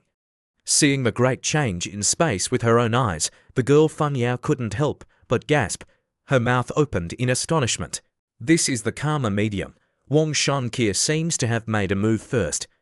Wangshan Zhuo's soul was squeezed out of his body by Chuzyu, hovering in the air. Xiu still maintained a calm expression and said to the dying Wangshan Juo, "I arranged the Dao formation long before I made a move. Wangshan Juo, your soul will shatter, but the Karma medium will automatically disintegrate." A resentful and angry voice echoed in the air, "Taisu Holy Son, you're very good. This old man will definitely kill you in the future." Chuzyu calmly watched Wangshan Juo's corpse fall to the ground. Seeing Chuzyu resolve Wangshan Juo so simply, the girl Funyao couldn't help but become curious. Her sparkling eyes looked at him and asked, "How did you know there was a great curse Dao sealed in his soul?" Xiu appeared calm, as if nothing was a big deal, and replied, "I'm just being careful. How could I not anticipate this kind of backup plan? How could this trash fool me?" Hearing this, the girl Funyao couldn't help but giggle, her eyes sparkling with amusement. "You're really too careful." The girl quickly changed the subject. "Currently, only our human race remains in the first trial space. Let's first pass through this level before talking about anything else." Then, the girl Funyao turned to take the hand of the girl Bai, smiling gently. "Fairy Bai, with your strength, you should have passed long ago. Why are you still here?" The girl Bai sighed, saying that passing was certainly easy, but challenging the arena was tiered, distinguishing between A, B, C, 3 levels. Fairy Bai, with her extremely generous spirit, was very willing to provide more detailed information. C level corresponds to opponents 1 or 2 minor realms lower than oneself. B level corresponds to experts in the same realm as oneself. A level corresponds to opponents 1 realm higher than oneself.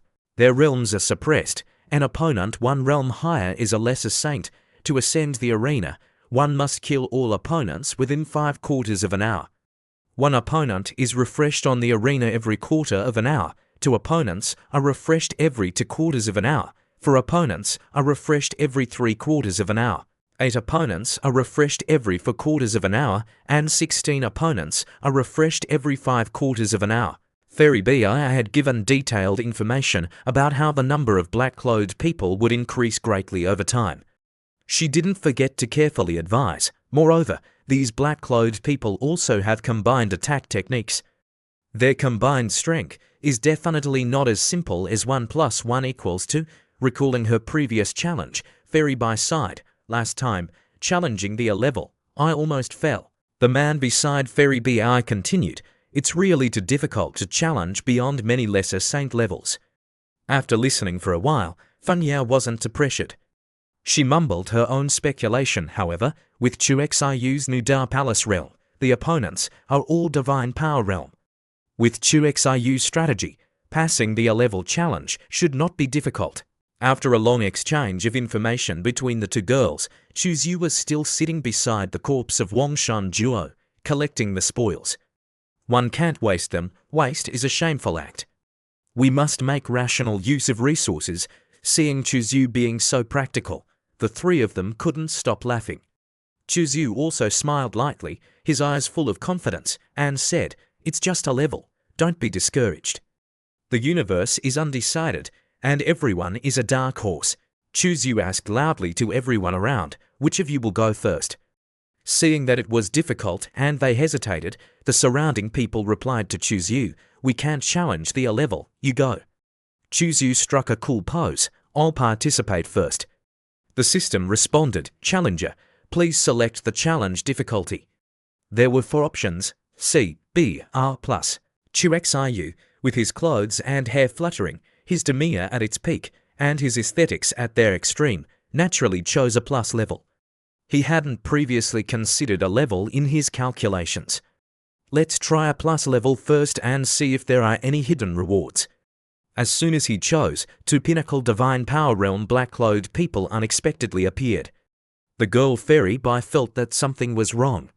What's going on? Why does Chu have 2 opponents? Through the previous information from Fairy Bai, the girl Fun Yao immediately jumped to a conclusion in her mind, so, within 3/4 of an hour, Chu will have to face 32 pinnacle divine power realm experts who are skilled in combined attack techniques. The difficulty is too great. She was a little worried. While everyone appeared uneasy, Chu had already rushed forward, throwing punches and kicks. A black-clothed person was punched away, and with another kick, Chu kicked the remaining one away. The girl Fun Yao was a little stunned. No wonder he let me choose the true martial 36 forms, so this kind of secret technique has the effect of restraining the black-clothed people. The man saw Chu Xiu easily defeat his opponent beyond his level, and a surge of surprise and doubt rose in his heart.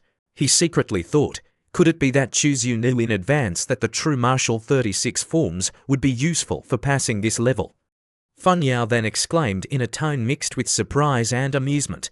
Chu felt that he lacked a close combat punitive technique, so he chose the true martial 36 forms, and I chose this secret technique because I wanted to practice with him. Hearing Fun Yao say this, Fairy Bai couldn't help but cover her mouth and giggle, her eyes sparkling with teasing. You two are really harmonious, making people jealous.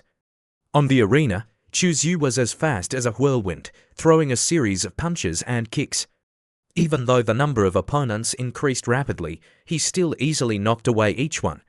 No one could withstand his terrifying power. Level updated to Stage 5, proceeding to Stage 6. Fairy Bai couldn't believe her eyes. She exclaimed in astonishment, so quickly, he's already passed the first 5 stages. Chu Xiu's speed in passing the level is truly astonishing. And the girl Fun Yao was twice as astonished. There's actually a 6th stage. Moreover, the opponent is a middle stage lesser saint. Chu on the arena saw the black-clothed people rapidly increasing in number and strength, and mumbled, after all, it's a plus level challenge. How could it be the same as our level? With a roar, Chu flew up high like a bolt of lightning, dodging the dangerous secret techniques of the black-clothed people who were attacking in droves. Then, without hesitation, Chu launched a decisive counterattack, immediately knocking down one black-clothed person. Seizing the opportunity, a black-clothed person with eyes burning like hellfire suddenly swung a sharp sword, rushing towards Chu, determined to unleash a fatal blow. Chu launched a swift high kick, his right leg swinging up like a sharp axe. True martial 36 forms, style 6, rolled out from the kick. The surrounding air seemed to be torn apart, creating a terrifying pressure that slammed into the black-clothed person. The level announced, entering Stage 7. Witnessing the opponent's sudden and rapid increase in strength, Chu Xiu fixed his gaze on him, a feeling of indescribable shock rising in his heart. Chu Xiu's voice mumbled, This is an opponent at the 8th level of the Lesser Saint. The black-clothed person unleashed a series of powerful strikes like a storm, causing Chu to desperately dodge. His sword intent had surpassed the transformation realm, reaching the realm of entering the Tao. Each sword strike contained an earth-shattering power. If he were accidentally struck, he would definitely suffer a serious injury. His strength would inevitably decline. Chu Xiu's eyes suddenly became sharp, shining with a firm confidence. Chu exclaimed in a resounding voice full of determination, Then let me see if my limits can cut you down. Chu said it and did it, without hesitation, immediately activating myriad matters returned to one, a dazzling light, Like a lightning bolt tearing through the night, pierced through the black-clothed person's body in an instant. Amid the flickering sea of flames, the brutal light in his eyes vanished, leaving only a soulless void. The system then announced, "Congratulations to the challenger for completing the A difficulty challenge, exceeding the completion level. The challenge evaluation has greatly increased. Please select 2 items from the following rewards: 1 Enhanced Tao Foundation, 2.50 million Divine Essence Stones, 3 Strengthen the Physical Body, 4 Qualification to Refine Sumerian Mountain." Fairy By exclaimed in disbelief, "Choose killed an opponent at the 8th level of the Lesser Saint with 1 sword. That's too exaggerated." And the girl Holy Maiden Feng Yao couldn't help but be stunned. Even the ancient Emperor Zi wasn't as powerful as Chu Zi when he was young, right? Meanwhile, Chu Zi made a decision. "I choose 1 and 4, the system activated 1, upgrading the Tao Foundation." Chu Zi mumbled, "Upgrading the Tao Foundation is something that all cultivators dream of. Qualification to refine Sumi Mountain. Sumi Mountain is just a void giant tree, a giant mountain on the tree crown. How could such a large magic weapon be ordinary?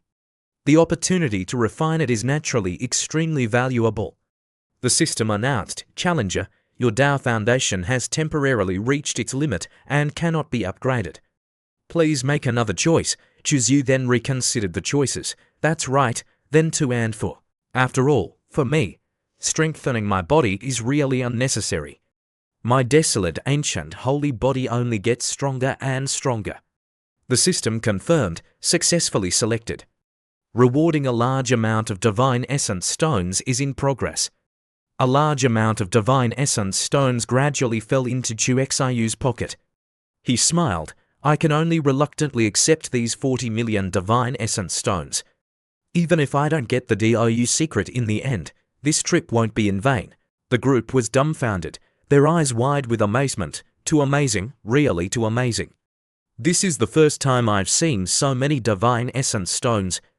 Immediately afterward, Feng Yao stepped forward. "Next, it's my turn to challenge." The girl quickly took her place. On the opposite side, the black-clad man also locked onto Feng Yao as his target. Feng Yao continuously used techniques from the secret realm outside Qiwang Mountain. At this moment, several demon clansmen spoke up. "Excellent, Holy Sun Cho. Very good. How mighty, a human girl dares to mock them. Why are you old guys so impatient? Our Holy Sun is killing opponents above his level. That's his skill. If you recover, then continue sending your younger generations in." Immortal Che Mengdi reminded, "Don't be impolite." The girl replied, "I didn't say anything wrong. This time, His Highness the Holy Sun has raised the prestige of the human race quite a bit." Che Mengdi remembered the appearance of this rebellious youth, too arrogant. "A tall tree attracts wind, you must be careful not to capsize the boat." Returned to where Chu Zi was, and he asked Feng Yao, "Did you get the reward of upgrading the Great Tao Foundation?" She nodded, "Yes, thanks to the 36 stances, my evaluation score was raised." Chu Zi continued to ask, "How does it feel?" Feng Yao replied, "The Great Tao Foundation is indeed much more robust. My battle prowess is probably raised by 4 points." Chu Zi then mischievously put his arm around Feng Yao's waist. "In that case, I'll find a chance to experience it a little." She blushed and resisted. "Let's go challenge the 2nd level first." Outside, observing Chu Zi hugging another girl and saying sweet words, Che Mengdi angrily thought to herself, "Damn it, this rebellious youth is really damned. It would be better to let a demon kill him with 1 strike." Inside the trial, Chu Zi was ready to respond to the challenge. Chu Zi asked Feng Yao, "Are you ready?" She was also ready. "Okay, let's go in." They both stepped into the 2nd level. The space opened up before them was extremely strange.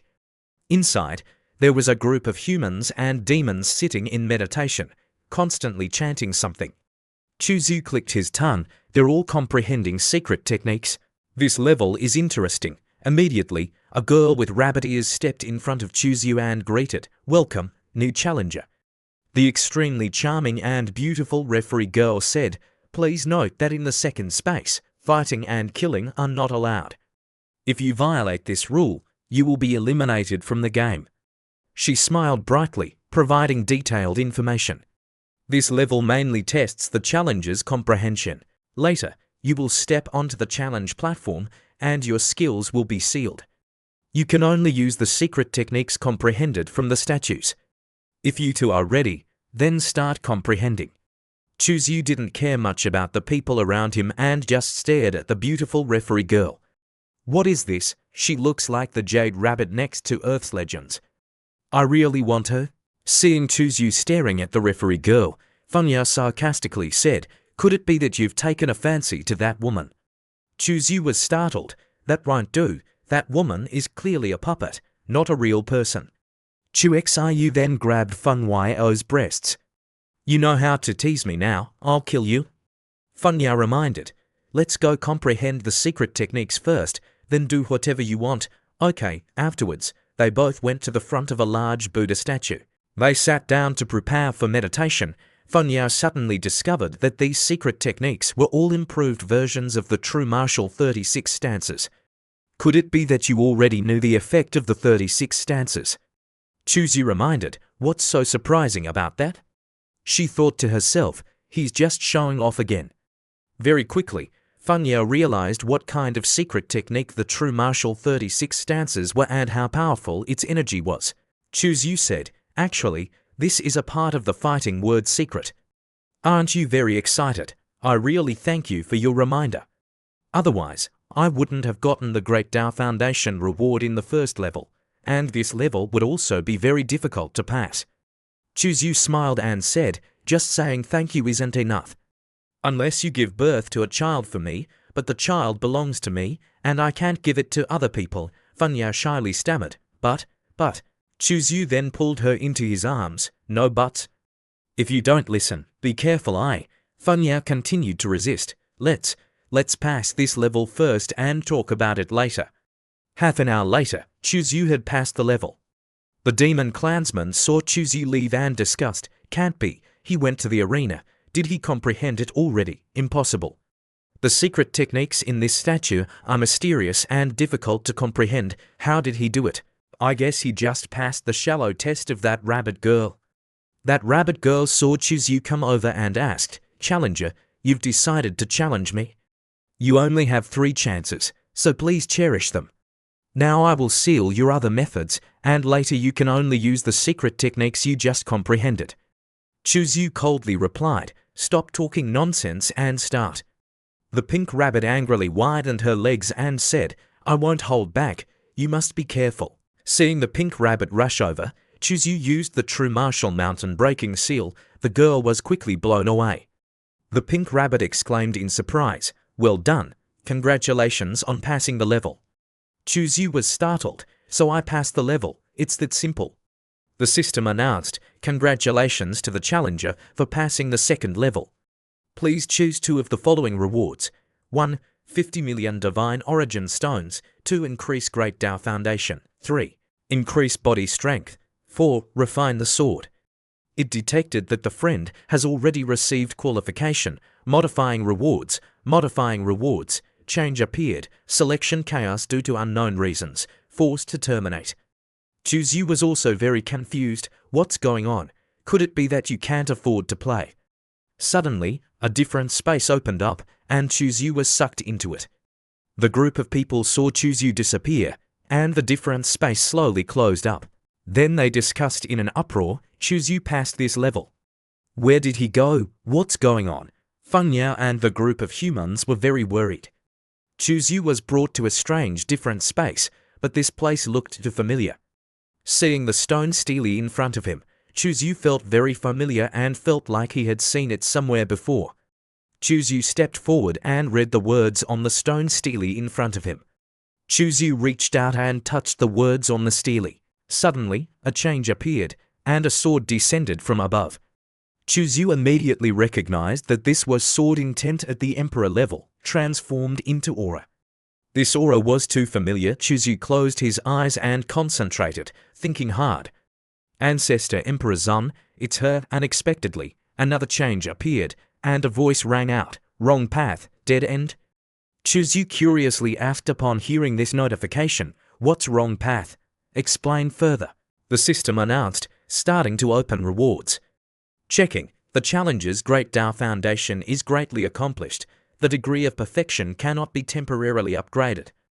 Double the reward, upgrade the body. A huge power descended from above, straight to Chu Xiu's body. Golden light enveloped Chu Xiu. The system then asked, "Great opportunity. Host, can you feel it?" Chu Xiu replied, "I can feel it. My sacred body and sacred blood are both being strengthened. Not a simple strengthening, but an elevation of the essence of the entire body." Chu Xiu floated in the air when he was upgraded. Chu Xiu felt the comfort of the new body. Congratulations to the challenger for completing the body upgrade. The following is the reward: Divine Origin Stones. 50 million Divine Origin Stones. A large amount of Divine Origin Stones fell from the sky. Chu Xiu couldn't help but exclaim, "This time, I'm really rich. The reward situation is chaotic. Please give me a few more times." A moment later, the space in the second level slowly opened again. Chu Xiu was brought back. The group of humans rejoiced. "It's Holy Son Chu Xiu, he's out." The whole group broke out in a cold sweat, wondering, where did he go? What on earth happened? Dai Dinu, seeing Chu Xiu, appeared and shouted, "Holy Son Chu, I'm here." Dai Dinu on the opposite side waved and smiled brightly at Chu Xiu. Chu Xiu also smiled brightly and waved back. "Oh, Dai Dinu is here too," Chu Xiu greeted. Dai Dinu blushed shyly. Her actions a little exaggerated. She then grabbed the 2 rabbit ears of the pink rabbit and said, "Have you seen? Chu Xiu smiled at me, he smiled at me, so he definitely likes me, right?" Dai Dinu kept asking. The pink rabbit, being pulled by the head, replied in a panic with tears in her eyes, "Yes, yes, yes. What you said is all right." Dai Dinu continued to greet, "If what I said is right, then why are you crying?" The pink rabbit trembled and replied, "My lord, rabbit ears are the life of our rabbit clan." "I'm in pain." Feng Yao curiously asked Chu Xiu, "What happened?" "Where did you go just now?" "I went to a different space to receive some rewards." Feng Yao then tugged at Chu Xiu's sleeve and said, "I'm going to challenge next. Will you wait for me to come to the 3rd level together?" Chu Xiu then hugged her and smiled brightly, hesitating. "Very good, you've improved and know how to act spoiled." He continued to pat her butt. "Hurry up and go, I'll wait for you." The demon clansman saw Feng Yao step forward and clamored and discussed, "She's also starting to challenge. No wonder she's blessed as a holy maiden." Another one sighed, "These secret techniques are too profound. I really don't know how they did it." Another one continued, "Let's continue to comprehend." Outside the trial space of the 2nd level, a demon girl angrily said, "Get lost. All of you get lost for me, or I'll kill you all." Hearing this, a human replied, "Demons, aren't you being too overbearing?" That demon girl became angry and said, "I'm overbearing. What are you going to do? If you want to blame someone, blame your human Holy Son Chu for killing my little sister. Qian Yi, he killed someone he shouldn't have killed. Provoking us will cost you." At this time, Chu Xiu also felt the demon aura outside the 2nd level was too heavy and not very stable. Dai Dinu approached Chu Xiu and smiled, asking, "Holy Son Chu, did you come to me because you want to go on a date with me?" Chu Xiu pointed directly at Dai Dinu and said, "Miss Dai Dinu, I want to borrow something from you." Dai Dinu thought Chu Xiu had forceful intentions and said, "How can that be? Do you need to be so blatant?" Chu Xiu then replied, "What are you thinking? I want to borrow 2 axes." Dai Dinu then gave Chu Xiu 2 axes. "What's the matter? Why didn't you say so earlier? This is a small matter." "Thank you, Miss Dai Dinu. I'll treat you to dinner next time." Seeing Chu Xiu bravely carrying 2 large axes and leaving, Dai Dinu wanted to ovulate again. Chu Xiu is so handsome. Chu Xiu carried 2 large axes and stepped to the big door, thinking, "Let me see what's happening outside." The bunny girl curiously asked Dai Dinu, "Auntie, do you know why he's borrowing the axe?" Dai Dinu was a little confused and asked back, "What?" The bunny girl said, "There are many people from the man race lurking outside, all waiting to kill him. He will use your giant axe to fight the man."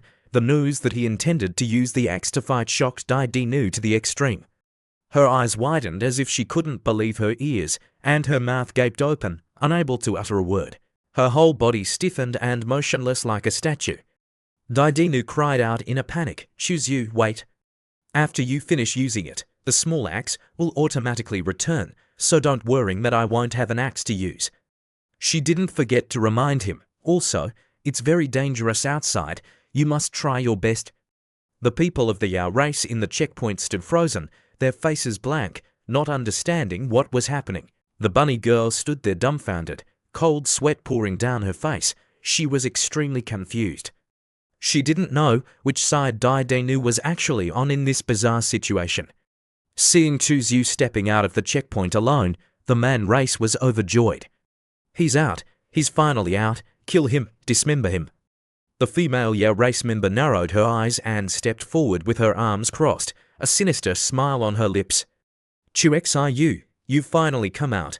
Very good. Young Chuzyu, with 2 axes in his hands, smiled brightly and said, Hello everyone. Sorry to keep you waiting, knowing that everyone was waiting for me. I came out earlier. Time is money, and I feel too guilty to keep you waiting. The female Yao race member gave a contemptuous smile, hands on her hips, and said, You can still laugh at this time, it's just a forced smile. The demon race member next to her stood with hands on his hips and said in an overbearing tone, I think he's pretending to be profound and will find a chance to run away alone. If each of us spits on him, he'll die. The human race members outside, observing the developments inside, spoke anxiously. Holy Sun Chuxiu seems to be surrounded by the man. Another person added, Should we send someone to save him? But someone else realized, it seems it's too late. It's all too late, and by the time we get there, we'll only be able to pick up his corpse. Before the sarcastic remarks of the people, Che Mengdi calmly pondered. You still don't understand this rebellious disciple of mine. Looking at his scheming face, I know the man are about to encounter misfortune. Because she was too familiar with and had been a victim of Chuxiu's tricks many times, Qi Mengdi wasn't worried at all. The tiger Yao asked anxiously, Chuzyu, where is holy maiden Yao Ci? You dare to face all of us alone, so you're seeking death. You really don't know your own strength. Before the somewhat eerie words of the tiger Yao, young Chuzyu was not afraid at all. The young man laughed, killing you alone is enough. Why bother calling more people? That's troublesome. The tiger Yao then sent a voice transmission. To the female man to prevent any mishaps, activate the grand formation. The female Yao replied, Don't worry, in just 3 breaths, the grand formation we set up will be activated. He's definitely dead, the female Yao secretly counted, 3, 2, 1. But suddenly, something changed, the entire space was silent, nothing happened, and no grand formation was activated. The female Yao panicked and wondered, why isn't the formation working? Meanwhile, on the opposite side, young Chuzyu smiled wickedly. I officially declare that all of you are surrounded by me. Your formation has been tampered with by me, give up resisting immediately. The formation was activated by Chuzyu. The young man held 2 large axes and declared loudly, Lay down your weapons and surrender. After surrendering, I guarantee to give you a beautiful death, at least you'll keep your whole body. It wouldn't be nice to be dismembered. The grand formation began to erupt powerfully. Young Chuzyu even cited very specific examples. That charming sprite, named Qi, that day left very uneasily. Her body was refined by me into a crystal of original force. The young man even gave a smile with a ghostly face and sighed, Oh, such a beautiful woman, what a pity. The female Yao with 2 horns was now furious. Her eyes widened and her mouth gaped open. She couldn't bear it anymore and drew out a dagger, shouting, Chuzyu, you want to die. No matter who said what, young Chuzyu stood calmly, raising his 2 large axes and declared, I have cultivated the supreme immortal path. Everything in heaven and earth returns to one. The lightning of the grand formation rose up, and the runes fluttered. The female Yao then locked onto Chuzyu and rushed forward like lightning.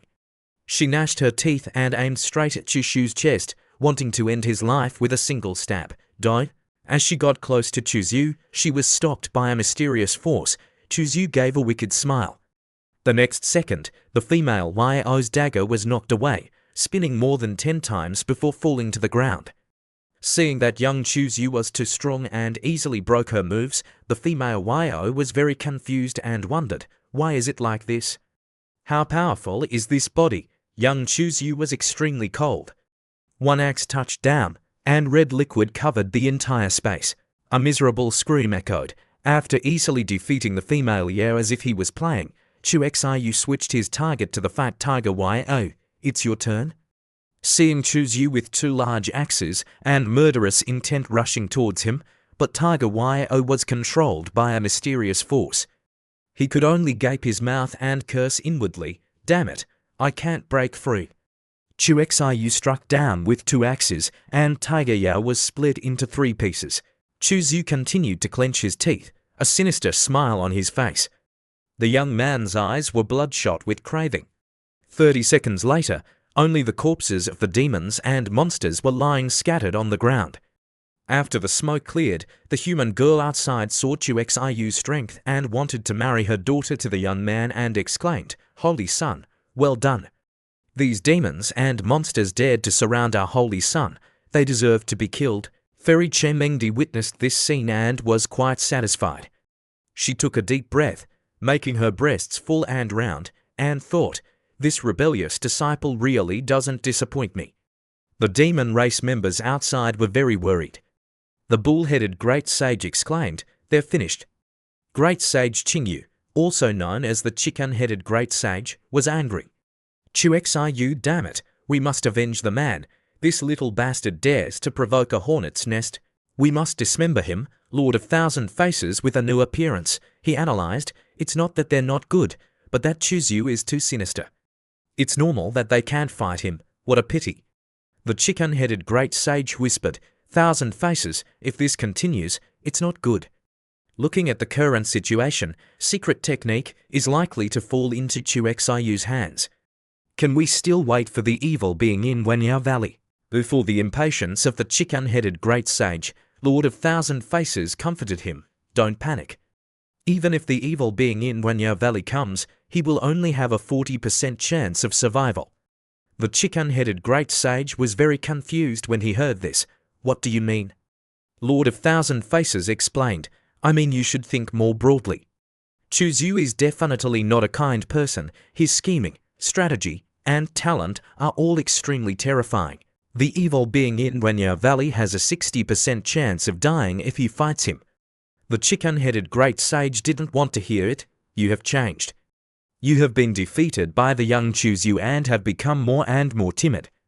You just wait and see who wins and who loses. It's not yet known. Don't forget that that evil being not only has a heavenly demon body but also the inheritance of the great emperor." After many encounters with Chuzu, he understood his strength too well, so he still firmly believed in his thoughts, regardless of what the chicken-headed great sage said. After solving the obstacles in his way, Chuzu put the 2 axes behind his back.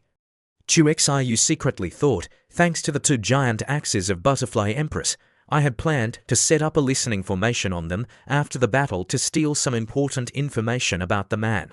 Chuxiu's face was extremely cunning as he continued to think, "But I have changed my mind.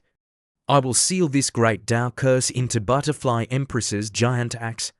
When she realizes that there is a problem with the weapon, she will naturally go to find Lord Butterfly.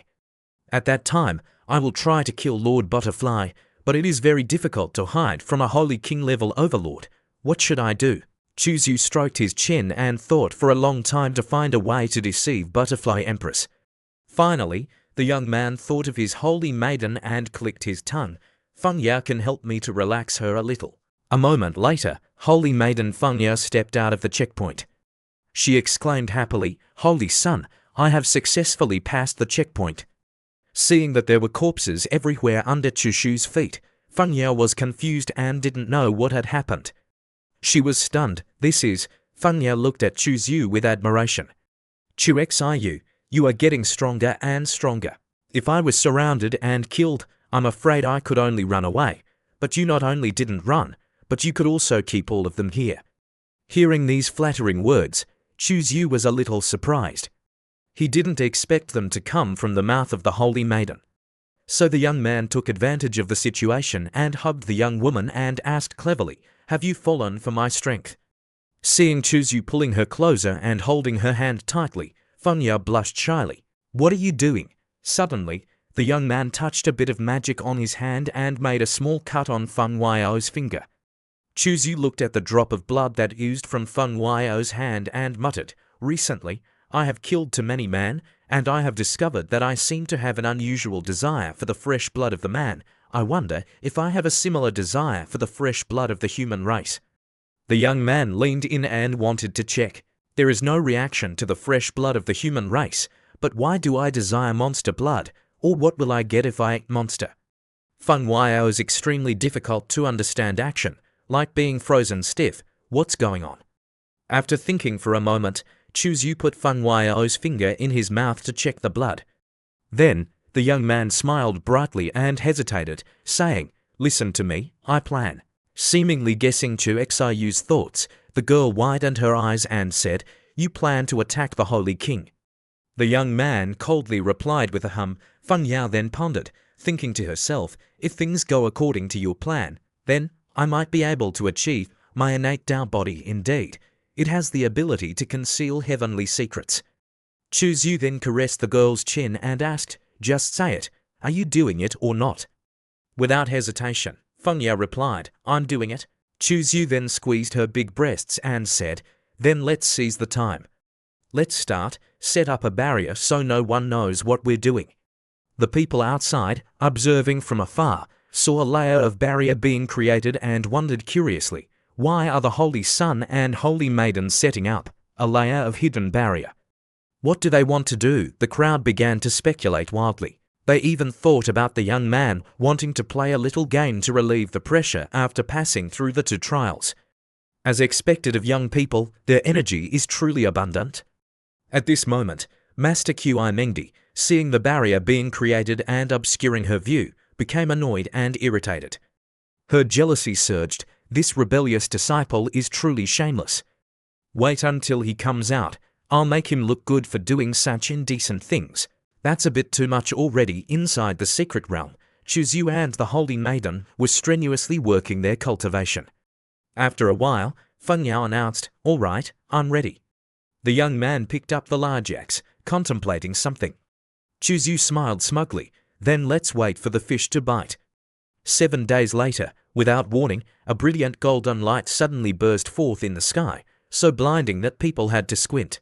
In midair, a mysterious spatial gate seemed to be slowly opening, radiating a dazzling, mystical light. Chermendi looked up, her eyes widening in surprise. Her heart pounded. She curiously exclaimed, What is that?" From within that golden light, a supermassive flying ship slowly appeared. On that flying ship was the demon Mingyaozi from Wenyo Valley. The girls below, seeing him, broke out in a cold sweat and exclaimed in horror, "It's the evil demon of Wenyo Valley. He's really here. Rumor has it that he is the successor of the Snow Emperor." The girl next to her continued, "His aura is so strong. Is he about to become a great saint? When he was in the Tao Palace realm, he conceived a divine-grade supernatural power seed. His future is immeasurable." At the same time, outside the trial field of the second trial, Chuzu was still focused on cultivating. Inside Chu Xiu's Tao Palace, he stared intently at the red stone in front of him, thinking, "Why is my Emperor-grade Tao seed undergoing this kind of change? Could it be related to my understanding of a corner of the truth of the unity of all things? A single corner of my Tao Palace is now like a hungry beast wanting to devour all existence.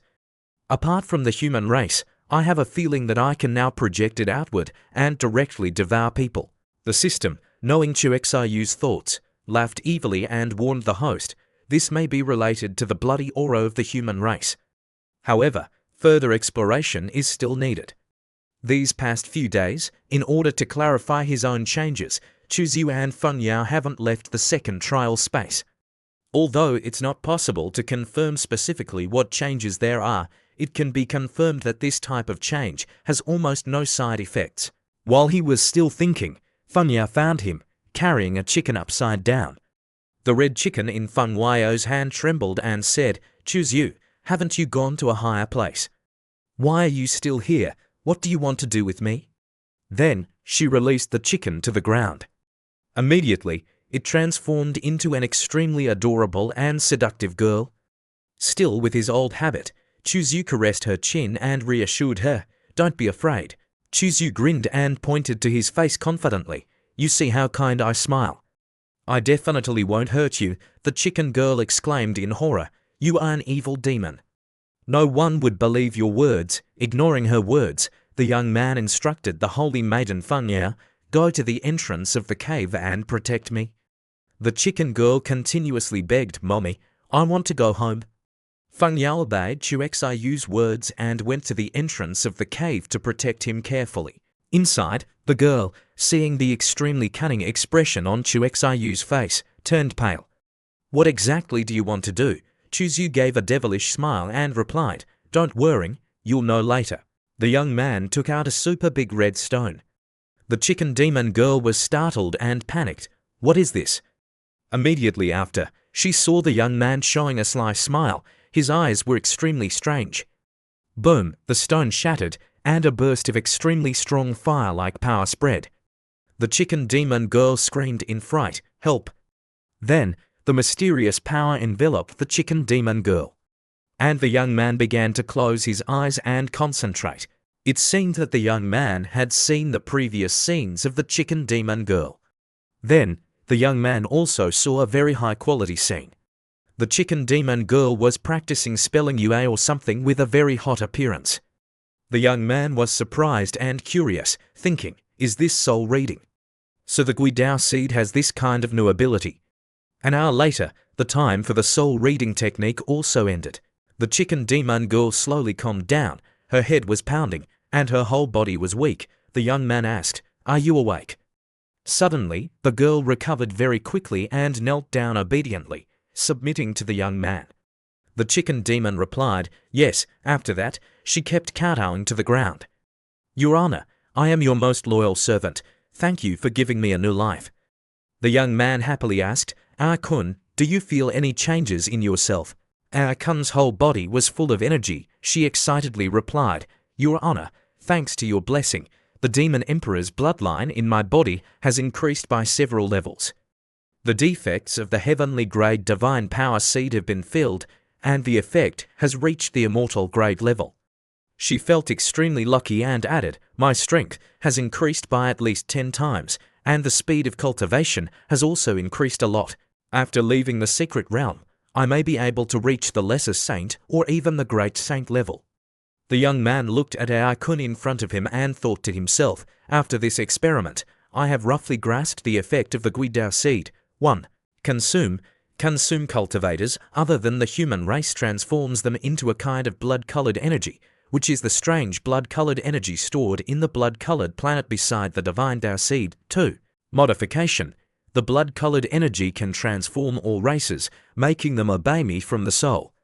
After understanding the two overbearing effects of the Guidao seed, the young man told Ai-kun to get up and talk. She obediently obeyed. "Yes, Your Honor." With his time-grabbing nature, the young man hugged the girl and thought to himself, "This method is really hard to solve. In the future, I will have a group of subordinates with stronger strength and absolute loyalty." The girl Ai-kun blushed shyly and looked at the young man, whispering, "My honor." The young man's naughty finger kept poking the fruit and asked, "What's wrong?" Ai-kun was both shy and worried. Ming Yaozi of the Wanya Valley has arrived and may challenge Your Honor. While the girl was worried, the young man continued to make intimate gestures and replied with a happy smile, "Don't be afraid." The young man thought to himself, Ming Yaozi, a heavenly grade divine power seed, the heavenly demon body, a peerless monster that appears only once every tens of thousands of years, the successor of the Zuqing Emperor. If I also transform him into my subordinate, wouldn't that be extremely wonderful? Just thinking about this, the young man felt like a huge bargain had fallen from the sky. "Come here, come more, I will have more subordinates." Then, the young man seriously instructed Ai-kun, "I will give you a task." The girl also listened very obediently and knelt down to receive the order, reporting, "Even if I die, Ai-kun must complete Your Honor's order." The young man then told her his plan, "You think of a way to seduce some more demons." The girl replied yes and went to do her task. After a while, the holy maiden Funya came to her. When she didn't see the chicken demon, she asked, "You let the chicken demon go?" The young man calmly replied, "Don't pay attention to her, just let her leave." Seeing the young man's strange behavior, the holy maiden Funya felt confused and thought the young man would never leave a living person when dealing with the enemy. Why did he just let the chicken demon go this time? At this time, the young man was also secretly calculating something. After transforming our kun, I always feel that the Tao has added something, but what exactly has been added? With my current realm, there is no way to describe it. It is like some regrets being fully supplemented into the defects. The young man asked calmly while sitting on the boat, "Funya, you don't ask me why I want to let the chicken demon go." The holy maiden was also very sensible and replied, "If you want to say it, you will naturally say it. Why should I ask if you don't want to say it? Even if I ask, you won't say it." The girl really understood the way the young man worked.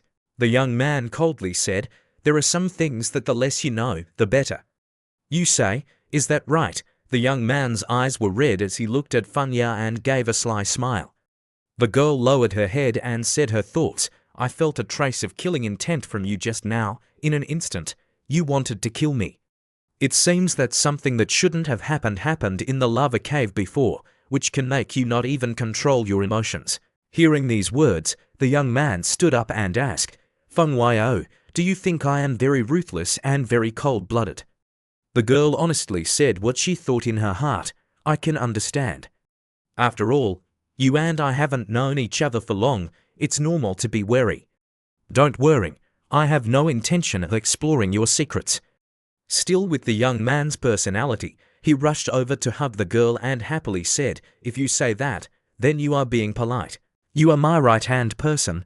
This little bit of trust is still necessary."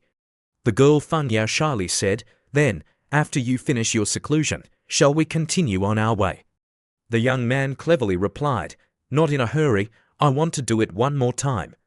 The young man's naughty hand began to move around and said, "We will definitely set off, but before that, I want to replenish some energy." The girl Funya could only stand still in front of the young man's magic hand. Then, the sounds of spelling Yue rang out. I don't know what the young man did, but Funya exclaimed, "That place is not allowed." After a while, Funya didn't say anything more, but only heard the sound of spelling letters Yue resounding inside the dark cave. The chicken demon girl returned to the demon clan. "Aikun, are you sure that the Tai Su holy maiden is still inside?" "Didn't she enter a long time ago?" the chicken demon replied. "Why would I lie to you?" The difficulty of this second level is very high. Currently, only 5 people have passed the level. Many people have given up passing the level and are looking for other opportunities around. Aren't you the same? The black-eyed Momo immediately said, "Brothers and sisters, a large number of our tribe died in the hands of the Tai Su holy son of the human race. Now he has reached a higher place. We can't find him to take revenge. We can only take the Tai Su holy maiden, who also comes from the Tai Su, to open the way." The black ape's eyes was red, and he gave a sinister smile. "We want to find her, catch her, peel off her skin little by little, and then give her corpse to the Tai Su holy son. I'm sure his expression will be very attractive." The demons shouted in unison, "Kill, kill, kill." Aikun heard this and laughed to herself. "A bunch of idiots, still dare to take revenge on your honor. It's really ridiculous. Let's see how you die later." At the same time, on another mountain peak, the Waya Oguang holy son was cultivating when he felt that something was wrong. What a strange supernatural power, splendid rivers and mountains. There is a bit of the smell of the holy body vision. Could it be that some great power specializes in imitating the holy body vision and created a supernatural power? He secretly smiled triumphantly. "If I learn this supernatural power, even if I encounter the vision of the holy body of the young man in the future, I can resist it for a while." Then, he continued to dream of occupying the beautiful holy maiden Funya. "By then, Funya will naturally be mine." While he was dreaming happily, he felt a change in the surroundings. There was a demonic aura in the ancient tree forest nearby. Aikun asked, "Black Ape Momo, that is the holy sun Wai Guang. We are all ready. The Holy Sun Yao Guan has already discovered us and has killing intent towards us. It's too late to retreat now. The Holy Sun Yao Guan is also a holy sun. Kill him first and talk later. After he thought to himself, he raised his weapon high and ordered, charge. The Holy Sun Yao Guan also realized that the demons wanted to attack him. Do you want to die, brothers? Attack and kill him. A fierce collision between the two sides took place. Rumble, chaos, the momentum of the great battle covered the sky. On a nearby mountain, the young man and the holy maiden Funya also saw it. The young man secretly smiled. He found the divine power stone, but was killed by the demons. The holy maiden Funya continued, Yao Guang must be dreaming. He never expected that everything he encountered was arranged by you. But relying on these little demons can't kill Yao Guang. The young man smiled and replied, I didn't think about killing him either. I just wanted to disgust him and make him injured to slow down his exploration progress. Funya curiously asked, with your current strength, you should be able to kill him directly, right? Why don't you kill him? The young man patted her butt and replied briefly, a woman like you doesn't understand. Thinking that the young man didn't want to say it, Funya said, it's all an excuse. You are worried that he has a backup plan, that the net will break and the fish will die, and that he will drag you down as a cushion before he dies, so you didn't choose to take action directly, right? The young man continued to smile and looked at Funya, woman, do you think I would be afraid? The young man's hands and feet were still pointing around. After a while, they fought 360 rounds without a clear winner. Seeing that the enemy was too numerous and too dangerous, the Holy Sun Yao Guang ran away. There are too many demons. This is not a convenient place to stay for long. At this time, Chu Zhu flew away. It's my turn to take the stage. Before leaving, the young man did not forget to instruct Funya, you don't need to follow me, just wait for me here. You must be careful. The young man flew straight to the front of the demons without any scruples. From above, Chu Zhu calmly said, I heard that you killed too many demons for me, so you are looking for human race cultivators everywhere to take revenge. As soon as the young man landed, Our Kun happily ran over to welcome. Your Honor, the black ape just stood there, feeling both bitter and dumbfounded, not understanding. What, chicken demon? Who are you calling? What was he after? After a while, the old monkey with a big head and a brain like a grape realized we were being played. He immediately yelled for his subordinates to run, but it was too late. Some of the demon men were so scared that their hands and feet went limp and they couldn't run, continuously begging their comrades to save them. Chu Zhu with the cold face used the magic orb in his hand and muttered, want to run. Too late. The whole space was immersed in deadly red light. The demon men screamed in horror, Chu Zhu demon, you shall not have a good death. After Chu Zhu named Chu Zhu cleansed the area with blood, he felt extremely comfortable. Only a fox demon man remained, but how could it escape Chu Xiu's eyes? The fox girl woke up and was startled when she saw Chu Zhu. Chu Zhu immediately cast a spell on her. Your aptitude is average, but there seems to be a trace of nine-tailed celestial fox bloodline in your body. It might have some effect on me. Let me convert you. As soon as he finished speaking, the fox girl was also tightly bound by Chu Xiu's spell. So she is a direct disciple of Jade Grand Sage, Tu Shan Fox Clan, Tu Shan Qingzu mentioning Tu Shan Yu. She is the blood sister of Thousand-Faced True Monarch. Chu Zhu stroked his chin and thought to himself, Thousand-Faced, that Thousand-Faced. I didn't expect us to be so fated. After a while, Chu Zhu released the spell and let the fox go. The girl was overjoyed as she came out, finally, I've grown 9 tails. The strength of my body has clearly become stronger. Immediately, Tu Shan Qingzu knelt down and saluted. Tu Shan Qingzu greets the master. Chu Zhu slowly pointed at the fox's forehead. Very good, your bloodline has been improved very well. The 9-tailed celestial fox bloodline has been activated. Thank you, master, for giving me a new life. In the future, I will definitely surpass my master and do my best for the master. You don't need to go back and gather with the demon men first. I believe you know what to do. Yes, master. The demon men have been wiped out. If I retreat completely, I'm afraid I will be suspected. As soon as she finished speaking, the fox deliberately cut a wound on her hand. Chuzyu instructed, "Do your best to perform well. Maybe there will be a chance for a second improvement. You go first, hide and wait for my call." The fox bowed and saluted. Yes, Chuzyu looked at the mountains in the pass and pondered for a moment. Then Chuzyu continued to circulate his energy and returned to find Funya. "I should focus on Funya." Chuxiu returned to find Funya and went to the large stone stele. It was named Wanchuan of the shore. The system announced, "Congratulations to the challenger. The third pass you have arrived at is Wanchuan River. Break the stone stele and you can enter Wanchuan River. Note that the crushing of the stone stele will cause the suppression within the secret realm to disappear. All obstacles will also disappear. Those who cross Wanchuan River first can receive the final reward." Hearing the system's announcement, Feng Weio's mind raced. Does that mean that after breaking the stone stele, the powerhouses from the outside world will not be able to stop pouring into the secret realm, and at the same time, cultivation will not be suppressed? The system replied, "Of course, there is no free lunch in the world. Those who have not participated in the previous passes will encounter extreme difficulty when crossing Wanchuan River." Funya turned to ask Chuzyu, "What do you want to do?" Chuzyu calmly replied, "Funya, don't tell me you think this stone stele is easy to break." Hearing this, Funya kept staring at the stone stele.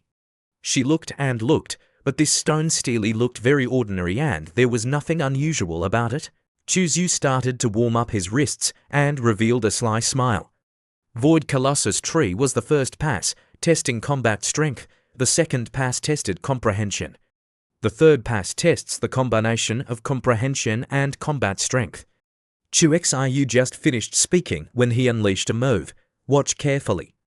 Chuxiu rushed over and threw a powerful punch. Boom. The Wanchuan stone stele stood there motionless, without budging or being damaged at all. Funya was curious. Why is that? Chuxiu continued to use his comprehension.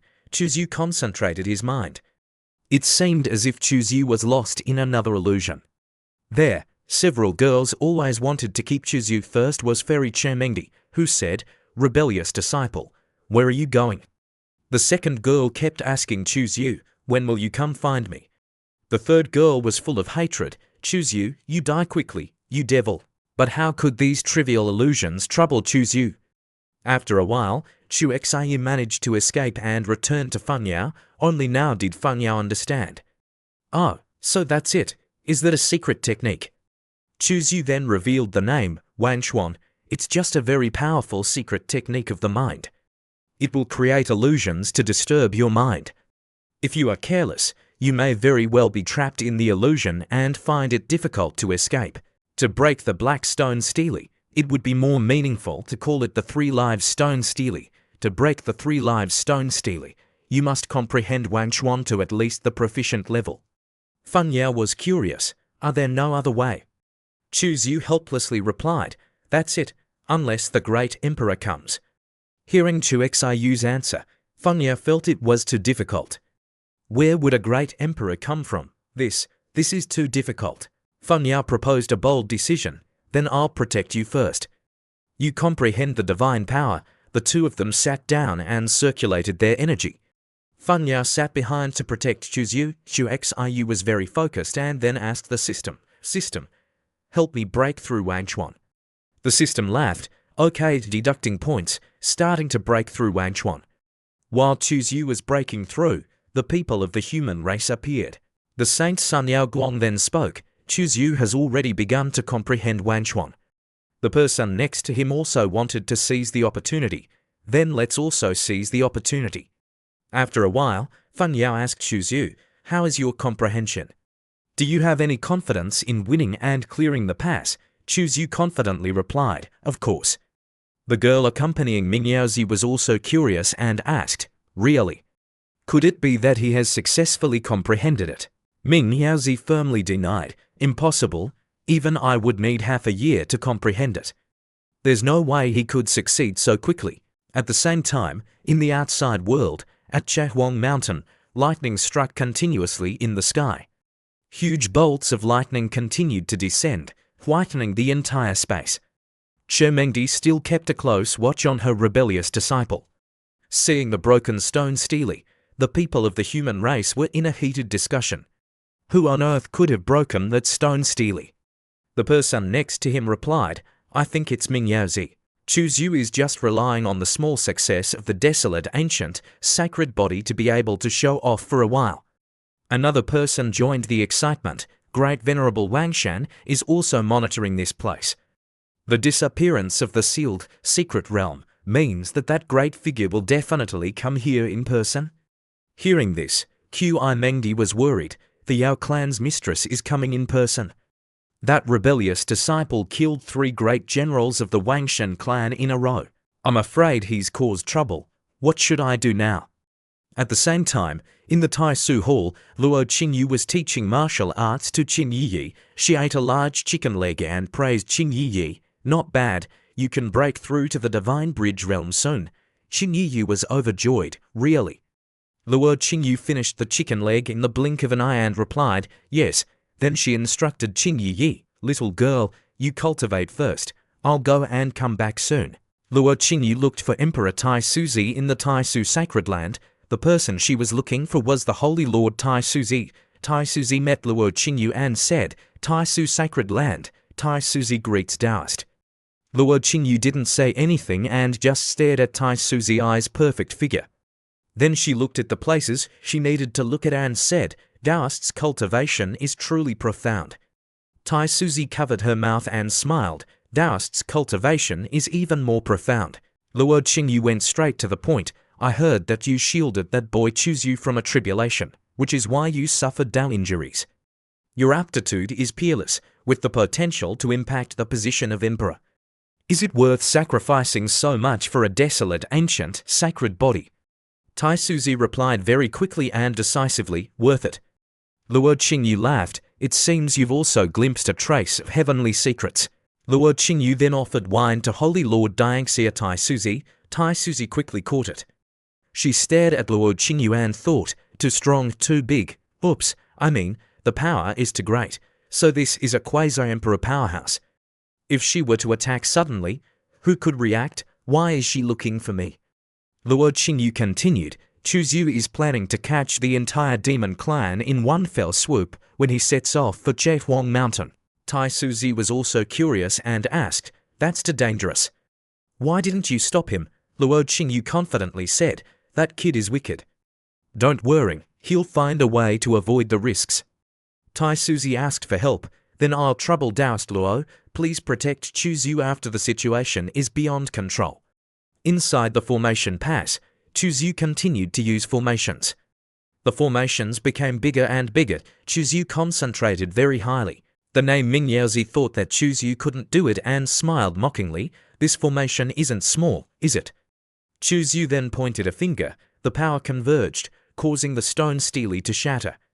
The people of the human race couldn't believe their eyes. This was, after the stone stele was shattered, the Wangchuan River appeared behind it.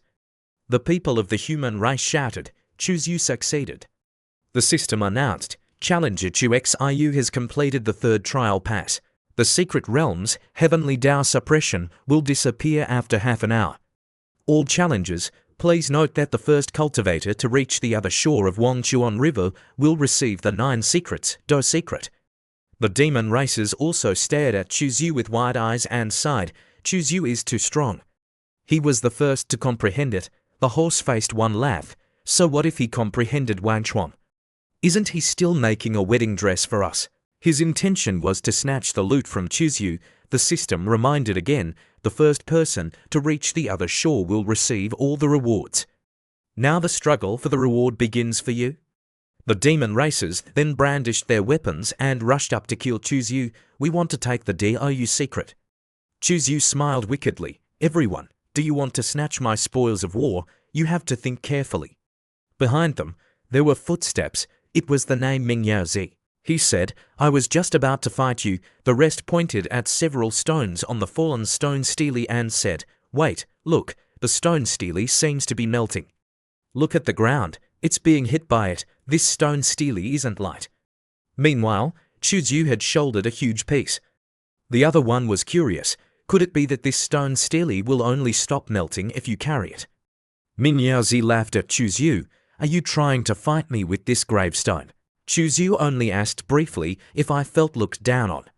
Even if I carry a gravestone with 3 lives, 1 hand is enough to deal with you. Chu Zhu used the true martial 36 forms, the true martial mountain breaking seal, to attack Minyaozi, but he was no ordinary person. He calmly stood and cast a spell. When Chu Zhu approached, suddenly the 2 winged purple flowers lined up into a flower-shaped shield, protecting Minyaozi. Chu Zhu had to retreat. After returning, those purple leaves immediately attacked Chu Zhu. Below was a girl casting a spell. She was extremely pleased. My move isn't easy to dodge.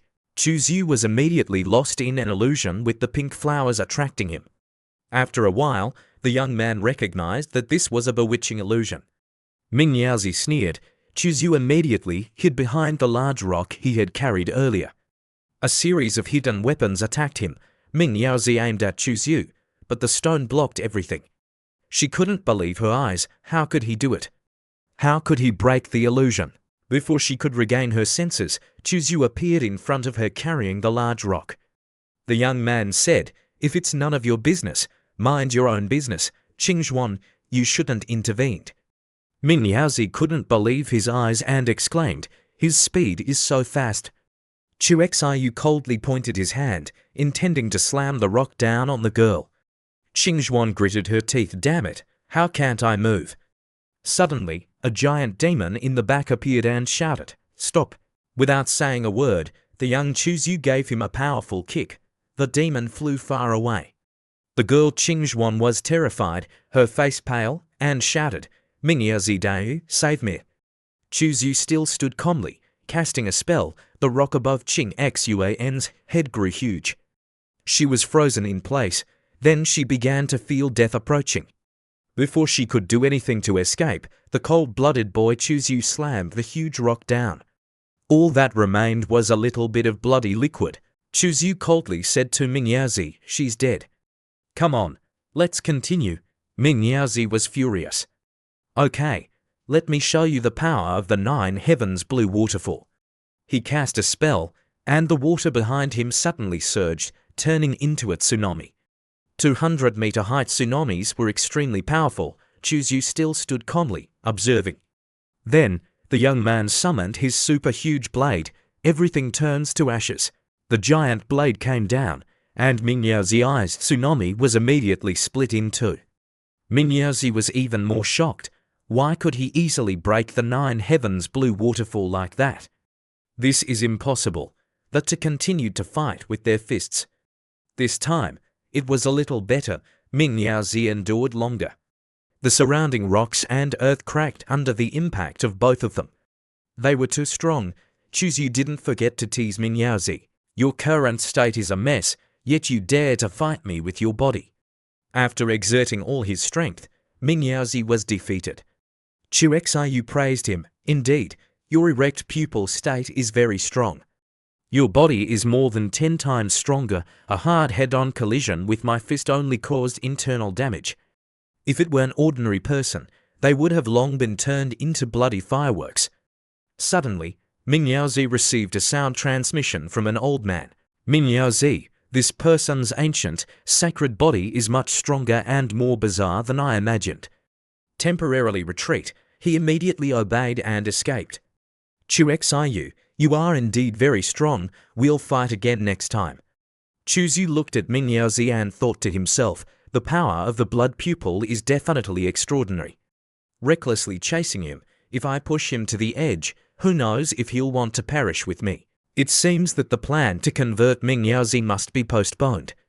After driving away the obstacle, Chu Zhu said to Feng Yao, "The heavenly rules of the secret realm are about to disappear. The strong from outside will all pour in. My goal is too big. It's not convenient for you to act together." The girl obediently replied, "Okay, you must be careful. If you need me, transmit your voice to me." The young Chu Zhu immediately floated on the river. The demon race on the shore were furious and shouted, "Block him, seize the gravestone." Chermengdi saw this scene and thought to herself, "You rebellious disciple, don't play too much." The young man muttered a few words. "Senior, You are all great saint powerhouses. Why bother competing for opportunities with a junior like me? Don't you feel ashamed? At this time, the demon race heard about the treasure that was given earlier, and their faces lit up. They didn't think about being ashamed anymore. They kept chasing after him, hand over the gravestone. We will naturally not chase after you anymore. Seeing how handsome you are, why don't you come home with me and be my son-in-law? A bat demon flew up to block the path, asked Chuzyu, do you think you can still escape? Today, even if you go to heaven or earth, I will personally kill this ant. Chuzyu startled himself at this voice and asked curiously, you are Qian Yi. Qian Yi is my sister. I'm here to avenge her. You little beast, you better obediently surrender, and I will spare you from suffering. After hearing the name, the young man continued to float on the river and mocked, oh, that really scared me to death. The young man saw Qi Mengdi and transmitted his voice, Master, I'm going. The girl had no choice but to follow, damn rebellious disciple. Qi Mengdi called out to the human race, everyone, follow me. She ordered, don't rush up too fast at first. During this time, the other demon races felt that something was wrong. It's not good, something big is about to happen. Lord of Thousand Faces turned to the crow demon Qingyu and said, quickly think of a way to get those great saints to turn back and stop chasing. The crow demon indifferently replied, Thousand Faces, do you think they will listen to me? During this time, Chuzyu smiled happily and thought, big brother, someone has realized they've been tricked, too bad, it's too late. Today, I will break through to the divine power realm right here on the river of lost souls and let those great saint powerhouses taste the flavor of a great thunder tribulation feast. Chuzyu ordered the system, let me break through the Dao seed. At this moment, the sky seemed to collapse. Rolling black clouds surged, and fierce lightning bolts continuously tore through the space like giant silver swords dancing wildly. The thunder roared and rumbled, shaking the earth like thousands of monsters roaring in a rage. The thunder tribulation swirled and gathered, forming a terrifying vortex of energy, as if to crush everything that existed below. The young man began to be assisted by the system to break through the Dao seed. Qi Mengdi warned the human race, everyone, retreat. That rebellious disciple Chuzyu is about to make a move. A fiery red ball appeared. A bolt of extremely strong lightning fell from the sky, causing the earth to shake. The demon race was terrified and panicked. It's the power of the thunder tribulation. Xiu wants to undergo tribulation here. It's all too late. The demon race was struck by the thunder tribulation or suffered from the spreading lightning bolts, their faces contorted in pain. Damn it, we can't move, we're trapped. Chuzyu is so vicious. He's undergoing tribulation and dragging us down to die with him. The demon race saw that the bat demon wasn't affected by the thunder tribulation and rejoiced. As expected of a great saint, he's not controlled by the thunder tribulation. Chuzyu is definitely dead. The bat demon, with its sharp and long claws, flew towards Chuzyu. Die. Today, Qian Yi will definitely tear you apart and burn your soul with yin fire for 10,000 years.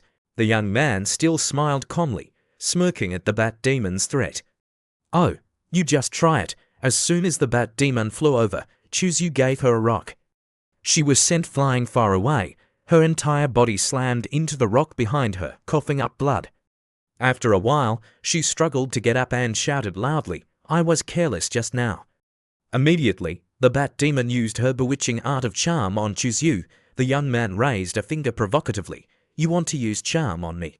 You're not good enough. The demon was very puzzled. How is it possible? Xiu, even though he wasn't affected by the charm, sincerely praised, indeed, the women of the demon race are very beautiful. Xiu flew over and grabbed her clothes. The bat demon was offended by Xiu's rudeness and said, you know that I am the woman of the Holy King, so let go. The young man not only didn't show any fear, but also replied, let's make a bet. Let's bet on whether the Holy King will still want you after seeing your next appearance. Chuzyu immediately stuffed a bottle of medicine that he had custom made into the bat demon's mouth. The demon was very curious. You gave me what? The young man then caressed the chin of demon and replied with a trembling, sweet voice. It's called the demonic voice type of Kui daughter that I just concocted. You are the first to try it. I don't know how effective it is. The demon knew that nothing good would come of it and cursed Chuxiu, you are so shameless. Then, the young man continued to squeeze, not knowing where he was squeezing, but the demon's face turned as red as a tomato.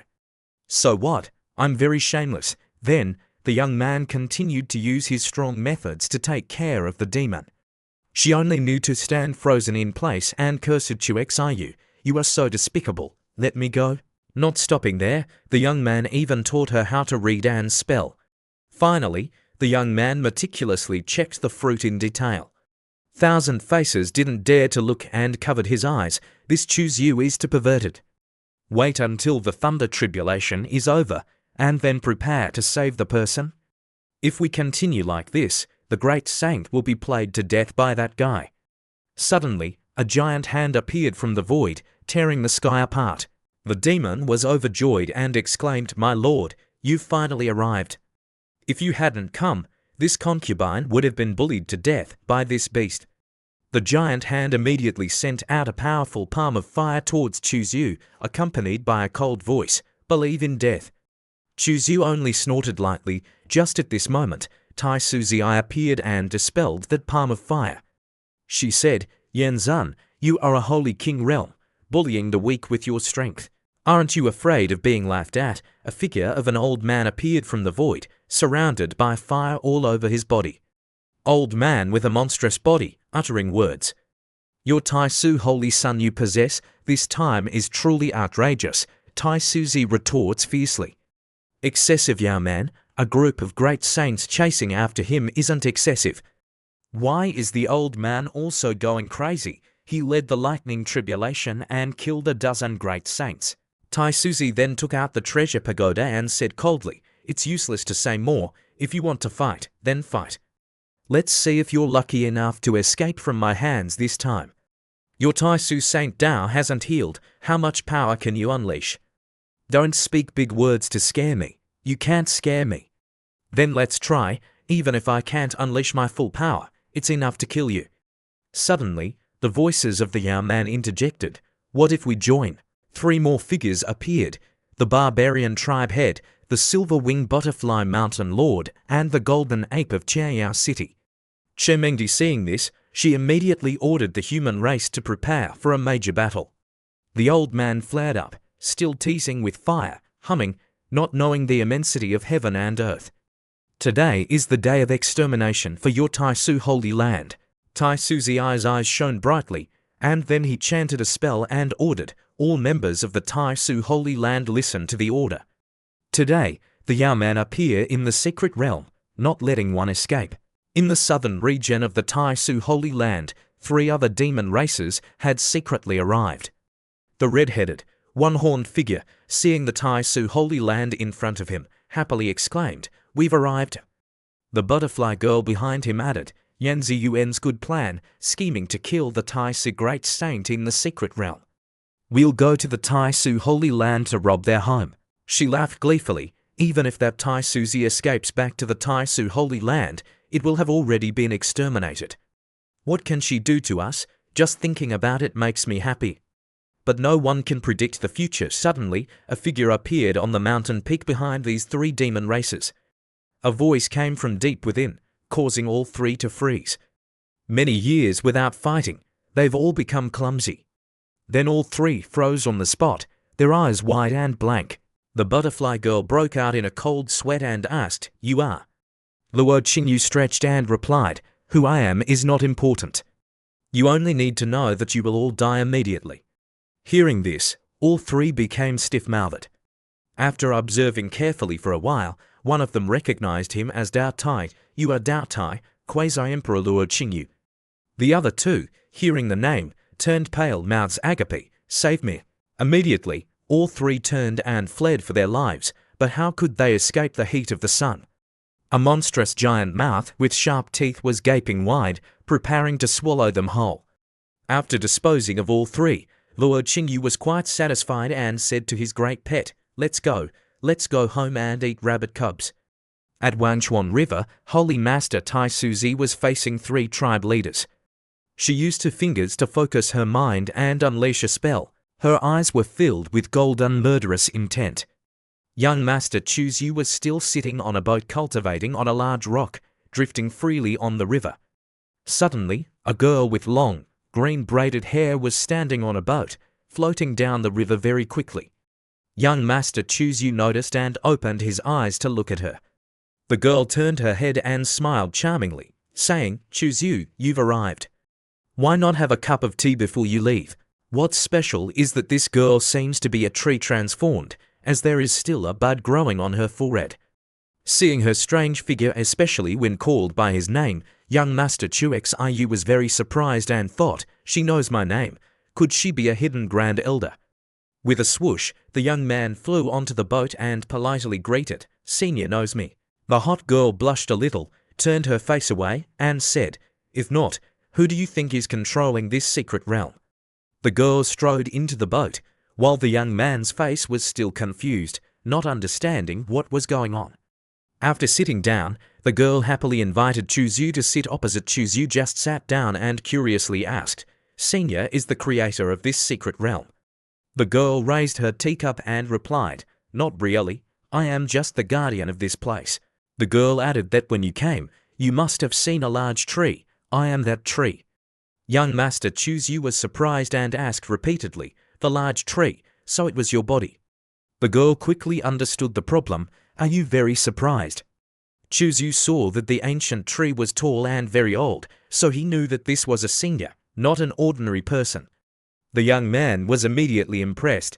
"That tree is really too big. May I ask how I should address you, Junior?" She smiled charmingly and gently replied, "Call me Tree." She slowly recounted her past. "Long ago, when I was just a seed, a powerful human planted me in his backyard. I took root and sprouted, becoming a sapling. Because I was nurtured by his great Tao all year round, I developed spiritual intelligence. When that person saw that I had developed spiritual intelligence, he was very surprised. He said that a life with wisdom should have its own name. He wanted to name me, and I was very happy, but he thought for a month, and the name he gave me was just Tree, like how ordinary people who raise dogs name them Dog. Don't you think he's funny?" Saying this, the girl giggled. Young Master Chuzyu also found the story very amusing. "That senior human must be very strong, right? Extremely strong. It would be more accurate to use the word invincible to describe him. Back then, he and another powerful human joined forces and almost overturned the Wan tribe era." Hearing the words Wan tribe, the young man was very curious and asked repeatedly, "Are there really Wan tribes in this world?" The tree girl continued, "The starry sky Wan tribes. That's just livestock raised by the humans." The tree girl asked back, "Have you ever been to Hong Huang?" Chuzyu also answered honestly, "Indeed, I have been there, but I didn't dare to stay long, knowing a little about the status of humans in the starry sky universe." The tree girl continued to smile a charming smile with a hot body. "What you see is not the whole picture. If you want to understand more, wait until you reach the Little Saint realm and go to Hong Huang for a while. That is the cradle of the strong." After talking about all sorts of things in the world, the tree girl seemed thirsty and said, "Come, let's have some tea." Young Master Chuzyu also took a sip of tea. Soon after, inside the Tao Palace, a throne of blood appeared with a mysterious light. The system informed him that the Blood Throne host can use the system to break through the Tao laws on the Blood Throne, strengthening the Blood Spirit Tao seed, equivalent to breaking through the realm. At the same time, it has another function. It can resurrect cultivators who have been transformed by the host. For example, it can be applied to the chicken girl. Just put her on the Blood Throne, and recovery can reshape her body. Young Master Chuzyu couldn't believe it. This hack was too powerful. "In the future, not only can I explode with military power, but I can also create an army of immortals." Suddenly, a golden light blinded Chuzyu. The young man looked around and wondered, "Have I reached the other shore?" The system continued, "Congratulations, trial taker Chuzyu. You are the only cultivator who brought the 3 lives stone tablet to this place. You will receive the DOU secret inheritance. You have been found to be qualified to refine Mount Sumeru. After accepting the DOU secret inheritance, Please follow the next instructions to reach Mount Sumeru. Young Master Chuzyu stared at the system notification and pondered something. At this moment, a storm of thunder and lightning arose near the large ancient tree in the secret realm. The demon races panicked and shouted in horror, "What's going on? Is the secret realm about to close?" At the peak of Chaehuang Mountain, Saintess Funya was still waiting for Chuzyu like waiting for her husband. Seeing young Master Chuzyu return, she happily asked, "Did you get the DOU secret?" Chuzyu coldly replied with a single word, "Yes." The words were cold, but the actions were extremely warm. Chuzyu put his arm around the girl's waist and then gave her a bright, charming smile, saying, "It's just a pity that I can't pass on the DOU secret to others right now. Otherwise, I would definitely pass it on to you." The girl, Funya, also said very honestly, "Whether you have the DOU secret or not, it's not that I want to get the DOU secret. I just came to congratulate you." Still the familiar action, the young man hugged her tightly and patted her buttocks, then said slowly, "But I really want to pass it on to you."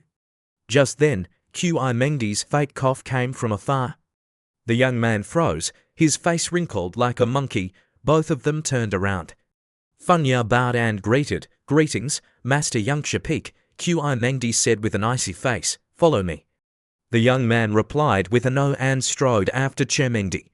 Above the flying chariot that was flying in midair, Chermengdi scolded fiercely, "Rebellious disciple, come here." The girl pinched Chuxiyu's cheeks and used sarcastic words, "Oh, this rebellious disciple, do you want your master to personally organize a wedding for you too?" The young man was happy to hear about the wedding and replied, whether he was doing it on purpose or not understanding the hidden meaning of the master, "Okay, but master must participate, otherwise I won't do it." Chermengdi became even more angry, her face as red as a tomato. "Who wants to participate? You think too much." Seeing Chermengdi angry, the young man was delighted, "Master, I like your arrogant appearance." Chermengdi was too familiar with these lip service words. "Stop it, I don't like your shameless appearance." Then, Chermengdi asked about the main matter, "Did you get the DOU secret?" The young man politely poured a cup of tea, but this polite action was intentional. Chermengdi reminded, "That's good, be careful, don't be too ostentatious. There are many people staring at you right now, not only demons, but also humans." The young man was pushed to the limit when he saw Chermengdi caring about him. "Master, are you worried about me? What I care about is genuine, but how can I tell this to my disciple?" Chermengdi immediately diverted the topic, worried about the future of the supreme sacred land. "If you die, what will the sacred land do?" The young man was also very clever and hugged his master, saying that in short, his master would regret letting him die. If he died, she would be heartbroken. Hearing this, Chermengdi's hair stood on end because she knew what the young man would do next. "You're thinking too much, you rebellious disciple." "Let go." The young man didn't. He didn't let go, but hugged her even tighter. "Master, absence makes the heart grow fonder, and it's been so long since we last met." The young man stroked his master's chin and continued to use sweet words. "Tonight, please impart your teachings to your disciple." Sweet words indeed kill. Chermengdi was a little moved. The young man then continued to play a jigsaw puzzle game with his master. Chermengdi shouted, "Get out." But the more his master shouted, the more the young man liked it, and he kept making his master do jigsaw puzzles and practice spelling all night long until the next morning. The ship flew to a pavilion on the mountain. In the pavilion, 4 old men were waiting. The young man cupped his hands and saluted. Chuzyu pays respects to the holy kings. These old men were the lord of Guang Prefecture, Zhong Wu Di, the lord of the Zhong family, Yi Hong, and the old lord of the Yu family. The lord of Guang Prefecture laughed. "Young man, you've finally arrived. Come over here." The young man, Chuzyu, was also very eloquent and took the initiative to say, "Sorry for keeping you seniors waiting." Yi Hong, the lord of the Yu family, replied, "It's not that bad. Chuxiu, you did a great job this time, killing dozens of demon great saints and reducing a lot of pressure on the war in Xionyuan." The young man, Chuzyu, humbly said, "Senior years to kind, I just happened to be there." Chuzyu then took out a pile of rootless divine water and continued, This is rootless divine water, brought for the 3 seniors. Please accept it. When the Lord of Yao Guang Prefecture saw the item, he was overjoyed. Good, good, good. If you need my help in the future, just ask. After chatting for a while and receiving rare items, the 3 old men were quite satisfied and returned. The young man then sent the 3 off. Take care, everyone. Seeing the young man talking to the holy mistress Tai Suzy next to him, Immortal Maiden proactively said, "All right, you two can chat slowly. I'm going up to the spaceship to sleep for a while. I didn't rest well last night." Holy Mistress then fed Chuzyu some food. "Chuzyu, we are lucky to have you this time, otherwise our supreme sacred land would have been in danger." The young man humbly replied to the beauty, "I believe that even without me, the supreme sacred land could have overcome this crisis." Suddenly, she coughed a few times. Chuzyu worriedly called out, "Holy Mistress, are you all right?" The young man had already realized everything and said, "Because of my holy body tribulation, you were injured. I haven't directly thanked you yet." The holy mistress looked at Chuzyu in surprise. "So you knew all along? Protecting you is protecting the future of our supreme sacred land.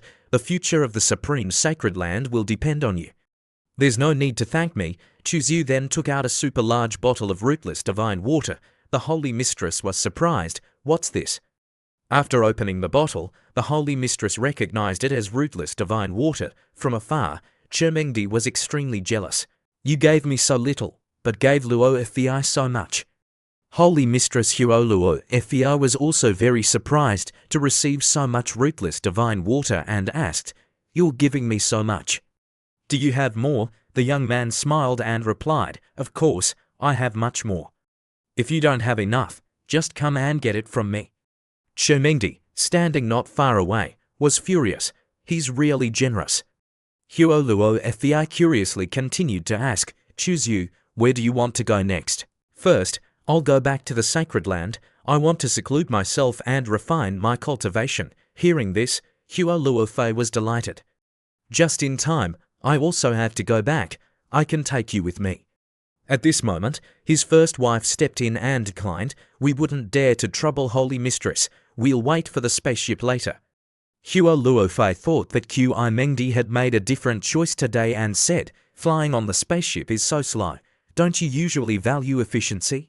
I can take you and we'll be back at the sacred land very quickly." Chermengdi then gave him 2 glances and gave a reason. "Holy Mistress, Chuzyu has a problem with his cultivation and wants to ask me. It just so happens that on the way back, I can guide him."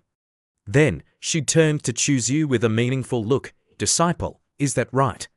The young man was sweating cold and thought, "Didn't you just guide me last night? Can't you give me a day off?" Then, Chuzyu put on a sly smile, "But I really like it." Then, the young man scratched his head shyly and said to Huo Luo Fei with a grin, "All right. I really do have a problem with my cultivation and want to ask Master for guidance." Huo Luo Fei also understood the situation and proactively replied, "If that's the case, I'll take my leave first." Huo Luo Fei then opened a teleportation portal and left. During this time, Chuzyu was still sitting on the chair, daydreaming. Sister Hua is so fragrant, so powerful, so generous. Suddenly, his ear was grabbed by his master and panicked. The young man was dragged away by Qi Mengdi by his ear.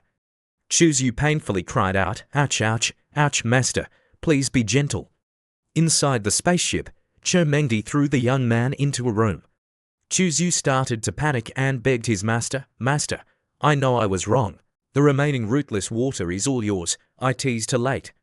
Chermengdi coldly took out a whip and beat the young man into a pulp. He hit the ceiling. It was so cold. The young man, Chuzyu, helplessly begged, "Master, Your Majesty, Goddess, please calm down." After the spaceship arrived, Chermengdi continued to drag the young man away by his ear.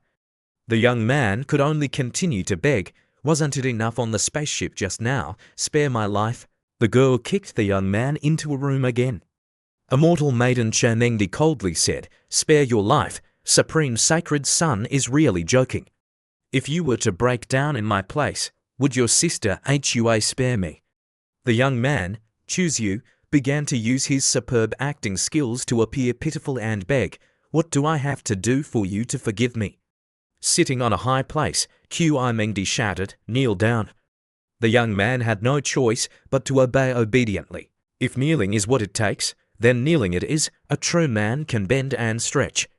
Mengdi calmly sat and read a book, occasionally glancing at Chuzyu, but Mengdi's way of holding the book was very strange. Seeing this, the young man called out, "Master." Seeing that Mengdi didn't respond, Chuzyu called out again, "Master, master." Mengdi pretended to be annoyed and asked, "What is it?" Chuzyu pointed and said, "That, master, you're holding the book upside down." Mengdi didn't know how to explain, so she gave a reason. "I like to read books like this." Changing directions, "This seat is not used to it yet.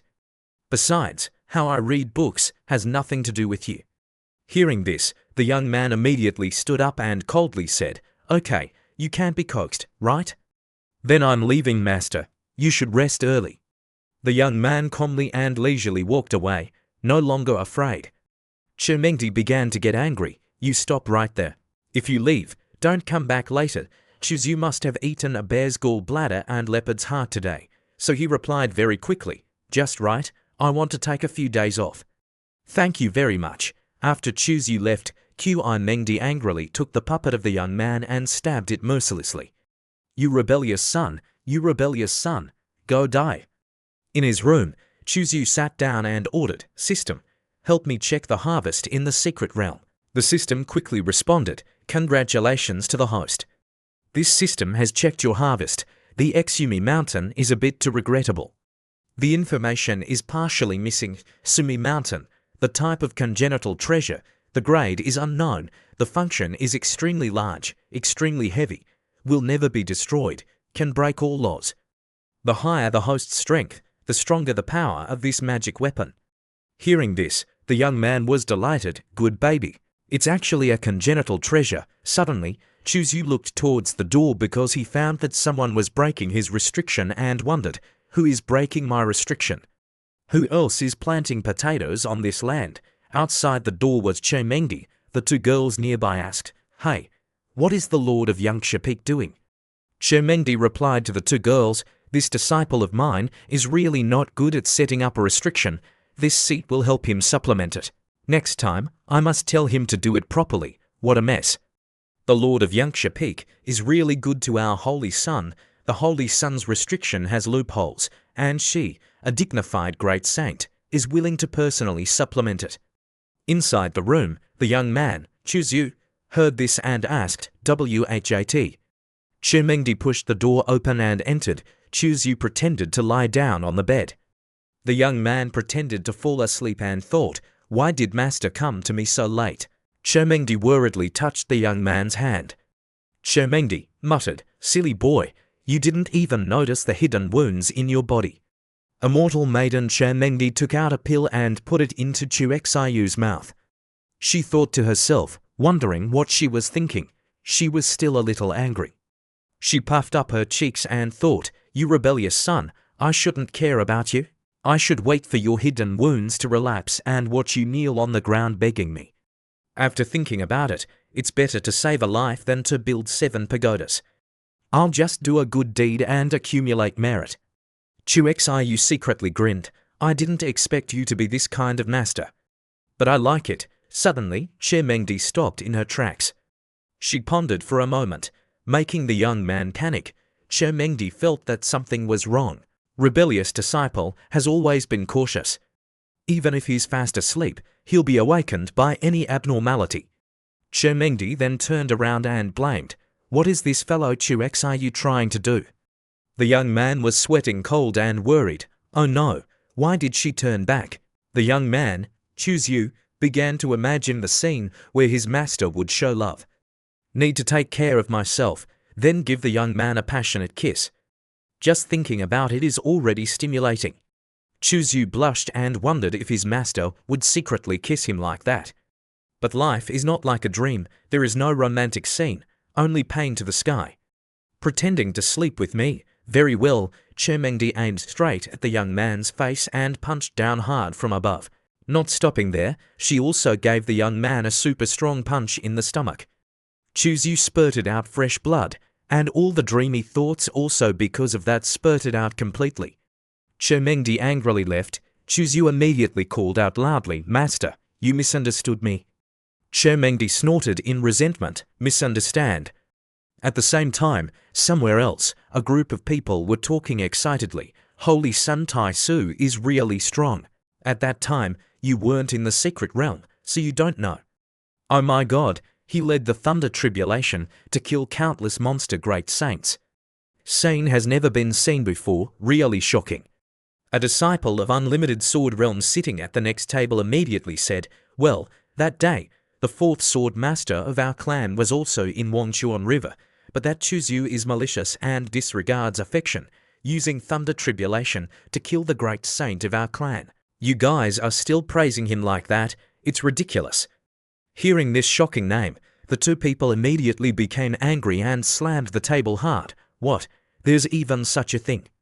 As the disciple of Unlimited Sword Realm was making up stories, a voice of a girl covering her face suddenly rang out. "It's funny, it was odd Chindai of Yaoci Holy Ground." She loudly questioned, "I ask you, that day, there were so many human great saint there, so why did only the fourth sword master of Unlimited Sword Realm die?" Without waiting for that person to answer, she also loudly let everyone hear, "Qingfeng Ziyue, disciple of the fourth sword master of Unlimited Sword Realm, at the grand ceremony of Tai-Su Holy Sun, bluntly said he wanted to kill Chuzyu, but in the end he was killed by Tai-Su Holy Sun. Everyone knows about this, right?" After she gave some arguments, she repeatedly asked everyone around, "So everyone, what do you think the fourth sword master went to Wangchuan River for?" The disciple of Unlimited Sword Realm immediately lost his composure, pointed his finger and shouted loudly, "Chindai, don't beat around the bush." Chindai did not answer him, but slapped the table and called out, "Waiter, the bill." She coldly concluded the matter very decisively. "Everyone knows your intentions, who is right, who is wrong, I don't need to say it anymore." After saying that, Chindai called out, "To Yaoci, let's go." At the same time, at Tai-Su Holy Ground, the young man immediately used a mirror to look at his face. After being punched, his jaw was crooked. Chuzyu hissed, "Master's blow was really strong finally, it returned to normal." Suddenly, a fragrant smell from outside rushed straight into Chu Xiyu's nose. "It smells so good." Luo Qingyu saw Chuzyu open the door and step out, then said to Qin Yiyi, "Little girl, Uncle Chuzyu is back." The little girl Qin Yiyi, who was eating roasted meat very deliciously, immediately turned around happily and greeted Chu Xiyu, "Uncle Chuzyu." She ran over and hugged Chuzyu tightly. The young man also happily praised Qin Yiyi, "You seem to be not lazy recently, already in Divine Bridge Realm." The girl also whispered in Chu Xiyu's ear, "I don't dare to be lazy, otherwise Sister Luo in white dress will hit me." Chuzyu replied, "Then you have to thank her for her supervision." Then, the young man turned around to thank this great saint for her help. "Sister Luo, thank you for your help this time." Luo Qingyu was not at all satisfied with Chu Xiyu's words and repeatedly asked, "Just thanking with words?" Luo Qingyu also showed an expression extremely seductive and irresistible. Chuzyu stepped to Luo Qingyu and asked, "Sister Luo, how do you want me to thank you?" "Whatever you want, just ask, I'll fulfill it." Luo Qingyu then gently smiled and said to Chuzyu, "Come to my room tonight." The young man choked on his own blood. Seeing this, Luo Qingyu continued, "I has a treasure, do you want it?" She then took out a treasure. The young man's eyes lit up when he saw it, Sister Luo, in her hand. Could it be a formation weapon? Moreover, the grade is extremely high. Qin Yi heard this and wondered, "What is a battle weapon?" Luo Qingyu replied, "Formation weapon is, as the name suggests, a weapon of formation." Luo Qingyu continued to reveal more. Formation flag is actually also considered a formation weapon, but it is for single use, so it is not considered a formation weapon. But formation weapons are not the same. They can be used many times, like regular tools, extremely precious and rare, only met by chance. This is what I got from killing 3 Saint Kings. It is a Chuan Jian level battle compass. You should know the value better than me. Hearing this, Chuzyu was already drooling. The young man's eyes were full of stars. Excitedly, Chu pointed at the battle compass treasure and giggled. Sister Luo, I want it. Luo Qingyu cleverly asked back, little brother, what do you want? Say it clearly, otherwise it's not good to be misunderstood. Now, Chu Zhu is ready to trade everything. Chu Zhu pointed at his face and smiled. Sister Luo, you give a condition. How can you give this compass to me? This thing is very useful to me. Luo Qingyu kept stroking the battle compass, making Chu Zhu crave it, then said, in 2 days, the woman in the white dress will go out. You think of a way to make her shy and blush. As long as you can make her shy and blush, I will give you this compass. Chu Zhu heard this and stroked his chin, thinking, this condition sounds simple, but it's actually very difficult. First, the white anti-Luo is an ice beauty with an ancient personality. Wanting her to blush is already very difficult. The young man then thought of the scene before he could do anything. He was already slapped in the face by the white anti-Luo. Second, the white anti-Luo's strength is great. If he does too much, he might be slapped to death by her. Luo Qingyu saw Chu Zhu standing there dumbfounded and repeatedly asked, don't you dare. The young man scratched his head and replied, it's true that I'm a little scared, but if you can guarantee to give me the compass, I will accept this mission. Luo Qingyu giggled, oh, little brother, your courage is commendable. Chu Zhu then took out a gourd of wine. Sister Luo, this is the cherry blossom given to me by Yao Xi, holy daughter. Have a taste.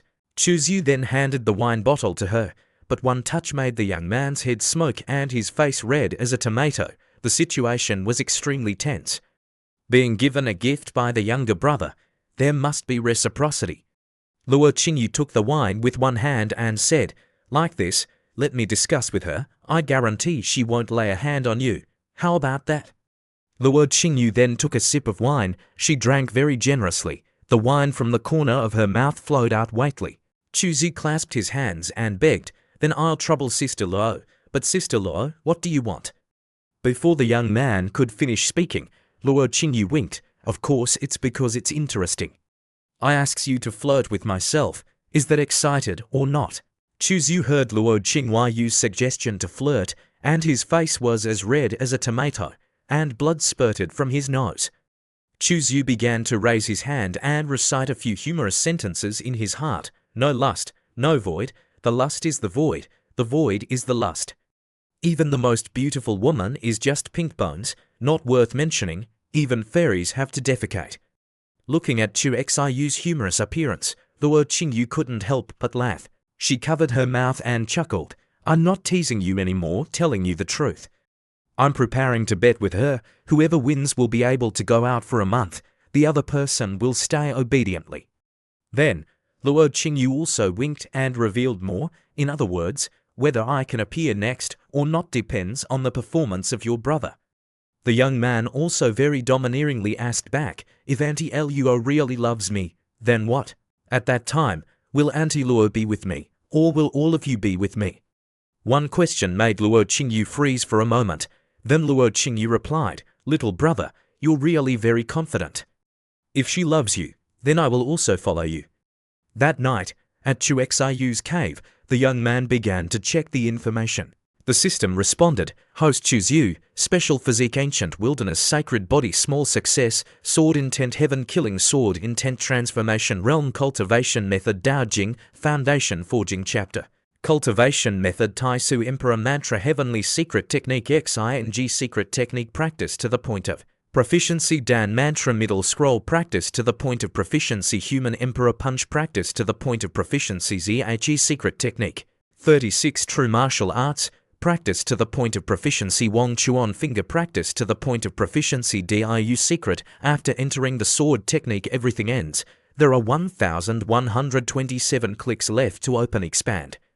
Chu Xiu was a little dissatisfied. The speed of cultivation is still a bit slow. The system asked, do you have a way to increase the speed of cultivation? The system then laughed. This system has a suggestion. The host can use the system to deduce a set of cultivation methods specifically for you, thereby increasing your speed of cultivation. However, the host deducing the cultivation method consumes a bit of breakthrough points and also requires you to provide materials. Hearing this, The young man stroked his chin and muttered, "Materials."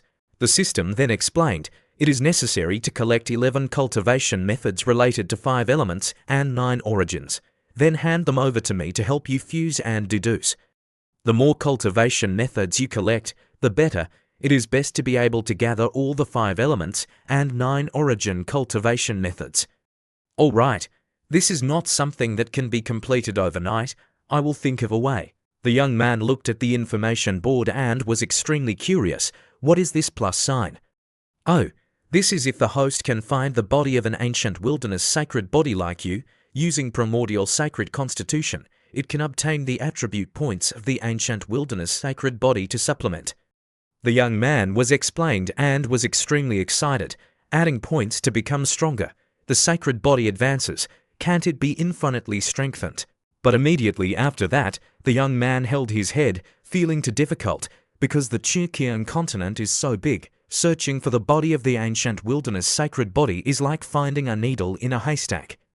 "Ah, well, there will always be a way. It's just a matter of time." The young man opened the door and stepped out. As soon as he stepped out, the elder Mo Fian called out, "Your Highness, that girl is so considerate," explaining that she knows Your Highness is busy lately and doesn't want to disturb you. "You won't blame me, will you? Young Master Chu has a way with girls," holding Mo Fian's hand. "Why else would Fian say, 'What have you been busy with lately?'" The girl happily answered Chu Xiu's question. "UI's cultivation has just begun. Although her foundation is solid, her physical body still needs training.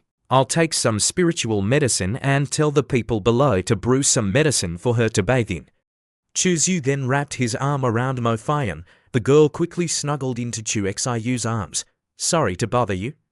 Your Highness is busy with cultivation. Fian can handle some trivial matters."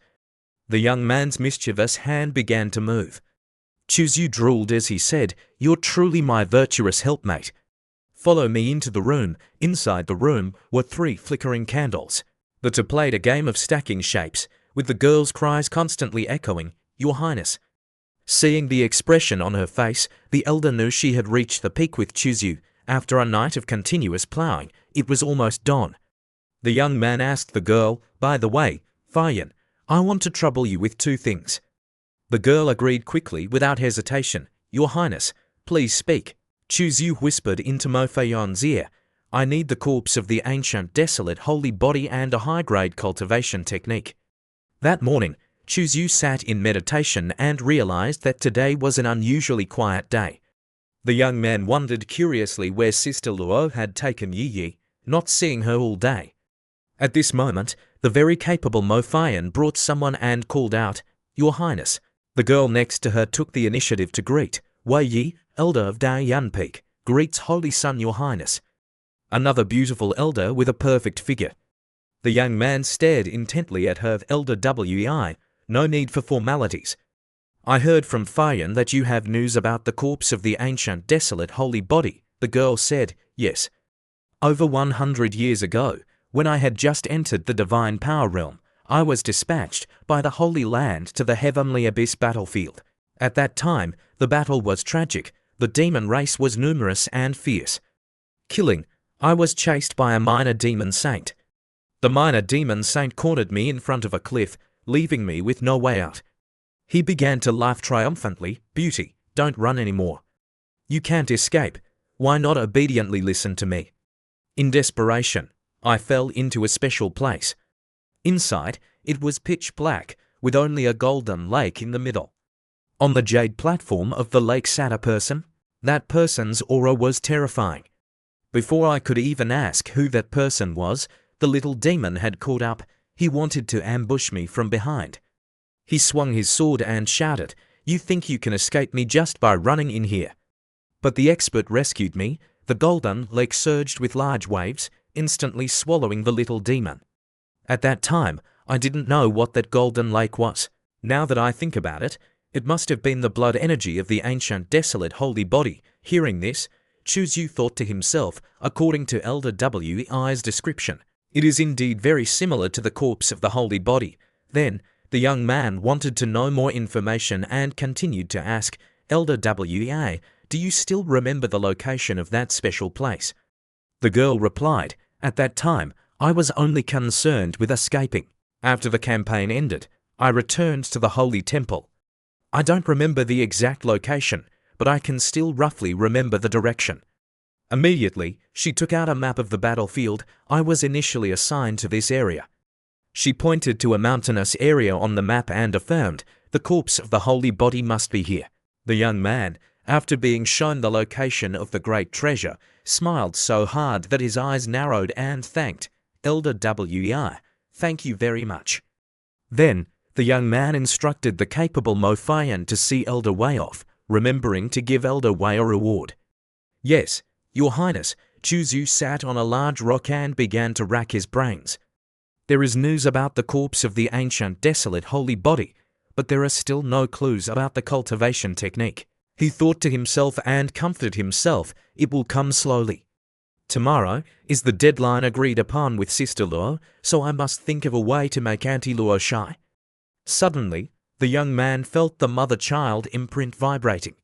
Who is it, Master or Sister Hua? At this moment, Hua Luofei was passing by. When Hua Luofei arrived, it was already evening. She asked, I wonder if I'm disturbing Holy Son Your Highness's cultivation. The young man, as always, replied with a grin, Sister Hua, don't be so polite with me. Just call me by my name, come, sit with me for a while. The young man knew how to please girls and brought up gifts. Oh right, Sister Hua, I forgot to give you something. Hua Luofei was extremely curious, what good thing is it? The young man took out a kind of tree and said, This is a beauty preservation spiritual fruit. I wish Sister eternal youth. Hua Luofei was extremely stunned because the young man was playing too big. You're giving me such a precious fruit just like that, Chuzu explained, aren't you, sister? If I have something good, I naturally want to share it with you. Not far away, Luo Qingyu stood nearby and watched everything, thinking, this kid really likes mature women, reciprocity is key. Hua Luofei also took out a valuable item and said, I heard you're collecting 10,000 cultivation techniques. This records quite a few techniques. The entire Taisu Emperor scripture is also in it. Because these are all important cultivation techniques, Hua Luofei repeatedly instructed, memorize it and quickly destroy it. Remember not to spread it outside. The young man happily accepted it and held Tai Suzi's hand, saying sweetly, Sister, rest assured. I will destroy it immediately after reading it, absolutely will not let it leak out. The young man, Chuzu, was also extremely stunned and thought to himself, the Holy Land's regulations state that only the Holy Lord can view the entire Taisu Emperor scripture. Now, Sister Hua is letting me see the entire thing. It seems that my efforts to create a good impression all this time have not been in vain. Immediately, the young man decided to play even bigger, or rather, play smarter. Chuzu tightly grasped Hua Luofei's hand and pulled her closer. The young man hugged the girl tightly. Hua Luofei froze for 3 seconds. The young man continued to release sweet words, Sister Hua, you smell so good. Then, the young man kissed Hua Luofei. The girl's face turned red and she stammered in surprise. You. The young man smiled widely, a very cunning smile, and continued to use sweet words. You're too beautiful. I couldn't help myself. The bait had been scattered everywhere. Chuxiu continued to be romantic. Sister Hua, the moonlight tonight is so beautiful. As he spoke, his hands began to caress everywhere. Hua Luofei could only stand rooted to the spot. Early the next morning, the young man opened the door and stepped out, his face full of excitement, thinking, today is the day Auntie Luo appears. Fortunately, I saved some energy yesterday, so I can confidently meet Auntie Luo. The young man smiled gleefully, thinking, Auntie Luo is not like other women. Then, the young man began to recall the emotions he felt when he was with different people. When with Master, I need to be domineering without losing my gentleness. When with Sister Hua, I need to be innocent mixed with a bit of stubbornness and clinginess. When with Fayan, I can play the role of a domineering CEO. When with Luo Qingyu sister, I naturally need to indulge her preferences, take a little advantage with words, and touch her if I have the opportunity, or let the other party touch me. To deal with Luo Qingyu, I can only choose a different path, the method of psychological manipulation. The young man stepped forward and cupped his hands in salute to Luo Qingyu. This girl was extremely cold, not even looking at Chuzyu once, and said, "You will not succeed, give up. I don't like anyone, and I especially don't like people like you.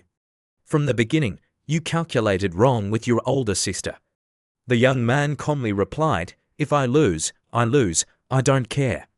Auntie Luo, you wouldn't really think that I'm deliberately trying to win you over because of that compass, would you?" Luo Qingyu was a little annoyed. If you lose, your sister Luo Qingnu will be sealed for a month, and you don't care." Faced with Auntie Luo's very tricky question, the young man answered very subtly so as not to offend either of them. "In my eyes, Auntie Luo, you and Sister Luo have no difference. Sister Luo losing is just one less appearance, and there is no danger to life." The young man began his top-notch acting skills. "Actually, Auntie Luo, I may not be able to like people." The young man used the psychological manipulation skill, saying one thing and meaning another. "Yes, you are indeed stunningly beautiful, powerful, and have a destructive power to men that can be said to be unsolvable, but not liking is not liking." Hearing these words, Auntie Luo was confused and reminded Chuzyu, "Didn't you and Qingyu say that you liked her very much?" The young man pretended to forget and exclaimed, "So I once said such words." In his heart, the young man was extremely pleased with his ability. What is the method of psychological manipulation? It is to let her be surprised, to use her Qingnu personality to stimulate her. Clearly, she and Qingyu's sister look exactly alike, but I just don't like it like that.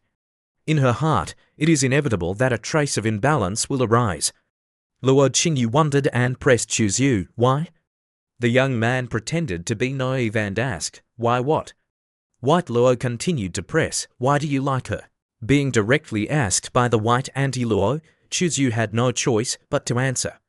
Since he had been seen through, he didn't hide anymore.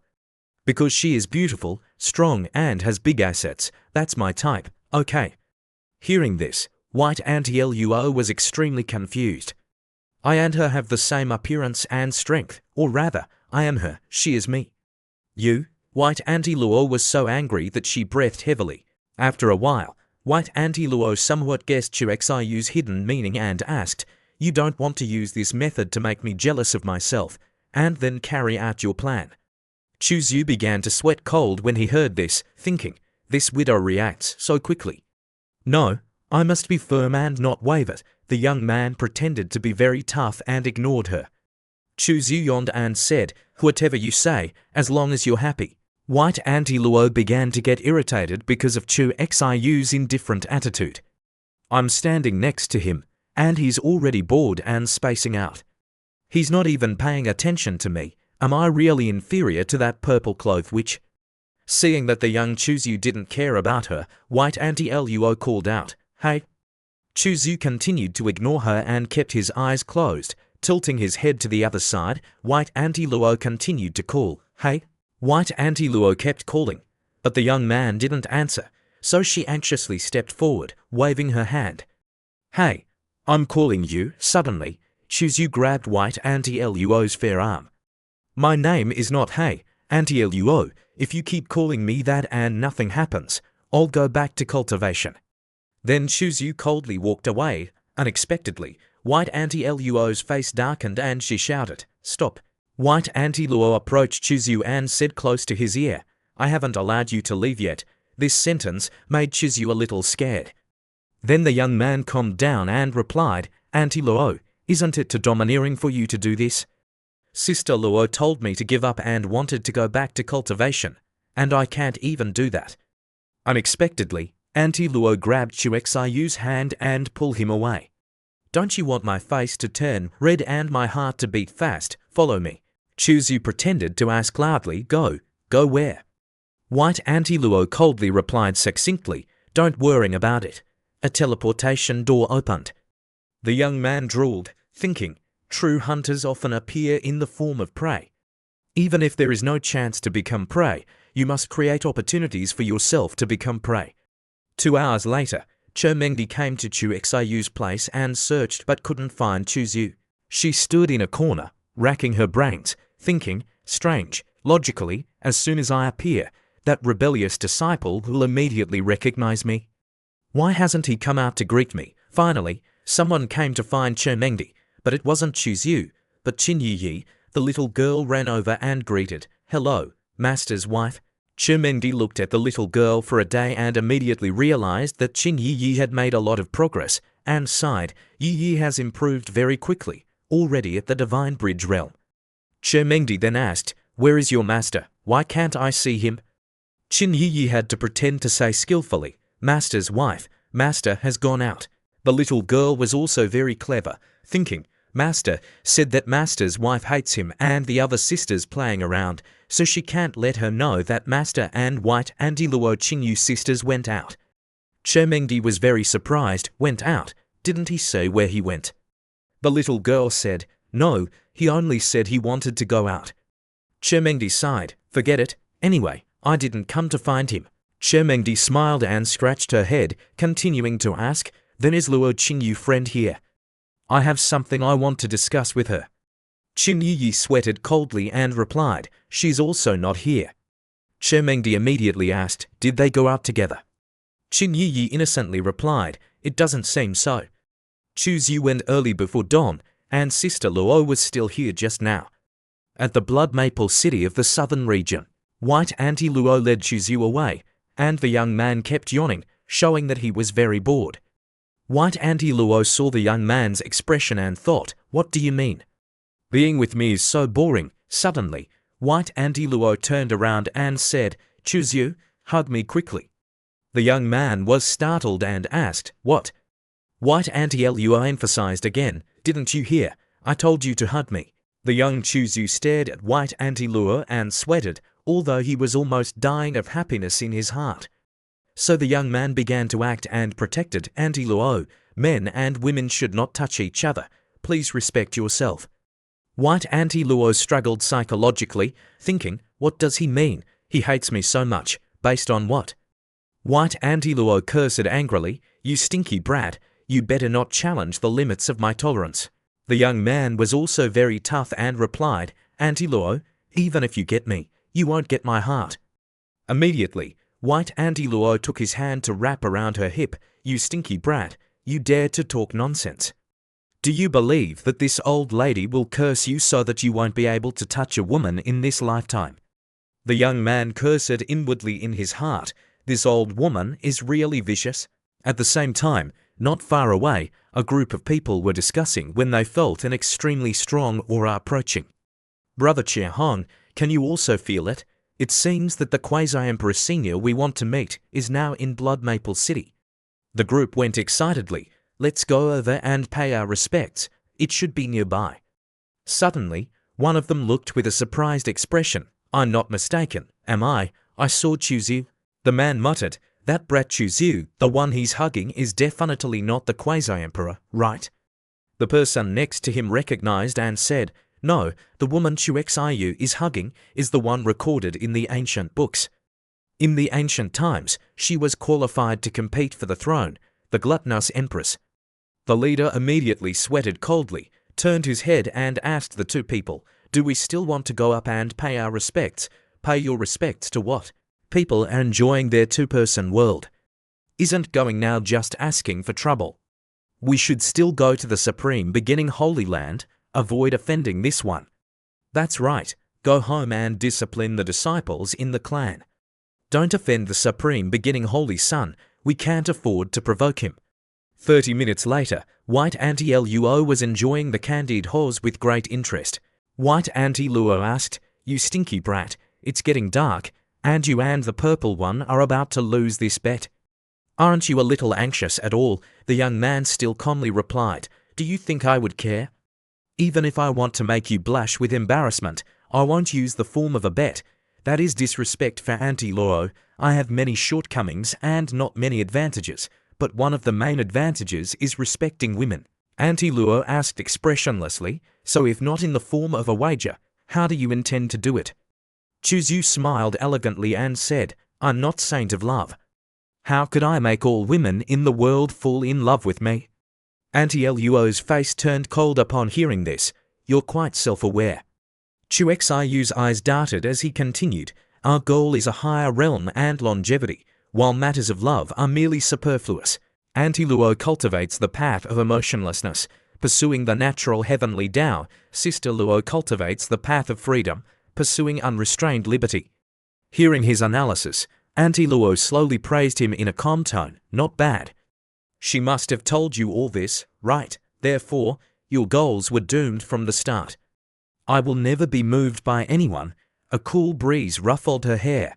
Chuzu looked up at the sky, raising both hands, and declared, all things in the universe coexist and counterbalance each other. Extremes lead to reversals. Auntie Luo, have you ever considered that the end of the emotionless path might actually be emotional, and the end of the free path might be emotionless? When Sister Luo comprehends the mortal world, and you, Auntie Luo, realize emotion within emotionlessness, the combination of these two might be the day you achieve Tao. Upon hearing this, Auntie Luo was stunned. It was as if a bolt of lightning flashed through her mind. She vaguely had a certain realization. Chuzu secretly chuckled to himself, looking at her like this. Perhaps I've accidentally hit the nail on the head. The comics I read back on Blue Planet weren't useless after all. The system cackled and displayed, you're truly an unbelievably formidable one. After pondering for a moment, Auntie Luo vaguely grasped something, and with identical deep eyes, her red lips lightly parted as she asked, so what should I do? Chu Xiu's expression was stern on the surface, but he secretly rejoiced. It wasn't easy, finally got to the crucial point. So Chuzu smiled brighter than the sun, dazzlingly, and said, how about this? You just give me the Quasi-Emperor compass directly, and I'll figure out how to make you fall in love with me. That way, you'll get to experience what love feels like. This move is called turning passive into active, to stir Auntie Luo's emotions so she can feel her unique qualities, then conveniently obtain the compass, and even use it as an excuse to pursue her. If I conquer Auntie Luo, won't Sister Luo also be within reach? 3 birds with 1 stone. Auntie Luo thought in silence for a long time. Then she opened her mouth and said, what you said makes a lot of sense. How can one cultivate the path of emotionlessness without experiencing love? Can you truly help me understand love? Seizing the opportunity, Chuzu rushed forward, his eyes bright as he winked at her and made an okay sign with his hand, saying, Auntie Luo, trust me, there'll definitely be no problem. At this point, she secretly thought, that's true, he's not lacking women around him. He can even win over a woman like Tai Suzy, so perhaps he really does have some special abilities. Remembering this, she gently nodded, she waved her jade hand, and the Quasi-Emperor compass appeared in her grasp. She handed it to Chuzu and said, all right, the compass will be yours. You're responsible for letting me experience what love is. Okay, he gleefully accepted the compass. Sister Luo, witnessing this scene, furiously cursed in her mind, what are you two doing? Daring to make a deal with each other, am I invisible? Chu Xiu, you little brat, you dare to betray me, and even profit from both sides. That's just great, Auntie Luo asked blankly, what are you going to do now? After taking the item, he happily said, during this period, I might perform some intimate actions with you.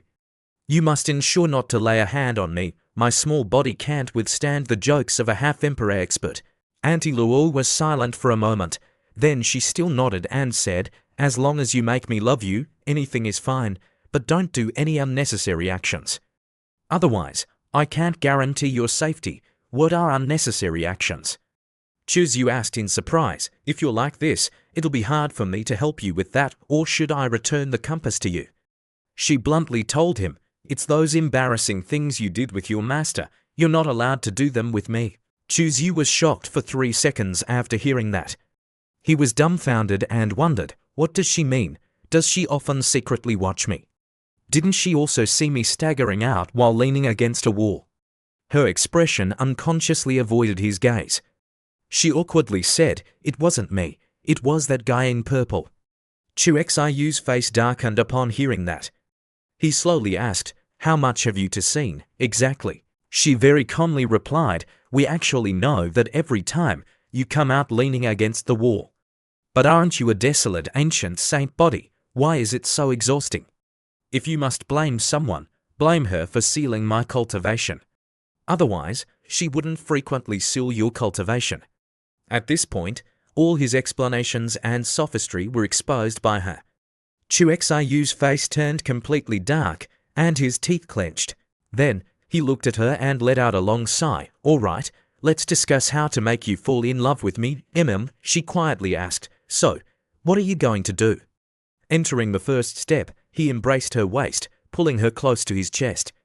He softly asked, "How is it? Do you feel anything?" She strangely shook her head, still dazed. Step 2. His gaze was immersed in her eyes, then her lips. Their lips met. He kissed and sucked deeply. Oh, cold, sweet, so good. This kiss made her eyes not bat an eyelid, but deep down, she blushed furiously and rebuked. "Hey? That was my first kiss." They broke the kiss. Seeing her still emotionless, he softly asked, "Still no feeling?" She quietly replied, He sighed lightly and said, "It seems you'll need long-term treatment. This situation is difficult to resolve. How about this? In a few days, you'll follow me to a place. There, I guarantee you'll fall in love with me." She was slightly surprised. After that, in the evening, Chuzi walked to Chemengdi's palace. He secretly chuckled to himself, "Now I've broken through to the Tao Divine Ability realm. Tomorrow morning, I'll go with Auntie Luo to the Heavenly Abyss Great Wall to find the desolate ancient saint body's corpse. With Auntie Luo accompanying me, let's see who dares to touch me." He laughed with a complete change of attitude. "Master, your disciple has come to cultivate with you." Chu Zhu pushed the door open, and the scent of sour vinegar assailed his nostrils. He saw her sitting with one leg crossed and chuckled, "Does Master know disciple would come, and waiting to seduce disciple?" She closed her book, her eyes as cold as ice, and said, "Who has time to wait for you?"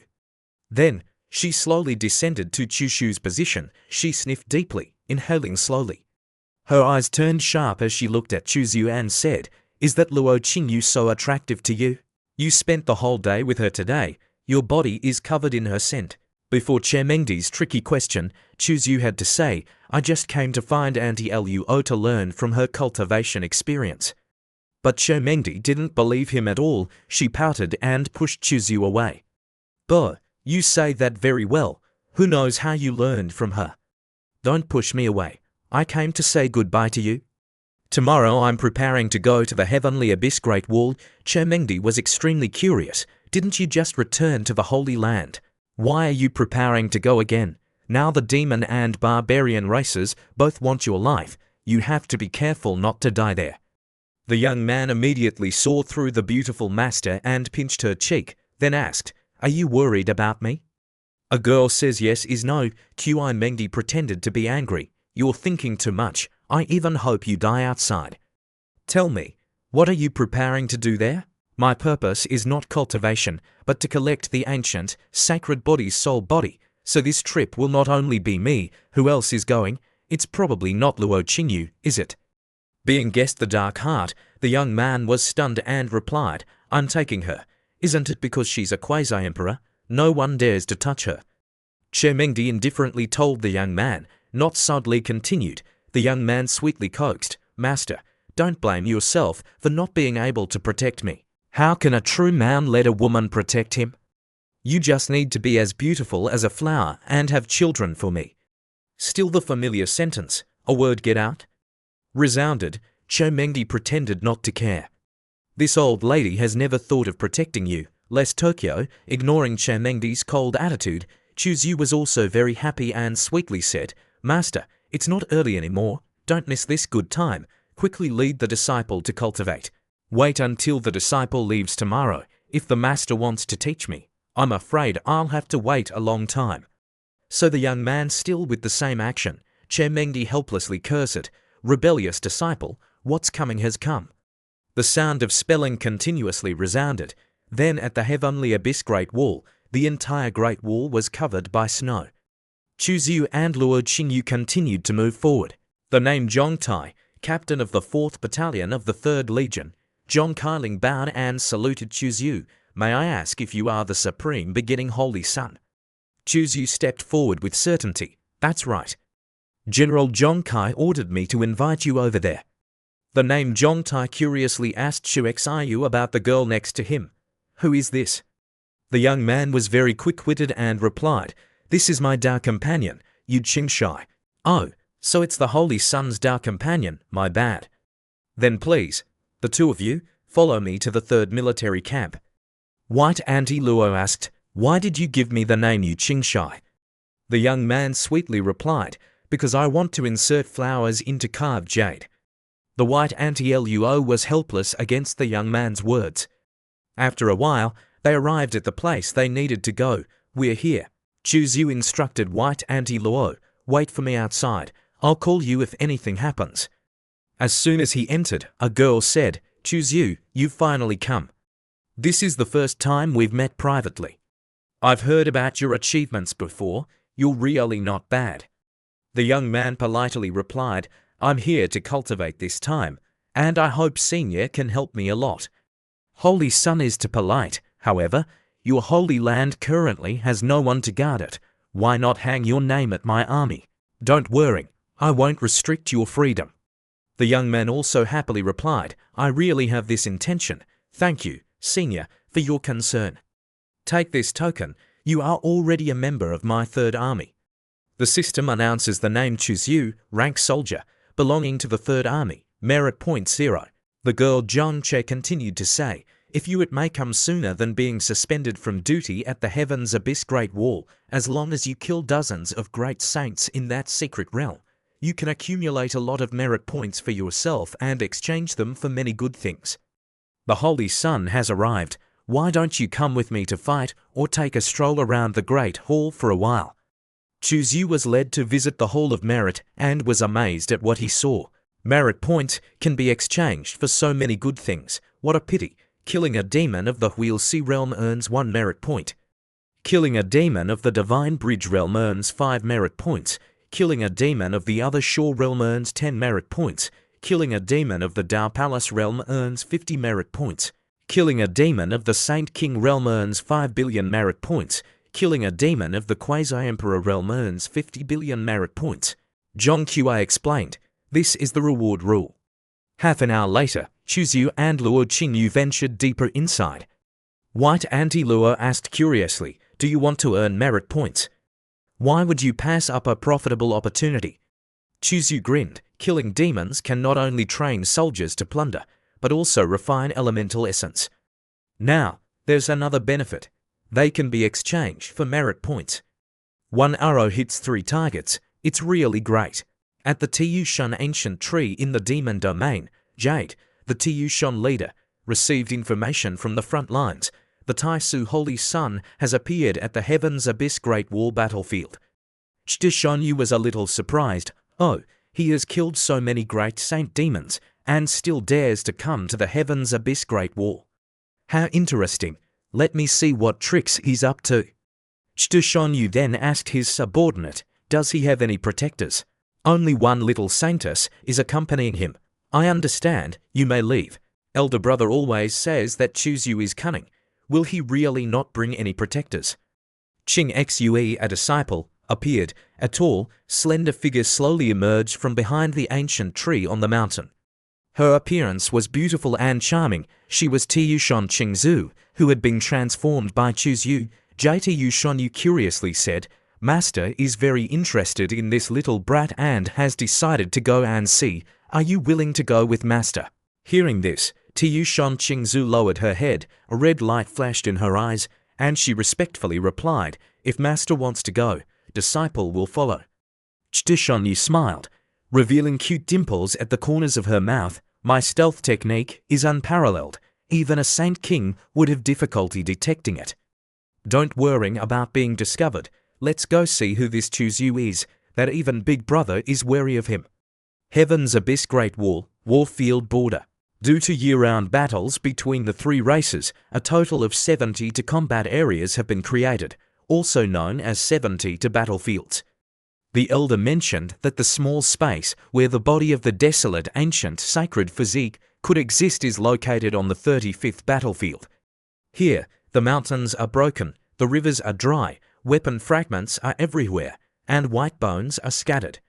A gust of wind blows, carrying white snow, and the air is filled with the stench of dead rats. It's due to the rotting corpses emitting the odor. Chuexiyu's hair and clothes fluttered as he slowly walked on this battlefield. Behind him followed a woman in a white floral dress, with an elegant demeanor. It was Auntie Luo. Suddenly, Luo Qingyu stopped, her blue eyes looking into the distance, as if she saw something. Her red lips slightly pouted, and she calmly said, "I've discovered the small space you spoke of." Chuexiyu's eyes lit up. "Found it. After 3 days, we finally found it. I thought we wouldn't find it." Luo Qingyu nodded. "It's just that the small space is hidden by a powerful restriction. It only appears when the blood moon hangs high." Chuzyu curiously asked, "Is there a way to open it directly?"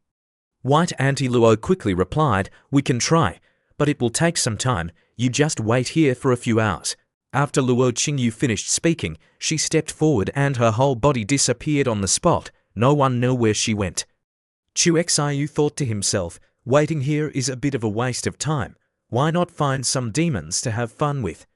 Suddenly, a loud explosion occurred. Chuzyu quickly realized, "Oh, someone is fighting with demons in the distance. Let's go take a look." Chuzyu quickly approached the scene and observed from above.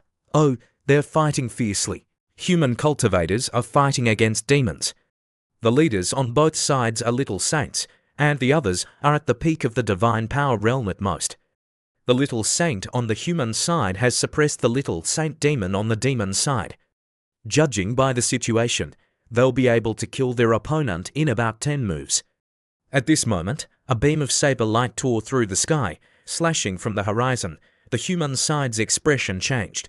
The left hand formed a hand seal, creating a barrier of light in front of them. Boom! The saber light collided with the light barrier, creating a deafening explosion. The attacked humans spat out fresh blood and flew backward. Dust swirled. Demon Cheyuan's voice rang out, "Why are you only arriving now?" The name Cheyuan, carrying a saber on his shoulder, laughed. "Mingshi, don't be angry. You also know that the woman Liu Hongyi has been stirring up trouble in Heavenly Demon City recently. I just finished dealing with her and rushed here. That's enough loyalty, right?" Hearing the name, Chuzyu was a little surprised because it was too familiar. Liu Hongyi. Just as the two little saint demons were about to attack and eliminate the humans, a figure suddenly appeared above their heads. He just stood quietly in the air, a terrifying aura naturally radiating from his body, suppressing the entire scene and causing everyone to stop their movements at the same time. A demon quickly recognized him and shouted loudly, "It's the human sacred physique, Chuzyu." Jin Yuan and the black giant python's pupils suddenly contracted. Of course, they recognized that the recent fame of the human sacred physique, Chuzyu, had spread like wildfire in the demon domain. Cheyuan looked at Chuzyu, then looked behind him, and suddenly grinned. "Chuzyu, the little saint following behind you isn't here. Do you think you can save these people? You're strong, but no matter how strong you are, you're just at the divine power realm." Chuzyu was expressionless and didn't say a word. His black eyes flickered slightly. In an instant, he arrived in front of Cheyuan. His left hand formed the true martial seal, the 36th stance of true martial, the true martial treasure mountain. His whole body was golden. Golden blood and she rose up, and he punched straight at the head of the golden ape. He didn't like to talk nonsense. If he wanted to fight, he would directly fight. Boom! A large mountain pressed down. Chuzyu stepped forward and asked, "Where is Liu Hongyi?" Cheyuan was terrified and frightened. "She is imprisoned in Heavenly Demon City." Chuzyu thought to himself, "Luckily, she has a trump card that I left for her back then to protect her."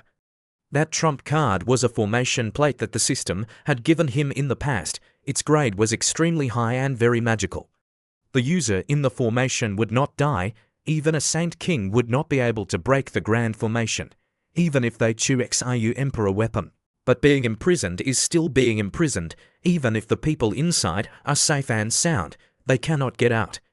It seems that after obtaining the body of the desolate ancient sacred physique, I have to make a trip to Heavenly Demon City to bring that girl back. Suddenly, a gentle voice rang in his mind, transmitting a message to him. "Lord, I am Qingzu. Qingzu was hiding behind an ancient tree. Chuzyu narrowed his eyes and transmitted a message, asking, Tiyushon Qingzu, why are you here? Tiyushon Qingzu respectfully replied, I came with my master. She is very interested in you and is preparing to have me and her go find you.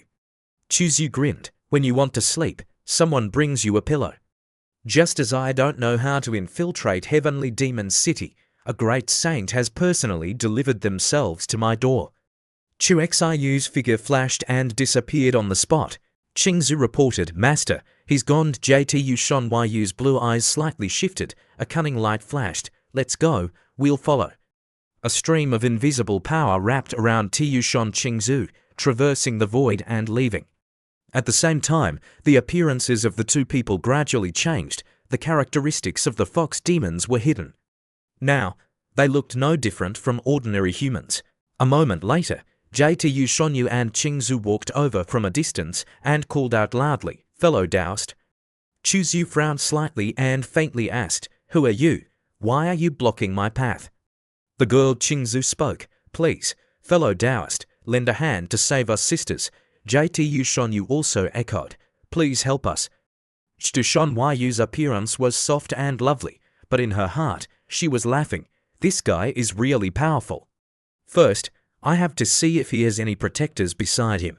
If not, I'll capture him and bring him to Heavenly Demon City to sell. A Taisu sacred son of the human race, if we bring him to auction, we will definitely get a high price. At that time, Big Brother will definitely look at me with different eyes. The Taisu sacred son that he can't deal with was actually captured by me. Just thinking about it makes me excited. Chu Xiyu's expression was calm and he replied, I can save you, but you have to tell me your names and origins. Chuzyu quickly recognized the problem and thought to himself, this Tiyushon Yu's acting skills are really top-notch. It's just a pity that you are showing off your acting skills in front of me, the old devil. You're still too inexperienced. Tiyushon Yu's eyes welled up with tears. My name is Tiyuyu, and she is my sister, Tiyuzu. We are the concubines of soldier Chenbo at the Heaven's Abyss Great Wall. My husband went missing here 2 months ago. My sister and I were worried and came specifically to find him, but unfortunately, we were chased by demons. The reason was very sufficient and there were no flaws. There was indeed a cultivator named Chenbo at the Heaven's Abyss Great Wall who went missing 2 months ago, and his wives had indeed come to find him. Chuzyu secretly laughed, his expression unwavering, and he softly said, Oh, demons are chasing you. What realm are they? Chuzyu still pretended to be moved by Tiyushon Yu's loveliness and pity. It could be said that Tiyushon Yu's calculations were flawless. It's a pity that even the most intelligent people make mistakes sometimes. She never expected that her closest disciple was a traitor. Qingzu had belonged to Demonchu, otherwise, even the Demonchu would have been deceived by her. Qingzu continued, Our realm is low. We can't see the specific realm of that demon. We only know that he can tear through the void at will. Hearing this, a glint of light flashed into Xiyu's expression and he stroked his chin. So, he's at least a great saint, however, with you sisters, with little bit of cultivation. How did you provoke a great saint? Seeing this, Tiyushon gnashed her eyes flickered slightly, thinking calmly that there must be protectors around her. Tiyushon continued to act, feigning panic, and quickly explained, Brother, you don't know that Demon Tiger is very lecherous. Seeing that my sisters are beautiful, he became lustful and wanted to capture us and possess us. Hearing this, the man's expression turned cold, he snorted coldly, and then gnashed his teeth. The demons are really damned. The young man habitually reached out and hugged the girl, then the young man's tone changed unexpectedly. I didn't expect you to know how to play even better than me. Hearing this, both Tiyushon and Tiyushon Qingzu were stunned, their faces as red as tomatoes. Tiyushon Qingzu didn't expect the Lord to say something like knowing how to play even better than me. Beside her, Tiyushon snorted coldly in her heart, secretly despising this Taisu holy son, who turned out to be a lecherous person. The two women's faces turned slightly red, embarrassed and not knowing what to say, of course pretending. The man grabbed Qing Xue's arms and asked angrily, What does that demon look like? JTU Shunyu pouted her lips. He answered hatefully, he looks very handsome, with silver hair, a pair of fox ears, and 9 tails behind him. Hearing Qing Huayu's description, the young man quickly recognized him and clicked his tongue. Does he have a red mole between his eyebrows? Lord, how do you know? JTU Shunyu opened her eyes wide, extremely cute. The man sneered unexpectedly. It's Lord of Thousand Faces. Qing Zhu asked curiously, do you know that demon? The man replied quickly, of course. The man then said to both of them, all right, you guys follow me. I will protect you both. Afterwards, they quickly walked in one direction. In the vast snowy space, JTU Shunyu walked behind, smiling triumphantly in her heart.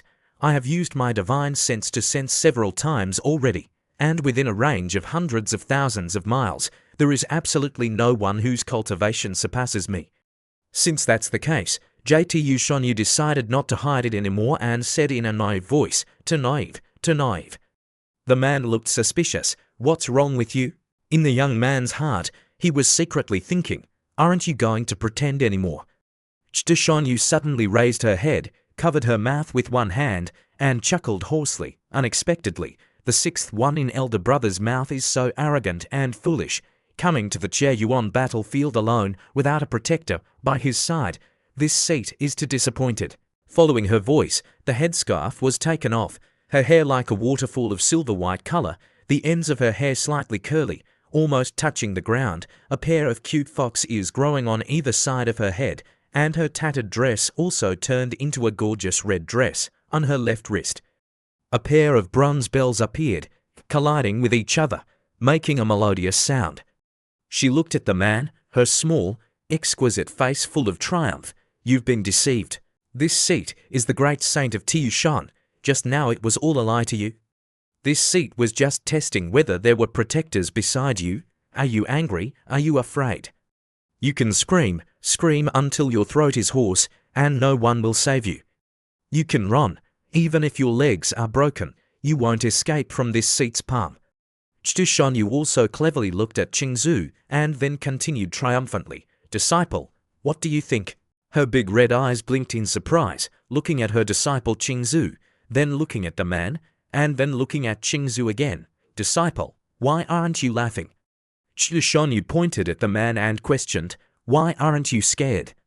Your expression shouldn't be like this, you should be panicking and screaming. Huayu's expression was really a bit cute, making people unable to resist wanting to rub her head. Qing Zhu walked to JTU Huayu's side, her face expressionless, and said, sorry, master, actually I am an inside agent. Hearing this sentence, the triumphant and arrogant smile on JTU Huayu's small, exquisite face froze, and a series of question marks appeared on her head. Huayu's round red eyes were blank and extremely shocked, feeling that she must have misheard. Qing Zhu, what are you saying? Qing Zhu walked to the man's side and shook her head without saying a word. Impossible. Absolutely impossible. Shunyu took a few steps back, her small face full of disbelief. How could the good disciple she had nurtured since childhood be an inside agent? She opened her mouth and looked at her disciple, who was standing respectfully beside the man. Qing Zhu, are you being threatened by him? Don't be afraid, tell me, this master can help you. But immediately afterwards, the cruel reality tore apart her fantasy. The corner of the man's mouth lifted, he raised his hand, his palm seeming to be caressing a kitten, gently stroking Tiushan Qing Xue's cheek, but her good disciple did not show any displeasure. On the contrary, she closed her eyes and enjoyed the man's caress. Qing Xue's eyes sparkled with tenderness, her cheeks flushed, her soft body leaning into the man's arms, and raising her head, her red lips softly uttered, Lord. Her voice was as soft as a kitten acting spoiled with its master. Shunyu stood rooted to the spot in shock. She shouted loudly, no, absolutely impossible. Huayu's eyes turned cold, staring at the man, her killing intent overflowing, and questioned, what have you done to Qing Zhu? Without waiting for the man to respond, Qing Zhu had already furrowed her eyebrows slightly and scolded softly, Master, please respect the Lord. JTU Huayu's exquisite face froze, pointing at her own nose. Qing Zhu, do you know what you're doing? This seat is your master. How dare you scold this seat? What kind of enchantment did he pour into you that made you disregard everything and betray your master? Immediately afterwards, Qingzu even turned around and kissed the man affectionately. My lord has cultivated the supreme Tao, master, why don't you join us? She reached out to JTU Shonyu, inviting her to join them. Supreme Tao? What is Supreme Tao? Chtu Shonyu laughed angrily, her silver hair flying like a waterfall without wind, her murderous aura surging. Today, this seat will kill this brat and then bring you back to see what kind of evil you have been affected by. She raised her hand, the two cyan bronze bells on her white wrist collided with each other, making an endless tinkling sound, and endless immortal light poured out from the bronze bells. As soon as she made a move, it was her strongest move, wanting to kill Lord. Her brothers once said that the man was cunning, so if they confronted him, it was best to kill him with one blow, otherwise, there would be endless trouble. The man frowned. Currently, he couldn't confront a great saint head-on, let alone a middle-stage great saint, but he wasn't afraid at all, his expression extremely calm and composed. You use a big move as soon as you make a move. The young man turned black and clenched his fists, looking extremely cool. When JTU Shonyu thought that the man was about to unleash a life-saving move, he just saw him open his mouth and shout loudly, "Anti-Luo, save me!" Chtu Shonyu was stunned, her head full of question marks. Very quickly, she regained her senses, not caring, first kill this brat. The immortal light like the sky collapsed, wanting to crush the man into ashes, but at that moment, a powerful aura that made JTU Shonyu despair covered the area, causing her body to stiffen and unable to move, even blinking was impossible. A graceful figure appeared from above and landed down, blocking in front of the man. That person was wearing a long white dress, with a slender waist and full breasts. Her skin was as smooth as jade, and on her white neck was an exquisitely beautiful face, with plump red lips and a delicate nose, flawless in every way. Her eyes were even more blue than the sky, and her long hair of 3,500 feet fluttered behind her, further enhancing the dignified appearance of this peerless woman with a cold temperament. Feeling the terrifying aura from the woman who had just appeared, JTU Shonyu's blue pupils contracted. Her heart beat wildly, as if it wanted to jump out of her throat. It wasn't fear, but an instinctive reaction when facing someone at a higher level. Just being looked at by this woman made JTU Shonyu feel like the blood in her body had stopped flowing, and her heart was beating at an unbelievable speed, as if it was about to explode. This is the legendary Quasi-Emperor. How could she listen to the man? Could it be that the man knew the soul control technique? Chuzu pointed at JTU Shonyu. Anti-Luo, seal this little fox's cultivation. Anti-Luo didn't say anything more. She slowly walked in front of JTU Shonyu, raised her hand, and her index finger gently touched her brow. A blue light flashed and then disappeared. Chtu Shonyu only felt that her divine soul and all of her cultivation were imprisoned by an invisible force. At this time, she lost all of her cultivation and was no longer a great saint, no different from a mortal. She was so angry that she gnashed her teeth and thought, "Elder brother said this sixth one wasn't simple, I really shouldn't have provoked him casually." After finishing everything, Anti-Luo restrained her aura, locked the little silver-haired fox, took a few steps back, and stood aside, quietly watching the man's performance. She was very curious about what would happen next. He stepped towards JTU Shonyu step by step. Having just regained the ability to move, JTU Shonyu instinctively retreated, her eyes glistening with tears. She glared at the man hatefully, her voice childish, but full of threat. "You, don't come over here. I'm very fierce. Even if my cultivation is sealed, I will still bite people." Chuzu found it interesting, the corners of his lips raised, and slowly raised his hand, lifting JTU Shonyu's cheeks. "Oh, if you have the ability, bite me and see." Chtu Shonyu gritted her teeth, revealing two small, cute fangs, and roared fiercely, "I still have the divine power talent of the Fox clan. I'll bite you to death." Standing next to her, Tiushan Qingzu smiled brightly. "Master, don't cry anymore. You will definitely thank the Lord later." Chtu Shonyu's gaze shifted from Qingzu to the man. She raised her head high and said arrogantly, "Since I've fallen into your hands, consider me unlucky. Come on." Chu Shonyu absolutely refused to submit. The man slowly raised one hand. Gradually the space above his head began to distort, and a blood-colored ball formed. The ball became bigger and bigger, emitting many mysterious and powerful red rays. Auntie Luo raised her head and looked at the ball above the man's head. What is this? A seed of divine power. How can there be such a miraculous seed of divine power? Auntie Luo gently closed her eyes, sensing it carefully, even with her vision. She also couldn't see through anything on Chu Xiyu's head, but felt a kind of extremely powerful Tao forming and being born, as if the whole world would belong to Chu Xiu alone. This is the different Tao that this little guy mentioned. As expected of the person who carries the bloody luck, truly extraordinary. White Auntie Luo opened her eyes and saw the blood-colored ball radiating strange energies. Each red light gently enveloped JTU Shonyu's body. She panicked and struggled violently, her hands and feet flailing. What is this? Let me go. The red ball scared her to her very soul. Facing it was not like facing a normal ball, but like facing a ferocious beast of ancient times, forever unable to be full. Immediately after, she felt like she was about to be completely swallowed. She tried to struggle, but the strands of red blood, both real and illusory, seemed to exist and also not exist in this world. Before the power of the unified Tao seed, all efforts were meaningless. The struggle became even weaker and more helpless. The blood strands slowly wrapped around her body, gradually forming a red blood cocoon. The transformation process began. 6 hours passed. The transformation had been going on for a long time. The cocoon, originally as bright as blood, began to fade, becoming light red. A first crack appeared on the blood cocoon. Chu Xiu kept his eyes fixed on the cocoon, thinking to himself, transforming a great saint is much more difficult than transforming Tu Shan Qingzu. This kind of divine power realm is much more difficult, and the consumption is also much greater. Crack. In just a few breaths, the cocoon burst, emitting a sparkling red light. The silver-haired little fox appeared. Chu Xiyu's face was pale, and he frowned. He felt as if all the energy in his body had been sucked dry.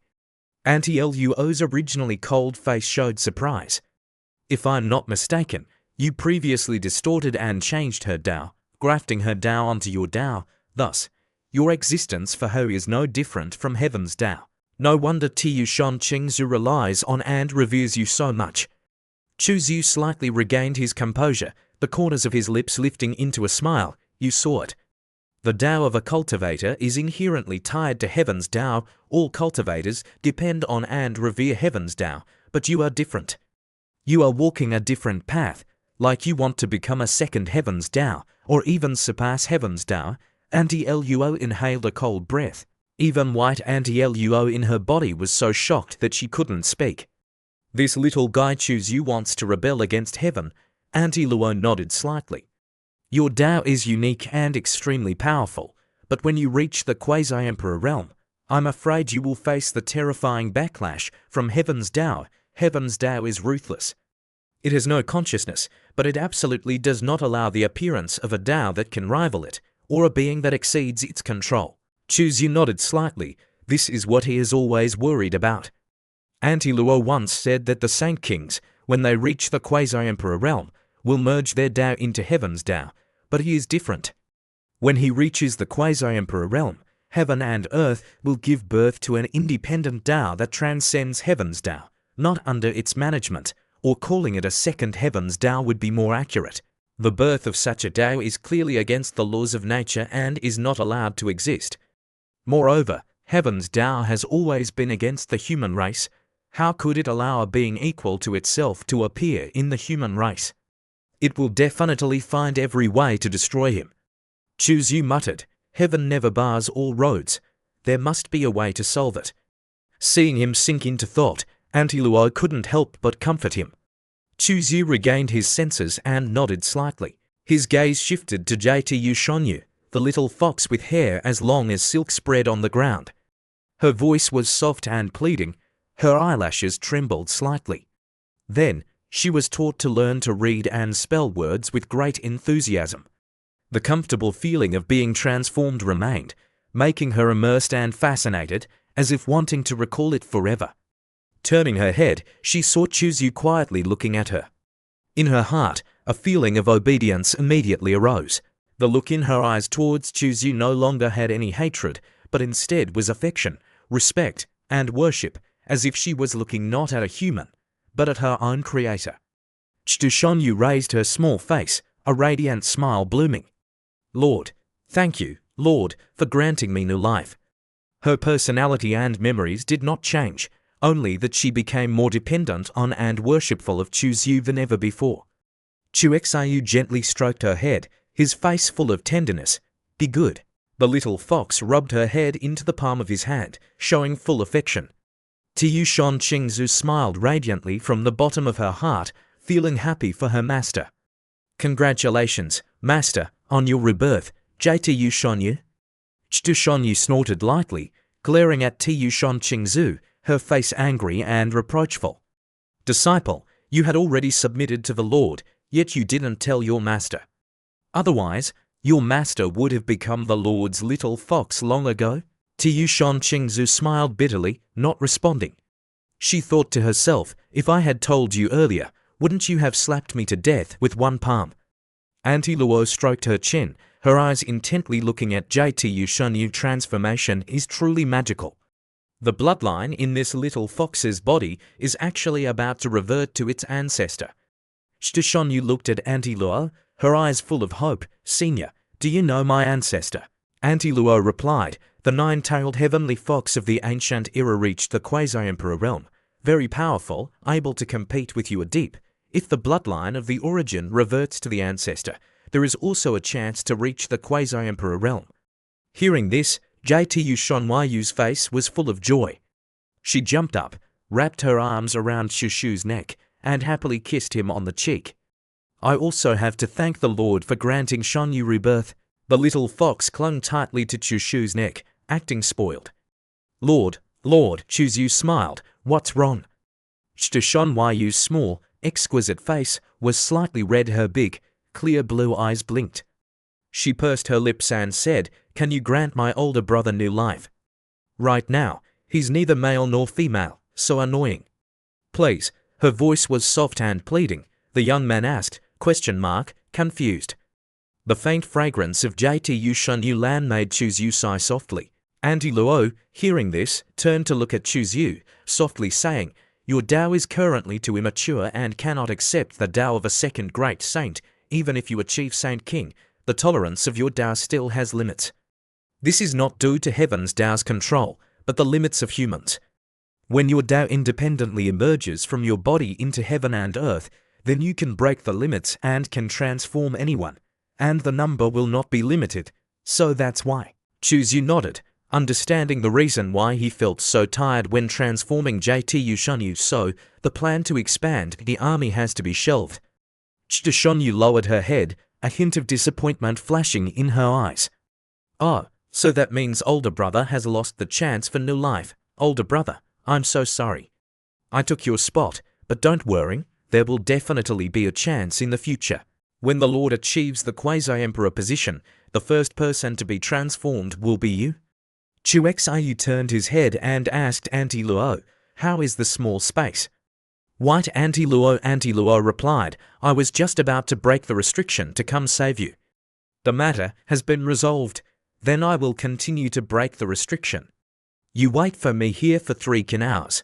Finishing speaking, Auntie Luo lifted the seal on Tiyushonyu's cultivation, and then her figure gradually blurred and disappeared.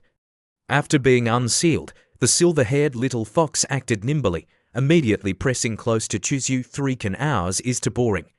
Why don't we do something? Chuzyu asked curiously. Do what? Shonyu took the initiative. Master, Tiyu-san has a kind of cultivation method that can accelerate cultivation. The young man immediately thought of the scene of Qingzu massaging his shoulders and Tiyushonyu massaging his feet for him after a long time of fatigue, and then teaching them to learn to read and spell words. The young man immediately agreed. Okay, then let's find a quiet place to cultivate well. 3 hours later, the earth and sky shook. Auntie Luo returned, her face carrying a calm expression. She had successfully broken the hidden restriction of the small space. She muttered, The restriction of the small space has been broken. Seeing Chuzyu meditating and the two girls lying limply on the ground, their faces extremely unusual, white anti-Luo anti-Luo broke out in a cold sweat. They just did three-way cultivation, taking advantage of the time. This little guy is really too domineering. Chuzyu coughed lightly, sternly ordering, "The two of you stay here and guard. Do not let anyone enter." The two little foxes obediently replied, "Yes, Lord." Anti-Luo took Chuzyu, breaking through the void and disappearing on the spot. After they left, J.T.U. Shunyu pouted, glaring at T.U. Chengzu, "Little girl, when did you learn those techniques?" T.U. Chengzu blushed slightly, replying, "I just learned them recently. I have a book. Does Master want to see it?" Chtu Shunyu snorted lightly, extending her small hand to demand it. "Hurry up and take it out. This is a very domineering cultivation book." Recalling what had just happened, her small face turned red again. Inside the small space hidden in the cracks of the void, luckily there was Anti-Luo, a quasi-emperor, otherwise finding it would be impossible. Chuexiyu's eyes suddenly blurred. When his vision recovered, he was standing in a small space with a brilliant golden light. The sound of waves lapping against the shore echoed in his ears.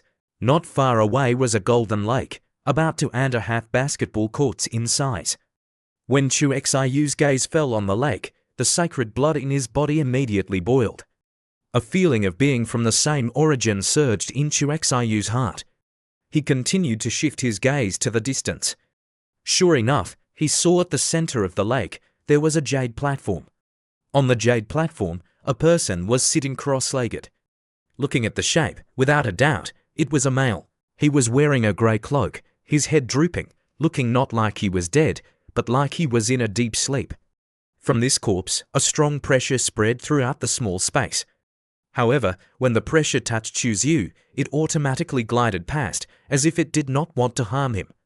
Chuzyu thought to himself, "My heart beating fast, could this be the feeling of being from the same origin?" Chuzyu slightly moved his body, flashed, he stepped onto a platform, lowered his head, and stared at the corpse in front of him. As expected, it was the body of an ancient holy body.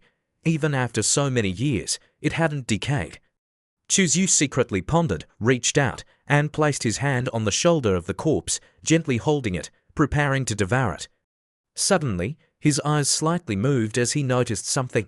He put the corpse down and focused his gaze on the spot where the corpse had been sitting.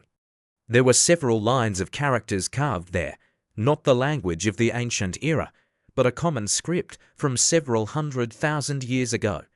I am Dugubiaichir, cultivating for 5,000 years, comprehending the rudimentary concept of swordsmanship, seeking defeat, achieving the peak of a quasi-emperor. With the completed holy body, I swept away all enemies and beheaded 3 quasi-emperors of the demon race, preventing them from violating my human race. However, due to not becoming a great emperor, my lifespan is ultimately only tens of thousands of years. I have repeatedly tried to break through to become a great emperor, but was blocked by the heavenly Tao. It seems it does not want the holy body to become an emperor. I do not know the reason. I decided to travel the cosmos to seek an opportunity for a breakthrough. After 10,000 years, I finally discovered a clue. Chuexiyu's eyes narrowed slightly, genuinely surprised by this. What does this mean? Well, never mind. I'll strive to devour the corpse first. He is closing his eyes, and above his head, twisting celestial bodies, crimson stars, and a blood-colored throne appeared. Streams of crimson energy descended, like a ravenous monster that had been hungry for thousands of years. Immediately engulfing the completed holy body, energy gathered, forming conduits that reached down into the lake, beginning to greedily suck up the golden holy blood. The golden surface of the lake receded at a speed visible to the naked eye. Suddenly, his eyes abruptly froze. Chuexiu seemed to have discovered something and smirked, thinking to himself, "Senior Dugu, you really planned things meticulously." A few breaths later, the figure of an old man, accompanied by an aged voice filled with surprise, echoed in his mind, "You are indeed extraordinary, actually discovering the clues. This old man has indeed waited without vain." "Young man, hand over this body to this old man," Chuzyu kept chanting incantations. "Senior wants to possess me. I'm afraid it won't be easy." 10 days later, the young man stepped out of the cave, stretching and exhaling a long breath. Chuzu thought to himself, I didn't expect that old geezer to be so difficult to deal with. The system chuckled and announced, congratulations to the host for successfully devouring the origin of the great accomplishment holy body, obtaining 50 attribute points. The system didn't forget to remind the host that he could increase the points at any time. Chuzu looked into the distance, contemplating, I'm not in a hurry to increase the points for now, I'll take my time to decide. Just then, the white anti-Luo approached. The white anti-Luo asked, why were you in there for so long? The young man scratched his head, puzzled. How long have I been in there? Anti-Luo replied briefly, 10 days. Anti-Luo's tone was a little reproachful. In another 7 days, that purple-clothed woman will appear again, saying she will let me love you. The young man broke out in a cold sweat, rushed over, and sensing that Anti-Luo's mood wasn't good, the young man put his arms around her and gently coaxed, Anti-Luo, don't be angry. That old geezer inside wanted to seize my body. Wasn't I fighting a great battle with him for 300 rounds? It definitely wasn't intentional. I'll make it up to you later. Don't be angry. Take it slow, and porridge will soften eventually. White Anti-Luo was extremely surprised and incredibly disbelieving. She raised an eyebrow at the great disparity between the old man and Chuzu. Anti-Luo raised an eyebrow, a quasi-emperor's remnant soul, scheming for tens of thousands of years, wanted to seize your body, and you're unharmed. The young man chuckled and replied, yeah, maybe my luck is strong. But this incident also sounded a warning bell for me. In the future, I have to be more careful. Anti-Luo's expression turned serious. Her jade hand rose and struck Chuxiu's forehead. Anti-Luo immediately questioned, if your luck is strong, then it's strong. Why are you waving your hands around so casually? What do you mean by that? Anti-Luo threatened, you little brat, don't get greedy. Be careful, I'll make it so you can't touch women for the rest of your life. Chuzu didn't move, retracting his right hand, bringing it up to his nose to sniff, then rubbing his reddened forehead. He grinned, heh, I'm used to it, I'm used to it. Anti-Luo, don't be angry, I promise I won't dare next time. He thought to himself, that's enough here, don't want to think anymore. Someone as clever as him wouldn't want to think about things that are disadvantageous to himself. Anti-Luo glared at him. At this moment, two fox girls appeared, JTU Shonyu and TU Shon Qingzu, hurriedly calling out, Lord Master, you finally returned. Shonyu ran quickly to Chuzu, her small, beautiful face full of joy, her long silver hair dancing, her fox ears erect, her bright red dress and skirt like butterflies fluttering. She jumped up, wrapping her arms around Shushu's neck. Master, Shonyu missed you. The young man also replied happily, yeah, has anyone bullied you during this time? Shonyu's two legs wrapped around Chuxiu's waist, hanging on him like a doll. Shonyu shook her head slightly, a charming smile on her small face. Master is troubled. This is our territory. No one dares to bully us. Chuzu said, let's go. We've delayed for more than 10 days. We should go to Tieyao City. JTU Shonyu jumped off Chuxiu's body. She waved her two small hands. Okay, let me take Master into the city. The southern demon man territory, among the rolling mountains, there is a piece of green plain. In the center of the plain is a colossal demon man city, vast in area. The Tieyao city of the Great Ming, compared to this city, isn't even as big as a small town. Soon after, the flying chariot brought the 4 people to the place. Shonyu opened her mouth and said, Master, why don't you condescend to stay at my hotels tonight? Chuxiu heard this and happily replied, okay, JTU Shonyu took everyone to the TU Shon Hotel.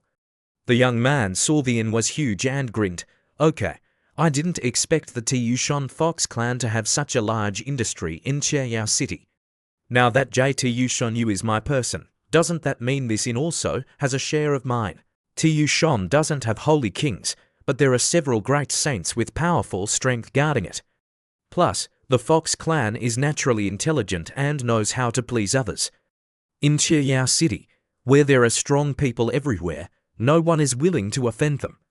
As soon as JTU Shonyu arrived at the hotel, a steward came out to greet them. The steward was a female fox cultivator with a late-stage lesser saint cultivation, looking around 30 years old, with a graceful figure and charming demeanor. She didn't know why JTU Shonyu had suddenly come to Cheryao City, but she didn't think much about it, just assumed that this little miss was bored at Tu Shon and came out to relax. The steward softly asked, "I wonder, what instructions does Master Yu have for coming to Cheryao City?" Shonyu folded her hands and solemnly asked, "When I entered the city, I noticed that the defense of Cheryao City seemed to be much stricter. Has anything big happened recently?" The steward heard this and replied, "Master Yu doesn't know, Cheryao City has not been peaceful recently. A group of human race members hiding in the shadows are causing trouble." Chu Zhu heard about a group of human race members causing trouble and was startled. In a certain place in the city, 3 people wearing black cloaks were crouched on the roof of a building. They were observing from a distance. The one on the right said, "Master Feng, according to this situation, I'm afraid we can't save Liu Hongyu." The one surnamed Feng gritted his teeth and continued, "The treasure we've been searching for nearly 100 years is in the hands of that girl Liu Hongyu. We must think of a way to save them, otherwise all our efforts will have been in vain." The one remaining also continued, "Master Feng is right." He asked, "What should we do?" The one surnamed Feng raised an eyebrow, stroked his chin, and smiled smugly. "Then let's stir up chaos in Cheryao City. Only by stirring up chaos can we take advantage of the situation." Inside the Tu Shon Hotel, after listening to the steward's account of everything, Chu Zhu suddenly stood up, feeling uncomfortable. The Cheryao City Lord, Shon Zi, the great saint, is also a cruel person. He actually thought of using human race essence blood to consecrate the god-binding nail. He thought to himself, "Hong Yi is also a loyal and righteous young woman." Hearing that the granddaughter of old Lin, who once took us in, was captured, she immediately ran to save her. "This point is very similar to me." The young man hugged his head self-satisfiedly. "Hong Yi, persevere a little longer. You'll be able to get out soon." Chu Zhu was plotting and scheming to save the beautiful woman Liu Hongyi. Saving her for righteousness was less, and saving her for his own purposes was more. Tu Shonyu, after going out, had returned to report, "Master, Shonyu is back." She ran over to wrap around Chu Zhu again. "The mission Master gave to Shonyu has completed it all." She slowly recounted, "I have met Liu Hongyi and Lin Xiao. They are both safe and sound. I gave them the formation diagram you gave me." Liu Hongyi looked at the formation diagram you gave her very carefully. Seeing that the young woman JTU Shonyu was very capable, Chu Xiu opened his mouth to praise. "Shonyu did a great job." The young man worriedly asked, "Didn't JTU Shonyu make others suspicious?" She very certainly replied, "No one is suspicious." The young woman's face was as red as a tomato. Not needing even a bit of face, she went straight to the point. "If Master can kiss Shonyu, Shonyu will tell Master another piece of news." Chu Zhu was startled. "What? You actually dare to make a request to your master?" The young woman put on a pitiful face. "Master, Shonyu was wrong. Shonyu shouldn't make a request to Master." The young man put on a magnanimous appearance and replied, "All right then, Master forgives you. Tell me, what news?" JTU Shonyu spoke very detailed. "I learned from my senior brother Thousand Faces that he suspected that you, Master, is the demon Chu on the small saint board. Thousand Faces knows the relationship between the demon Chu and Liu Hongyi very well. He guesses that if you are the demon Chu, you will definitely appear to save Liu Hongyi. Then the forces that you have offended will besiege and kill you again." Chu Zhu smiled and muttered, "Your senior brother's intelligence has indeed improved." The young man stroked her chin. "This is a reward for you." Chu Zhu gave JTU Shonyu a gift, or more precisely, gave himself a passionate kiss with JTU Shonyu. The young man's magic hand continued to work its magic. Sitting next to them, Auntie Luo also had to admire, "Very good. Chu Xiu, this little brother, really knows how to do it." She took a sip of tea and thought, "Can my sister learn a little bit and use it on her little brother later? Just thinking about it makes me excited." The system lost its temper and laughed. "Pay attention to the situation. There is no shortcut to love. Please don't imitate. Don't burn a stage." Right when the young man was talking to JTU Shonyu, Tu Shon Qingzu felt that the owner must be thirsty. so she immediately brought up the tea spirit. "Master, please use tea." The young man received the tea with one hand and thought, "What is happiness? This is happiness." The young man also continued to think about the happy scenes like immortals. What more could you ask for in life? Seeing the young man's face extremely satisfied with the two beauties, Auntie Luo, without any emotion, continued to ask, "What is your next plan?" Auntie Luo continued to say that Chiao City has for Saint Kings, descendants of the beauty Daizan, named Lord Butterfly, who has the Emperor's weapon, and so does the mountain demon.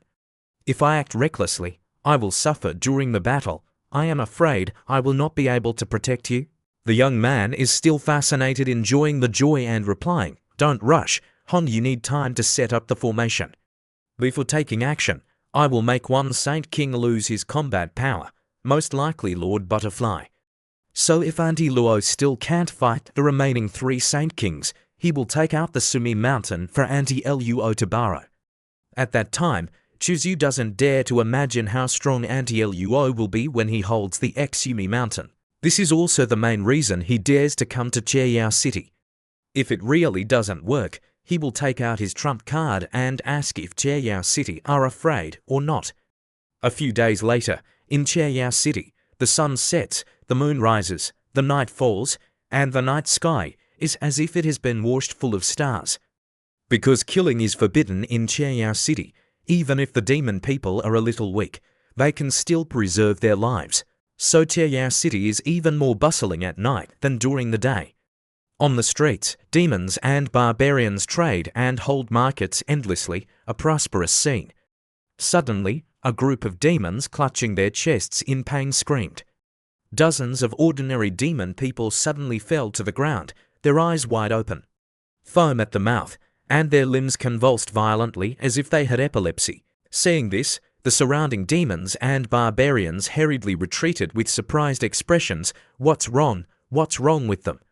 A rabbit demon looked panicked, and before she could ask clearly, she also started convulsing violently, with red liquid oozing out of the corners of her eyes, nose, and mouth. What happened? Not only her, but at this moment, the commoners on a street continuously fell down like harvesting rice. Not far away, in a dark alley that did not attract attention, 3 figures quietly looking at this scene. "Master Feng, your poison is getting more and more profound." This is Black Plague. Master Feng meticulously researched and created. It is extremely contagious. If it is not stopped in time, it will quickly spread throughout the city. In that case, Chiao City will definitely be in great chaos. The black-robed man called Master Feng said, "We should leave now. They will probably notice this place soon." As soon as he finished speaking, the 3 figures simultaneously disappeared on the spot. Not long after they left, Lord of Thousand Faces flew over and began to examine the poisoned commoners. Lord of Thousand Faces squatted down and placed her right hand on the neck of a demon, frowning. "What a strong poison! This is a highly contagious poison." Lord of Thousand Faces frowned and thought, what secrets are hidden on Liu Hongwai's body that can make people so determined to save her? Most of the human race cultivators are only interested in profit. They use such unscrupulous means to take Liu Hongyi away. There must be a conspiracy. At the city lord's mansion of Chiao City, the Lord Jinyuan stood on the roof of the Black Main Hall, looking down at all parts of Chiao City. In his golden eyes, flames were rising. These sneaky human rats are so hateful. Right now, he is like a volcano about to erupt. How much effort do you spend just to take Liu Hongyi away? This lord will not let you get your wish. The Lord Jinyuan angrily gritted his teeth and clenched his fist. This lord will definitely catch all of you, rip out your tendons, skin you, and take your souls to vent my anger. At the same time, at the Tuyushon Hotel, in JTushon Yu's private courtyard, Chuzyu stood under a locust tree with a new appearance, waiting like a fox for JTushon Yu to report. "Master, a group of human race with unclear identities have poisoned many demon race commoners." The corners of Chu Xiyu's mouth lifted up. "Interesting. It seems that these people want to muddy the waters in Chiao City in order to take advantage of the situation." Chu Shonyu continued, "Their target is Miss Liu Hongyi, I fear." Chuzyu patted her head and smiled. "Don't worry, I'm here." Those who are hiding in the shadows will definitely not succeed. Chu Zhu narrowed his cold eyes and thought to himself, dare to pay attention to Liu Hongyi? I will make sure you come and don't return. A flash of bloodlust appeared in his eyes, wanting to bury all those who have intentions towards Liu Hongyi in Chieyao City. At this moment, Lord of Thousand Faces came and said loudly, JTU Shonyu, Chieyao City has not been peaceful recently, you should leave this place. Ch Shonyu immediately replied, I still have some private matters to attend to, so I can't leave for the time being. Lord of Thousand Faces continued to persuade, be good and listen to me, leave this place as soon as possible. Ch Shonyu frankly replied, senior brother, don't interfere in my affairs anymore. Are you really going to appear like this in the future? Neither male nor female, or should I change my tone and call you sister in the future? Hearing this, Thousand Faces was boiling with anger. His head was about to explode because of the irritation. The reason your brother became like this because of that damn Chu Zhu. Lord of Thousand Faces stared at Chu Zhu with a new appearance behind him and asked, JTU Shonyu, who is the person behind you? Lord of Thousand Faces immediately felt familiar. Why do this person's eyebrows and eyes look so familiar? Moreover, why do I feel uncomfortable in my heart as soon as I see him? How strange. Seeing her senior brother frowning, JTU Shonyu knew that he had started to question. If it were an ordinary person, she naturally wouldn't pay attention, but her senior brother was different. He could always question the key point. If it was exposed, wouldn't all the recent arrangements of the master be in vain? Thinking of this, without waiting for Lord of Thousand Faces to continue questioning, JTU Shonyu hurriedly said he was lost outside when he was young, wandering without a place to rely on. Fortunately, I met him on the road. Senior brother, don't be fierce with him. Chu Zhu smiled wickedly, very good, little fox. I don't know where you learned to be bad, but you know how to use a beauty trick. However, to be fair, this girl is quite intelligent. At least she has shifted the attention of Thousand Faces, that guy. Lord of Thousand Faces grinned, fire of anger rising in his eyes. Tu Shonyu, what a ghostly name. My younger sister's name is JTU Shonyu, but you call her Tu Shonyu, do you want to die?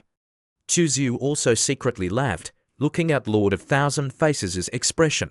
This guy is actually if one day he finds out that his most beloved younger sister has become Chu Xiu's woman, wouldn't he go crazy? Seeing his younger sister holding hands with that Nongyu guy in front of him and also showing a shy expression, Thousand Faces immediately turned to look at Chu Zhu from head to toe and then shouted, little brat, name a price. How much do you want to be willing to leave my younger sister? Chu Zhu twisted his face and twitched his eyes. This scene is a bit familiar. I remember seeing it somewhere. Ch Shonyu pouted her small mouth, immediately unhappy. She angrily puffed up her cheeks like a small steamed bun and then turned on the mode of acting cute, which works every time. Senior brother, what are you saying? Lord of Thousand Faces glared at her and then looked towards Chu Zhu. Shonyu, don't talk, I'm asking this kid. This time, Lord of Thousand Faces didn't give in to his younger sister anymore. Looking towards Chu Zhu, the hostility in his eyes was not concealed at all. Little brat, name a price, Lord of Thousand Faces, don't lack money. Thousand Faces' expression made Chu Xiu suspect that if he said the wrong word, this guy would immediately attack him. Interesting, Chu Zhu, disguised as a fox demon, slowly raised his head. Needless to say, his appearance was naturally as handsome as Lord of Thousand Faces. The two of them looked at each other. He deliberately made his eyes more similar to Thousand Faces to avoid this blockhead from seeing any clues. Chu Xiu's mouth curled into a smile. We are all family. It's really polite to talk about money. Lord of Thousand Faces listened and was stunned, ? Very quickly, Lord of Thousand Faces regained his senses, ran up, and grabbed Chu Xiu's collar. His fair and handsome face was flushed red. What did you call me? Who is family with you? If you talk nonsense again, be careful I hit you. Looking at Thousand Faces' angry expression, Chu Zhu outwardly had a helpless expression, but inwardly he had long been refreshed. Shonyu, quickly persuade brother, let's go. Ch Shonyu immediately rushed over and bit a part of Lord of Thousand Faces' arm. Brother, you quickly let go of him. or I will bite you to death." Thousand Faces was struck by lightning, his whole body trembling because of disbelief and pain from being bitten. "My younger sister, whom I have raised for thousands of years, actually bit me for a man." At this moment, Chuzyu suddenly used a blaming tone and said, "Shonyu, if you treat our older brother like that, quickly let go. Seriously, listen and let go. The Thousand Faces' true lord is shocked that the mountain jade is so obedient to this junior. In his heart, there are 1,000 question marks. What the heck is going on here? Now, my older brother's words are not as effective as this kid's. This guy really knows how to provoke people to death." Seeing Miss Faced looking blank, he adds another blow. "Brother, rest assured, I will definitely teach her a lesson later. She's too childish. How could she bite her older brother?" The Thousand Faces' true lord almost spat out a mouthful of blood. He clenched his fist fiercely, determined to send this annoying guy to his ancestors. "You dare to teach my younger sister a lesson? I will kill you." Before Thousand Faces could act, he was stopped by JTU Shonyu. She spread out her small hands like a mother hen protecting her chicks, shielding Chuzyu behind her. She mumbled, "Brother, I'm not angry. Why are you angry?" Lord of Thousand Faces pointed at JTU Shonyu, then at Chuzyu, his fingers trembling in disbelief. "Didn't you hear? This kid even said he wanted to teach you a lesson. He's just a small divine power realm cultivator who wants to teach you, a great saint. And you can tolerate it?" JTU Shonyu's small face was pretty and red. She lowered her head shyly and said softly, "I like being taught by him." Thousand Faces finally couldn't hold back anymore, spitting out all the water he had been holding back. Thousand Faces held his head in his hands, speechless, and turned his face away. "Fine, I'll go take care of things. Our city will soon be in chaos, so don't run around." Thousand Faces raised his hand, tore through the void, and disappeared into it. Chuzyu cheerfully said, "Shonyu, be a good girl and help me conceal my identity. It's been hard on you. Next, let me help you relax a bit." In Lord of Thousand Faces' cave dwelling, he sat sodly in a corner, hugging a gourd of wine and gulping it down. The chicken-headed fellow was teleported over. He opened his mouth and asked, "Thousand Faces, what's wrong? Are you not feeling happy?" "Nothing." Thousand Faces asked, "What's the situation with those alchemists?" The chicken-headed fellow, Qingyu, said, "You guessed right. Those rat bastards from the human race really wanted to make a move on the alchemists of the demon city. Fortunately, someone reminded us and we reacted in time, so Dark-Tooth Woman successfully stopped them." Lord of Thousand Faces breathed a sigh of relief. "Good, next is to wait for the alchemists to refine the antidote. Fortunately, the alchemists are okay, otherwise the commoners of the demon city would probably die out in a short time." He stroked his chin, frowned and pondered. Instead of blocking, it's better to release. Solving the problem from the source is the most important thing. We must drag the rats in the dark out. We must drag those rats in the dark out. Lord of Thousand Faces looked around with deep eyes. Those rats have hidden treasures and are hiding too well. Ordinary methods can't catch them. Based on their behavior these past few days, it can be judged that their goal is definitely Liu Hongyi, but Liu Hongyi is locked up, and we can't get in. She wouldn't dare to come out. If that's the case, then we'll create a false image that Liu Hongyi took advantage of the chaos to escape. Then the rats in the dark will naturally show their faces. Maybe even the demon Chu that I predicted will take the bait. Then the most important thing is how to create the illusion and make everyone believe it." Lord of Thousand Faces' eyes brightened. Illusion techniques must use great illusion techniques that can cover the entire demon city, and even make great saints unconsciously fall for it. Qingyu wondered, "What? Qingyu, you wait for me here. I'll be back soon." At this time in the demon city, the clear night sky moon gradually faded and slowly turned blood red. It was so red that it seemed like it would bleed. In JTU Shonyu's private courtyard at Tu Shon Hotel, the foot people were chatting casually. Suddenly Auntie Luo noticed something. She widened her eyes and waved her sleeves, and white spots of light flew from her fingertips, forming a shield that covered Chu Xiu, JTU Shonyu, and Tu Shon Qingzu, preventing them from being affected by the illusion technique. At the same time, it also misled the caster, making him think that they were also drawn into the illusion. Chuzyu curiously asked, "Auntie Luo, what's wrong?" Auntie Luo turned her head and said calmly, "A demon race Saint King is casting a great illusion technique, trying to pull all the living beings in the demon city into the illusion." Chu Xiu's eyes moved slightly. Such a big scale. What's their purpose in doing this? He thought of something and looked at Auntie Luo.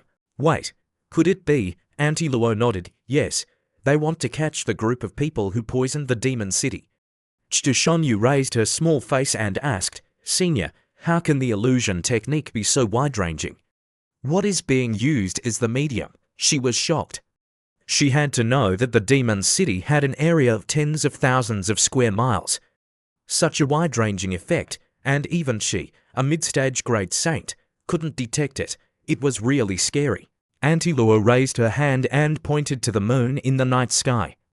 Using the moonlight as a medium, speaking of this, Auntie Luo frowned. In addition, the secret technique is also filled with a foul, bloody smell. Using the moonlight as a medium, and also has a strong bloody smell, JTU Shonyu's big, beautiful eyes darted around. She clapped the table and exclaimed, "I know. It must be Starshift. It's Blood Demon Lord who made the move." Blood Demon Lord, Chuzyu frowned. So there were 5 Saint Kings in the demon city, far exceeding Chu Xiu's expectations. It was very detrimental to his next plan. Chuzyu rubbed his chin and thought. To make the Blood Demon Lord set up such a large formation, the only reason can be that the group of people have completely angered the upper echelons of the demon city. What kind of environment would make that group of people appear? Chu Xiu raised his head and suddenly understood everything. It must be Hongyi escaping, which would make them take the initiative to show their heads. In the north of the demon city, red moon, light covering the entire city. On the highest level of a pointed pyramid-shaped building, 3 black-robed figures were staring intently at the red light sphere in the north of the city. At this moment, they all had one thing in common: blood-red eyes. In their sight, the red light sphere exploded, and the red light was like brilliant fireworks, illuminating the entire north of the city. "Master Feng, the restriction has been broken. Liu Hongyi, they want to escape." The person next to him said, "I feel that there is a Saint King fighting. Could it be that a strong person has invaded the demon city? After working so hard for so long, we finally waited until this moment." The person, named Feng, excitedly stood up and ordered, "Quickly gather everyone, we must take Liu Hongyi away." Back at Chu Xiu's place, the young man said to Auntie Luo, "The plan may have changed." "Auntie Luo, we're going to the north of the city." JTU Shonyu was eager to follow. "Master, I want to go with you." Chuzyu refused. "Don't go, to avoid revealing your identity." The 2 girls, JTU Shonyu and Tu Shon Qingzu, obediently listened. "Even if I could see through the white clothes, Luo Yi, quickly open the teleportation gate." Auntie Luo grabbed the back of Chu Xiu's collar, tore through the void, surpassing her own realm. She was once a true quasi-emperor. Although now suppressed by the heavenly laws to the level of a half-step quasi-emperor, ordinary Saint Kings can't sense the void fluctuations she creates. The plan changed too quickly. What if Liu Hongyi sends a message to JTU Shonyu? Even if there is a slight hesitation, your plan will fail. In the void, Auntie Luo still grabbed Chu Xiu's collar and flew away, and continued to say, "Moreover, even if she doesn't have any hesitation, it will be difficult for her to complete your arrangement in such a short time. Auntie Luo, you're right. Is there someone who can change to a different position? I'm about to suffocate." Auntie Luo then said, "Oh," and then she picked up the young man like she was holding a baby. Chuzyu was enjoying the orchard, exclaiming, "Oh, it smells so good, like grapefruit milk." Auntie Luo then asked, making the young man grimace, "What are you doing?" Chuzyu recovered. "Now, it's more important to do serious business." Chuzyu coughed and said, "Hongyi, she will definitely have preparations to cooperate with me. Moreover, whether to act first or not depends on the specific situation. If the human race sneaks into the demon city and is very strong, they can delay the demon race for a while, and we can take action to save people. If they are too weak and die immediately, then we will wait a little longer." At least we have to wait for that blood demon lord to leave before taking action. Auntie Luo nodded in agreement. After a while, Auntie Luo and Chuzhu arrived at the north of Heavenly Demon City. Under the city tower, an ancient city was immersed in wild red. The afterglow of the setting sun covered the buildings like bloodstains on the ancient stones. The cold wind blew through, bringing a faint metallic smell of war about to break out. Chuzhu looked up at the blood moon and asked doubtfully, "What's wrong with Blood Monster?" At this moment, in the dark corner under the shadow of the buildings, a group of people with sharp eyes like hunting beasts were. The three of them seemed to be unable to bear it any longer. At this moment, a woman with charming eyes said to the three holy kings, "Be calm and wait. Those rats are coming here soon." In their eyes, this is not just a war, but a dramatic hunt. In their eyes, we are like facing the gluttonous empress of the supreme sacred land, but in fact, they are just pawns in our hands. The woman revealed a cold, murderous aura, looking extremely sinister, and growled, "Those rats. Everyone is eager to take this opportunity to take Liu Hongyi away. Wait a minute. Don't kill them all. This venerable must torture those rats to their heart's content." From a distance, Auntie Luo and Chuzhu were standing and waiting for something. Chuzhu frowned. "Very good. These four holy kings are waiting here for the rabbit. They have abandoned those who dream of taking advantage of the situation to seize Liu Hongyi's secrets." He sneered with an arrogant expression and asked Auntie Luo, "If you suddenly appear at this time, I wonder if those four holy kings will be scared to death." But in Auntie Luo's eyes, that arrogance is nothing but a cover for a bit of vague fear. She pursed her lips and said, "It doesn't matter whether they are scared or not, but you are very likely to be in danger. If you are not afraid of death, I can try it. Why does that purple-clothed woman say that you like excitement?" Chuzhu was caught off guard and broke out in a cold sweat on his forehead. At this time, the darkness was thicker as the sun set behind the towers. The wind whistled through the narrow passages of the heavenly demon city, carrying the deadly air. The hurried footsteps of the hooded men echoed. They all carried an extremely cold gaze. Observing from a hidden corner, Chuzhu didn't expect that there would be so many human race cultivators hiding in the heavenly demon city. Moreover, their cultivation levels were not low. What kind of force is behind them after all? Is the high-end combat power of the sacred land also like this? Auntie Luo sneered and said, "Little brat, you have thought too simply about the power of the sacred land. The ancient aristocratic family has already been the overlord of the demon race. They can exist for hundreds of millions of years, so they must have a lot of hidden strength." At this moment, the air was as tense as a bowstring. A man in black laughed arrogantly, unexpectedly. "The heavenly demon city has been invaded by enemies. It's really heaven helping me. Let's speed up the rescue of Liu Hongyi and his group before the demon race holy kings can react." In an instant, the sky was sealed off. A huge formation rose from all four sides, locking the space. The Lord Jinyuan stepped out with a voice like thunder, set up a seal formation to lock the void. "Do not release anyone out." Thinking of this, Chuzhu secretly said that he was really lucky, and that it was really cruel. Fortunately, he brought Auntie Luo with him when he came out. Auntie Luo asked softly, "What's wrong? Are you still not taking action? Wait a little longer, observe a little." At this moment, the void was sealed off. A screen covered the entire group of people in black. Immediately, they were all frightened by it. At this moment, the great saints appeared in the void, floating in the air. At this moment, the group of people in black suddenly realized that they had been tricked. Lord Jinyuan carried his anger and growled, "Rats, you dare to poison in front of this venerable? Good, very good. This venerable will definitely turn you into ashes." Immediately, Lord Jinyuan wanted to take action. The man in black, who was respected by everyone as Master Feng, stood up and said loudly, "Lord Jinyuan, wait a moment.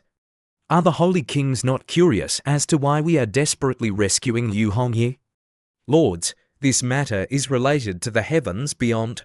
As soon as he said this, the air froze for a moment.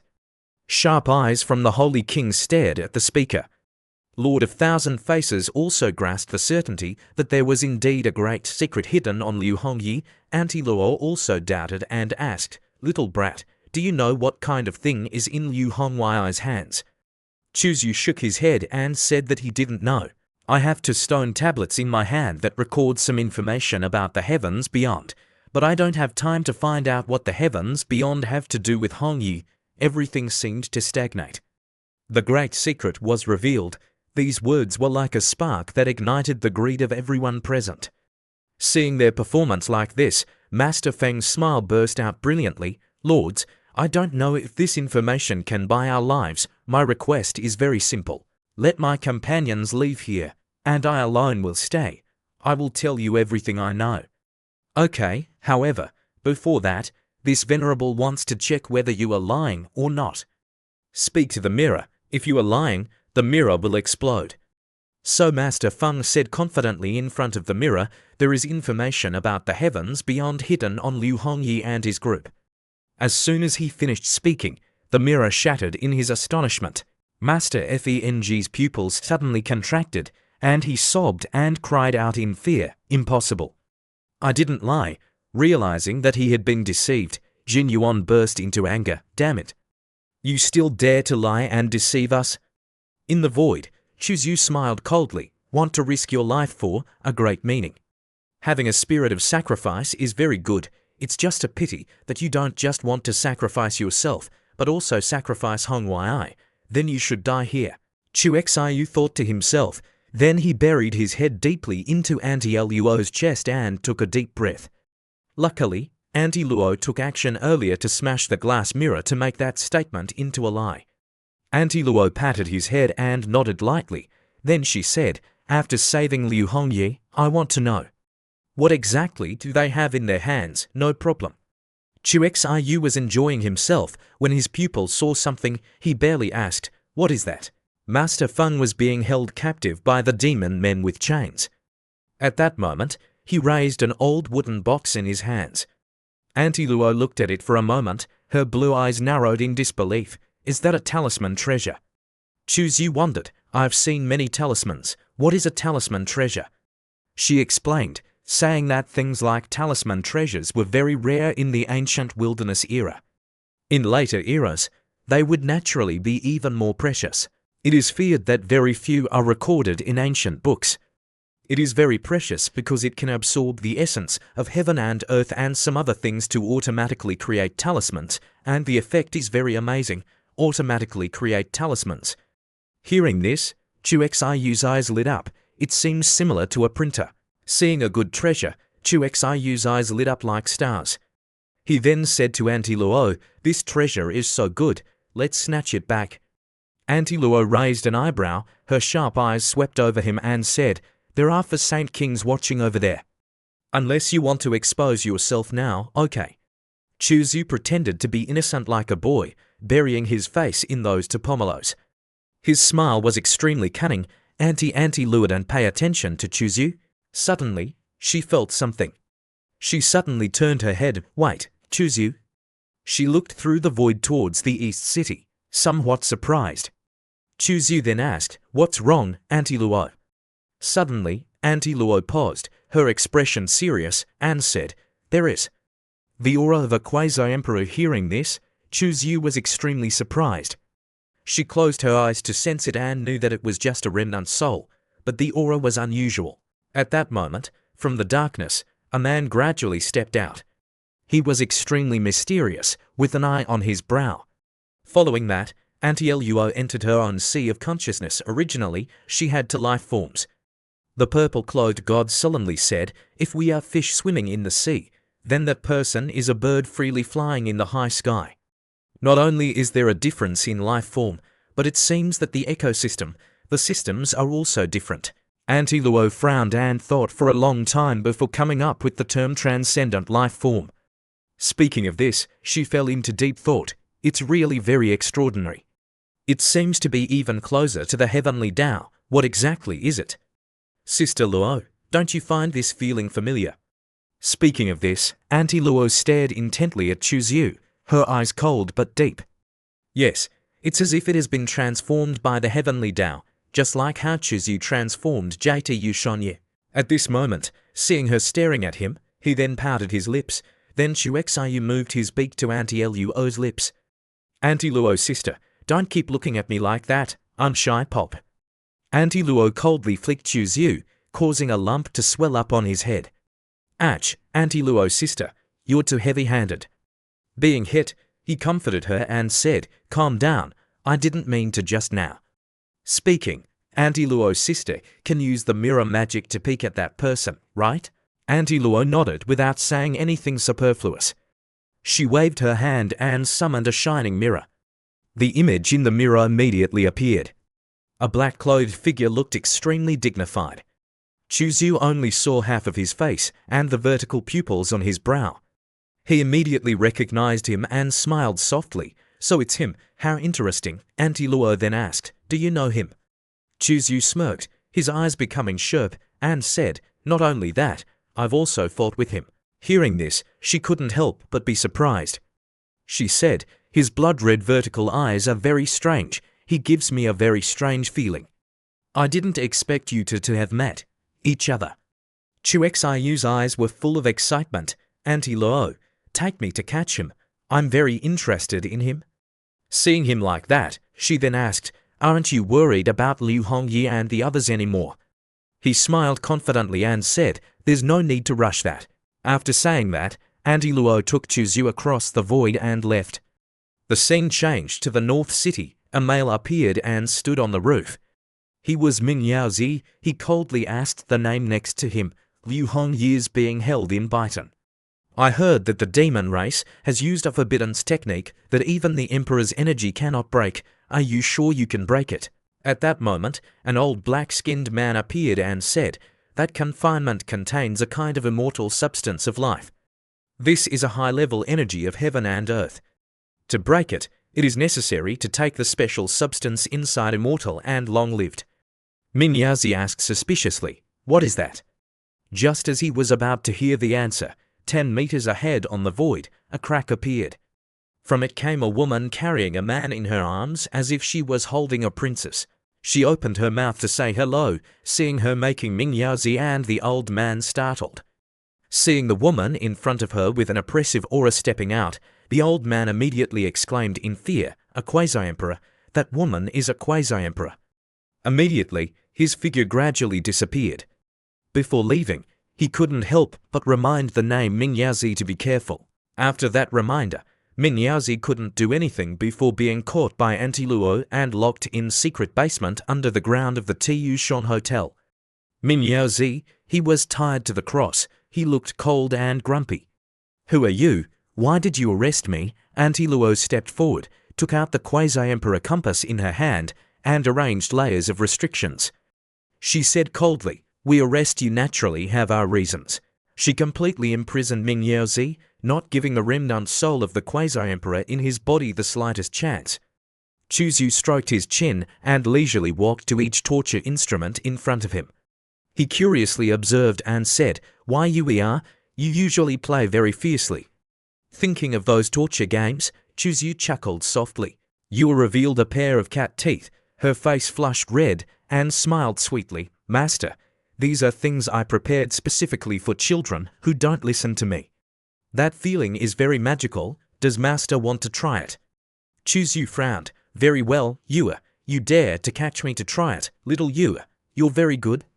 Seeing Xuexiu throwing that look, little Yu immediately knew that the master must have misunderstood. She hurriedly waved her small hands to explain, Master, don't misunderstand, you can definitely endure it. As long as Master is happy, Yu will do anything. Xuexiu touched her head, smiling gently, silly girl, you are my treasure, how could I bear to be rough with you? Little Yu pouted, her voice gentle, but Yu hopes that Master won't be too gentle. Hearing this, Xuexiu was also surprised. This woman really knows how to play. I didn't expect you to like this type. The two cuddled each other to feed dog food to the two people next to them. Ming Yaozi frowned and coughed twice, then barely asked, I have never offended seniors. Why did seniors arrest me? Auntie Luo coldly said, Ming Yaozi, shut your mouth and call out the old monster in your body to talk. Hearing this, Ming Yaozi's expression changed constantly. Impossible. How did they know? Having been seen through, the remnant soul of the quasi-emperor did not continue to hide, but a wisp of divine thought spread out. The old voice was deep and sighed, then said, "The perception of fellow Taoist is really admirable, amazing. It seems that as soon as I set foot in the city, I was discovered by you." Seeing that Chuzyu was frightened and hid behind Auntie Luo, but Auntie Luo was not surprised and coldly asked, "What are you?" She originally thought that Ming Yaozi's body was hiding a fragment of the quasi-emperor's soul, but now it seems that it is not like that. What is hidden in that eye is hard to say. His pupils blinked. "If I say I don't know what I am, do you believe it?" Auntie Luo frowned. Behind her, Chuzyu also sneered. Then he said, "Don't remember." "Okay, then you are useless, Auntie Luo. This thing, at first glance, is not a good thing. Dig it out and seal it to avoid unnecessary trouble." Auntie Luo nodded in agreement with Chu Xiyu's suggestion. The corners of the name Ming Yaozi's mouth twitched. Chuzyu was about to step forward to take action when the blood pupil hurriedly said, "Fellow Taoist, please wait. Oh, you remembered again." Chu Xiyu stopped his intention, and then the pupil's expression was complicated and said, "There is indeed a problem in my memory. I only vaguely remember that I came from a continent called Honghuang. It is extremely vast, and no one knows how vast it is. As for other things, I really don't know." Hearing this, Auntie Luo frowned slightly and turned to ask Chuzyu, "Is the Honghuang that he mentioned the Honghuang that you once said?" Chuzyu shook his head and replied confidently that it was probably not. "The Honghuang in the starry sky that I know is just a space created by the human race that brings together many small spaces. It cannot be described with the word vast. It's a combination of many smaller spaces." Hearing this, Auntie Luo fell into contemplation. "It's not the Honghuang that this kid is talking about." Chu Xiyu's expression moved slightly and looked towards the blood pupil and continued to ask, "Does the Honghuang that you mentioned have the mother Nuwa?" "I don't know. What about the Sanqing ancestor?" The pupil continued to reply that he didn't know. "What about the Eastern Emperor Enna?" As soon as the pupil heard that name, the blood pupil trembled violently and frantically moved. "Eastern Emperor Enna, Eastern Emperor, Your Majesty." Knowing this, Chuzyu was shocked. There really is an Eastern Emperor Enna, he pondered and slowly thought back. When he was on the Blue Star, he had read some myths and legends, as well as articles on the internet. It is said that the Eastern Emperor Enna was an unparalleled life born from the Sun Star. He held the Chaos Bell and created the demon race with his elder brother Emperor Dijun, ruling the ancient heavenly court. Could it be that there really is a continent called Honghuang in this world? Auntie Luo spoke with a tone of voice. Unable to hide her curiosity, she asked, "What's Eastern Emperor Enna?" Why he was so excited when he heard the name. He used voice transmission and said, "I will explain it to you in detail later." Then, he continued to ask the boy, "How much do you know about Eastern Emperor Enna's news?" "I don't know." "Then what is your purpose in coming to Chieyao City?" He asked with a pressured tone. The boy transmitted a divine thought wave and said, "This little brat wants to pay respects to Venerable Shonzi, the city lord of Chieyao City." "I came along too," Min Yaozi spoke in a pleading tone. "Please, Taoist friend, let me go." Chuzyu laughed coldly and reached out to grab Ming Yaozi's mouth. His eyes were as sharp as an eagle as he stared straight at the other person. "It seems you're not being honest. If we don't take action, you won't tell the truth, will you?" He smiled slyly, his eyes flashing with cruelty, and said, "Auntie Luo, prepare to gouge out his eyeballs. My hands and feet have been itching lately, always wanting to sell something. These eyes of yours aren't bad either. If you like them, I'll take them out for you." Auntie Luo cooperated and stepped forward, preparing to gouge out his eyes. Yua happily took out a plate and said, "Master, I have a plate that can be used to hold these eyeballs." At this moment, Min Yaozi was almost terrified because the blood pupil was half of his life. If he lost it, his soul would be damaged, his foundation would collapse, his strength would be greatly reduced. Most importantly, they would know the secret in the blood pupil. He was so frightened that he yelled in a panic, "Taoist friend, please wait." "I'll talk." Auntie Luo stopped her hand. Chu Xiyu's eyes flashed as he said, You can continue to lie. Don't worry, we will definitely not give you second chance to open your mouth, so think carefully before you speak. Minyozi was flustered. This time he was really scared. His tentacles contracted, he trembled, and cold sweat poured down his forehead. So he said that he came here for something they wanted to find that was in Liu Hongwei's hands. Chuzyu frowned and continued to greet. Be specific. What are you looking for? What is it for? How do you know about that thing? Seeing Chuxi's anxious expression, Blood Pupil earnestly made a condition with Chuzyu. I can tell you, but you have to guarantee that you will let us go. Without hesitation, Chuzyu raised his right hand to the sky with a serious expression. His words were extremely firm as he said, I swear to the heavens, if you answer my questions truthfully and without any concealment, I will definitely let you leave here. If I do wrong, disaster will befall me. I will turn into ashes. I have made such a poisonous oath. Is it sincere enough? Yue looked at the Minyozi and smiled. Foolish mortals, my master's great path is not affected by the Tao of Heaven at all. Your expressions will definitely be extremely wonderful. I'm really looking forward to it. After a moment of silence, Blood Pupil finally said, It's a necklace. It's also a key that can open a passage to a place, but I don't remember exactly where that place is. As for why I know about the existence of that thing, it's because in my memory, I vaguely remember that it fell down from Chekian continent with me. Fell down from Chekiong continent with you? Which is also the prehistoric world you mentioned. What exactly are you, me? What am I? I can't remember anymore. I really can't remember. I only know that I am just an eye of a creature that has now gained its own consciousness. All right, you're useless now. Hearing this, the two were startled, and their fear surged to the extreme. What do you want to do? Don't forget you swore to the Tao of Heaven. If you don't keep your word, disaster will befall you. Chuzyu didn't say a word, but his hand moved towards Minyozi's face. Following that was a poof sound. Minyozi's face splattered with blood like a storm. Chuzyu was also surprised. What kind of toy is this after all? An eye that actually has such great power. Auntie Luo looked over and said, He's not lying. It really is the eye of some creature. I don't know why it fell out and unexpectedly gained its own consciousness. The energy of an eye seems to be similar to a pseudo-emperor, so how powerful must the main body of this eye be? He immediately had an idea and wanted to experiment.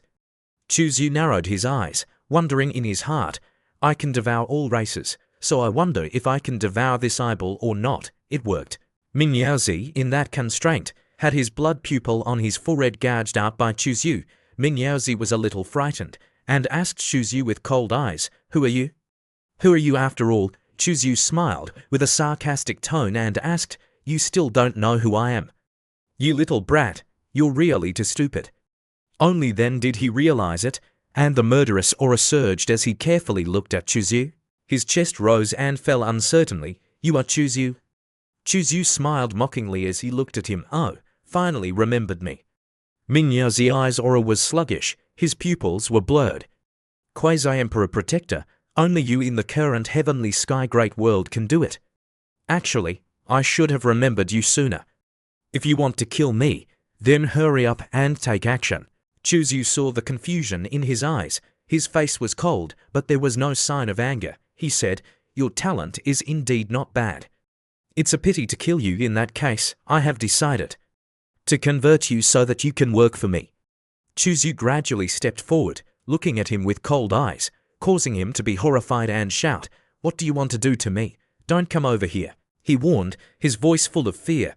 But Chuzyu didn't stop, and laughed fiercely. You can become my subordinate. That is your great opportunity, and that is also my kindness to you. At the same time, behind him the blood-colored spirit appeared. Minyozi struggled non-stop, but he was completely powerless. Then, after a while, Minyozi was successfully transformed. He knelt in front of Chuzyu, his eyes shining with respect. Minyozi pays respects to the master, and thanks the master for his kindness in giving me a new life.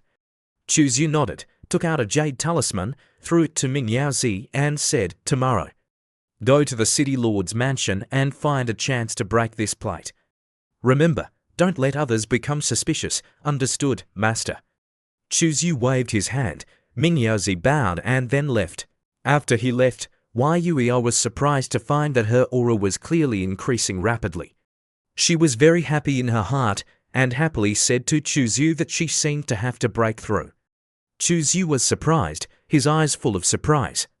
Auntie Luo spoke and said, judging from the situation, it's not just a breakthrough from the 4th level of the Great Saint to the 5th level of the Great Saint. It must be related to your swallowing that eyeball. Hearing this, Chuzu gently picked her up. Let me help you advance. Then, Chuzu carried her into the room, and the room was filled with non-stop moans. Master, Yuya is about to break through, In just one cloud and rain, she went up several levels. She was secretly happy and praised Chuzu as invincible. The scene shifted to Chieyao City, and the 1,000-faced true monarch suddenly looked towards the distant Tiyushan. Unexpectedly, Yuya broke through. He was both happy and scared at this moment, and at the same time, he felt a sourness that he had never felt before. He never thought that his playful little sister would also break through to the 5th level of the Great Saint. Let's go over and see what's going on. After that, he tore open the void and went to Tiyushan, advancing to the Tiyushan mansion. Seeing Shun Yu come out to greet him, he happily asked, "Why you broke through?" Yua's expression was so happy that she couldn't describe it, and she hummed. Lord of 1,000 Faces suspiciously asked, "Why did you suddenly break through to small realms in a row? Do you want to know why?" "Of course I do." She shook her head and said, "I'm afraid I'll have to disappoint. My success cannot be replicated for now." Really no way to replicate it. Why? Yuya closed her eyes and said, "You wouldn't understand." Speaking of this, she asked Lord of 1,000 Faces if he wanted to meet Nongyu. Hearing the name Nongyu, Lord of 1,000 Faces was angry and blamed. "Why would I meet him? I'm not going to meet him." Seeing this, Yu didn't bother with him anymore and stepped inside. At the same time, she said, "Then I'll go back and stabilize the realm below. Wherever you should go back there." Being ignored, Lord of 1,000 Faces gnashed his teeth in anger at this moment. "Ever since you had that Nongyu, she has always ignored me. I have to check his background." Then he went to the city lord's mansion, the black stone great hall of Chieyao. 2 venerables stood on the high platform with a dignified expression.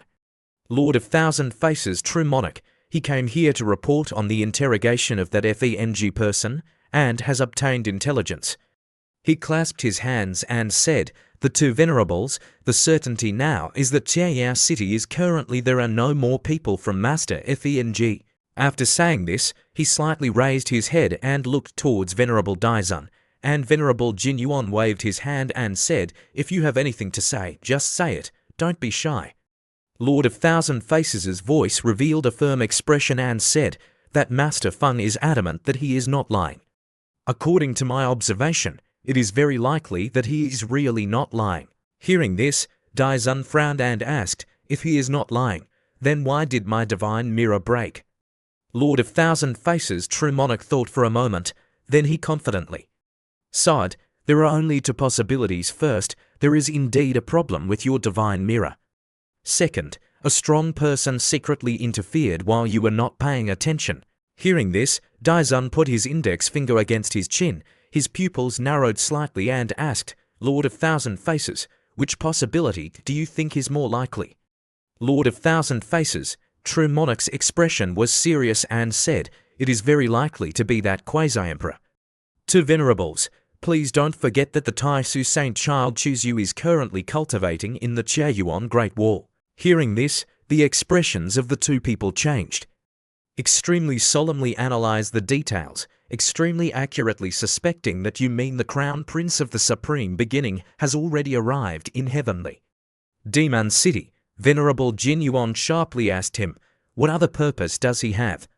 Chuzu is wise, but he will also be defeated.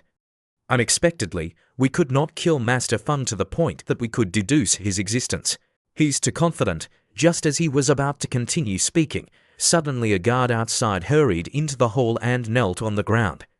"My lords, the dark demon child of the Wanyao Valley, request an audience." A moment later, the scene shifted to the north of Heavenly Demon City. Inside the void, the two people, Chuzyu and Antiluo, looked towards the distance, towards the city lord's mansion. Chuexiu raised the corner of his mouth and said that the plan was successful. Antiluo, begin the action. Antiluo nodded and said that I'm afraid something happened to Venerable Jinyuan, be careful. As soon as she finished speaking, Chuzyu and Antiluo discovered that many demons were rushing towards the north of the city from all directions. Chuzyu frowned. What's going on? Shouldn't these guys be guarding the city lord's mansion? It seems that they know I will come to the north of the city. Looking down, the situation seems very tense. Antiluo tilted her head and asked if the other party had prepared long ago, and your plan has probably been revealed, right? Chuzyu stroked his chin, considering the reason. His pupils narrowed slightly. Surely the problem lies with that Master Feng. Could it be that he is not dead? It must be said that this action is really unlucky. Heading towards the north of the city, Qingyu, what did you say? A mortal-faced true lord asked with disbelief. You said Venerable Golden Monkey is dead. Qingyu Great Sage nodded vaguely and replied that I saw with my own eyes that the Golden Monkey Great Sage was tortured to death by the Great Tao Curse on the spot. Upon hearing this, the immortal-faced true lord was extremely incredulous. How could it be? How could the city lord be so weak? Qingyu Great Sage gritted his teeth and said that Daizun did not know why she was cursed by the Great Tao. Venerable Golden Monkey took the hit for her, so he died on the spot. Speaking of this, with this sinister scheme, the immortal-faced one immediately thought that it was Chuzyu. It must be Chuzyu who tampered with Dai Envy's axe. Only he had the opportunity and the motive. Chuzyu? Qinghua Yu's pupils contracted upon hearing this. So it was him. So we must quickly go to the north of the city. His purpose must be to take Liu Hongyi with him. We must stop him. It's best to kill him at this time on the city walls of the north of the city. Liu Hongyi and Lin Qiao, according to the information provided by JTU Shonyu, successfully reformed the Great Formation. Although it was time, it could be activated. At this time, the two stood on a tall tower of the city wall, looking towards the distance below. Many demons gathered from all directions. Their eyes were blood red, and their killing intent soared to the sky. All 8 great sages of Heavenly Demon City were mobilized. Venerable Shonzi and the holy kings of the man-god tribe also appeared at the same time. What's going on? The two women looked at each other, their faces full of doubt. The demons are attacking. Could it be that they discovered that we have broken the seal? At this time, the immortal-faced true lord separated everyone and came out. His eyes glanced at the city wall and he said loudly, Chuzyu, I know you have come. Your whereabouts have been exposed. Come out. Don't hide anymore, Chuzyu. Liu Hongyi's delicate body trembled upon hearing the name. She turned her head and looked around. At this moment, a burst of laughter rang out. Chuzyu laughed in admiration. Immortal-faced, you are indeed someone. The clear laughter echoed through the heavens and earth immediately. Afterwards, the void cracked open and 2 figures, a man and a woman, walked out. The woman was dressed in a pure white long dress. Her style was unparalleled, and she was clear and peerless. The man wore a black robe, his black hair was thick, his face was full of sunshine, and he smiled. The shadow of his back appeared on the top of his head, and it was extremely similar to the shadow in her memory. No matter how Chuexiyu's appearance changed, she was still the first to recognize him. Liu Hongyi's red lips parted slightly, and a line of tears slipped from the corner of her eyes. It really is you?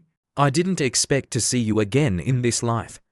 Hearing Chuexiyu's laughter, Venerable Shonxi's tone was icy cold, and he looked at him with dense killing intent and asked, is it funny? Chuexiyu stopped laughing, after a while, then became serious and clasped his hands and said, Venerable Shonzi, you are a senior. I still give you face as a junior. Daizun stood tall in the encirclement of thousands of demons, asked without any fear, Chuexiyu, you are the one who tampered with the goddess Daidinu's axe, right? Chuzyu also did not deny but admit that it was indeed what I did. Daizun looked at Chuzyu with coldness in her eyes and asked deeply, the goddess Daidinu likes you very much. I have advised her many times, but unfortunately, she is too stubborn to listen to me, and you are using the feelings she has for you to harm her master. Don't you have any shame in your heart? Chuzyu laughed loudly, his voice full of mockery.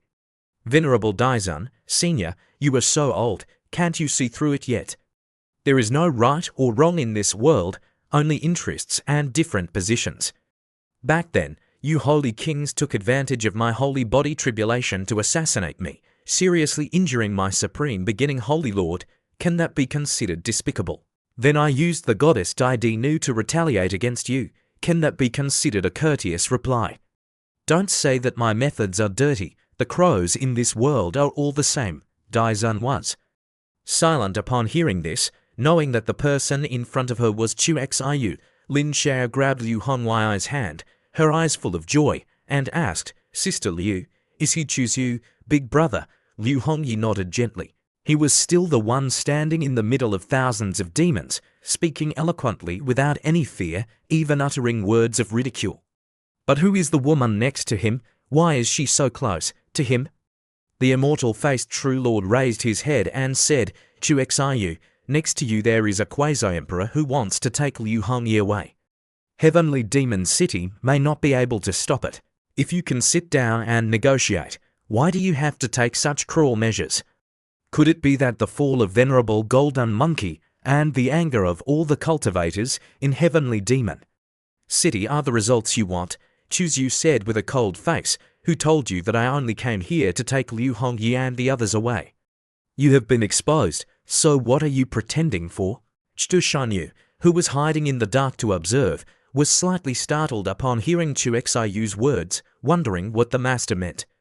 Could it be that he has another trick up his sleeve? Chuzyu shook his head and sighed softly and said, I came to Heavenly Abyss City to train. I heard that Venerable Shonzi of Heavenly Demon City has ordered the capture of many human clansmen to use their essence blood to refine treasures. As a holy son of the human race, I must save my clansmen. As for what you said, immortal-faced, wanting to sit down and negotiate, do you think Venerable Shonzi will agree? You, Venerable Shonzi widened his eyes with anger. Chu Xiu's lips curled up. If Venerable Shonzi doesn't agree, then why don't I take action first to gain an advantage? The immortal-faced true lord frowned upon hearing this. This guy, in order to show that he is not Demon Chu, doesn't even need face anymore. Chuzyu smiled slightly. What if you say I am Demon Chu, as holy sons of the supreme beginning holy land, in order to save their compatriots, they disregard the danger to their lives and secretly infiltrate the depths of the demon race? Who can say that this action is wrong? I don't admit it. What can you do to me, Quasi-Emperor? Venerable Shonzi sneered, revealing his fangs with an icy cold tone. Today I will try to see what the strength of a Quasi-Emperor is. Seeing his arrogance, Lord of Thousand Faces secretly wondered if Venerable Shonzi had reached that level. He hid it so deeply. Auntie Luo then transmitted her voice and said that this Shonzi has actually reached the threshold of half-step Quasi-Emperor. In addition, he also has Emperor Qi in his hands. I'm afraid I can't do anything to him in a short time. Upon hearing this, Chuzyu frowned, miscalculated. I didn't expect Venerable Shonzi to be so strong.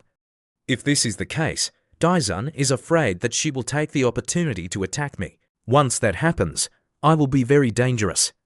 A sense of disorientation crept into his heart. That unease made Chuzyu a little worried and he grabbed Auntie Luo's hand unconsciously. This also made Auntie Luo blush, scolding this brat. What time is it and you are still thinking about taking advantage of me? Chu Xiu gave her a certain treasure. This is Emperor Che. Moreover, it is a congenital magic weapon of Dao Li. Auntie Luo's heart stirred up a ripple. Brat, how many secrets are you still hiding from me? Blockhead, quickly drive me out. You are not good at the power Dao and cannot exert the full power of this treasure. The time limit of 1 month has not yet arrived. After this battle is over, you must exchange it back with me. Okay, little brother Chuzyu actually has such a good treasure. After making the deal, this time, there appeared a gorgeous purple dress. Sister Luo, compared to the cold and aloof Auntie Luo, Sister Luo revealed more charm. Venerable Shon Xiu's fresh red pupils stubbornly shouted, one body to souls, the purple soul has come out. Sister Luo turned her head, her voice clear but full of killing intent, and said to Chuzyu that little brother, you dare to join forces with that white-clothed one to play with your sister. Wait until this is over. I will deal with you properly. Chuzyu smiled wryly and scratched his head and said, Sister Luo, after that, he said, now the main thing is important. The girl looked at him, smiled slightly, and twitched her lips. Then she was very confident when she was holding that magic weapon in her hand. With this treasure in her hand, it is enough to deal with you. Her voice was full of challenge. So what do you want? To attack me right here? Although there has been an agreement since the ancient times that great sages must fight in the void, I don't mind breaking this agreement. It's just that Myriad Demon City will be blown up. I will deal with you first, then deal with Chuzyu. Venerable Shonexio snorted coldly, then broke the void and entered it. Sister Luo instructed Chuzyu a few words, then also tore open the void and entered. When the two left, the eyes of the demons all forces head towards where Chuzyu is standing.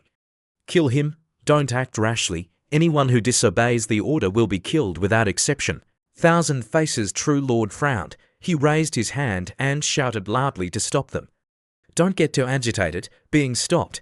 Some demons immediately spoke out in criticism. Thousand Faces is only him now, can't we even make a move? Thousand Faces' true lord frowned and said, Chuzyu is very cunning, surrounded by us like this, yet this guy can still be so calm. Don't you have any suspicion? I suggest everyone hold back and decide whether to attack after observing.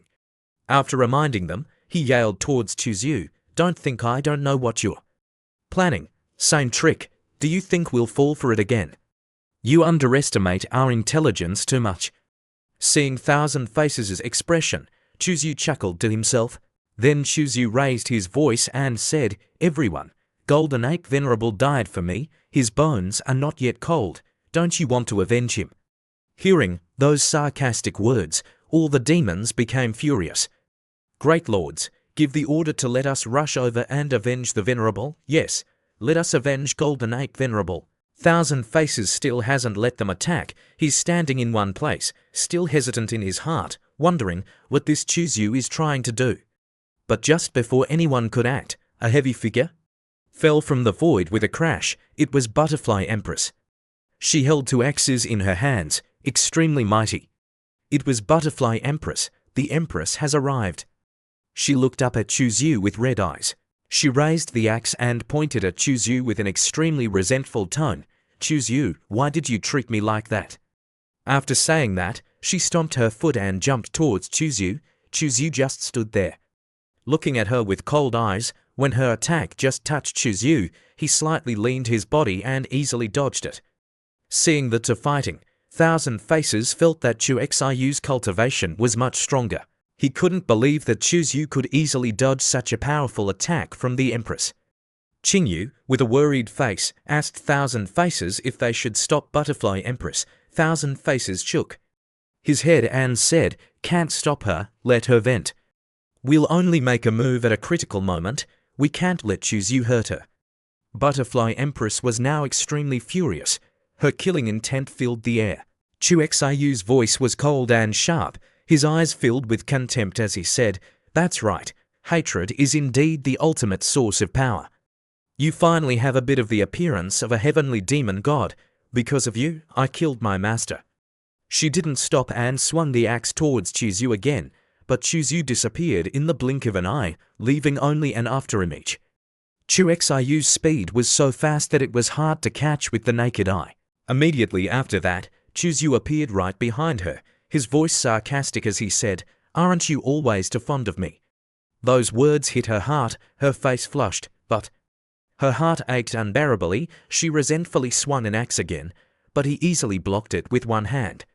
Following that, Chuzyu punched her hard in the stomach, causing her to vomit blood. Chuzyu grabbed her neck and said sharply, you can't even unleash 1/10,000th of the power of the heavenly demon god body. With that kind of half-assed power of yours, you also want to fight me.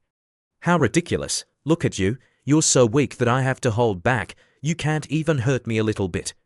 Butterfly Empress gritted her teeth and asked with hatred, are you very pleased with yourself? He smiled coldly and said, I schemed against your master. You must be very heartbroken, very resentful of me, right? You say I used you to kill all the demons here, so what, using you to kill all the demons? Here, then your hatred for me will probably be even more intense, right? Seeing Butterfly Empress being captured and unable to resist, the demons angrily shouted, Stop! Release Butterfly Empress, choose you beast, kill him. Go over there and save Butterfly Empress. Seeing the excited demons and knowing Chu Xiu's plan, she tried to muster her strength to say, Demons, don't attack. Chu Xiu's face changed. He smiled terrifyingly and whispered in her ear, Actually, I've already set up a trick. As long as they dare to come close, I guarantee I can kill them all. Knowing that, Butterfly Empress shouted, Order the demons, don't come here. I order you not to come here. But things have come to this point. Basically no one is listening to her. Everyone now has only one thought, to kill Choose You to save Butterfly Empress. Everyone is yelling, Kill! All of them are going crazy, attacking. This makes Butterfly Empress extremely pained. No, why is it like this? Her desperate shouts mixed with sobs. Choose You calmly released her and gently asked, Do you know why? Because you're not strong enough. Seeing Choose You at this moment, both ferocious and violent, Lin Xia felt a little fear in her heart. Why would Brother Chu do that? Doesn't Butterfly Empress like him very much? Her eyes were deep, her voice sad. Brother Chu was so kind. Why is he so different now? Liu Hongyi asked her, Do you know why he has to treat Butterfly Empress like that? Lin Xia asked blankly, Why? Is there another hidden reason? She replied, Butterfly Empress is like a mirror. Choose You sees his former self in her. Choose You extremely hates his past self, hates his weakness and incompetence. Therefore, he doesn't hesitate to transform into the kind of person who once hurt him, wanting to use that method to hurt Butterfly Empress, to force her to become cold-blooded and heartless like him now. You must feel he's very crazy. Actually, he can't be blamed either. He was driven crazy by this world. Sister Liu, aren't you afraid of Brother Chu like that? Why should I be afraid of him? He's my only family. Just as all the demons were attacking, it was also the moment Choose You activated the formation. The Quasi-Emperor formation plate flew out of the space storage and was immediately activated by him. Swish swish, 8 ancient characters flew out, twisting around Chu Xiu's body. The confinement formation erupted with light, and the surrounding space trembled like a suppressed earthquake. Each formation rune swirled in the air, forming a giant cage, imprisoning everything inside. Thousand Faces was shocked by this scene. This is a confinement formation. Why is it like this? Could it be that Liu Hongyi and the others not only broke the ceiling formation, but also prepared a confinement formation for us in advance? Choose You stood in the center, his face full of complacency. He crossed his arms behind his back, revealing a sinister smile, and his cold voice echoed throughout the space. Thousand Faces, even if you're cunning and shrewd, even if you see through my plan, so what? The result is still that I win. This confinement formation, no matter how you struggle, you're just a trapped beast. Thousand Faces frowned slightly, his eyes sharply looking at Choose You. Every delicate line on his face didn't reveal any panic, but the hand under his robe had clenched so tightly that his knuckles were white. He forced a voice and asked, This place is so heavily guarded. Choose You, when did you tamper with this formation? He acted like that naturally because he wanted to buy some time to see how he would explain it. First, drag out the time and wait for the Holy King to return. We'll have a chance to save our demon race. Choose You slightly smiled sarcastically and said, Perhaps it was the day you came to Heavenly Demon City, right? Perhaps it was on that day. How was it? Did you like this gift? Thousand Faces, True Lord's eyes twitched. In his heart, he secretly cursed that Choose You had secretly sneaked into his house like that. Lord of Thousand Faces took a deep breath, shook his head, and smiled bitterly as he spoke with decisiveness and cruelty. With your decisiveness and cruelty, if you wanted to kill Butterfly Empress, she wouldn't have lived until now. Why didn't you kill her? Could it be that you feel guilty? Hearing that, Choose You laughed loudly and said, Thousand Faces, with your intelligence, You shouldn't ask such a stupid question. Would Chuzyu feel guilty? How ridiculous. Enough stalling. I won't be polite in taking these demon lives. After saying that, Chuzyu wanted to activate the Quasi-Emperor formation plate when Thousand Faces' expression changed drastically. He hurriedly opened his mouth to stop him. Wait, Chuzyu, calm down. You're killing demons just to take their origin force crystals, right? We at Heavenly Demon City can use divine origin stones to buy their lives. Hearing that, Chuzyu paused for a moment. Oh, a look of interest appeared on his face. Seeing that Chuzyu had stopped, Thousand Faces' true lord breathed a long sigh of relief, then continued, killing these people won't bring much benefit. Why not make a deal with us at Heavenly Demon City? That way, we can maximize the benefits. Chuzyu smiled softly and said, Thousand Faces, you really understand me. But you're not qualified enough. You can't represent the will of Heavenly Demon City, and you're not qualified enough to make a deal with me. To prevent any unforeseen events, I've decided that it's safest to kill all. The demons here. Chuzyu had a gentle smile. He wanted to activate the Great Formation and slaughter the demons when suddenly, a huge crack opened in the sky above Heavenly Demon City. From there, 4 figures emerged. The one leading them, of course, was the purple-skirted, ethereal, and peerless Luo Qinyu. Following her were Che Yunzi and Butterfly Venerable, to Holy King realm experts.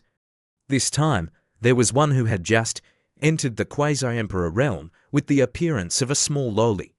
Her name is Che Yunzi, a Quasi-Emperor who has just been unsealed.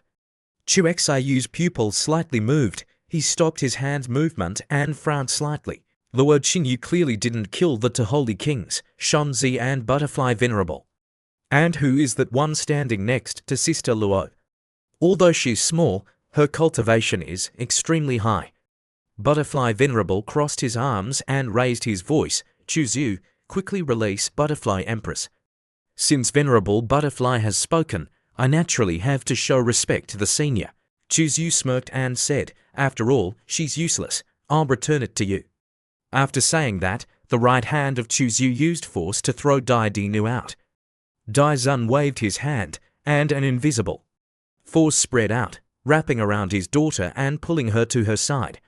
Then Dai Zun opened his mouth. Speak, Chuzyu. What do you want to agree to open the formation and release my clansmen? Before Chuzyu could speak, elder sister Luo opened her mouth and said, Wait, don't forget that your lives are also in my hands. Then she smiled and turned to Chuzyu and said, Chuzyu, little brother. Sister asks you, do you want these people to live or die? If you want them to die, then I, your sister, will immediately take action. As soon as she said this, the atmosphere was immediately suppressed. The 3 Saint Kings' faces were as gloomy as water. They had never thought that their lives would one day not be controlled by themselves, but instead would need a junior to decide. It was too suffocating and wronged. Che Yunzi paled and looked at Chuzyu with one eye, smiling. Please, little friend, spare these 3 people away to live. Little friend should act with compassion. Do you think that's right? Hearing this, Chuzyu frowned. Heavens, they're still lecturing me. Who is she? Elder sister Luo then spoke up and said, she is a Quasi-Emperor who has just been unsealed. Her true form is a tortoise. Don't be afraid of him. With Exumi Mount in his hand, she is not my opponent. The girl quietly transmitted a voice to Chuzyu, little friend, I have news about the Dao source.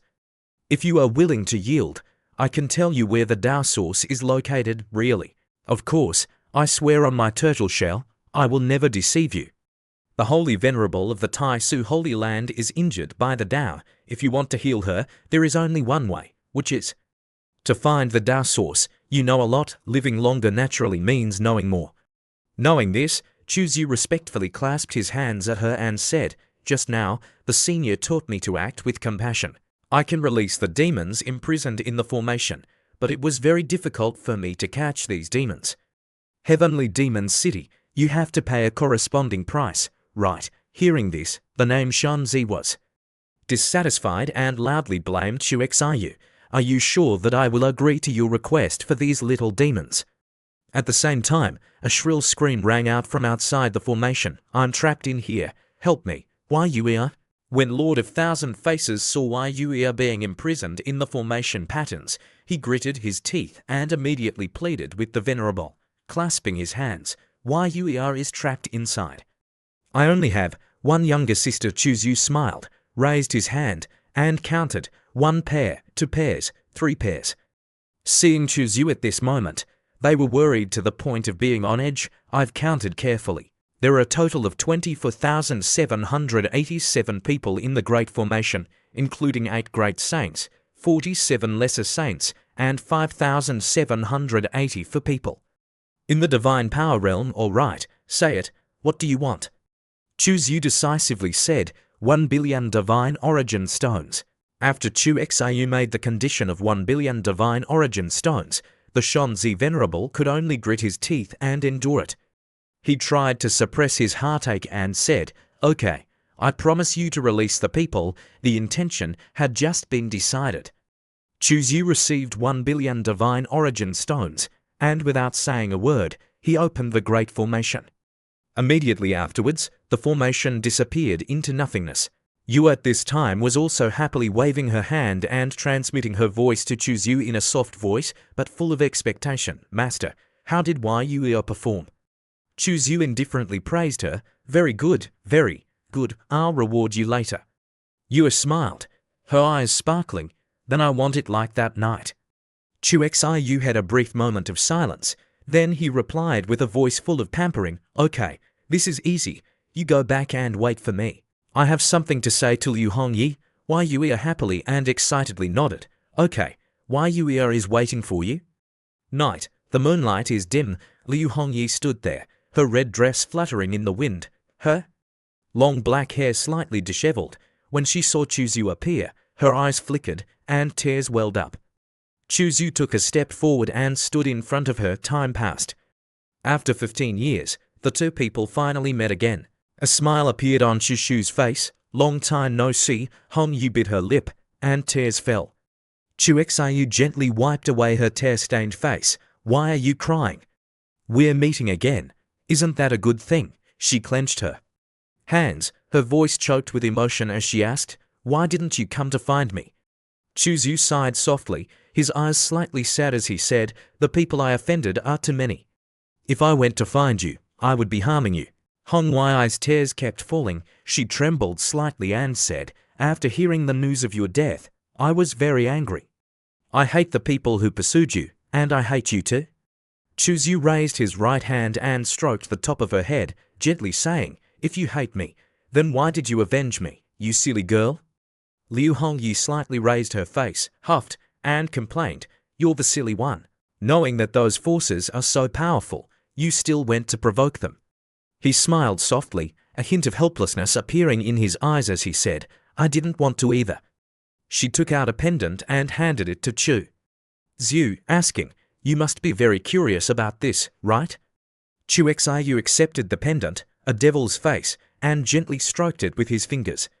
As expected, that blood eye didn't lie, this pendant fell from that grey world. Chu Xiu carefully sensed it, and after eliminating the hardness on the outside, he still didn't find anything special about the pendant. Chu Xiu also shook his head and handed the pendant back to her. That's it. Although I don't know what the pendant is for right now, it's still best to keep it first. Liu Hongyu also shook her head and didn't take it back. You should keep it. My strength is too weak. I might not be able to keep it. Later, if you find out what it does, then tell me. Okay. Chu Xiu nodded, his eyes lingering on her. He pondered for a moment and then asked Hongyi, what are your plans next? Liu Hongyu tilted her head and asked in return, where do you want me to go? Chu Xiu smiled softly, his eyes full of love as he said, my current identity is the Holy Son of the Tai Su Holy Land. I have no shortage of strength or status. No one will dare to hunt you down in the future. Why don't you come back to Tai Su with me? Chu Xiu said seriously. He originally thought that Liu Hongyi would agree, but unexpectedly, she shook her head and refused, saying, my sword must travel and kill. Being in one place will be detrimental to my Tao. I'm satisfied enough to be able to meet you again. He looked at her, his eyes deep, his voice like a murmur, you're grown up. Before those words full of love, The girl gently kissed Chu Xiu's cheek, and then she smiled and said, "We'll meet again at the peak." Chu Xiu straightened up and said, "Hongyi, let me do that. Demonic things, you are the only good thing in my life. I don't want this goodness to be tainted by any dust. I'll protect you in the future. You don't need to go through those killing things anymore. Isn't that okay?" Hong Wei's eyes were a little painful as she hugged Chu Xiu. "You are a demon, so I want to be a demon woman. I don't want to be a woman hiding behind you. I want to fight alongside you. Before parting, can you fulfill one of my wishes?" After speaking, Liu Hongyu slowly and gently kissed Chu Xiu's lips, kissing and playing with Chu Xiu's eggplant. The scene then shifted to Heavenly Demon City. Under an ancient pine tree, two women were sitting calmly discussing matters. Qi Yanzi looked at the woman in the purple dress and asked, "Luo Daoist friend, what do you want to divine?" Luo Qingyu smiled, "What do I want to divine? Can't you figure it out?" Her eyes were clear but carried a hint of challenge. Her lips smiled faintly, full of mystery. "If you can't figure it out, then I'll turn around and leave." Qi Yanzi was helpless. She knew that the other party wanted to test her right now, so she placed the turtle shell on the stone platform.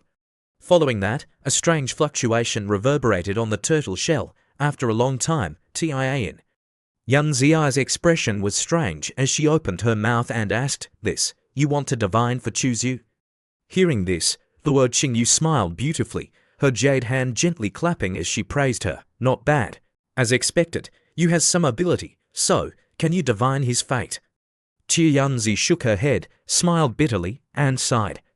A look of helplessness flashed across her face as she said, "You're making things difficult for Emmy. His luck is like a sea of blood, waves billowing, boundless and endless. I can't calculate it at this moment." Auntie Luo spoke up, saying, "If that's the case, then ask about love." Her eyes seemed to be probing. "I'm very curious if I'll love that brat in the future." Hearing this, Luo Qingyu widened her eyes, her voice full of anger. "Hey, you're shameless. You're thousands of years old. Can't you be a little more serious?" Auntie Luo coldly refuted, "What do you know? We can rely on our interactions with that guy, or love, to peek at his future. Chu Xiu's future is related to the bloody fate of humanity, related to the outer heavens, and related to the secret of eternal life." Hearing Auntie Luo say that, Sister Lu seriously said to Qi Yanzi, "Please tell my fortune about my predestined relationship."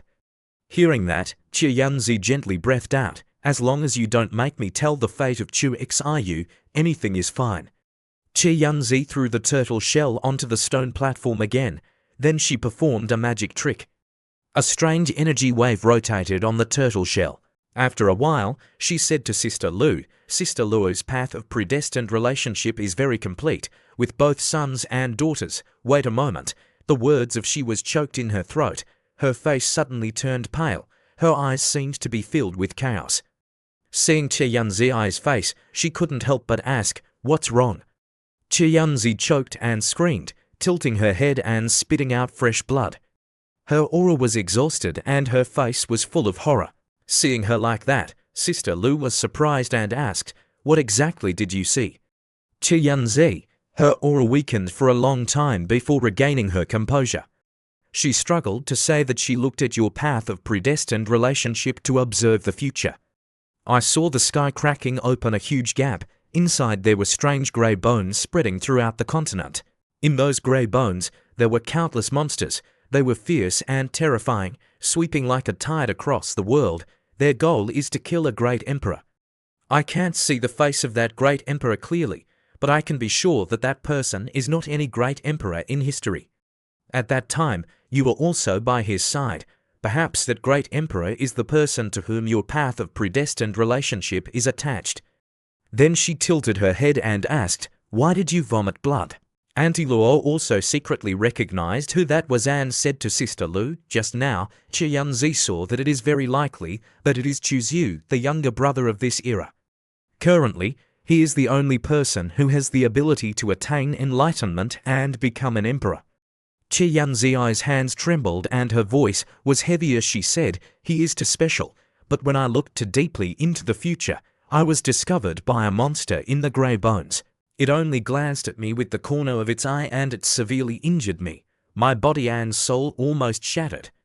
Hearing that, Sister Lu was stunned, her mind heavy as if a large rock had been placed on her. She wondered if that monster was really so scary. What exactly would happen in the future? The scene changed to Chu Xiu's place.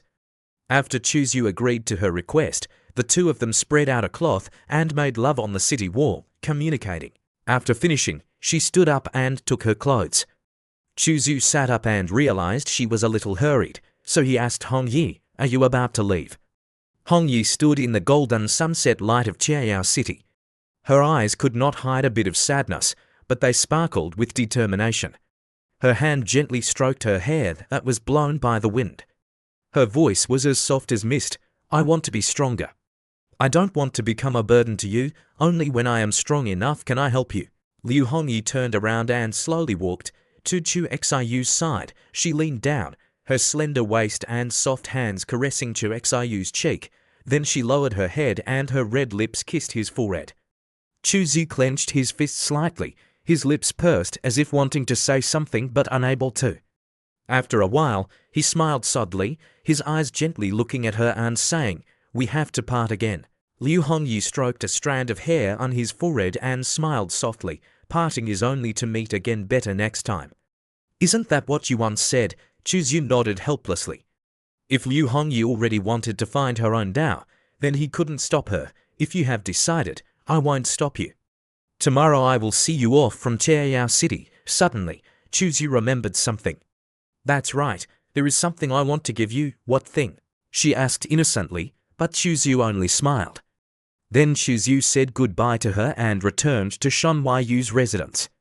When Shan Yu saw Chu Xiu returning, she happily greeted him, "Master," and said, "The human race that was imprisoned by the Lord Sage Mandrill has been released. Please come and take over. This time, Shan Yu did very well. I will reward you greatly. Being able to help the master is Shan Yu's honor. Let's go. Lead the way for me." "Yes, master." The two of them then went to Chiao City, the place of worship for the demon race. On the way, Chu Xiu looked inside with curiosity. Inside Chiao City, they are worshipping that golden monkey. I didn't expect the demon race to have this tradition as well. Chiao City has a legend that after the same race dies, they will be buried in Chiao City and can reincarnate into the next life. Hearing that, Chu Xiu secretly wondered, do the demons also believe in reincarnation? It's really absurd. Just as Chu Xiu was negligent, a demon tribe member rushed to attack with fiery eyes full of hatred. He shouted loudly, "I want to kill you and avenge the Golden Ape Lord." Chu Xiu stood still, he only slightly raised his hand and blocked his attack. Following that, he only kicked once and sent him flying 10 meters away. Chu Xiu looked coldly at the person who had just rushed over. "Just based on you, a small demon beast like you also wants to avenge the Golden Ape Lord. It's really ridiculous." The demon beast gritted his teeth, his voice hoarse but full of determination. "The Golden Ape Lord saved my whole family. The demon race and the common people are all protected by him. You killed him today. Even if I risk my life, I must make you pay the price." Chu Xiu curled his lips into a faint smile and took a step closer to the demon man. His eyes were as sharp as knives as he stomped hard on him and said, "More than 35 years ago, the Golden Ape Lord led his troops to destroy a human city, killing millions of people. No one survived. I took the life of the Golden Ape Lord has already been considered very merciful. Let's go. I don't want to kill any more people today. When will revenge ever end? But if you really want to seek revenge from me, I won't hide. But remember, right now you are too weak. If you don't have the strength, you must learn to endure. Useless anger doesn't solve anything. The Golden Ape Lord, one day I will definitely avenge you." After Sister Lu learned about her own opportunity, she went to find Chu Xiu, just because of the promise between her and him, which was to make Auntie Luo wear white clothes. The girl's face was blushing shyly, but the situation between them was extremely reckless, which made her uncomfortable. She caught Chu Xiu and patted him on the shoulder, startling him. Her voice rang out coldly but contained something extremely dangerous. She whispered in his ear and asked, "Your guts are really not small." Chu Yu was panicked at this time and sweating profusely. He hurriedly waved his hand and said, "Sister Luo, don't wrong me like that." Sister Luo curled her lips, her smile as if there was none, and asked, "I wronged you?" Her tone was soft, but created invisible pressure on Chu Xiu's body. Chu Yu was scared and laughed stiffly with a tone of slight dissatisfaction. He said, "Sister Luo, I'm doing it for her own good. Why are you standing there watching the show? Why don't you take action and manage her?" Inside, Sister Luo still didn't care much and only reminded Sister Lu, "You take action lightly." Sister Lu's eyes didn't fluctuate much and coldly reminded, "Have you forgotten? This little brat has the fake self-secret. Even if I tear off his arm, he can quickly recover. Are you really in love with this little brat? Now you're starting to speak up for him." Sister Luo snorted softly, her eyes sweeping over the person who had just spoken. She didn't deny or acknowledge the question. She spoke leisurely with a dignified look. "There are still 2 days left of this 1-month period. Shouldn't you switch with me?" Sister Luo snorted softly. She let go of Chu Xiu's shoulder and hugged his waist. She whispered in his ear and asked, "Little brother, is Sister Luo's waist soft?" With the sudden question, Chu Yu also shuddered. He was also stunned, his face a little red, and he replied, "Sister Luo's waist is indeed very soft." Then he wondered and asked, "Why are you asking this?" Sister Luo curled her lips and smiled meaningfully. Her hand held his hands and placed them on her chest. "Then do you want to try other places?" Chu Yu suppressed his voice, his eyes full of pleasure. "That's not good." Seeing this scene, inside, Auntie Luo was cold and without any emotion when looking at Sister Lu's expression. Following that, Sister Lu hugged his neck and pulled him down, making his face press against her breasts. Then she blew a gentle breath on Chu Xiu's face. Chu Yu inhaled and praised, "It really smells good." Thinking that there would be a more exciting scene, Sister Lu didn't say anything, but very happily pulled Chu Yu to walk, following her. Chu Yu didn't object at all, but very happily followed Sister Lu. Later, she led Chu Yu to do Sun's Inn, a room filled with flickering candlelight. She went inside, and just as she closed the door, she suddenly pressed Chu Yu face down on the bed. Her seductive voice rang out from behind, carrying a hint of playful malice. "Chu Xiu, little brother, tonight I plan to punish you. Are you ready?" Chu Yu shuddered and said, "Sister Luo, we are still in Chieyao City, so it's not convenient to do things that consume physical strength." Sister Luo raised her eyebrows. She grabbed Chu Xiu's neck and pulled him hard. He felt pain in his neck and his head felt like it was being squeezed by 2 mountains, almost bursting his brain. She said coldly, "Oh really, don't worry." She leaned close to his ear, her breath hot, and said, "With your ancient holy body physique, you can definitely withstand it." At this time, her eyes looked at Chu Yu terrifyingly. His face immediately changed and he hurriedly said, "Sister, what do you want to do? Don't do anything rash, Sister Luo will be angry."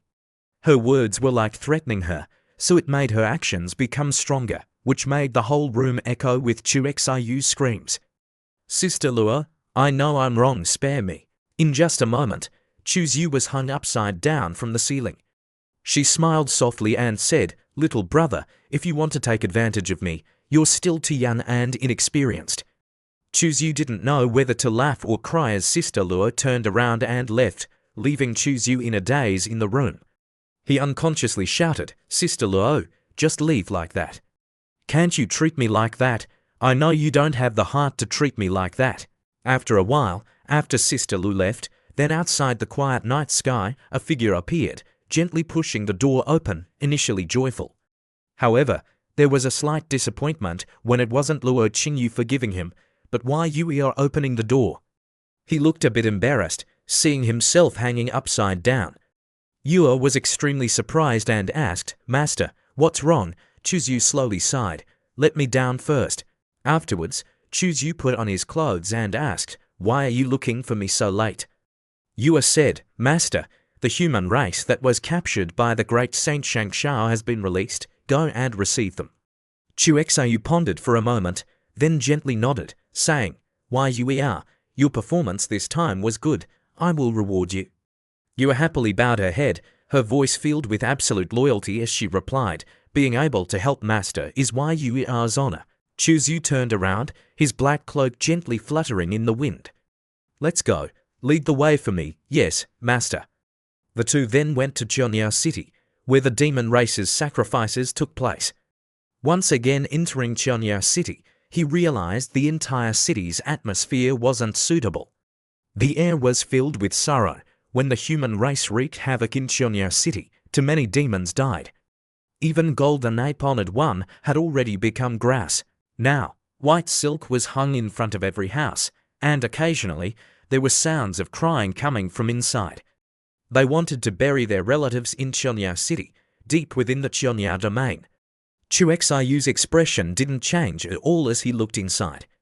"They're sacrificing that monkey boy, how unexpected. The demon race also has this tradition."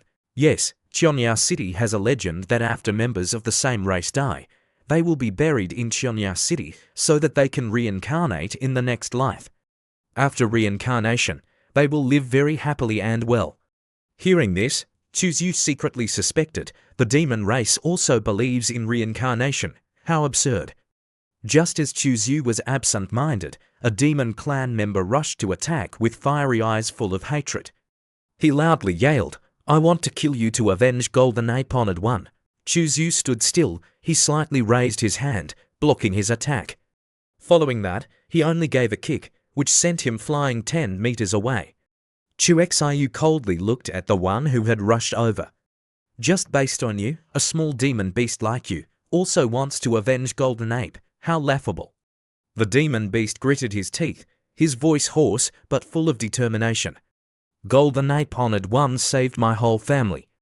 Every demon race citizen was sheltered by him. You killed him. Today, even if I risk my life, I must make you pay." Chu Zhu smirked and stepped closer to the demon man. His eyes were as sharp as blades as he stepped heavily on him, saying, "Over 35 years ago, your Golden Ape led troops to destroy a human race city, and millions of people were killed. No one survived. I took the life of Golden Ape Honored One. I was already being very merciful. Go. I don't want to kill more people today. When will vengeance for vengeance end? But if you really want to seek revenge on me, I won't run away. But remember, right now you are too weak.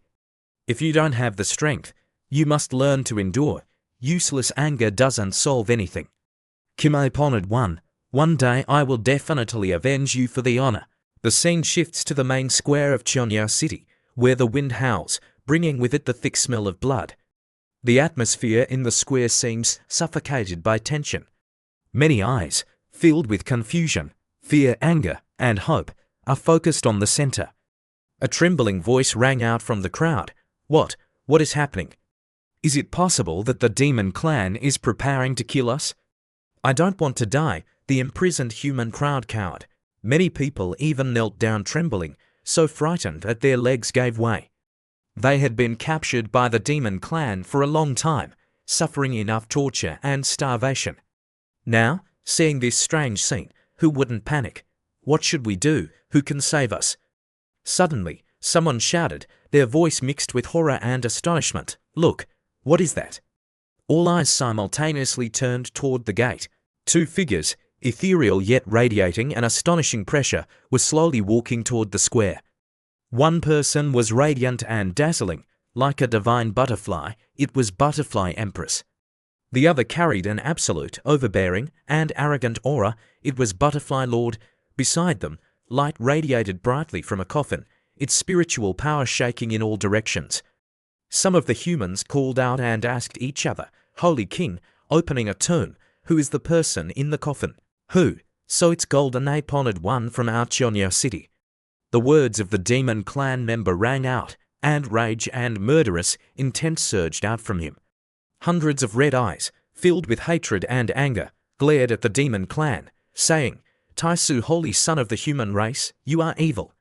He schemed to frame and harm the Honored One. If not, how could Golden Ape Honored One have died?" The crowd gradually fell silent. Some humans looked at each other with expressions of admiration.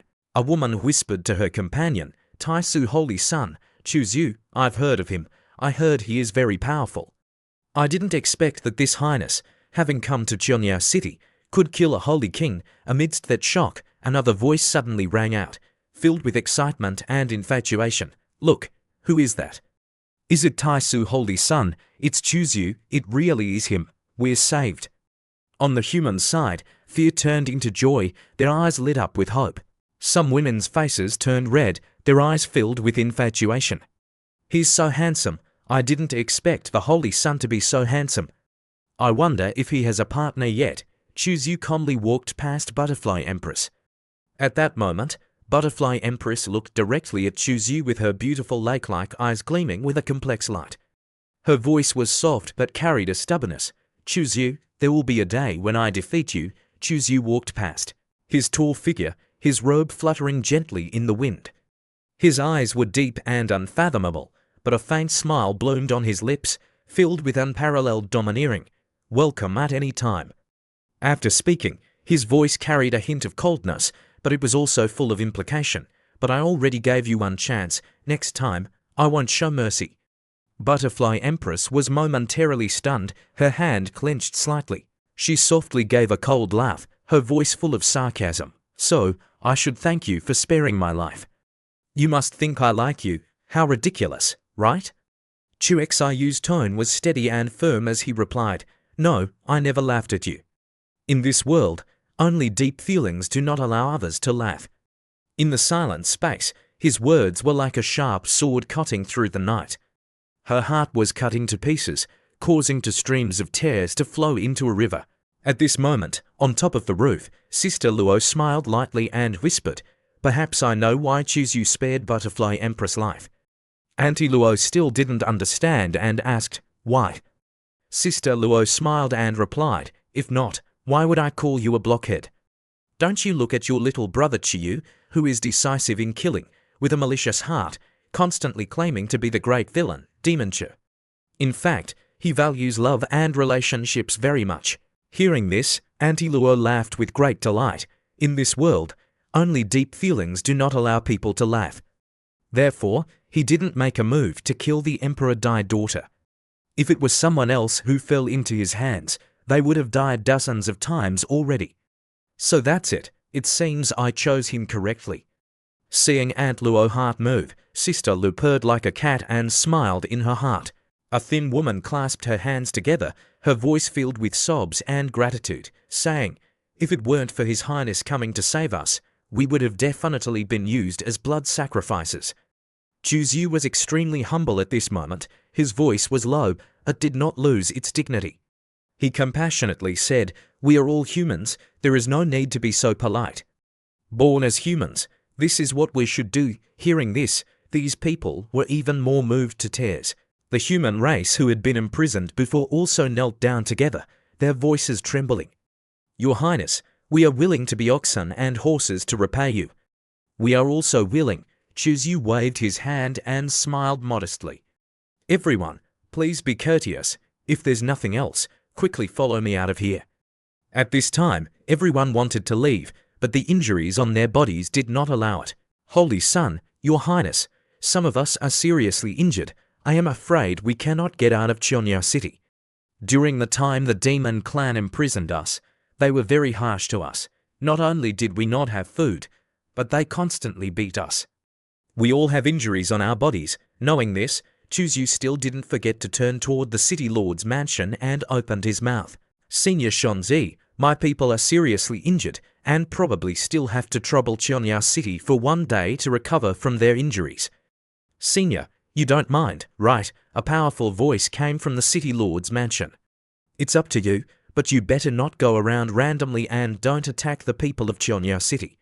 Chuzyu respectfully smiled and cupped his fist. Then I thank you, Senior. In the middle of the square, the coffin was placed down. A white turbaned chief bowed his head, his voice deep and carrying a hint of sorrow that was hard to hide. Golden Ape, brother, I am incompetent and can't avenge you. You definitely won't blame me, right? But rest assured, this grudge, I will avenge it sooner or later. According to the time, the Grand Chaos Ancient Star is probably about to open. Back at Cheonya City's inn, Tu Shon, inside, Chuzyu was like a polite child offering tea to the girl. His voice was clear as he said, "Sister Luo, this is top-grade spirit tea. Try it. Please, my lord, be generous and don't be angry with me anymore." Sister Lu sat opposite, her sharp eyes glaring at him. She lifted the teacup, slightly tilted her head indifferently, and took a sip. Then she huffed coldly, her tone full of threat, saying, "In the future, if you dare to trick me again, be careful. I'll make sure you can't touch a woman for the rest of your life." Chuzyu shuddered and gave a forced smile, his expression looking like he was regretting it, and replied, "I wouldn't dare anymore. I wouldn't dare anymore." At this time, Tafikas quietly slipped into the room. Her tone was respectful. "Master, the humans that were rescued have been taken care of." Chuzyu nodded, his eyes deep, and his voice was neither fast nor slow. "Good work, but there are still 2 things I need you to do. First, go and investigate the situation of those humans. If their constitution is, invite the people to join. Second, brainwash them, make them understand my efforts and hardships, and spread the story of the Golden Ape Venerable." Both of them bowed their heads respectfully and replied, "Yes." Chuzyu waved his sleeves, and his voice was as cold as the night wind, reminding the 2 girls to transform into human form and not to be discovered their true identities.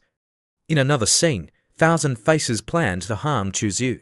He told the demon race to spread rumors about Chuzyu, said he was ungrateful, harming our great sage of the demon race, make the name of that old Chuxiu as bad as possible, without showing any respect. Yes, the 2 female demons followed the instructions. Thousand Faces' eyes were full of conspiracy, and a sinister smile appeared on his lips. "Yes, I must seize public opinion first so that Chuxiu becomes a great villain that everyone wants to destroy." A few days later, the news began to spread like wildfire in tea houses and taverns. "Have you heard? The Taisu Holy Sun is truly a righteous person. In order to save the human race, he was captured by the demons. He didn't hesitate to risk sneaking into the Chionya city alone. The Taisu Holy Sun is brave and fearless, and has great righteousness. It is truly a blessing for the human race to have such a holy son." Saying that he was still 1 step behind, Thousand Faces was in the distance, above the Chionya city. Thousand Faces' true monarch almost vomited blood. "Damn it, Chuzyu, why are you always 1 step ahead of me?" At this moment, the demon saint sternly reminded Thousand Faces to keep an eye on Chuzyu. "This person is sinister and cunning. We can't let him cause trouble again." "Yes." Thousand Faces blinked and disappeared into the night. Chuxiu decided to stay for 1 more day and set off after they recovered a bit. During the 1 day, Chuzyu was still waiting, but he didn't sit down to cultivate. Mainly because Chuxiu's cultivation caused too much commotion, it was difficult to avoid attention. Chuzyu stood in the flower garden, holding a folding fan, smiling like he wasn't smiling. "Little Thousand Faces, aren't you afraid of death, being discovered?" Thousand Faces' hair stood on end and he suddenly felt scared. He narrowed his eyes and a mocking smile appeared on the corner of his lips as he said provocatively, "Do you believe I'll have my sister kill you right now?" Thousand Faces was terrified when faced with this situation. He gave Chuzyu a faint smile and said with disdain, "Chuzyu, if you have the guts, don't let this venerable one take action. Let's have a 1-on-1 fight and see who is better." Chuzyu sneered, his face full of contempt. He then said to Sister Lu, "Sister Luo, prepare to take action." Sister Lu raised her eyelids. She just vaguely glanced at Thousand Faces' true monarch. Seeing that look, Thousand Faces' true monarch's forehead was covered in cold sweat. He fell silent, so frightened that he didn't dare to utter a word. He then angrily turned towards Chuzyu and, with a hand in the shape of a clicker, scolded irritably, "You brat, how evil are you? Forget it. I won't bother with you." He shook his head and waved his hand as if he didn't want to waste his energy. Then, he opened the void and disappeared into it. She snorted lightly, full of contempt for him, and said, "What a cowardly little devil." Ignoring him, Chuzyu smiled happily and sat next to Sister Lu, savoring a piece of grilled meat. A faint fragrance filled the air and entered Chuxiu's nose. He praised, "This meat really smells delicious." At that moment, at night, Ziyue secretly came to Chuzyu to play a small game. Her small figure approached with a clear voice, "Master, are you free?" Chu Xiu tilted his head slightly, his eyes showing a hint of curiosity, and asked her, "What's the matter?" Her cheeks were flushed and her eyes were sparkling as she whispered, "I wonder if Master has time to guide his disciple." Chu Xiu didn't hesitate to refuse, but threw away the piece of grilled meat and led her inside. He coaxed, "If Yue wants me to cultivate, then of course I have time." Seeing Chu Xiu like this, Sister Lu's eyes and voice were full of ridicule. A lustful ghost a moment later, in the living room, Chu Xiu led the girl into the room. Then, he lay on his back and looked at her expectantly, saying, "Ziyue, try the first move I taught you." Yes, Master Shi obediently followed the instructions that Chu Xiu taught her. That night, the sound of rain covered up the sound of the girls' interaction. After the interaction, she curiously opened her mouth and asked, "Master, can you take Yue back to the human realm?" "Yue wants to go with you." He paused for a moment and then whispered, "Yue, be good.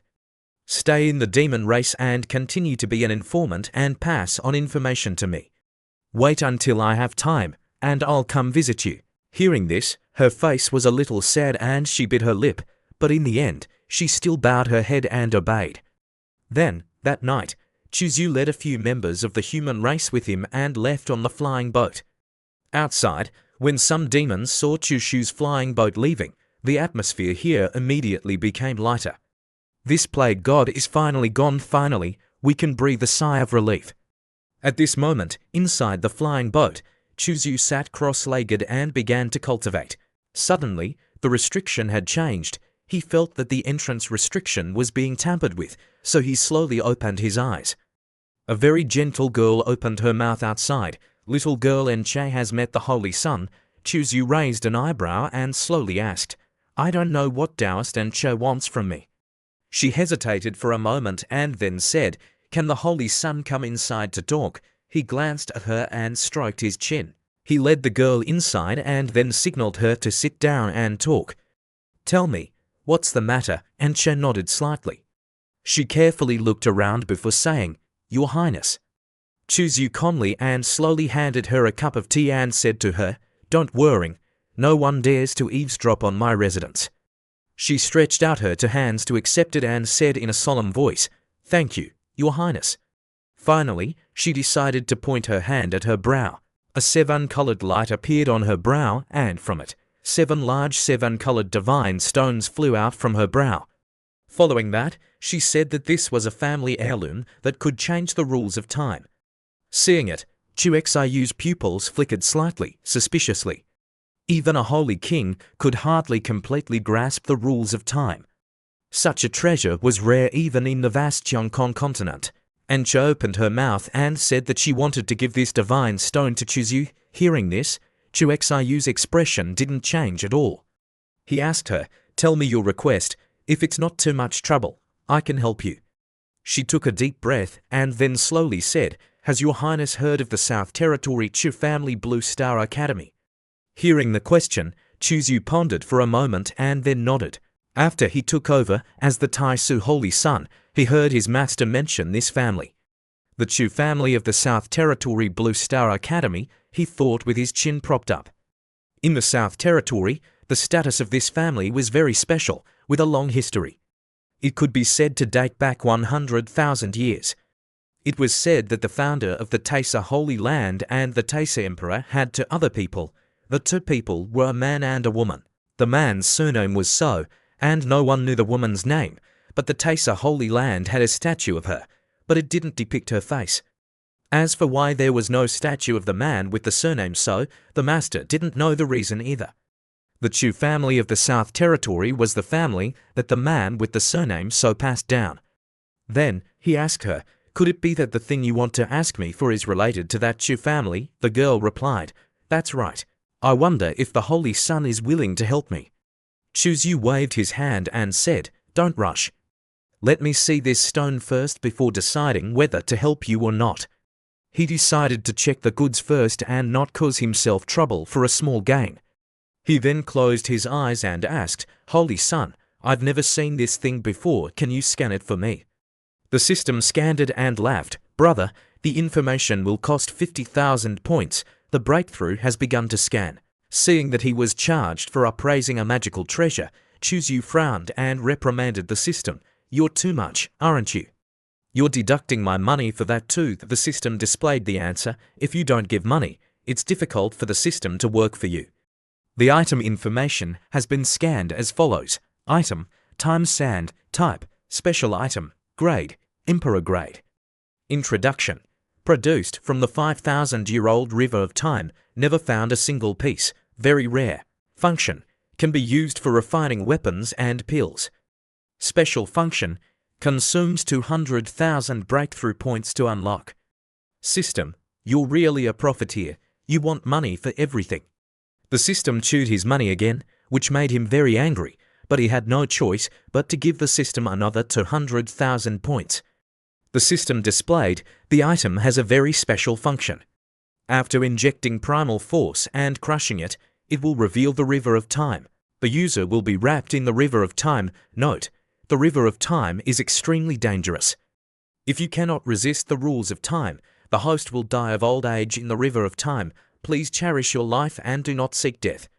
From the notes written above, Chuzyu didn't expect that this time sand would have such a heaven-defying effect. It also meant that he could use it to experience the river of time to get to the future or the past. Then, he was very satisfied and accepted the divine stone. I'm very satisfied with this stone. Tell me, what do you want me to help you with? The girl's face was a little sad as she said, for some reason, the Chu family captured me and my parents and imprisoned us. I took advantage of the guards' inattention and used a secret body technique to escape. I didn't expect to be captured by the demons as soon as I escaped. Fortunately, someone saved me. She raised her head, her eyes full of pleading, and said, if you can help me save my two loved ones, I'm willing to do anything for you. Hearing her say that if he could help her, she would fulfill any request he made, his eyes lit up with an O, and he said, all right, I agree. Come with me to the southern domain, and I will order someone to go to the Chu family and demand they release your parents. Hearing Chu Xiu agree to help, and Cho was so happy she burst into tears. She wanted to kneel, but Chuzyu waved his hand to stop her. After she thanked Chuzyu profusely, she then left. 7 days later, in Blue Star City of the Southern Domain, as promised, Chuzyu brought Auntie Luo and Anche to Blue Star City. Along the way, Auntie Luo seemed annoyed. She couldn't help but ask, little brother, why did you bring me here? And when exactly do you intend to make me love you? Chu Xiu tilted his head and smiled, saying, Aunt Luo, please help me with one more thing. Once we return, I guarantee I'll make you love me. Oh, she dropped the subject. Afterwards, the three went straight to the treasure-gathering tower. Chuzyu stood before the entrance of the treasure-gathering tower, hands clasped behind his back, an arrogant bearing. Immediately, a female cultivator welcomed them, asking what they wished to purchase. She smiled welcomingly and said, our store has a full array of treasures. Please come in and have a look. Chuzyu, his eyes as sharp as blades, gleamed with a cold light. His tone was calm, but carried an undeniable majesty. He said to the female cultivator, tell your shopkeeper that Chuzyu has arrived. Upon hearing this, the female cultivator's expression didn't change. She still smiled brightly like a flower and replied, please wait a moment. As she walked in, her face immediately changed, and cold sweat broke out on her back. She didn't dare to delay, staggering as she rushed inside.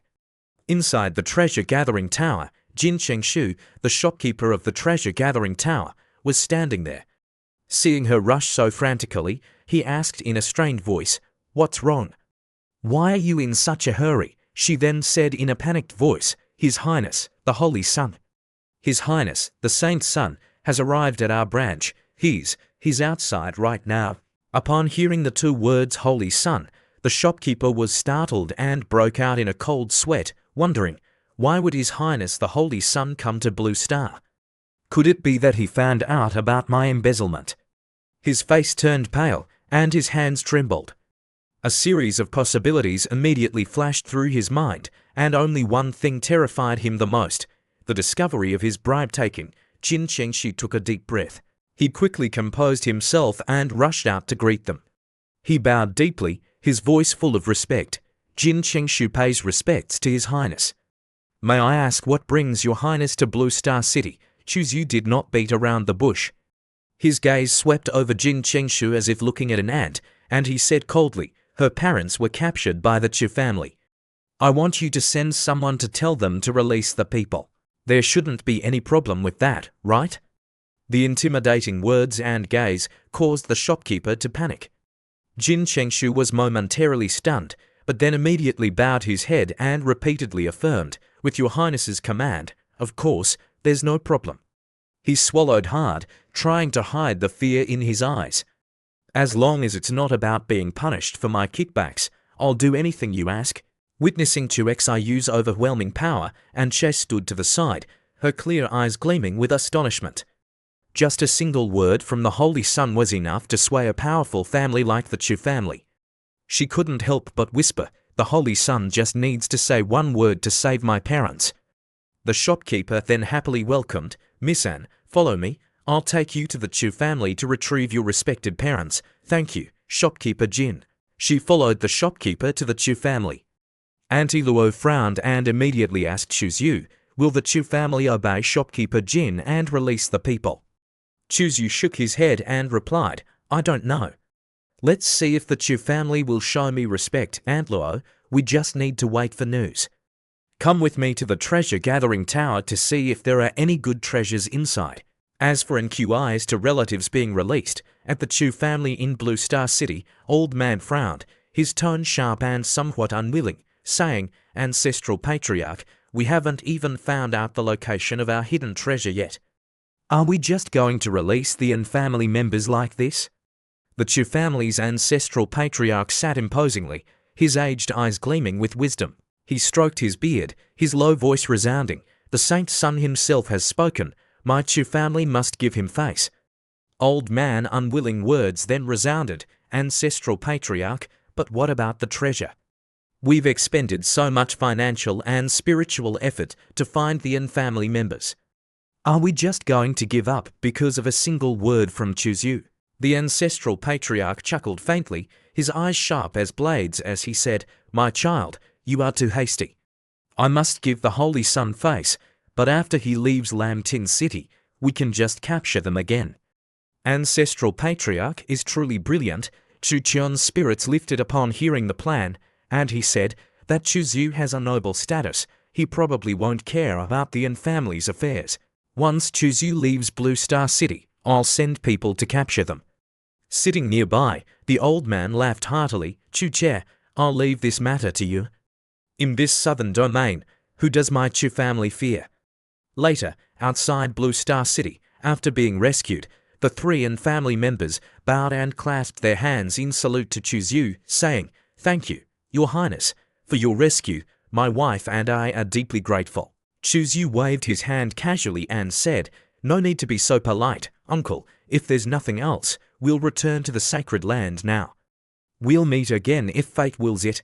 After saying their goodbyes, the two walked towards the flying chariot. And QI couldn't help but gaze intently at Chu Xiu's retreating figure. She remained entranced, carefully observing Chuzyu. Her father quickly urged, Kaya, don't just stand there. Hurry up and go. We must leave Blue Star City quickly. Immediately, the three boarded the flying chariot and flew away. On the flying chariot, and QI remained still. She let out a sigh of relief, her eyes filled with joy and emotion. She looked at her parents, her eyes red-rimmed, and her trembling hand clasped her mother's.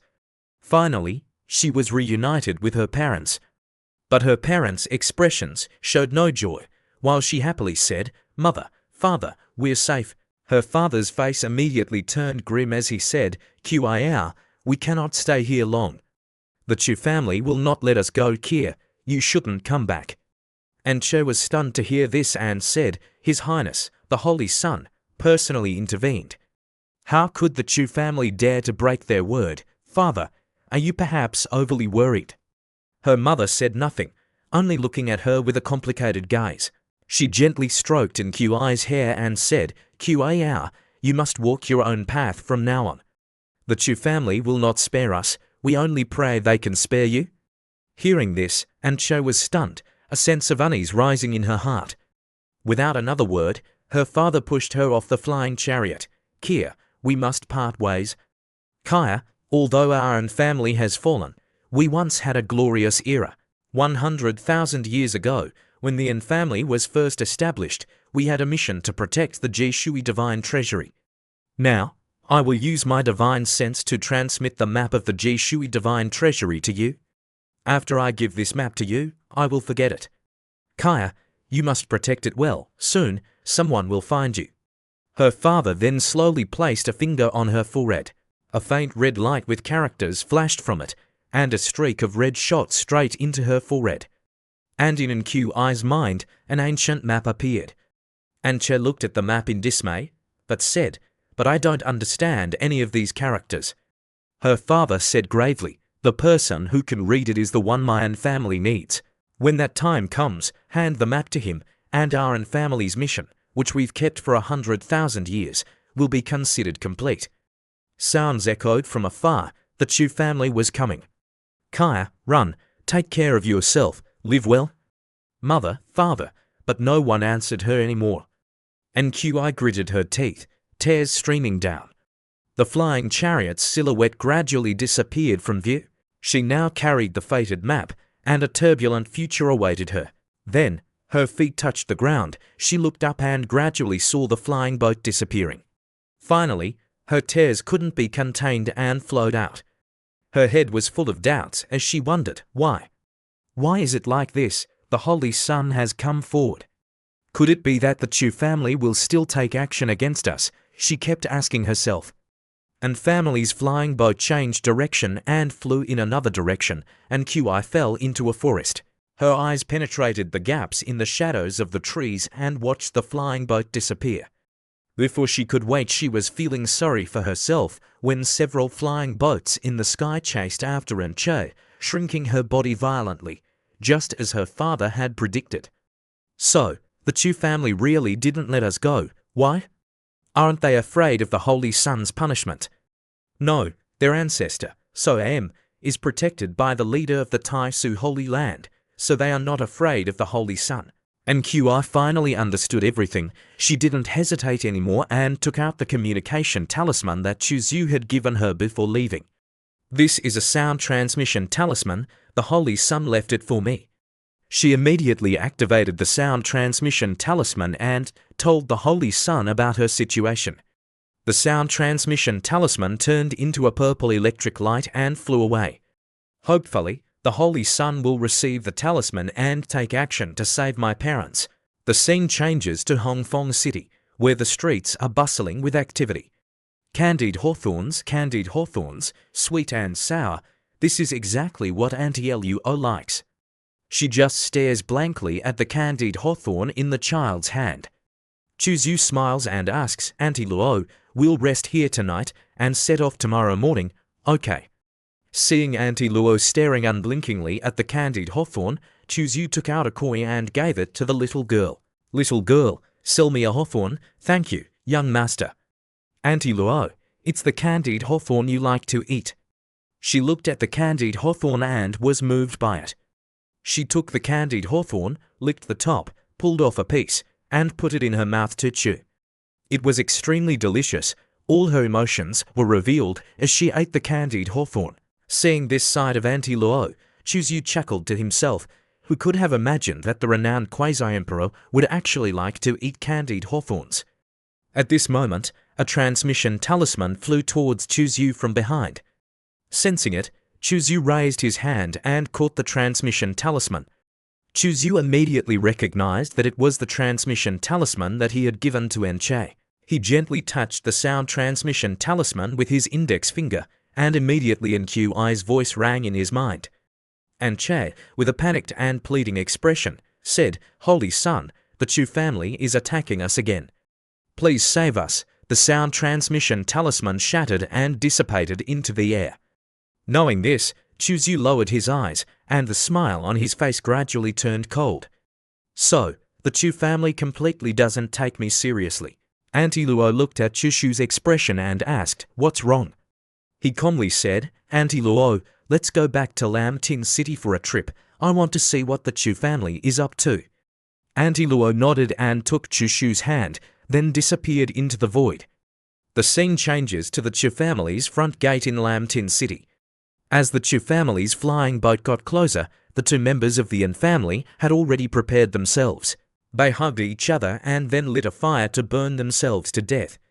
After they were charred black, their corpses were brought to the front gate of the Chu family. They were dead, but they were still being tortured by the Chu family to force and Qi to show herself. Looking at the beaten corpses, the people couldn't help but sigh and gossip. These two thieves are really audacious. They even dared to steal from the Chu family. I heard that there is still a female thief who hasn't been caught. The Chu family has issued a wanted order with a very high reward. I don't know what they stole. Regardless of what they stole, offending the Chu family won't end well. At this moment, Chu Zhu arrived. He tilted his head and asked a girl who was watching, "Where can I see the wanted order?" The girl pulled out something from her cleavage and handed it to Chu Zhu. Chu Zhu smiled and said, "Thank you, miss." Then, he looked at the wanted order, which showed in Qi's picture. "So, the two corpses hanging in front of the So mansion are her parents," Auntie Luo said. "If you hadn't let the Chu family release them, they might not have died yet." Chu Zhu was unusually calm and said, "Everyone has their own fate." Auntie Luo tilted her head and asked him, "So, do you want to avenge them?" "No, it's not entirely for revenge. Those Chu family dogs dared to pretend with me and treat my words like farts, then they don't need to exist anymore." Chu Xiu's eyes were filled with murderous intent, and his hand ignited a flame as he walked towards the Chu family's gate. Auntie Lu asked, "I heard that the Chu family and the Tai Su Holy Land have a deep relationship. Aren't you afraid that Hua will be angry?" Hearing this, Chu Zhu didn't say anything and entered the Chu family's square. Inside the square, the two corpses were constantly being tortured. Two observers were cheering excitedly. One of them said with a worried look, "Brother, I heard that the Tai Su Holy Sun's temper isn't good. He kills people if he doesn't agree with them. Won't he come knocking on our door?" Chu Chia laughed triumphantly and said, "Does he really dare to take action against our Chu family? Don't forget that our Chu family's ancestor was also one of the founders of the Tai Su Holy Land. If he dares to take action against me, the leader of the Tai Su Holy Land will be the first to disagree. Second brother, don't just sit there drinking wine and quietly wait for Enche to walk into our trap. I don't believe she has the heart to watch her parents being tortured and not show up. Enche was indeed coming here." After receiving the news, she had disguised herself as an ordinary girl and hidden in the crowd. When she arrived at the square, she witnessed the Chu family's cruel treatment of her parents' corpses. She was furious and wanted to go crazy. Her eyes were swollen from crying. She couldn't wait to rush up and snatch back her parents' corpses. She could only stand and cry while waiting for Chu Zhu to save her family. "Father, mother, your unfilial daughter can't avenge you. After another half an hour, if the Holy Sun doesn't appear, I will leave Lam Tin City to fulfill my parents' last wishes." Suddenly, a figure flashed past her. Chu Zhu, with a cold face, walked past her.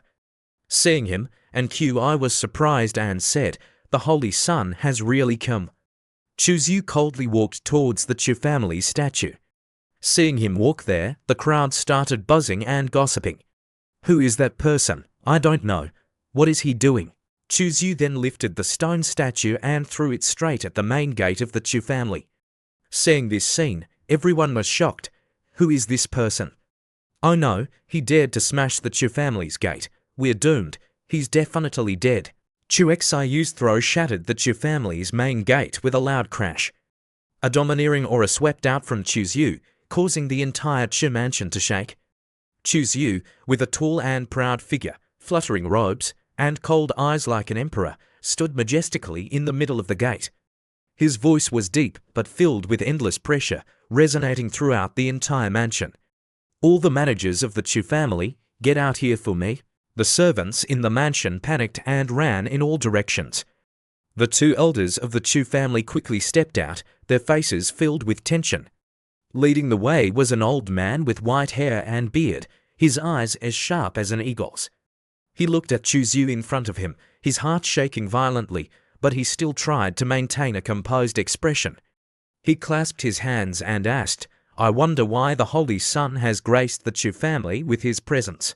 Could it be that some junior with no eyes has angered the Holy Sun?" Chu Zhu stood there, the gentle breeze blowing his robes. His cold eyes swept over each person, and the corners of his lips slightly lifted, carrying a chilling murderous intent, and said, "Now, I will give you a chance to immediately kneel down and apologize. For the sake of your ancestors, perhaps I will spare your lives."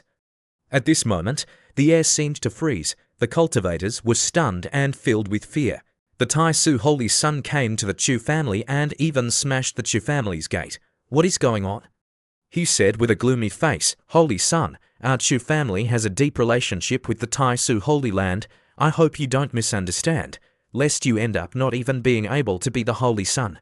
Realizing that these two people were not afraid, Chu Xiu's eyes turned red and he said, "If you don't want to live, then go die." Flames erupted around him, and the illusory image of the human emperor appeared behind him.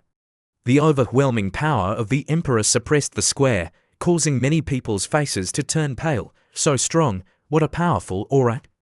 Chu Xiu is so aggressive, he attacks as soon as he speaks. As soon as he finished speaking, Chu Zhu rushed forward and threw a punch. The explosive force was like a tsunami. The old man's pupils contracted violently. He didn't expect Chu Zhu to be so aggressive and ruthless, attacking as soon as he spoke without thinking too much. He dodged and stood in front of Chu Lam. Then, he also threw the Heavenly Emperor fist to fight against Chu Zhu. The two fists collided and immediately exploded. The old ancestor of the Chu family, a peak lesser saint powerhouse, was sent flying with one punch. His body crashed heavily to the ground and spat out a mouthful of blood. Seeing the old ancestor like this, Chu Lam frowned. "Chu Zhu, look at the scene before you." The cultivators were all dumbfounded. They were sweating in fear. The old ancestor of the Chu family was sent flying with one punch. This is the strength of the Tai Su Holy Sun. He sent the peak lesser saint old ancestor of the Chu family flying with one punch.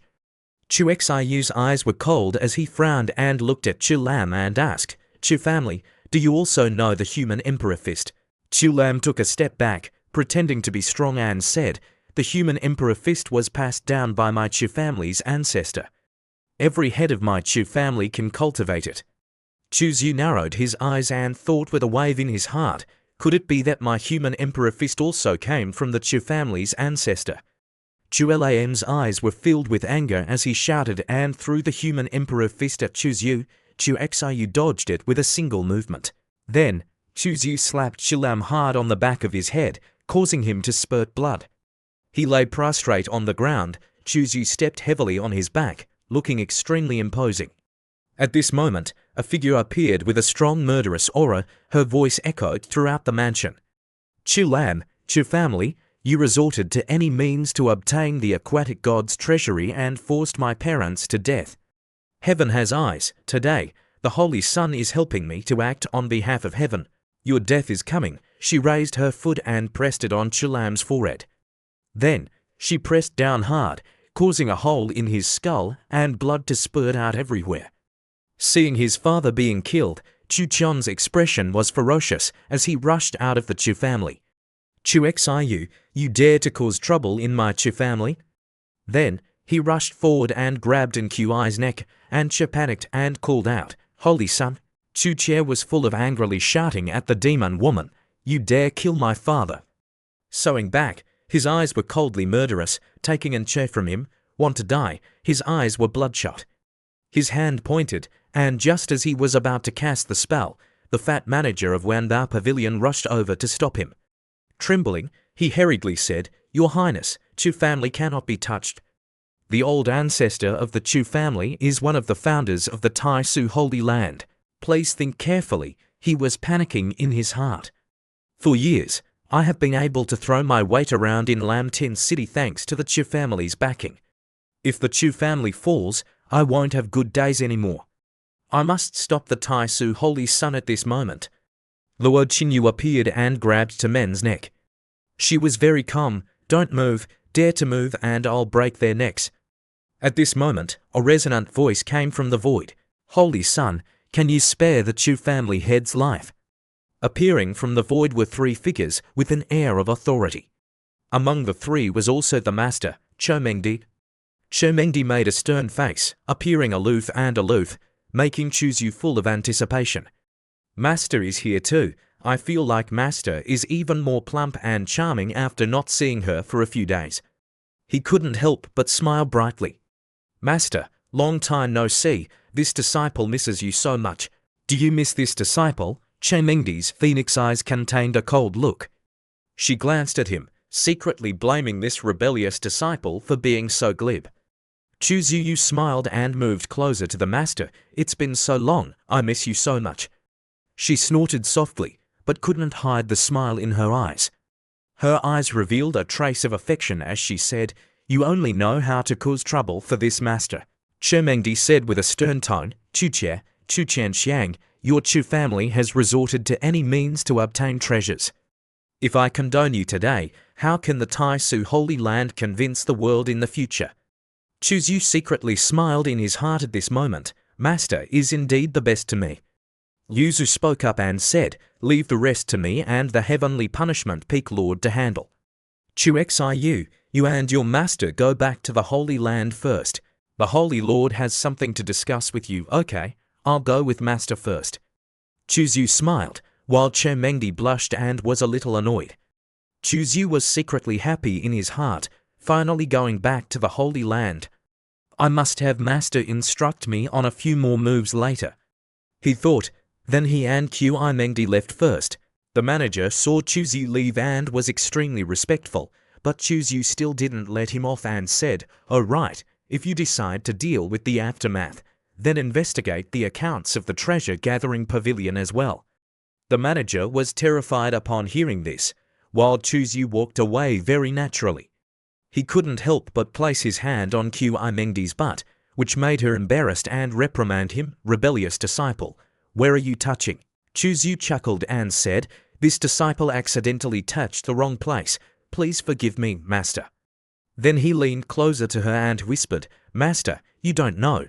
These days, when this disciple isn't in the Holy Land, I dream of you every night.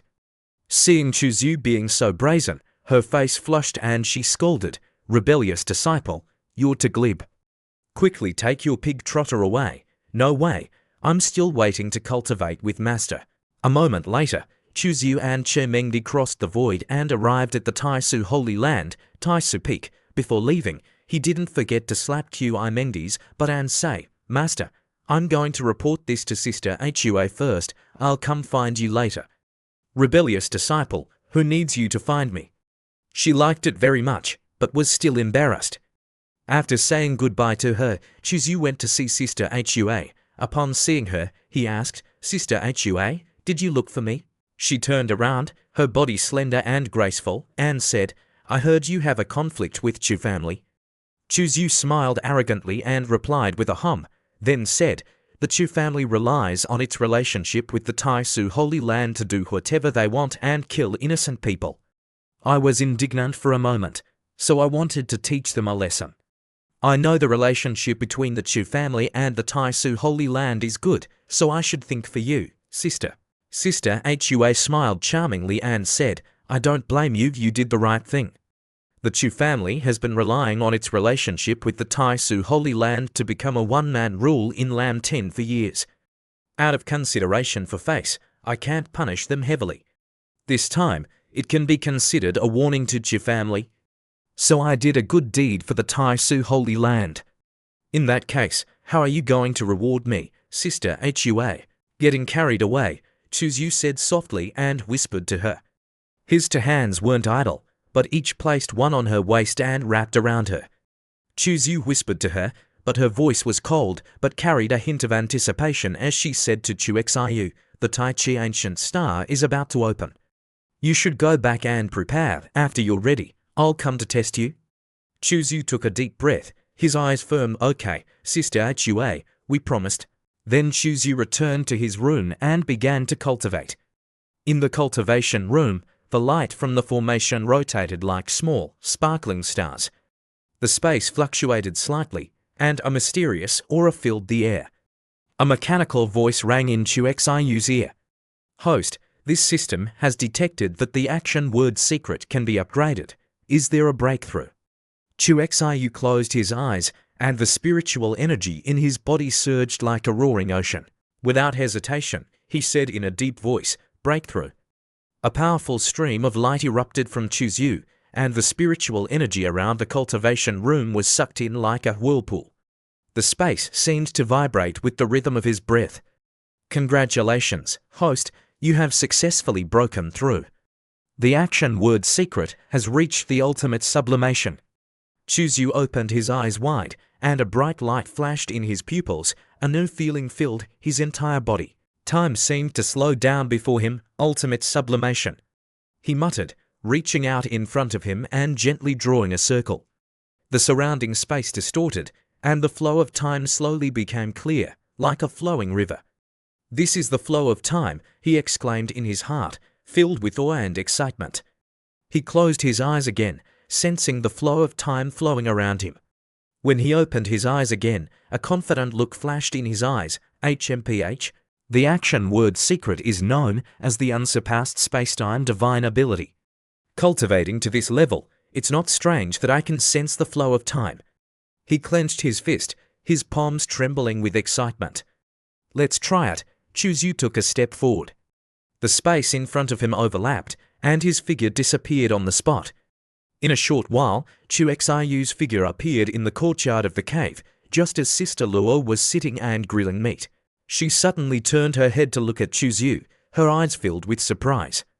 She immediately asked, what secret technique have you cultivated again? It can actually stir the laws of spacetime. Seeing Chuxiu appear, the little girl happily ran over Uncle Chuxiu, you're back. But immediately after, as the little girl was running over, Chuxiu used the silent spacetime laws. This caused the surrounding world to suddenly stop. The wind stopped blowing, the dust floating in the air was also still, and all sounds disappeared. Chuxiu, seeing the result, widened his eyes and his heart beat faster. It's all stopped. I can manipulate time. Suddenly, a bewitching but sharp voice came closer. Little brother, this is the power of time that only a holy king can control. What realm are you in now? She was not affected by Chuxiu's power of time. Chuxiu was also surprised. As expected of Sister Luo, you can block my interference.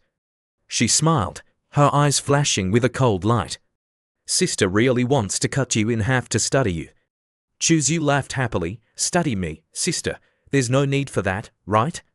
Chuxiu's eyes were full of faint danger as he asked, Sister Luo, do you think my divine ability can affect a great saint? It can indeed make their time temporarily stop. Auntie Luo squinted, her expression thoughtful, and said, affecting a great saint. This situation of yours is the first time I've seen it. According to the intensity of the divine ability you're displaying, it should be able to affect a great saint, but for the specific effect, I still suggest you go find your master and try it. I also have this intention. Then Chuxiu dissolved the divine ability and laws. Then he rubbed the little girl's head and praised, not bad, not lazy recently. Uncle Chuxiu, I won't be lazy. Recently, and Fei has been guiding me in cultivation. My progress is very fast, good girl. After comforting the little girl, Chuxiu returned to his cultivation room. Stepping inside, Chuxiu's eyes sharpened.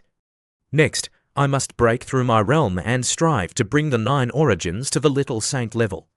Chuxiu sat down and regulated his breath. Inside the cultivation room, spiritual energy surged, and streams of divine light filled the space.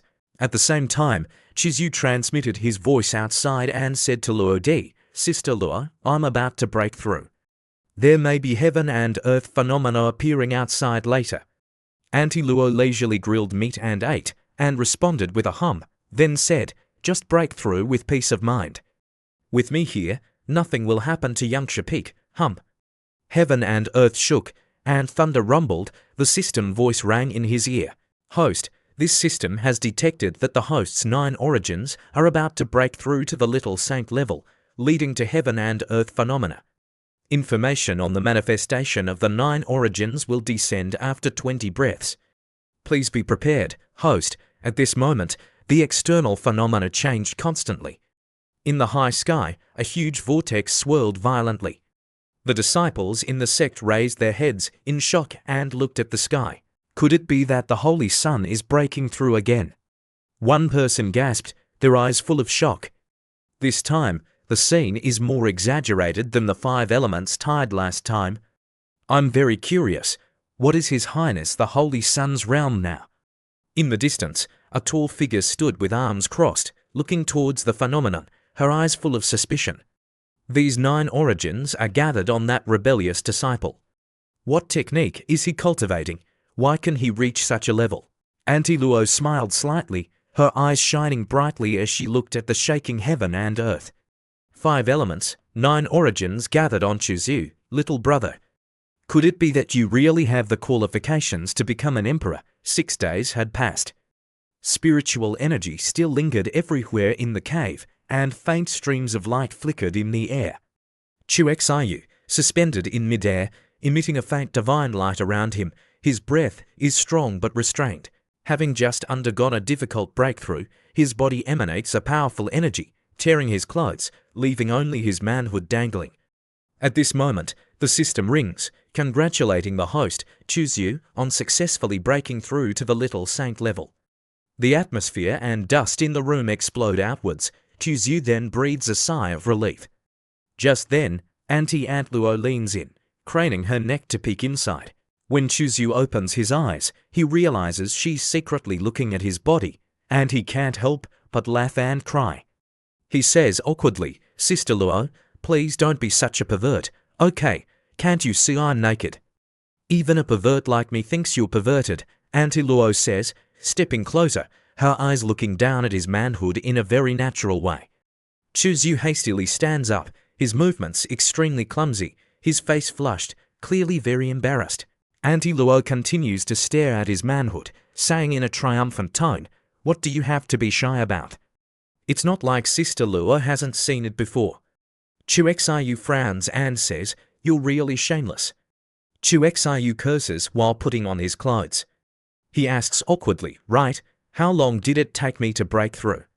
She replies, About 6 days in total. Chuzyu is surprised, not expecting it to take so long. Then he turns to the window and calls out, F-E-I-N, F-E-I-N. She enters, her eyes shining, looking directly at Chuzyu. Congratulations, Your Highness, your cultivation has improved again, she says respectfully, bowing. I've arranged for people to clean up the cave dwelling. It will be back to normal in less than half a day. Chuzyu smiles with satisfaction, his eyes revealing admiration. Very good, you're truly a capable housekeeper, Your Highness. Senior Lack is still here. Auntie Luo says very naturally, You to go ahead. Just pretend I'm not here. If you want to flirt in front of me, that's fine. Senior Lu, you're teasing me again. Chuzyu feels that he hasn't even had a chance to show off his newly broken through power and has already been teased by this woman to the point of being unable to raise his head. He then tilts his head and says, F-E-I-N, I'll leave this place to you. Now I need to go see my master. Yes, Your Highness. After giving the order, Chuzyu takes a step forward, the space folds, his whole body merges into the void, and then disappears without a trace. Seeing this, F-E-I-Y-N's face is full of disbelief. I can't sense any fluctuation of void. How did Your Highness do it? Auntie Luo smiles and says, It's not just you. Even a Saint King wouldn't be able to detect his space-time travel. He has cultivated the action, secret to an unfathomable level. He's truly not simple. Chuzyu uses space-time principles to move to the Yangsha Peak main hall. The unexpected appearance of the Peak Master, Chuzyu, startles two girls. They both greet him in unison, Holy Sun, Your Highness. The gentle breezes blow past the long skirts of the female disciples, revealing their seductive black stockings. Seeing the super seductive black stockings, Chuzyu secretly chuckles with delight. Great, these two sisters are both wearing black stockings. Are all the female disciples of Yun Haifeng playing with colors now? The two female disciples stand next to each other, their eyes a little embarrassed when they are stared at. One of them speaks softly, her tone mixed with a hint of embarrassment. She snorts lightly, waving her hand to adjust her skirt, her eyes glancing sideways at her friend. "It's all your fault for telling me to wear this outfit today. Now His Highness has seen it, hasn't he? Don't worry."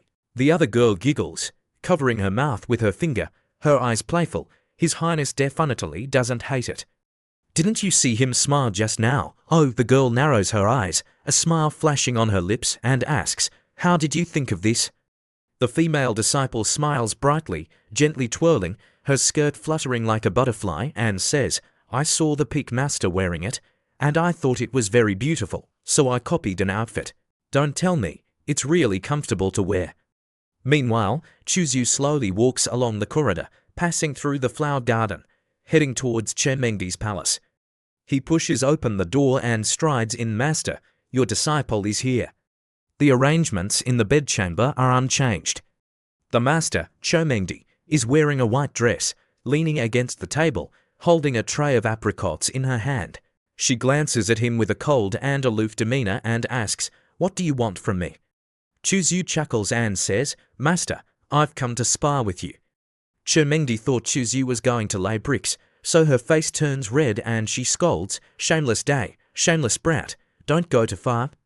She glances outside the main hall and then uses her spiritual energy to close the door tightly. Chuxiyu's face turns pale as he asks, "Master, what do you want to do?" The fairy master, on her beautiful face, flashes a surprised expression and then disappears. She stands there, lost in silence, her lips pursed lightly, her phoenix eyes glancing sideways at Chuzyu before walking past him. "I can't help it with you, I'll go get some toys you made." Chuzyu can roughly guess what she's going to do, so he hurriedly calls out to her, "Wait, that's not urgent." The master, Chomengdi, tilts her head, her eyebrows furrowing slightly. She pauses for a moment, then turns around, her hand clenching slightly. "What else do you want? Why are you so nosy?" Chuzyu chuckles and asks, "Master, you don't think I came to find you to improve my aptitude, do you?" Hearing this, she stares blankly at Chuzyu, then she feels like she has misunderstood something, so she panics and shouts, "Get out of here." She angrily waves her hand, her aura erupting like a tidal wave, and her eyes say, "What are you looking at? Are you saying I'm ugly and looking for death?" Chuxiu hastily explains, "You misunderstood, and you're blaming me." "What did I misunderstand? Don't talk nonsense." Chomengdi argues with reason, refusing to admit it, feeling extremely ashamed and wanting to find a hole to crawl into. Chuzyu is silent, not wanting to continue arguing with her. He says, yes, everything you say is right, okay." Instead, Chuzyu smiles and touches her butt, saying, "My cultivation has improved again. I want to fight with Master to test my strength." Chuzyu smiles playfully, his eyes shining with challenge. "Master, you won't refuse me, will you?" Chomengdi's face is full of surprise as she snorts coldly, "Shameless brat, so you're so arrogant now. You dare to challenge me? It's just the right time to take the opportunity to teach this brat a lesson. Who told him to embarrass me just now? Later, I'll let him know how powerful I am. Say it. Where are we going?" As soon as the thought moves, she immediately nods in agreement. Chuzyu points to the distant void and says, "Fighting in the Taisu Holy Land will inevitably destroy Yun Haifeng. Let's go into the void." Hearing this, Mengdi is uncertain. She assesses the brat up and down and then asks awkwardly, "Are you sure? Can your cultivation go into the void?" Chuzyu only smiles mysteriously. He gently reaches out his hand, and the space in front of him suddenly twists. Immediately, her phoenix eyes widen when she sees a scene that is unbelievable. She sees Chuzyu casually reaching out his hand, folding the space, and then both of them entering the void. Chomengdi looks at the void in front of her, her phoenix eyes full of suspicion, and asks, "How did you do it? I see that your aura is still in the divine power realm. Could it be that you have comprehended the laws of space, or have you reached the great saint realm?" Chuzyu naturally replies, "There's nothing surprising. I've just gained more insight into the action secret." Chuzyu chuckles, "Master, you must be careful." After speaking, Chuzyu takes a step forward, and the time-space domain unfolds, covering a range of fully 50,000 miles, which is 10 times more than breaking through the Juyuan. Chemengdi's phoenix eyes contract slightly. She stares blankly and secretly admires, unexpectedly. This brat's divine power is so terrifying. Just as she is staring blankly, Chuzyu instantly moves towards her, his whole body ablaze with golden flames. His hand is the human emperor fist, and the phantom of the human emperor robe appears, its imperial might dominating the world. Master, don't stare blankly, take a fist from me. Today, I, as your master, must teach you a lesson. Chemengdi waves her hand, and a holy weapon appears out of thin air, slashing out a sword strike as sharp as tearing the sky, but Chuzyu only shakes his body and avoids her strike. Chuzyu throws his head back and laughs loudly, golden flames rising, his palms sweeping horizontally. When his hand clashes with the sword, he is knocked back outwards, and Chemengdi's flying sword is also knocked back. A small crack appears on the ground, and the space shakes violently. Chemengdi raises her eyebrows. Your body is very strong to be able to withstand this seat's natal great saint weapon.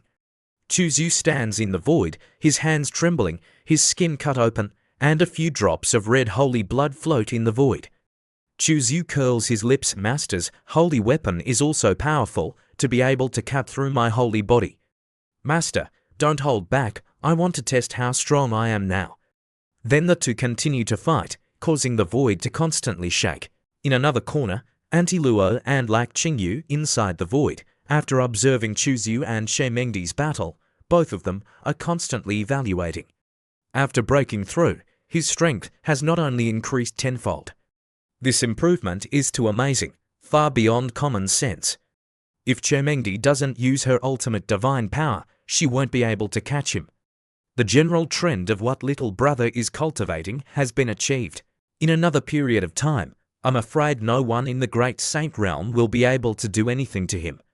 Don't forget, he also has a congenital supreme treasure that's also good. When he can rampage through the Saint King realm, we should also go and do our own things. On the other side, Hua Luofei is also concerned about the battle between the two. She agrees and says, when Chuzyu grows up, our Tai Su will definitely rise another level. After the exchange, Chuzyu laughs heartily, then clasps his hands, his eyes full of gratitude and respect towards Chemengdi, and says, Thank you, Master, for the trial with your disciple. Chemengdi said, You worked hard. I don't know if I will be stronger if I break through the 5 elements and 9 origins to the great saint level. What? Could I possibly fight Saint King Chemengdi? She snorted, turned her head, and lightly brushed her sleeves.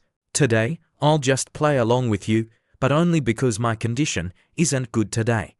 Chuzyu smiled, her eyes flashing with playfulness, and said, Yes, how could a rebellious disciple like me possibly be a match for Master? It's all thanks to Master's love, unwilling to hurt me. Get out. Her master glared and waved her sleeves, but Chuzyu was already used to her temper and only smiled. Then he approached again with a joyful voice. Master, look, it's getting dark. It's time to compete again. Get out. Chemengdi was so angry she wanted to beat her disciple. Didn't I just spar with you? It's getting dark. You should go to sleep. As she was about to leave, Chuzyu cunningly whispered into her ear in a mysterious tone, This time, your disciple bought a very interesting book from outside, containing a lot of hidden knowledge. Isn't Master curious? He smacked her bottom, and she blushed. Her eyes revealed a hint of curiosity. Damn rebellious disciple, then tell me, what is it? Seeing this, Chuzyu curled her lips into a smile, knowing that her master wouldn't be able to resist her curiosity. After finishing his cultivation, Chuzyu happily left his cave dwelling the next day, opening the door to the morning sun that sprinkled onto his face. He couldn't help but stretch before walking along the small mountain path. On the way, he took out a jade scroll, probed it with his divine sense, and stared intently at it, lost in thought. Back then, Celestial Fortune had said that this ancient Tai Chi star map contained information related to the Tao source, but the specific location would only be known upon arriving at the ancient Tai Chi star. The Tao source is the origin of the universe. After refining it, a cultivator can become one with the earth and the great Tao, getting closer to the heavenly Tao. Such a treasure could be called a rare treasure for ordinary cultivators, but for me, it would not only be useless, but harmful. After all, the path of return to one that I cultivate goes against the heavenly Tao. To the heavenly Tao, my path is rebellious. Antler said that when I break through to Quasi-Emperor, there will definitely be a great terror. Chuzyu murmured to himself. He raised his head and looked up at the sky. Then what should I do to avoid it? Just as Chuzyu was filled with unease while walking through the bustling streets of the Tai Su Holy Land, a group of female cultivators surrounded a small stall, incredibly busy. I want one too, wait a bit, don't push. Chuzyu approached, curiously observing, oh, what are you sisters buying? His eyes narrowed slightly when he saw two familiar faces. Oh, aren't these the two disciples I met at the Lightning Palace 2 days ago? Looking down at the stall, he saw neatly arranged boxes, inside which were many types of fishnet stockings, all sorts of sexy. Seeing this, Chuzyu couldn't help but be surprised. Are they selling stockings? Chuzyu stood aside and observed, and quickly, the female cultivators noticed him. They all respectfully, with a hint of nervousness, greeted, Holy Son, Your Highness. Holy Son, Your Highness, you've arrived. The other cultivators also quickly bowed and greeted, Greetings, Holy Son, Your Highness. Chuzyu waved his hand, a faint smile on his lips. Continue with what you were doing, no need to mind me. After saying that, Chuzyu turned to leave, feeling sentimental. This seat can be considered to have sparked a wave, right? No, more accurately, it should be Senior Master who stirred it up. One thing is for sure, if the female cultivators of the Tai Su Holy Land all wear stockings, it really would have a different charm. Seeing Chu Xiyu's lecherous smile, the system also laughed. Big Brother is laughing. Something big is about to happen. At this moment, countless miles away from the sky continent, in the ancient Tai Chi star, in a vast plain, a lush green meadow, the ground suddenly collapsed, forming a large hole the size of a basketball court. At that moment, a bloody eye flew out of it, looking incredibly terrifying. Appearing along with it was a coffin shrouded in darkness. A strange, ghostly laugh rang out. Tai Yi, you're awake. An eerie awe rose from the coffin. Ah me, the ancient Tai Chi star is about to open. This time, you can't suppress me. I must escape from here. An evil thought dared to run wild before me. The evil intent roared madly. Tai Yi, after fighting me for so many years, you still can't win. Do you want to struggle in vain today? You're old. You're about to die. Why not fulfill me? Give up. Let me go. The scene changed to a few days later at the Tai Su Holy Palace on the back mountain, Cloud Haze Peak. A gentle breeze swept through, carrying falling petals. Chu Xiyu stood before his senior master, Cho Mengdi, receiving several specially made sound transmission talismans. Senior Master glanced at Chuzyu, her voice carrying a rare seriousness. The ancient Tai Chi star has opened. I must set off with the great saints first. Take these few specially made sound transmission talismans. When you get to the ancient Tai Chi star, you'll not only have to face the threat of the abyss demons, but the natives of the ancient Tai Chi star are not easy to provoke either.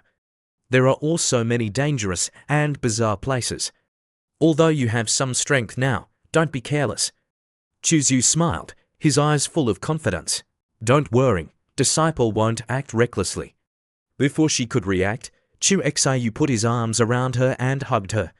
Che Mengdi shouted, livid, you rebellious disciple, in broad daylight, let go. Chuzyu laughed loudly, but still didn't let go of her. Instead, he softly said, let disciple hug senior master for a bit. She then didn't resist. Instead, she looked deeply at Chuzyu in her eyes. There was a hint of worrying she couldn't hide. She slowly said, don't you die. Chuzyu chuckled and then flicked her forehead affectionately, saying, Senior Master, you underestimate disciple too much. Senior Master was silent for a moment. After that, she gave Chuzyu an object. Take this. It might be able to help you when necessary. What is this? Inside was a middle-stage Great Saint puppet. You can use your divine sense to control it. Its defenses are extremely high. At a critical moment, it can take a hit for you. Chu Xiyu lowered his head and looked at the object in her hand, his eyes flickering slightly. Then, he shook his head and said, my sacred body has been completed. Plus I have the self-word secret to protect me. This thing's effect on me isn't great. You should keep it yourself. Mengdi felt that her rebellious disciple's words made sense. She then didn't refuse and took back the coffin. All right, then after you arrive at the ancient Tai Chi star, quickly contact us. It's inevitable that you'll encounter danger acting alone. I'll go first. Rest well these next few days. After saying goodbye to Mengdi, Chuyu returned to his cave dwelling. Sensing Xiu's return, Auntie Luo waved her hand and called him over. Little junior brother, come here. Chuyu teleported to her side and then reached out and pulled her slender waist closer to him. He grinned and asked, "What's the matter, Aunt Luo? Take this." Auntie Luo took out the jade talismans and gave them to him. Chuyu took them, curious, and asked, "What are these?" Auntie Luo chuckled, but her eyes carried a rare sharpness as she said, "I know that the rules of heaven and earth in later generations can suppress quasi-emperors. Therefore, before I sealed myself, I left behind some methods. Each of these 2 talismans seals one of my divine abilities. Even ordinary quasi-emperors will be seriously injured. If used well, you can even kill them. That powerful." Chuyu was surprised. Auntie Luo continued, "Inside is sealed one of my defensive divine abilities. After activation, even a peak quasi-emperor won't be able to break through it. You must remember that the duration is only 1/4 of an hour." Chuyu felt an indescribable feeling welling up in his heart. He lightly kissed her cheek and said, "Auntie Luo, you are like my real auntie." The kiss made Auntie Luo a little dazed, while Sister Lu inside was a little jealous and stuck her head out, scolding, "You little brat." After that, she said to Sister Lu, "Tell Chuyu, that blockhead, not to die." Auntie Luo then relayed to him, "That purple-clothed person told me to tell you not to die." Chuyu patted his chest and confidently said, "Don't worry, I have a long life." After Chuyu said goodbye to everyone, he used the law of space to go to the ancient Tai Chi star. In the sky, above a piece of still water, a vortex unexpectedly appeared.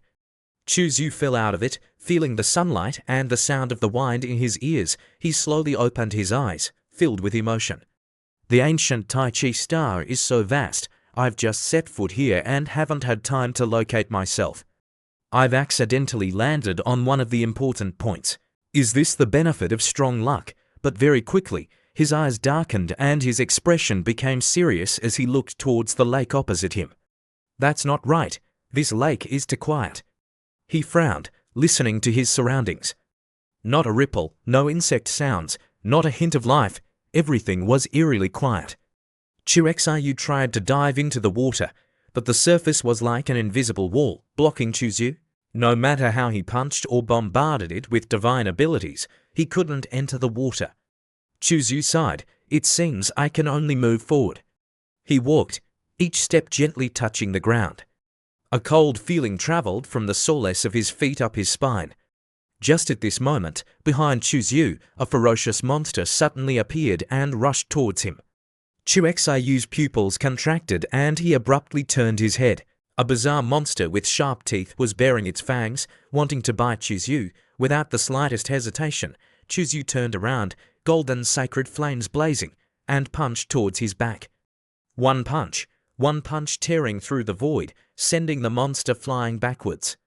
Looking at its soulless eyes, Chuyu narrowed his eyes. He couldn't feel any life. It was a dead thing, like a corpse, being manipulated. That powerful punch was unleashed, but the monster didn't budge. Chuyu was slightly stunned. It wasn't shattered by my punch immediately, proving that its body is extremely tough. Its strength is at least comparable to a third-level great saint. Xiu tilted his head, dodging a hand, grabbed its left arm, and then slammed it forcefully towards the front. With one slam, the corpse was smashed to pieces. Chuyu sat down, examining the corpse from top to bottom. Just then, the surrounding space echoed with roars. Chuyu turned around, and his pupils shrank. At this moment, Chuyu was surrounded by many corpse fiends. In an instant, Chuyu felt a chill. Have I stirred up a whole nest of them? The swarm of monsters rushed towards him like a storm, causing Chuyu to run for his life. Luckily, before coming to the ancient Tai Chi star, I exhausted all my efforts to raise the secret technique of movement, the self-word secret. Otherwise, I might have to lose my life here today.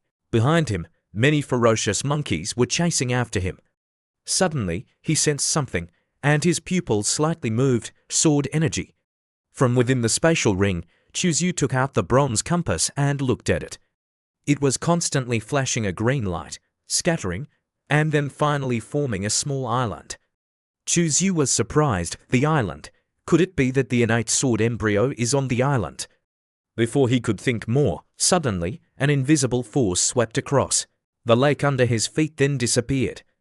Chuzyu was stunned, tilting his head to look around. At that moment, the scenery changed. The trees around him gradually appeared, and the flowers and leaves began to move with the wind. Chuzyu slowly walked forward. Suddenly, above a branch, a black cat appeared, and with it, a gentle voice rang out, "Finally found you, cat." Chuzyu immediately turned his beloved around, became alert, and from a tree branch a small figure jumped down. When her feet almost touched the ground, she immediately transformed into a playful girl. The girl's bright eyes flashed with a teasing glint. "Outsider, don't be nervous, meow. I is the protector of this forest. If you want to get out of here, you need my help." The cat girl hugged Chuzyu, encircling his body. Chuzyu looked closely at her and realized she was a cat girl, a girl with cat ears and a tail wagging gently. With a look full of interest, he raised an eyebrow. "Cat girl, I didn't expect there to be such interesting things on this ancient Tai Chi star." Chuzyu crossed his arms and calmly asked her, "What exactly is this place? What do I have to do to leave here?" The cat girl blinked and giggled. "Meow, you really don't know this place." She shook her head, her tail wagging, and said, "To be able to cross that lake and still survive is truly a miracle, meow. If you don't know, let me tell you." She reached out and drew a few lines in the air. In the center, a blurry image gradually appeared. "I don't know how many millions of years ago, when this ancient star was born, 5 gods also appeared at the same time: Dragon God, Wilderness God, Underworld God, Thunder God, and Wind God. They were born with the ultimate power of this ancient star and were revered as gods by all intelligent beings. The island you are standing on, along with the lake outside, was created by the Wilderness God. You were able to come here, certainly because of the innate sword embryo." Chuzyu smirked. "It seems you know quite a few things, right?" The cat girl smiled slightly, brushed her long hair back, and her cat ears twitched slightly as she said, "I've lived here for a long time, so it's not strange that I know a few secrets. Let's go, I'll lead you out of this forest. Follow in my footsteps, otherwise you'll be trapped here forever." Chuzyu was silent for a moment, then nodded. He curiously asked, "What did the Wilderness God create this place for?" The cat girl sighed softly, her eyes filled with a hint of sorrow. She said, "This is the burial place of the Wilderness God. Even gods have to end someday." "Life, how pitiful." Chuzyu, hearing this, asked doubtfully, "I heard that there is still a dragon god under this endless swamp. The ancient star has been around for millions of years. How could it have survived until now?" The cat girl shook her head and replied, "You're thinking too much. The current dragon god is no longer the original dragon god. After the dragon god falls, the spiritual energy and cultivation inheritance will automatically gather and eventually transform into a dragon egg, giving birth to a new life. This is how the dragon god can be inherited generation after generation to this day." "So that's how it is." Chuzyu nodded, then followed her out of the forest. She led Chuzyu to the middle of the center, where there were many towering rocks sprouting up. She pointed to the rocks and said, "See that mountain range? That is the body of the Wilderness God after he fell. Where is the innate sword embryo located?" "The innate sword embryo is right in the middle of his forehead, or, in your terms, in his divine altar." Chuzyu lowered his head, lifted her chin, and smiled, asking, "You led me here. Could it be that you want me to obtain the innate sword embryo?" The cat girl smiled slyly. "Of course, that is my mission. But obtaining the innate sword embryo is not easy. There are 3 trials on the mountain. The first trial tests your sword intent, the second trial tests your combat strength, and the third trial, after you pass the first 2 trials, you can see for yourself." Outsider, I have revealed so much information to you. How are you going to thank me? How do you want me to thank you? I've been in this desolate place for too long. I'm so lonely that I can't stand it. I understand. I naturally understand. After receiving her plea, Xiu massaged her until she was lying down limply. She had a very satisfied look on her face as she said, "Outsider, I wish you good luck on the road ahead." Xiu stood silently, golden Dao patterns filling the space, layered on top of each other. He used the Dao laws of space, and in an instant, he appeared in the middle of an open space. The sky above Wilderness God Island was dark and eerie, and a cold wind howled, carrying a lingering baleful aura. "You've arrived." As soon as Xiu appeared, two women emerged from inside the stellars. Their faces were dim, their expressions blank, and their eyes were empty. They exuded a cold, yin aura. From the looks of it, they were not living people, but probably some kind of corpse puppets. Xiu stepped forward, and the two female corpse puppets simultaneously opened their mouths and welcomed him. "Outsider, this is the first trial." Xiu didn't respond, but naturally stepped past the two of them and went to the stele in the middle of the mountainside. A large ancient tree grew there. At this moment, standing on the canopy of the tree was a bizarre old man with ruddy skin. He had one large, round eye and a thick, snow-white beard. He said in a surprised tone, "There really is an outsider who has come to Wilderness God Island." "Sword Maiden, do you think he can pass the first trial?" "I don't know." Beneath the tree, a clear and cold voice of a girl resounded. The one-eyed old man grinned, revealing his coarse, jagged teeth, and said, "This person didn't use a sword when fighting on the lake. Is he even a sword cultivator? Up until now, it's hard to say. I guess he probably won't even be able to pass the first trial set up by His Majesty the Wilderness God." The woman's eyes were as cold as ice. "He's about to start." Standing in front of the first trial, Xiu slowly raised his right hand and placed it on the stele. Immediately, a whirring sound rang out. In this instant, thousands of sword sounds resounded in his ears. Countless swords appeared in the sky, all of them flying towards Xiu. Xiu raised his head, and the blood-colored sword imprint between his eyebrows crazily flickered. It was as if his murderous sword intent was enraged by these sword intents. Immediately afterwards, a fiery red sword shot out from between Xiu's eyebrows. It shot straight into the sky, and at the same time, that sword intent crazily devoured and consumed the opposing sword intents. In the blink of an eye, his murderous sword intent had devoured the free-flowing sword intent, the Hongwang sword intent, and even the fleeting sword intent of the immortal grade. All of them became nutrients for Xiu. The system rang out a notification suggesting that the host's murderous sword intent had successfully devoured failed sword intents, and the grade of the sword intent was raised. The grade of sword intent, murderous sword intent, devoured the free-flowing sword intent of the earth grade, and was upgraded. The murderous sword intent devoured the Hongwang sword intent of the earth grade, and was upgraded. The murderous sword intent devoured the fleeting sword intent of the immortal grade, and was upgraded. Xiu could clearly sense that it was rapidly becoming stronger. He stood in the midst of the sea of sword intents, amused, and a slight smirk appeared on the corner of his lips. "This isn't a trial, it's just a gift for me." Outside the stele, the faces of the observing crowd gradually changed. "It's been an hour and he still hasn't come out. He really can't pass the first trial." The Sword Maiden also frowned, but his life force hasn't weakened. "It seems that he is resisting the cleansing of the sword intent river. It's just a pity that his sword intent isn't strong enough. Otherwise, his consciousness would have withdrawn from the steely space long ago. It's a pity that it's so difficult for an outsider to come." The old man sighed in disappointment. Suddenly, the Sword Maiden's panicked voice rang out, "Look!" At the center of the stele where Xiu placed his hand, it's gradually cracking and then melting into the ground. Everyone was stunned. The old man was terrified, his mouth wide open, unable to believe it as he blurted out, "How is that possible? The stele of sword intent actually shattered." "That's completely unreasonable." The Sword Maiden was also shocked.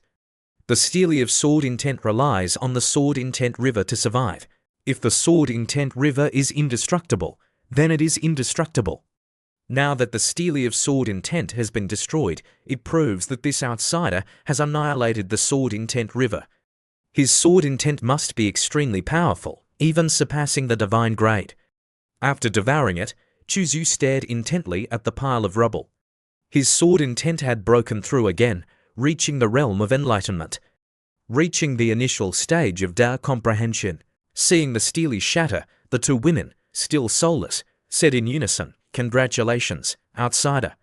Now you can proceed to the second trial." Following the path they indicated, Chuzyu looked towards it. It was a stone staircase stretching up to the top of the mountain. He stepped onto the first step, and immediately a force of pressure prevented him from stepping up. Seeing this, Chuzyu became interested.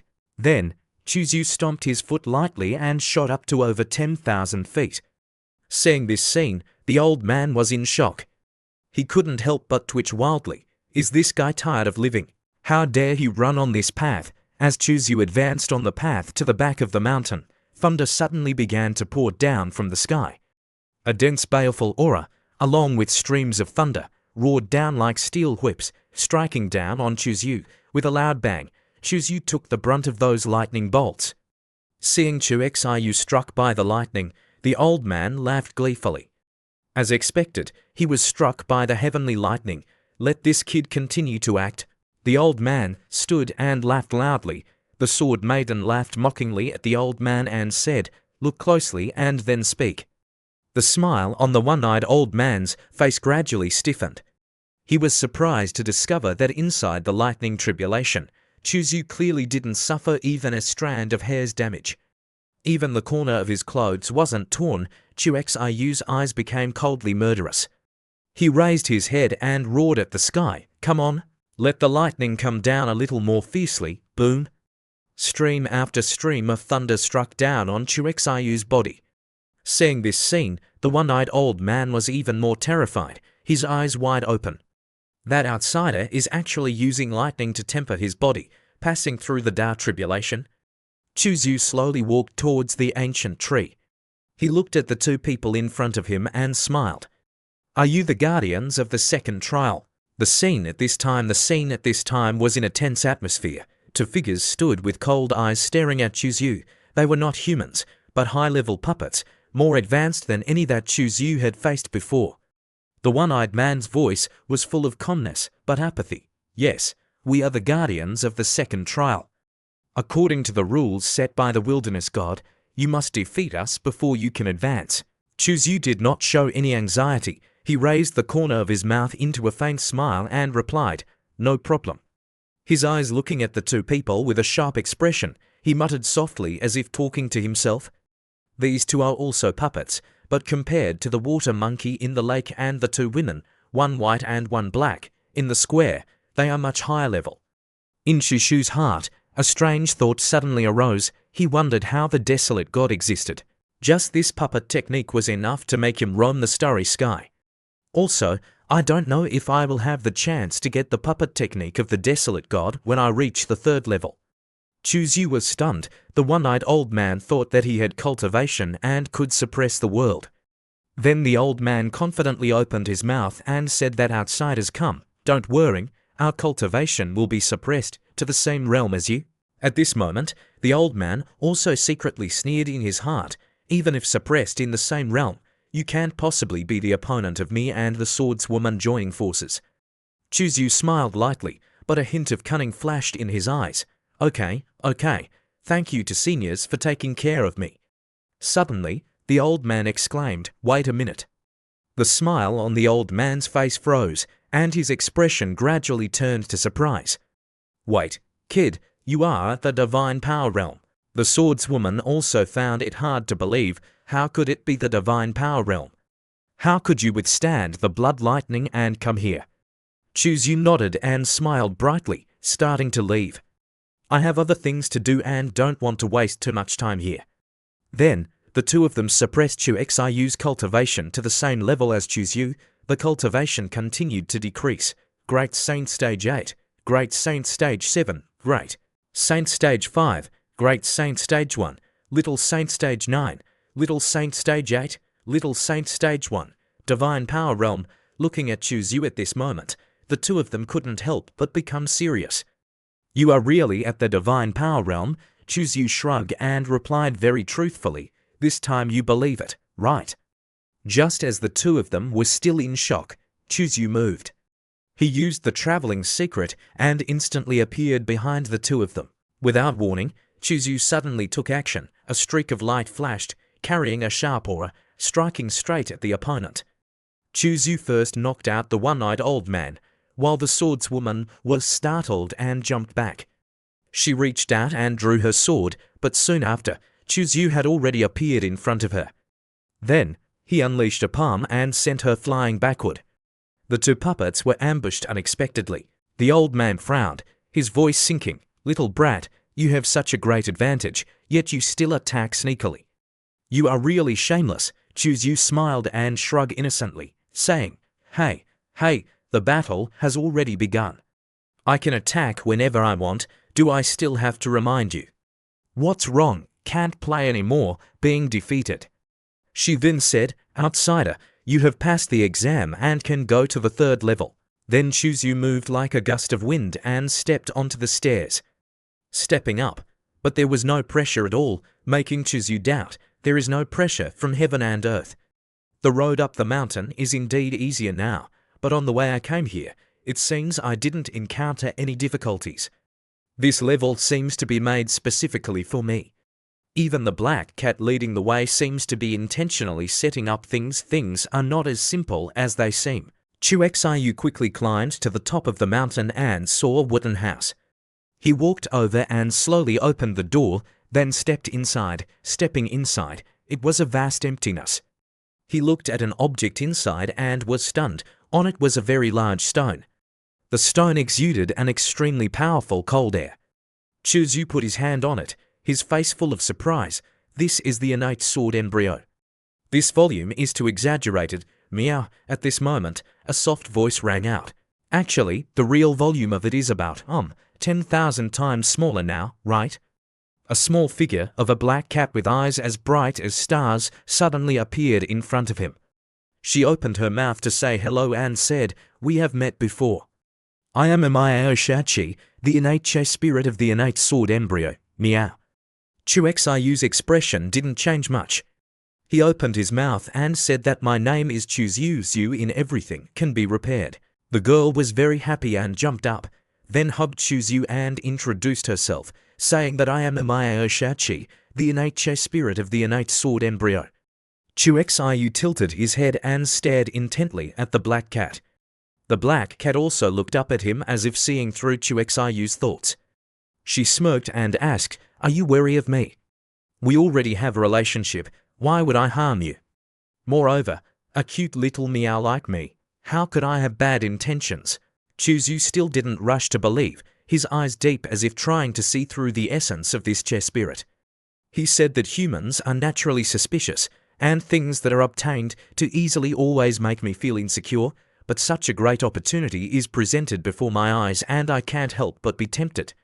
Meow Shachi tilted her head mischievously. "People's hearts are so complicated, Meow. So, what do you plan to choose? To risk refining the sword embryo or turn around and leave?" Chuzyu hugged her butt and asked, "What do you think?" The scene shifts to the ancient star of Tai Chi, where a high mountain stands desolate, and the cold wind blows down from the summit, with thick fog overflowing down each crevice, creating a mysterious and deep scene. On the opposite side are two phantoms of dragons flying and phoenixes dancing. This place contains endless opportunities. On an ancient stone slab full of traces of the years, faint lines of text reflect a faint light, which is the cultivation insight left by the sages of the human race. Several figures stand on the cliff, their eyes shining brightly as they look at the mysterious symbols in front of them. One of them said in a deep voice, "This is the cultivation insight left by the sages of the human race, specifically recording the way to break through to the Saint King realm. It's a pity that the content is not much, but it is enough for us." Seeing that the Peak Lord didn't say anything but silently looked, a trace of worrying flashed in her eyes. He then tilted his head and asked, "Master Youngsha, are you still worried about the Holy Sun?" The girl lowered her head with a somber look and said, "The ancient star is a place full of opportunities, but it is also full of dangers. I hope that Chuzu can be safe and sound. Close your eyes and feel it. This place has great opportunities to achieve Saint King. Then, everyone here slowly closed their eyes, sat down cross-legged, and circulated their cultivation methods. They all fell into a state of comprehension. Half a month passed. In Chushu's place, he sat in meditation, closed his eyes, and spread his spiritual thoughts. Then he opened his eyes. The girl was still sitting next to him like a kitten without taking any action. He clearly sensed that the innate sword embryo has a total of 79,999 layers of restrictions. If you want to completely control the sword embryo, you must refine all of these restrictions. However, after half a month, Chuzu opened his eyes and frowned. 5 days ago, I refined 79,999 restrictions. No matter how I tried in the past 5 days, I couldn't successfully refine the 80,000th layer. Chuxiu stood up and paced back and forth, his brows furrowed into the shape of the character Chuon. This shouldn't be happening. Aoshachi licked the pads of her paws and said lazily, "Do you know why?" "Because your method is wrong, meow." Seeing Chuxiu's wrinkled face, Aoshachi lazily lay down to the side, her tail wagging slowly, and said, "Because next you need blood sacrifice, meow." Blood sacrifice. Hearing this, Chuxiu's eyes flashed. Blood sacrifice? Chuzu smiled with a cold glint in his eyes, looking at Aoshachi. Seeing Chuzu at this moment, she was so scared that she broke out in a cold sweat, her voice full of fear as she said, "Don't have such a heavy killing aura. This blood sacrifice is not the blood sacrifice you think." Chuzu frowned and said nothing, but only made a sound. Aoshachi quietly looked at him and slowly said, "The innate sword embryo needs to drink blood. Next, you need to use your blood to sacrifice and refine it." Hearing her words, Chuzu stood up and walked to the stone slab. He cut his finger, causing blood to flow out of his body drop by drop. As soon as the drop of blood touched the stone slab, the system's notification sounded. Information: the innate sword embryo has broken through the 79,999th layer of restriction and has reached the 80,000th layer. Seeing this result, Chuzu took a deep breath. The corners of his mouth lifted up, as expected. Aoshachi didn't lie to me. Then, another week passed. In those 7 days, Chuzu kept offering blood to the stone slab. This caused his blood to be almost drained dry, and his face turned pale. The system sounded again. Notification: the innate sword embryo has been refined to 80,370 layers. Seeing Chuzu like a dried plum, Mioxiqi giggled. "This appearance of yours, so interesting, meow." Seeing her giggle, Chuzu appeared uncomfortable and said with a serious expression, he said, "Now my chi and blood are seriously deficient, and I really want to taste the taste of cat meat." Hearing this, Aoshachi jumped up, her tail bristling with fur. She didn't dare to laugh anymore and covered her mouth, saying that "I won't laugh at you anymore, meow." Chuxiu's eyes were pensive as he asked her, "At this rate, how long will it take for me to completely refine the sword embryo?" Aoshachi yawned and replied lazily, "About 3 months. But you've probably noticed that the difficulty of refining increases later on. Continue refining." Chuxiu closed his eyes and formed hand seals, his spiritual power surging again, continuing to enter the sword embryo. Time passed extremely quickly. After 3 months, the innate sword embryo shook madly. Chuxiu's eyes were tightly closed, and his long black hair fluttered without wind. At his brow, a golden immortal light shone brightly. Aoshachi woke up from her sleep and stood up. She looked at the violent aura erupting and was extremely moved. It's finally about to begin. Suddenly, a dazzling golden light wrapped around Mount Xumi flew out from Chuxiu's divine platform. Chuxiu's heart stirred slightly, and he was confused. "I refined the last subtle layer of the innate sword embryo, but why is Mount Xumi reacting?" Immediately after that, the stone slab and Mount Xumi collided violently, and then both merged together. Mount Xumi also dissolved into a golden liquid and mixed with it. Chuzu was shocked and puzzled, his eyes full of complexity. This thing, Aoshachi's eyes lit up like stars. finally waited for this day. At this moment, Chuzyu thought of many things. Sister Luo urged Mount Sumi to easily suppress to pick Saint Kings, beating them until they dared not resist. But Sister Luo said that this Xiantian treasure was not perfect because it had no Che spirit. But normally speaking, Emperor artifacts have Che spirits. Is Mount Sumi stronger than Emperor artifacts? How could it not have a Che spirit? At that time, I didn't think much about it, assuming the Che spirit was sleeping, waiting for Mount Xumi to become strong enough to awaken it naturally. Today, I finally know that the imperfection of Mount Xumi is because it is only a part of a treasure. Not only that, the innate sword embryo is also a part of it. Only after these two are fused is the complete form of this treasure.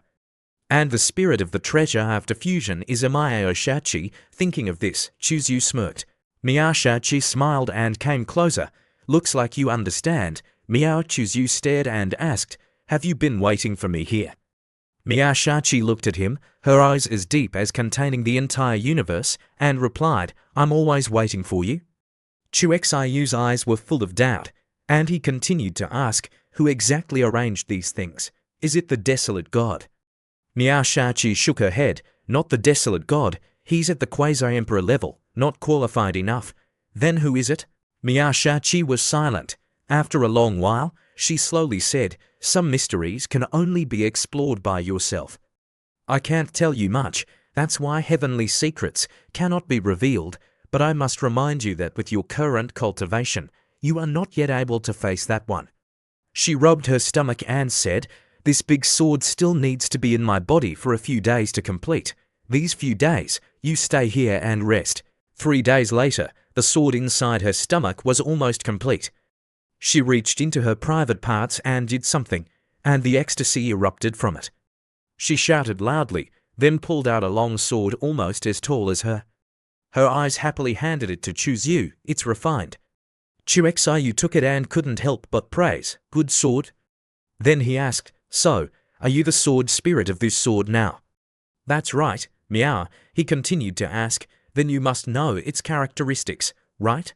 The girl laughed, pointed her finger at the rock mountain over there and said, if you want to know its characteristics, why don't you try it yourself? Don't worry, you are its master. The sword's power won't hurt you.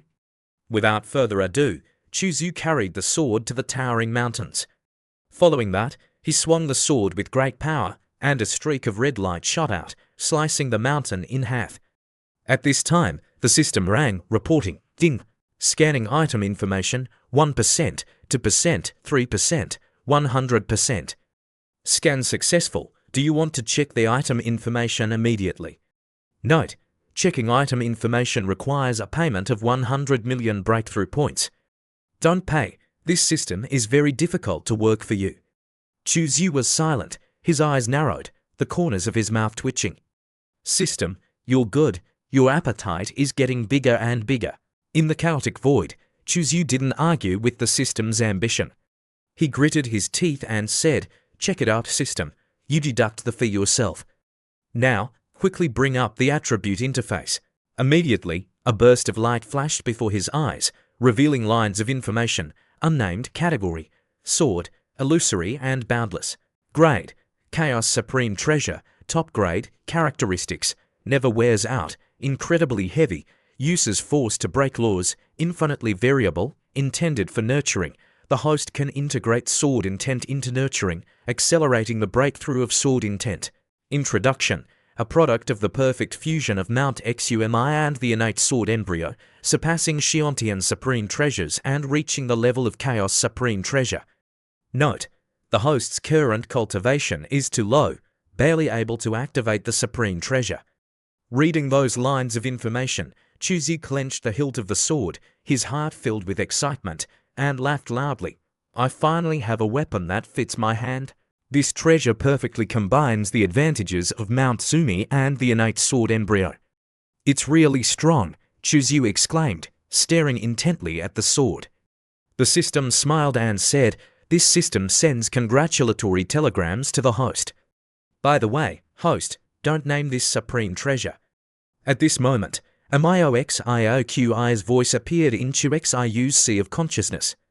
She named herself, Shachi. This sword is named Shachi. This name is the coolest in the world. Chuzyu frowned and thought deeply. In the legends of Waxia, Pangu had the axe of creation. The human emperor had the Zhuanyuan sword. The god of war Chiyu had the Chiyu sword.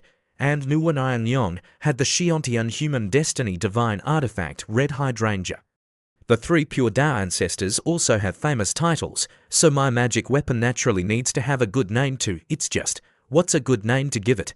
Chuzyu was still hesitant, thinking of a really good name for his sword, but in his ears, he kept hearing Miao Xioqi's voice. She wouldn't let go. Miao Shachi. No way. Then sword Miao Miao. Sword Miao Miao. Invincible great Miao sword. Noisy. She kept hello in Chu Xiyu's ear. Chu Xiyu almost broke her speaker. How could such a weapon not have a worthy name? Lofty ambition. Open the heavens. Emperor's heart. Often attached to living beings' wishes. He pondered and then blurted out a majestic name. This great sword is called Sword of the Heavenly Emperor. As soon as the name was given, the system rang with the information, naming successful. Hearing the name, Amayo Shachi shook her head in dissatisfaction.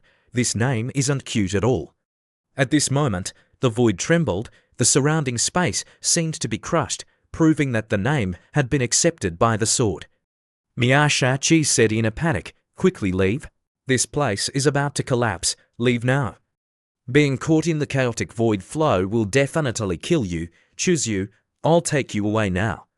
She hugged Chuzyu, and in the blink of an eye, Chuzyu had escaped the void. At this time, facing him was a flat platform with 3 different jade amulets placed on it. Chuzyu walked forward, then probed his divine sense into the 3 jade amulets. The white jade amulet is used to control the corpse puppets in the lake. The purple jade amulet is used to control the puppets of Desolate God Island, mainly because the puppets have independent thinking. The black jade amulet records the puppet technique of the Desolate God, along with a technique of nurturing swords. The 2, white and purple, go without saying, are for controlling the puppets. Afterwards, the Desolate God's puppet technique is a very powerful secret technique, a technique of alien growth. If we talk about sword nurturing, under normal circumstances, as long as the sword is strong enough and there is enough time, the power of the sword nurturing technique is infinite. If I nurture the sword of the Heavenly Emperor for tens of thousands of years, who knows if, at the moment of its appearance, it could slay a great emperor. He flashed a bizarre smile, then refined all 3 jade amulets on the table right there.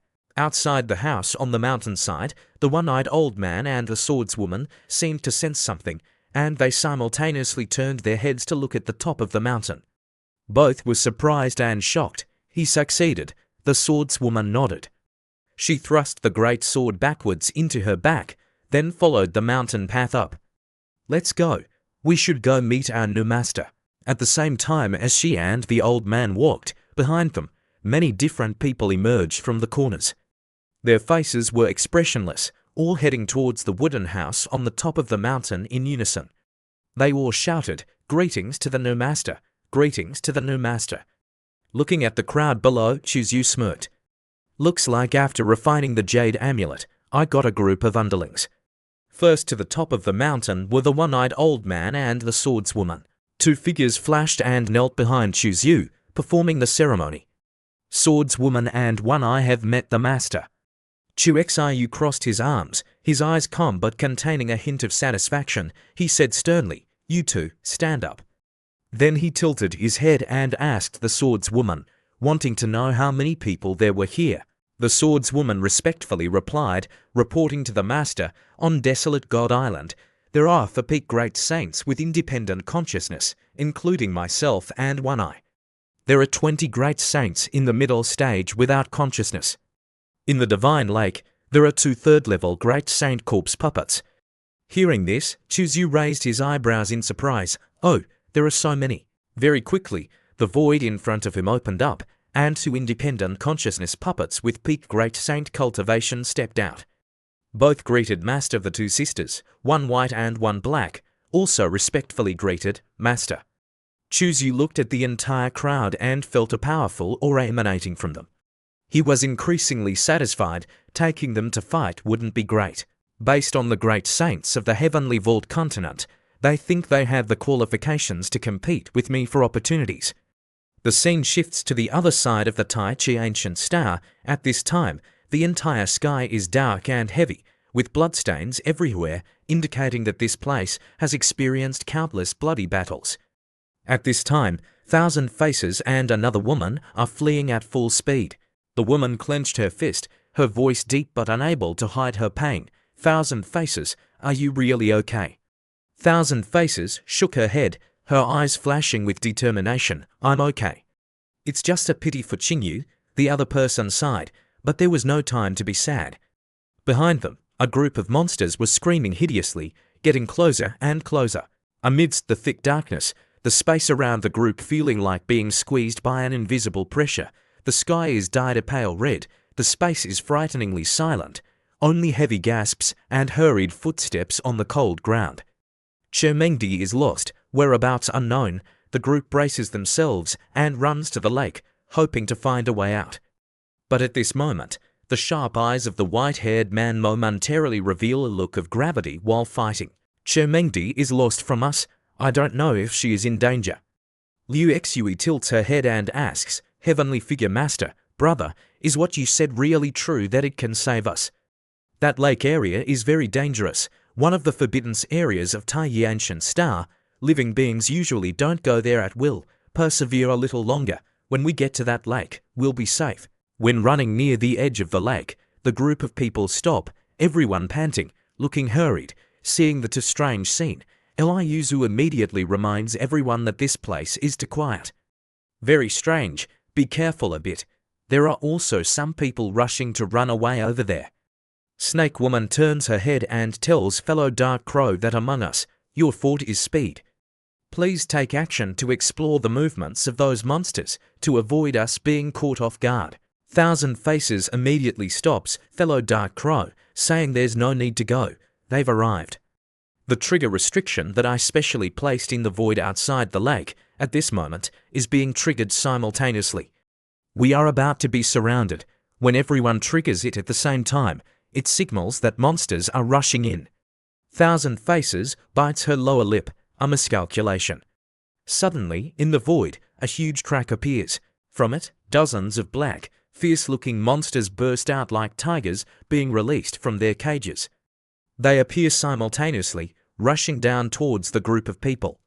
Thu's pupils suddenly shrink, not expecting those monsters to not fear the forbidden area of Taiyi Ancient Star. The sudden appearance of the monsters and countless outsiders in this area makes the old man agitated, and he reports to Xiu that Master, the Spirit Lake has appeared again, the outsiders have arrived and in considerable numbers. Hearing this, Xiu is also surprised, outsiders have arrived. Project the image here. Yes, the light screen reflects the chaotic scene outside. Xiu frowns slightly, but as soon as he sees the people in it, a glint of surprise flashes in his eyes. Oh, they're all acquaintances, everyone's here, but one person that Xiu is very concerned about at this moment. He narrows his eyes, glancing at the image, missing a scene, his heart full of doubt, wondering where is Master. Could something have happened? The one-eyed old man respectfully asks if he needs to drive them away. Xiu remains silent for a moment, then nods. He says, you go with Sword Woman over there. Take action to save them. Yes, Master. The two people respectfully clasp their hands, then leave together. Xiu tilts his head and asks the little girl, do you know what kind of monsters these are? She shakes her head, replying she doesn't know. Xiu again tilts his head and asks the old man, and what about you? The old man also shakes his head, replying that the old man also doesn't know, has never seen them before. Right at this moment, Mioxi's clear voice rings out, I know. These monsters are weapons created by Qianu. What is Qianu? Xiu frowns, it's the first time he's heard of this name. She explains, saying that Qianu, the name, is the same as its meaning, are slaves of the heavens. They are extremely evil, grow strong, their personalities are violent, ferocious, and treacherous. They are pure demons, they are high above, despising all living beings. In short, you must be careful. Xiu, hearing this, is very confused and asks further, How do Qianu create weapons? She explains, saying that they use the life essence of living beings, the power of the soul, blood and flesh as materials to create slaughter. The more they kill, the more weapons they create. The more experts they hunt and kill, the more they use their essence to create more powerful weapons. Chuxiu, hearing this, can't help but twitch his eyelids. If they are given time to develop, creating tens of millions of great saint weapons, even Saint King and Quasi-Emperor weapons, wouldn't they be able to easily sweep away a world? The words are inevitably a bit too much to understand. Hearing this, Amaya Shachi that shakes her head, saying the weapons created by Qianu have a limited lifespan, the shortest is 1 month, the longest is 1 year. Qianu weapons will naturally die. I thought so. Such a powerful ability, if there are no restrictions, wouldn't they be invincible? Knowing this, Chuzu gently strokes her head, saying that based on this situation, you know quite a bit. Do you know what the strength of the Qianu of Taiyi Ancient Star is roughly? This Mia does know a bit, but how much I tell you depends on what you use to exchange information with. Back outside the Spirit Lake, the monsters at this moment are continuously attacking the group of people, everyone struggling to fight back. Snake Woman, not afraid of sacrifice, rushes forward. Thousand Faces, your mind is clever, think of a way to lead everyone out. I'll hold them back, continuing like this, we'll all die here. Snake Woman, she slams into a monster, but it's not affected at all. The monster whips her with its tail, sending her flying backward. Snake Woman, Thousand Faces cries out in pain, go quickly. Thanvu is dead, Thousand Faces, you can't die. Heaven won't abandon people, we definitely have a chance to escape. In just a moment, the group of people is surrounded by monsters. Thousand Faces clenches her fist, quickly thinking of a way to escape the encirclement, but before she can think of a plan, another wave of shock rings out loudly. The earth shakes violently, a roar echoes from afar, shaking the entire space. What is this sound? Everyone looks in horror towards the direction of the sound. Many monsters leap out from the water. These monsters look no less ferocious than the monsters out there. Seeing the situation at this moment, Thousand Faces shouts, blaming Jin, is this the path you led us on? Jin is also surprised, I didn't expect it to be like this either. Thousand Faces clenches her teeth, could it be that we really have to be buried here?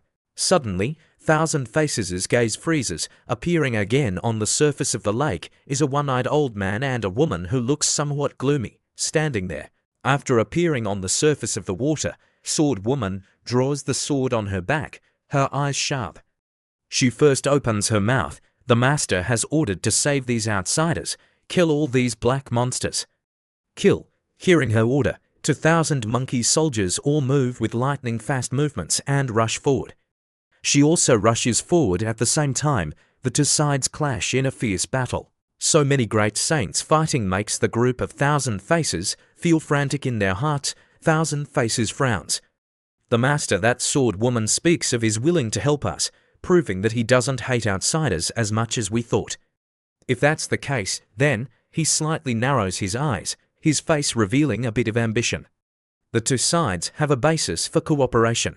If we can cooperate with such a powerful force, then our survival rate in Taiyi Ancient Star will definitely increase greatly. A strong gust of wind blows, carrying with it pieces of dry leaves, flying in disarray. The tense atmosphere gradually subsides. Sword Woman waves her sleeve, ending it. Let's go home. The two people prepare to leave. Suddenly, seeing this, Thousand Faces reacts the fastest. With a wave, he kneels down before the two people, clasping his hands in salute. Then he respectfully says that Tushin Kyonyu thanks all of you fellow Taoists for your righteous action in helping. Sword Woman says with a calm face that you don't need to be polite, we are just acting on orders. Thousand Faces, his voice is deep but contains anticipation, clasps his hands and says, fellow Taoist, I don't know if we have the good fortune to meet the honourable superior of your force. Chedashin, great saint of Taisu Holy Land, also steps forward, clasping his hands in salute. Fellow Taoist, we want to personally thank the master of your force. Please inform him. The one-eyed old man smiles faintly. Don't rush. Our master also happens to want to meet you, you follow us. Saying this, he waves his sleeve, signaling the group of people behind to follow. The atmosphere becomes heavier. The cultivators exchange glances with each other, their hearts somewhat hesitant but also full of curiosity. They follow, looking around with vigilant eyes. A voice whispers in the group, "What do you guys think the origin of the master of this force is?" That's right, to be able to control so many early-stage peak great saint puppets, and even have to late-stage peak great saints, that person is at least at the Saint King level, right? Thousand Faces, his eyes a bit worried, asks the person next to him, "I don't know what the other party's temperament is like. I wonder if he's easy to deceive or not." Snake Woman curiously tilts her head and asks, "Lord of Thousand Faces, can you guarantee you can win him over?" Thousand Faces, his eyes flash with confidence. "As long as the other party is willing to talk normally, I guarantee I can persuade him." The group of people follows Sword Woman to the center of the lake. The cold moonlight falls on the calm surface of the water. Rippling waves reflect the shadows of each person walking forward. The two sword women and the one-eyed old man together descend to the ground, both facing the person in front of them, in the center of the lake, one hand covering their chest, bowing with respectful expressions. Master, standing in the center of the lake, is a slender figure, long hair fluttering in the wind. Seeing this back, Thousand Faces and Chia Jin feel a stab of doubt in their hearts. Chu Xiu turns his head, his voice smiling. They're all old acquaintances, no need to be so formal. When they see Chu Xiu, everyone's faces are filled with disbelief and shock. Everyone is psychologically shocked. Impossible, absolutely impossible. He clenched his fist, his eyes full of surprise and resentment. He shook his head repeatedly as if he couldn't believe his ears. Why is it Sixth Master Chu? Holy Sun! The Heavenly Punishment Peak Master saw a familiar face and excitedly grabbed Chu Xiu's hand. Seeing that he was very excited, Chu Xiu's eyes moved and he asked, "Heavenly Punishment Master Uncle, let's talk about other things later, Master." Heavenly Punishment bit his teeth gently, his voice with a bit of sourness and sadness, and said, "Holy Sun, Martial Sister Mengdi may be in more danger than safety." Chu Xiu heard this, and the space fell into silence. A strong wind blew up the hem of his clothes. His eyes became deep, but a sharp light flashed in them, which also meant that you didn't see her die. Yu Men stepped forward, her eyes helpless, and said, "At that time, things happened suddenly. The monsters suddenly appeared and attacked us. Their number was too many. We couldn't fight them, so we could only run away. During the escape, Cloud Radiance Peak Master and King Jinbei got lost. Now, it is unknown whether they are alive or dead. The Tai Chi Ancient Star Anomaly is becoming more and more serious, more dangerous every day. Moreover, at that time, Cloud Radiance Peak Master was also seriously injured." Chu Xiu clenched his fist. After a while, he took a deep breath, his eyes as cold and firm as thousand-year-old ice and snow, and said, "I know." Then he asked sharply, "Where did you escape to?" She asked with a worried voice, "Holy Sun, do you want to go find Cloud Radiance Peak Master?" Chu Xiu curled his lips, his eyes firm and without hesitation. "If I don't know whether she is alive or dead, I must go find her." Everyone looked at each other, partly admiring Chu Xiu's determination, and partly worried. She said, "The ancient star is becoming more dangerous. Holy Sun, you must be careful. If you need our help, just send a voice transmission, okay?" Chu Xiu nodded slightly, then turned and left. As Chu Xiu's figure quickly left, Thousand Faces breathed a sigh of relief, his tone revealing his tension. Finally, this guy is gone. Fortunately, something happened to Qi Mengdi. Otherwise, with this Sixth Master Chu's temperament, even if he didn't kill us, he would still take advantage of us. I don't know what kind of luck he encountered that he secretly obtained the support of such a terrifying force. Thousand Faces felt jealous and full of resentment. Why is his luck so good? It's so damn annoying. After an hour, at the ice and snow plain in the northern continent of Tai Chi Ancient Star, the cold wind howled and the snowstorm swirled like white dragons roaring in the sky. Under the white snow, three figures strode firmly. Chu Xiu took out Qi Mengdi's voice transmission talisman and held it in his hand. Then, Chu activated it, a flame ignited from it. I hope you don't have an accident before I find you. Immediately, the voice transmission talisman automatically flew towards its owner. Seeing the voice transmission talisman fly away, Chu felt happy in his heart. There is the purple seal of the heavenly crying mother-child seal in the body of the master. If she dies, the purple seal will automatically disappear. 2 days later, at Chemengdi's location, she was unconscious. After 2 days, the pain brought her back from the hazy world. Her whole body was as if it had been crushed. Every joint was crying out in protest when she tried to move. The pain in her body made her eyebrows furrow. Cough, cough, she coughed up blood in her mouth. She slowly sat up from the ground. At this time, when she opened her eyes, the scene in front of her was strange. She wondered where I was. She sat cross-legged and immediately circulated the false self-secret to recover. The false self-secret is indeed a healing magic. In just 3/4 of an hour, all her wounds disappeared. Then, she slowly lifted the wall and walked out of the cave. Patchwork memories swirled in her head. For so long, there was no news of the rebel. Tai Chi Ancient Star is so dangerous. I don't know if he is safe. Thinking of this, her expression became even more worried. Suddenly, Chu appeared in front of the cave, jumping in front of her with extreme joy. Master, I finally found you, she asked with a somewhat doubtful expression. How do you know I'm here? Chu curled his lips and smiled, his eyes extremely firm, and said, Silly, even if it's to the ends of the earth, I will find you. Come with me, let's leave here. I'll take you back. When that warm hand reached out, Mengdi hesitated a little, then retreated. A strange feeling enveloped her. She frowned, her eyes sharp and cold. You are not my rebellious disciple. Who are you? The impostor tilted his head slightly. His smile remained unchanged, but it carried something strange. How do you know I'm not him? Chemengdi's face was cold and she didn't say a word, but in her heart she said to herself, if it was really that rebellious disciple, he would definitely laugh at me for being alive, and then he would touch me. A hearty laugh rang out with a tone that made people shiver. The human race is really interesting. Just after the laughter, the illusory image of a golden dragon appeared above the roof. Chemengdi's eyes widened in shock. Dragon God, she never thought that on this Tai Chi Ancient Star, the dragon god in the legend would appear in front of her. Yes, I am the dragon god, Golden Dragon. He held his chest with his front paws, looking extremely arrogant, and said, Woman, tell me why there is a breath on your body that makes me nostalgic. The scene shifted to the Tai Chi Ancient Star, northern continent, at the ice and snow plain, where the wind howled and the ice and snow raged, as if to tear apart the heavens and the earth. Inside a cave, Chu calmly used a knife to dissect the corpse of the monster to observe it. When he cut it open, there was only a gut inside.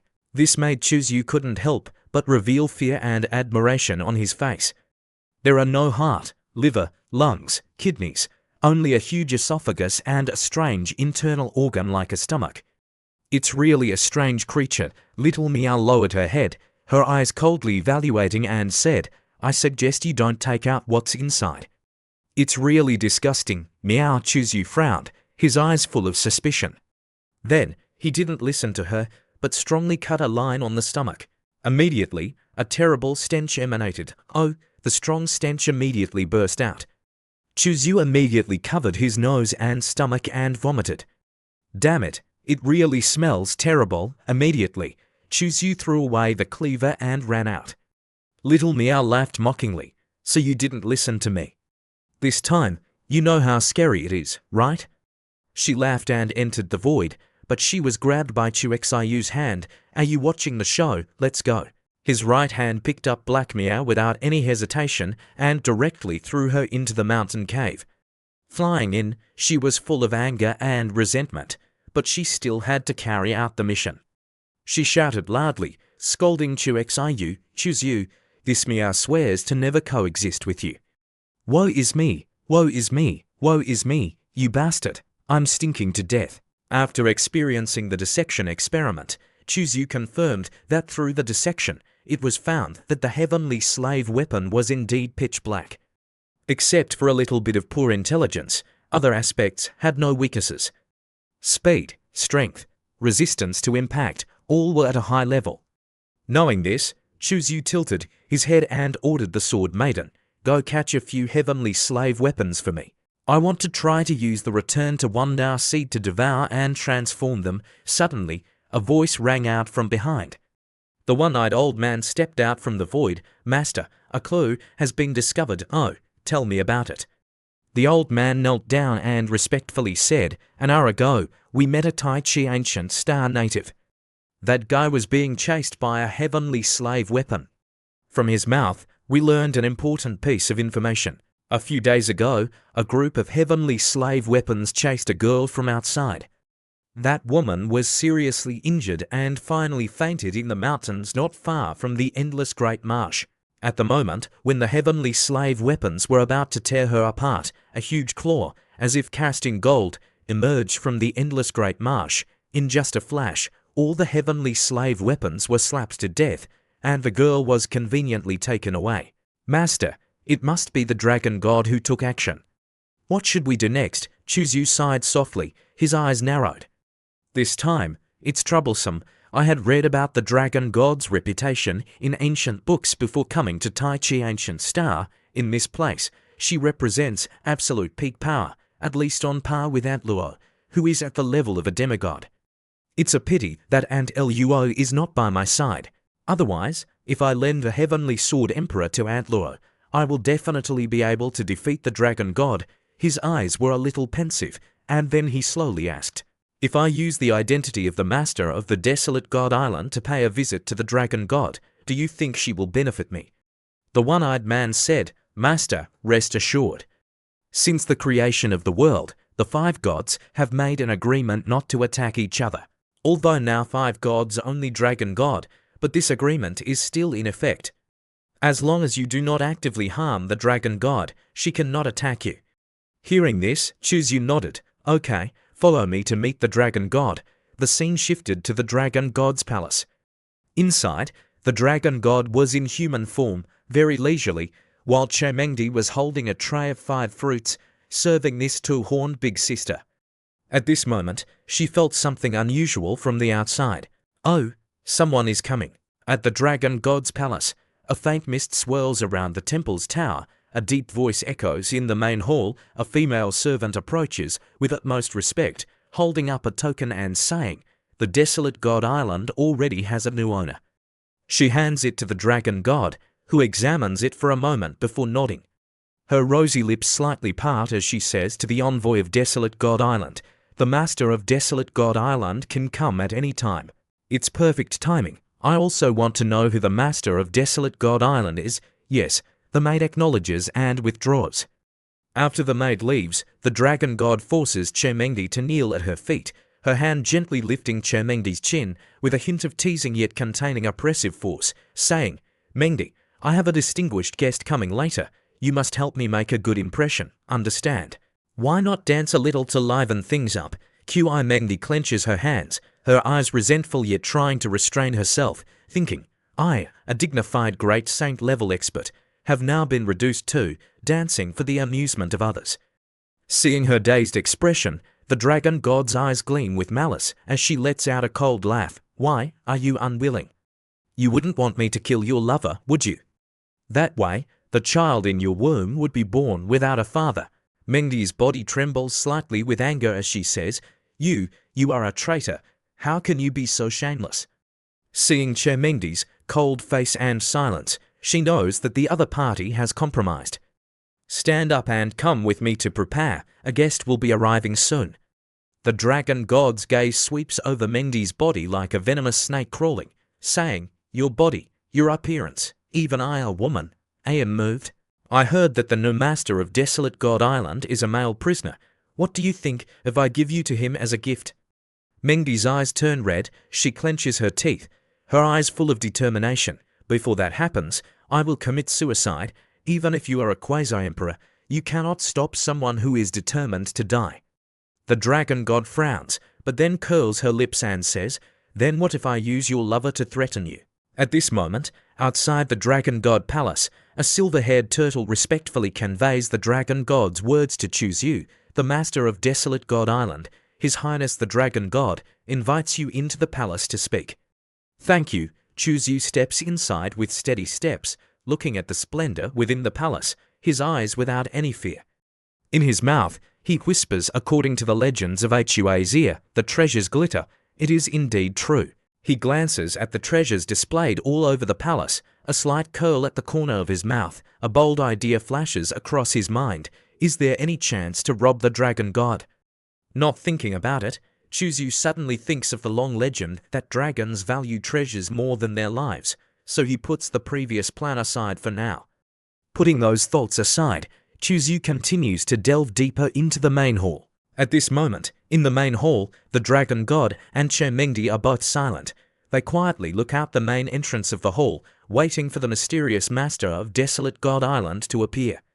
He arrives. The dragon god sits high above, her sharp eyes staring intently at Chuzyu. The air becomes heavy. Chuzyu slowly enters. He clasps his hands respectfully. Master of Desolate God Island, Chuxiu, greets the dragon god. Seeing the person who came, it is her rebellious disciple Chuzyu. Her eyes are full of disbelief. Rebellious disciple. What is going on? How did the rebellious disciple become the new master of Desolate God Island?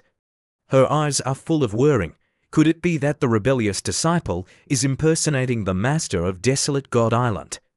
Based on his audacious style, even I dare to, is there anything he doesn't dare to do? The rebellious disciple is really crazy. How could the dragon god be so easily deceived? If he is exposed, he's finished. I have to remind him. She coughs twice with a hidden meaning, reminding Chuzyu, saying that look, Chuzyu knows that his master, Chemengdi, she worried about him, but this is not the time to acknowledge each other. His eyes become tender, but since I entered the main hall, the dragon god has been staring at me. Could it be that she is also subjugated by my handsomeness, that she's fallen in love with me? Another car crash. He sighs and secretly indulges himself. My damn charm has no place to contain itself. The dragon god speaks up. Master of Desolate God Island, please come in and sit and tell me your name. Chuxiu naturally replies that his name is Chuzyu. She also replies that her name is Long Kui. Desolate God Island has long had good relations with the endless Great Marsh. You can call me by my name directly. Serve tea to the guest. A maid steps forward, offering a cup of tea with a fragrance as cold as snow. This tea is called Holy Snow, picked from the Tai Chi Ancient Stars Starry Snow Mountain. The output is extremely low. Cultivators from the Heavenly Vault continent like you have probably never tasted it before. Chuxiu does not pay attention to the dragon god's words. His eyes are fixed on the two huge melons in front of him, and with that, the aroma of the cup of tea fills his nasal cavity, so fragrant. Chemengdi sees his lewd eyes and angrily grinds her teeth. Damn rebellious disciple, rotten rebellious disciple. I'm wasting my time worrying about him. Let the dragon god beat him to death. The dragon god transmits her voice to Chemengdi, full of sarcasm. He is your lover, right? You are something else. You even made a move on such a young child. Chemengdi's cheeks turn red. We are innocent. Don't talk nonsense. You even have a child, and you're still innocent. Her cheeks turn red and she falls silent. She is so hated that she is speechless and unable to answer. Long Kui frowns. Her eyes slightly change as she looks towards Chuzyu. Strange. Why do I feel an extremely familiar aura on him? She raises her head, facing Chuxiu's resolute eyes, and opens her mouth. Chuzyu, is there anything you came here to talk about? Chuxiu's eyes droop down. I came for the celestial slaves. Hearing this, the dragon god's fingers tap on the throne, gently drawing Chuzyu to continue speaking. With your strength, you should have discovered their existence long ago, right? I knew, but the other party did not offend the endless great marsh, and they are like river water not interfering with well water, not invading each other. Chuzyu looks directly into her eyes and says sternly, the celestial slaves are inherently brutal, greedy, and cunning. The balance between you will not last long.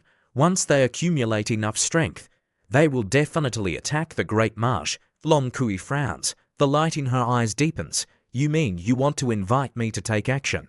Chuzyu came here this time. Besides taking his master away, he has another purpose. He suggests that the dragon god kill the celestial slaves together. but the dragon god's eyes flash with coldness. He has a kind of premonition that the celestial slaves hiding in the dark will definitely find him. Now, the Tai Chi ancient star is sealed again, and to open it again, he has to wait another 3 years. The celestial slaves hiding in the dark will definitely find us again. For self-defense, it is better to solve the celestial slaves sooner. After hearing Chushu's explanation, the dragon god sits back on the throne and shakes her head, saying, "The endless great marsh that I manage are all aquatic tribesmen. The aquatic tribesmen are best at fighting in the water. On land, 100% of their strength can only be used to 70% at most, and they are not at all opponents of the celestial slaves. If they rashly start a war, the casualties will be very great." Chermengdi listens carefully to the conversation between the two, and is extremely suspicious in her heart. Celestial slaves. What celestial slaves? Could it be the monsters that chased us some time ago? No, those monsters are probably not to the extent that the dragon god is afraid of. So far, Chuzyu roughly understands the dragon god's thoughts, and he becomes serious and says, "What I am saying bluntly to you is slow death. The celestial slaves will eventually aim their spear at the endless great marsh." Hearing this, the dragon god's eyebrows droop. She sits back in her chair silently without a word. She naturally knows that after the celestial slaves wipe out the creatures of the Tai Chi ancient star, they will definitely aim at the endless great marsh. However, Chuzyu does not know that the dragon god also has hidden means. She is not at all afraid of the celestial slaves attacking her. At this moment, the dragon palace hall falls into a brief silence. Chuxiyu's eyes then change and he says, "Long Kui, dragon god, you still owe desolate god island a favor. Now I need you to fulfill your promise." As Chuzyu speaks, a celestial light flashes between his eyebrows, and the black cat Miaosha flies out of the shrine. Amai Aoshachi appears in an instant. The dragon god then suddenly stands up, her pupils staring intently at the black cat with a face full of disbelief. You are the spirit of the innate sword embryo. You follow him. Could it be that he has refined the innate sword embryo? Miaoshachi raises his head, scratches his ears, and smiles softly. Of course, meow. Chermengdi's expression is uncertain as she thinks to herself, how long has it been since we came to the Tai Chi ancient star, and this rebellious disciple has already obtained the innate sword embryo. The dragon god stares at Chuzyu for a moment. Her expression of uncertainty quickly returns to normal and she says, "The dragon god's promise naturally counts. Tell me, what do you want me to do? The opportunity is only once. You must grasp it well." Chuxiyu's pupils slightly move, glancing at Chermengdi standing in the hall, his heart quickly considering whether to use this condition to exchange his master with the dragon god, or use this condition to exchange for the opportunity for the dragon god to take action for him. At this moment, the dragon god laughs lightly. "Chuzyu, from the moment you entered the hall, you deliberately ignored the woman next to me. You are all cultivators from the heavenly vault continent. Don't you know her, Chuzyu?" He then said, "Of course I know her. She is the cloud mistress of the heavenly vault continent's supreme sacred palace." Chermengdi, seeing such an important opportunity not to be wasted on herself, she transmitted a message to Chuzyu, saying, "Evil disciple, such an important opportunity cannot be wasted on me. After observing for the past few days, even if the dragon god doesn't release me, it won't threaten my life. But you are different. Now that you are alone on the ancient Tai Chi star, if you are targeted by the heavenly slaves, you will definitely fall into danger." Chuzyu transmitted back, saying, "Master, you can hardly take care of yourself, yet you are still worrying about me?" Her cheeks flushed red. "Stop being narcissistic. I'm just afraid that you will die outside and it will be inconvenient to explain to the sacred ground." Chuzyu then seriously looked at the dragon god and said, "She is the cloud mistress, also my master, and also my woman. Long Kui, if you want to use her freedom as a bargaining chip for this favor, then so be it." Hearing this, she was even more moved by Chuzyu. "Evil disciple, you are standing up for me, truly a love affair." The dragon god propped her cheek with one hand and stared intently at Chuzyu with her golden eyes, saying, "Although your choice is very irrational, I can understand it. After all, she has your child. As soon as she said this, Chemengdi and Chuexayu's bodies shook simultaneously. Chuexayu's head buzzed with emptiness, and he kept pondering the dragon god's words. He had suspected it before, but he didn't expect that his master was really pregnant. Doesn't that mean that it's very difficult for strong people to conceive? Chuzyu regained his senses and asked, "Then can I take her away?" Just as the dragon god was about to answer, Amai Shachi interrupted, "Wait, Longkui, let's talk." The dragon god's golden eyes flickered slightly, and her red lips parted slightly. "It just so happens that I also have some things I want to ask you." Then the two of them disappeared from the spot, leaving the two in silence. What they feared most was the sudden silence. Chuzyu then turned his head and asked her, "When did it happen?" Chemengdi bowed her head shyly and replied, "Approximately around chapter 27. Hearing this, Chuexayu's face twisted. "Hasn't it been almost 2 years?" He moved closer to her and asked, "Did they also know about this? Why did you all hide it from me?" Chemengdi raised her head and stroked her lower abdomen, saying with a blaming tone, "What does it matter whether I tell you or not?" Chuexayu remained silent and hugged her in his arms. This time, Mengdi did not struggle, but leaned her face against his chest. A layer of mist appeared in her eyes, and her tone trembled. "Evil disciple, let me go. Don't think that just because I'm carrying your flesh and blood, you can do whatever you want. I can always abandon the father to keep the child. Dare you?" Looking at Chuexayu's eyes at this moment, Chemengdi tilted her head and said, "Evil disciple, don't forget that I am your master." "What wouldn't I dare do?" Chuzyu calmly touched her lower abdomen and asked, "It's been 2 years. Why is your belly still so small? Are you carrying Neza?" Chemengdi glared at Chuzyu angrily and waved him away, saying, "What do you know?" Then she stroked her lower abdomen with a smile and said, "This child is extraordinary. They often absorb a large amount of heaven and earth spiritual energy, and also need all kinds of heavenly treasures. Otherwise, they will kick me." "What they?" Chuzyu stood still, his eyes stiffened with surprise. Judging from this tone, there are many children. The scene changes to inside the quiet jade palace. The cold light from the magical lamps shone on the sparkling stone walls. The two walked to the garden in the cool pavilion to talk. Miasha Chi, being greedy, reached out and took her apple and put it in her mouth, but when she brought it close to her mouth, she felt that she had been too rude. The dragon god tilted her head, her soft voice ringing with a hint of sarcasm, and asked, "So, you helped Chuzyu refine the innate sword embryo?" Miasha Chi smiled playfully and said, "Your words are too absurd. The innate sword embryo originally belonged to him. How can you say that this cat helped him? It originally belonged to him."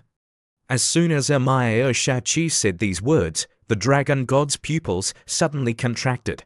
On the surface, she was silent, but in her heart, a monstrous wave surged.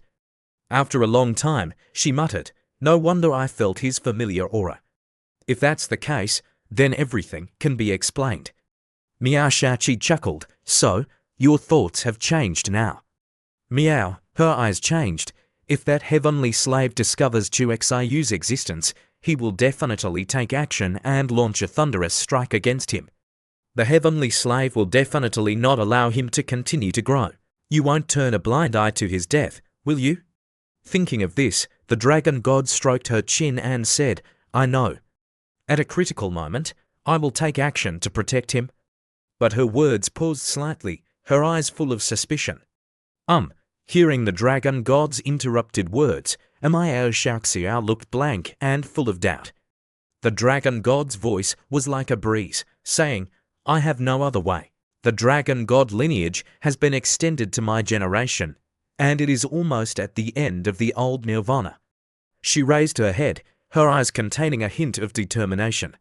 If she wants to continue to extend it, she can only use a more primitive method.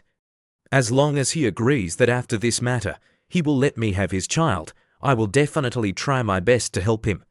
Miashachi smiled and nodded, "Okay, I will pass the message to him.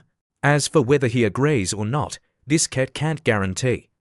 The scene changes to outside the forbidden area of the Godly Lake. After being rescued by Chuzyu, Everyone sat cross-legged under the water and began to recover their injuries. Around them, the zombie puppets surrounded them and were constantly vigilant. At this moment, the surrounding zombie puppets suddenly became chaotic, as if sensing the approach of outsiders. They all tilted their heads towards another place, full of vigilance. Seeing someone intruding, two female cultivators, one in white and one in black, appeared with expressions devoid of life. They both opened their mouths in unison. The godly lake is a forbidden area. If you don't want to die, don't enter it casually. An unfamiliar old man in a blue cloak approached from afar. He revealed a tired look and said, "Fellow Taoists, I am Zhou Long. I heard that cultivators from the heavenly vault continent are gathered here. Please inform them." Hearing this, the two assassins nodded lightly.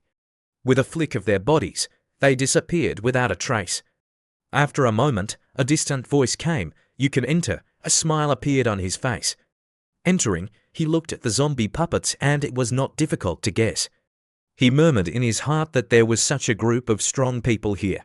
No wonder they could destroy a dozen living weapon soldiers. Liu Zhu walked over and saw him, her face full of surprise. "King Jinbei, you have recovered. It's good that you are okay." King Jinbei smiled and nodded in response. "Thank you for your concern, Heavenly Sword Peak Mistress. After getting separated from you, I strayed into a secret hall. He had some opportunities." Just as he finished speaking, a huge crack suddenly appeared in the sky above the godly lake. The two were startled and turned around to see Chu Zhu with a cool expression.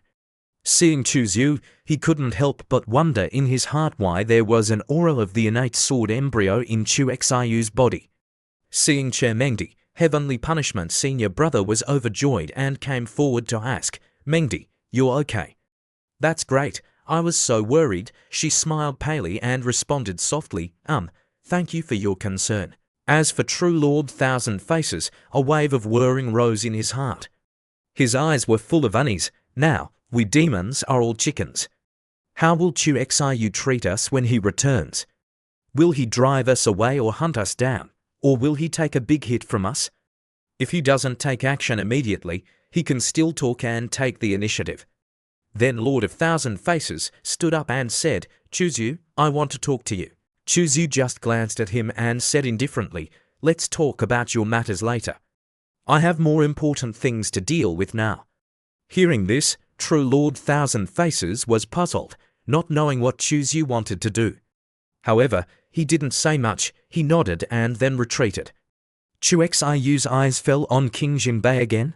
He said in his heart that the aura on this guy was a bit similar to the aura of the blood pupil in the center of Mingyao Ziai's eyebrows, but that thing came from, according to reason, the Tai Chi ancient star in the outer heavens should not exist. Could it be that this guy was manipulated and used by the heavenly slave in some way? Sensing Chu Xiu's flickering gaze, the King Jinbei frowned secretly, wondering why the Tai Su Holy Sun was looking at him like that. Could it be that he knew something? Approached by Chu Zhu, the King Jinbei inexplicably felt a sense of foreboding. He subconsciously took a few steps back. Chu Zhu silently raised his hand at the same time. He used the 7th grade peak grand array. Seeing the grand array, Lord of Thousand Faces couldn't help but exclaimed, "Now Chu Zhu can casually set up a 7th grade peak grand array. Isn't that all a grand Dao grandmother can do?" At this moment, the grand array pressed down on the King Jinbei. He was full of fear and asked, "Holy Sun, what are you doing? You and I are both cultivators of the southern region. Why do you have to do this? If I offend His Highness the Holy Sun, I hope you will let me apologize." Liu Zhu asked the Holy Sun in doubt, "What's wrong?" At this moment, Chu Zhu slowly said, "Do you know what those black monsters chasing you are?" The girl shook her head with a confused look, having never seen them before. Lord of Thousand Faces' voice became serious and asked, "Chu Xiu, do you know the origin of them? You ordered to arrest King Jinbei as soon as you came back, surely because you saw the connection between him and the black monsters." Chu Xiu's lips slightly curved into a smile. "Lord of Thousand Faces, you really understand me." Then he tilted his head and slowly said, "The terrifying existence hiding in the darkness is called the Heavenly Slave." The atmosphere at this moment was silent to the point of suffocation. Chu Zhu detained the Northern Lord, then spoke seriously, The heavenly slave has at least reached the emperor-level realm. You all here must not be its match." Hearing this, Qi Mengdi exchanged astonished glances. The mastermind behind it turned out to be at the emperor level. Those words struck straight into their hearts like a hammer. Several disciples of the Grand Saint of the Jiaoqi Holy Land, Great Saint Chemeng, frowned, then spoke up. "If we don't provoke him, will he still hunt us down to the end?" "That's right, as long as we don't provoke him. We just need to wait here for the opening of the Tai Chi Ancient Star, and we can leave immediately." Everyone enthusiastically nodded. "Absolutely. This statement makes sense." "Right, this makes sense. We won't cause trouble and will focus on cultivating here." Chuzu laughed coldly and said, "You were hunted down by the Sky Fiend weapons before because you provoked them, right? The Sky Fiend kill with intent, holding resentment against all living beings. Do you really think that hiding away makes it all okay?" Upon hearing this, no one replied to Chu Xiu. Instead, a suffocating silence fell as fear took over. One person spoke up and said, "If what the Holy Sun Taisu said is true, then even if we hide in the Ancient Star, it would be no different from locking ourselves in a coffin. So what should we do?" Some almost cried, "Are we just waiting to die?" Lord of Thousand Faces rested his chin on his hand, looking toward the Northern Suppression King, speculating. "You noticed something was off about him, so you detained him." "Actually, I also feel that this guy is somewhat strange." Oh Chuzu looked at Thousand Faces with a look of astonishment, evaluating him from head to toe. "So you still have this kind of ability?" Thousand Faces shrugged, then leaned on Chu Xiu's shoulder and empathically said, "When I saw him appear, realizing he had recovered his life force, I thought he would come to fight me to the death. After all, when I was still in a male body, I am the North Suppressing Prince's wife." Standing behind Chemengdi and looking at Thousand Faces with eyes full of fire, blaming this monkey for being shameless. "What? Talking about this to my rebellious disciple? Do you want to teach my rebellious disciple a lesson?" Thousand Faces asked shamelessly, "Tell me, on what basis do you suspect the North Suppressing Prince?" Chuzu fell silent, deep in thought, knowing he couldn't tell him. "I can feel the anger of the Northern King through the Guidao race, right?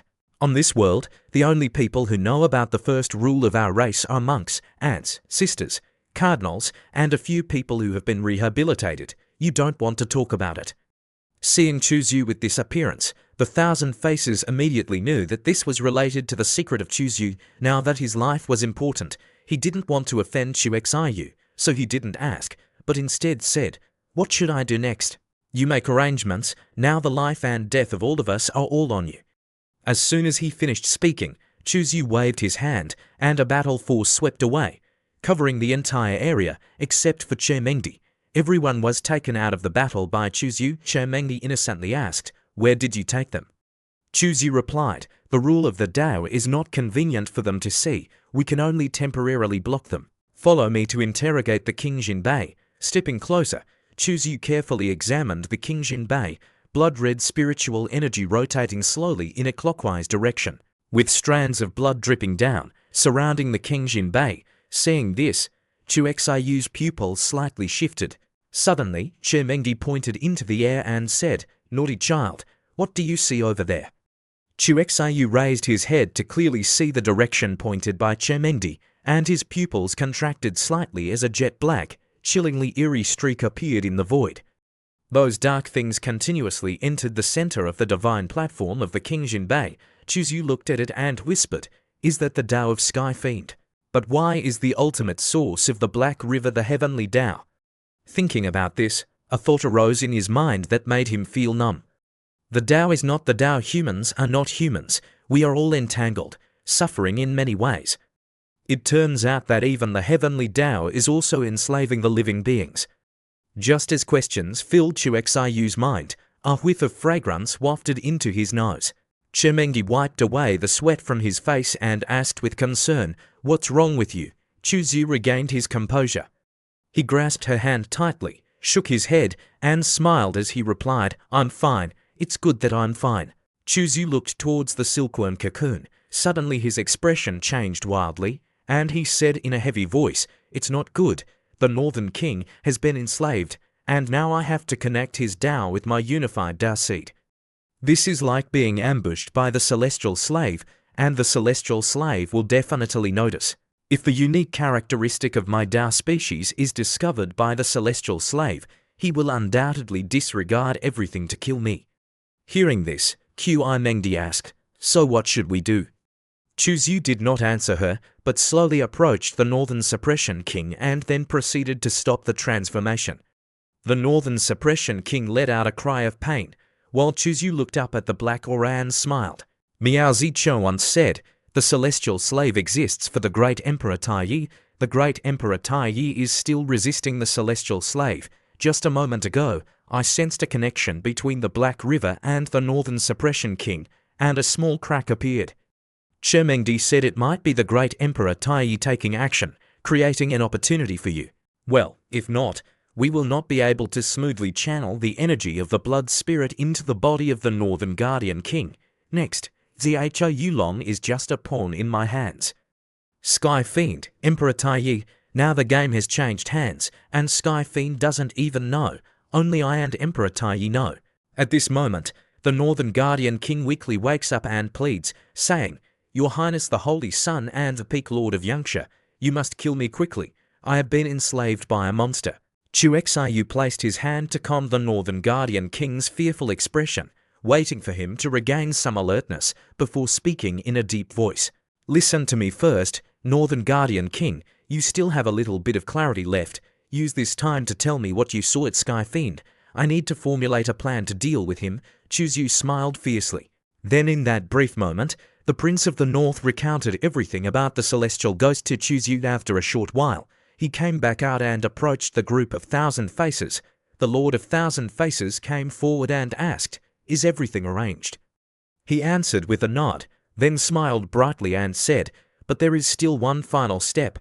I need your cooperation." He withdrew a vial of elixir that emitted a dark light and handed it to the celestial mask. Seeing the vial of elixir, he exclaimed in panic, "This is the Three Spirits Soul Pill. This elixir is highly toxic." "Chu Yu, what are you trying to do?" Chu Yu took out the vial of elixir, and then a cunning, low voice echoed, "If I'm not mistaken, the Northern Guardian is currently under the threat of the Sky Fiend, being controlled by the Sky Fiend and forced to act as a spy sent here. But I had already inserted a trace of my divine soul into his divine platform." Upon hearing this, the Lord of Thousand Faces trembled slightly. "What you mean is that the Northern Guardian has now become a double agent." Thinking of this, the celestial face is distorted. That old fod Chu Yu is indeed treacherous. Chu Yu leisurely turned around, his eyes dark as he said, "Not only that, in case the Northern Guardian's acting skills are too poor and expose himself, I specifically erased his memories." Hearing this, everyone's faces changed simultaneously. So the spy sent out even does not know his own identity. Actually, he is our spy. What a high play. Indeed, it's high. Sky Fiend very likely could strike down without any expectation. At this moment, Lord of Thousand Faces, filled with suspicion, asked, "But what if someone among us is captured and controlled by Sky Fiend like the Northern Guardian King? Wouldn't that destroy the plan? Then wouldn't today's plan be completely ruined?" Chu Yu took out a pitch-black jade vial from his sleeve and smiled sharply, saying, "You are indeed quite clever, Lord of Thousand Faces, which is why I specially prepared the Three Spirit Soul Pills. After taking this pill, the poison will conceal itself within the spirit soul. If someone tries to forcefully control the soul, the poison will be triggered. In the blink of an eye, the soul of the person who took the pill will be destroyed, and even a standard emperor wouldn't be able to save them. Naturally, Sky Fiend also wouldn't be able to control the opponent. I've already made it clear. Come here and queue up to get the medicine." At this time, everyone was afraid. No one was speechless. The Lord of Thousand Faces' eyes were full of anger. This old man's cultivation is indeed cruel. So one by one they lined up to receive the medicine. Tianqing Feng was no exception. They all had to take a pill and drink it themselves. The Lord of Thousand Faces saw that Mengdi didn't take the medicine, so he was dissatisfied and criticized. "Why doesn't she need to drink?" Chu Yu calmly said that if she doesn't want to drink, she may not drink. Then he said a little threateningly, "It's just that if that's the case, I won't be able to trust you guys to treat people who don't trust you. Just solve it quickly." Hearing this, the people behind his spine went cold, and until now, he didn't dare not eat. So he swallowed the pill with bitter resignation. Afterwards, he gritted his teeth and said that after this matter, you must give us the antidote. Hearing this, Chu Xiu's face was full of seriousness. He solemnly formed a seal with his hand and swore before the heavenly Tao, I choose you, swear to the heavenly Tao that once the plan succeeds, I will definitely take out the antidote to detoxify everyone. If Chu Xiu dares to break his word, may he face the calamity of the divine form destruction. At that moment, elsewhere, near the edge of the Forbidden's divine lake, the man named Xiaoyu Long, who had his memories erased by Chu Xiu, was sitting here. A few seconds later, he woke up, looking completely bewildered. He tilted his head to look around, then murmured to himself, "What happened to me? Didn't I want to go to the divine lake? Forget it, completing the task given by the master is more important." Then he opened the void and walked towards the edge of the divine lake. As he stepped out, a puppet with a strange smile stood in the void, laughing and saying, "The divine lake is a forbidden place. Those who intrude will die." Xiaoyu Long approached with a solemn expression and slowly clasped his hands, saying, "I am Xiaoyu Long. I heard that the cultivators of the Qikong continent are gathering here. Please help me inform them." The puppet leaned slightly, indicating that he could enter. As he walked in, the leader of Yan Crossing was shocked and asked, "Prince of the North, are you all right? It's really good." Xiaoyu Long's gaze gradually darkened as he looked around and then asked softly, "Who are those with the aura of a great saint?" Mengdi replied, "These people are all combat puppets, combat puppets." He looked serious, and then his gaze flickered before asking again, "So why are you here?" Mengdi sighed and then said, "Earlier, we were being chased by a black monster. Fortunately, the master here intervened to rescue us, otherwise you probably would not have met us." The master here, his eyes lit up, feeling he had received vital intelligence. "This is important information," Qi Mengdi continued. "According to a servant of the enemy, he is called Archaic God, the master of this archaic God island. He ordered these puppets to save us." Upon hearing this, Xiaoyu Long's eyes suddenly contracted. Could he be one of the 5 great innate deities from legend? Mengdi said with a serious expression, "I don't know if it's the legendary deity, but in general, the other party is very mysterious, and we cannot see his true form." Xiaoyu Long looked gentle and then asked, "I wonder if there will be a chance to meet the master of this place." At this moment, the divine face, having regained his male form, had a beaming smile. "It has been a long time since I returned to my male body. I am still somewhat unaccustomed." Zhou Long suddenly turned his head, a surge of murderous intent rising. Divine face. Anger flashed in Xiaoyu Long's eyes, and as he thought, "Divine face, having once transformed into my form, with my wife, if I remain calm, it will certainly be revealed." Zhou Long hissed through his teeth, then clasped his hands to Qi Mengdi and said, "Qi Mengdi Peak Master, thank you for answering my question. Now that my life has revived, it's time to settle old debts." The situation at this moment made Qi Mengdi show admiration for Chu Xiu, as he had guessed correctly again. Without waiting for Qi Mengdi to ask him the reason, he quietly picked up his spear and swiftly rushed towards the Lord of Thousand Faces. The Lord of Thousand Faces, prepare to die. "Come here," the Lord of Thousand Faces smirked, thinking to himself, "SS Law LCC, this guy is not wrong, he will definitely come to fight me." He calmly raised his hand to block a strike from Xiaoyu Long, seeing the current situation. Everyone was confused and asked each other, "What is going on here? Why did North the Lord of Thousand Faces seek out the celestial face true monarch?" The person beside explained, saying, "Don't you know? Previously, the Lord of Thousand Faces true monarch became North Tun Vibang, then took on his appearance, along with the princess consort." Zhou Long's eyes reddened as he spoke fiercely. "Celestial face monarch, that day you humiliated my wife. For the greater good, I let you go. But today, Xiaoyu Long wants your dog life."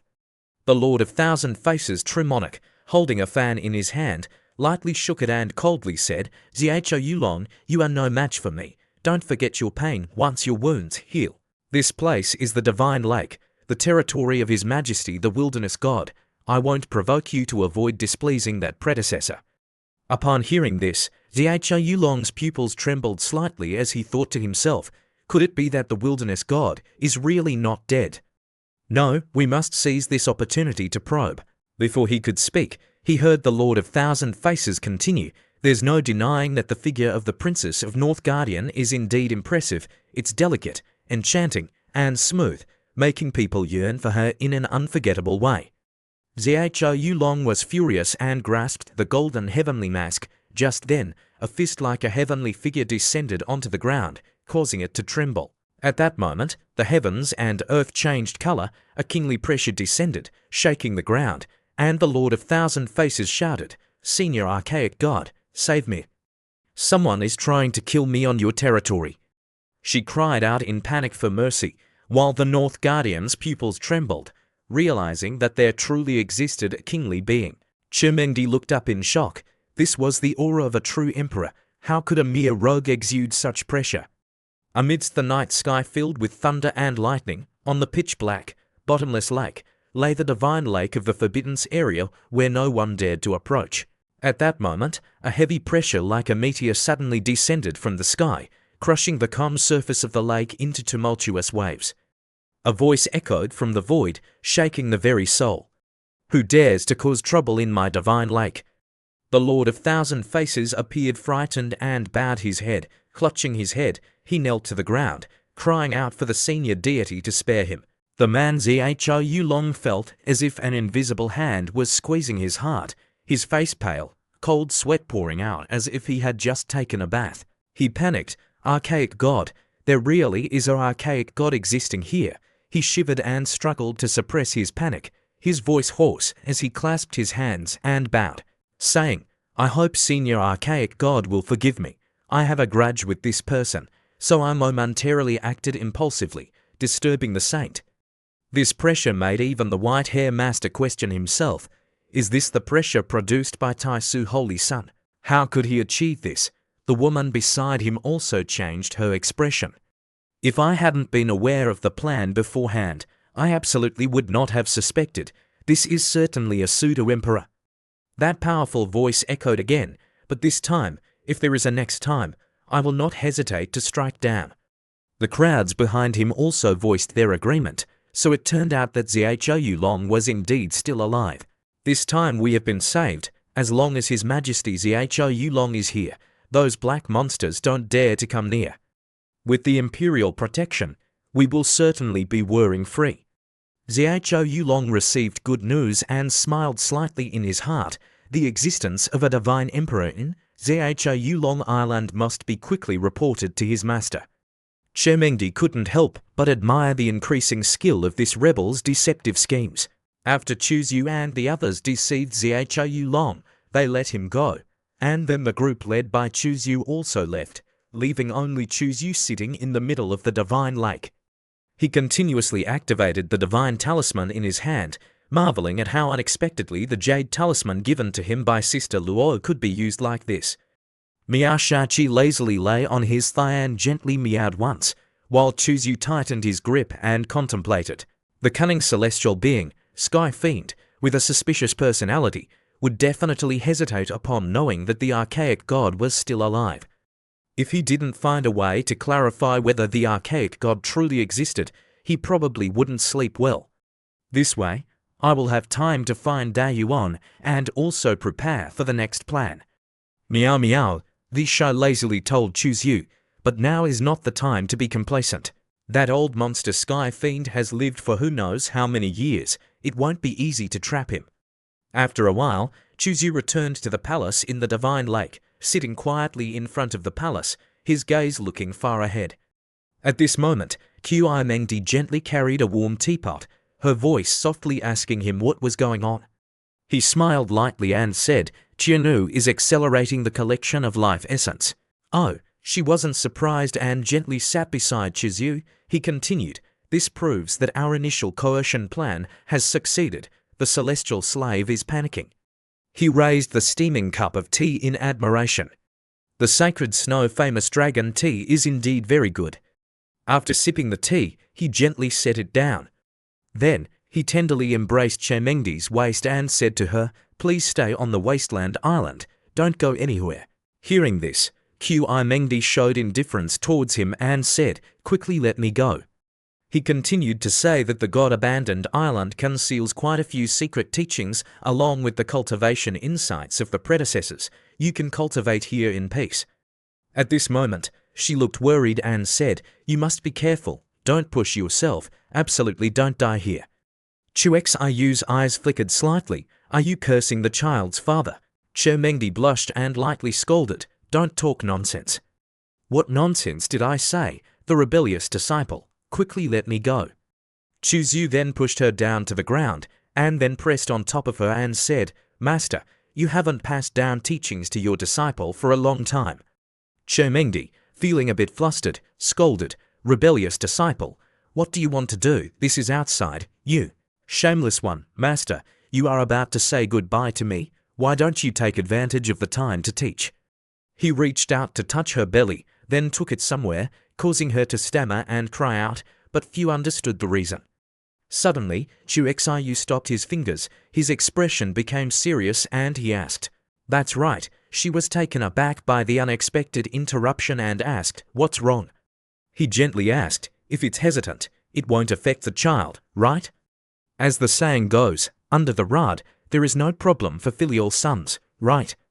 Chu Xiu's eyes were very cunning, and Che Mengdi blushed shyly and huffed, saying, you mischievous one, what nonsense are you talking about? Can't you be a little more proper? Then she touched her belly, there should be no problem, so that's good. He was overjoyed and quickly picked her up, saying, take it slow. He carried her slowly into the room.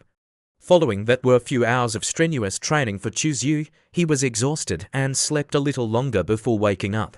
Che Mengdi then came out of the room, her cheeks flushed, biting her upper and lower lips tightly, huffing, teasing the things she had made again. But in the end, her voice softened as if she felt a bit reluctant. The mischievous one must return safely. The scene shifted to the spaceships amid the divine lake. From inside, a loud voice of the Lord of Thousand Faces resounded. What?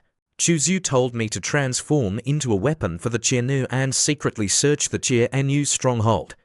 I won't do it. I won't do it. The outside is too dangerous now. Do you want me to die? Saying this name, Qi Mengdi's eyes were cold and stern as she said, it's not just you, others have their own missions as well. We not only need to find the lair of Qianu, but also locate other outsiders and combine all forces against Qianu. Why are you not willing? After hearing this, the Lord of Thousand Faces' heart surged with fear. He felt that failing to follow through would lead to an outcome even more terrifying than angering Chu Xiu. After being threatened by Che Mengdi's words, Lord of Thousand Faces fell silent for a few minutes, deep in thought. The woman behind Che Mengdi glared at him with cold, killing intent. Seeing this, his expression immediately changed. Now that the human race is powerful, my savage demon tribe relies on them to survive. Since we can't defeat them, we can only obey their arrangements. He knew that if he dared to refuse, the knightess would immediately draw out her powerful treasure and strike him down with a single sword. So, he gritted his teeth, full of resentment, and said, all right, I agree. Is that enough? Good. Che Mengdi and the knightess walked away. Thousand Faces gritted his teeth, clenching his hands. Then he raised his head and muttered angrily, so what if you're Chu Xiu's master? 3 days later, a tall, slender figure in a black robe stood in the void, moving extremely fast and secretly, attracting no attention. In his hand, he held a glowing golden jade slip.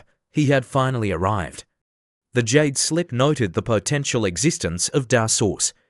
Chu Xiu followed the instructions to a mountain peak, and his eyes widened when he saw the sky filled with lightning striking down. Clearly observing the scene from afar, his pupils couldn't help but tremble. He saw that for tens of thousands of miles, within his sight, was a desolate land devoid of any life. In the sky, thunder and lightning surged like a torrential downpour, ceaselessly washing over the land. Chu Xiu stood there, his eyes narrowed, and Heavenly Origin Master remarked, this place is a dragon vein land, rich in heaven and earth origin energy, one of the rare blessed lands of the primordial Tai Chi star. How has it turned into this state now? Can Da Source truly be found here? I'll go and check, he thought. After all, I'm not even afraid of heavenly tribulations. This little lightning won't harm me. Chu Xiu's face remained cold as he slowly flew forward. Unexpectedly, a voice echoed from within the lightning. This is my clan's territory, outsider. You'd better not disturb this place. From the storm clouds, a bolt of lightning coalesced into the form of a woman. Her hair fluttered, and her eyes were like ice and snow. Her entire body was wreathed in lightning. It wasn't borrowed power, but rather she had become one with the lightning. Her name was Lei Din, a member of the Thunder God clan. Seeing her, Chu Xiu frowned in surprise. I couldn't even sense her presence. No, she must have merged with the lightning itself. Judging by her aura, she's at least a 6th level great saint. Chu Xiu stood there and asked, Are you from the Thunder God clan? Lei Xian's eyes flickered as she looked at Chu Xiu and replied, That's right, outsider, this is a forbidden zone. Your cultivation wasn't easy. Don't seek death for yourself. Leave quickly, or I won't be polite. Chu Xiu hadn't expected this place to be occupied by the Thunder God clan. The Thunder God clan, on the primordial Tai Chi star, is a lineage descended from one of the 5 primordial deities. The Thunder God, according to the records of the Heavenly Dome continent, this clan is extremely valiant and belligerent. Especially when bathing in lightning, their combat power can increase by 50%, even doubling, without any fluctuations. He cupped his hands, his gaze calm, and said, Greetings, fellow Taoist. I am Chu Xiu, the new master of Desolate God Island. The woman paused upon hearing this. Her eyes flickered as she assessed Chu Xiu from head to toe. Then she curled her lip and sneered, From your aura, you're only at the divine ability realm. Yet you claim to be the master of Desolate God Island. Do you think I'm that foolish? With a swoosh, a golden light appeared in Chu Xiu's hand. He had taken out a command medallion with numerous patterns on it. Seeing it, Lei Xian's expression drastically changed, and her eyes widened in astonishment. The Desolate God token. Are you truly the new master of Desolate God Island? Chu Xiu replied with certainty, Absolutely. He remained calm on the surface, but inwardly, he was extremely surprised. He didn't understand why this woman reacted so strongly. Lei Xian regained her composure, took a deep breath, and then said to Chu Xiu, In that case, come with me. She raised her hand, and a void passage formed by crashing lightning bolts appeared. To ensure his own safety, Chu Xiu quietly held a medicine bottle in his hand, just in case. A moment later, within the Thunder God clan forbidden zone, the stone gate with lightning patterns opened. Lei Xian turned and then introduced herself. My name is Lei Din. I will now take you to meet my grandfather. He is the current patriarch of the Thunder God clan. Chu Xiu nodded, but didn't say anything further. His mind was filled with thoughts. It seemed this place had changed because of the Thunder God clan. Why would they do this? Could it also be for the Tao Source? If the Tao Source is in the Thunder God clan's hands, how can I reclaim it? Lei Xian gently pushed the gate open, and Chu Xiu followed her inside. Upon entering, the scene before Chu Xiu immediately astonished him. What appeared before his eyes was an extremely ordinary rural area. He couldn't help but feel a surge of surprise, not expecting such a place to exist on the primordial Tai Chi star. Lei Din turned to ask him if he was surprised. Chu Xiu sniffed the floral fragrance in the air, then gently nodded and hummed in acknowledgement. Lei Xian explained, This space is a small world manifested by His Majesty the Thunder God, managed by the patriarchs of successive generations of the Thunder God clan. Follow me. Chu Xiu didn't say or ask anything, slowly following her. A moment later, the two arrived in front of a simple house. We're here, she said, opening the gate and calling out to her grandfather. Hearing her voice, the old man turned and saw Chu Xiu, then immediately scolded Lei Xian, asking why she had brought an outsider in. This old man was Lei Yuan, the patriarch of the Thunder God clan. Lei Xian immediately explained, Grandpa, his name is Chu Xiu, and he possesses the Desolate God token. Hearing this, the old man shot up in shock and asked again, Lei Xian, what did you say? Lei Xian happily repeated that he had the Desolate God token and was the new master of Desolate God Island. The two then chatted excitedly with each other. Seeing them like this, Chu Xiu then spoke. Chu Xiu slightly frowned, thinking to himself, "You two are so excited. Are you plotting against me? I advise you to be a bit more rational." The two were inwardly giggling with joy. Realizing their loss of composure, the old man lightly coughed twice and said, "Young Taoist friend, please, have a seat so we can talk."